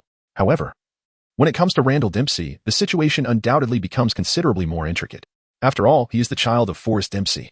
Almost simultaneously with Moon's pronouncement, Professor McGonagall surmised the probable reasons behind Randall's bullying. As she understood, Among the wizards killed by Forrest Dempsey, there were indeed some offspring currently attending Hogwarts. For instance, Moon. Chapter 49. The approach to the Forrest case was a sensational trial that captivated the wizarding world, and the proceedings against Forrest Dempsey were open to all wizards, with many attending to witness the verdict. Professor McGonagall was among them, for the extensive list of victims included both her students and friends. She vividly recalled that Aura Geller, also known as Aura Shafik, was one of the many wizards slain by Forrest, and Aura Shafik was, in fact, a blood relative of Moon. Professor McGonagall did not believe that Moon would be oblivious to this fact. The elder woman refrained from immediate reaction, recognizing the sensitivity of the matter. Randall Dempsey was not like other young wizards. Mishandling this issue could potentially create significant troubles for Hogwarts. After a brief moment of hesitation, Professor McGonagall inquired with a grave expression, "Do you know the names of those 2 Gryffindor students?" "Not yet. We only have a rough idea of their appearances," Moon replied, shaking his head. "However, it won't be difficult to identify them. We will know who they are before long." "Very well, you may leave," Professor McGonagall instructed. "Oh, Moon. Please stay behind. I have some matters to discuss with you." The other young wizards were perplexed by McGonagall's lack of fury directed at the 2 Gryffindor bullies. Instead, she had issued a dismissal, seemingly devoid of any intention to resolve the issue, which left them momentarily stunned. It seemed as if Moon had anticipated this turn of events, gently offering solace to the others before advising them to refrain from rash actions, allowing them to depart while he remained in Professor McGonagall's office. "Professor?" As the others exited, Professor McGonagall maintained her silence, seemingly lost in contemplation. Moon softly called her name. Coming back to herself, Professor McGonagall turned her gaze toward him and pondered before inquiring, "Are you certain about this matter?" "Absolutely certain," Moon affirmed with a nod. "Then I believe it would be prudent to set this matter aside for a couple of days until Professor Dumbledore returns to make a decision," Professor McGonagall explained. "He is away on business and likely won't return until next Wednesday at the earliest." Moon paused, momentarily taken aback by the news of Dumbledore's absence, and quickly grasped the reason for Professor McGonagall's predicament. "Well, I suppose you feel that Randall's identity is unique. If we were to handle this as a typical student conflict, it might provoke protest from the parents of wizards who were harmed during the time of Forrest Dempsey's misdeeds. Should such a situation arise, it could easily spiral out of control. Wouldn't you agree?" Professor McGonagall was already aware that Moon possessed a level of insight beyond that of the average young wizard, having heard commendations about him from Dumbledore. Yet, Moon's astute understanding of her dilemma still surprised her. She nodded gently and added, "This situation is likely more serious than it appears. Hogwarts is not without its enemies, and if this matter attracts the attention of those with ill intent, the consequences could be utterly unpredictable." Indeed, Moon concurred with Professor McGonagall's assessment, but then remarked, "However, I believe we need not wait for Professor Dumbledore's return to address this." "Why is that?" Professor McGonagall did not immediately dismiss Moon's suggestion, as one might expect her to do, for he was, after all, unlike the other students. Moon contemplated the intricacies of language before articulating his thoughts with remarkable fluidity. "It is quite simple. Firstly, I believe that regardless of Professor Dumbledore's presence or the extent of involvement in this matter, Hogwarts must address such issues with impartiality. Punishment should be meted out as warranted. Otherwise, if we choose to defer action today due to Randall's involvement, what will happen when the children of the Board of Governors are implicated? What if the relatives of a certain professor become entangled? Or even the illustrious Harry Potter, a figure renowned throughout the British wizarding community? Should we hesitate in our response merely because a person of stature is involved in the incident? Secondly, your primary concern seems to revolve around public opinion. However, public sentiment is often devoid of reason. It tends to follow whoever leads it adeptly and promptly. If we are apprehensive about the repercussions of public opinion, perhaps it would be wiser to take proactive measures and guide the narrative in a direction that aligns with our intentions. Lastly, I surmise that even when Professor Dumbledore returns, he would likely adopt a similar course of action. His inherent sense of responsibility might compel him to confront the pressures head-on, declaring his decisions to those parents incensed by the situation, potentially resulting in genuinely adverse consequences. Moon meticulously dissected the matter, articulating each point with clarity, and then stated, "Thus, the handling of this situation can proceed according to the following steps. Within the school, you are to manage it as you see fit. We shall faithfully report Dempsey's ordeal in tomorrow's school newspaper and assist you in locating those 2 Gryffindor students. The school newspaper will maintain its customary neutrality, reporting facts without commentary. Once those individuals are found, Hogwarts will also address the matter impartially, administering the usual consequences to the students responsible for inflicting such serious harm upon their classmate. However, following the publication of tomorrow's newspaper, I will reach out to several other social publications, providing them with this article alongside some critical commentary. Smaller publications may knock on doors with the help of Gina Lawn, while outlets like the Daily Prophet can exert influence through the board members, such as my uncle, Golov. Both the school newspaper and Hogwarts will retain their positions. Students who bully others will receive their due punishment, and Randall will consequently regain some much-deserved honor. His mistakes should not be borne by his child. Moreover, We will occupy the high ground in public opinion first. Even if someone attempts to engage in covert maneuvers, we will gain the upper hand in the battle of narratives. In essence, when the most effective channels for disseminating information still rely on media such as newspapers, wealth, power, and prestige become the most formidable weapons in the war of public opinion. Furthermore, they need not fabricate any facts, thereby eliminating one of the greatest weaknesses in such conflicts. Professor McGonagall listened intently to Moon's words and eventually, with a hint of curiosity, inquired, "You articulate your points well, Moon. But the question remains, what do you hope to gain from this?" "Gain?"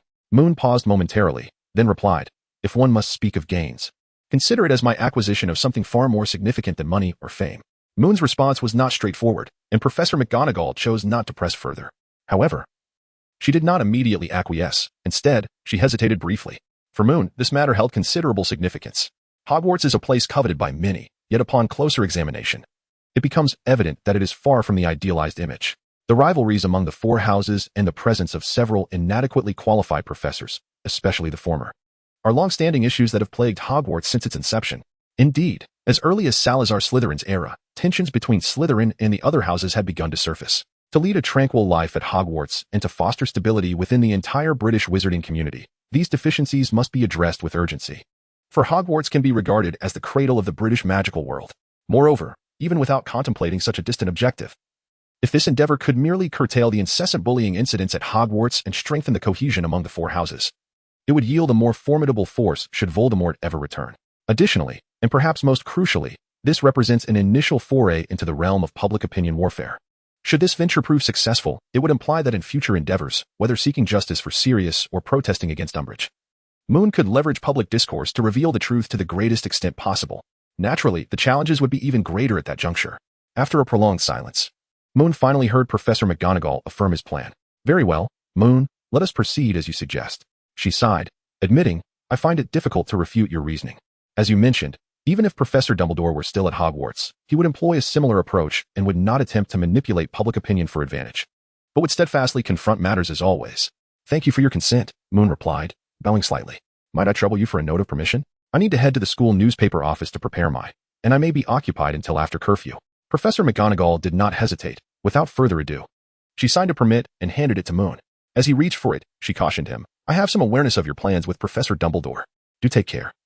Moon, "Rest assured, Professor, I will." Moon nodded gratefully before tucking the note away and leaving McGonagall's office. His friends were still waiting outside. Due to the excellent soundproofing of the office, they remained unaware of the specifics of Moon's conversation with Professor McGonagall and could only wait until he emerged. Moon refrained from divulging the intricacies of the ongoing war of public opinion, deeming it unsuitable to share such matters openly with friends. Instead, he simply assured them that a satisfactory resolution would eventually emerge, and casually requested their assistance in uncovering the names of the two Gryffindor students before bidding them farewell and heading to the school newspaper office. If there were any gains to be had from this battle of narratives, aside from resisting the incessant bullying incidents at Hogwarts and striving to correct the misguided perceptions of unruly youths to enhance the school's cohesion, there was also a sense of spiritual fulfillment. Engaging in efforts within his capacity, pursuing justice and kindness, was not an unwelcome endeavor. That evening, Moon remained in the newspaper office until late, emerging only close to 11 o'clock. The articles for the next day had been meticulously prepared, ensuring timely publication. Furthermore, he had also finalized the pieces destined for other publications. The task was hardly burdensome, merely an exercise in exploring the same article from multiple angles. Most of his time was dedicated to proofreading, correcting, and refining the content. Moon stood at the threshold of the school newspaper office, illuminating the space with his wand while stretching lazily. Before he could complete his leisurely stretch, a sinister and deep voice suddenly resonated from behind him. "If my memory serves me correctly, it should be past curfew now, Mr. Fox." Moons was startled, but fortunately, he recognized the voice. Otherwise, he might have instinctively unleashed a fire spell. "Professor Snape?" Moons looked toward the shadow cloaked in darkness within the corridor, realizing that within the entirety of Hogwarts, there were only a few individuals capable of eluding his powers of legilimency. Severus Snape stepped forward, regarding Moons with a frigid gaze. His eyes betrayed no malice, no mockery, and were devoid of emotion, resembling a mere automaton. This unsettling demeanor left Moons momentarily disconcerted, wandering the corridors of the school at such a late hour. "I presume you must have a plausible explanation, do you not, Moons Fox?" Moon nodded, extracting the permission slip given to him by Professor McGonagall from the pocket of his robe. He explained that there were pressing matters to attend to in the school newspaper office tonight, which prompted him to seek approval from Professor McGonagall, and he had been occupied there ever since. Professor Snape raised his hand, snatching the permission slip from Moon's grasp. He gave it a cursory glance before forcefully placing it against Moon's chest, his tone laced with impatience as he remarked, "You must be done by now. Hurry back and get some sleep." Mooney acknowledged with a nod, secured the permission slip, and then inclined his head respectfully towards Professor Snape before turning to descend the stairs. After taking a few steps, as if sensing the weight of Snape's gaze, he glanced back to see if the professor remained. Yet, the gaunt figure shrouded in an ample black cloak had already vanished into the shadows. A vague sensation stirred within him. Professor Snape seemed somewhat unusual. Or perhaps it was merely that this evening Snape carried an air of peculiarity. However, when pressed to articulate what precisely felt amiss, Mooney found himself at a loss. One certainty lingered. The masterful art of occlumency, coupled with his utterly unremarkable demeanor, undoubtedly signified that this was the authentic Professor Snape, rather than a poor imitation. There was no merit in dwelling on the inexplicable. Mooney shook his head to dispel the distractions and patiently awaited the arrival of the morrow.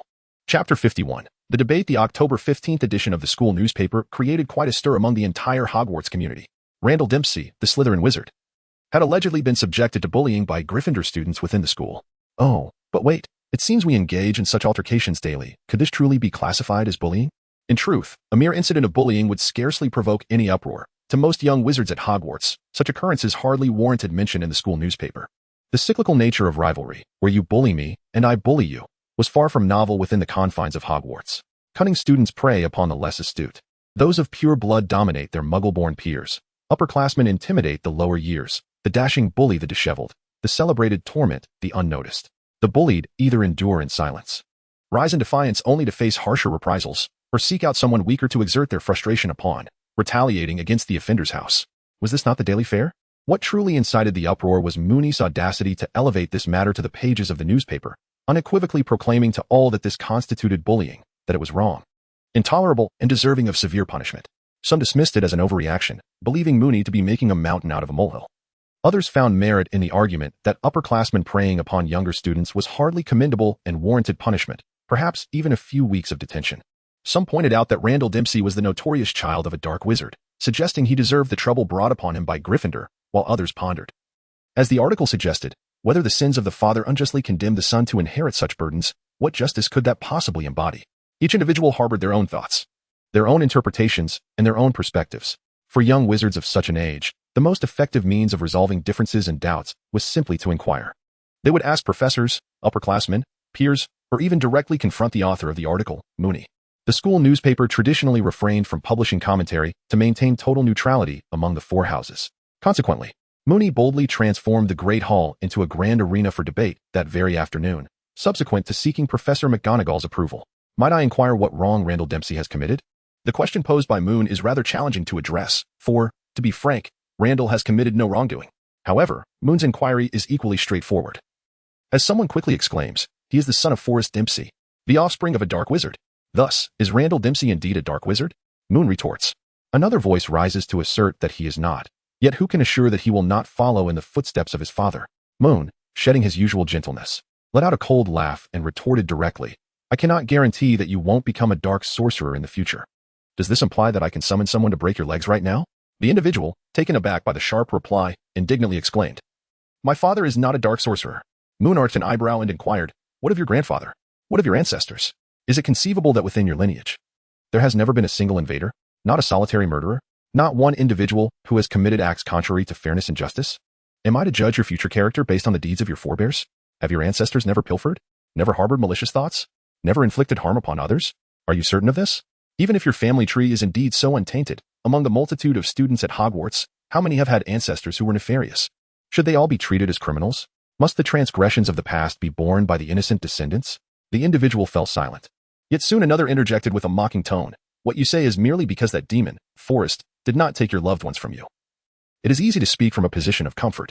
Moon turned to face the individual, causing even that peculiar fellow to feel somewhat uncomfortable. My aunt perished at the hands of Forrest Dempsey. The moment these words escaped his lips, the young wizards around him were taken aback, including Cedric, who gazed at Moon in astonishment. Moon had never divulged this matter to them before. Now, I have a relative who met her demise at the hands of Forrest. You may consult the list that was published back then. So, what do you wish to prove?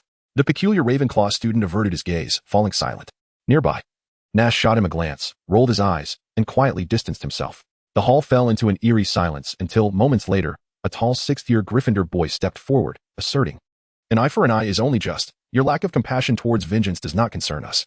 Forrest Dempsey is already dead. Randall Dempsey must pay a price. Moon regarded the Gryffindor boy with disdain, asking, "Do you wish to reflect on the absurdity of your words? Forrest Dempsey is dead. And yet you seek to hold his son Randall accountable. What kind of shameless individual could utter such sentiments? Your relative died at the hands of Forrest Dempsey.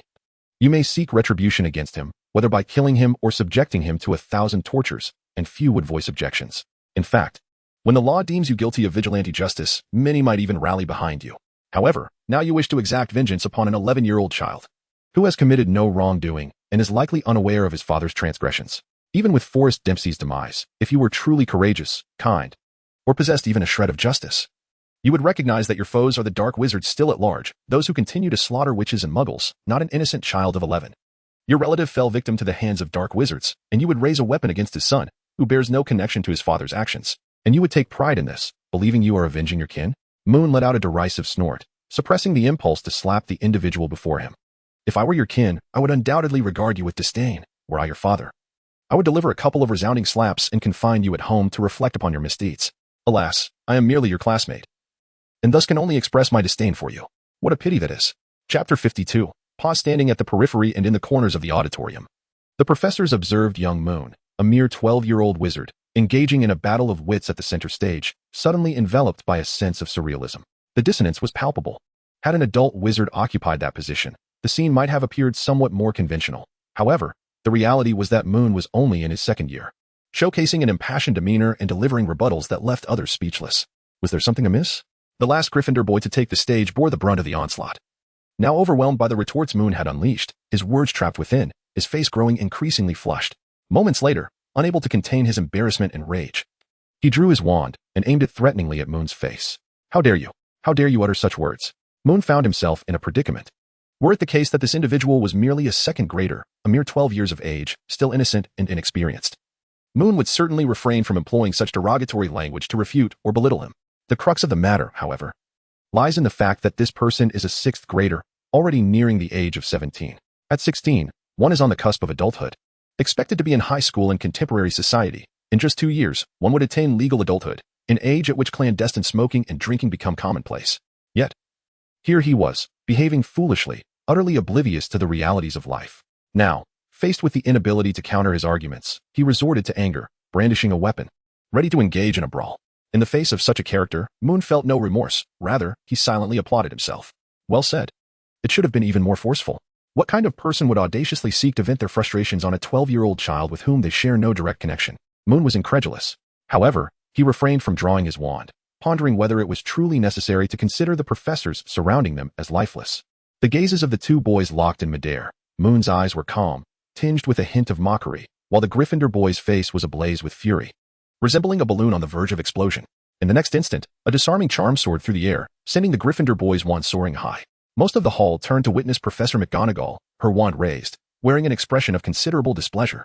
Mr. Flanagan, I require you to report to my office immediately if you wish to continue preparing for your N.E.W.T.S., she commanded. As for the rest, the debate concludes here. Proceed to prepare for your afternoon classes. With that, Professor McGonagall strode out of the hall with a stern countenance. The Gryffindor boy, known as Hater Flanagan, shot a venomous glare at Moon, leaving behind a warning. Don't let me encounter you again, Moon Fox, before hastily following in McGonagall's wake. The young wizards in the hall began to cluster in small groups, discussing the recent debate as they gradually exited. Moon adjusted his attire and approached the other members of the school newspaper office, who were waiting by the side of the hall. Wow, Moon, that was incredibly impressive, Gal exclaimed, giving Moon's shoulder a hearty pat while handing him a bottle of pumpkin juice. He then turned to Angelina. Angelina exchanged a glance with Doran, and together they chimed. That was indeed impressive, Moon. Moreover, we have gathered some news regarding the individuals who injured Randall Dempsey. We now know who they are. The individual taken away by Professor McGonagall is named Hater Flanagan. One of the two who harmed Randall is his brother, Hardy Flanagan, and the other is Hardy's roommate and close friend, Max Wright, both fifth-year students of Gryffindor. Moon paused for a moment, then shrugged as he took his book from Yalan. Addressing the crowd, no wonder that Hater could utter such outrageous words. It appears they are all of a kind. Goodness, it seems we have uprooted the entire nest. Doreen hesitated, biting her lip, before choosing to speak.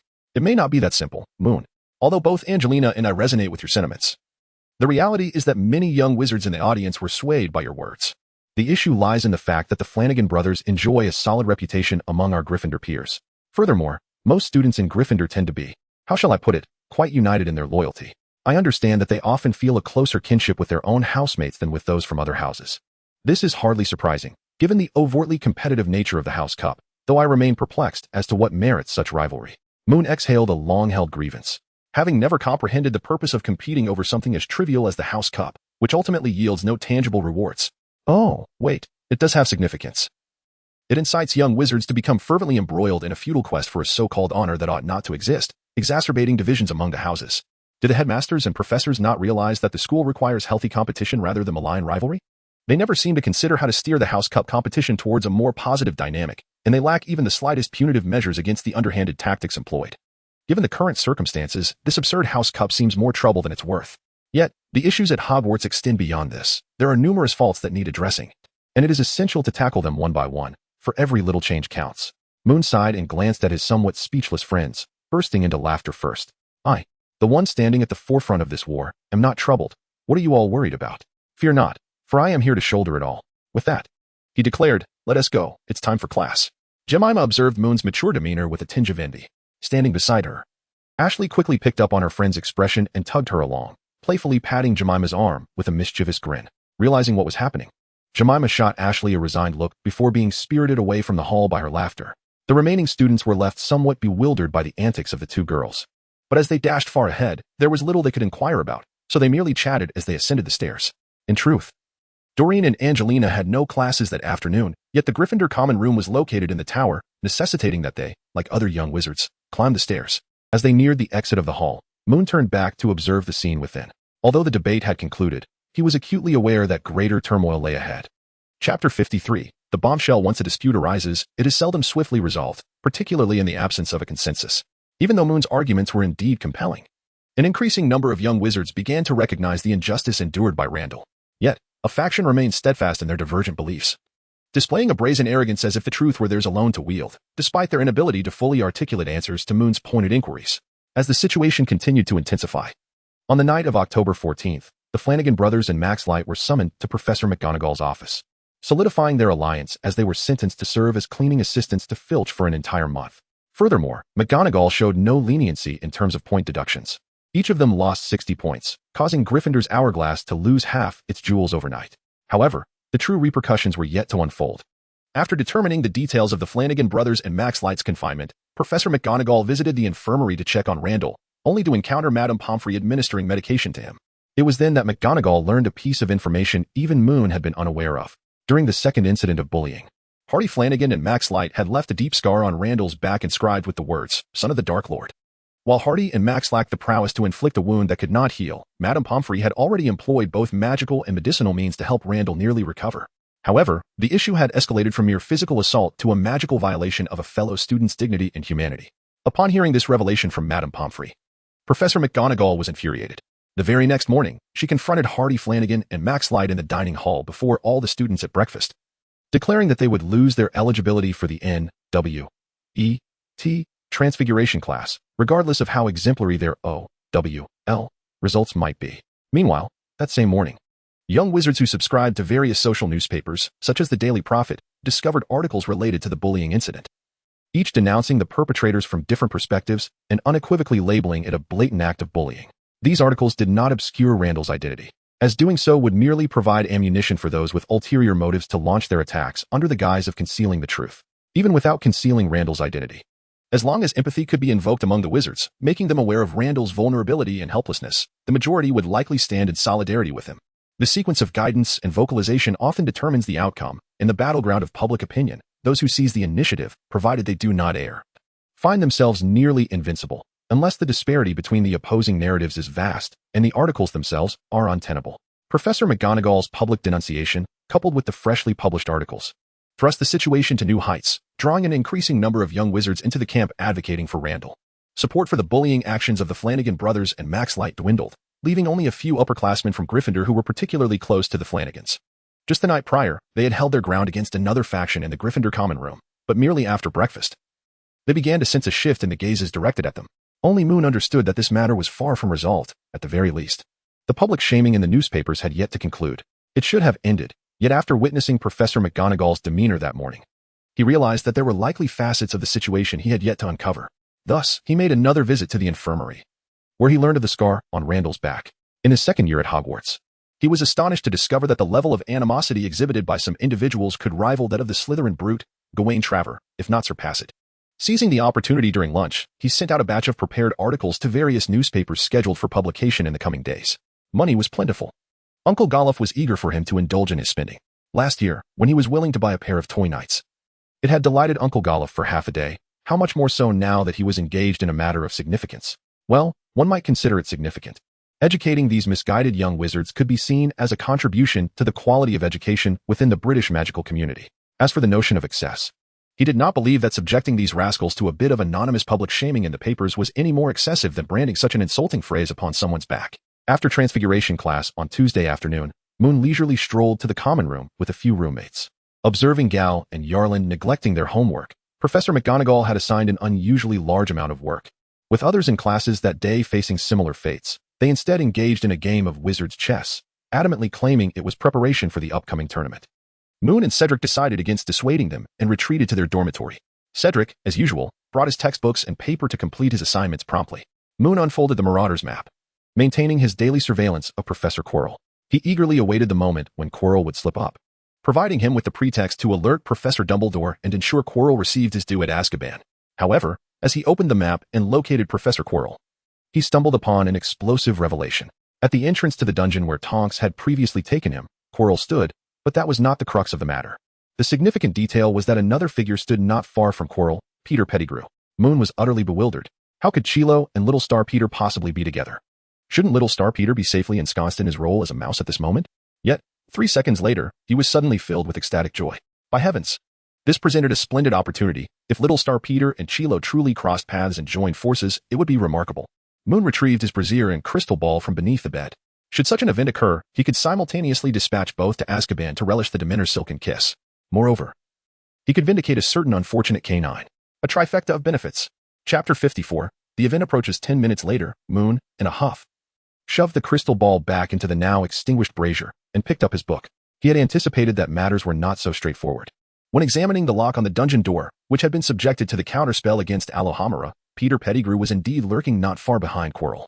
Yet he remained in his rodent form, showing no intention of transforming. More critically, Quirrell had only made partial progress in his research when that dead rat had stealthily slipped away. Clearly, these two were not collaborating. In fact, it was likely that they were as unfamiliar with one another as before. Peter Pettigrew had probably merely found Quirrell's investigation of the dungeon lock peculiar and lingered for a moment to observe. This incident could not serve as evidence. He could not possibly present this snippet from the crystal ball to Professor Dumbledore, exclaiming, "Look, Headmaster, the Weasley rat is spying on Professor Quirrell as he unlocks the door. It must be Peter Pettigrew." Moon was uncertain whether Professor Dumbledore would believe such words. However, were he in the same position, he would undoubtedly dismiss them as implausible. In fact, he would likely send the speaker to St. Mungo's. Sharing a ward with a future Gilderoy Lockhart would be quite fitting. Although the situation surrounding Randall would continue to stir up controversy for a few more days, Moon realized that he no longer needed to be concerned about it. Undoubtedly, Randall's circumstances within the school would improve, and for a considerable period, the frequency of bullying incidents at Hogwarts would significantly decrease due to the magnitude of this uproar. Unless someone were to act recklessly and provoke matters further after Hogwarts had secured a decisive advantage in the court of public opinion. Any subsequent developments would likely only arise when another serious bullying incident occurred. Moon's primary focus remains on getting back on track. How can he expose Chilua's true colors? What should he do? Unable to conjure up an answer, he decides to set it aside for now. Moon turned a page of the book, engrossed in the pursuit of knowledge. Learning brings me joy. As Moon had anticipated, in the following days, the Flanagan brothers and Max Letcher thoroughly experienced the bitterness of betrayal, as even their closest friends began to waver in their support. The feelings they had once eagerly wished upon Randall, those of disdain, scorn, and the feeling of being scrutinized, now returned to haunt them. When Randall emerged from the infirmary and began to sense the encouraging gazes of students from various houses, even receiving letters from supporters outside the school wishing him well and urging him to enjoy his campus life, free from the negative influence of his father, he was utterly bewildered. He had heard from Madame Pomfrey about the events of the past few days, how the media praised his resilience, though Moon had also pointed out his youthful arrogance and lack of adaptability in other articles, how Moon had defended him in the hall, and how Professor McGonagall had furiously punished the two bullies. Yet, the accounts of others could not compare to the visceral reality of personal experience. Thus, during breakfast on Tuesday morning, he mustered the courage to rush over to Moon and express his heartfelt gratitude. However, in a rather physical manner. Randall bowed too deeply and awkwardly, resulting in an inadvertent headbutt that nearly left Moon gasping for breath. while chewing on bacon. This was merely a minor incident during breakfast. Despite the lingering ache in Moon's back, the attention of their peers at the Hufflepuff table quickly shifted to other matters. With half a month remaining, the Quidditch House Cup was set to commence. As per tradition, the first match would see Gryffindor face Slytherin in the first week of November, followed closely by Hufflepuff competing against Ravenclaw in the third week. The members of the house team had begun to prepare earnestly, with Gabriel enthusiastically recounting his conversation with the Hufflepuff Quidditch captain about their prospects for the season, defeating Ravenclaw. Indeed, this year, they had prepared a splendid surprise for Ravenclaw, and he had heard Herman claim they had an 80 chance of victory. Sitting next to Moon, Yarlin rolled his eyes, careful not to let Gabriel see, as he spoke as if defeating Ravenclaw was an extraordinary achievement. With Moon shielding him, Yarlin successfully evaded Gabriel's gaze. However, he was unaware that Herman Wintingham, the Hufflepuff seeker, had just finished his meal and happened to pass by behind him. Ouch! Herman feigned a fierce demeanor and rapped his knuckles on Yarlin's head. At first, Yarlin contemplated retorting, but upon seeing Herman standing there, he swallowed his words. Ah, Herman, I didn't realize you were here. How is training going lately? Yarlin, who frequently visited the Quidditch pitch, was quite familiar with the Hufflepuff team, and after his blunder, he sought to divert the conversation. Herman, however, was not inclined to let him off easily and responded in a teasing tone. Oh, it's going splendidly, especially with an 80 chance of tossing you out of the goal. Yarlin was momentarily speechless, his carefully crafted responses vanishing. He desperately looked to Moon, Cedric, and Gal, but they were all stifling laughter, offering no assistance. With no other choice, Yarlin begrudgingly flattered Herman until he finally departed. Herman had time to spare, but Yarlin did not, as the first class on Tuesday morning was Professor McGonagall's transfiguration lesson, and being late would surely result in point deductions. True to form, Milton became the favored child of time and memory, arriving 3 minutes late and forgetting to bring his assignment. Hufflepuff received a penalty of -5 points, while Milton faced the consequence of a doubled assignment. In this instance, Yarlin became one of the most exaggeratedly amused bystanders, having just lamented the unreliability of his housemates. Chapter 55, The Absent Professor Snape on Thursday. Dobby fluttered over with a letter from Moon, sent by and from home. Aside from the mundane details written on the paper, the accompanying parcel was laden with treasures from afar. The heavy package landed on the table, and after a brief respite, Dobby scurried to Moon's side and gently pecked at his knuckles. Moon retrieved a small handful of jerky from his pocket, feeding Debbie while he opened the letter. The contents were of little significance, mere ramblings from a mother, yet Moon read them with great interest. Quaid stumbled, having insisted on sliding down the banister instead of descending the stairs properly, resulting in a rather unfortunate fall. Fortunately, his injuries were minor, a slight fracture in his left arm that would heal in a few days, though he would undoubtedly endure the mockery of Edgar and Owen. Hesper had begun to study magic under Anne's guidance, likely inspired by his brother Moon. Just days ago, he had successfully performed the levitation and fire-making spells. While he was not a prodigy, he certainly ranked above average among young wizards. The parcel contained books and clothing, all gifts from Aunt Nala. In fact, throughout his life, Aunt Nala had gifted Moon nearly twice as many garments as Anne. This was understandable, as Moon almost always declined new clothes from Anne, unless his wardrobe was insufficient. Aunt Nala, on the other hand, had a tendency to act first and inform later, which was quite reasonable. After all, she could hardly write to inquire if Moon desired something before purchasing it. Uncle Golov had embarked on a journey, seemingly prompted by a letter from an old friend in France, but the specifics were not clearly outlined in the communication, merely mentioned in passing. The letter concluded with Anne's reminders, urging Moon to take care of himself, dress warmly in the cold weather, cover himself well at night, and remember to chew his food slowly and thoughtfully. With great delight, Moon meticulously read the letter from beginning to end, committing every word to memory before tucking it away close to his heart. Since childhood, he had diligently preserved every letter and note sent to him by family members. Treasures that, while seemingly trivial to others, held immense significance for him. In the herbology class, the growth of the mandrakes was quite promising. To Professor Sprout, this was no extraordinary feat, as she cultivated a batch of these plants annually. However, for the young wizards, it was an accomplishment of considerable magnitude. Unlike last year's mundane plants, the mandrakes appeared less like flora and more akin to peculiar magical creatures. Nurturing a magical being was far more exhilarating than caring for a mere pot of mundane herbs, provided that no one inadvertently toppled their precious mandrake to the ground. Professor Sprout, once these mandrakes grow a bit larger, could we take a group photo with them? During a pause in Professor Sprout's lecture, Elma eagerly raised her hand to pose this question. Gazing at the hopeful faces of her students, the inherently gentle Professor Sprout found herself without a reason to decline.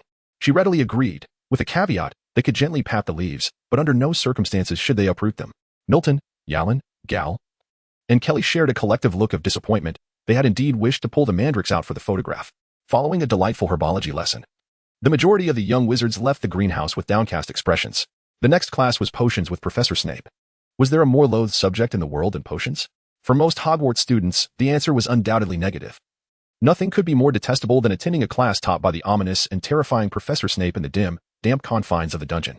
However, the naive young wizards were soon taught a lesson, for Professor Snape did not arrive, and instead, the class turned into a test of their ability to concoct a potion to inhibit animal hair growth, based on their recent lesson, with Gemma supervising their efforts. Yalan and Gal had initially considered pleading with Gemma to go easy on them, hoping she would not scrutinize their work too closely so they could replicate Moon's technique. Instead, Gemma positioned herself right beside them, unwavering. The two exchanged glances, having anticipated this outcome, yet they could not refrain from attempting the task. Unfortunately, their efforts were met with dismal failure. Fortunately, they were not alone in their misfortune. Milton, on his first attempt, mistakenly added the wrong ingredient. Instead of the required Hertfordshire purple needles, he had thrown in a handful of eucalyptus leaves. In moments of perceived despair, discovering someone in a more dire predicament often brings a peculiar sense of solace. Such was the case for Yalan and Gal, whose confidence surged upon witnessing Milton's blunder. They no longer felt the urge to sneak a glance at Moon and Cedric. Instead, they rolled up their sleeves and plunged into their task. By the end of the class, they presented Gemma with a vial containing dry, black residue, their expressions a curious blend of bewilderment and amusement, perhaps reflecting their own folly. Moon and Cedric trailed at the rear of the potion exchange line. After handing over a remarkably standard hair removal potion to Gemma, Moon inquired, "Gemma, why hasn't Professor Snape arrived?" While stowing the potions into a box, Gemma replied, "I'm not entirely sure. This morning, I received a notification stating that Professor Snape was unwell and requested that I supervise a test class. So here I am." Unwell? Moon felt a twinge of confusion. While Professor Snape was not the most competent of educators, it was undeniable that he seldom missed classes. An ailment severe enough to prevent him from attending would surely be significant. However, he couldn't very well storm into Professor Snape's office to inquire about the situation. He might possess the audacity, but the thought of enduring a scolding deterred him. Subjectively speaking, it would be difficult to find anyone throughout Hogwarts willing to take that risk. Later, during dinner, Tonks burst into the Great Hall, her books clutched tightly, and upon taking a seat, poured an entire bottle of pumpkin juice down her throat. Then, with an air of mystery, she leaned closer to those nearby and asked, "Can you guess what's wrong with Professor Snape?" Indeed, Tonks remained tenacious in her quest for information about Professor Snape, and after enduring his sarcastic remarks on numerous occasions, it seemed she had developed a sort of immunity. Now, she could even stroll into the Great Hall to dine with a cheerful demeanor after visiting his office. Such antics require an audience to be entertaining, and fortunately, most of the Hufflepuff students were not inclined to disrupt the fun. Ironically, the one who would typically critique Tonks, Moon, who often refrained from engaging with her, was the most eager to learn about Professor Snape's condition. Thus, Moon was the first to ask, "What's wrong with Professor Snape?" Tonks leaned forward, inching closer to the table as if about to divulge a staggering secret. "Today, when I visited Professor Snape's office, I noticed his complexion was terrifyingly pale, and his gait was rather peculiar, not a limp, but more like he was walking cautiously due to an injury, as if he needed to adopt a special posture to avoid further discomfort." Gal, in his usual oblivious manner, asked, "How do you know it was an injury to his backside? Have you ever injured yours?" Moon barely had time to shove the bread into his mouth to silence his incessant chatter. Tonks's expression transformed before one's very eyes, brimming with indignation, her hair erupting into a wild, explosive frizz.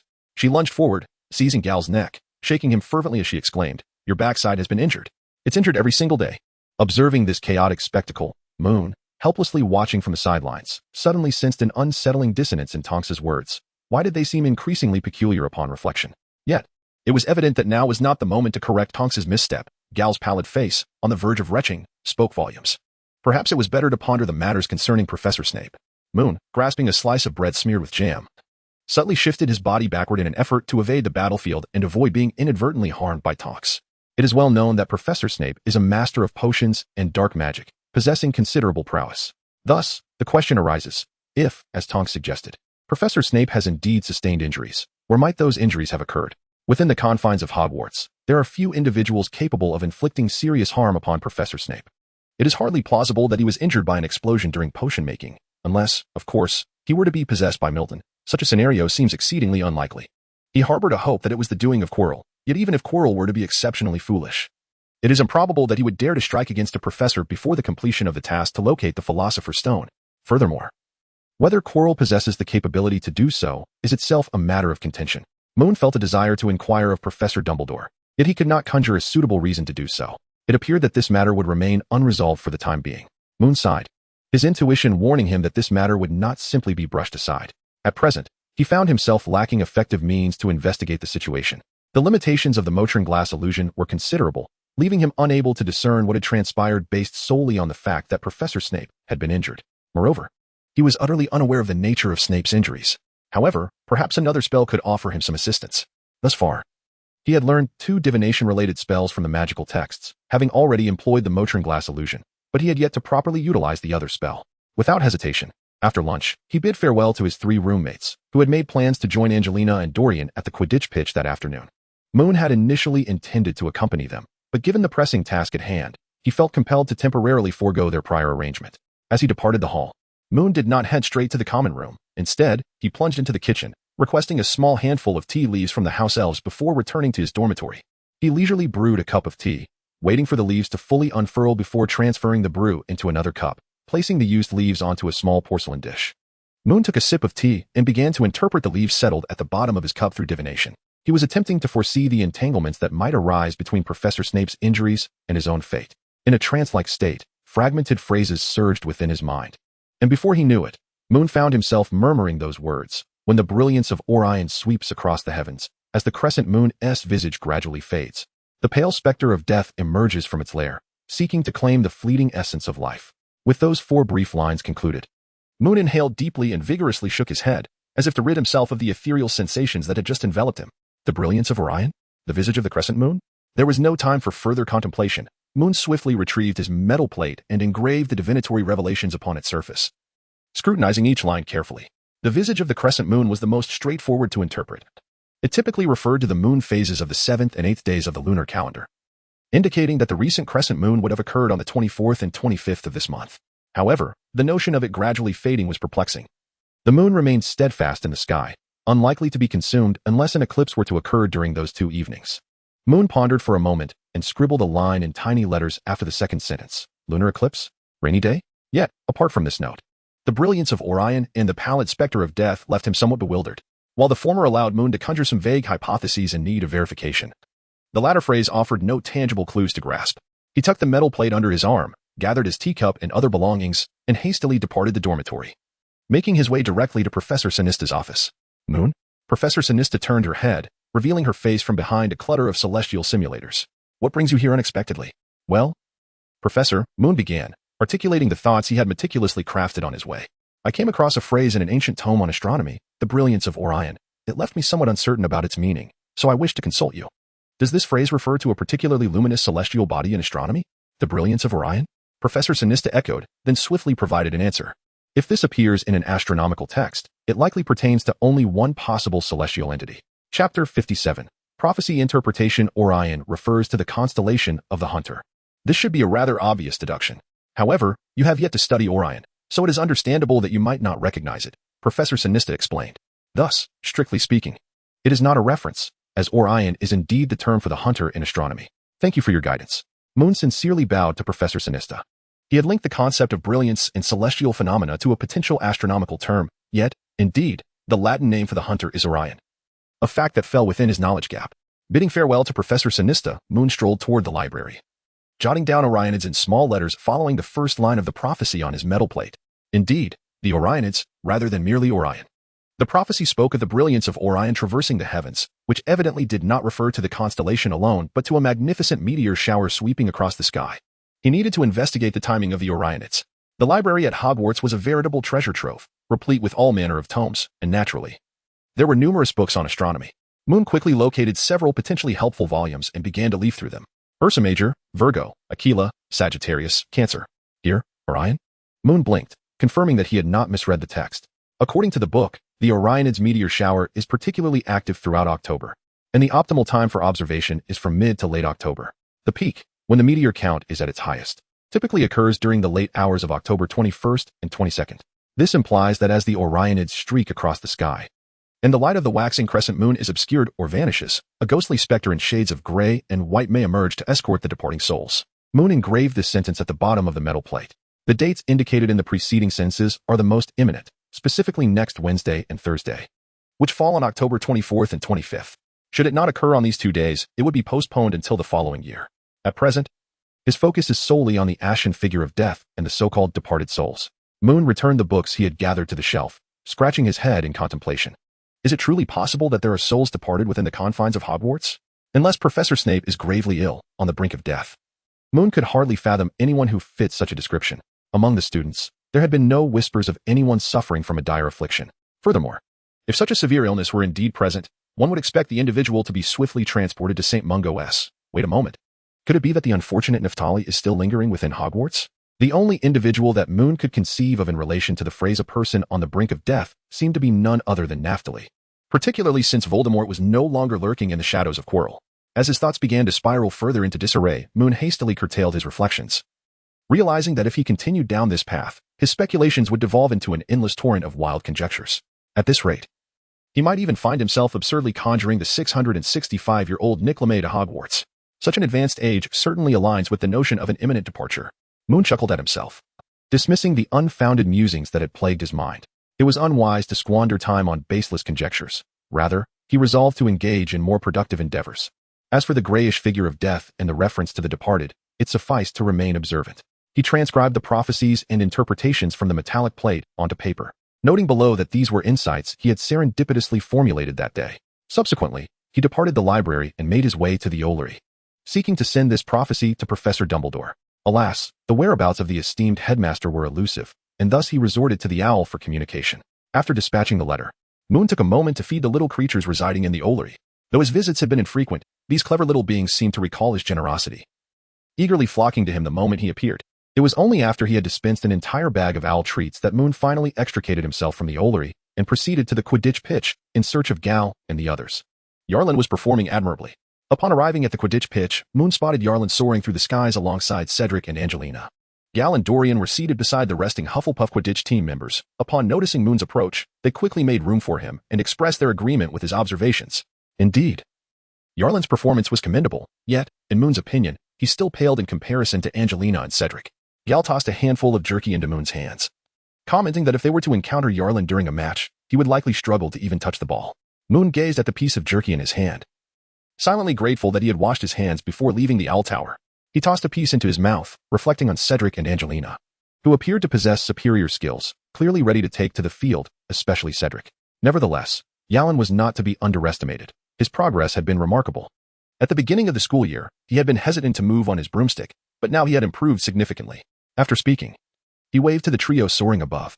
Cedric was the first to notice him, responding with a smile and calling out to Angelina and Yarlin. Angelina, bold in spirit, released her grip on the broom and vigorously waved back at Moon. Yarlin raised his hand too, but after a couple of waves, he accidentally altered the broom's direction and hastily grasped it again, focusing intently on flying. Gale observed this scene and remarked, honestly, Yarlin's mother made a wise decision in not allowing him to ride a broomstick. His fall from one during childhood was likely no accident. Dorian, laughing so hard that she could barely finish her jerky, found Moon in silent agreement with Gale's assertion. Yet, what did it matter if one did not fly well? Ultimately, the most important thing in life is to find joy. Note, the Latin name for Orion is Orion, derived from both Greek and Roman mythology. In Greek mythology, Orion is depicted as a young giant skilled in hunting, the son of the sea god Poseidon. In Roman mythology, he is also the son of the sea god Neptune. Both mythological figures share the name Orion. Chapter 58. The origin of the injury history has repeatedly demonstrated that when one mocks their friends, swift retribution is inevitable. At this moment, Moon was once again a testament to this truth. 10 minutes later, he was forcibly hoisted onto a broomstick by his 3 roommates, and together they soared above the pitch. Merlin as my witness, he had never played with a broomstick toy. At the age of 6, he could carry a broomstick to the apple tree to pick apples for his younger siblings, but the crux of the matter was that he was merely holding the broomstick, and the maximum height he reached was no more than the higher branches of the apple tree. More importantly, that was not only the highest he had ever flown, but also the pinnacle of his flying experience until he learned simple magic, after which he no longer needed a broomstick for apple picking.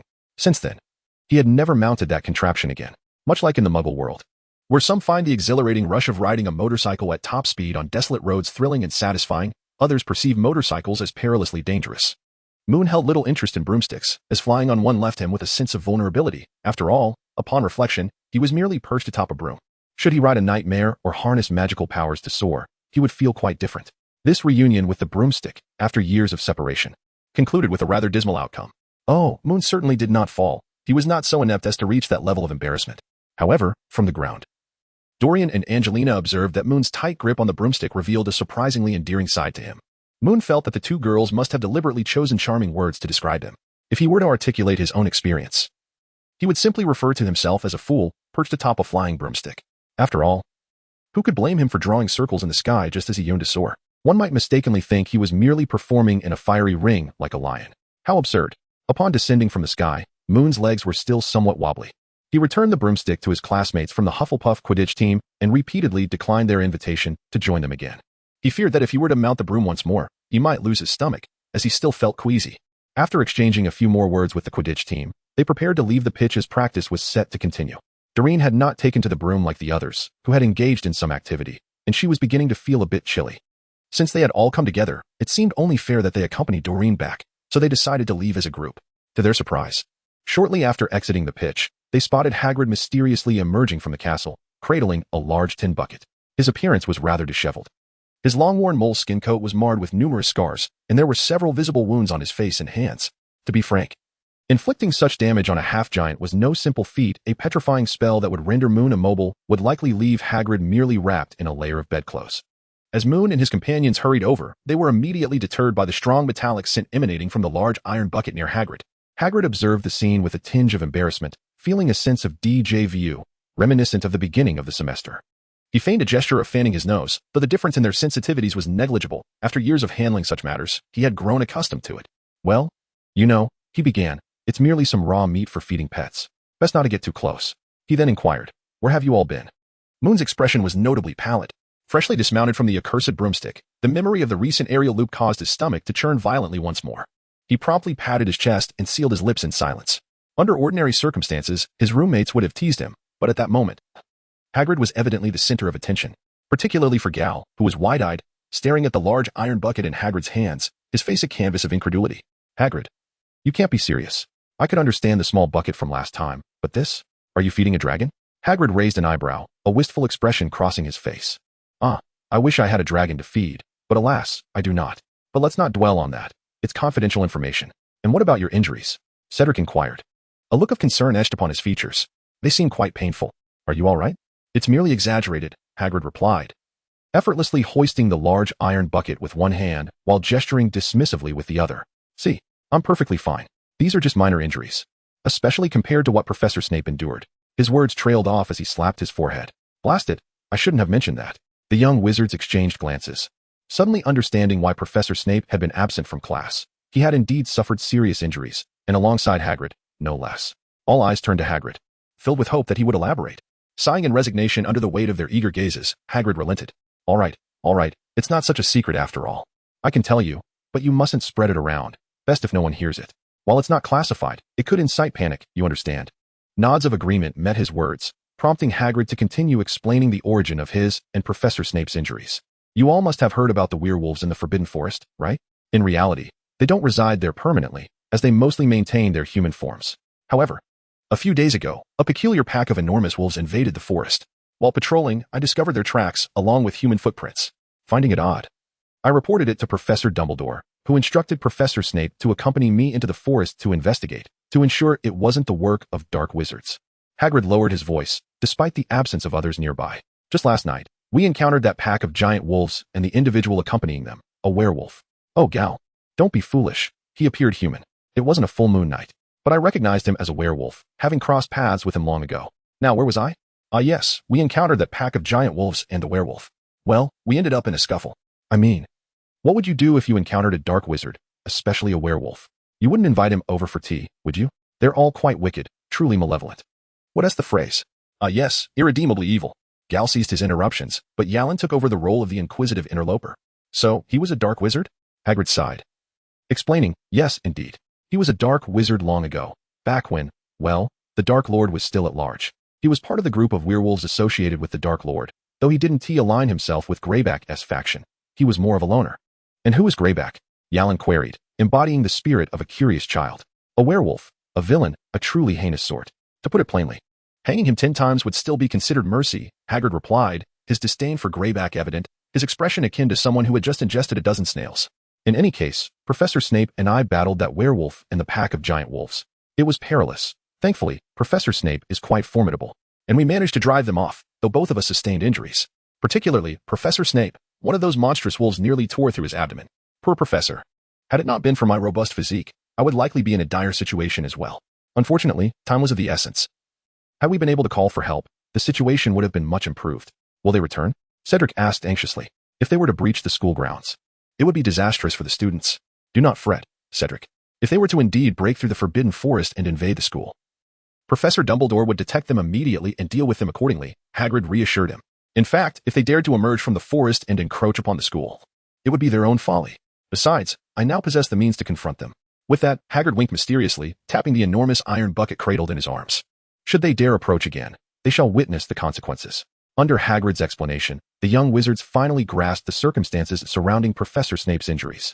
Had it not been for Moon's persistent guidance over the years, Yalan and Gal might have been inclined to celebrate. For many children do not fully comprehend the gravity of serious injuries, such as the nature of youth, where some, lacking empathy, do not yet understand how to appropriately regard emotional connections. For Yalan and Gal, Professor Snape was merely an irksome figure, a professor they had no desire to attend class with. Such individuals, unable to attend classes due to injury, are indeed a fortuitous occurrence.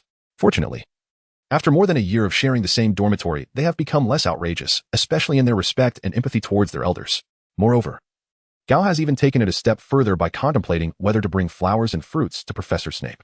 This suggestion was, of course, unanimously dismissed. Had anyone dared to act on it, Professor Snape would undoubtedly have buried them alongside Hagrid, not even bothering to dig a second grave. Furthermore, for Moon, this news bears additional, profound significance. Previously, his divination focused on the entanglement between Professor Snape's injuries and his own circumstances. Now that the source of Professor Snape's injuries is clarified, the results of the divination become intriguing. It is evident that the arrival of the giant wolves and the werewolf is no simple matter, and further developments are surely to follow. Thus, he had curiously inquired of Hagrid about the colors of the giant wolves and the general characteristics of the werewolf wizard. Regrettably, all the giant wolves bore deep brown fur, and the attire, hair color, and skin tone of the werewolf wizard did not align with the description of a gray-haired Grim Reaper. While this was somewhat disappointing, it was merely an unexpected piece of information. Even if it did not contribute significantly to the interpretation of the prophecy, he would not lament it too deeply. Consequently, Moon swiftly tucked this matter into a corner of his mind and engaged in light-hearted banter with his friends. When dinner time arrived, Moon, along with a few dorm mates and several girls from the Violet dormitory, made their way to the Great Hall, where they suddenly noticed numerous announcements posted regarding the Wizard Chess Club's competition. All are welcome to participate. Exciting prizes await, Gal read aloud from the announcement, then wrinkled his nose in disdain. If I were Ian, I would have simply cut out that section from our school newspaper and affixed it to the wall. Whose writing is this? It resembles the promotional banners of a third-rate shopping mall. The group of 8 entered the hall, laughing heartily, only to encounter Ian, beaming as he exited. Spotting Moon, he hurried over, grinning as he praised, "Fantastic, Moon. The promotional prowess of the school newspaper is simply remarkable. We only put the registration announcement on the wall this evening, and we've already received an overwhelming number of sign-ups. My goodness, I must express my gratitude to you all. If you ever need assistance in the future, do not hesitate to ask. I shall not refuse if it is within my power." To be honest, Moon himself had not anticipated such splendid results. The outcome was a delightful surprise. He quickly congratulated Ian and deftly pulled Gal behind him to prevent him from saying anything that might provoke a desire to shove him into the vanishing cabinet. The 60th chapter, The Cards Tomorrow, being Saturday, marks the day of the Wizard Chess Tournament. For Moon, this holds little significance, as he does not intend to participate. Firstly, his skills in wizard chess are not particularly impressive. He can merely hold his own against Yalan and Gal. Secondly, he harbors little interest in Batman. Personally, he respects Batman's steadfast adherence to his principles, managing to uphold his no-kill rule amidst the ceaseless onslaught of Gotham's criminals. However, Moon does not share Batman's convictions, at least. He certainly would not conduct himself in such a manner. In any case, participating would likely yield no chance of victory, and the prizes hold little appeal for him, rendering the investment of time and effort into preparing for and studying wizard chess unwarranted. Thus, Moon has no intention of entering the competition. However, Gal and Yalan are brimming with enthusiasm. Having just completed their afternoon charms class, they dashed back to the common room to practice together. Even though they are well aware that, even if they were to combine their efforts, they could not possibly match the prowess of Ottman alone.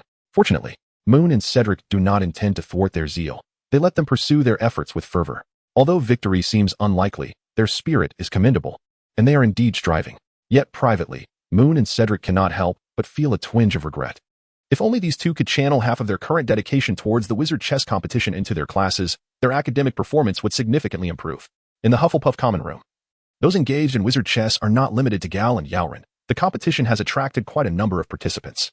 Moon, accustomed to reading amidst the bustling crowd, after perusing the Marauder's map for a while, took a book and made his way to the common room, intending to read for a bit before tackling his transfiguration assignment. That paper requires a considerable number of words. just as he had barely flipped through a few pages of 20 extinct magical herbs. A slender hand presented him with a stack of rigid, sturdy cards. It was Violet. Moon naturally accepted the stack of cards, curiously flipping open one to discover the card featuring the Cauldron Cake Prince, which had inspired his school newspaper concept last semester. Indeed, it was the very card adorned with his Q-like portrait, complete with a crown and depicting him engaging in peculiar dances. However, this rendition appeared to be a refined version. Not only had his likeness become significantly more exquisite, but the crown also appeared remarkably more beautiful. The figure's pose had shifted from dancing to shyly holding 2 cauldron cakes. Adorned with a bashful smile, Violet, with her hands clasped behind her back and fingers intertwined, lowered her head slightly, her expression a blend of shyness and anticipation. As if awaiting Moon's appraisal, Moon turned over another card, revealing himself adorned in Hufflepuff robes, with a Hufflepuff badger perched on his shoulder. He waved a wand in his hand, reciting incantations as if casting a spell. Indeed, within mere seconds, a splendid violet blossomed at the tip of his wand in the image. Like the Prince of Cauldron Cakes, this card bore a name at the bottom, elegantly inscribed in copperplate script, the true Hufflepuff. Quite impressive. You haven't created an entire set, have you? Moon inquired, lifting his gaze to Violet, who quickly averted her eyes, biting her lip and giving a subtle nod. The girl felt a flush of warmth on her cheeks. She hadn't intended to show these cards to Moon, wishing instead to keep them all for herself. Yet, whenever she glanced at him quietly engrossed in a book in the corner, she found herself unable to resist. Moon blinked and lowered his head to flip over another card. The card depicted a tree, with sunlight filtering through the leaves and casting its warm glow upon his chibi-like figure, who was peacefully dozing with closed eyes. A hand silently emerged from behind the tree, gently tapping his shoulder, startling him awake. He glanced around before drifting back into slumber, a cycle that repeated itself. Similarly, at the bottom of the card was illustrated a ribbon adorned with familiar handwriting, the light sleeping beneath the tree. There were 7 or 8 more cards behind it, showcasing various versions of himself. One dancing stiffly at last year's Halloween Eve banquet, another quietly seated on the sofa by the fireplace, engrossed in a book, and yet another patiently brewing potions in a cauldron. A whole stack of cards, each portraying a different facet of him. Moon found himself increasingly delighted as he clumsily flipped through an entire stack of cards, then handed them back to Violet, exclaiming, "They are truly beautiful, really. I like them very, very much." He remained blissfully unaware of the stark inadequacy of his vocabulary at that moment. Yet it was clear that neither he nor Violet paid any heed to this triviality. Violet accepted the cards back, her hands retreating behind her as she cradled them in a delicate manner, her thumbs absent-mindedly tracing circles above the cards. After much effort, she managed to meet Moon's gaze once more, oblivious to the nervous habit of gently biting her lip that she had developed. "Do you need to draw more?" Moon inquired, a question so naively simplistic that his mind failed to register its absurdity. Both the youth and the maiden found themselves at a loss for words, caught in a liminal space where it felt as though there was nothing to say, yet an overwhelming desire to communicate lingered in the air. Violet nodded thoughtfully, her voice barely above a whisper. "Is that all right? Is that all right?" What did she mean by "is that all right"? Moon took a full 5 seconds to comprehend the meaning behind Violet's words. He hurriedly replied, "Of course, sure." Violet lifted her foot, her body swaying as if she were about to leave yet lingered with hesitation. She gently rocked, tapping her toes on the ground. "I'll show you once I finish the drawing." Moon agreed, his hands unknowingly closing the book, even forgetting to tuck the nearby bookmark inside. I should head back now." Violet turned, clutching a card in one hand and waving at Moon with the other. "All right." Moon finally realized that although the girl said she was leaving, her feet remained still. His eyes blinked several times, and amidst a swirl of inexplicable emotions, he belatedly grasped something. The firewood in the hearth crackled, and Moon picked up the bookmark along with a few other books, settling onto one side of the spacious sofa.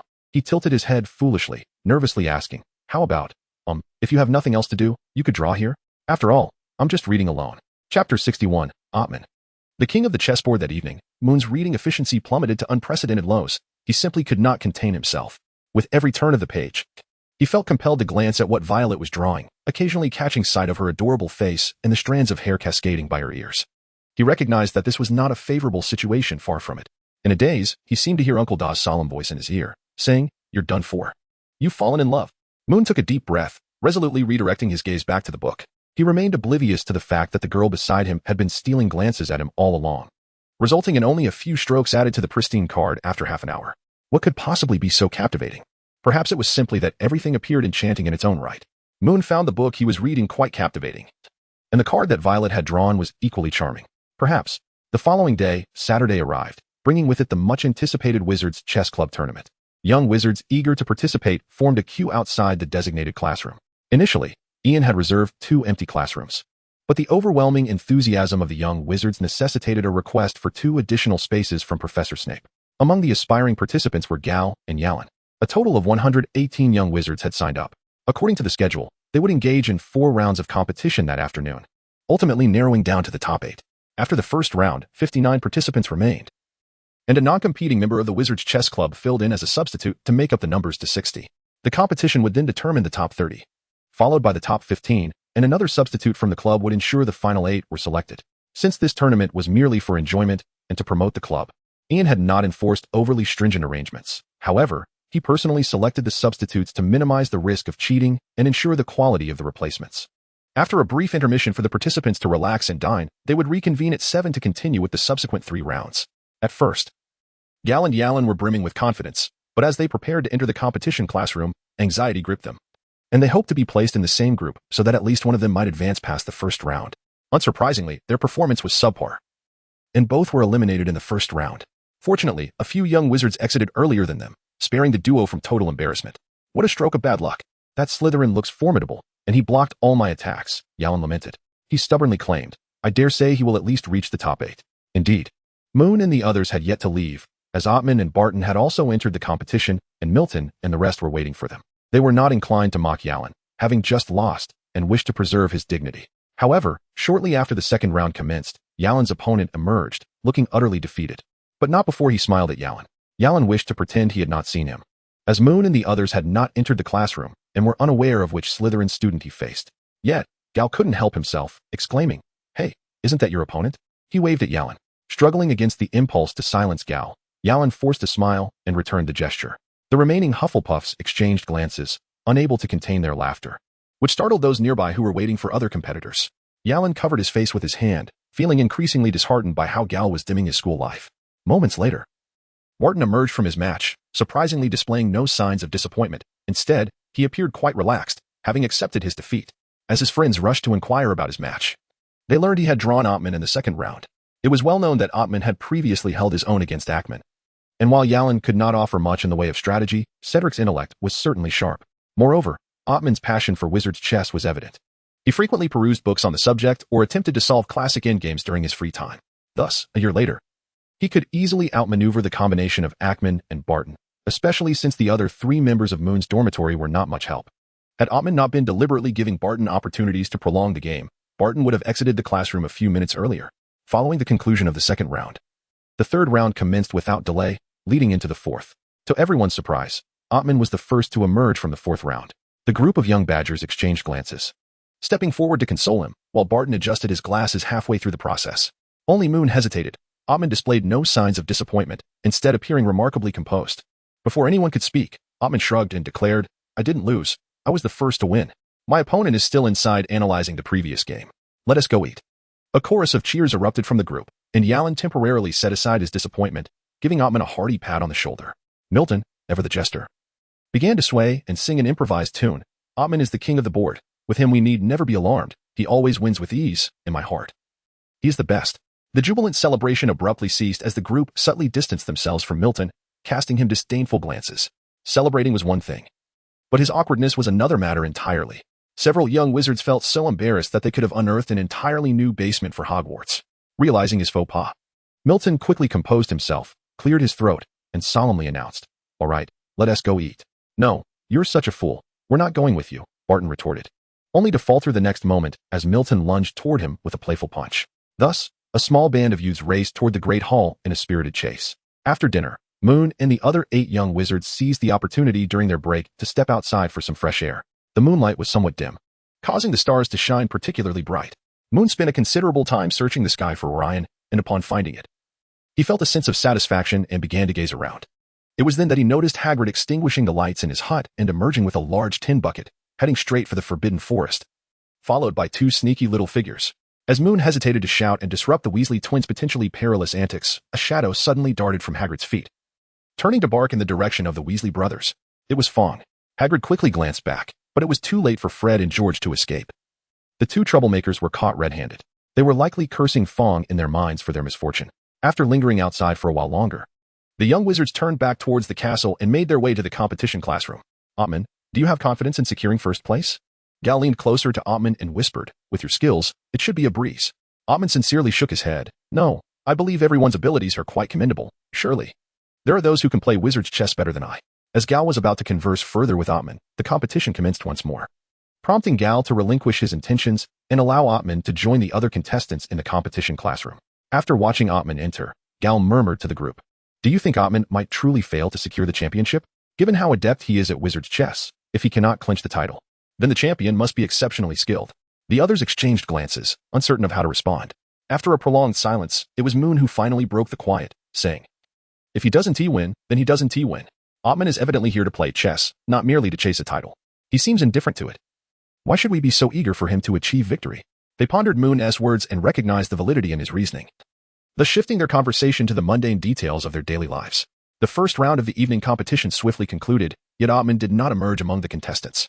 In the subsequent round, where 2 participants were eliminated, Ottman was again absent. The Hufflepuff students lost all desire for idle chatter, growing increasingly restless as they awaited the final results. Despite Moon's earlier remarks, they still harbored hopes for Ottman to seize the championship, even if the prize was merely a whimsical little figurine. 20 minutes later, Ottman finally exited the classroom, his expression remaining as serene as before, leaving everyone in suspense as to whether he had won or lost. Fortunately, he had no intention of keeping them in suspense, stating plainly, "I lost, securing second place." To be honest, that was indeed a commendable achievement. While not attaining first place was disappointing, it did not prevent his friends from cheering for him. Ottman, only a second-year student, had already claimed the runner-up position. How far could the championship be? As they strolled toward the Hufflepuff common room, they animatedly discussed the competition, the prizes, and wizard's chess. Moon was acutely aware that some individuals, despite achieving second place at a young age, might spend the rest of their lives without ever claiming first, or even second, again. However, he naturally refrained from voicing such a somber thought. He had no desire to dampen the spirits of the group. Upon returning to the common room, several young wizards insisted that Ottman recreate the chessboard from the final game he lost, claiming they would help him devise a strategy to counter his opponent's moves. Ottman had no objections, as he had intended to review the brilliant maneuvers he had encountered during the day's competition. Moon, disinterested in wizard's chess, took his leave, bidding farewell to the others as he slipped away to his dormitory. Professor Quirrell remained dutifully in his office that night, while little Peter lingered beside Percy. He whimsically glanced at Fred and George's usual spot, discovering them engaged in a heartfelt conversation with Mr. Filch in the office. Professor Dumbledore was pacing as usual, while Professor McGonagall, was inexplicably absent. At least Moon could not locate her. Hagrid had returned to his hut, with Fong trotting around him, likely because Hagrid was preparing food for the dog. Professor Snape, Professor Snape, Professor Snape. Ah, there he was. Moon gazed at Professor Snape, who stood outside the door of Dumbledore's office, pondering the purpose of his presence. It appeared that he had been lingering there for quite some time. Moon shook his head, setting aside the living map before picking up a book borrowed from the forbidden section, beginning to leaf through its pages. Titled The Dark Ages and the Battle Nuns. The book piqued Moon's interest. At first glance, he mistakenly thought it belonged to the adjacent Warhammer universe. However, after perusing it for some time, he discovered that the so-called battle nuns were, in fact, a group of black wizards disguised as nuns, who took pleasure in persecuting muggles while using the church's name as a facade to conceal their true intent of seeking amusement. The wizards could have easily hidden their activities without such theatrics. More astonishingly, among these cosplaying nuns, there were even men. How to evaluate this? From the outset, Moon approached this book with a sense of curiosity, initially believing that it was entirely unnecessary for it to be placed in the restricted section. He felt this way, especially as the first 2 extensive chapters were devoted to introducing a group of dark sorcerers known as the Battle Nuns. It was not until he reached the 3rd major chapter that Moon realized how profoundly mistaken he was. Although the 2 wizards who compiled this tome were not themselves dark sorcerers, they meticulously documented a plethora of dark magic employed by this group, encompassing spells, gestures, incantation essentials, magical effects, and detailed descriptions of the damage and consequences wrought by these spells. They even recorded the exact duration a muggle would suffer after being cursed, down to the specifics of how their intestines would decay, leaving Moon to wonder if the authors had, in fact, conducted experiments on muggles themselves. Moreover, the book seemed to be imbued with a form of magic that elicited empathy, as Moon read passages about individuals being reduced to ashes by curses. Waves of sharp pain coursed through his body. This was a principal reason for Moon's painfully slow progress while reading. Chapter 63, A Letter from S. After 2 days and several hours, having finally completed the 3rd spell, Moon rubbed his temples vigorously, seizing the opportunity while his roommates were still absent. He hastily opened the window, letting in the brisk air to rejuvenate his mind. This particular spell was a particularly malevolent piece of dark magic. The afflicted would not experience immediate harm, often feeling invigorated and mentally agile. However, in the ensuing days, the cursed individual would be besieged by relentless headaches, as if something were gnawing at their brain. After several days, the pain would compel a muggle to seek medical assistance, despite the fact that even with contemporary medical practices, they would remain oblivious to any underlying issues. This spell did not affect the physical body but rather preyed upon the mind. 7 to 10 days post-curse. Most of those muggles in medieval times perished due to unscientific medical interventions.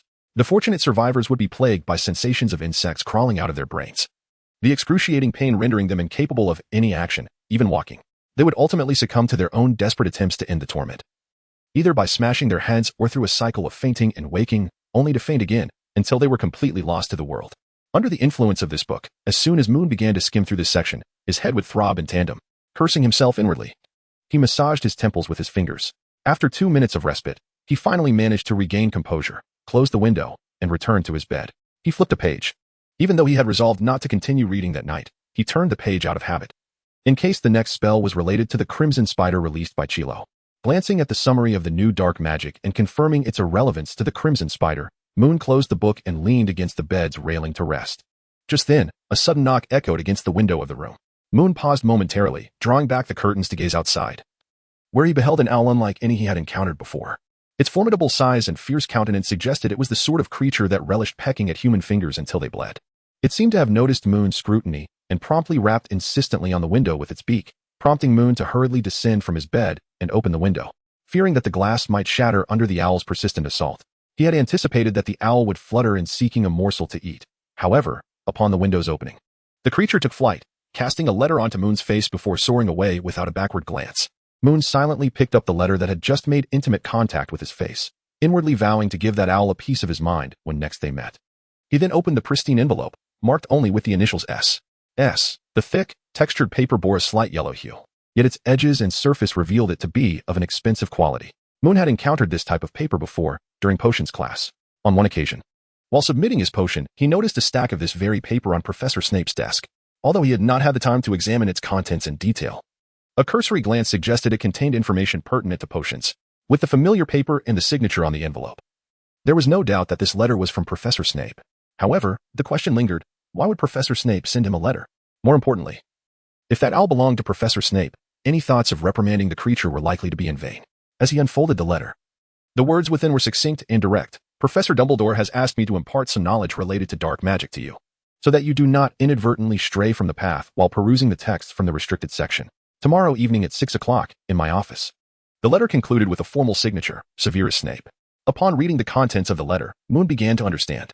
It seemed that Professor Dumbledore had anticipated that he would soon be delving into the second book he had borrowed from the restricted section, and that he would be exploring the sections pertaining to genuine dark magic. Clearly, having Professor Snape instruct him on matters of dark magic was intended to assist him in comprehending the material accurately, preventing any dire consequences stemming from misinterpretation. Simultaneously, it served to supervise him to some extent, elucidating the perils of dark magic, ensuring that he would not veer into dangerous territories while reading these texts. This instruction was something Professor Dumbledore could not provide, not only due to his busy schedule, given the recent change in the Ministry of Magic's leadership. He had a multitude of matters to attend to, but also due to his disdainful and resistant attitude towards dark magic, which rendered him incapable of guiding others and understanding it properly. In this regard, Professor Snape was not particularly well-suited either, as he had once harbored a deep fascination with dark magic, and perhaps still did. However, apart from Professor Snape, it seemed that Moon would struggle to find anyone else at Hogwarts capable of assisting him. Moon folded the letter, feeling a tinge of amusement. Professor Dumbledore truly seemed unperturbed by the prospect of being misled by Professor Snape. Regardless, having such a guide as Professor Snape while delving into the dark arts proved to be quite advantageous. If only he could restrain those sardonic remarks from escaping his lips. Yet, this was evidently an impossibility. Rather than hoping for Professor Snape to remain silent, one might as well wish for Cornelius Fudge, the prospective minister, to be assassinated before taking office. Speaking of which, isn't Fudge on the verge of formal confirmation? It has been 9 days since Minister Bagnall's resignation. And with October drawing to a close, it is likely that within a week, we shall witness Cornelius Fudge's inaugural address. Moon rummaged through the bedside cabinet and unearthed a bottle of cherry juice, sipping it delicately while tucking Professor Snape's letter into the pocket of his robe. He then climbed into bed and began perusing a book of lighter content. If Gal were present in the dormitory at that moment, he would undoubtedly be taken aback by Moon's reading posture, as Moon was actually reading the book upside down. It was a rather contrarian piece. Chapter 64, Professor Snape's Dark Arts class. Professor Snape's office was as cold and unwelcoming as ever, mirroring the professor's own demeanor. However, it was not excessively damp. likely to facilitate the preservation of potions, as a perpetually humid environment would be unsuitable for the office. Moon surveyed his surroundings with a curious gaze. The dim flicker of candlelight cast an eerie ambience, instilling a sense of unease regarding Professor Snape's vision as he toiled daily amid such gloom while concocting potions. The oppressive lighting was already quite discomforting. It truly was remarkable that Professor Snape managed without spectacles. Perhaps, in the future, an opportunity might arise to suggest an eye examination? The walls were lined with shelves, stacked high with an array of countless jars and bottles, each containing peculiar specimens of flora and fauna, all steeped in potions. While Moon could not identify every ingredient contained within, he certainly appreciated the artistry with which Professor Snape arranged these vessels. Each bottle was meticulously organized according to a systematic order, categorized by type, size, and the initial letters of their names, presenting a clear and coherent display. In stark contrast to the orderly shelves, the long table occupied by Professor Snape appeared chaotic, cluttered with an assortment of items that seemed to belong to entirely different realms. Atop this disarray lay an open book, and it seemed that Professor Snape had no intention of concealing its contents when Moon glanced at it. The professor made no effort to close the book. It was merely an unremarkable potions textbook, devoid of any notes. Was Professor Snape preparing for class? Moon was somewhat curious. Yet Professor Snape's refusal to close his book did not imply that he was not inclined to seize the opportunity to cast a few barbed remarks at Moon. Mr. Fawkes, should you find it difficult to restrain your gaze, I would gladly offer my assistance with an eye curse the next time you visit. It would certainly be preferable to your indiscriminate wandering of the eyes without any semblance of decorum. Snape uttered these words without lifting his head, remaining engrossed in the potion textbook before him, as if he could discern intricate patterns from its pages. Moony, with a resigned pout, ceased his aimless surveying of the surroundings. He neither spied furtively on any clandestine matters nor rummaged about indiscriminately. He merely stood in place, casting a glance around. It was evident that Snape was deliberately seeking to provoke him. However, since the master had broached the subject, he had no choice but to observe quietly and seat himself obediently on a nearby chair. A few minutes later, Professor Snape extracted a notebook from the table, inscribing some notes with a quill, before tucking the notebook into the potions textbook and carelessly placing it at the edge of the table, then turning his gaze towards Moony. Moon gazed perplexedly at Professor Snape, who had called his name but chose not to speak further. What does this mean? Is he expecting me to call out to him? After a few moments, Professor Snape suddenly pulled out a chair and strode purposefully towards Moon, his eyes fixed intently upon him. Instinctively, Moon leaned back slightly. Snape's abrupt movement unnerved him just a bit, and those icy eyes seemed to be probing the depths of his thoughts.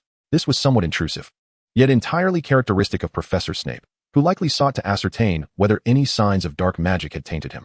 Moon could distinctly sense that Snape was not attempting to delve into his memories, but rather was simply attuned to his emotions. The issue, however, was that he would not succeed. Sure enough, moments later, Snape let out a cold huff, turned away, and retrieved another notebook from the table. Opening it, he murmured, "The headmaster has informed me of your remarkable talent for legilimency, which has even astonished him. However, in my view, this is not particularly good news. If I am not mistaken, while learning to control your innate abilities as a legilimens, you should have also begun to explore how to shield your thoughts and inner self. Indeed, Professor, this is essential in managing my involuntary legilimency over others." Moon adjusted his posture and replied. Snape nodded slightly. "This will inevitably impact my lessons, as I cannot accurately perceive your emotions, and even when I do, I cannot precisely discern whether there lies deceit within them. The corruption of dark magic often begins by distorting a person's emotions and character." He wrote something in his notebook, perhaps comments or ideas regarding the course's direction, before continuing. "I have always believed that Hogwarts ought to impart some knowledge about dark magic. It need not be spells, but merely allowing you to witness and experience it would be beneficial. Unfortunately, the headmaster does not share this belief. He firmly maintains that distancing oneself from dark magic is the best course of action. I cannot alter the headmaster's perspective, and now it seems you could serve as an excellent case study, which is a primary reason for my willingness to undertake this position." With a decisive tap of his pen on the notebook, Snape snapped it shut and returned his gaze to Moon, asking coldly, "Strictly speaking, your exposure to legilimency and occlumency presents both advantages and disadvantages for the course.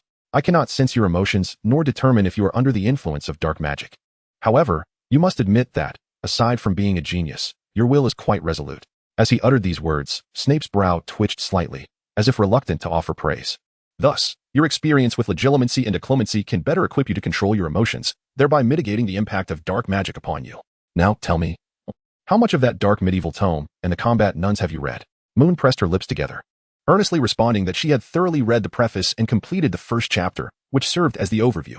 She had also perused the detailed sections on spells, including the corruption curse, the vision impairment curse, and the illusion worm curse, the latter of which she had just finished reading yesterday. Indeed, her progress had exceeded her expectations considerably. Professor Snape approached a shelf, seemingly in search of something. Did you sense anything different while studying these spells compared to learning other magical knowledge? Aside from the pain inflicted by the book itself, Moon took a deep breath, acknowledging that she could distinctly feel an inexplicable desire for destruction gradually emerging within her. Chapter 65. The Secrets of Dark Magic. Excellent. The ability to perceive this indicates that you are, at the very least, qualified to engage with and learn about dark magic at your age, as I previously mentioned. Your innate talent has been immensely beneficial. Professor Snape retrieved a jar from the shelf, containing a dark, plump toad, yet he appeared to have no intention of utilizing it. Instead, he placed it on the table and continued, "Before we commence the formal lesson, I must rectify some misconceptions you may hold regarding dark magic. You must first understand that dark magic does not equate to malevolent magic." Moon wholeheartedly supported this viewpoint, yet he refrained from voicing his thoughts, preferring instead to hear Professor Snape's insights. The misconceptions surrounding dark magic often seem excessively exaggerated. In the eyes of the public, it is distorted into a representation of malevolence and terror, as if merely encountering or utilizing dark magic condemns one to a life of sin.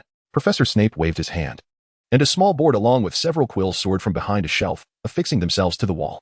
Undoubtedly, this perception is erroneous. While dark magic is indeed perilous, if wielded with skill and understanding, it can transform into a formidable ally. However, one must always bear in mind that the pursuit of dark magic is akin to traversing a treacherous cliff. A moment's inattention could lead to a disastrous fall. Dark magic is frequently employed for harm, curses, and lethal intent, which imbues it with inherent malice from its inception. Thus, malevolence becomes a requisite for its use. If one harbors no genuine intent to inflict harm, the dark magic one unleashes will be utterly impotent. Even the 3 unforgivable curses would merely serve as a trivial annoyance. These curses, born of malice, not only require ill intent for their application, but inevitably succumb to the insidious influence of malevolence during their study. While minor jinxes may not be heavily tainted by malice, when we refer to these taboo forms of dark magic, we typically denote curses rather than jinxes or hexes. This distinction is clear. One can easily find numerous tomes at the Leaky Cauldron teaching the casting of trivial jinxes. Yet one would be hard-pressed to locate a definitive guide on how to wield the killing curse. The dark magic I refer to, imbued with profound, terrifying, and insidious malevolence, is precisely what these curses represent. They are multifaceted, immensely powerful, perilous, cunning, and malicious. To counteract them necessitates considerable courage and wisdom, and similarly, learning them demands an even greater measure of both. Otherwise, as one's understanding deepens, one risks becoming a slave to dark magic, succumbing to its corruption of the mind and distortion of the soul. Professor Snape picked up a quill and inscribed a spell upon the board, the very blinding curse Moon had read about earlier. "Mr. Fox, now, please pose a question." He turned, his gaze icy as he regarded Moon. "According to what I just articulated, what do you perceive to be the greatest obstacle in the forthcoming study of dark magic?" Moon hesitated for a moment, then thoughtfully remarked, "I believe, Professor, that there are 2 significant obstacles that come to mind. Firstly, when approaching these spells, I find it necessary to slow my pace to avoid being influenced by them. Secondly, I fear it may be quite challenging to find a suitable subject for practice. After all, it would be rather inappropriate to cast the insectal charm upon you." Although Professor Snape was not particularly well-liked during class, Moon had never contemplated the notion of murder against him.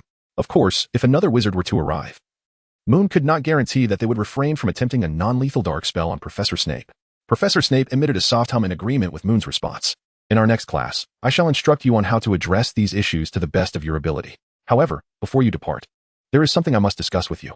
He elegantly inscribed 2 spells upon the blackboard, the insectal charm and the heart-rotting curse, both of which Moon had encountered in recent days. It was evident that the professor did not intend to delve into a discussion of these dark spells in this session. "The headmaster has informed me that he wishes for you to assist in identifying the spells that Quirrell unleashed during your prophecy. Did he happen to mention a dark spell involving a preservation charm?"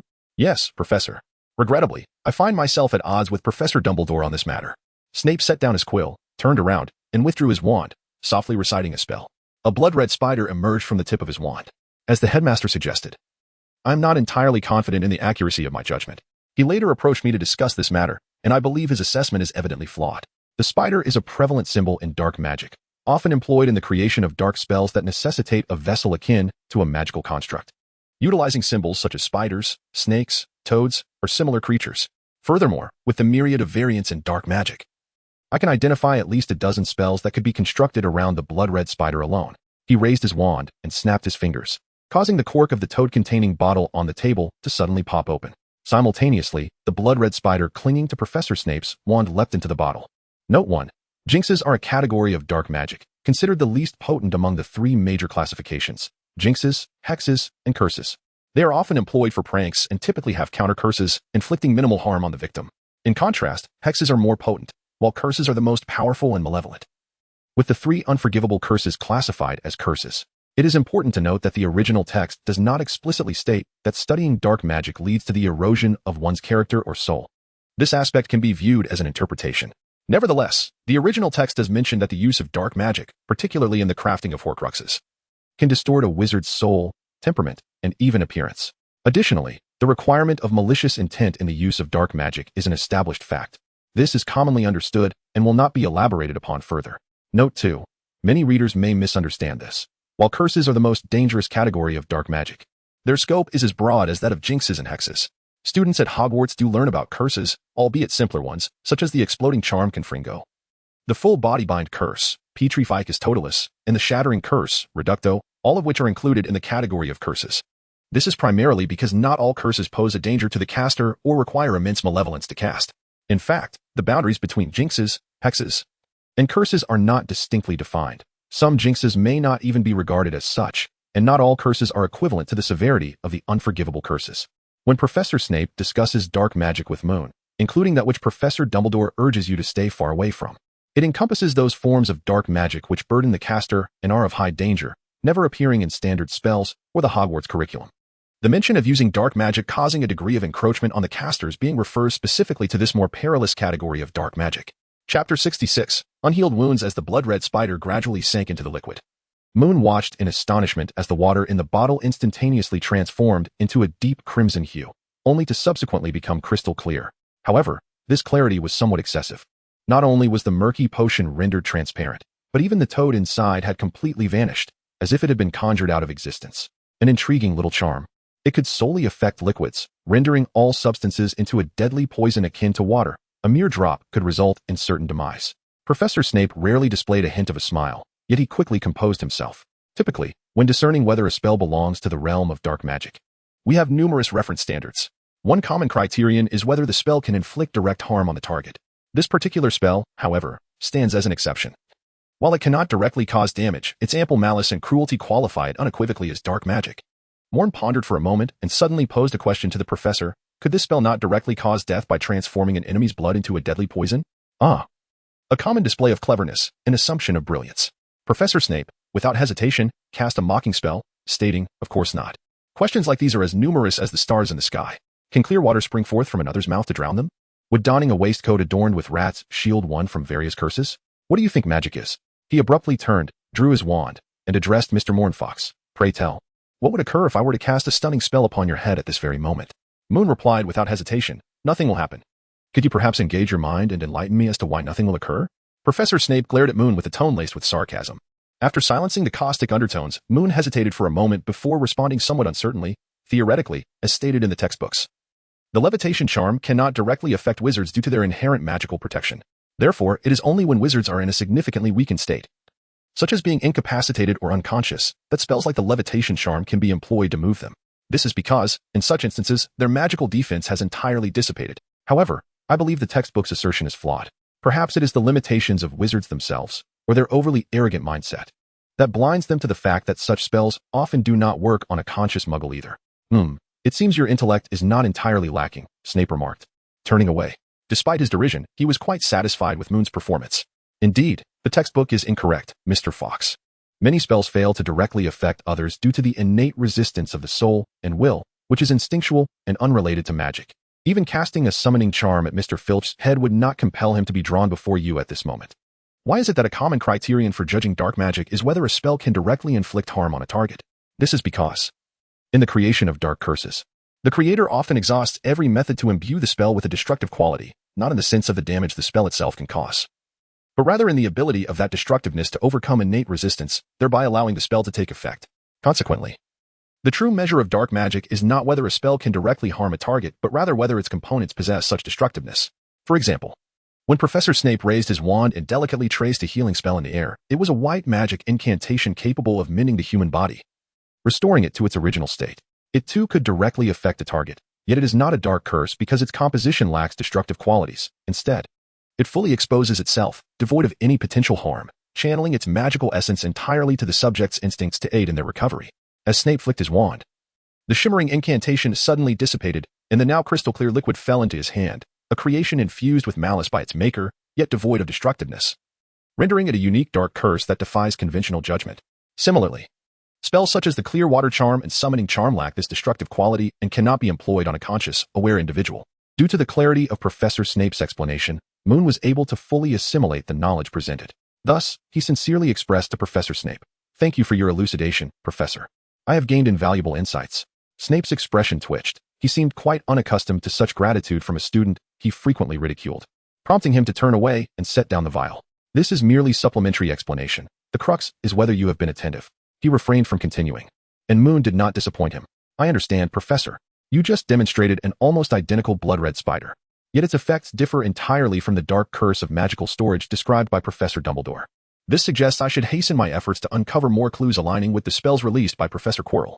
This likely explains why Professor Dumbledore abruptly directed me to attend your class." "Very well, you may leave." Snape gestured towards the door. Moon, complying with his directive, stood up, keenly noting that Snape's complexion appeared somewhat pale. Clearly, his injuries had yet to heal. The facade of being unscathed was likely a mere pretense. Moon dared not linger any longer, well aware that Professor Snape would certainly not wish to reveal any semblance of weakness in his presence. He swiftly exited the professor's office. And before Snape could turn to close the door, it slammed shut with a decisive thud. It was at that moment that Moon suddenly pondered a significant issue. Chapter 67. Two fluffy creatures in the library of Hogwarts. Moon stood before a shelf, cradling a substantial tome that was not particularly ancient, as he earnestly sought something. "Ah, here it is." His fingers halted abruptly on a line of text, and he began to scrutinize it intently. Werewolves, also referred to as lycanthropes, are a unique breed of magical beings. They do not rely on bloodlines for their lineage, but rather expand their kin through a peculiar infectious ailment known as lycanthropy. A wound inflicted by a werewolf serves as a conduit for this affliction, infecting the victim and transforming them into a new werewolf. A mixture of silver powder and wolfsbane can heal the wounds caused by a werewolf's bite. However, it cannot negate the curse of lycanthropy. In other words, even if this concoction is applied, the victim of a werewolf's bite cannot escape the fate of becoming one of their kind. Moreover, Moon muttered to himself, hastening his pace as he sought to uncover the answers to the questions that intrigued him most. The wounds left by werewolves are irreparable. Werewolves cannot choose whether to transform, and their progeny are forever marked as werewolves. Moon's eyes sparkled with revelation. This was precisely the information he sought. If two werewolves copulate in their wolf form under the full moon, wondrous occurrences may transpire. Their offspring would appear indistinguishable from true wolves, yet possess the intellect akin to that of humans. However, such instances are exceedingly rare, with only whispers of their existence circulating, primarily found in ancient texts, leaving the authenticity of such phenomena shrouded in doubt. The narrative abruptly ceased, and Moon's fleeting joy dissipated once more. As he exited Professor Snape's office, a possibility struck him. He vaguely recalled encountering similar accounts in a certain tome, suggesting that the progeny of werewolves, when born in their wolf form, would indeed be wolves, rather than werewolves or humans. Thus, if Professor Snape and Hagrid had encountered a werewolf and its pack of wolf offspring in the Forbidden Forest, the situation became precarious. Would the bites inflicted by the werewolf's progeny result in the victim contracting lycanthropy? Hagrid, being a half-giant, posed little concern. The impact of true werewolf-transmitted lycanthropy on him was debatable. However, Professor Snape was certainly not a half-giant. Moon contemplated seeking an answer within the library. However, it became evident that the tomes he discovered on werewolves offered no enlightenment whatsoever. Within the entirety of Hogwarts, only 3 individuals might possess the knowledge he sought. The first was Professor Snape, the potions master, who was well-versed in remedies for most ailments. However, he could be easily dismissed. The second was Professor Dumbledore, whose vast experience and wisdom might yield a potential answer. The third was Madame Pomfrey, the school nurse, who, in her capacity, might have some insight into lycanthropy. Albeit the likelihood appeared slim. Moon sighed softly and, feeling somewhat embarrassed, offered a smile to Madame Pants, who stood behind him with a lantern and a disapproving expression. His unexpected visit had evidently caused her some distress. The library, by all accounts, should have been closed by now. Had it not been for his good reputation with Madame Pants and the authorization from Professor Dumbledore regarding the restricted section, he would have been promptly dismissed. He meticulously returned the books to their rightful places on the shelves, expressed his gratitude to Madame Pants several times, and then made his way out of the library, heading towards the common room. There was no immediate urgency to inquire about matters. The next full moon coincided with Halloween, and the days surrounding it would also be marked by a full moon. The eve of Halloween featured a banquet, and on Halloween itself, which happened to fall on a Thursday, there was a potions class scheduled. If Professor Snape were indeed afflicted with lycanthropy, it was certain he would be absent on those days. Should such an event transpire, there would be ample opportunity to inquire later. After all, if Professor Snape truly contracted lycanthropy, there would be little he could do to assist him. Rubbing his hair in frustration, Moon sighed once more and hastily returned to the common room. Upon his arrival, he was immediately accosted by the lamentations of Gal and Jarl. Tonight, Moon is scheduled to attend a class with Professor Snape, which precludes him from remaining in the school newspaper office until the latest edition, set to be published tomorrow morning, is entirely printed. Consequently, Gal and Yarin are reluctantly compelled to assume this responsibility, as Cedric has also been summoned by Professor Sprout for various tasks. Printing the newspaper typically entails merely waiting around. However, the predicament lies in the fact that the Hufflepuff Quidditch team has a practice session this evening, and both Gal and Yarin intended to partake in the excitement. With the obligation to print the newspaper, they find themselves unable to witness the trainings, leaving them with no choice but to make this painful sacrifice. In truth, working on the school newspaper is inherently part of their duties. Neither of them harbors any genuine grievances, nor do they possess any resentment. Rather, they merely wish to leverage this situation to tease their dear friend. Moon was acutely aware of the thoughts of the two individuals. Thus, he reluctantly acquiesced to their requests. He first promised Gal that he would lend him his notes for the next transfiguration assignment, then assured Yalan that he would be the first to inform him of any exciting occurrences, and finally agreed to ride alongside him on a broomstick during their next visit to watch the Hufflepuff Quidditch team. What thrilling adventures could Moon possibly offer? Perhaps the experience of studying dark arts in Professor Snape's office while enduring a scolding could qualify. After finally managing to send the two on their way, Moon relished a moment of respite by the hearth, having spent an extended period in Professor Snape's company. Followed by a visit to the library under the baleful gaze of Madame Pants while searching for materials, it was hardly a leisurely endeavor. Just as he comfortably reclined on the sofa, eyes closed, basking in the warmth radiating from the crackling fire, a furry creature unexpectedly made its way to his side. Gently nuzzling his fingers, Moon was startled awake and quickly opened his eyes to find a beautiful little white cat squatting beside him, blinking its large eyes innocently at him. A cat? A soft giggle came from behind, and he turned to see Violet stifling her laughter, as if she had successfully pulled off a prank. The little white cat mewed adorably, then raised a paw, placing its soft pink pad on Moon's palm, and proceeded to comfortably settle down on his hand as if it were its own bed. Chapter 68. The successor to the Minister of Magic, Violet's little white cat, Snowball, became the darling of the Hufflepuff common room in just a matter of minutes. In recent years, more and more young wizards preferred to keep owls as pets, as they could assist in delivering letters and packages, with dedicated owl towers for their habitation, requiring far less daily care. The number of cat owners had dwindled, making any new feline appearance a source of excitement among the few cat-keeping young wizards in Hufflepuff, as everyone crowded around Snowball, marveling and cooing. With an upperclassman planning to fetch her own cat from the dormitory, Violet glanced at Moon from behind, her face still lit with a smile, though her eyes held a hint of concern. "Are you all right? You seem a bit down." "I'm fine," Moon replied, forcing a smile. "I was just thinking about some troubling matters, but I'm feeling much better now." "That's good to hear." Violet turned her attention back to her Snowball. "Isn't she lovely?" "Indeed." Moon nodded gently. "And she seems quite well behaved." The Hufflepuff common room was alive with laughter and chatter. In stark contrast, in Chilo's office, a different atmosphere reigned. Chilo sat fuming before a crystal ball. "What do you mean we've been blocked? With so many helpers and such effort, and you tell me we've been stopped? Why don't you go tell the Dark Lord that? Let us see if he is willing to forgive you." Chilo slammed his fist on the table, his face devoid of the usual timidity. A cold, hoarse voice emanated from the crystal ball, sounding like a parched traveler in the desert. "Are you threatening me with the Dark Lord? Just you? Quirinish Chilo?" "Just me." Chilo screamed in a frenzy. "Yes, just me. If we fail to carry out the Dark Lord's orders, you and I, both of us, will perish." The other person fell silent for a long while until finally saying, "But we truly cannot enter Hogwarts at this moment. Unless you can find a way to ensnare Hagrid, we have no hope of breaching the Forbidden Forest. We both know this is the truth, and do not attempt to threaten me with death. Remember, if I truly invade Hogwarts, my fate will likely be death as well." "Do you really believe that death can intimidate me?" Chilo gasped heavily, then slumped into his chair, defeated. "Entangle Hagrid? That sounds easy enough. But that fellow is as stubborn as a rock. He listens to no one. How am I supposed to ensnare him?" Suddenly, he lifted his head, a glimmer of hope in his eyes. "What about Halloween night? There will be a feast, and Hagrid will attend. Surely he will leave the Forbidden Forest then." "That sounds like a good idea," the voice from the crystal ball countered. "But it's too late. Halloween night is too far off. Within a week, the wolves will break free from their spells, and even if we manage to get in, I want to be able to create enough chaos." Chilo's momentary spark of hope fizzled out again. "So this won't work, and that won't work. What are we supposed to do? Wait for death?" Both men fell into silence on either end of the crystal ball. "If we cannot create enough turmoil, I will not be able to act freely. That damned Severus Snape is always watching me, never letting up for a moment. The Dark Lord has not made an appearance in a long while, leaving me unable to ascertain his stance." Chilo's voice trembled, the strength of his earlier rage dissipating completely.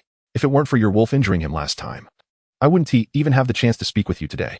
At this rate, forget about the Philosopher's Stone." He gripped the arms of his chair tightly, the veins on the back of his hands standing out. "I might slip up any day and end up in Azkaban." Then die. The other person suddenly said in a low voice. If you're dead, you won't fear being sent to Azkaban. Huh, then go ahead and kill me. Chilo replied mockingly. You're right. It would be better to die than to become a wretched creature, neither human nor ghost, after a Dementor's kiss. Not me, you yourself. The other retorted. Chilo stiffened, then realized something, the color returning to his face. On a bright Monday morning, the children of Hogwarts unusually set aside their school newspapers and instead held copies of the Daily Prophet, whispering about something. Even more remarkably, Professor Dumbledore was present in the Great Hall, cheerfully humming a tune while enjoying breakfast with the students. Undoubtedly, the headmaster was in high spirits today. As Moon entered the auditorium alongside his fellow roommates, he found the scene within rather peculiar. However, once he took his seat and received a newspaper from Milton beside him, the reason for the unusual occurrences became apparent. Cornelius Fudge had officially announced his appointment as Minister of Magic and delivered an inaugural speech filled with meaningless rhetoric. Those of even modest discernment hardly paid heed to his empty promises. The public's concern was solely centered on Fudge's ascension to the position and nothing more. Those with greater insight scarcely regarded this news. To many, Fudge seemed to have long been destined for the role of minister.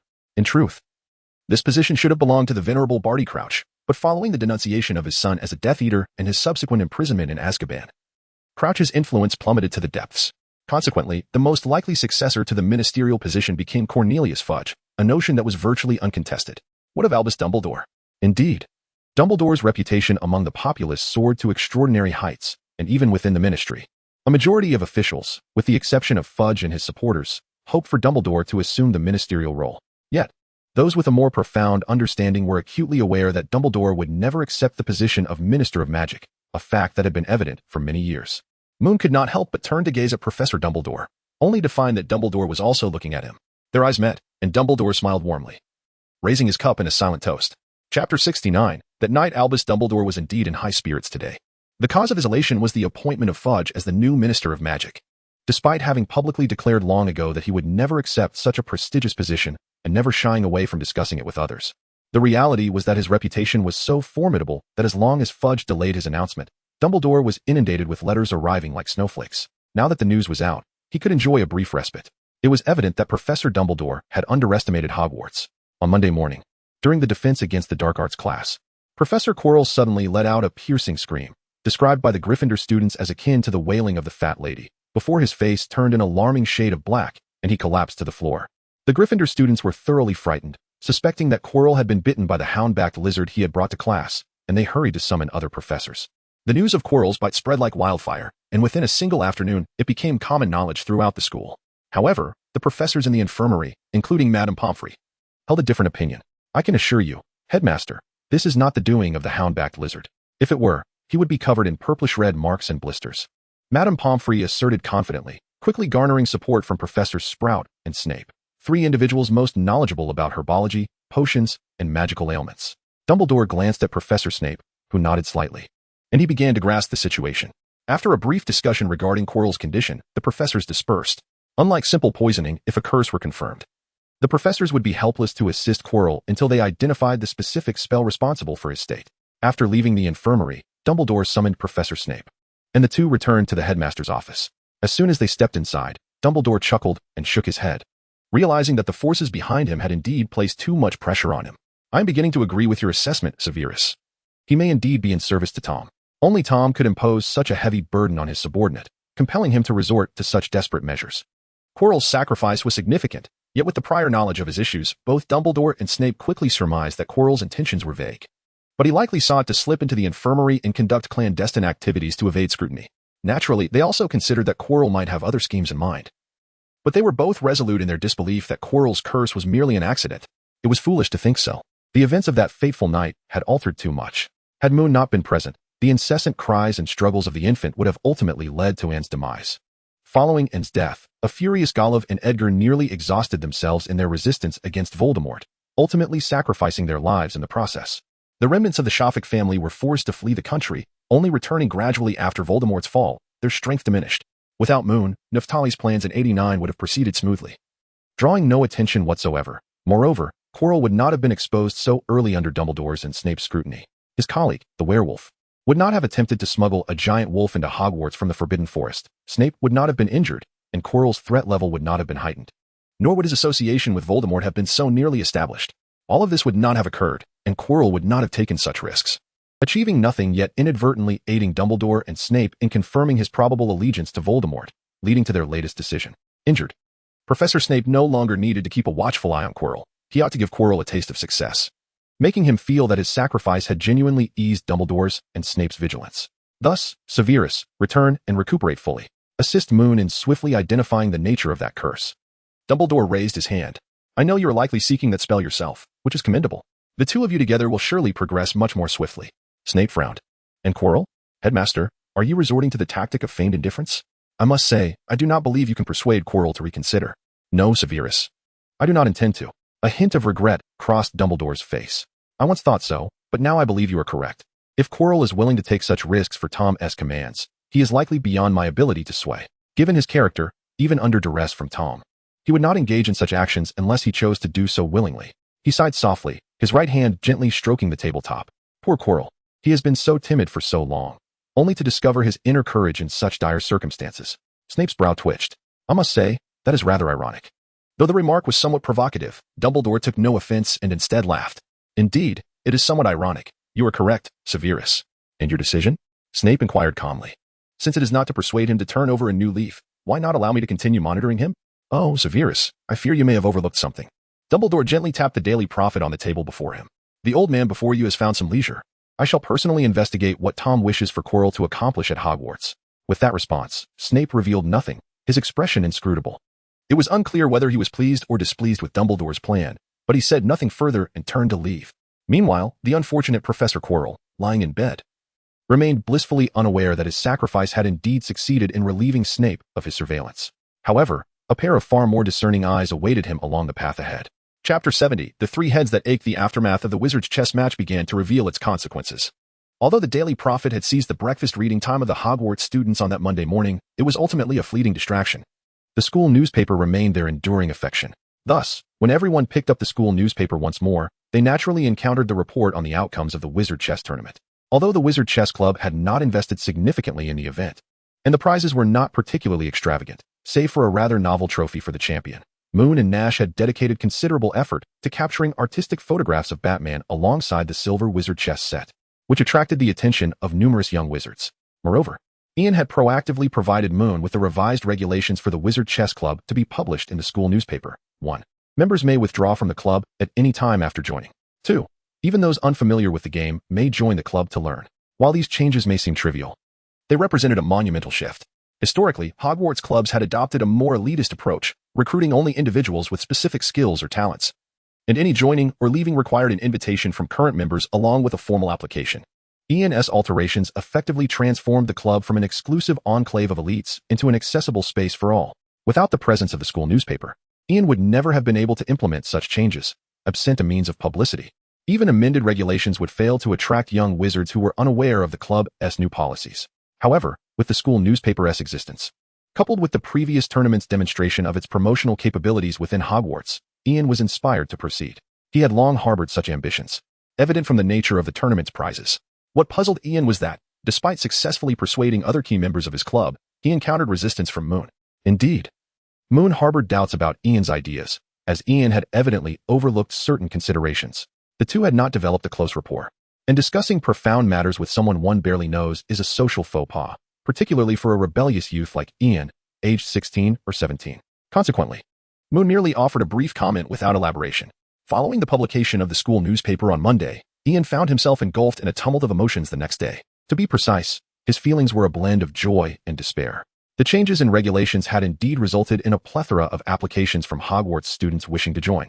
Yet simultaneously, he was inundated with a barrage of letters from owls, many from alumni who expressed their dissatisfaction with him, bluntly stating that he was dismantling the Wizard Chess Club, disregarding its heritage, and tarnishing its noble lineage. The troubling aspect was that these individuals were former members of the Wizard Chess Club, Ian's predecessors, and he found himself utterly defenseless against their criticisms. Sitting on his bed in the dormitory, he sighed heavily, feeling caught in a predicament, neither advancing nor retreating. What was he to do? A dull ache began to throb in his head.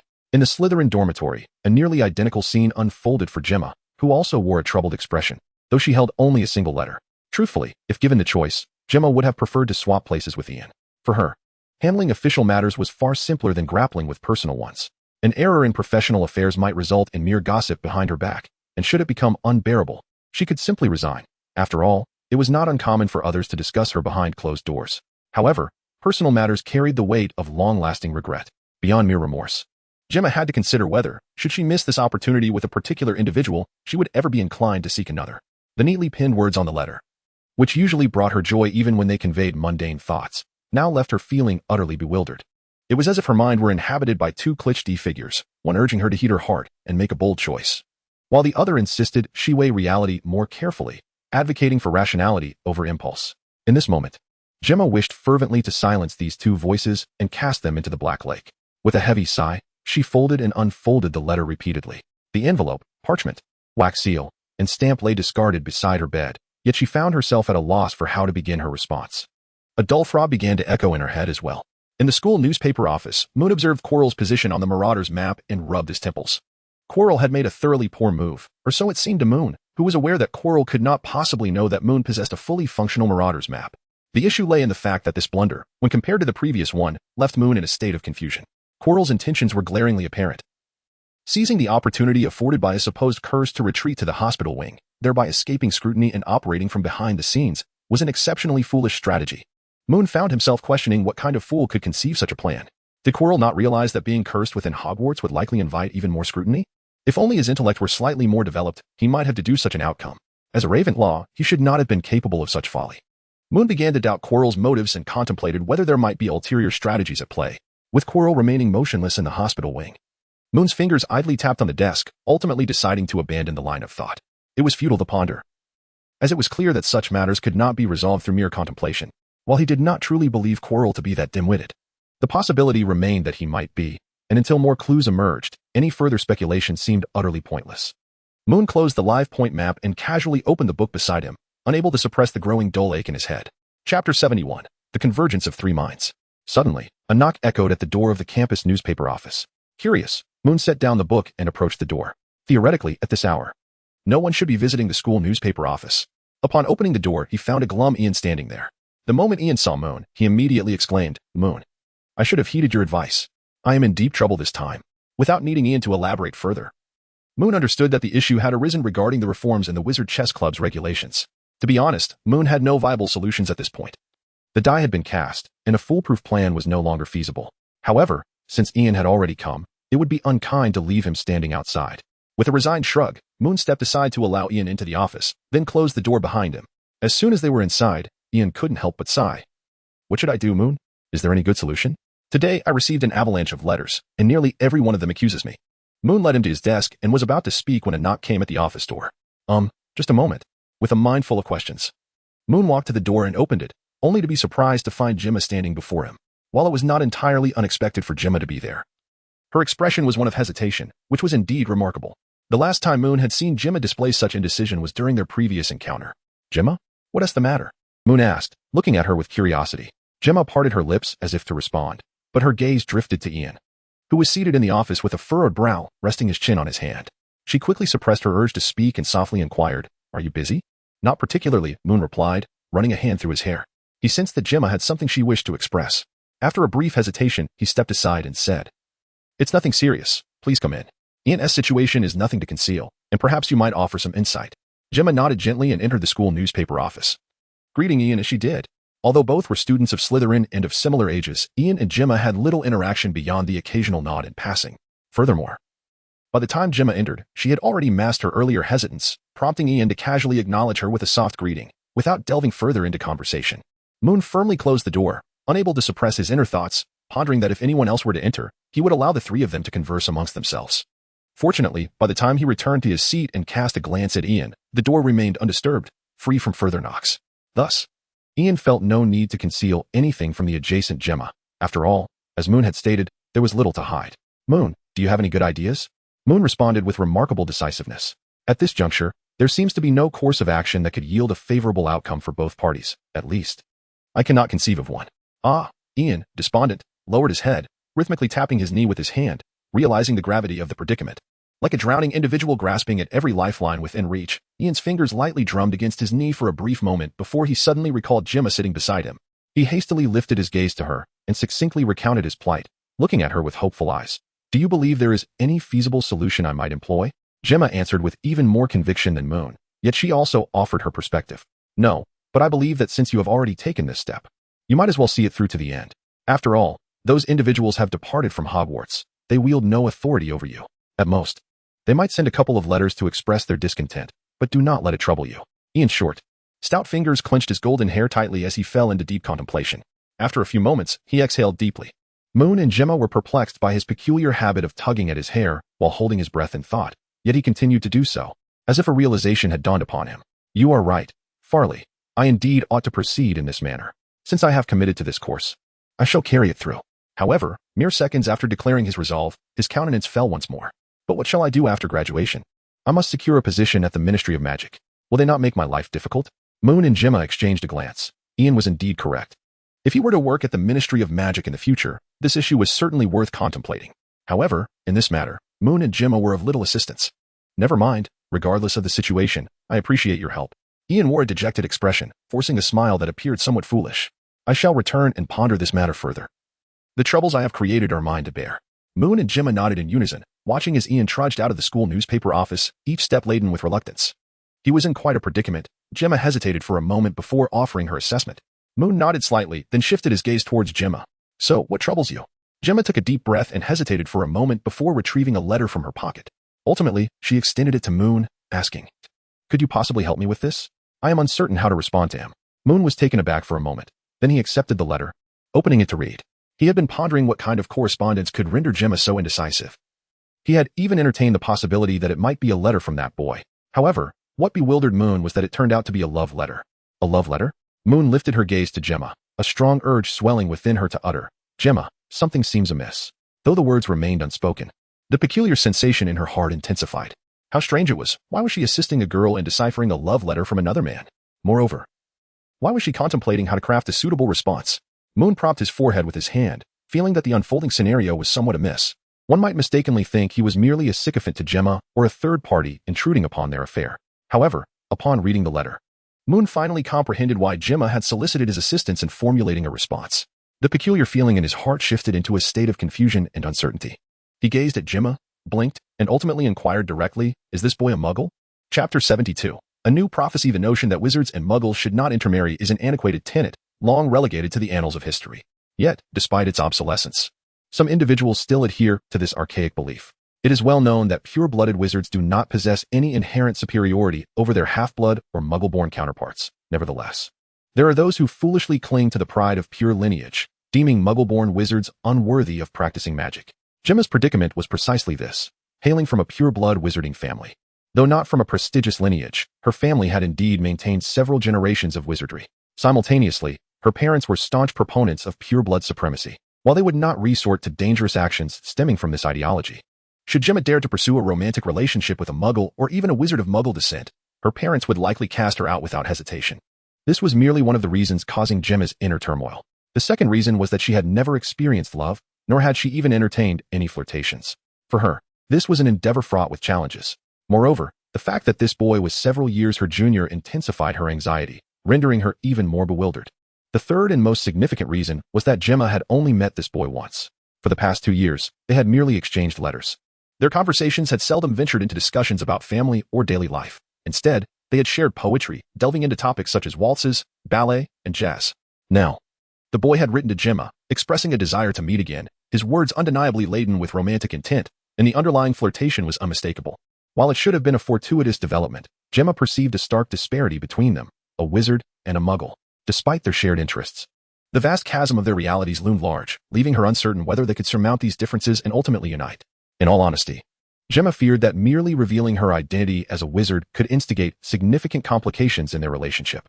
Through Gemma's narration, Moon increasingly grasped the essence of her confusion, an affliction common among infatuated youths, a lack of confidence, coupled with anxiety over potential loss.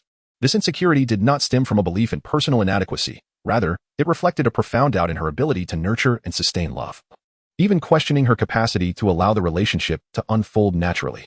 Yet, the awkward truth was that Moon could not resolve this dilemma. He could illuminate the shortcomings in Gemma's perspective, but that did not guarantee her newfound confidence or alleviate her fears. This was a challenge that only Gemma could confront. And not at this moment. Frankly, issues of this nature cannot be rectified simply by prior understanding. One must ultimately face the challenges directly to recognize and amend their missteps. with no assurance that one will not falter again in the future. Moon confided his thoughts to Gemma, who listened attentively, much to his satisfaction. When seeking counsel, one ought to embody the demeanor of a learner, rather than engage in futile disputes and relentless contradictions, unable to tolerate even the slightest dissent.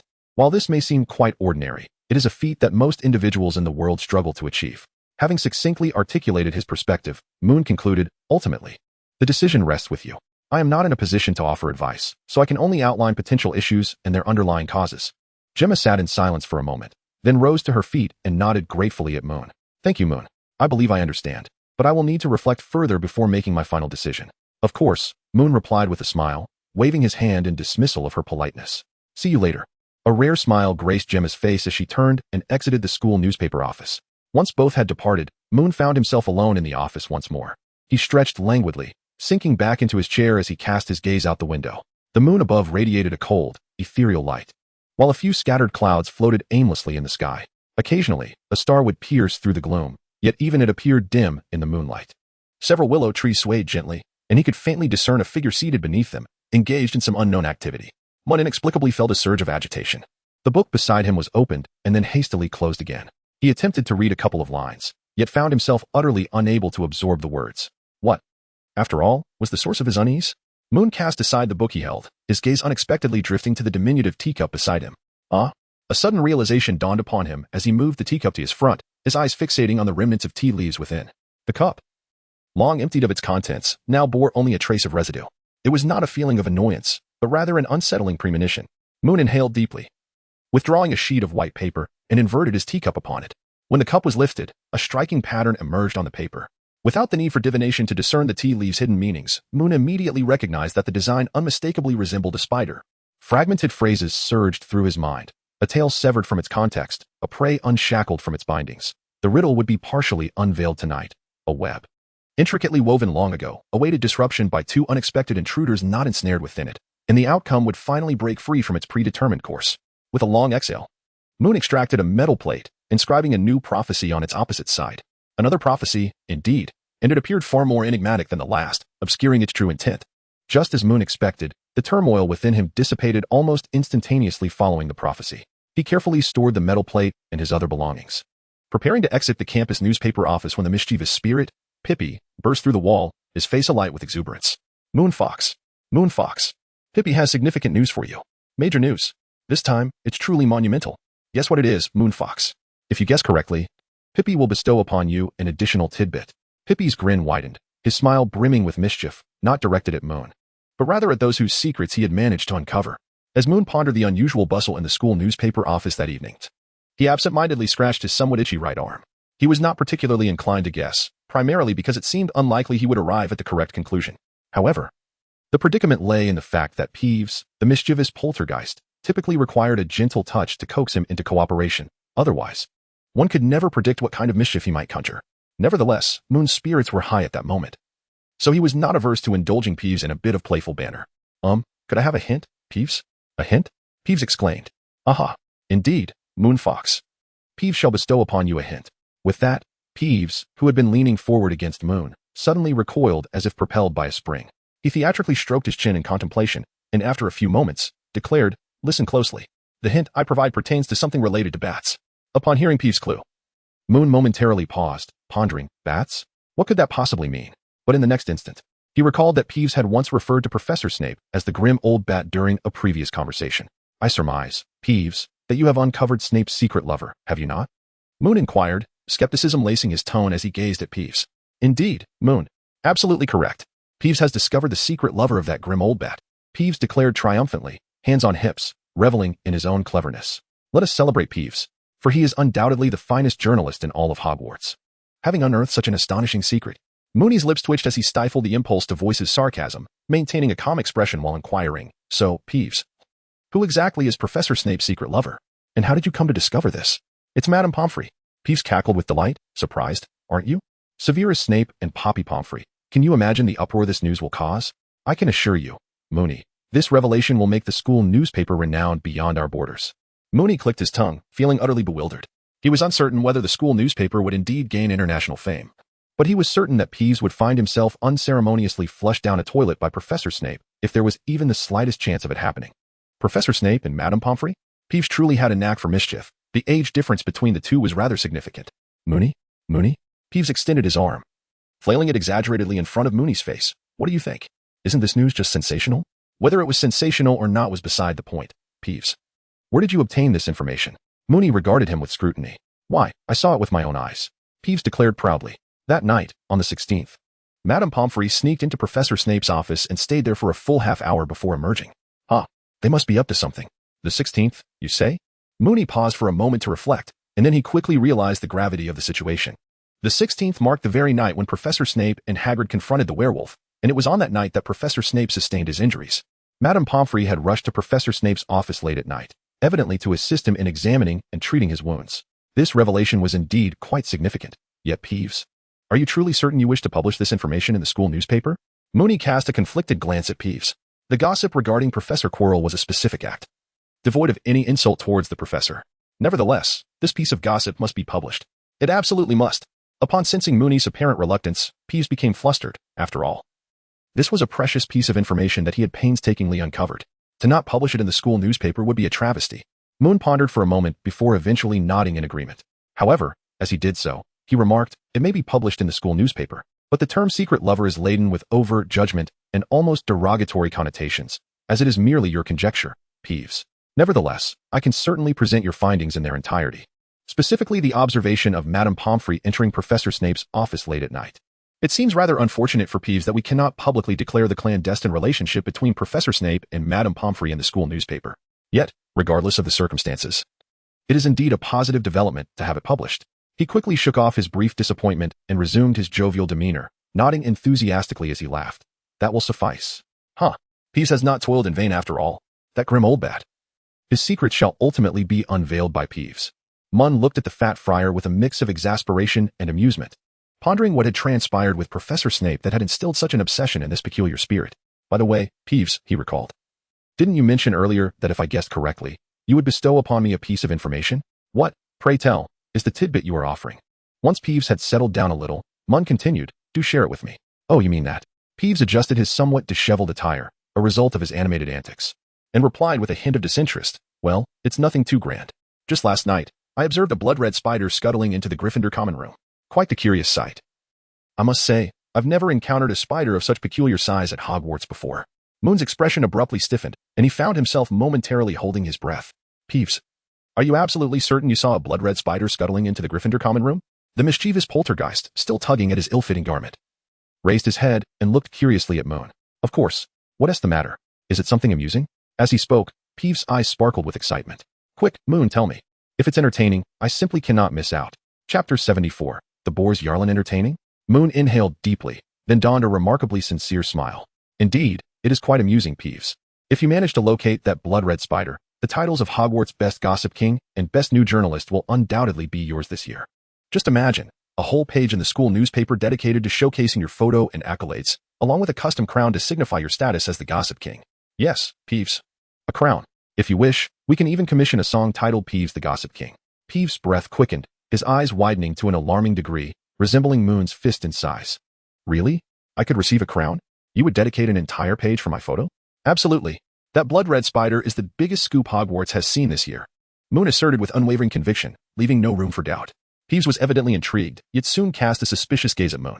You're not deceiving me, are you? It looks like just a spider. Of course not. Think about it, Peeves. When have I ever misled you? I promised to make you a reporter. And the newspaper has already published several of your scoops, each bearing your name and photo. I have even approved the gossip regarding Professor Snape, albeit without including your speculative content. I would never deceive you, Peeves, but I genuinely advise against seeking that blood-red spider. I've been searching for it for ages without a trace. You are the first to discover its whereabouts. Peeves let out a boisterous laugh. Then you might as well give up, Moonfox. That spider belongs to Peeves. I shall find it before you do. I'm already ahead of you. With that, Peeves whirled around and bolted away, as if fearing Moon might grab hold of his garment to stop him. Just before exiting, he shouted, Moonfox, the title of Gossip King is mine. Yours is a destined failure. As Peeves departed the newspaper office, Moon shrugged and returned to his desk, extracting paper and a quill to compose a letter to Professor Dumbledore. He chuckled to himself as he wrote, muttering, all right, it's all yours, Peeves. I want to take it from you. Wherever there is gossip, he shall venture. This matter must be communicated to Professor Dumbledore as a precaution. Even if he does not intend to take immediate action, Being prepared could prevent chaos if the situation escalates unexpectedly. Regrettably, the current pace of browsing restricted books cannot be increased further unless one resorts to reckless measures. Such actions would be akin to depleting resources, akin to killing the goose that lays the golden eggs. Should he proceed in such a manner, the consequences could be utterly unpredictable.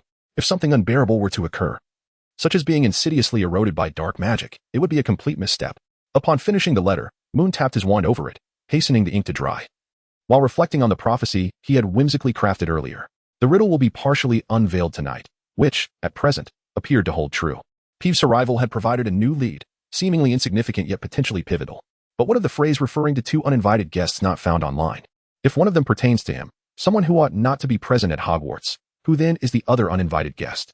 Could it be that a series of events he initiated triggered a chain reaction, drawing others into this unfolding drama? Moon carefully folded the letter and placed it inside an envelope before departing from the newspaper office, making his way directly to the kitchen.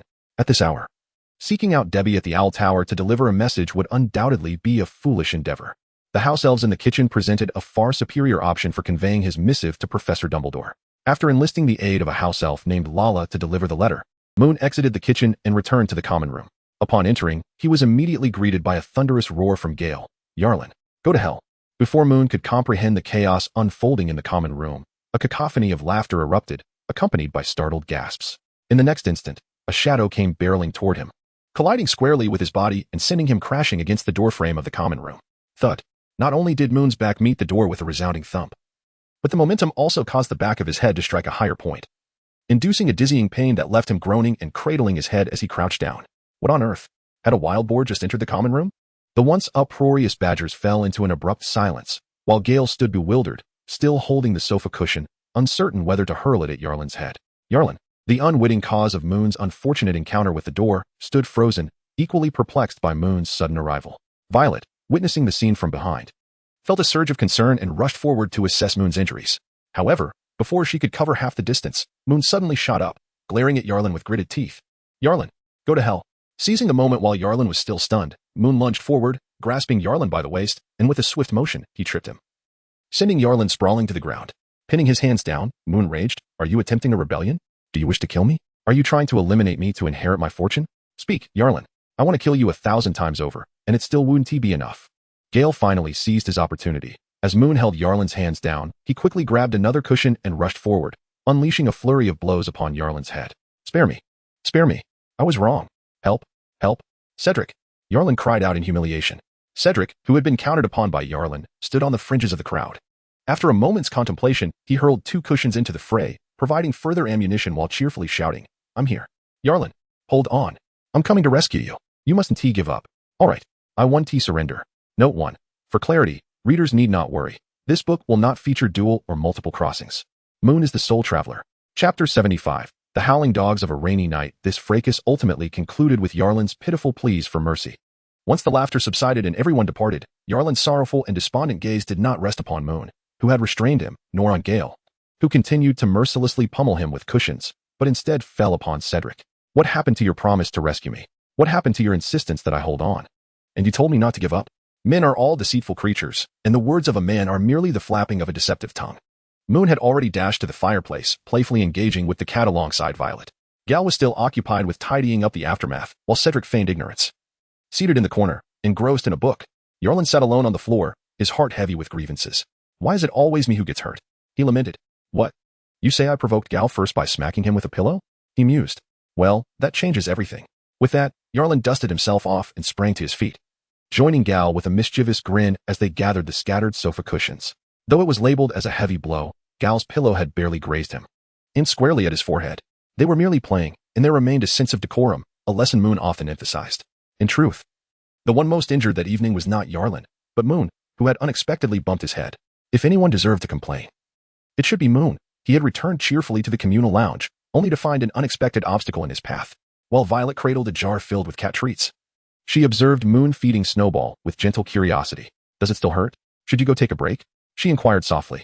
"Not at all," Moon replied, his gaze fixed on the crunching Snowball. "It only hurt for a moment. I'm perfectly fine now." After devouring 2 fish-shaped treats, Snowball seemed either sated or momentarily disinterested, ignoring the third treat offered by Moon and contentedly licking his fur instead. Moon returned the small cookies to the jar in Violet's hands and lazily collapsed onto the sofa, relishing the warmth of the hearth. While the pain had not fully subsided, it was not severe enough to warrant concern. A brief respite would suffice. And he saw no reason to voice it and worry Violet. After securing the jar, Violet gently patted Snowball's little head and then turned her gaze to the window of the common room. Unbeknownst to her, a light drizzle had commenced outside, with tiny droplets splattering against the glass, evoking a languorous desire to succumb to sleep. Moments later, the gentle rain transformed into a torrential downpour. The previously fine strands of rain morphed into large, relentless drops, their intensity escalating as if someone were pouring buckets of water from the heavens. The already dim sky became utterly engulfed in darkness. If one listened closely, the distant sounds of agitated barking echoed, rising and falling in a persistent chorus. In the small cabin beyond the forbidden forest, Hagrid's expression grew grave as he listened to the cacophony of barks.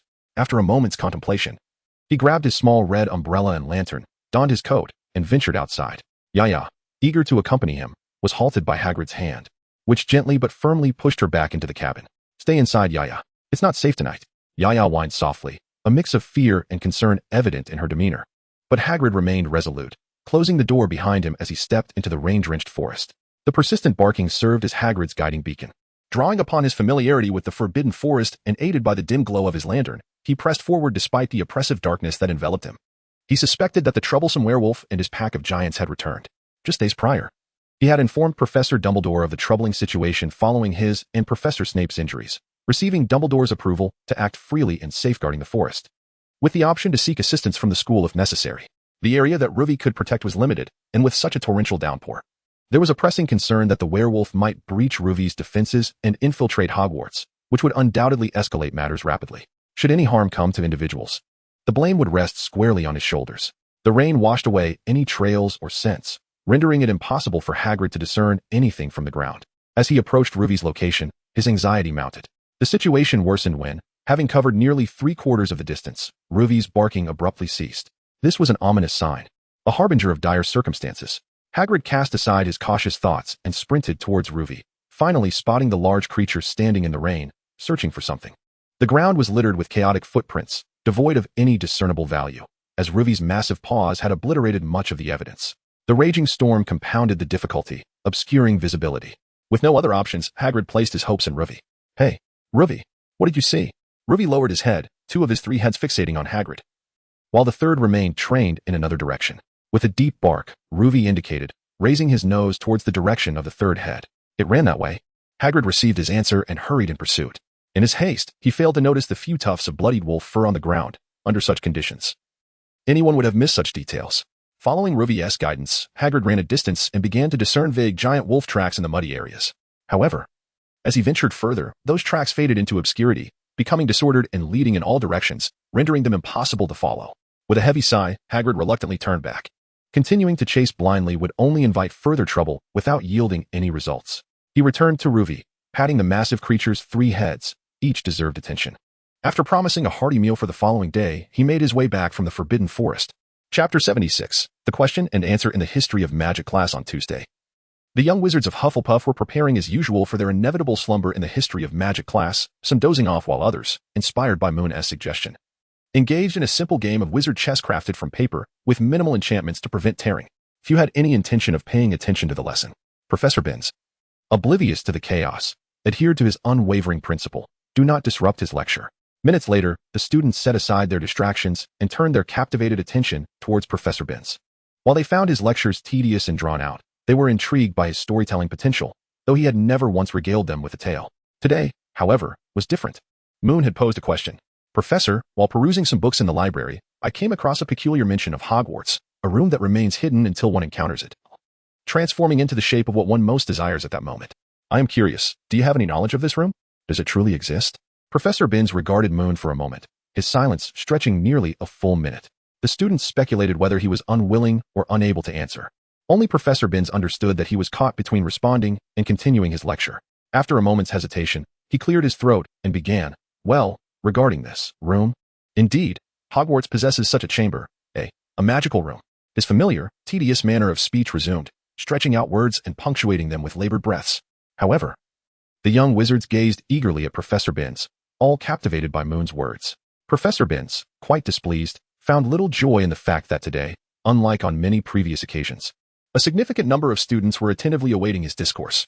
In his view, if these youngsters were not genuinely engaged in the pursuit of knowledge, their enthusiasm was rendered entirely meaningless. Nevertheless, having already begun to speak, he saw no reason to retract his words. Thus, despite his slight annoyance with the young wizards, he continued, although this room, like many other curious legends of Hogwarts, merely attracts attention, it undeniably exists, and is known as the Room of Requirement. Most accounts regarding the Room of Requirement are merely fragments, bits of information scattered here and there, making it exceedingly difficult to find a comprehensive and accurate record of all that pertains to it.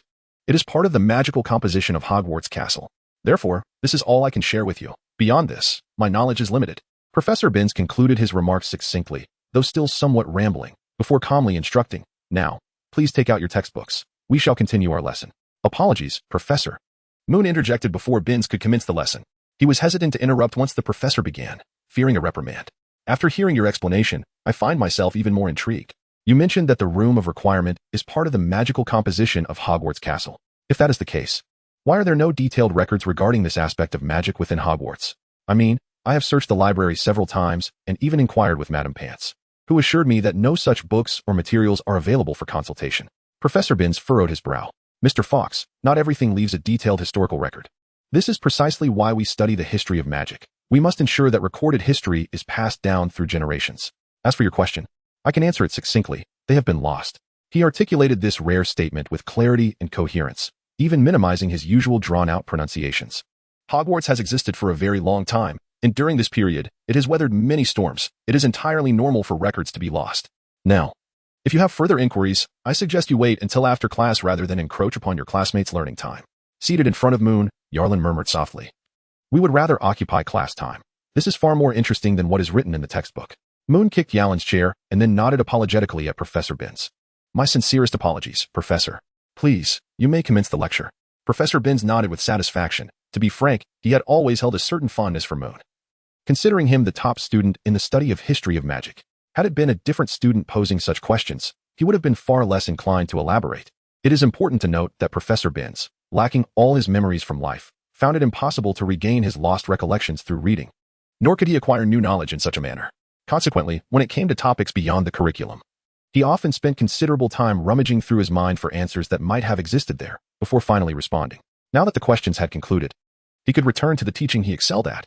The inquiry posed by Moon was not a whimsical fancy, but rather a thoughtful consideration. He had suddenly recalled that perhaps the professors at Hogwarts had all ventured into the Room of Requirement. Most of them had resided at Hogwarts since their student days, and after a period of living their own lives post-graduation, they ultimately returned to teach. Many had spent significant time within these walls. Thus, it was conceivable that some might possess deeper, more intriguing insights into the Room of Requirement. If Moon could glean more about this enigmatic room, he might devise a way to enter Quirrell's book-laden chamber. Moreover, this would not hinder his nightly readings of dark magic texts.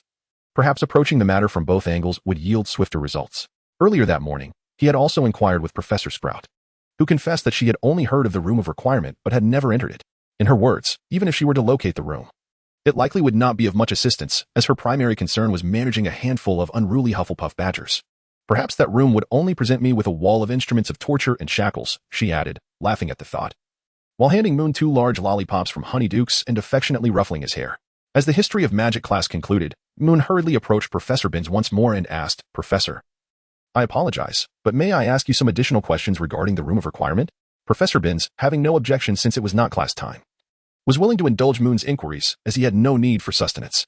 Unbeknownst to this renowned ghostly professor, he had inadvertently opened the door to what would become a widely circulated jest, albeit one at his own expense. "You just mentioned that the Room of Requirement is a part of the magical composition of Hogwarts Castle. Could you elaborate on this?" "I am quite curious," Moon said. Professor Binns tilted his head slightly to regard Moon, lost in thought for a considerable time, perhaps pondering his words or recalling memories that were slipping from his grasp. After a prolonged silence, he finally spoke. "I do not think there is anything particularly curious about this matter."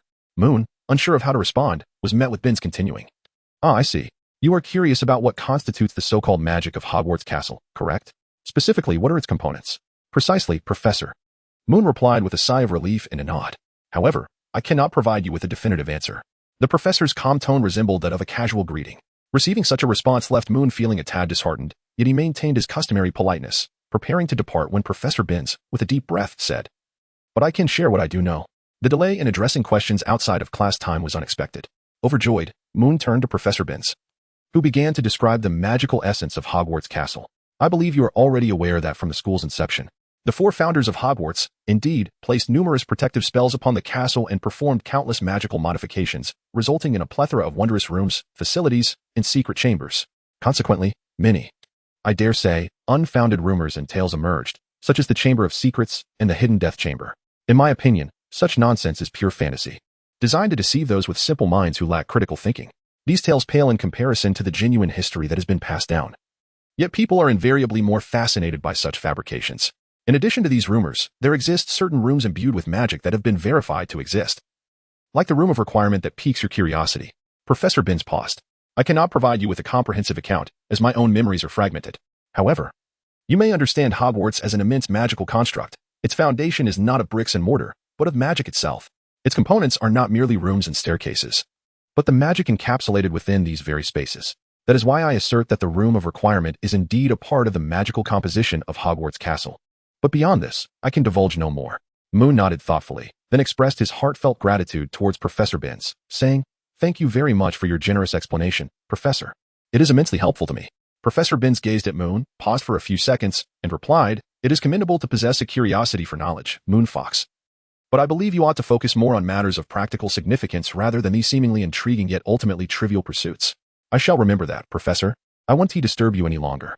Moon inclined his head, and upon receiving a nod from Professor Binns, he turned and exited the History of Magic classroom. Cedric and his companions awaited outside.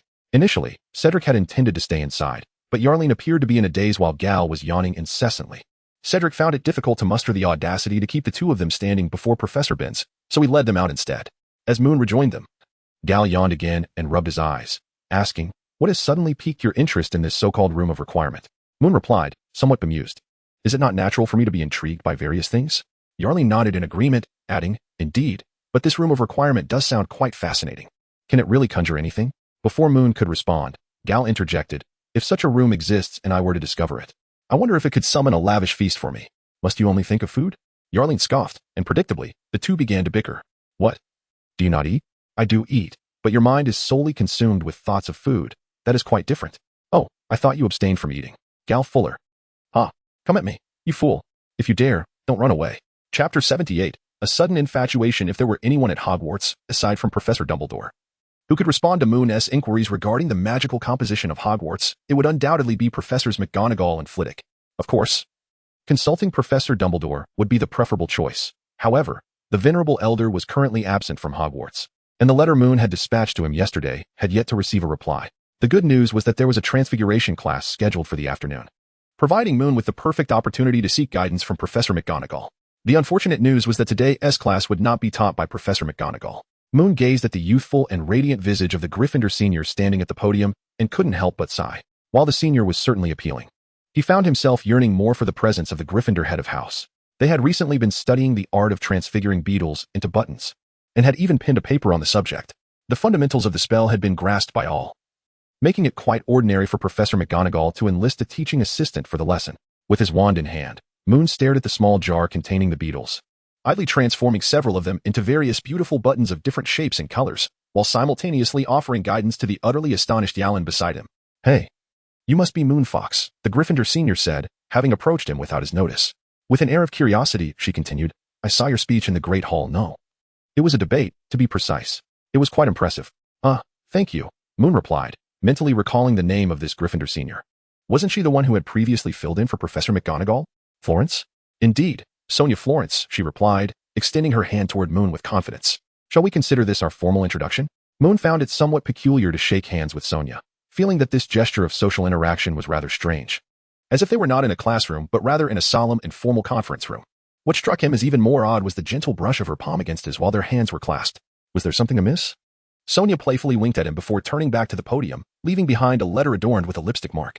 She did not discreetly slip the note beneath the pages of his book, but rather placed it openly on his desk. Had it not been for Yarling, who was fervently prodding a beetle with her wand, she would likely have seized the opportunity to read the letter immediately. Moon did not dare to hesitate. He promptly inserted the letter into his book and firmly closed it. The atmosphere felt somewhat peculiar. This was still Hogwarts, after all, and he had not traversed into another realm during the night. What kind of development was this? A youthful romantic comedy? A mysterious spy thriller featuring a female protagonist? He glanced at the deep blue star buttons he had transformed on the table, took a moment to collect his thoughts, and then raised his gaze towards Sonia. However, Sonia was already seated behind the podium, engrossed in her writing and drawing. The letter nestled within his transfiguration textbook seemed to sprout claws, incessantly scratching at Moon's heart, compelling him to open it and discover its contents. Yet, he knew he must resist if Yalan were to catch wind of it. The entirety of Hufflepuff would know by nightfall. Completely perplexed, Moon scratched his head in confusion, waved his wand, and transformed the star buttons back into beetles, albeit still retaining their beautiful deep blue hue. Finally enduring until the end of the lesson, Moon stole a glance at Sonia, who was smiling at him from the podium.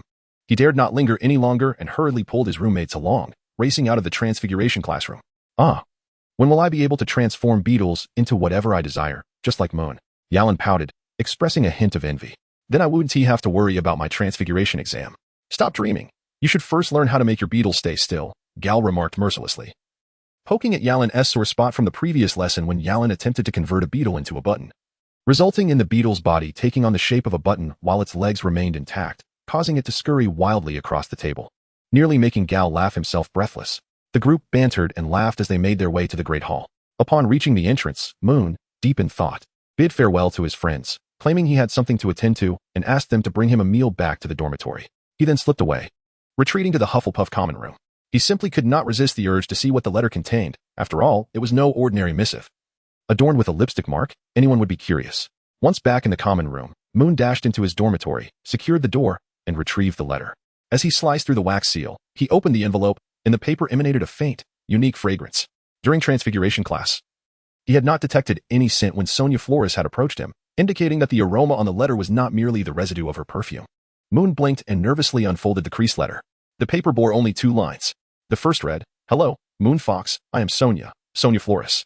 The second line inquired, "Would you be willing to be my dance partner? If so, shall we meet outside the greenhouse tomorrow afternoon?" Moon's hand trembled slightly as he swallowed hard. What? A dance partner? How could he be unaware of any upcoming ball at Hogwarts? Moreover, he had scarcely exchanged a word with this teaching assistant. Sonia had only recently joined as a teaching assistant this year, and although they had interacted a few times, it amounted to merely 2 months and a handful of classes. In essence, he had only encountered Sonia perhaps 3 to 5 times. What was this? A case of love at first sight from the enchanting senior? Was she planning to embark on a whimsical romance with a younger companion? Moon reinserted the letter into its envelope and blinked, feeling rather unconvinced of his own allure. Although he was fairly presentable, he was merely a 12-year-old boy in the 2nd year of school. Who could say how he might develop in the future? Beyond his appearance, what else did he possess? Academic achievements? Well, those were commendable, but who truly considers grades when it comes to matters of the heart? Family background? That seemed to be quite respectable as well. Moreover, he had established himself as a notable figure at Hogwarts. Reflecting on this, it didn't seem entirely implausible that an older student might develop an infatuation with him, despite his youth. Chapter 79, Defenses Against the Unexpected. To be candid, it was the first time Moon felt he might actually be worthy of someone's affection. However, in light of such an unexpected development, he preferred to remain cautious, exceedingly so. He had no desire to falter in misfortune. Rather than indulging in the romantic notion of an older student falling for him at first sight, he found himself leaning towards a different possibility. Let us not forget, a blood-red spider had infiltrated the Gryffindor common room, and this particular older student, Flores, was indeed one of Gryffindor's own. Moon found it difficult to dismiss the notion that this could be a scheme devised by Chilo, akin to soul-snatching, or perhaps a sinister plot involving the resurrection of the deceased. He tucked away the letter, absent-mindedly toying with the chili pipe that Tonks had previously gifted him. At this juncture, he needed to deliberate whether to keep the appointment. Tomorrow afternoon, in such a conspicuous location outside the greenhouse, where there would always be a constant flow of people, if Sonia indeed harbored malicious intentions, that would hardly be an opportune place. This implies that at least the initial meeting would pose no immediate danger, but what transpired thereafter remained uncertain. Thus, it was imperative to attend. However, should Sonia intend to whisk him away to another location, he would need to devise a strategy to counter her moves. The motivation for his attendance stemmed from a desire to ascertain Sonia's true intentions. Although he had seldom employed it, his mind-reading technique was not merely for idle pursuits. Resolving his thoughts swiftly, Moon wrapped his fingers on the table, stowing the letter, pipe, and other items into the small bag that his Uncle Golov had enchanted with a spell of seamless expansion, and then resumed perusing the dark magic tome he had been studying. With no classes from Professor McGonagall or Professor Flitwick scheduled for the next day, he contemplated the possibility of seeking out both professors after meeting Sonia, to inquire further about the intricate magical composition of Hogwarts Castle. During lunch, the professors were conspicuously absent, leaving only the young wizards from the 4 houses to enjoy their meals in lively conversation. The second-year Badgers from Hufflepuff, fresh from their History of Magic class, poured into the great hall in groups, rubbing their sleepy eyes as they began to devour their food with fervor. Moon did not immediately begin to eat upon sitting down. Instead, he cast his gaze towards the Gryffindor table.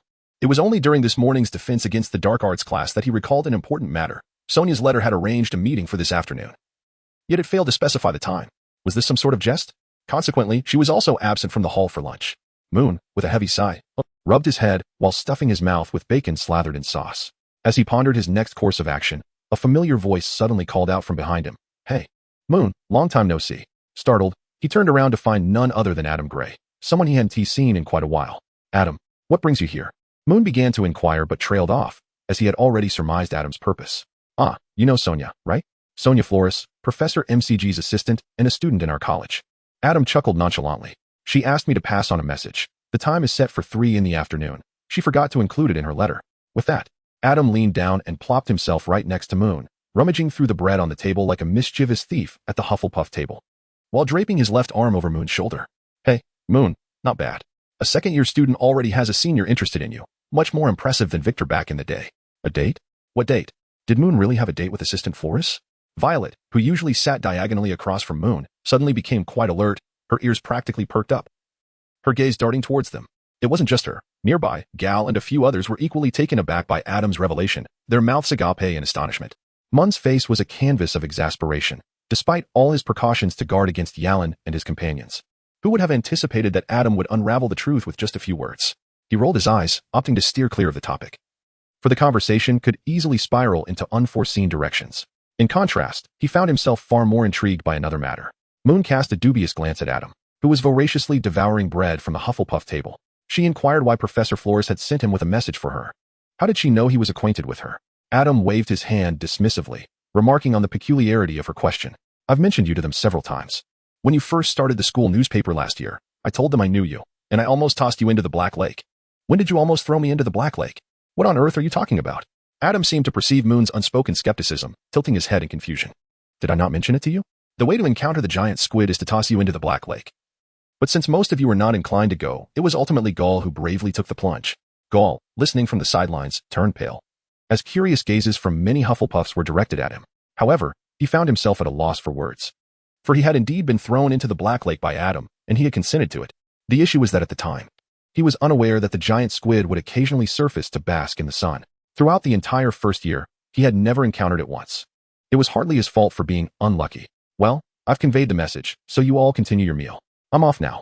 After wiping his mouth, Adam, a broad smile on his face, departed from the Hufflepuff long table, not forgetting to ruffle Gaul's hair as he left. This nearly drove the boy to chew his fork along with the lamb chop in frustration. Moon sighed, on the verge of continuing his meal, when Cedric leaned in and inquired, "Has Assistant Professor Flores been seeking you out for a rendezvous?" Moon paused momentarily, pondering how to respond, when Yalan's head also approached, echoing the same question. Following suit were Milton, Barton, and Elma, until even Gal momentarily set aside his vexation towards Adam. Moon's gaze traversed the small, gossiping heads and settled upon Violet, who was biting her lip and staring down at her plate. Her bread seemingly weighed down by an enormous stone, rendering it impossible to lift. "What are you all thinking?" Moon shrugged, pondering how Adam could utter any words and how you all dared to believe anything he said.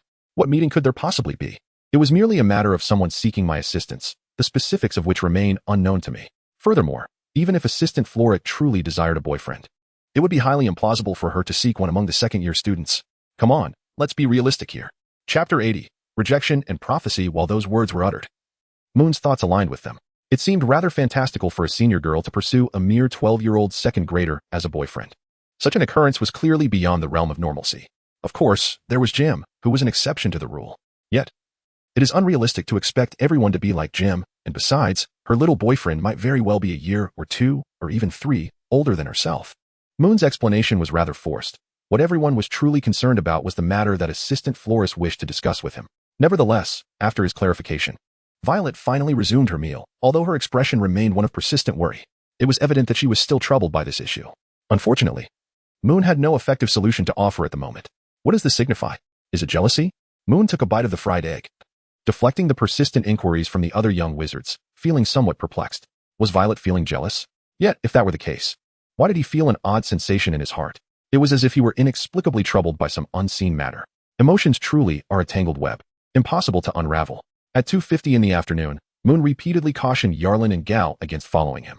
If Assistant Professor Flores had no issues, though Moon deemed this unlikely, their presence would only render the situation awkward. Conversely, if Assistant Professor Flores indeed had concerns as Moon suspected, their company would hinder him, preventing him from responding effectively to her inquiries.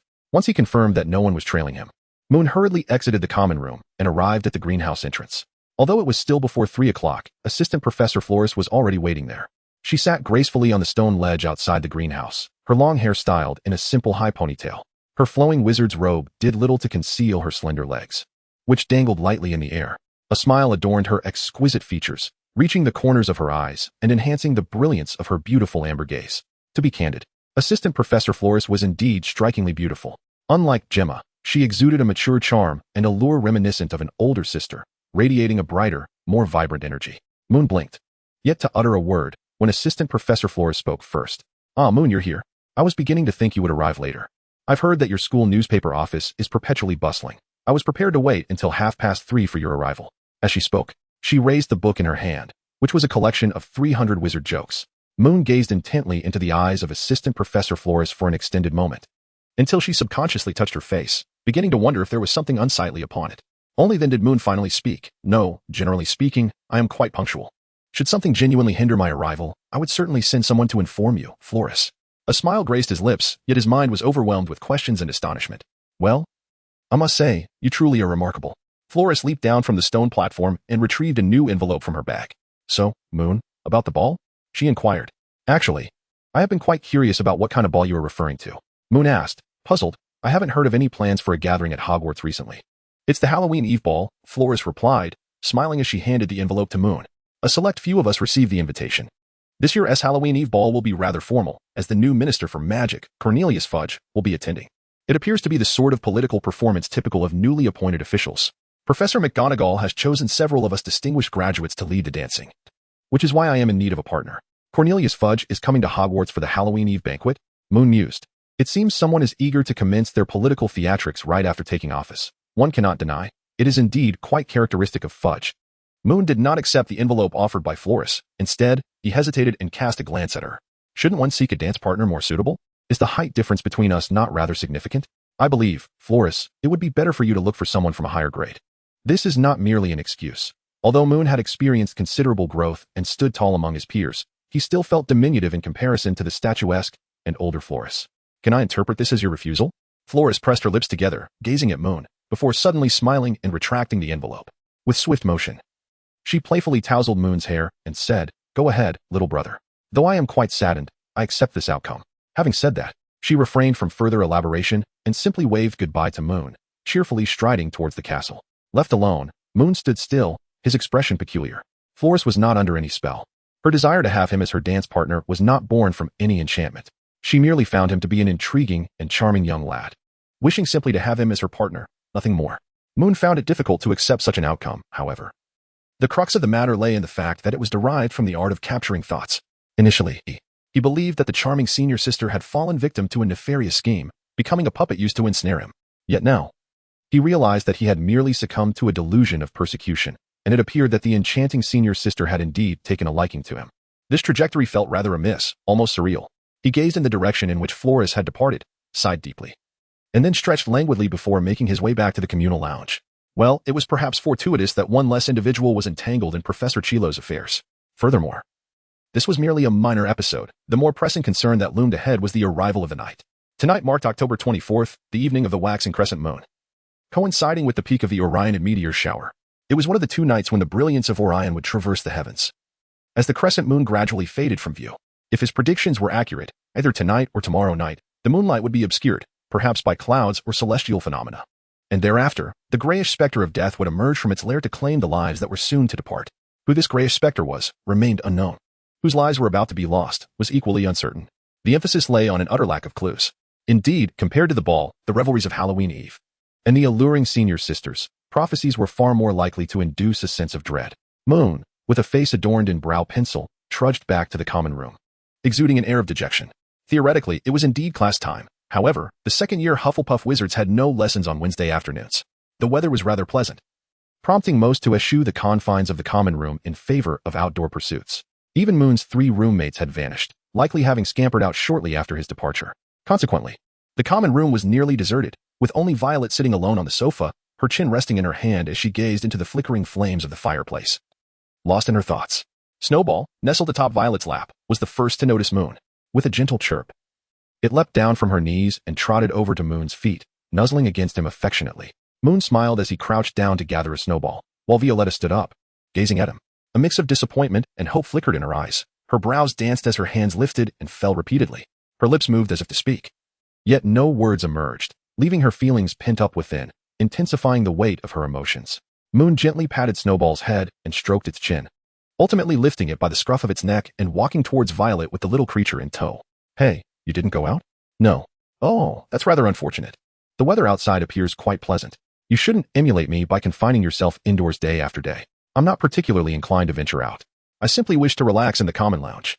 Moon settled down, placing the snowball upon his lap, while Violet took a seat beside him. There was a space between them, seemingly reserved for the snowball.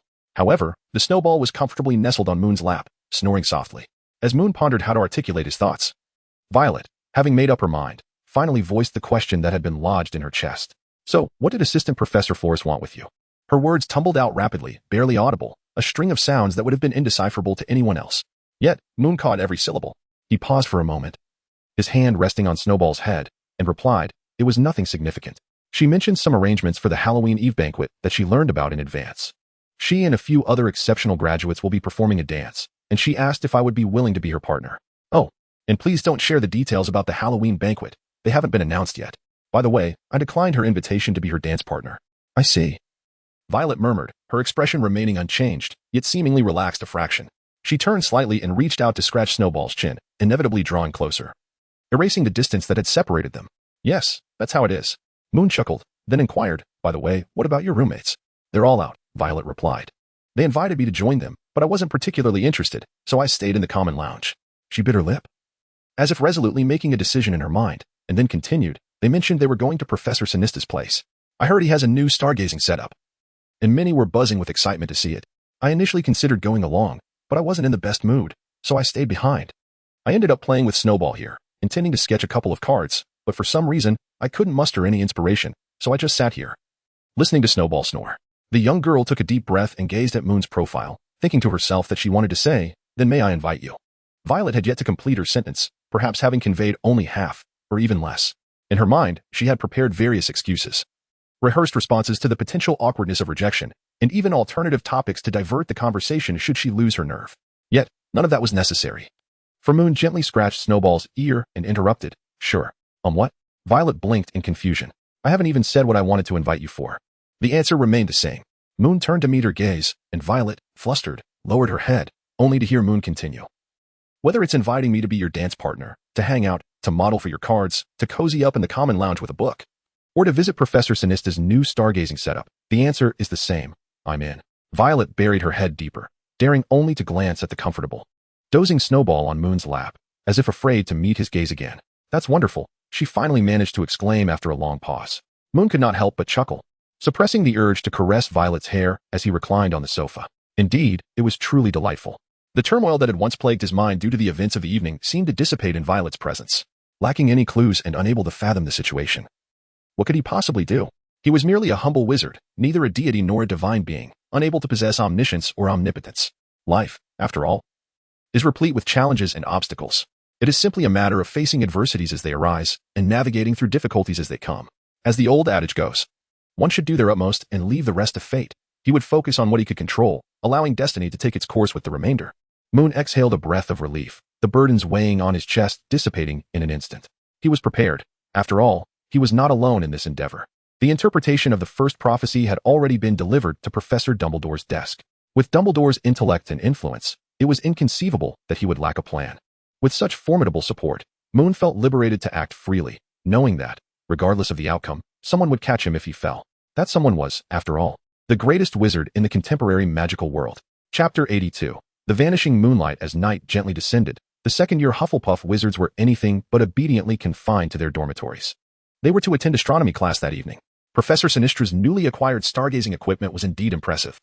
It allowed them to observe the celestial dance of the stars with greater clarity, to witness the flickering lights from light years away, whose trajectories seemed utterly detached from their existence. The Orion meteor shower was at its peak these days, and they could always see shooting stars streaking across the sky. Moon had intentionally focused his attention on the moon. Yet the crescent moon hung immobile in the sky, neither particularly bright nor dimming in the least. The weather was clear, devoid of any hint of impending clouds. Uranus has a total of 21 moons. You must observe their orbits carefully and create a star chart. After a few classes, we will assign a related task in which I expect to see your hand-drawn diagrams of Uranus's moons, Professor Sinistra explained. Clad in a deep blue robe adorned with patterns of stars and moons. So, do not be lazy. Stargazing on your own cannot compare to the convenience of our classroom observations. And do not think of finding books to copy from. Most available texts only mention 18 moons. And those that include diagrams rarely depict all 21. Indeed, Professor Sinistra's words rang true. Their stargazing without the aid of such sophisticated equipment meant they could only rely on their own telescopes, which lacked the clarity and magnification needed to replicate their observations accurately. However, while the professor's statements were factual, children often do not heed such advice. Even if they listen, they may not understand, and even if they understand, they may not follow through correctly. The first layer would filter out some students, the second layer would eliminate more, and so on. By the third and fourth layers, only a handful would be able to follow instructions accurately. Moreover, the earlier layers typically saw even more students fall away. Nonetheless, these astronomy classes would be somewhat enjoyable. As Uranus appeared splendid and dreamlike, at least, that was what the girls said, causing most of them to eagerly compete to observe the planet. As for whether they could accurately position the moons and draw their orbits correctly, that remained a mystery. No one could discern if they were genuinely counting the moons or simply giggling mindlessly at Uranus. Throughout the astronomy lesson, Moon kept an eye on the moon. Yet he sensed no inclination from it to conceal itself. Instead, the frequency of meteors from the Orion shower continued to increase. Gather your belongings, little ones, and hurry back to the common room. Do not wander off, Professor Sinistra admonished them, moving about the classroom to monitor the young wizard's actions, ensuring none left behind their belongings, as that would provide an opportunity for some to sneak away back to the common room and explore the castle. Students' explorations often translated to mischievous antics. Once everyone had collected their things, Professor Sinistra bid them farewell as they exited the classroom and made her way down to the astronomy tower. The Hufflepuff students were not particularly fond of astronomy class. It extended late into the evening and was held in the tower, necessitating a descent from the top floor to the basement before they could finally return to their warm and cozy common room. Along the way, the Badgers chattered quietly, mindful not to disturb any portraits or ghosts who might scold them. As they passed the third-floor window, Moon glanced outside as he had done before. But this fleeting glance left him frozen in place, momentarily forgetting to move forward. In the brief 1 or 2 minutes it took to descend from the fourth to the third floor, the sky had transformed dramatically, thick clouds rolling in, the wind howling as if someone were weeping in the depths of the night. The crescent moon, which had remained steadfast in the sky, began to be gradually obscured by the gathering clouds. As Orion's brilliance streaked across the heavens, and the crescent moon's visage faded, a ghostly figure of gray emerged from its lair, intent on claiming the lives destined to pass. The prophecy whispered through Moon's mind, and he swallowed hard, his sense of foreboding intensifying. Hey, Moon, what is the matter? Let us go. Cedric was the first to notice Moon's halted pace. He curiously approached him and glanced out the window, but all he saw was darkness, making it difficult to discern anything in the distance. It's nothing. Let us go, Moon replied, taking a deep breath and forcing a smile as he followed Cedric and the other Badgers. Cedric, perceiving that something was amiss with Moon, tugged at his sleeve and, taking advantage of the distance from the others, whispered, "What's wrong? You look a bit pale." Moon's complexion was indeed rather poor, his smile rigid and forced. This was not due to a lack of acting prowess, but rather because he was consumed by inner turmoil, his heartbeat inexplicably racing. A powerful premonition lingered around him, akin to a silent call persistently reminding him of impending misfortune. This sensation was profoundly unsettling. One is aware that something sinister looms. Yet the specifics remain elusive, compounded by relentless reminders. He shook his head and endeavored to steady his breath, murmuring to Cedric that all was well. Yet he sensed something was about to transpire. Chapter 83, The Choice in the Headmaster's Office, at 2 in the morning. Professor Dumbledore regarded the two professors standing before his desk, alongside Randall Dempsey, clad in pajamas and devoid of any semblance of slumber. His face instead marred by anxiety and fear. Professor McGonagall, also in her nightwear, appeared to have been roused only recently, still bearing traces of fatigue. However, she maintained her usual composure, nodding in response to Dumbledore's inquiry and stating calmly, "Indeed, Headmaster, we have received word from St. Mungo's. Randall Dempsey's mother is gravely ill. Based on their description, I fear the prognosis is dire." However, Professor Snape, who had been standing silently in his voluminous black cloak, abruptly interrupted McGonagall. "Headmaster, I do not believe it is prudent to permit Mr. Dempsey to leave Hogwarts at this juncture to visit his mother. While filial piety is commendable, I must inform you that prior to arriving at your office, I received a letter. It appears that Mr. Dempsey's father, the infamous Dark Wizard, has been transferred to prison by the newly appointed minister, intending to interrogate him and subsequently execute him. Unwilling to face execution, Forrest Dempsey has successfully escaped from the transport train and detonated it, resulting in the deaths of nearly 40 muggles. Professor McGonagall, initially perplexed and indignant, was rendered speechless. She had anticipated Snape would concoct some absurd justification to prevent Randall Dempsey from seeing his critically ill mother. Yet, upon hearing Snape's revelation, she was left without retort. It was implausible that he would fabricate such a rationale merely to inhibit Randall from visiting his mother, thus affirming the grim reality. Randall bowed his head, his expression concealed, his fists clenched tightly, veins standing out prominently.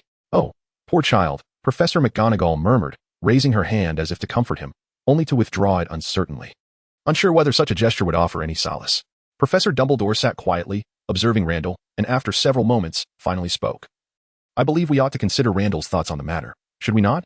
Randall did not respond or lift his gaze. He remained in his previous posture, evidently overwhelmed. He longed to see his mother, his only remaining family. Although she had resided in St. Mungo's for years without providing him with the maternal care he so desperately craved. Nevertheless, she was still his mother. Yet, the fear of his father, Forrest Dempsey, paralyzed him, rendering him incapable of deciding to visit St. Mungo's. He understood that Forrest, that vile scoundrel, the perpetrator of innumerable heinous acts, would undoubtedly seek to kill his mother before turning his wrath upon him. Those were the very words Forrest had chillingly uttered during the trial. He had not raged or bellowed, rather, he had spoken in his customary cold tone. With a low timbre, candidly declaring that if he were to escape Azkaban, he would first murder his wife, then his son, and subsequently send each person present that day to meet their demise. "So, pray," he had said, "for your ministry has deemed me unworthy of the death penalty, and your lives now rest in the hands of the Dementors of Azkaban." To others, this may have seemed absurd, the ravings of a lunatic. How many prisoners had successfully escaped Azkaban since the Dementors took over? Yet, for young Randall, those words were etched into his very being. Unlike others, Randall knew his father. That loathsome creature always meant what he said. If Forrest declared his intent to escape Azkaban and exact vengeance, he would do everything in his power to fulfill that promise. Now, Forrest Dempsey was not dead, he had escaped. The headmaster's office fell into a prolonged silence. Professor Dumbledore regarded Randall Dempsey, while Professor Snape stared out the window, lost in thought, and Professor McGonagall looked to Dumbledore, seemingly hoping for a swift resolution. Randall, however, remained fixated on the floor, as if he might summon Forrest Dempsey from the depths below. Of course, no such apparition would materialize, there was nothing there. And that was precisely why Randall continued to gaze at the ground. He was incapable of making a decision, and he dared not admit it. Moon's assessment is quite accurate. Randall embodies the qualities of a bashful, timid, obstinate, yet somewhat impassioned fool, akin to a child. They often find themselves ensnared in such dilemmas, lingering in their turmoil for quite some time before suddenly awakening to make decisions that resonate with their inner selves. What does it mean to heed one's inner voice? It signifies decisions that, more often than not, are made without the slightest cerebral contemplation. Their notion of following their heart does not imply a careful deliberation leading to a choice aligned with their true thoughts. Rather, it reflects a moment of heated impulse. All right. Let us proceed thus. Just as Randall's mind was on the verge of reaching that boiling point, a knock resonated at the door of the headmaster's office. "Ah, come in." Professor Dumbledore gestured, and the wooden door creaked open. Aside from Randall, the remaining two individuals in the room, Professors Snape and McGonagall, turned their gazes towards the door, unaware that Professor Dumbledore had summoned others. In the next moment, as the door swung wide, Moon entered, looking just as bewildered at the sight of the four individuals present. Ultimately fixing his gaze upon Professor Dumbledore. "Headmaster, did you call for me?" "Indeed, Moon. I fear I must hear your perspective on certain matters," Professor Dumbledore replied, seemingly addressing Moon while, in truth, providing an answer to Professors Snape and McGonagall. "That prophecy was crafted by you." Chapter 84, Destiny. Upon the utterance of Professor Dumbledore's words, the other two professors in the headmaster's office were enveloped in confusion. Moon, a prophecy? What are these terms? Before Professors Snape and McGonagall could gather their thoughts and pose their inquiries, Moon joyfully turned to Professor Dumbledore, seeking confirmation. "Professor, are you saying the first prophecy has come to pass?" The expressions of the two professors became even more intriguing. The first prophecy? What does the term first prophecy imply? Does it suggest the existence of a second and a third? Compared to Professor McGonagall's simple bewilderment, Professor Snape's emotions were far more intricate. His greatest concern had indeed materialized. Professor Dumbledore had ultimately transformed Moon Fox into a little informant. Should he take Moon into the Order of the Phoenix in the coming year or the next, he would not be the least bit surprised. However, observing the venerable headmaster's current choice of associates, who seemed unperturbed by age, Snape couldn't help but feel a flicker of profound unease at the thought of a young savior arriving at Hogwarts next year. "Yes, it has indeed come to pass. At least that is my belief," Professor Dumbledore remarked as he withdrew a photograph and placed it upon the desk, gesturing for Moon to take a look. Approaching the side, Moon's gaze swept across the photograph, and he instantly recognized the gaunt figure with gray hair depicted therein. It was none other than the leader of the Dark Wizard's secret society, the Withering Moths, Randall's father, Forrest Dempsey. Yet, the man in the photograph appeared far from vibrant. Aside from his gray hair and emaciated visage, his eyes were notably murky, devoid of any spark, and his expression appeared strikingly vacant. Judging by the color of his hair, one might tenuously associate him with the pallor of death. And given Randall's current state of shock in the headmaster's office, along with Dumbledore's blunt assertion that the prophecy had likely been fulfilled, it was undeniable. Forrest Dempsey had escaped from prison. Moon's brow furrowed slightly at the thought of the prophecy's final line. With a gentle sigh, Professor Dumbledore glanced at the motionless Randall beside him and spoke softly. Tonight we received word that Mr. Dempsey's mother is gravely ill. St. Mungo's wishes to know if Mr. Dempsey would like to visit. With this revelation, everything seemed to align perfectly. However, even after obtaining an answer, Moon did not immediately feel at ease. Instead, his brow knitted tighter. He had not forgotten that his initial prophecy pertained to Professor Snape's injury and the entanglements it would bring between them. Yet now, it appeared to be almost entirely a matter concerning Randall's family, with no connection whatsoever to Professor Snape's injury, the professor himself, or even Moon. Moon momentarily suppressed the doubts that stirred within him, diverting his gaze from the photograph to inquire of Professor Dumbledore. Professor, when you mentioned that you wished to hear my opinion, did you refer to the current predicament we face?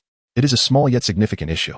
Forrest Dempsey had proclaimed during his trial that should he miraculously escape from Azkaban, he would systematically eliminate his wife and children, along with everyone involved in the trial. Now that he has indeed broken free, the question of whether Randall should visit his ailing mother at St. Mungo's becomes a harrowing dilemma. Professor Dumbledore candidly replied, regardless of the circumstances, it is only natural for a child to wish to see his gravely ill mother. However, with Forrest Dempsey lurking menacingly, the gravity of the situation is evidently altered. At the first instance, Moon contemplated requesting Professor Dumbledore to escort Randall to St. Mungo's, perhaps even accompanying him throughout the visit. It would be even better if they could bring Randall and his mother back together. Yet, this thought was swiftly extinguished within him. Such an idea was far too impractical.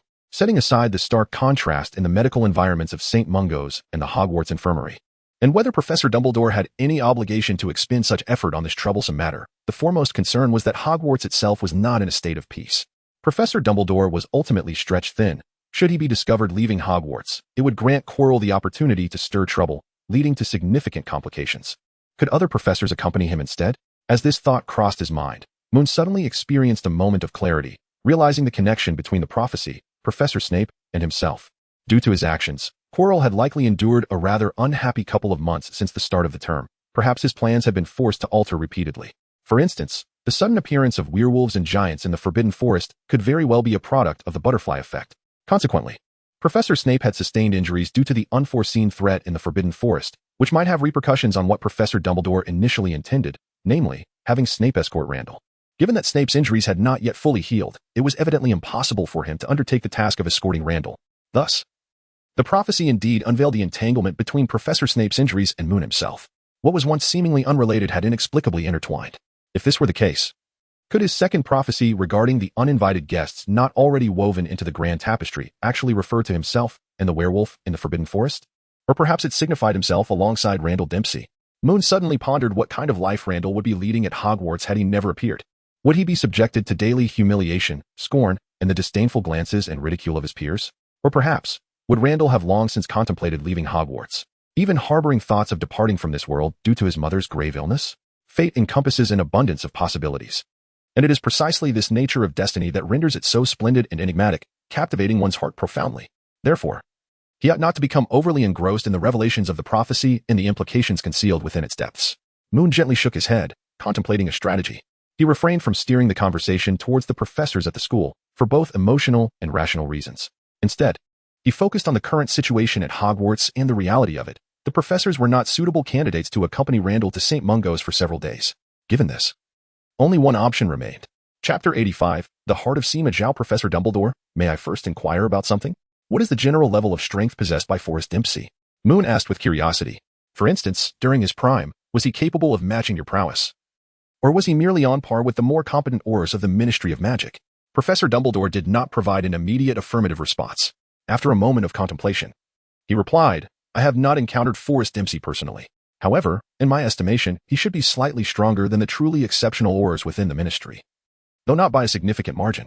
That simplifies matters. Moon sighed with relief. gradually forming a notion that perhaps the ministry should dispatch Aurors. A glimmer of satisfaction appeared in Dumbledore's eyes, and Moon keenly perceived this approval, suggesting a shared understanding between them. Yet, Moon felt that his intentions might be even more radical than those of Professor Dumbledore. The professor likely envisioned ensuring the safety of Randall and his mother, while also capturing Forrest Dempsey and returning him to Azkaban. Conversely, Moon's thoughts leaned towards a more fatal resolution for Forrest Dempsey. Professor McGonagall, who had remained silent since Moon's arrival, interjected with a differing opinion. I fear that this may be quite implausible. Given Minister Fudge's character and disposition, he is likely currently dispatching a multitude of Aurors to apprehend Forrest Dempsey. Even if we were to suggest that Forrest Dempsey might seek out Randall and his mother, Cornelius Fudge, McGonagall's words trailed off, yet everyone in the room, aside from Randall, comprehended her implication. Indeed, Cornelius Fudge was a quintessential fool. He often appeared eager to seek counsel on various matters. But when faced with threats to his ministerial position or situations that might cause him significant embarrassment, he became obstinately resolute. Therefore, even if everything were laid out before him with utmost clarity, he would undoubtedly refuse to send Aurors to escort a schoolboy to visit his ailing mother, especially when that schoolboy was the son of Forrest Dempsey. If this matter were to be raised with Fudge, he would certainly choose to thwart Randall's intentions of visiting his mother, insisting that Randall remain at Hogwarts, while sending a throng of Aurors to surround St. Mungo's, waiting for Forrest Dempsey to walk into their trap. Fortunately, Fudge had only just assumed office, had a few years passed, particularly around 1995. It is conceivable that Cornelius Fudge might resort to binding Randall and dragging him to the ministry under the guise of protection, all the while intending to set a trap. Though Moon's current plan also involved baiting, his approach was to allow Randall the freedom to act as he wished, to visit his mother as he desired. In stark contrast to Fudge's scheme. Fear not, Professor McGonagall, there is no need to fret over whether the minister will heed our request, Moon shrugged. We merely need to pursue our course resolutely. The method is rather straightforward. We shall propose the notion of having some Aurors to protect Randall. If all goes as expected, the minister will only dispatch individuals to hinder and surveil Randall. At that juncture, I can have my uncle volunteer to undertake this task at Hogwarts, allowing for a subtle opportunity for Randall to slip away unnoticed. Absolutely not. I cannot agree. Professor McGonagall immediately expressed her disapproval. Randall is far too young. This method is excessively perilous. If he were to encounter Forrest Dempsey, unless the headmaster personally accompanies him, no one can guarantee Randall's safety. Moon chuckled. Do not worry, Professor McGonagall. The Randall who sneaks out will not truly be Randall Dempsey, but rather myself. The glimmer in Professor Dumbledore's eyes momentarily faltered, while Professor Snape, standing nearby and surveying the surroundings, subtly trembled his clasped hands. Professor McGonagall, taken aback, exclaimed loudly, that is even more concerning. Moreover, besides my uncle who will accompany me during my escapade, my other uncle will also be discreetly safeguarding me. If the professors remain apprehensive, I can have my uncle invite a few capable friends to join us. Moon asserted resolutely it is imperative that a young wizard of similar age substitutes for Randall. This is the most likely way to deceive Forrest Dempsey. Once everything on our end is executed smoothly, a professor can quietly escort Randall to St. Mungo's, awaiting our arrival. Should we be ambushed during this time, that would be ideal. If we arrive without incident at St. Mungo's, the die would be cast, and Minister Fudge would have no grounds to send me back to Hogwarts. At that point, the professors could return first. They cannot spare anyone else to protect two young wizards, and will have to allow us to enter Randall's mother's room. There, Randall can stay by his mother's side, and with me accompanying him, he can manage to navigate any potential danger, especially with a multitude of Aurors guarding outside. My uncle will also be providing covert protection, thus resolving any safety concerns. So, do the professors have any further objections? Professor McGonagall appeared poised to voice additional concerns. She seemed unconvinced, yet it was evident that she recognized Moon's earnest intentions, leaving her momentarily at a loss for words. Moon's thoughts had nearly become as transparent as Sima Zhao's intentions. In this room, aside from Randall, there was no one who could not perceive it. Even he himself harbored no concealed intentions whatsoever. Shall we let Olive take action? Professor Dumbledore chuckled softly, though his smile bore a hint of complexity. Are you truly certain you wish to proceed, Moon? Moon nodded slightly, then glanced at several professors before looking at Randall, who had transitioned from a state of shock to one of uncertainty. He spoke softly, believing it necessary to clarify his words. It was far better to inform Randall now than to let him discover the truth on his own after the events had transpired. The youth turned to face Randall and, with calm determination, stated, I previously mentioned, Randall, that Forrest Dempsey has taken the life of my dearly beloved aunt, Aura Geller, whose birth name was Aura Shafik. Therefore, in addition to safeguarding your visit to St. Mungo's to see your mother, I harbor another crucial objective. This opportunity shall be seized to ensure that I do everything in my power to send Forrest Dempsey to his demise before he is apprehended and returned to Azkaban. In the latter half of 1995, the tale of the Order of the Phoenix began to unfold. Chapter 86. Dispute the statement I intend to kill your father is, to be frank, quite shocking. If such words were uttered to most rational individuals in this world, one could conservatively estimate a vehement reprimand would ensue. Should one encounter someone of a fiery temperament, a few well-placed punches would be all but inevitable. Moon would convey this to Randall for several reasons. Firstly, as he had expressed to Professor Dumbledore and others, he harbored no intention of concealing his plans from Randall. While it was certainly possible to withhold such information at this moment, the decision to reveal it stemmed from two primary considerations. One was that Randall's feelings towards his father were remarkably straightforward, a blend of hatred and fear, devoid of any other sentiment. Perhaps Randall lacked the courage to confront his father or engage in discussions of violence. However, if informed of his father's impending demise, he would likely experience no sorrow, only relief and liberation. The second reason lay in the fact that Randall appeared somewhat bewildered. The conversation between the three professors and Moon was overwhelmingly dense for him, leaving him unable to process the information swiftly or organize his thoughts. Thus, Moon resolved to deliver the news bluntly, hoping to jolt Randall back to awareness, eliciting at least some response rather than leaving him in his previous state of dazed silence. Indeed, upon hearing Moon's words, Randall almost immediately lifted his head, blinked several times, and finally uttered, "I understand." Aside from Professor Dumbledore, the other two professors turned their attention to Randall. Notably, Professor Snape's gaze bore a hint of mockery, while Professor McGonagall appeared utterly astonished. And so it was decided. Moon inclined his head slightly towards Randall before relinquishing authority back to Professor Dumbledore. "Professor Dumbledore, the subsequent matters are in your capable hands." With a satisfied smile, Professor Dumbledore quipped, "Haven't you already arranged everything quite well? Do you require this old fellow to intervene once more?" Moon awkwardly scratched his head, at a loss for words, and could only manage a forced smile. Fortunately, Professor Dumbledore had no intention of putting Moon in a difficult position, knowing full well that there were numerous matters that required his intervention and coordination to ensure a smoother outcome. "Well then, Moon and Randall, please gather your belongings. Once you're ready, Moon, come directly here, and I will assist you in contacting your uncle. As for you, Randall Snape, I appreciate your effort in making a trip. After you've packed, Professor Snape will come to retrieve you." As Professor Dumbledore spoke, he took out paper and ink. "I will get in touch with the ministry. And Minerva, could you kindly inform Pomona? Moon may not be able to attend classes normally in the coming days." Under Dumbledore's arrangement, Professors McGonagall, Moon, and the still somewhat bewildered Randall left the headmaster's office in succession, leaving only Professors Dumbledore and Snape behind. "You seem quite pleased," Snape remarked softly, observing the recently closed office door, his tone a mixture of emotions that made it difficult to discern whether he was stating a fact or veiling a subtle mockery, or perhaps both. Albus Dumbledore, engrossed in writing a letter intended for the Ministry of Magic, paused at Snape's comment, his elegant quill momentarily halting. "Indeed, I am quite pleased, Severus. Yet you appear somewhat discontented." The silver-haired elder raised an eyebrow in surprise. "Could it be that you were vying for that child's affection?" This statement seemed to be a jest, yet there was an underlying seriousness in his inquiry. Snape scoffed. "Vying for affection? Headmaster, when did you begin employing such incredulous terminology? Or do you perhaps arrogantly believe that your actions warrant the notion of affection?" Dumbledore raised an eyebrow at this remark, the ink quill dancing across the paper once more. "You are correct, Severus. My choice of words may have been somewhat inappropriate. Thank you for your candidness in pointing that out.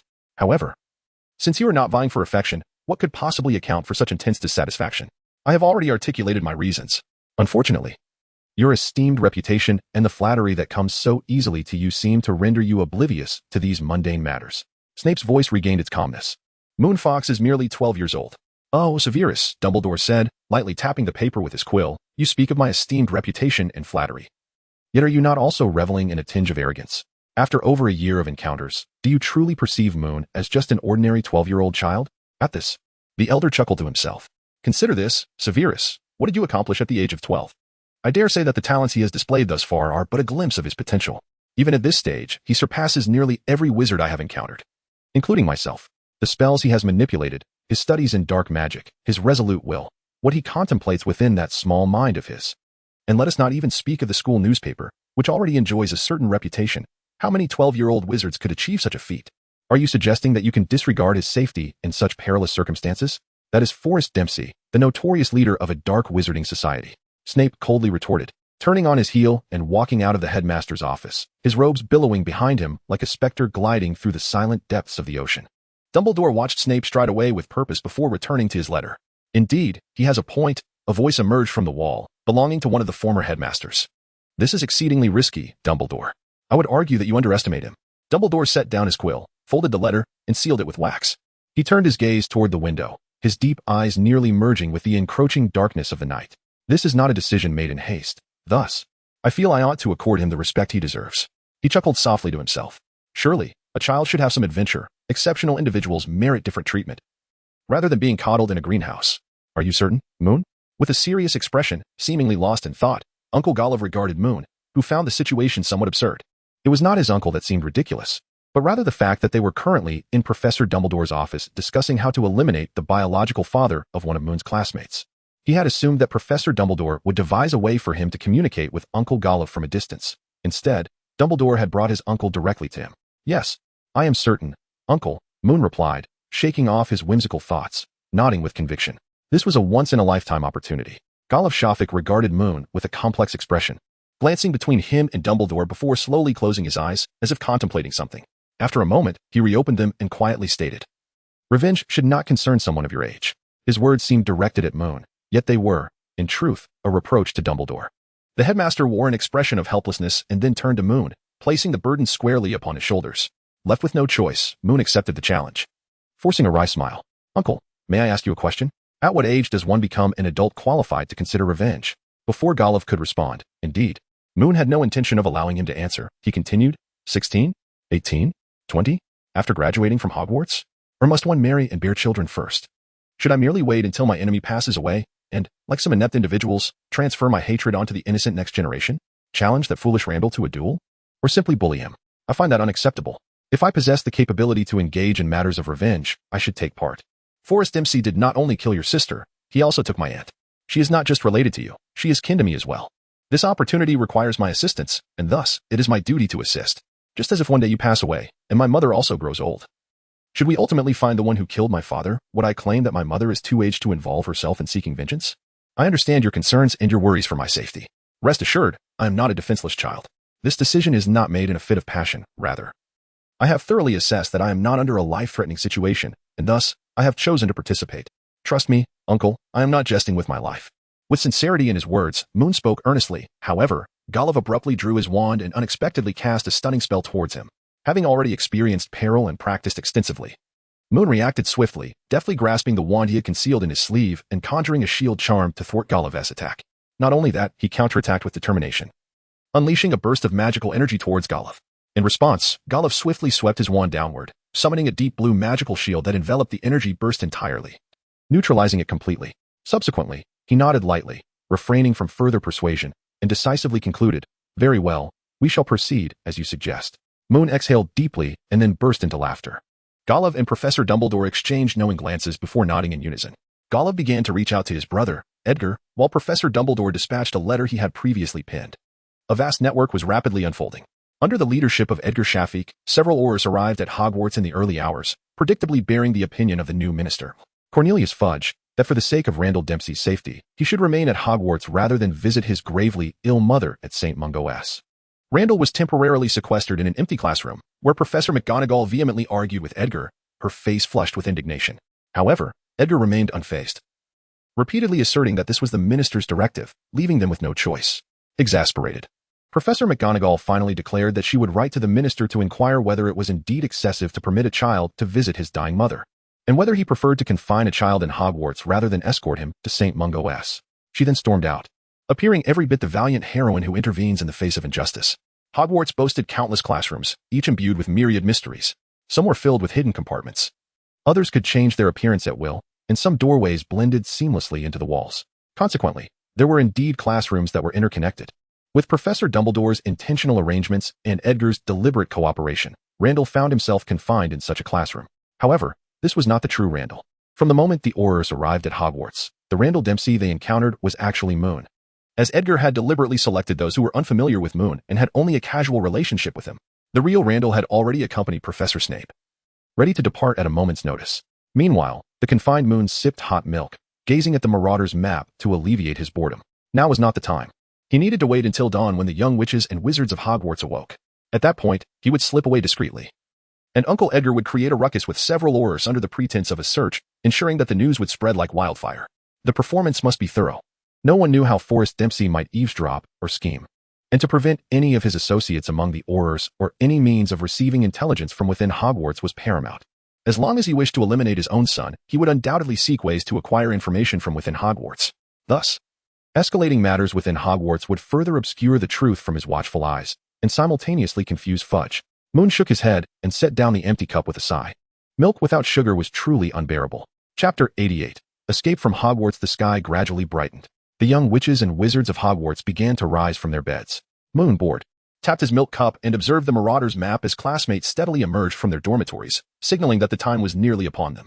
Following Moon's earlier instructions, Cedric, barely awake, hurriedly pulled Jarl into action, racing towards the third floor, the entrance to the classroom where Moon was confined. They needed to present themselves before Edgar, who would then know it was time to enter the adjacent classroom and assess the situation. Moon, through the active point map, naturally discerned the whereabouts of Cedric and Yalin. Silently commending them in his heart, he approached the wall, and after a brief search along the side of the blackboard, he located the button that would open the hidden door. Pressing it decisively, the blackboard affixed to the wall abruptly vanished. Moon leaped to the adjacent side and pressed the corresponding button, causing the blackboard to reappear as if it had never been absent. Glancing once more at Cedric's location on the active point map, he mentally calculated the time. In less than 2 minutes, Cedric and Yalin, engaged in a playful chase, hurried down the corridor on the third floor. Edgar, stationed at the classroom door, spotted Cedric, the small boy carrying his nephew's backpack, and immediately realized that the time had come. He raised an eyebrow and remarked to a nearby colleague, "It seems it is nearly time for breakfast at Hogwarts. I hadn't noticed earlier. Terry, go inside and check on that lad to see if he is hungry and if he needs something to eat." The young wizard addressed, without hesitation, nodded and entered the classroom. However, just seconds after stepping inside, he shouted in a panic, "Oh no, the boy is missing." Edgar's eyes widened, and his demeanor shifted to one of grave seriousness. He swiftly turned to push open the classroom door, drawing his wand while glancing at his fellow colleagues. "What are you staring at? Get in there and help look for him." The Aurors, momentarily at a loss for words, pondered who he meant to send inside and who would remain outside.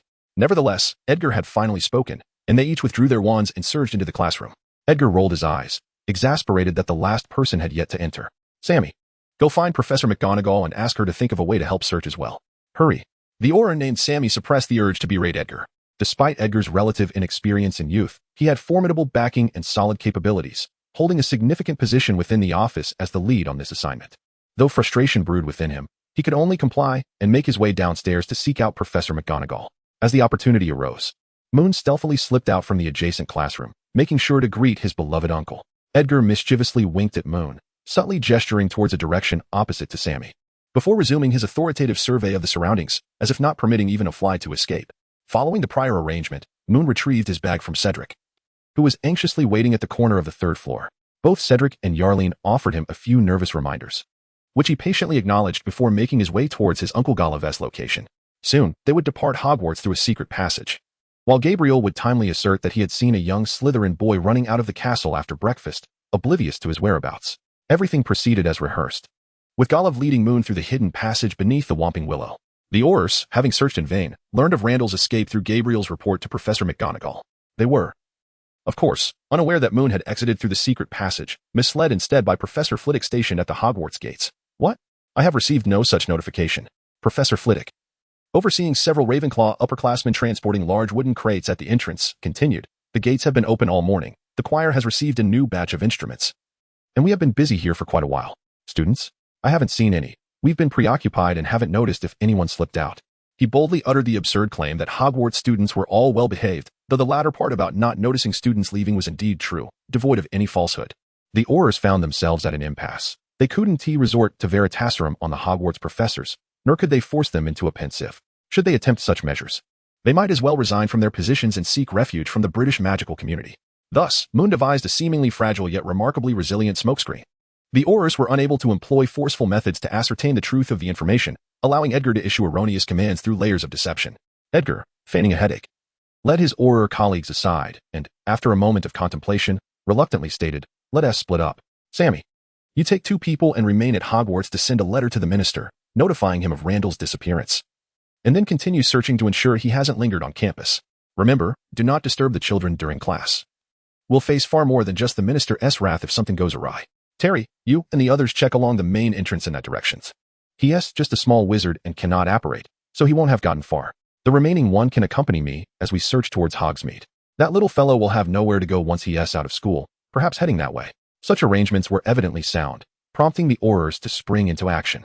Concurrently, within the school newspaper office, a group of youngsters embellished tales of Randall being confined at Hogwarts, unable to visit his gravely ill mother, and of his stealthy escape from the Aurors' watch, which quickly spread throughout the school. Chapter 89. Heavy Rain Useless. All of you are useless.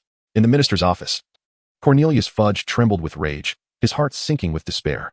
He never anticipated that after dispatching several Aurors to Hogwarts merely to monitor a young boy, they would allow him to escape. Although he berated the Aurors, he was acutely aware that without Dumbledore's guidance and assistance, the likes of Randall Dempsey would never have slipped away from under the noses of the Aurors. Fudge seethed with anger. Dumbledore, who professed to harbor no ambition for the minister's seat, had only days prior orchestrated his humiliation. What was this? It was shameless. Despicable. Undoubtedly. Dumbledore aimed to undermine his authority, rendering him a figure of ridicule, paving the way for his own ascendance to the minister's position. Poor Cornelius Fudge seemed oblivious to the fact that had Dumbledore truly desired the position, he could have claimed it years ago. Just days prior, had Dumbledore spoken, even 10 Cornelius Fudges combined would have had to yield their positions. Moreover, the current predicament stemmed from the mismanagement of the ministry under Fudge's leadership.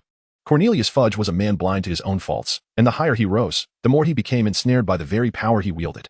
Thus, he only contemplated how to endure this crisis, pondering how to quell Dumbledore's non-existent ambitions for the minister's position, while also considering that he might still need Dumbledore's support in the future, and thus could not afford to sever ties.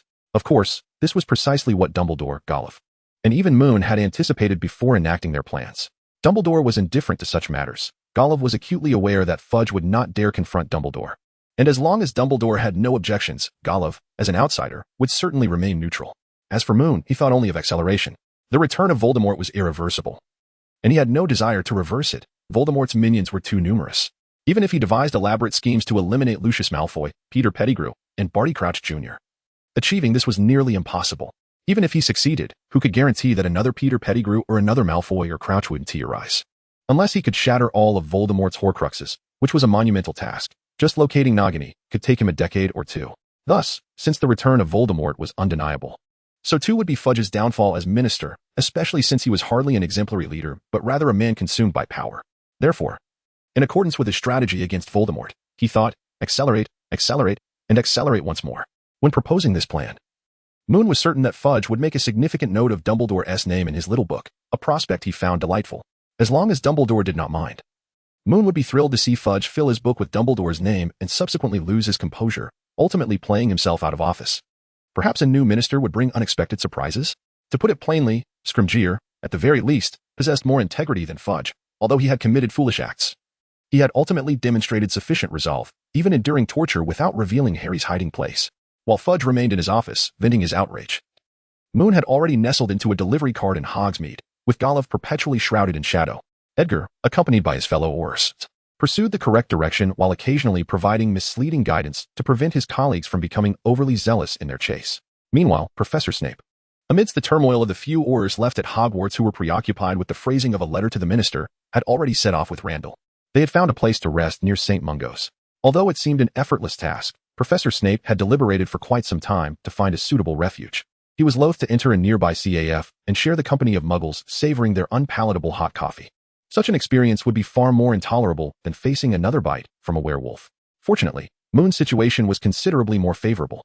Though he was confined within the cramped quarters of a makeshift cargo cart, at least it was a vehicle designated for transporting sweets for the Duke of Honey. The interior was filled with empty boxes, but the scent was not unpleasant. This method of leaving Hogwarts had not been premeditated. Hastily arranging such an escape was prone to exposure, and it was indeed fortunate to have secured a cart belonging to the Duke of Honey. He had originally intended to leave behind 2 galleons to borrow an old broomstick to fly to the next town. The sweet aroma wafting from the cart tempted him. Yet Moon's lack of fondness for confectionery allowed him to resist. He cautiously surveyed the open surroundings, alert for any potential dangers that might arise.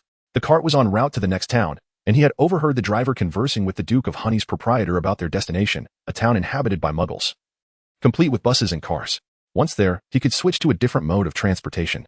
Randall had previously resided in London and had engaged with Muggles for a couple of years, making the prospect of taking a bus unremarkable.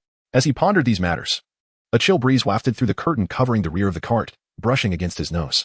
The rain, which had been brewing throughout the night, finally began to fall. Thunder rumbled ominously in the distance, dull yet brimming with latent power. The sky rapidly darkened, as if retreating to the early dawn hours. A heavy downpour seemed fitting for an ambush. After a prolonged wait, it remained uncertain whether Forrester Dempsey intended to strike at Moon or if they were simply biding their time for a more opportune moment. Even as Moon stealthily arrived at the next town, no attack was initiated. Seizing the moment while the cart's owner disembarked to deliver the goods, Moon quietly emerged from the back of the cart and found a secluded corner to shed his wizarding robes. Clad in the prepared Muggle attire, he transformed into a mere boy of 12. He needed to inquire about directions, a task fraught with difficulty. In such small towns, Residents tended to be quite familiar with one another, and aside from a few particularly reclusive individuals, most engaged in regular social interactions. As a young boy, Moon had to carefully select the right person and concoct an appropriate excuse to avoid being mistaken for a runaway child and sent to the local police station. Ideally, he would seek out peers, but if none were available, he would approach the hurried, indifferent adult men. If all else failed, he would resort to using the summoning charm to locate the station. In only a few minutes, Moon successfully obtained directions from an impatient adult. He strolled leisurely toward the station, maintaining a vigilant eye on his surroundings. Although the station was labeled as such, it was merely a signpost by the roadside. Moon held a large black umbrella as the wind howled through the air. Though it did not sway precariously, there was an unmistakable sense of struggle in his stance. The iron sign indicating the passage time of vehicles, perhaps due to its age, emitted a creaking sound whenever the cold breeze swept by. Upon closer inspection, one would discover that the rivet connecting the middle section of the signpost had long since fallen off, causing it to produce that unpleasant noise with every sway. The ground was strewn with large leaves, and the uneven, neglected pavement had gathered small puddles from the pouring rain. Some leaves had settled upon the water, transforming into tiny boats gently rocked by the wind, sending ripples cascading across the surface. A boot stepped into a puddle, crushing a fallen leaf beneath it. The man was clad in a voluminous black cloak, enveloping his entire being, leaving only his head exposed. The gaunt contours of his skull were disturbingly evident, lending him an air of horror reminiscent of the skeletal specters or vampires from fairy tales. Despite his fearsome appearance, the man displayed an unexpected courtesy. Smiling warmly at Moon as he took a step closer, inquiring with a voice that was not unpleasant, "Randall Dempsey?" Moon nodded slightly, locking eyes with the man. And in that fleeting glance, she sensed the overwhelming intent to kill emanating from him. He was about to strike. Moon could not wield a wand to cast the spells he had learned from mundane books and classrooms. Once he did so, the Ministry of Magic would detect the sudden emergence of an underage wizard casting magic in a nearby town, a revelation that was almost self-evident. At that point, Moon might as well bind his own hands and march directly to the Ministry to confess, for such an act would be more straightforward. However, to Moon, this was not a constraint but rather a form of liberation. After all, only his uncle was secretly observing him, and the worst that could happen was that Professor Dumbledore, in a moment of distraction, might come to witness his truancy, rendering any exposure inconsequential. In the eyes of the man who harbored a desire to eliminate Moon, it was as if in an instant, their gazes locked, and Moon's eyes suddenly turned a deep crimson, radiating a sense of malevolence and indifference, as though he had become a lamb awaiting slaughter. In the next moment, the man felt a foul taste rising in his mouth, his lips and teeth throbbed with discomfort, as if flesh were writhing within, striving to fill his oral cavity. The man, taken aback, swiftly averted his gaze. Compared to the bumbling Gavin Travers from Slytherin, this man possessed a wealth of practical experience. Merely sensing a foreboding, he discerned that the source of the problem lay in Moon's eyes, and averting his gaze was the most prudent course of action. Moon felt no sorrow, for the blood-tongue curse required a certain disparity in the souls and wills of both parties to achieve complete success.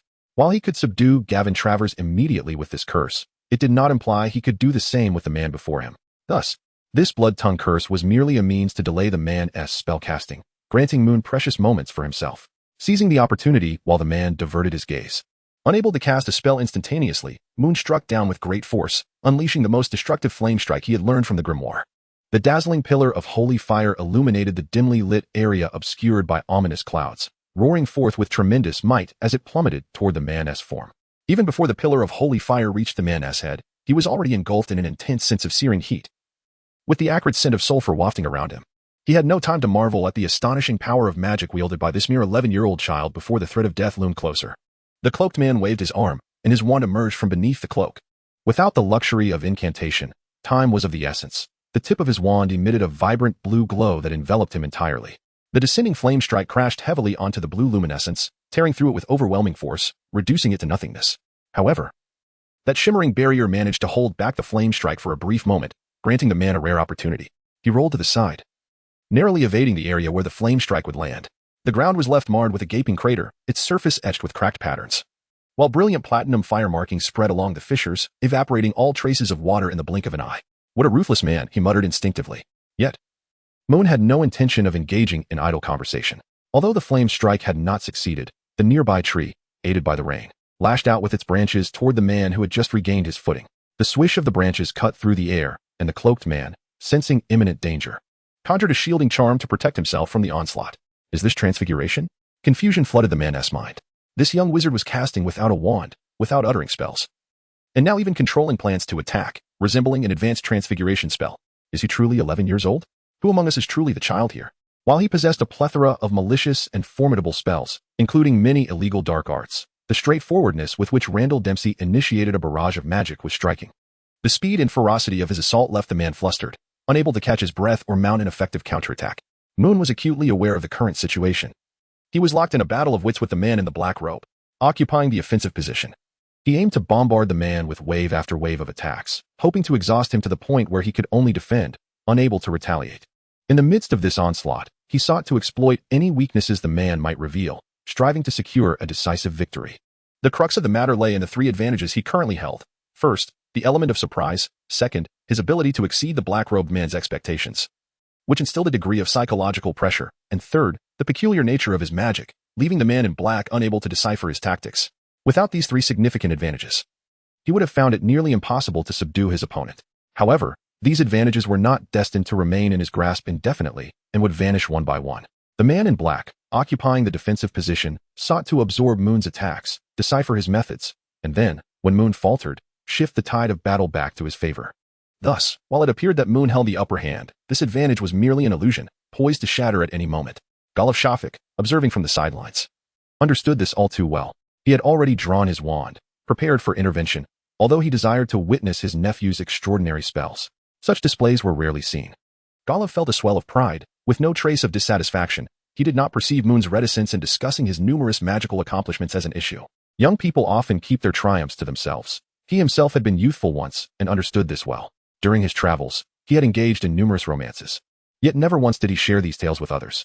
His current task was to attentively observe, ready to intervene should Moon find himself at a disadvantage.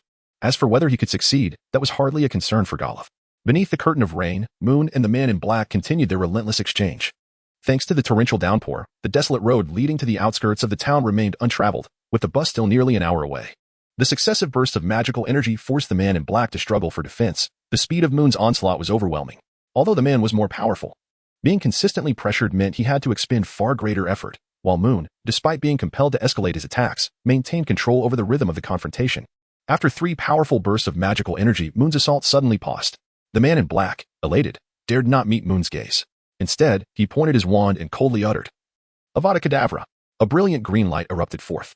From a distance, Golov remained unfazed. He had anticipated Moon's actions and knew that the deadly curse would not reach him. Rather, he was astonished by the magic Moon conjured at that moment. A majestic black steed appeared at Moon's side, shrouded in swirling black mist. Like a messenger emerging from the depths of hell, Moon was already prepared. As the green light flickered to life, he seized the opportunity and leaped onto the stirrup. The horse, enveloped in layers of dark mist, sidestepped effortlessly, evading the lethal curse. Nonetheless, Moon felt a chill creep over him, as if a grim reaper were watching him from the shadows. The spell had missed its mark, yet the cold sweat trickling down his back was relentless. The evasion was not mere luck. It had been meticulously calculated, yet the malice inherent in the curse instilled a potent sense of anxiety within him. This was not Moon's first encounter with the killing curse. His previous brush with it had occurred when he was but an infant, entirely oblivious to the danger. The phantom steed summoned by his magic galloped with astonishing speed, and without any visible adjustment in posture, it leaped across the considerable distance between him and the dark wizard. Positioned to the right of the man, Moon cast a cold glance at him, conjuring a burst of magical energy aimed squarely at the man's face. Who says a wizard cannot engage in close combat? Who claims that a wizard's melee must involve a sword? Casting a spell directly at an enemy's face is certainly a valid form of close-range combat. Simultaneously, a massive tree, under Moon's control, swung its branches in coordination with his assault, striking down upon the man in black. Caught between 2 formidable threats, the man was forced to roll forward, all the while brandishing his wand to conjure the previously manifested azure glow. The illuminated barrier intercepted the magical energy burst aimed at him, but he was a moment too late to shield himself from the descending branch of the tree. The immense trunk, imbued with tremendous force, struck him squarely on the back, sending him flying as if he were a baseball, tumbling further than he had anticipated. The force of the blow was no trifling matter. The impact nearly knocked the breath from the man in black. Yet, as a persistent dark wizard, he summoned his resolve. As he landed, blood spilling from his mouth, he uttered a spell, albeit slurred and muddled, an error that wizards must avoid at all costs. Yet, he proceeded regardless. In the next instant, a cloud of dark green toxic mist erupted from him, engulfing the surroundings in an ominous haze. At the moment the noxious mist spread, Moon's visage paled, not from poisoning, but from sheer horror.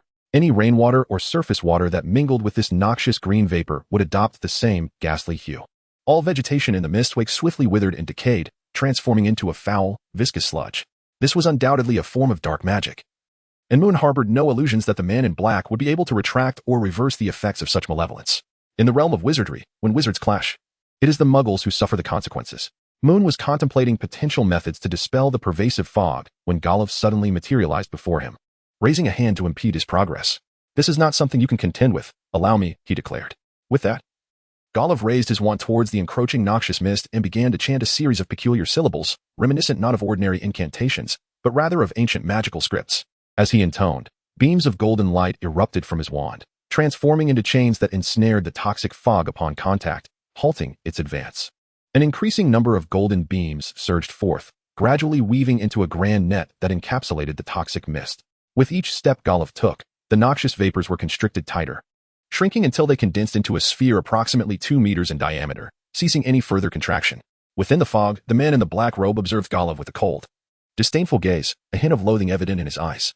With the mist no longer able to spread, he ceased his spellcasting, lightly sweeping his wand downward. The tightly bound toxic fog abruptly morphed into a mythical hydra-like creature, thrashing violently within the golden net, attempting to gnash at the radiant chains that formed its confines. Golov pressed his lips together, his left hand suddenly tightening into a fist. Splitting off from the golden net, several beams of light transformed into more slender yet resplendent chains, all converging upon the nine-headed serpent. Some even circumvented the creature's form, aiming directly for the man in the black robe. Momentarily taken aback, the man had not anticipated such a transformation in Golov's magic. Without delay, he conjured a cerulean barrier of luminescence to fend off the oncoming chains. His earlier attempt to unleash the toxic fog had been a tenuous success, lacking in both power and control, a burden upon himself. Had he not believed this magic sufficient to deal with the boy, he would not have dared to invoke it.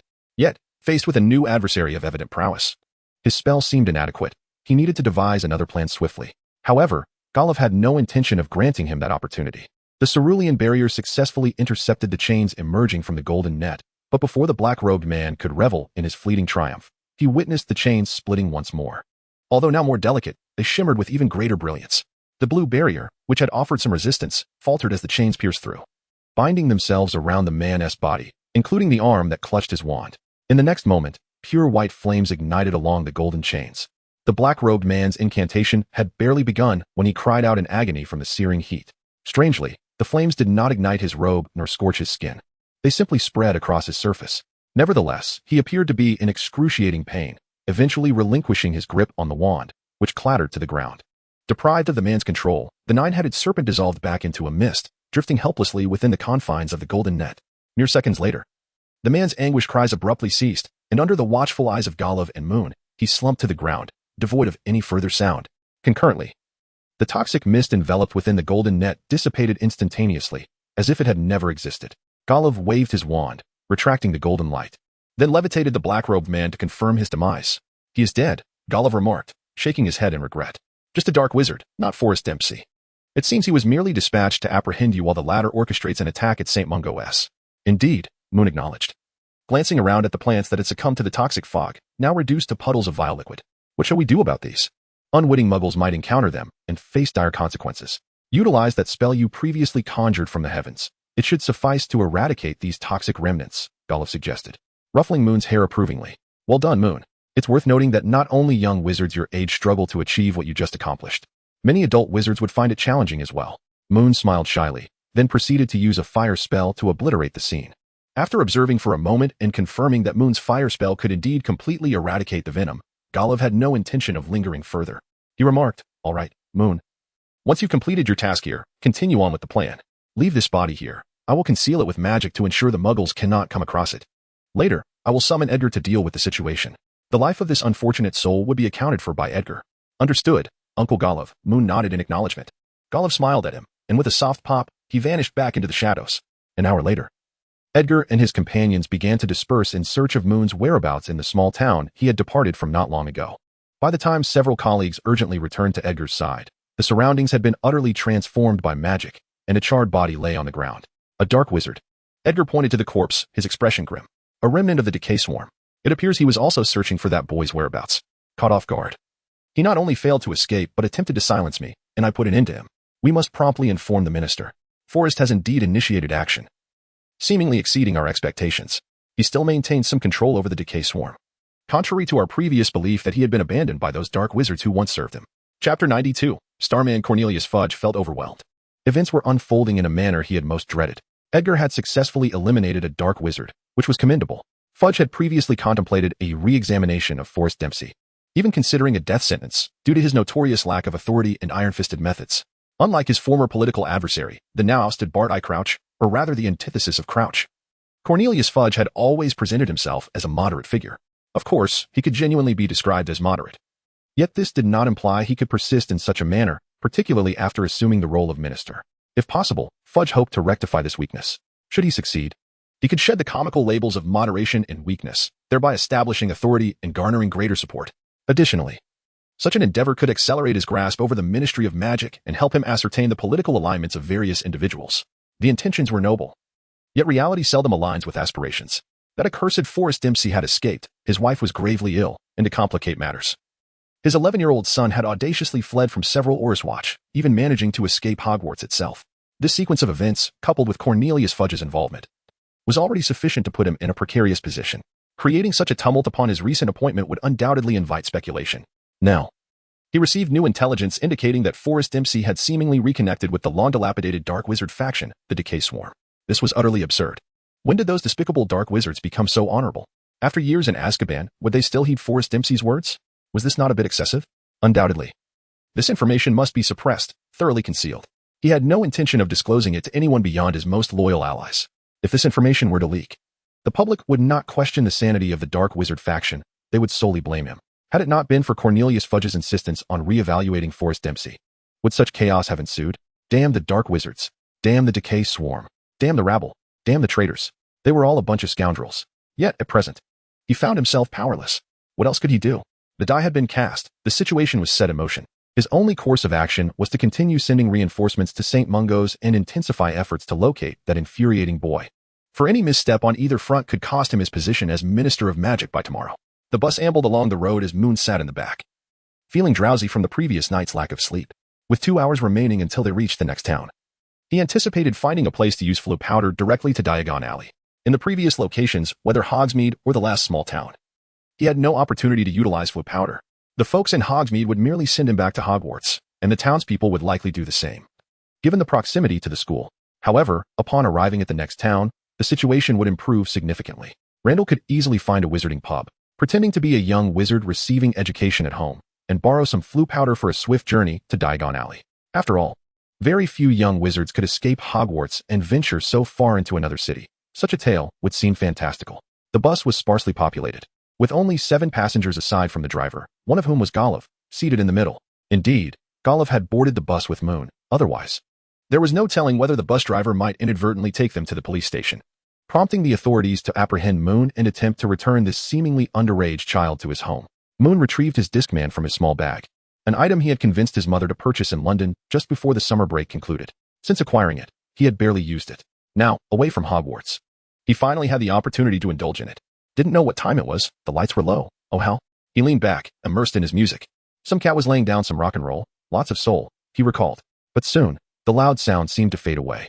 Golov glanced back at Moon, who had donned his headphones at some point, and he could not shake the feeling that something was amiss. Just moments ago, someone had perished before his nephew, and Moon had recently endured a fierce battle. How could this child seem so nonchalant, listening to music as if nothing had transpired? Yet, Golov reconsidered. His nephew had a history of peculiarities, and the spells he had just employed were certainly not ones taught at Hogwarts.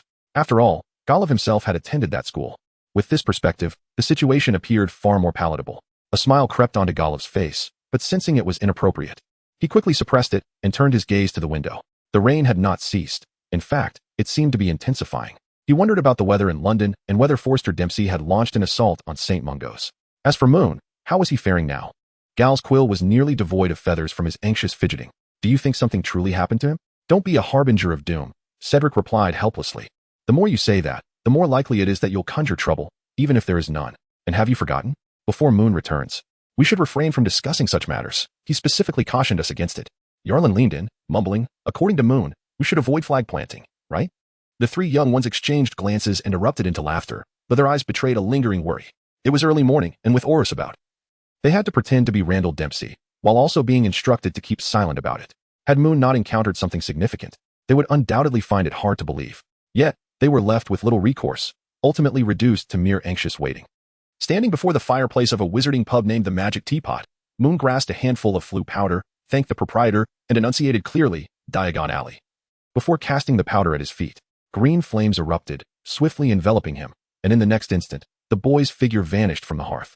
Golov, who had arrived at the pub earlier, lowered his hat's brim, downed the remaining brandy on the table, tossed some coins, and hurriedly exited.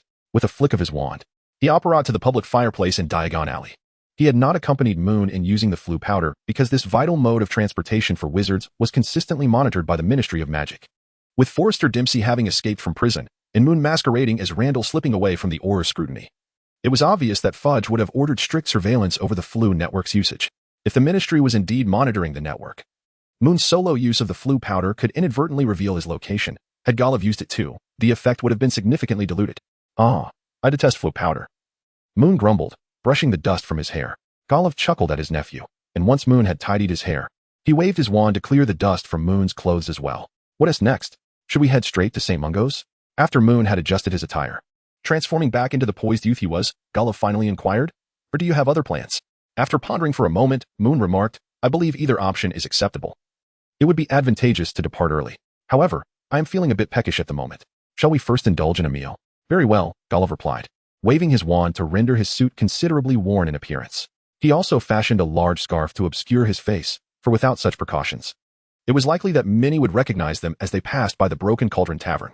Moon retrieved a baseball cap and a mask from his bag, covering himself thoroughly before following Uncle Golov towards the direction of the Leaky Cauldron. At that moment, the two of them resembled not wizards, but rather two muggles sightseeing in Diagon Alley. Fortunately, this change of attire proved somewhat effective. At least until they left the Leaky Cauldron and stepped onto the streets of London, neither the elder nor the younger had been recognized. Wait. Let me leave a message for Uncle Edgar, Golov called out to Moon, ensuring that no one was paying attention to them. He quickly used his wand to etch several marks onto a brick outside the Leaky Cauldron, so that when they returned, Edgar would understand their next course of action. Moon curiously gazed at the peculiar, twisted symbols etched upon the brick, which bore no resemblance to any language he was familiar with. Golov, perceptive to Moon's intrigue, sheathed his wand and elaborated, this is a cipher created by your uncle, mother, and several other relatives during their childhood. Only we can comprehend it. A means to counteract the little tricks of your grandfather and grandmother. If you are interested, I can teach you later. Naturally, Moon harbored no objections to this proposition. Having communicated all necessary information, they sought a Muggle restaurant at Moon's suggestion, indulging in a casual meal before hailing a taxi that whisked them directly to St. Mungo's Hospital for Magical Maladies and Injuries. This marked Moon's inaugural visit to St. Mungo's. Previously, he had only heard tales of its existence without ever witnessing its form. This occasion would indeed satiate his curiosity. They disembarked a short distance from the Leaky Cauldron, for St. Mungo's was conveniently housed within its premises. However, they could not enter immediately, as they awaited the arrival of the true Randall. After meandering through the streets for a while, a grim old bat finally appeared at the alleyway across from the Leaky Cauldron. It was none other than Severus Snape. Upon their reunion, Randall's eyes brimmed with tears as he laid eyes on Moon. His worry for Moon had persisted. After all, Moon had risked his life impersonating him. Despite Moon's constant chatter about vengeance, Randall felt that Moon's peril was inherently tied to him. Were it not for Professor Snape escorting him to London, Randall would have inquired about Moon's well-being numerous times. Professor, Moon inclined his head respectfully towards Snape, who reciprocated with a slight nod. Yet, Snape promptly interjected, let us proceed. It is time to enter St. Mungo's. Moon was initially taken aback, but soon a realization dawned upon him as he comprehended Professor Snape's intentions, while Golov remained somewhat perplexed. However, this confusion was not Golov's fault. He was simply unaware of Snape's injury. Moreover, upon further reflection, Moon considered that Snape's sudden decision to accompany them to St. Mungo's might be closely tied to Professor Dumbledore's influence. According to their original plan, upon their arrival in London and entry into St. Mungo's, Moon intended to abandon the guise of Randall and revert to his true identity, entering under the pretense of visiting St. Mungo's for medical reasons alongside Golov's uncle. They would also bring Randall with them, claiming they had encountered him on their way, and after ascertaining the situation, decided to bring him along. In a certain sense, this could be viewed as a bold challenge to Cornelius Fudge, the Minister of Magic. Regardless, even if Uncle Edgar managed to divert the few Aurors following him, once the dust settled, Moon's masquerade as Randall would inevitably be exposed. In truth, if feasible, utilizing spells that could temporarily alter appearances or employing Polyjuice Potion would have been a more prudent approach. If necessary, they could have allowed Randall to take center stage, and later switch him out. Yet, for reasons unknown, Golov's uncle and Professor Dumbledore had insisted that he face the situation himself, likely as a means of expressing their dissatisfaction with Fudge. Both Dumbledore and Golov's uncle were evidently opposed to Fudge's foolish plan from the outset, including the reassessment of Forrest Dempsey that allowed this dark wizard to escape. as well as Fudge's reckless tactics of merely confining young wizards. Had they followed their original strategy, once Moon's impersonation of Randall was uncovered, Dumbledore's influence would still be apparent, but the focus would shift to the Shafik family. Golliv's uncle remained unconcerned and unafraid of such repercussions, given his connections with various officials in the Ministry of Magic, as well as the relationships stemming from Aunt Nala's ties to the American Magical Congress. With Fudge's audacity and ineptitude, he would never dare to truly confront the Shafik family. However, for Professor Dumbledore, it was clear he did not wish to see his allies serving as a mere shield. Such an act was unbecoming of Albus Dumbledore. Thus, it was likely that Snape's intent to accompany them to St. Mungo's was orchestrated to lend legitimacy to their endeavor. This also served as a subtle signal to Fudge that Dumbledore was backing this venture. Having discerned the intricacies of the situation, Moon naturally held no objections, and Golliv, initially inclined to inquire further, quelled his curiosity upon seeing Moon's expression of understanding, opting instead to defer his questions until later. In the year 1990, even amidst the bustling streets of London, the Clean Sweep Emporium could be considered a rather antiquated structure. Its walls were adorned with red bricks, and while many muggles passed by daily, to them, it was merely a long-abandoned department store, the closed for renovation sign having hung for an extensive period. Yet, if one were to ask how long that sign had been displayed, they would falter, for the building had been enchanted, leaving muggles with only vague, indistinct impressions. In stark contrast to the sign of closure, the Clean Sweep Emporium appeared quite dilapidated, with grimy windows showcasing a few mannequins, already marred by defects and cracks. Dressed in wigs and posed in various stances, their garments seemed to predate even Moon's own age. Under the guidance of Golliv and Professor Snape, they approached a female mannequin clad in a green nylon skirt. Before Golliv could articulate their purpose, Professor Snape calmly interjected, stating, "I require medical attention in the second-floor biological injuries department, and we also wish to visit a patient, Melissa Dempsey." Moon observed everything with curiosity. Although he had a general understanding of the process, it was gleaned from novels of his past life rather than from personal experience. Beside him, Randall slightly bowed his head, clearly burdened with thoughts. Unlike Moon, this was not Randall's first visit. He felt no curiosity about the so-called entry process, but rather a sense of anguish. After Professor Snape stated his intentions, the mannequin in the display window nodded slightly and wiggled its 5 connected fingers. Once these actions were completed, Professor Snape murmured for them to follow and stepped through the glass, vanishing into the street. Golliv glanced back at Moon and Randall, signaling them to proceed. Moon nodded gently, pulling Randall along as they passed through the glass, as if stepping into a room with powerful air conditioning. At the moment of contact with the glass, Moon nearly shivered. However, in just a second, they shed that sensation and entered a remarkably comfortable and warm environment. Yet, the sight before them was anything but comforting, for Aurors stood in a row, wands drawn and aimed squarely at them. A 5th Auror stood beside them, also holding a wand, but it was merely hanging by his side. Moon recognized the Auror standing adjacent, with dark skin, a tall stature, and a golden earring adorning one ear. It could only be Kingsley Shacklebolt. They found themselves in a waiting room, currently sparsely populated. Most patients with less severe symptoms had likely been sent home, while those with more serious ailments had probably been ushered into various examination rooms at St. Mungo's for temporary care. Besides the Aurors and patients, Moon also spotted several wizards in green robes briskly pacing about, presumably healers from St. Mungo's. Moments after Moon and Randall entered, Golliv followed suit, equally met with a wand pointed at his chest. "Professor Snape, Mr. Shacklebolt," Kingsley began, his voice steady and calm. "I deeply apologize for this rudeness, but given the circumstances, I must confirm your identities, and those of the 2 young wizards as well. I hope you will cooperate, so we can swiftly allow the 4 of you to proceed with what you must do." It was evident to all that Kingsley had no intention of antagonizing Golliv, Professor Snape, or the others, and he was actively trying to restrain the other Aurors. Yet, those Aurors appeared to be even more foolish, as despite Kingsley's gentle tone in conversing with Golliv and Professor Snape, attempting to encourage them to lower their wands for a civil discussion, Severus Snape's hand remained hidden within his sleeve. Kingsley likely presuming he had a firm grip on his wand, they stubbornly maintained their stances, unwilling to relent. The behavior of these Aurors resembled that of individuals eager to demonstrate their intent to imprison the 4. Aurors are typically among the more distinguished wizards, though there are certainly some who are less cerebral and more brawn than brain. However, judging by the majority of their resumes, it was clear they could not be entirely lacking in intelligence. Thus, it was obvious that their stance stemmed from the directives of Cornelius Fudge. No matter how high Kingsley's status or prowess within the Auror office, he could not surpass the Minister of Magic in terms of influence, even if that minister had only recently assumed office. After all, prior to his appointment, Fudge had already been a well-known and powerful official within the ministry. Moon stood quietly at the back, patiently awaiting Uncle Golliv's handling of the situation while attentively observing Randall's condition. This was not a moment when he was entitled to speak. Even if he were to gather dozens of his comrades and display them, it would pale in comparison to the efficacy of a few casual words from Uncle Golliv. To speak up in such a context would certainly attract attention, but in truth, it would serve no purpose other than to create chaos. All right, shackle. Golov raised his hand to silence Kingsley, his gaze sweeping over the Aurors before him. Among the 4 Aurors brandishing wands, 3 lowered their heads under Golov's penetrating stare, unwilling to meet his eyes. Do you understand what you are doing right now? Golov leaned on his lame leg, seemingly oblivious to the wands pointed at him. Marvin, Derek, Angus, and you, Mason. Have I violated any regulations set by the Ministry of Magic? Or do you simply wish to apprehend me as if I were Forrest Dempsey and send me off to Azkaban, with Fudge backing you? You feel free to act without restraint, do you? His words, devoid of vulgarity yet sharp as daggers, struck home with an undeniable force. Moon discreetly gave Golov a thumbs up from behind, regretting that this gesture would go unnoticed by his uncle.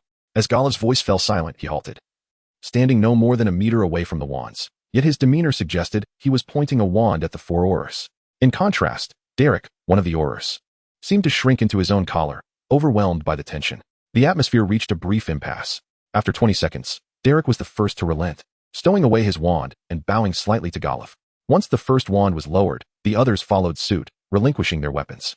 Kingsley seized the moment to ease the tension, suggesting they could discuss matters without such anxiety. He offered a somewhat apologetic nod to Golov, justifying their cautiousness due to the dangerous nature of Forrest Dempsey. However, this was mere platitude. The true identities of the 4 were evident. To put it bluntly, either Forrest Dempsey possessed an uncanny ability to foresee Moon's plans, or at least one among Albus Dumbledore, Severus Snape, or Minerva McGonagall was a traitor planted by Dempsey. Otherwise, it was inconceivable that Moon and his companions could be imposters. The issue arose, however, that if Dempsey truly wielded such power, he would not have languished in Azkaban for so long. By now, Randall and his mother would have met their demise countless times over. Such simple logic was evidently not lost on the Aurors. Their wands were drawn under the directive of the minister. Golov's aggressive stance was a testament to the lack of leniency from Cornelius Fudge, who had already torn apart any semblance of courtesy. Yet now was not the time for debate. Golov scoffed lightly, expressing his disdain for Fudge without uttering a word. The farce in St. Mungo's waiting area finally came to an end, allowing Moon and his companions access to the hospital's interior. Randall's mother resided in a special care room on the 3rd floor, having originally been in a standard ward. Following Dempsey's capture, the mother and son had struggled to make ends meet, with their lives fraught with difficulty, even nearly unable to cover medical expenses. However, due to Dempsey's escape, Randall's mother had been transferred to a special care unit, now under constant surveillance for her protection. Upon reaching the 3rd floor, guided by a therapist, the 4 arrived outside the room, housing Randall's mother. Golov stepped forward to open the door, but did not enter, instead directing his gaze towards Randall. This was likely the final moment for the mother and son to reunite, and it was inappropriate for anyone else to intrude. Initially taken aback, Randall only reacted when Moon gently nudged his shoulder, prompting him to express his gratitude before hastily entering the room. Soon after, faint sounds of sobbing emanated from within, the sound of Randall crying. Gazing at the white-painted wooden door of the special care unit, Moon found himself lost in memories of a time long past. That hospital door seemed eerily similar to another he once knew. Suddenly, a beautiful deep blue ceramic cup shattered against the wall, its fragments scattering across the floor, mirroring the turmoil of its owner. At the entrance stood a middle-aged man, handsome yet weathered, with a few wrinkles that only accentuated his charm, adding an air of maturity. Inside the room, another figure sat on the bed, clad in a hospital gown, turned away to gaze out the window, displaying no inclination to acknowledge the visitor, his face set in a scowl. If given the choice, he would have preferred to dismiss this man outright, hence the shattering of the cup. Hu Yueming, what have I done to deserve your perpetual disdain? I have been nothing but generous to you over the years. Have I denied you anything you desired, or even things you did not? The middle-aged man's voice remained unnaturally calm, amplifying the pressure behind his words. The harsh creaking of the old hinges abruptly pulled Moon from his reverie. He turned to find a filthy woman in the corridor, seemingly deranged, playing with a rusted iron hinge she had either scavenged or dismantled. Meanwhile, faint voices from the room hinted at the ongoing conversation between mother and son, predominantly Randall's incessant chatter. Having something to discuss was a blessing, even if the topics were trivial. After all, it was better to have something to talk about than nothing at all. Moon offered a bitter smile before quickly composing himself and seeking out a long bench in the corridor to sit down. In the hospital room, I had previously assumed that my years at Hogwarts would subject me to daily disdain. Yet I was pleasantly surprised to find that Moon had redeemed my reputation with just a few articles. Since then, many individuals have shown a willingness to engage with me, seeking to forge friendships. Randall's face, typically stoic and burdened with worry throughout the day, was now graced with an unusual smile. His mother, lying in the hospital bed, held his hand tightly. Though her complexion was pale and her spirit waning, she strained to listen as Randall recounted his experiences and encounters at Hogwarts. That's wonderful, she said, leaning against her pillow, her voice a mix of effort and joy. You must express your gratitude. Never forget the kindness others have shown you. Randall nodded vigorously, his eyes reflecting deep concern as he gazed at his mother's hands. He vividly recalled years ago, before Forrester Dempsey's capture, when his mother was healthy, and he was just a carefree child. He cherished the moments when she would gently soothe him to sleep, and thus, he held a profound memory of her hands, once delicate and beautiful. However, now those once lovely hands appeared frail and bony, marred by old injuries, remnants of painful encounters. Lowering his gaze, he took the opportunity to adjust the covers, discreetly wiping the corners of his eyes, striving to conceal any evidence of his sorrow. Once he steadied his emotions, he resumed his narrative, sharing the daily lessons from Slytherin and the diverse temperaments of his professors. Randall was uncertain whether his mother found his stories engaging or how much she already knew. He simply longed for the chance to converse with her, to share more. For no one could predict how much time remained. In the office of the Hogwarts headmaster, Professor Dumbledore dipped his quill into the nearby ink pot. Then, satisfied, he rubbed his wrist while glancing at the letter he had just pinned. Minerva, do you believe that Severus and the other strategy of using themselves as bait will prove effective? Professor McGonagall pondered before responding. I think Moon has arranged matters quite adequately. What remains is to heed the will of fate. Moreover, capturing Forrester Dempsey would be ideal. Even if we fail to apprehend him, as long as we can safeguard Randall and his mother from his malevolence, that would already be a significant achievement. Dumbledore nodded slightly. Indeed, if we can protect that mother and son, it will not be in vain. Just as McGonagall was about to concur again, she suddenly regarded Dumbledore with a curious expression. Why do you ask me this? Is there new information? As she posed the question, McGonagall hoped for Dumbledore's negation. Complications were always unwelcome. However, much to her dismay, Dumbledore inclined his head affirmatively. The decay moths, some of the dark wizards previously documented, have resurfaced since Forrester Dempsey's arrest. They are causing disturbances in Northumberland and Wiltshire, creating significant challenges for Fudge. Dumbledore sighed, shaking his head. Although I do not entirely agree with Fudge's arrangement for Randall, he remains the legitimate Minister of Magic. More critically, given the locations of these disturbances, Fudge will undoubtedly deploy considerable manpower to investigate and resolve the situation. I fear he may divert the personnel from St. Mungo's, which would play right into Forrester Dempsey's hands. McGonagall's expression darkened. Given Fudge's character, such an act was entirely plausible. His penchant for political maneuvering, coupled with a lack of true authority, often resulted in chaotic and misguided actions. This assessment was hardly an exaggeration when applied to Fudge. The situation was further complicated by the fact that aside from Randall and his mother, Snape, Moon, and Golov Shafik were all at St. Mungo's. Should a significant number of Aurors be reassigned, leaving St. Mungo's vulnerable, the consequences could be dire. Will you be going there? McGonagall inquired, though her tone suggested more of a recommendation than a question. To her surprise, Dumbledore immediately shook his head, rejecting the suggestion. I fear I cannot, Minerva, he replied. Though his expression remained neutral, a flicker of discontent evident in his eyes. By the way, please keep a close watch on the Gryffindor students in the coming days. Something may happen, though I cannot specify what. I sense it may not be good. Understanding Dumbledore's silent dismissal, McGonagall nodded gently, refraining from further discussion as she exited the office. Once she departed, Dumbledore approached his cabinet, retrieving his pensieve to deposit a fragment of memory. With a sigh, he muttered to himself, life seems destined for endless toil. The old man gazed out the window for a long moment before finally putting away the pensieve, selecting a silver robe adorned with an exquisite phoenix design, and slowly exited his office. Why are you out here? Moon asked as he observed Randall stepping from the hospital room, gently closing the door. Is your mother asleep? Randall nodded, striving to maintain an air of composure. Yet, he was still just a child. How could he contain his emotions after witnessing his mother in such a grave state? The heaviness of his furrowed brow and the sorrow evident in his eyes betrayed his struggle, revealing the profound grief and pain he bore. Moon was not inclined to offer him solace or utter comforting words. Rather, it seemed that at this moment, what Randall truly required was a moment of tranquility. Alternatively, allowing him some solitude would be far more beneficial. As Moon rose and stretched lazily, he softly addressed Randall. Perfect. You can stay here and watch while I fetch some water and stretch a bit. Would you like something to drink? I can bring it back for you. Randall slowly shook his head, indicating he did not require anything, and then sat down in a chair, gazing vacantly out the window, lost in thought. After exiting the hospital room, Moon made his way directly to the stairs. Unlike his prolonged stay outside the ward, Uncle Golov had already descended to the first floor, and Professor Snape had yet to return, leaving Moon uncertain whether he was still attending to patients or had sought refuge in a quieter area. Thus, his departure not only served the purpose of quenching his thirst, but also provided an opportunity to check on Uncle Golov's situation. En route, he encountered a somewhat plump witch clad in a therapist's robe, from whom he learned that St. Mungo's Hospital for Magical Maladies and Injuries had its own house elves. By simply informing the therapist at the first floor registration desk of one's needs and paying the requisite fee, one could procure desired items or food. Upon reaching the first floor, Moon first purchased 2 bottles of pumpkin juice before locating Uncle Golov, who was engaged in a light-hearted conversation with Kingsley in a corner. Moon, what brings you here? Golov beamed at him, gesturing for him to come closer. Just in time. Let me introduce you. As Moon approached, Golov, with his usual air of pride, addressed Kingsley, saying, "My nephew, Moon Fox. I presume I need not elaborate much, for Edgar has undoubtedly spoken of him to you. And perhaps you have heard tales concerning Moon from others as well." It would be impossible to feign surprise at the familiar manner in which Golov conversed with Kingsley. They were clearly not mere acquaintances, but rather old friends with a substantial history.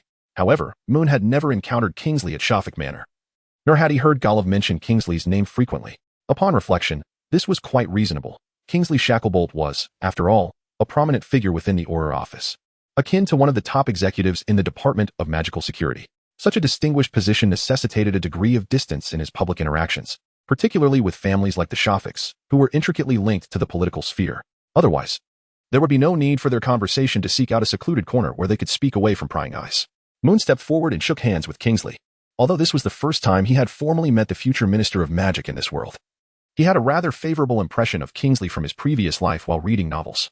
Kingsley reciprocated the handshake, wearing a gentle smile. "Indeed, I have often heard his name. Not only from Edgar, but also because I even subscribed to the Hogwarts Gazette." Golov chuckled happily, then realized that Moon likely had something to say. However, he did not follow Moon's lead but instead directly remarked, "Moon, if there is anything on your mind, feel free to express it. It is just the three of us here, and Kingsley is absolutely trustworthy. At least Professor Dumbledore has immense faith in him, so there is no need for concern." Moon pondered for a moment and concluded that there was nothing inappropriate to discuss, so he began. "It is, in fact, not a matter of great significance. I merely wish to converse with you regarding Forrest Dempsey." "Discuss Forrest Dempsey?" Golov paused, momentarily taken aback, then stroked his chin, gazing at Moon with curiosity. "What is your reason?" "I am somewhat intrigued, though that is merely a secondary motive. More importantly, I believe that gaining a deeper understanding of his temperament and character might assist us in assessing when he might initiate an attack." As he spoke, Moon felt his words were somewhat abrupt, prompting him to elaborate. "For instance, if it were me, I would likely choose to strike at St. Mungo's in approximately 1 hour." Note: this detail is not explicitly mentioned in the original text and is an original concept of this narrative. Please do not treat it as canonical. Note: following the resignation of Cornelius Fudge, the subsequent ministers of magic included Rufus Scrimgeour, mentioned earlier, Pius Thickness, who was a puppet minister appointed by Voldemort, and the character Kingsley Shacklebolt, who is referenced here. In the comedic, large-scale fan stage play Harry Potter and the Cursed Child, Hermione Granger assumes the role of Minister of Magic, succeeding Kingsley Shacklebolt. Chapter 98. Regarding Forrest Dempsey in 1 hour? Kingsley glanced at his watch. Noticing that Golov seemed disinclined to contribute, he asked with keen interest, "Why?" "This timing holds no particular significance. It is simply a matter of urgency.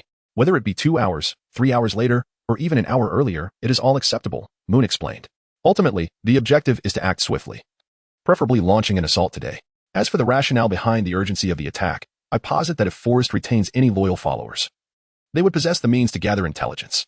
Undoubtedly, St. Mungo's would be under his close scrutiny, as it would be easy to ascertain that his wife is residing there. As long as he harbors intentions against his wife and child, he would never relinquish his watch over St. Mungo's.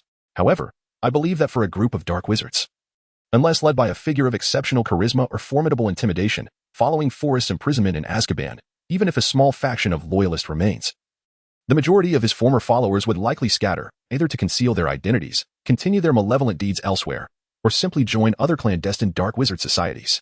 Thus, the number of individuals remaining by Forrest's side may not be substantial." Under the discreet nods of the two elders, Moon took his seat, cleared his throat, and continued articulately, "In light of this, even if we were to grant Forrest Dempsey additional time to prepare, how many followers could a man who has languished in Azkaban for so many years possibly summon in a brief span? Unless he is willing to lavishly dispense gold galleons, the situation remains unchanged. In fact, if he had escaped directly from Azkaban, the circumstances would have been considerably more favorable. After all, he would have accomplished a feat universally recognized as exceedingly arduous, thereby enhancing his reputation despite his prior capture. However, as it stands, he escaped during transport, which does not significantly bolster his standing. Considering these factors, the only evident advantage of prolonging the situation is the potential to wear down the Auror's patience. While this may indeed increase Forrest's chances of a successful endeavor, it simultaneously grants the Ministry of Magic additional time to react, allowing them to implement more effective measures to protect St. Mungo's and apprehend Forrest. Moreover, the most critical aspect is that with Forrest's wife gravely ill, each passing day heightens the risk of her demise. Should his delay lead to her death, the once heroic escape of Forrest Dempsey would transform into a tragic farce. Thus, if I were in Forrest Dempsey's position, I would prefer to act swiftly rather than succumb to prolonged waiting, indecision, and preparation. I might stage a feint attack, not with the primary aim to achieve a specific goal, but rather to amplify my presence while ensuring my own escape. Clearly, bolstering my reputation and influence takes precedence over the lives of my wife and children. A bold, ostentatious diversion would suffice to achieve this objective. A newly liberated man launching a desperate assault on St. Mungo's, fiercely defended by the ministry. And managing to retreat unscathed, this would not only be audacious but would also rekindle the fervor of many deranged dark wizards towards Forrest Dempsey. Once he has gathered sufficient followers, future endeavors would become markedly easier. Furthermore, even if his wife were to pass before his next undertaking, he could justify his actions, evading excessive disdain, as he would have made efforts shortly after his escape. As long as he can later eliminate his children, all would be well. Kingsley regarded Moon with a hint of admiration and turned to Golov, saying, I have often heard of Moon's exceptional abilities and initially thought the praise excessive, yet now, it seems their commendations were rather modest. Golov, slightly grinning, resembled a seasoned farmer gazing at a bountiful harvest of golden rice, chuckling, indeed. Moon is the pride of our Shafik family. In my many years, I have never encountered a child as remarkable as him. Moon, feeling somewhat bashful, scratched his head and took several more sips of pumpkin juice before speaking at length. His already parched throat grew drier still. However, regarding the individual known as Forrest Dempsey and his connections with the Dark Wizard, Kingsley paused thoughtfully before continuing, I suspect the matter is rather intricate. This man possesses a profound depth of character, concealing his thoughts and emotions with remarkable skill. He is decisively resolute, with an exceptionally strong will. Had he not chosen the path of a dark wizard and instead aligned himself with the Ministry of Magic, I believe he would have excelled immensely. Kingsley first provided this overview before delving into specific details, including the day of the trial. To be candid, since my appointment as an Auror, I have witnessed countless dark wizards weeping uncontrollably during their hearings, trembling in fear, particularly when confronted with the reality of being incarcerated in Azkaban. Most, even if they do not overtly display it, become utterly despondent, their eyes filled with terror and bewilderment. Yet, Forrest stands among the rare few who are entirely different. He appeared unfazed, as if the prospect of Azkaban could evoke no emotional response from him whatsoever. Throughout the entirety of the trial, he maintained a demeanor of silence and tranquility, uttering only a few brief words of admission, without a single superfluous phrase. There were no confessions of remorse, no revelations of other unapprehended dark wizards, no pleas for mercy, nor expressions of longing for his family. It was not until the trial concluded, and the verdict was pronounced, preparing to escort him to Azkaban, that Forrest Dempsey finally uttered a remark unrelated to the proceedings, that should he escape from Azkaban, he would undoubtedly kill his wife and children, provided they still drew breath. At this juncture, Kingsley let out a soft sigh. I have encountered my fair share of dark wizards, yet individuals like Forrest Dempsey are exceedingly rare.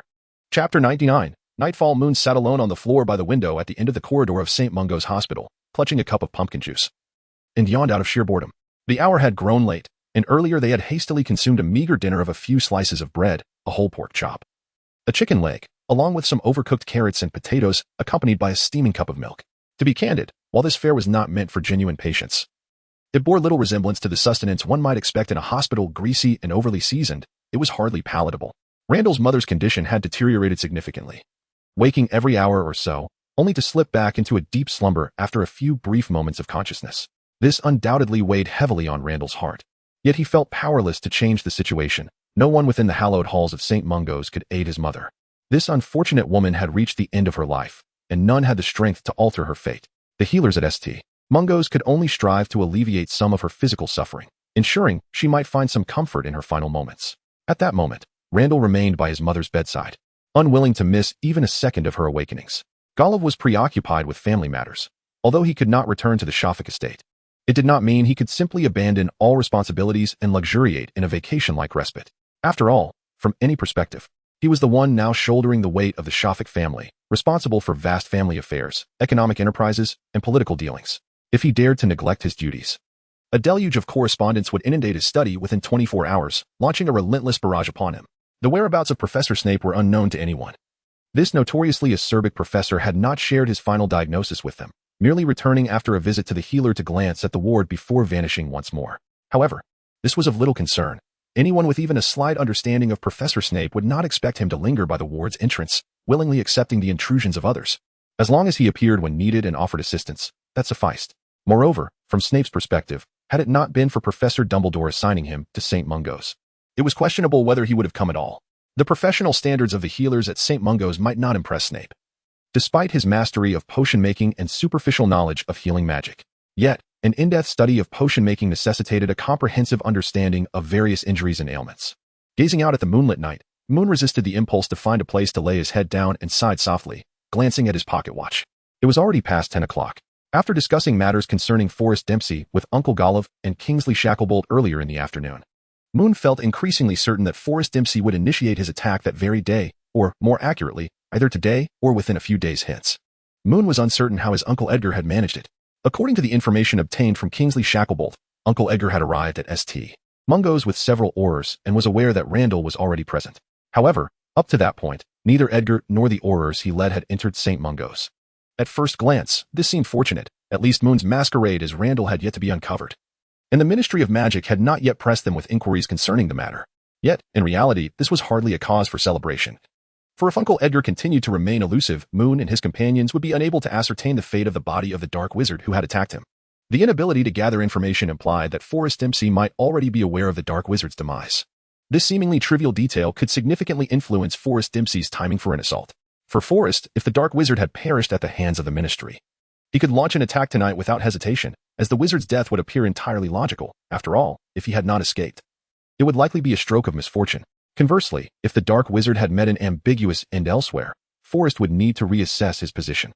Having not yet employed the Ministry's Aurors, and with one of his capable subordinates having inexplicably died, this would indicate that events were unfolding beyond his expectations.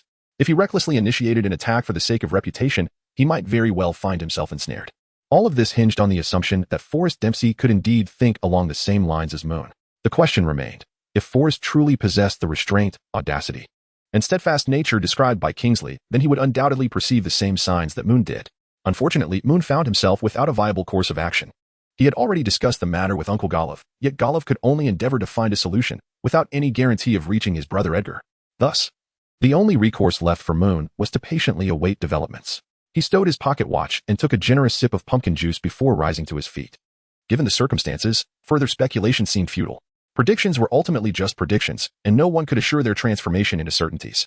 Moreover, to blindly trust such forecasts would only lead to a convoluted game of nested predictions.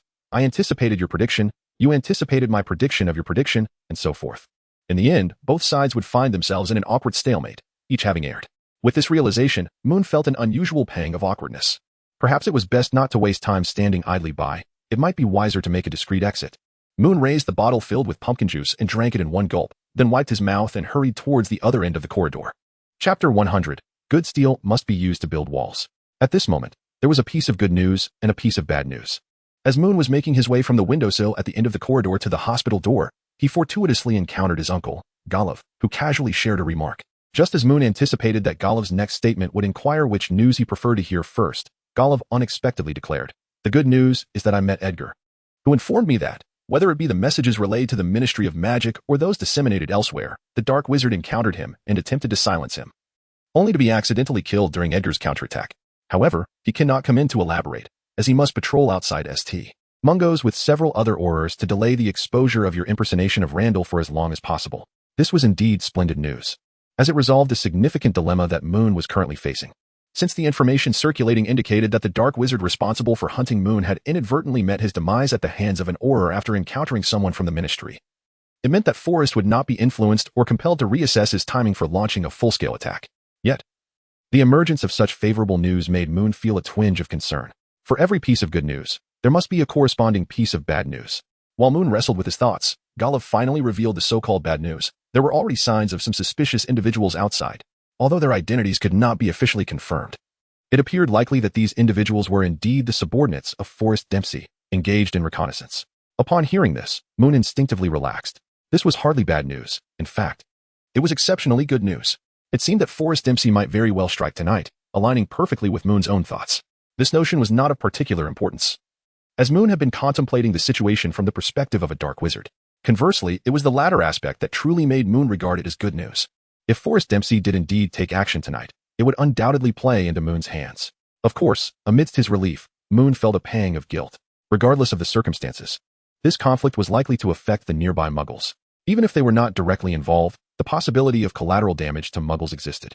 Especially should the confrontation coincide with the passing of Randall's mother. That would indeed be a grave matter.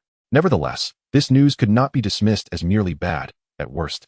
It was a mixture of good and ill tidings. As Moon contemplated the two pieces of information shared by his Uncle Golliv, Kingsley Shacklebolt suddenly approached them. "I have just received word from the Ministry. The Minister wishes to reassign me. In Northumberland and Wiltshire, dark wizards have been sighted engaging in nefarious activities. And the minister hopes I can lead a team to resolve the troubles there. This, indeed, constituted unequivocal bad news. Moon stared at Kingsley in astonishment. And after a prolonged moment, he could no longer restrain himself from rubbing his forehead, just as he had contemplated earlier in Professor Dumbledore's office. His intention to eliminate Forrest Dempsey was as transparent as Sima Zhao's intentions, known to all. At this moment, the events unfolding in Northumberland and Wiltshire were equally evident. Any individual with even a modicum of intellect could deduce that this was undoubtedly orchestrated by Forrest Dempsey, aiming to create a diversion to draw as many Aurors away from St. Mungo's hospital for magical injuries as possible, facilitating his subsequent attacks. If Cornelius Fudge truly lacked any discernible reasoning, employing such a transparent tactic that even a moderately astute person could recognize seemed rather implausible. Yet, if Fudge had genuinely considered the implications, he would realize that even in his eagerness to address the matters at hand for political gain, he ought to meticulously evaluate the selection of personnel and the potential chain reactions stemming from all other circumstances. The decision to remove Kingsley appeared almost farcical. This indicated two things. Firstly, that Forrest Dempsey indeed had other subordinates, though the number of capable individuals remaining after the death of the Dark Wizard who had come to attack was now uncertain. Secondly, Cornelius Fudge was even more short-sighted than Moon had previously surmised. Could they delay further? It might be wiser to simply wait until dawn. After all, even if Mr. Shacklebolt were to depart immediately, it was unlikely he could resolve the issues at those two locations. Conversely, if he could remain at the hospital a while longer, he might just coincide with Forrest Dempsey's offensive, which would be far more advantageous in terms of accolades and the information available here than rushing to confront the Dark Wizards at those two sites. Moon endeavored to appeal to both emotion and reason, exhausting much of his strength in the hope that Kingsley Shacklebolt could remain at St. Mungo's until dawn. However, it was evident that Kingsley could not linger for long. With a sigh, he shook his head, expressing, "The minister is pressing me urgently. If I delay my departure, I fear that none of us will find peace tonight or for the nights to come." "Very well," Moon replied, pressing his fingers against his temples. "Under such circumstances, it seems we can only wish you a safe journey." In an apparent attempt to console Moon, or perhaps to uplift those around him, Kingsley stepped forward and gently patted Moon's shoulder, offering encouragement. "Keep your spirits up, Moon. Perhaps you will surprise everyone." "Surprise? What kind of surprise?" Emin gently tousled his hair, unable to offer any surprises. His mind had been preoccupied with fortifying defenses, ensuring that valuable resources were allocated judiciously. However, with a directive from Cornelius Fudge, the very resources intended for the front line were instead repurposed for constructing walls. What could he do? Slap Fudge in the face? Coerce him into retracting the order? Such notions were ludicrous. Chapter 101, regarding Cornelius Fudge. To put it candidly, Forrest Dempsey seemed to have discerned the true Achilles heel of the Ministry of Magic. Their minister is wise, albeit myopic, consumed by ambition, and fixated solely on his own interests and petty dominion. Such descriptors fit Cornelius Fudge to a T, with no possibility of misapplication. It was not only Kingsley who departed. A portion of Aurors left alongside him. The total number of Aurors was not particularly small, yet not excessively large either. The Aurors involved in the Forrest Dempsey incident comprised only a fraction of their ranks, as others were occupied with unresolved tasks, and the ministry itself required personnel for protection. With Kingsley leading a contingent away, the Aurors stationed around St. Mungo's suddenly found themselves somewhat overstretched. After a period of distress, Moon gradually clarified his thoughts. Connolly Fudge, though undoubtedly lacking in ability, could not be so foolish as to overlook the implications of the events transpiring in Northumberland and Wiltshire, which were undoubtedly linked to Forrest Dempsey. He was acutely aware that relocating Kingsley would render the defenses at St. Mungo's somewhat vulnerable. It was likely that Fudge simply did not care. He yearned to capture Forrest Dempsey to restore his lost dignity, while the fate of Randall and her mother was of little consequence to him. The source of his embarrassment was Forrest Dempsey. If he managed to apprehend Dempsey, all would be well, but if he failed, even if Randall and her mother lived long lives, Fudge's honor would remain irretrievable. Might it be possible that Fudge was merely fishing for a catch? Forrest Dempsey was unaware of the presence of Golov and Professor Snape at St. Mungo's, and thus did not realize that even in Kingsley's absence, formidable opponents still remained. In contrast, Fudge was undoubtedly informed of Golov and Professor Snape's existence through the Aurors. Under such circumstances, his decision to transfer Kingsley could serve two purposes. It might provoke Forrest Dempsey into action, and it could also act as a countermeasure against Moon and his associates for their covert maneuvering to send Randall to St. Mungo's, an implicit warning that if they defied him, there would be consequences. The dilemma arose from the fact that the Aurors were likely unaware of Professor Snape's severe injuries. Had they possessed sufficient personnel, Snape could have remained near the infirmary, collaborating with Uncle Golov solely in a protective capacity. However, should Professor Snape be compelled to confront the enemy directly, his injuries would undoubtedly become a significant burden. The Aurors were oblivious, and Fudge's ignorance could precipitate the unfolding of potentially dire events.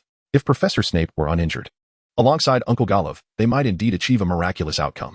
Yet, given Snape's wounds, even with Fudge's arrangements to send reinforcements post-Kingsley's transfer, a misjudgment regarding Snape's capabilities could lead to substantial problems and grave errors.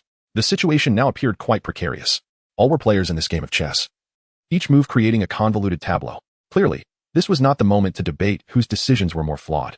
Moon could only hope that the individuals of significant use to Forest were few, or that Fudge had indeed prepared reinforcements for St. Mungo's, and that these reinforcements would arrive promptly. Beyond these two possibilities, any other favorable conditions seemed rather remote. Moon stood in place, his expression shifting like the weather. While Kingsley had already departed, perhaps accompanied by other Aurors, having traveled far away through the art of apparition, only Uncle Golov remained by his side, quietly observing him without disturbing his thoughts.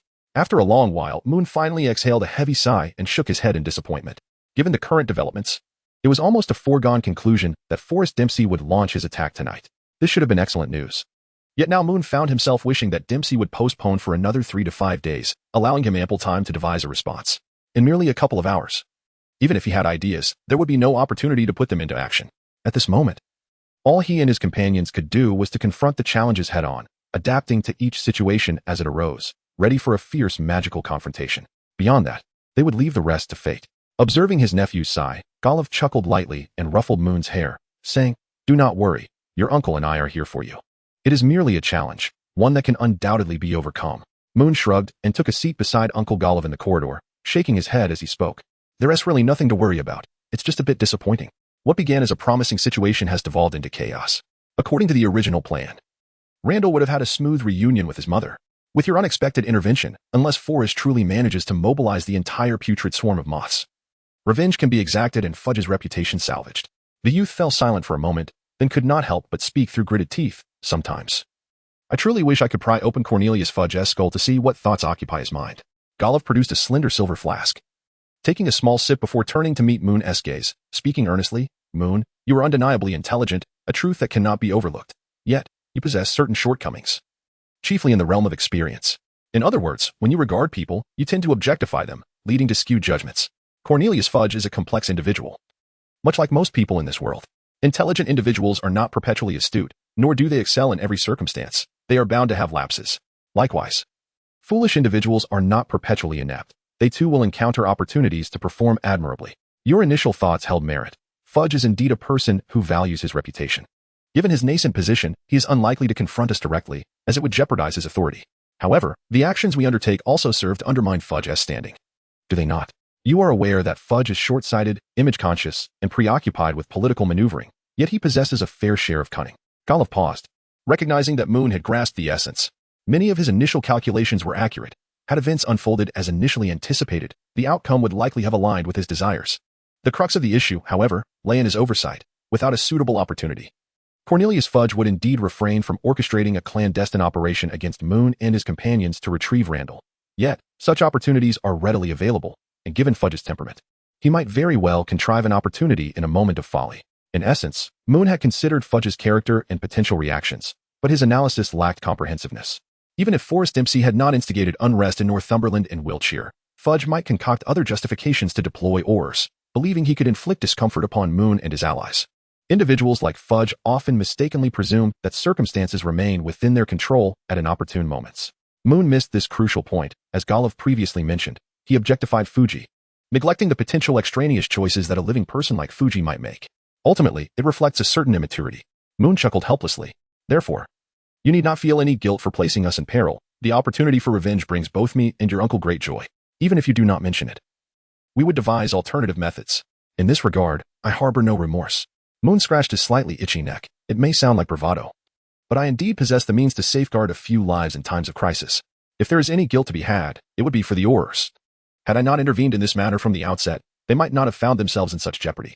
Of course, it is also possible that they could become even more endangered, considering how treacherous Fudge can be. The implications need not be elaborated upon. Those who understand, understand." Moon's words were sufficiently courteous. Had he not intervened, the Aurors would have undoubtedly paid a far steeper price to apprehend Forrest Dempsey, if they could even capture him at all. He had overlooked certain factors, leading to a less than perfect situation. But this does not imply that the circumstances would be more dire than had he remained uninvolved. Golov regarded Moon with a hint of surprise. He was unsure how Moon could be confident in his ability to preserve a few lives. However, upon reflection, considering the peculiar spells Moon had conjured and his usual temperament. Golov no longer perceived him as merely boasting. He had long recognized that his nephew was a miracle worker. That as well, Golov continued, moreover. I wish to convey another sentiment. He grinned mysteriously. You do not suppose your two uncles have come unprepared, do you? Moon looked at his uncle, bewildered. I discerned early on that you might overlook certain aspects regarding Fudge. This is only natural, as you have not truly engaged with him. Your understanding is likely derived from my discussions with Edgar and my other friends, perhaps supplemented by a news report. Thus, I have also made some preparations. Golov took another sip of his drink. Additionally, I suspect Professor Dumbledore has surmised this as well. He may also have made provisions. You have certainly surprised us old-timers. We must ensure we are equally prepared for you, mustn't we? With a wink, Golov added. After all, uncles are meant to have their nephews' backs.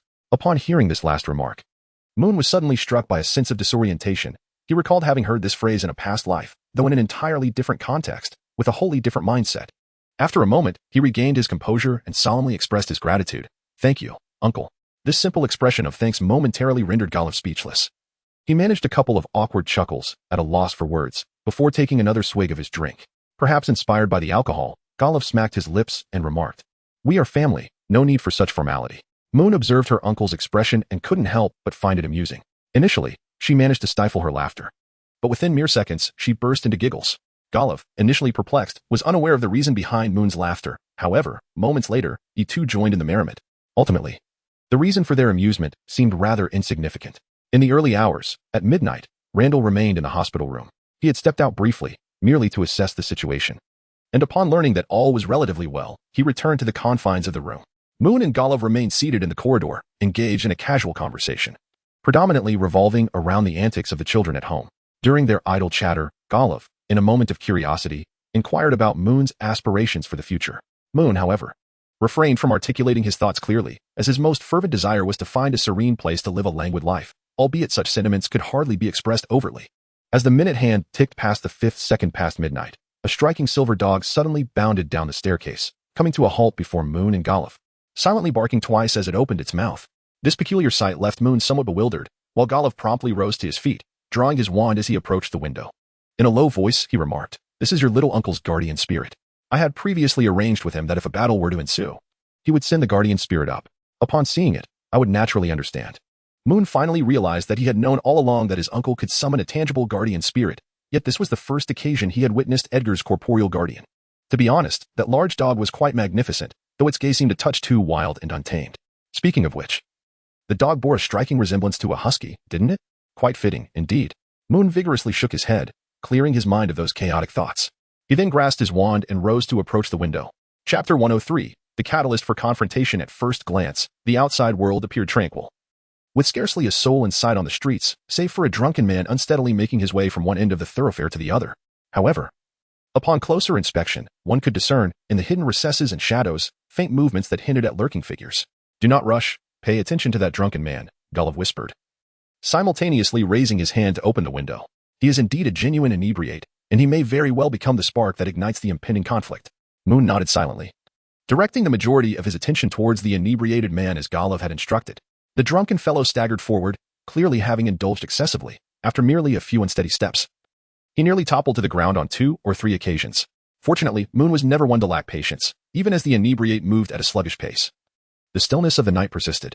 This continued until the drunken man approached the crossroad near the entrance of the Jean department store. Suddenly, a blinding silver light pierced the darkness, racing towards the inebriate like a fleeting flash of lightning on a rainy night, poised to engulf him in an instant. The Aurors, who had been vigilantly observing the unfolding events, sprang into action simultaneously.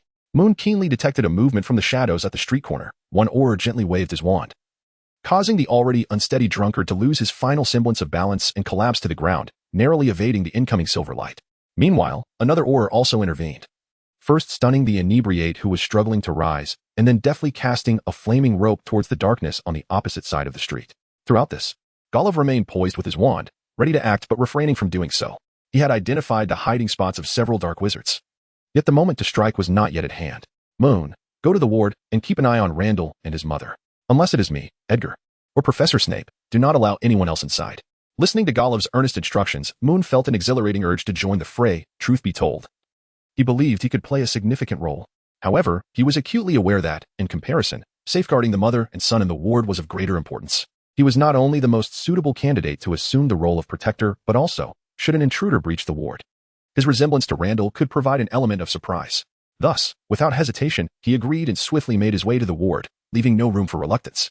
Once he departed from the window, he was oblivious to the events unfolding outside, but just before entering the ward, he heard the sound of an explosion emanating from beyond. Undoubtedly, the battle had erupted in full force. Inside the ward, Randall's mother lay in a deep slumber, her breath faint and her complexion a sickly yellow. The main light in the room remained off, with only the cold white glow of a bedside lamp illuminating the space. Randall, who had been seated beside the hospital bed, sensed something amiss as Moon burst in, coupled with the sounds from outside. He anxiously inquired, "Has the fighting already begun?" "Yes," Moon confirmed Randall's suspicion, then glanced at him and whispered, "What about the box I asked you to bring? Is it still here?" Randall nodded vigorously, then pulled a large wooden suitcase from beneath the bed. The suitcase bore a metal plaque embossed with the initials M, F, and a small emblem of the Shafik family, with a delicate metal lock hanging from the handle. Moon received the box from Randall, crouched down, and retrieved a beautiful golden key from his velvet bag. He turned the lock on the box but did not open it. Instead, he pushed the box to the side of the hospital bed and said to Randall, "Remember this position. If anything unfortunate happens later, I will instruct you on what to do.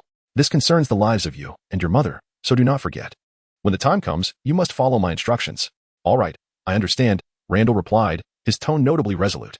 Moon discerned that Randall was, in fact, somewhat anxious. So he offered a reassuring smile, urging him not to worry, as the likelihood of any trouble was minimal, that crate was merely a precautionary measure. Randall paused momentarily before nodding in acknowledgement. His anxiety, of course, could not be dispelled so easily, but Moon's words did provide a modicum of comfort. "Very well. Stay with your mother.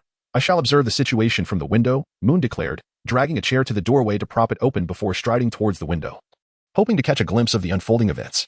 Regrettably, the primary battleground lay beyond the entrance of St. Mungo's, while the window of the hospital room where Moon's mother resided overlooked a street behind St. Mungo's. Consequently, all Moon could see were indistinct reflections of light. During the lengthy hours of waiting in the afternoon and evening, Moon had taken the initiative to inquire with Uncle Golov about the general situation. Although they could not ascertain the precise defensive arrangements of the Aurors, they were able to glean some information regarding the hospital's own protections and the additional measures implemented by the Aurors beyond mere manpower. According to Uncle Golov, St. Mungo's, being a hospital that frequently accommodated emergency patients, did not prohibit apparition and was not subjected to the anti-apparition charm. However, in extraordinary circumstances, St. Mungo's would indeed be safeguarded by the anti-apparition charm, and the entry points would be temporarily sealed, requiring personnel to conduct internal reviews for passage approval. Were it not for such precautions, Moon and his companions would not have been met with wands pointed firmly at their chests upon their arrival earlier that day. Thus, it follows that St. Mungo's could not be accessed via apparition at present, should Forrest Dempsey and his cohort of dark wizards wish to breach the premises. They would have to resort to forcefully dismantling the protective enchantments surrounding St. Mungo's and storming through the front entrance. Moon cast another glance out the window. Perhaps due to the London setting, the skirmish between the dark wizards and the Aurors outside was rather subdued, rendering Moon's desire to glean further intelligence about the situation an exercise in futility. Chapter 104. The onset of battle in the context of this conflict. The Aurors were, in fact, at a disadvantage. Firstly, Kingsley had taken with him a considerable number of elite Aurors when he departed from St. Mungo's. Consequently, after his departure, the Aurors not only found their defenses somewhat weakened, but also lacked a significant portion of their active forces. More importantly, even without considering these factors, the Aurors were inherently at a disadvantage when engaging with the dark wizards. This was not to imply that the Aurors were inferior in strength, rather, the nature of their responsibilities often compelled them to exercise greater caution, rendering their actions more restrained. Alas, the era when one could freely unleash the unforgivable curses upon such malevolent dark wizards as Death Eaters had long since passed. Back when Barty Crouch was a prominent contender for the position of Minister of Magic, he was not only ambitious but also a high-ranking official willing to employ any means necessary to apprehend criminals. Regrettably, when he personally sent his son, young Barty Crouch, to Azkaban, his reputation and standing plummeted. To be sure, had it not been for young Barty's unfortunate entanglement with the Death Eaters, ultimately leading him to Azkaban, the position of Minister of Magic would never have fallen to Cornelius Fudge. 2 minutes later, as Moon pondered how to involve himself more in the fray, or at least witness the confrontation between the Aurors and the Dark Wizards, the previously silent Randall suddenly inquired, "Moon, what should we do now?" "Simply do what is necessary, protect your mother. The rest is not for you to worry about."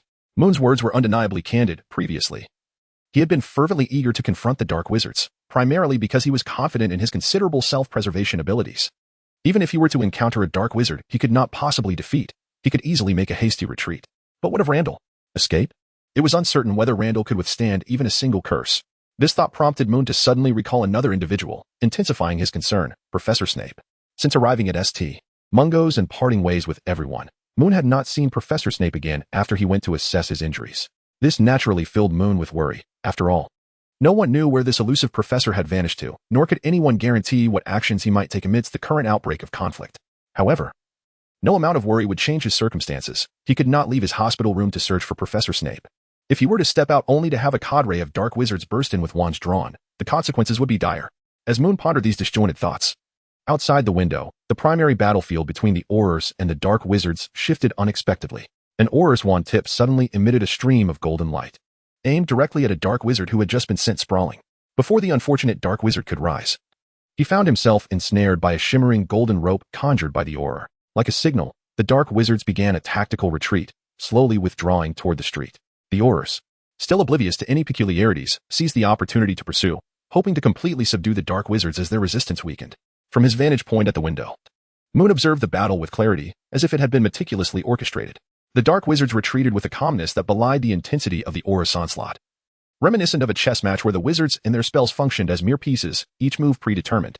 Perhaps it was the number of casualties or the fluctuating strength of the Auror's attack, but this retreat was evidently not a sign of defeat. Rather, the dark wizards recognized that the moment had come to act according to their original plan.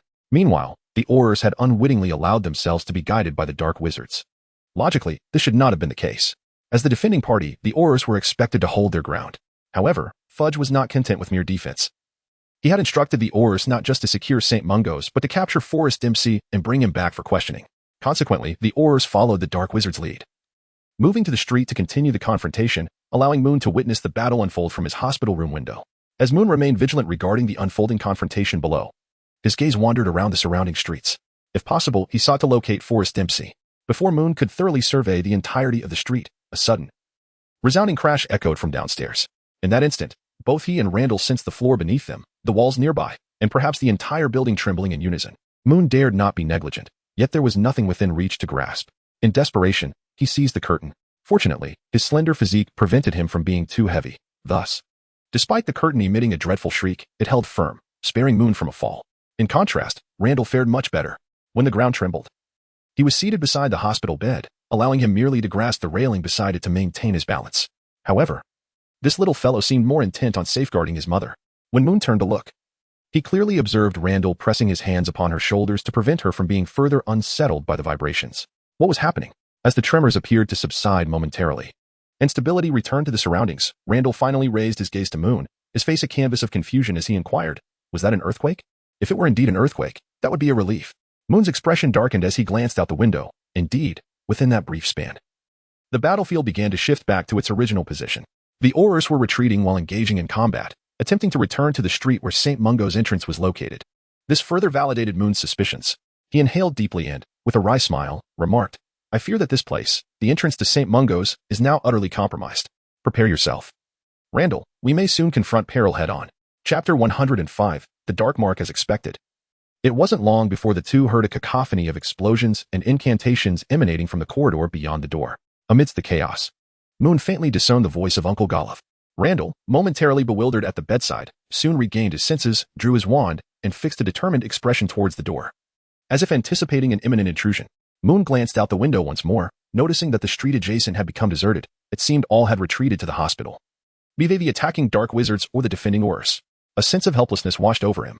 To be candid, the moment the dark wizard breached the doors of St. Mungo's, Fudge had irrevocably lost.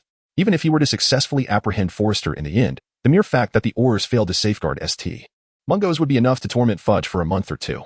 What could this be deemed? A self-destructive folly? Just as the two young wizards within the room entertained their own thoughts, wary of the noises beyond the door, a gentle knock suddenly echoed through the ward. Moon remained silent, and no one could ascertain whether dark wizards were lurking outside, probing each room. Fortunately, in the next moment, Professor Snape's deep voice resonated outside amidst the cacophony of ongoing battles. Though his voice was not particularly pronounced, Moon and Randall managed to discern it clearly. Moon let out a sigh of relief. The elusive professor had finally made his appearance. He held his wand in one hand, not rushing to open the door, but instead silently gestured for Randall to approach and unlock it.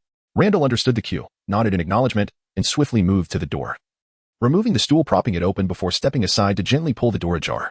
A dark figure slipped into the room. Clad in a flowing cloak with a prominent hooked nose, it was undoubtedly Professor Snape. Upon noticing Moon's wand raised, Snape did not perceive it as a concern. Rather, he seemed to approve of it. After entering, he unusually inclined his head slightly in Moon's direction instead of resorting to his typical sardonic remarks, stating, "You two, gather your belongings and bring Randall's mother with you. We must ascend. The situation on the first floor is precarious, and this place is no longer safe." He elaborated more than usual, and Moon, meeting his gaze, cautiously employed legilimency to gauge the professor's mental defenses, confirming the adeptness of his occlusion before promptly responding. "Very well. Randall, you carry the suitcase, and I shall use a charm to assist Auntie in following behind." As he spoke, Moon waved his wand, employing a levitation spell to carefully lift Randall's mother from the bed, bringing her beside him. Randall hesitated briefly but ultimately rushed over to grasp Moon's wooden suitcase. Professor Snape, exhibiting no inclination for idle chatter, fully pushed the door open and stepped into the corridor ahead. The sounds of fierce combat echoed persistently from below, and the trio dared not linger, hastening their ascent. However, upon reaching the juncture between the third and fourth floors, Professor Snape abruptly halted the two boys, shifting to the side and directing his wand forward. Moon's reaction was only a moment delayed. He deftly maneuvered his wand to control Randall's mother, shifting her entirely behind him. While his expression turned grave as he gazed towards the staircase, he was uncertain how Professor Snape had sent someone ahead. Yet he distinctly felt an emotional ripple at the very instant the three of them appeared upon the seemingly empty staircase. Randall initially felt a twinge of curiosity, but in the next moment, a profound fear washed over his features, causing him to tremble uncontrollably. The first sound that reached them was the rustle of a falling cloak. Shortly thereafter, a tall, slender man with graying hair, clad in a robe that mirrored the color of his hair, emerged on the staircase. Although his visage appeared somewhat aged and gaunt, one could still discern a resemblance between him and Randall. Severus Snape, the sinister figure, identified as Forrest Dempsey, was the first to speak, his voice gravelly yet unnervingly calm. "When did you become a pawn of the ministry? I had not heard you ceased your service to the Dark Lord. Knowing I am here, why not simply hand those two over to me?" Randall cast a terrified glance at Snape, while Moon lowered his head slightly. Snape maintained his composure, making no move, his wand still directed at Forrest Dempsey. "Who I serve seems to concern you little. Has your time in Azkaban dulled your faculties? Why would I entrust them to you?" A peculiar smile suddenly graced Forrest Dempsey's face as he swiftly drew his wand, not to cast a spell upon the trio below, but instead to slowly roll up his sleeve. Gradually, the wide sleeve of his grayish-white robe was pushed aside, revealing a mark beneath, a faint, enormous skull with a serpent protruding from its mouth. Upon seeing this mark, even Severus Snape could not suppress his astonishment, while Moon's expression shifted to one of understanding. "I have shown you mine. You should show me yours," Forrest declared, his smile unwavering.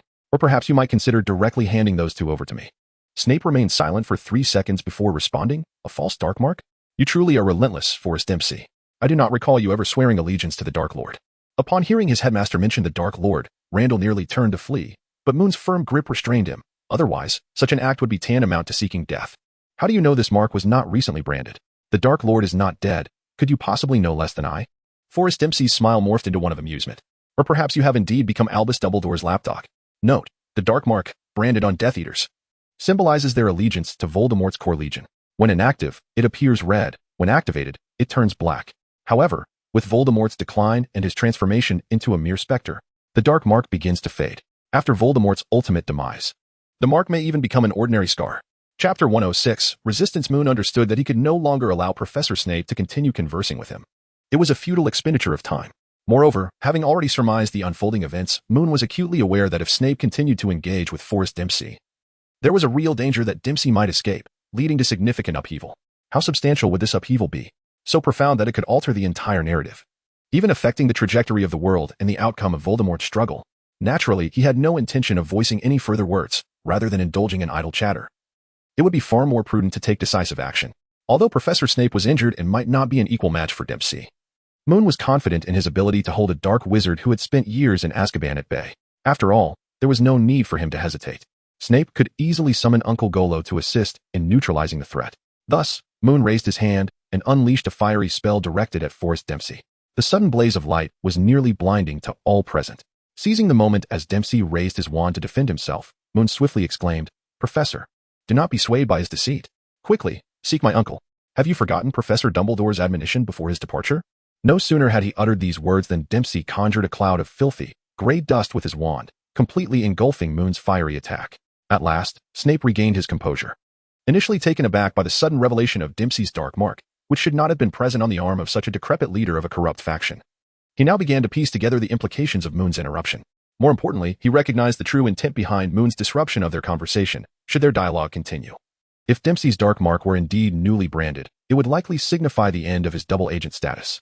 Snape had intended to take over Moon's role in the confrontation. But upon reflection, he realized his injuries had not fully healed, and Dempsey was likely well aware of his methods. In comparison, Snape could more swiftly descend to summon reinforcements, rather than moving sluggishly like Moon or Randall. Thus, after a brief pause, he vanished into a swirl of smoke, darting downstairs. Simultaneously, Moon reluctantly set Randall's mother down. This was a necessary choice. Despite Dempsey's years in Azkaban, it did not grant this second-year student the luxury of holding back. Even with exceptional talent and the aid of magical tomes, mastering numerous extraordinary spells, he was still merely 12 years old. The disparities in age, experience, and magical prowess could not be bridged by an array of intricate spells. Fortunately, merely withstanding the assault would be considered a victory.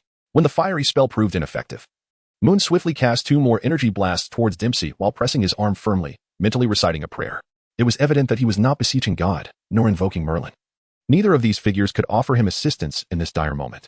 At this moment, Moon's object of prayer was the insatiable hunger of the abyss. A profound darkness suddenly coalesced around him, and before Forrest could launch his attack, having just dispelled Moon's 2 magical bursts, he was taken aback to witness terrifying dark tendrils emanating from the youth before him, crashing heavily towards him. This was yet another incantation derived from the Grim Tome, invoking the power of Hadar through a plea to the insatiable hunger of the abyss, manifesting the spell known as Hadar's Arm.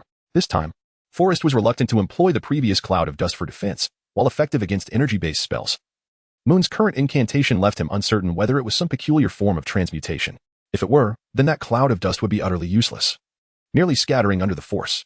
He waved his wand horizontally, and suddenly, the banister of the staircase beside him seemed to snap, breaking apart to obstruct Forrest's path. As the multitude of tendrils surged downwards from Moon, they obliterated the banister into splinters, yet Forrest seized the opportunity.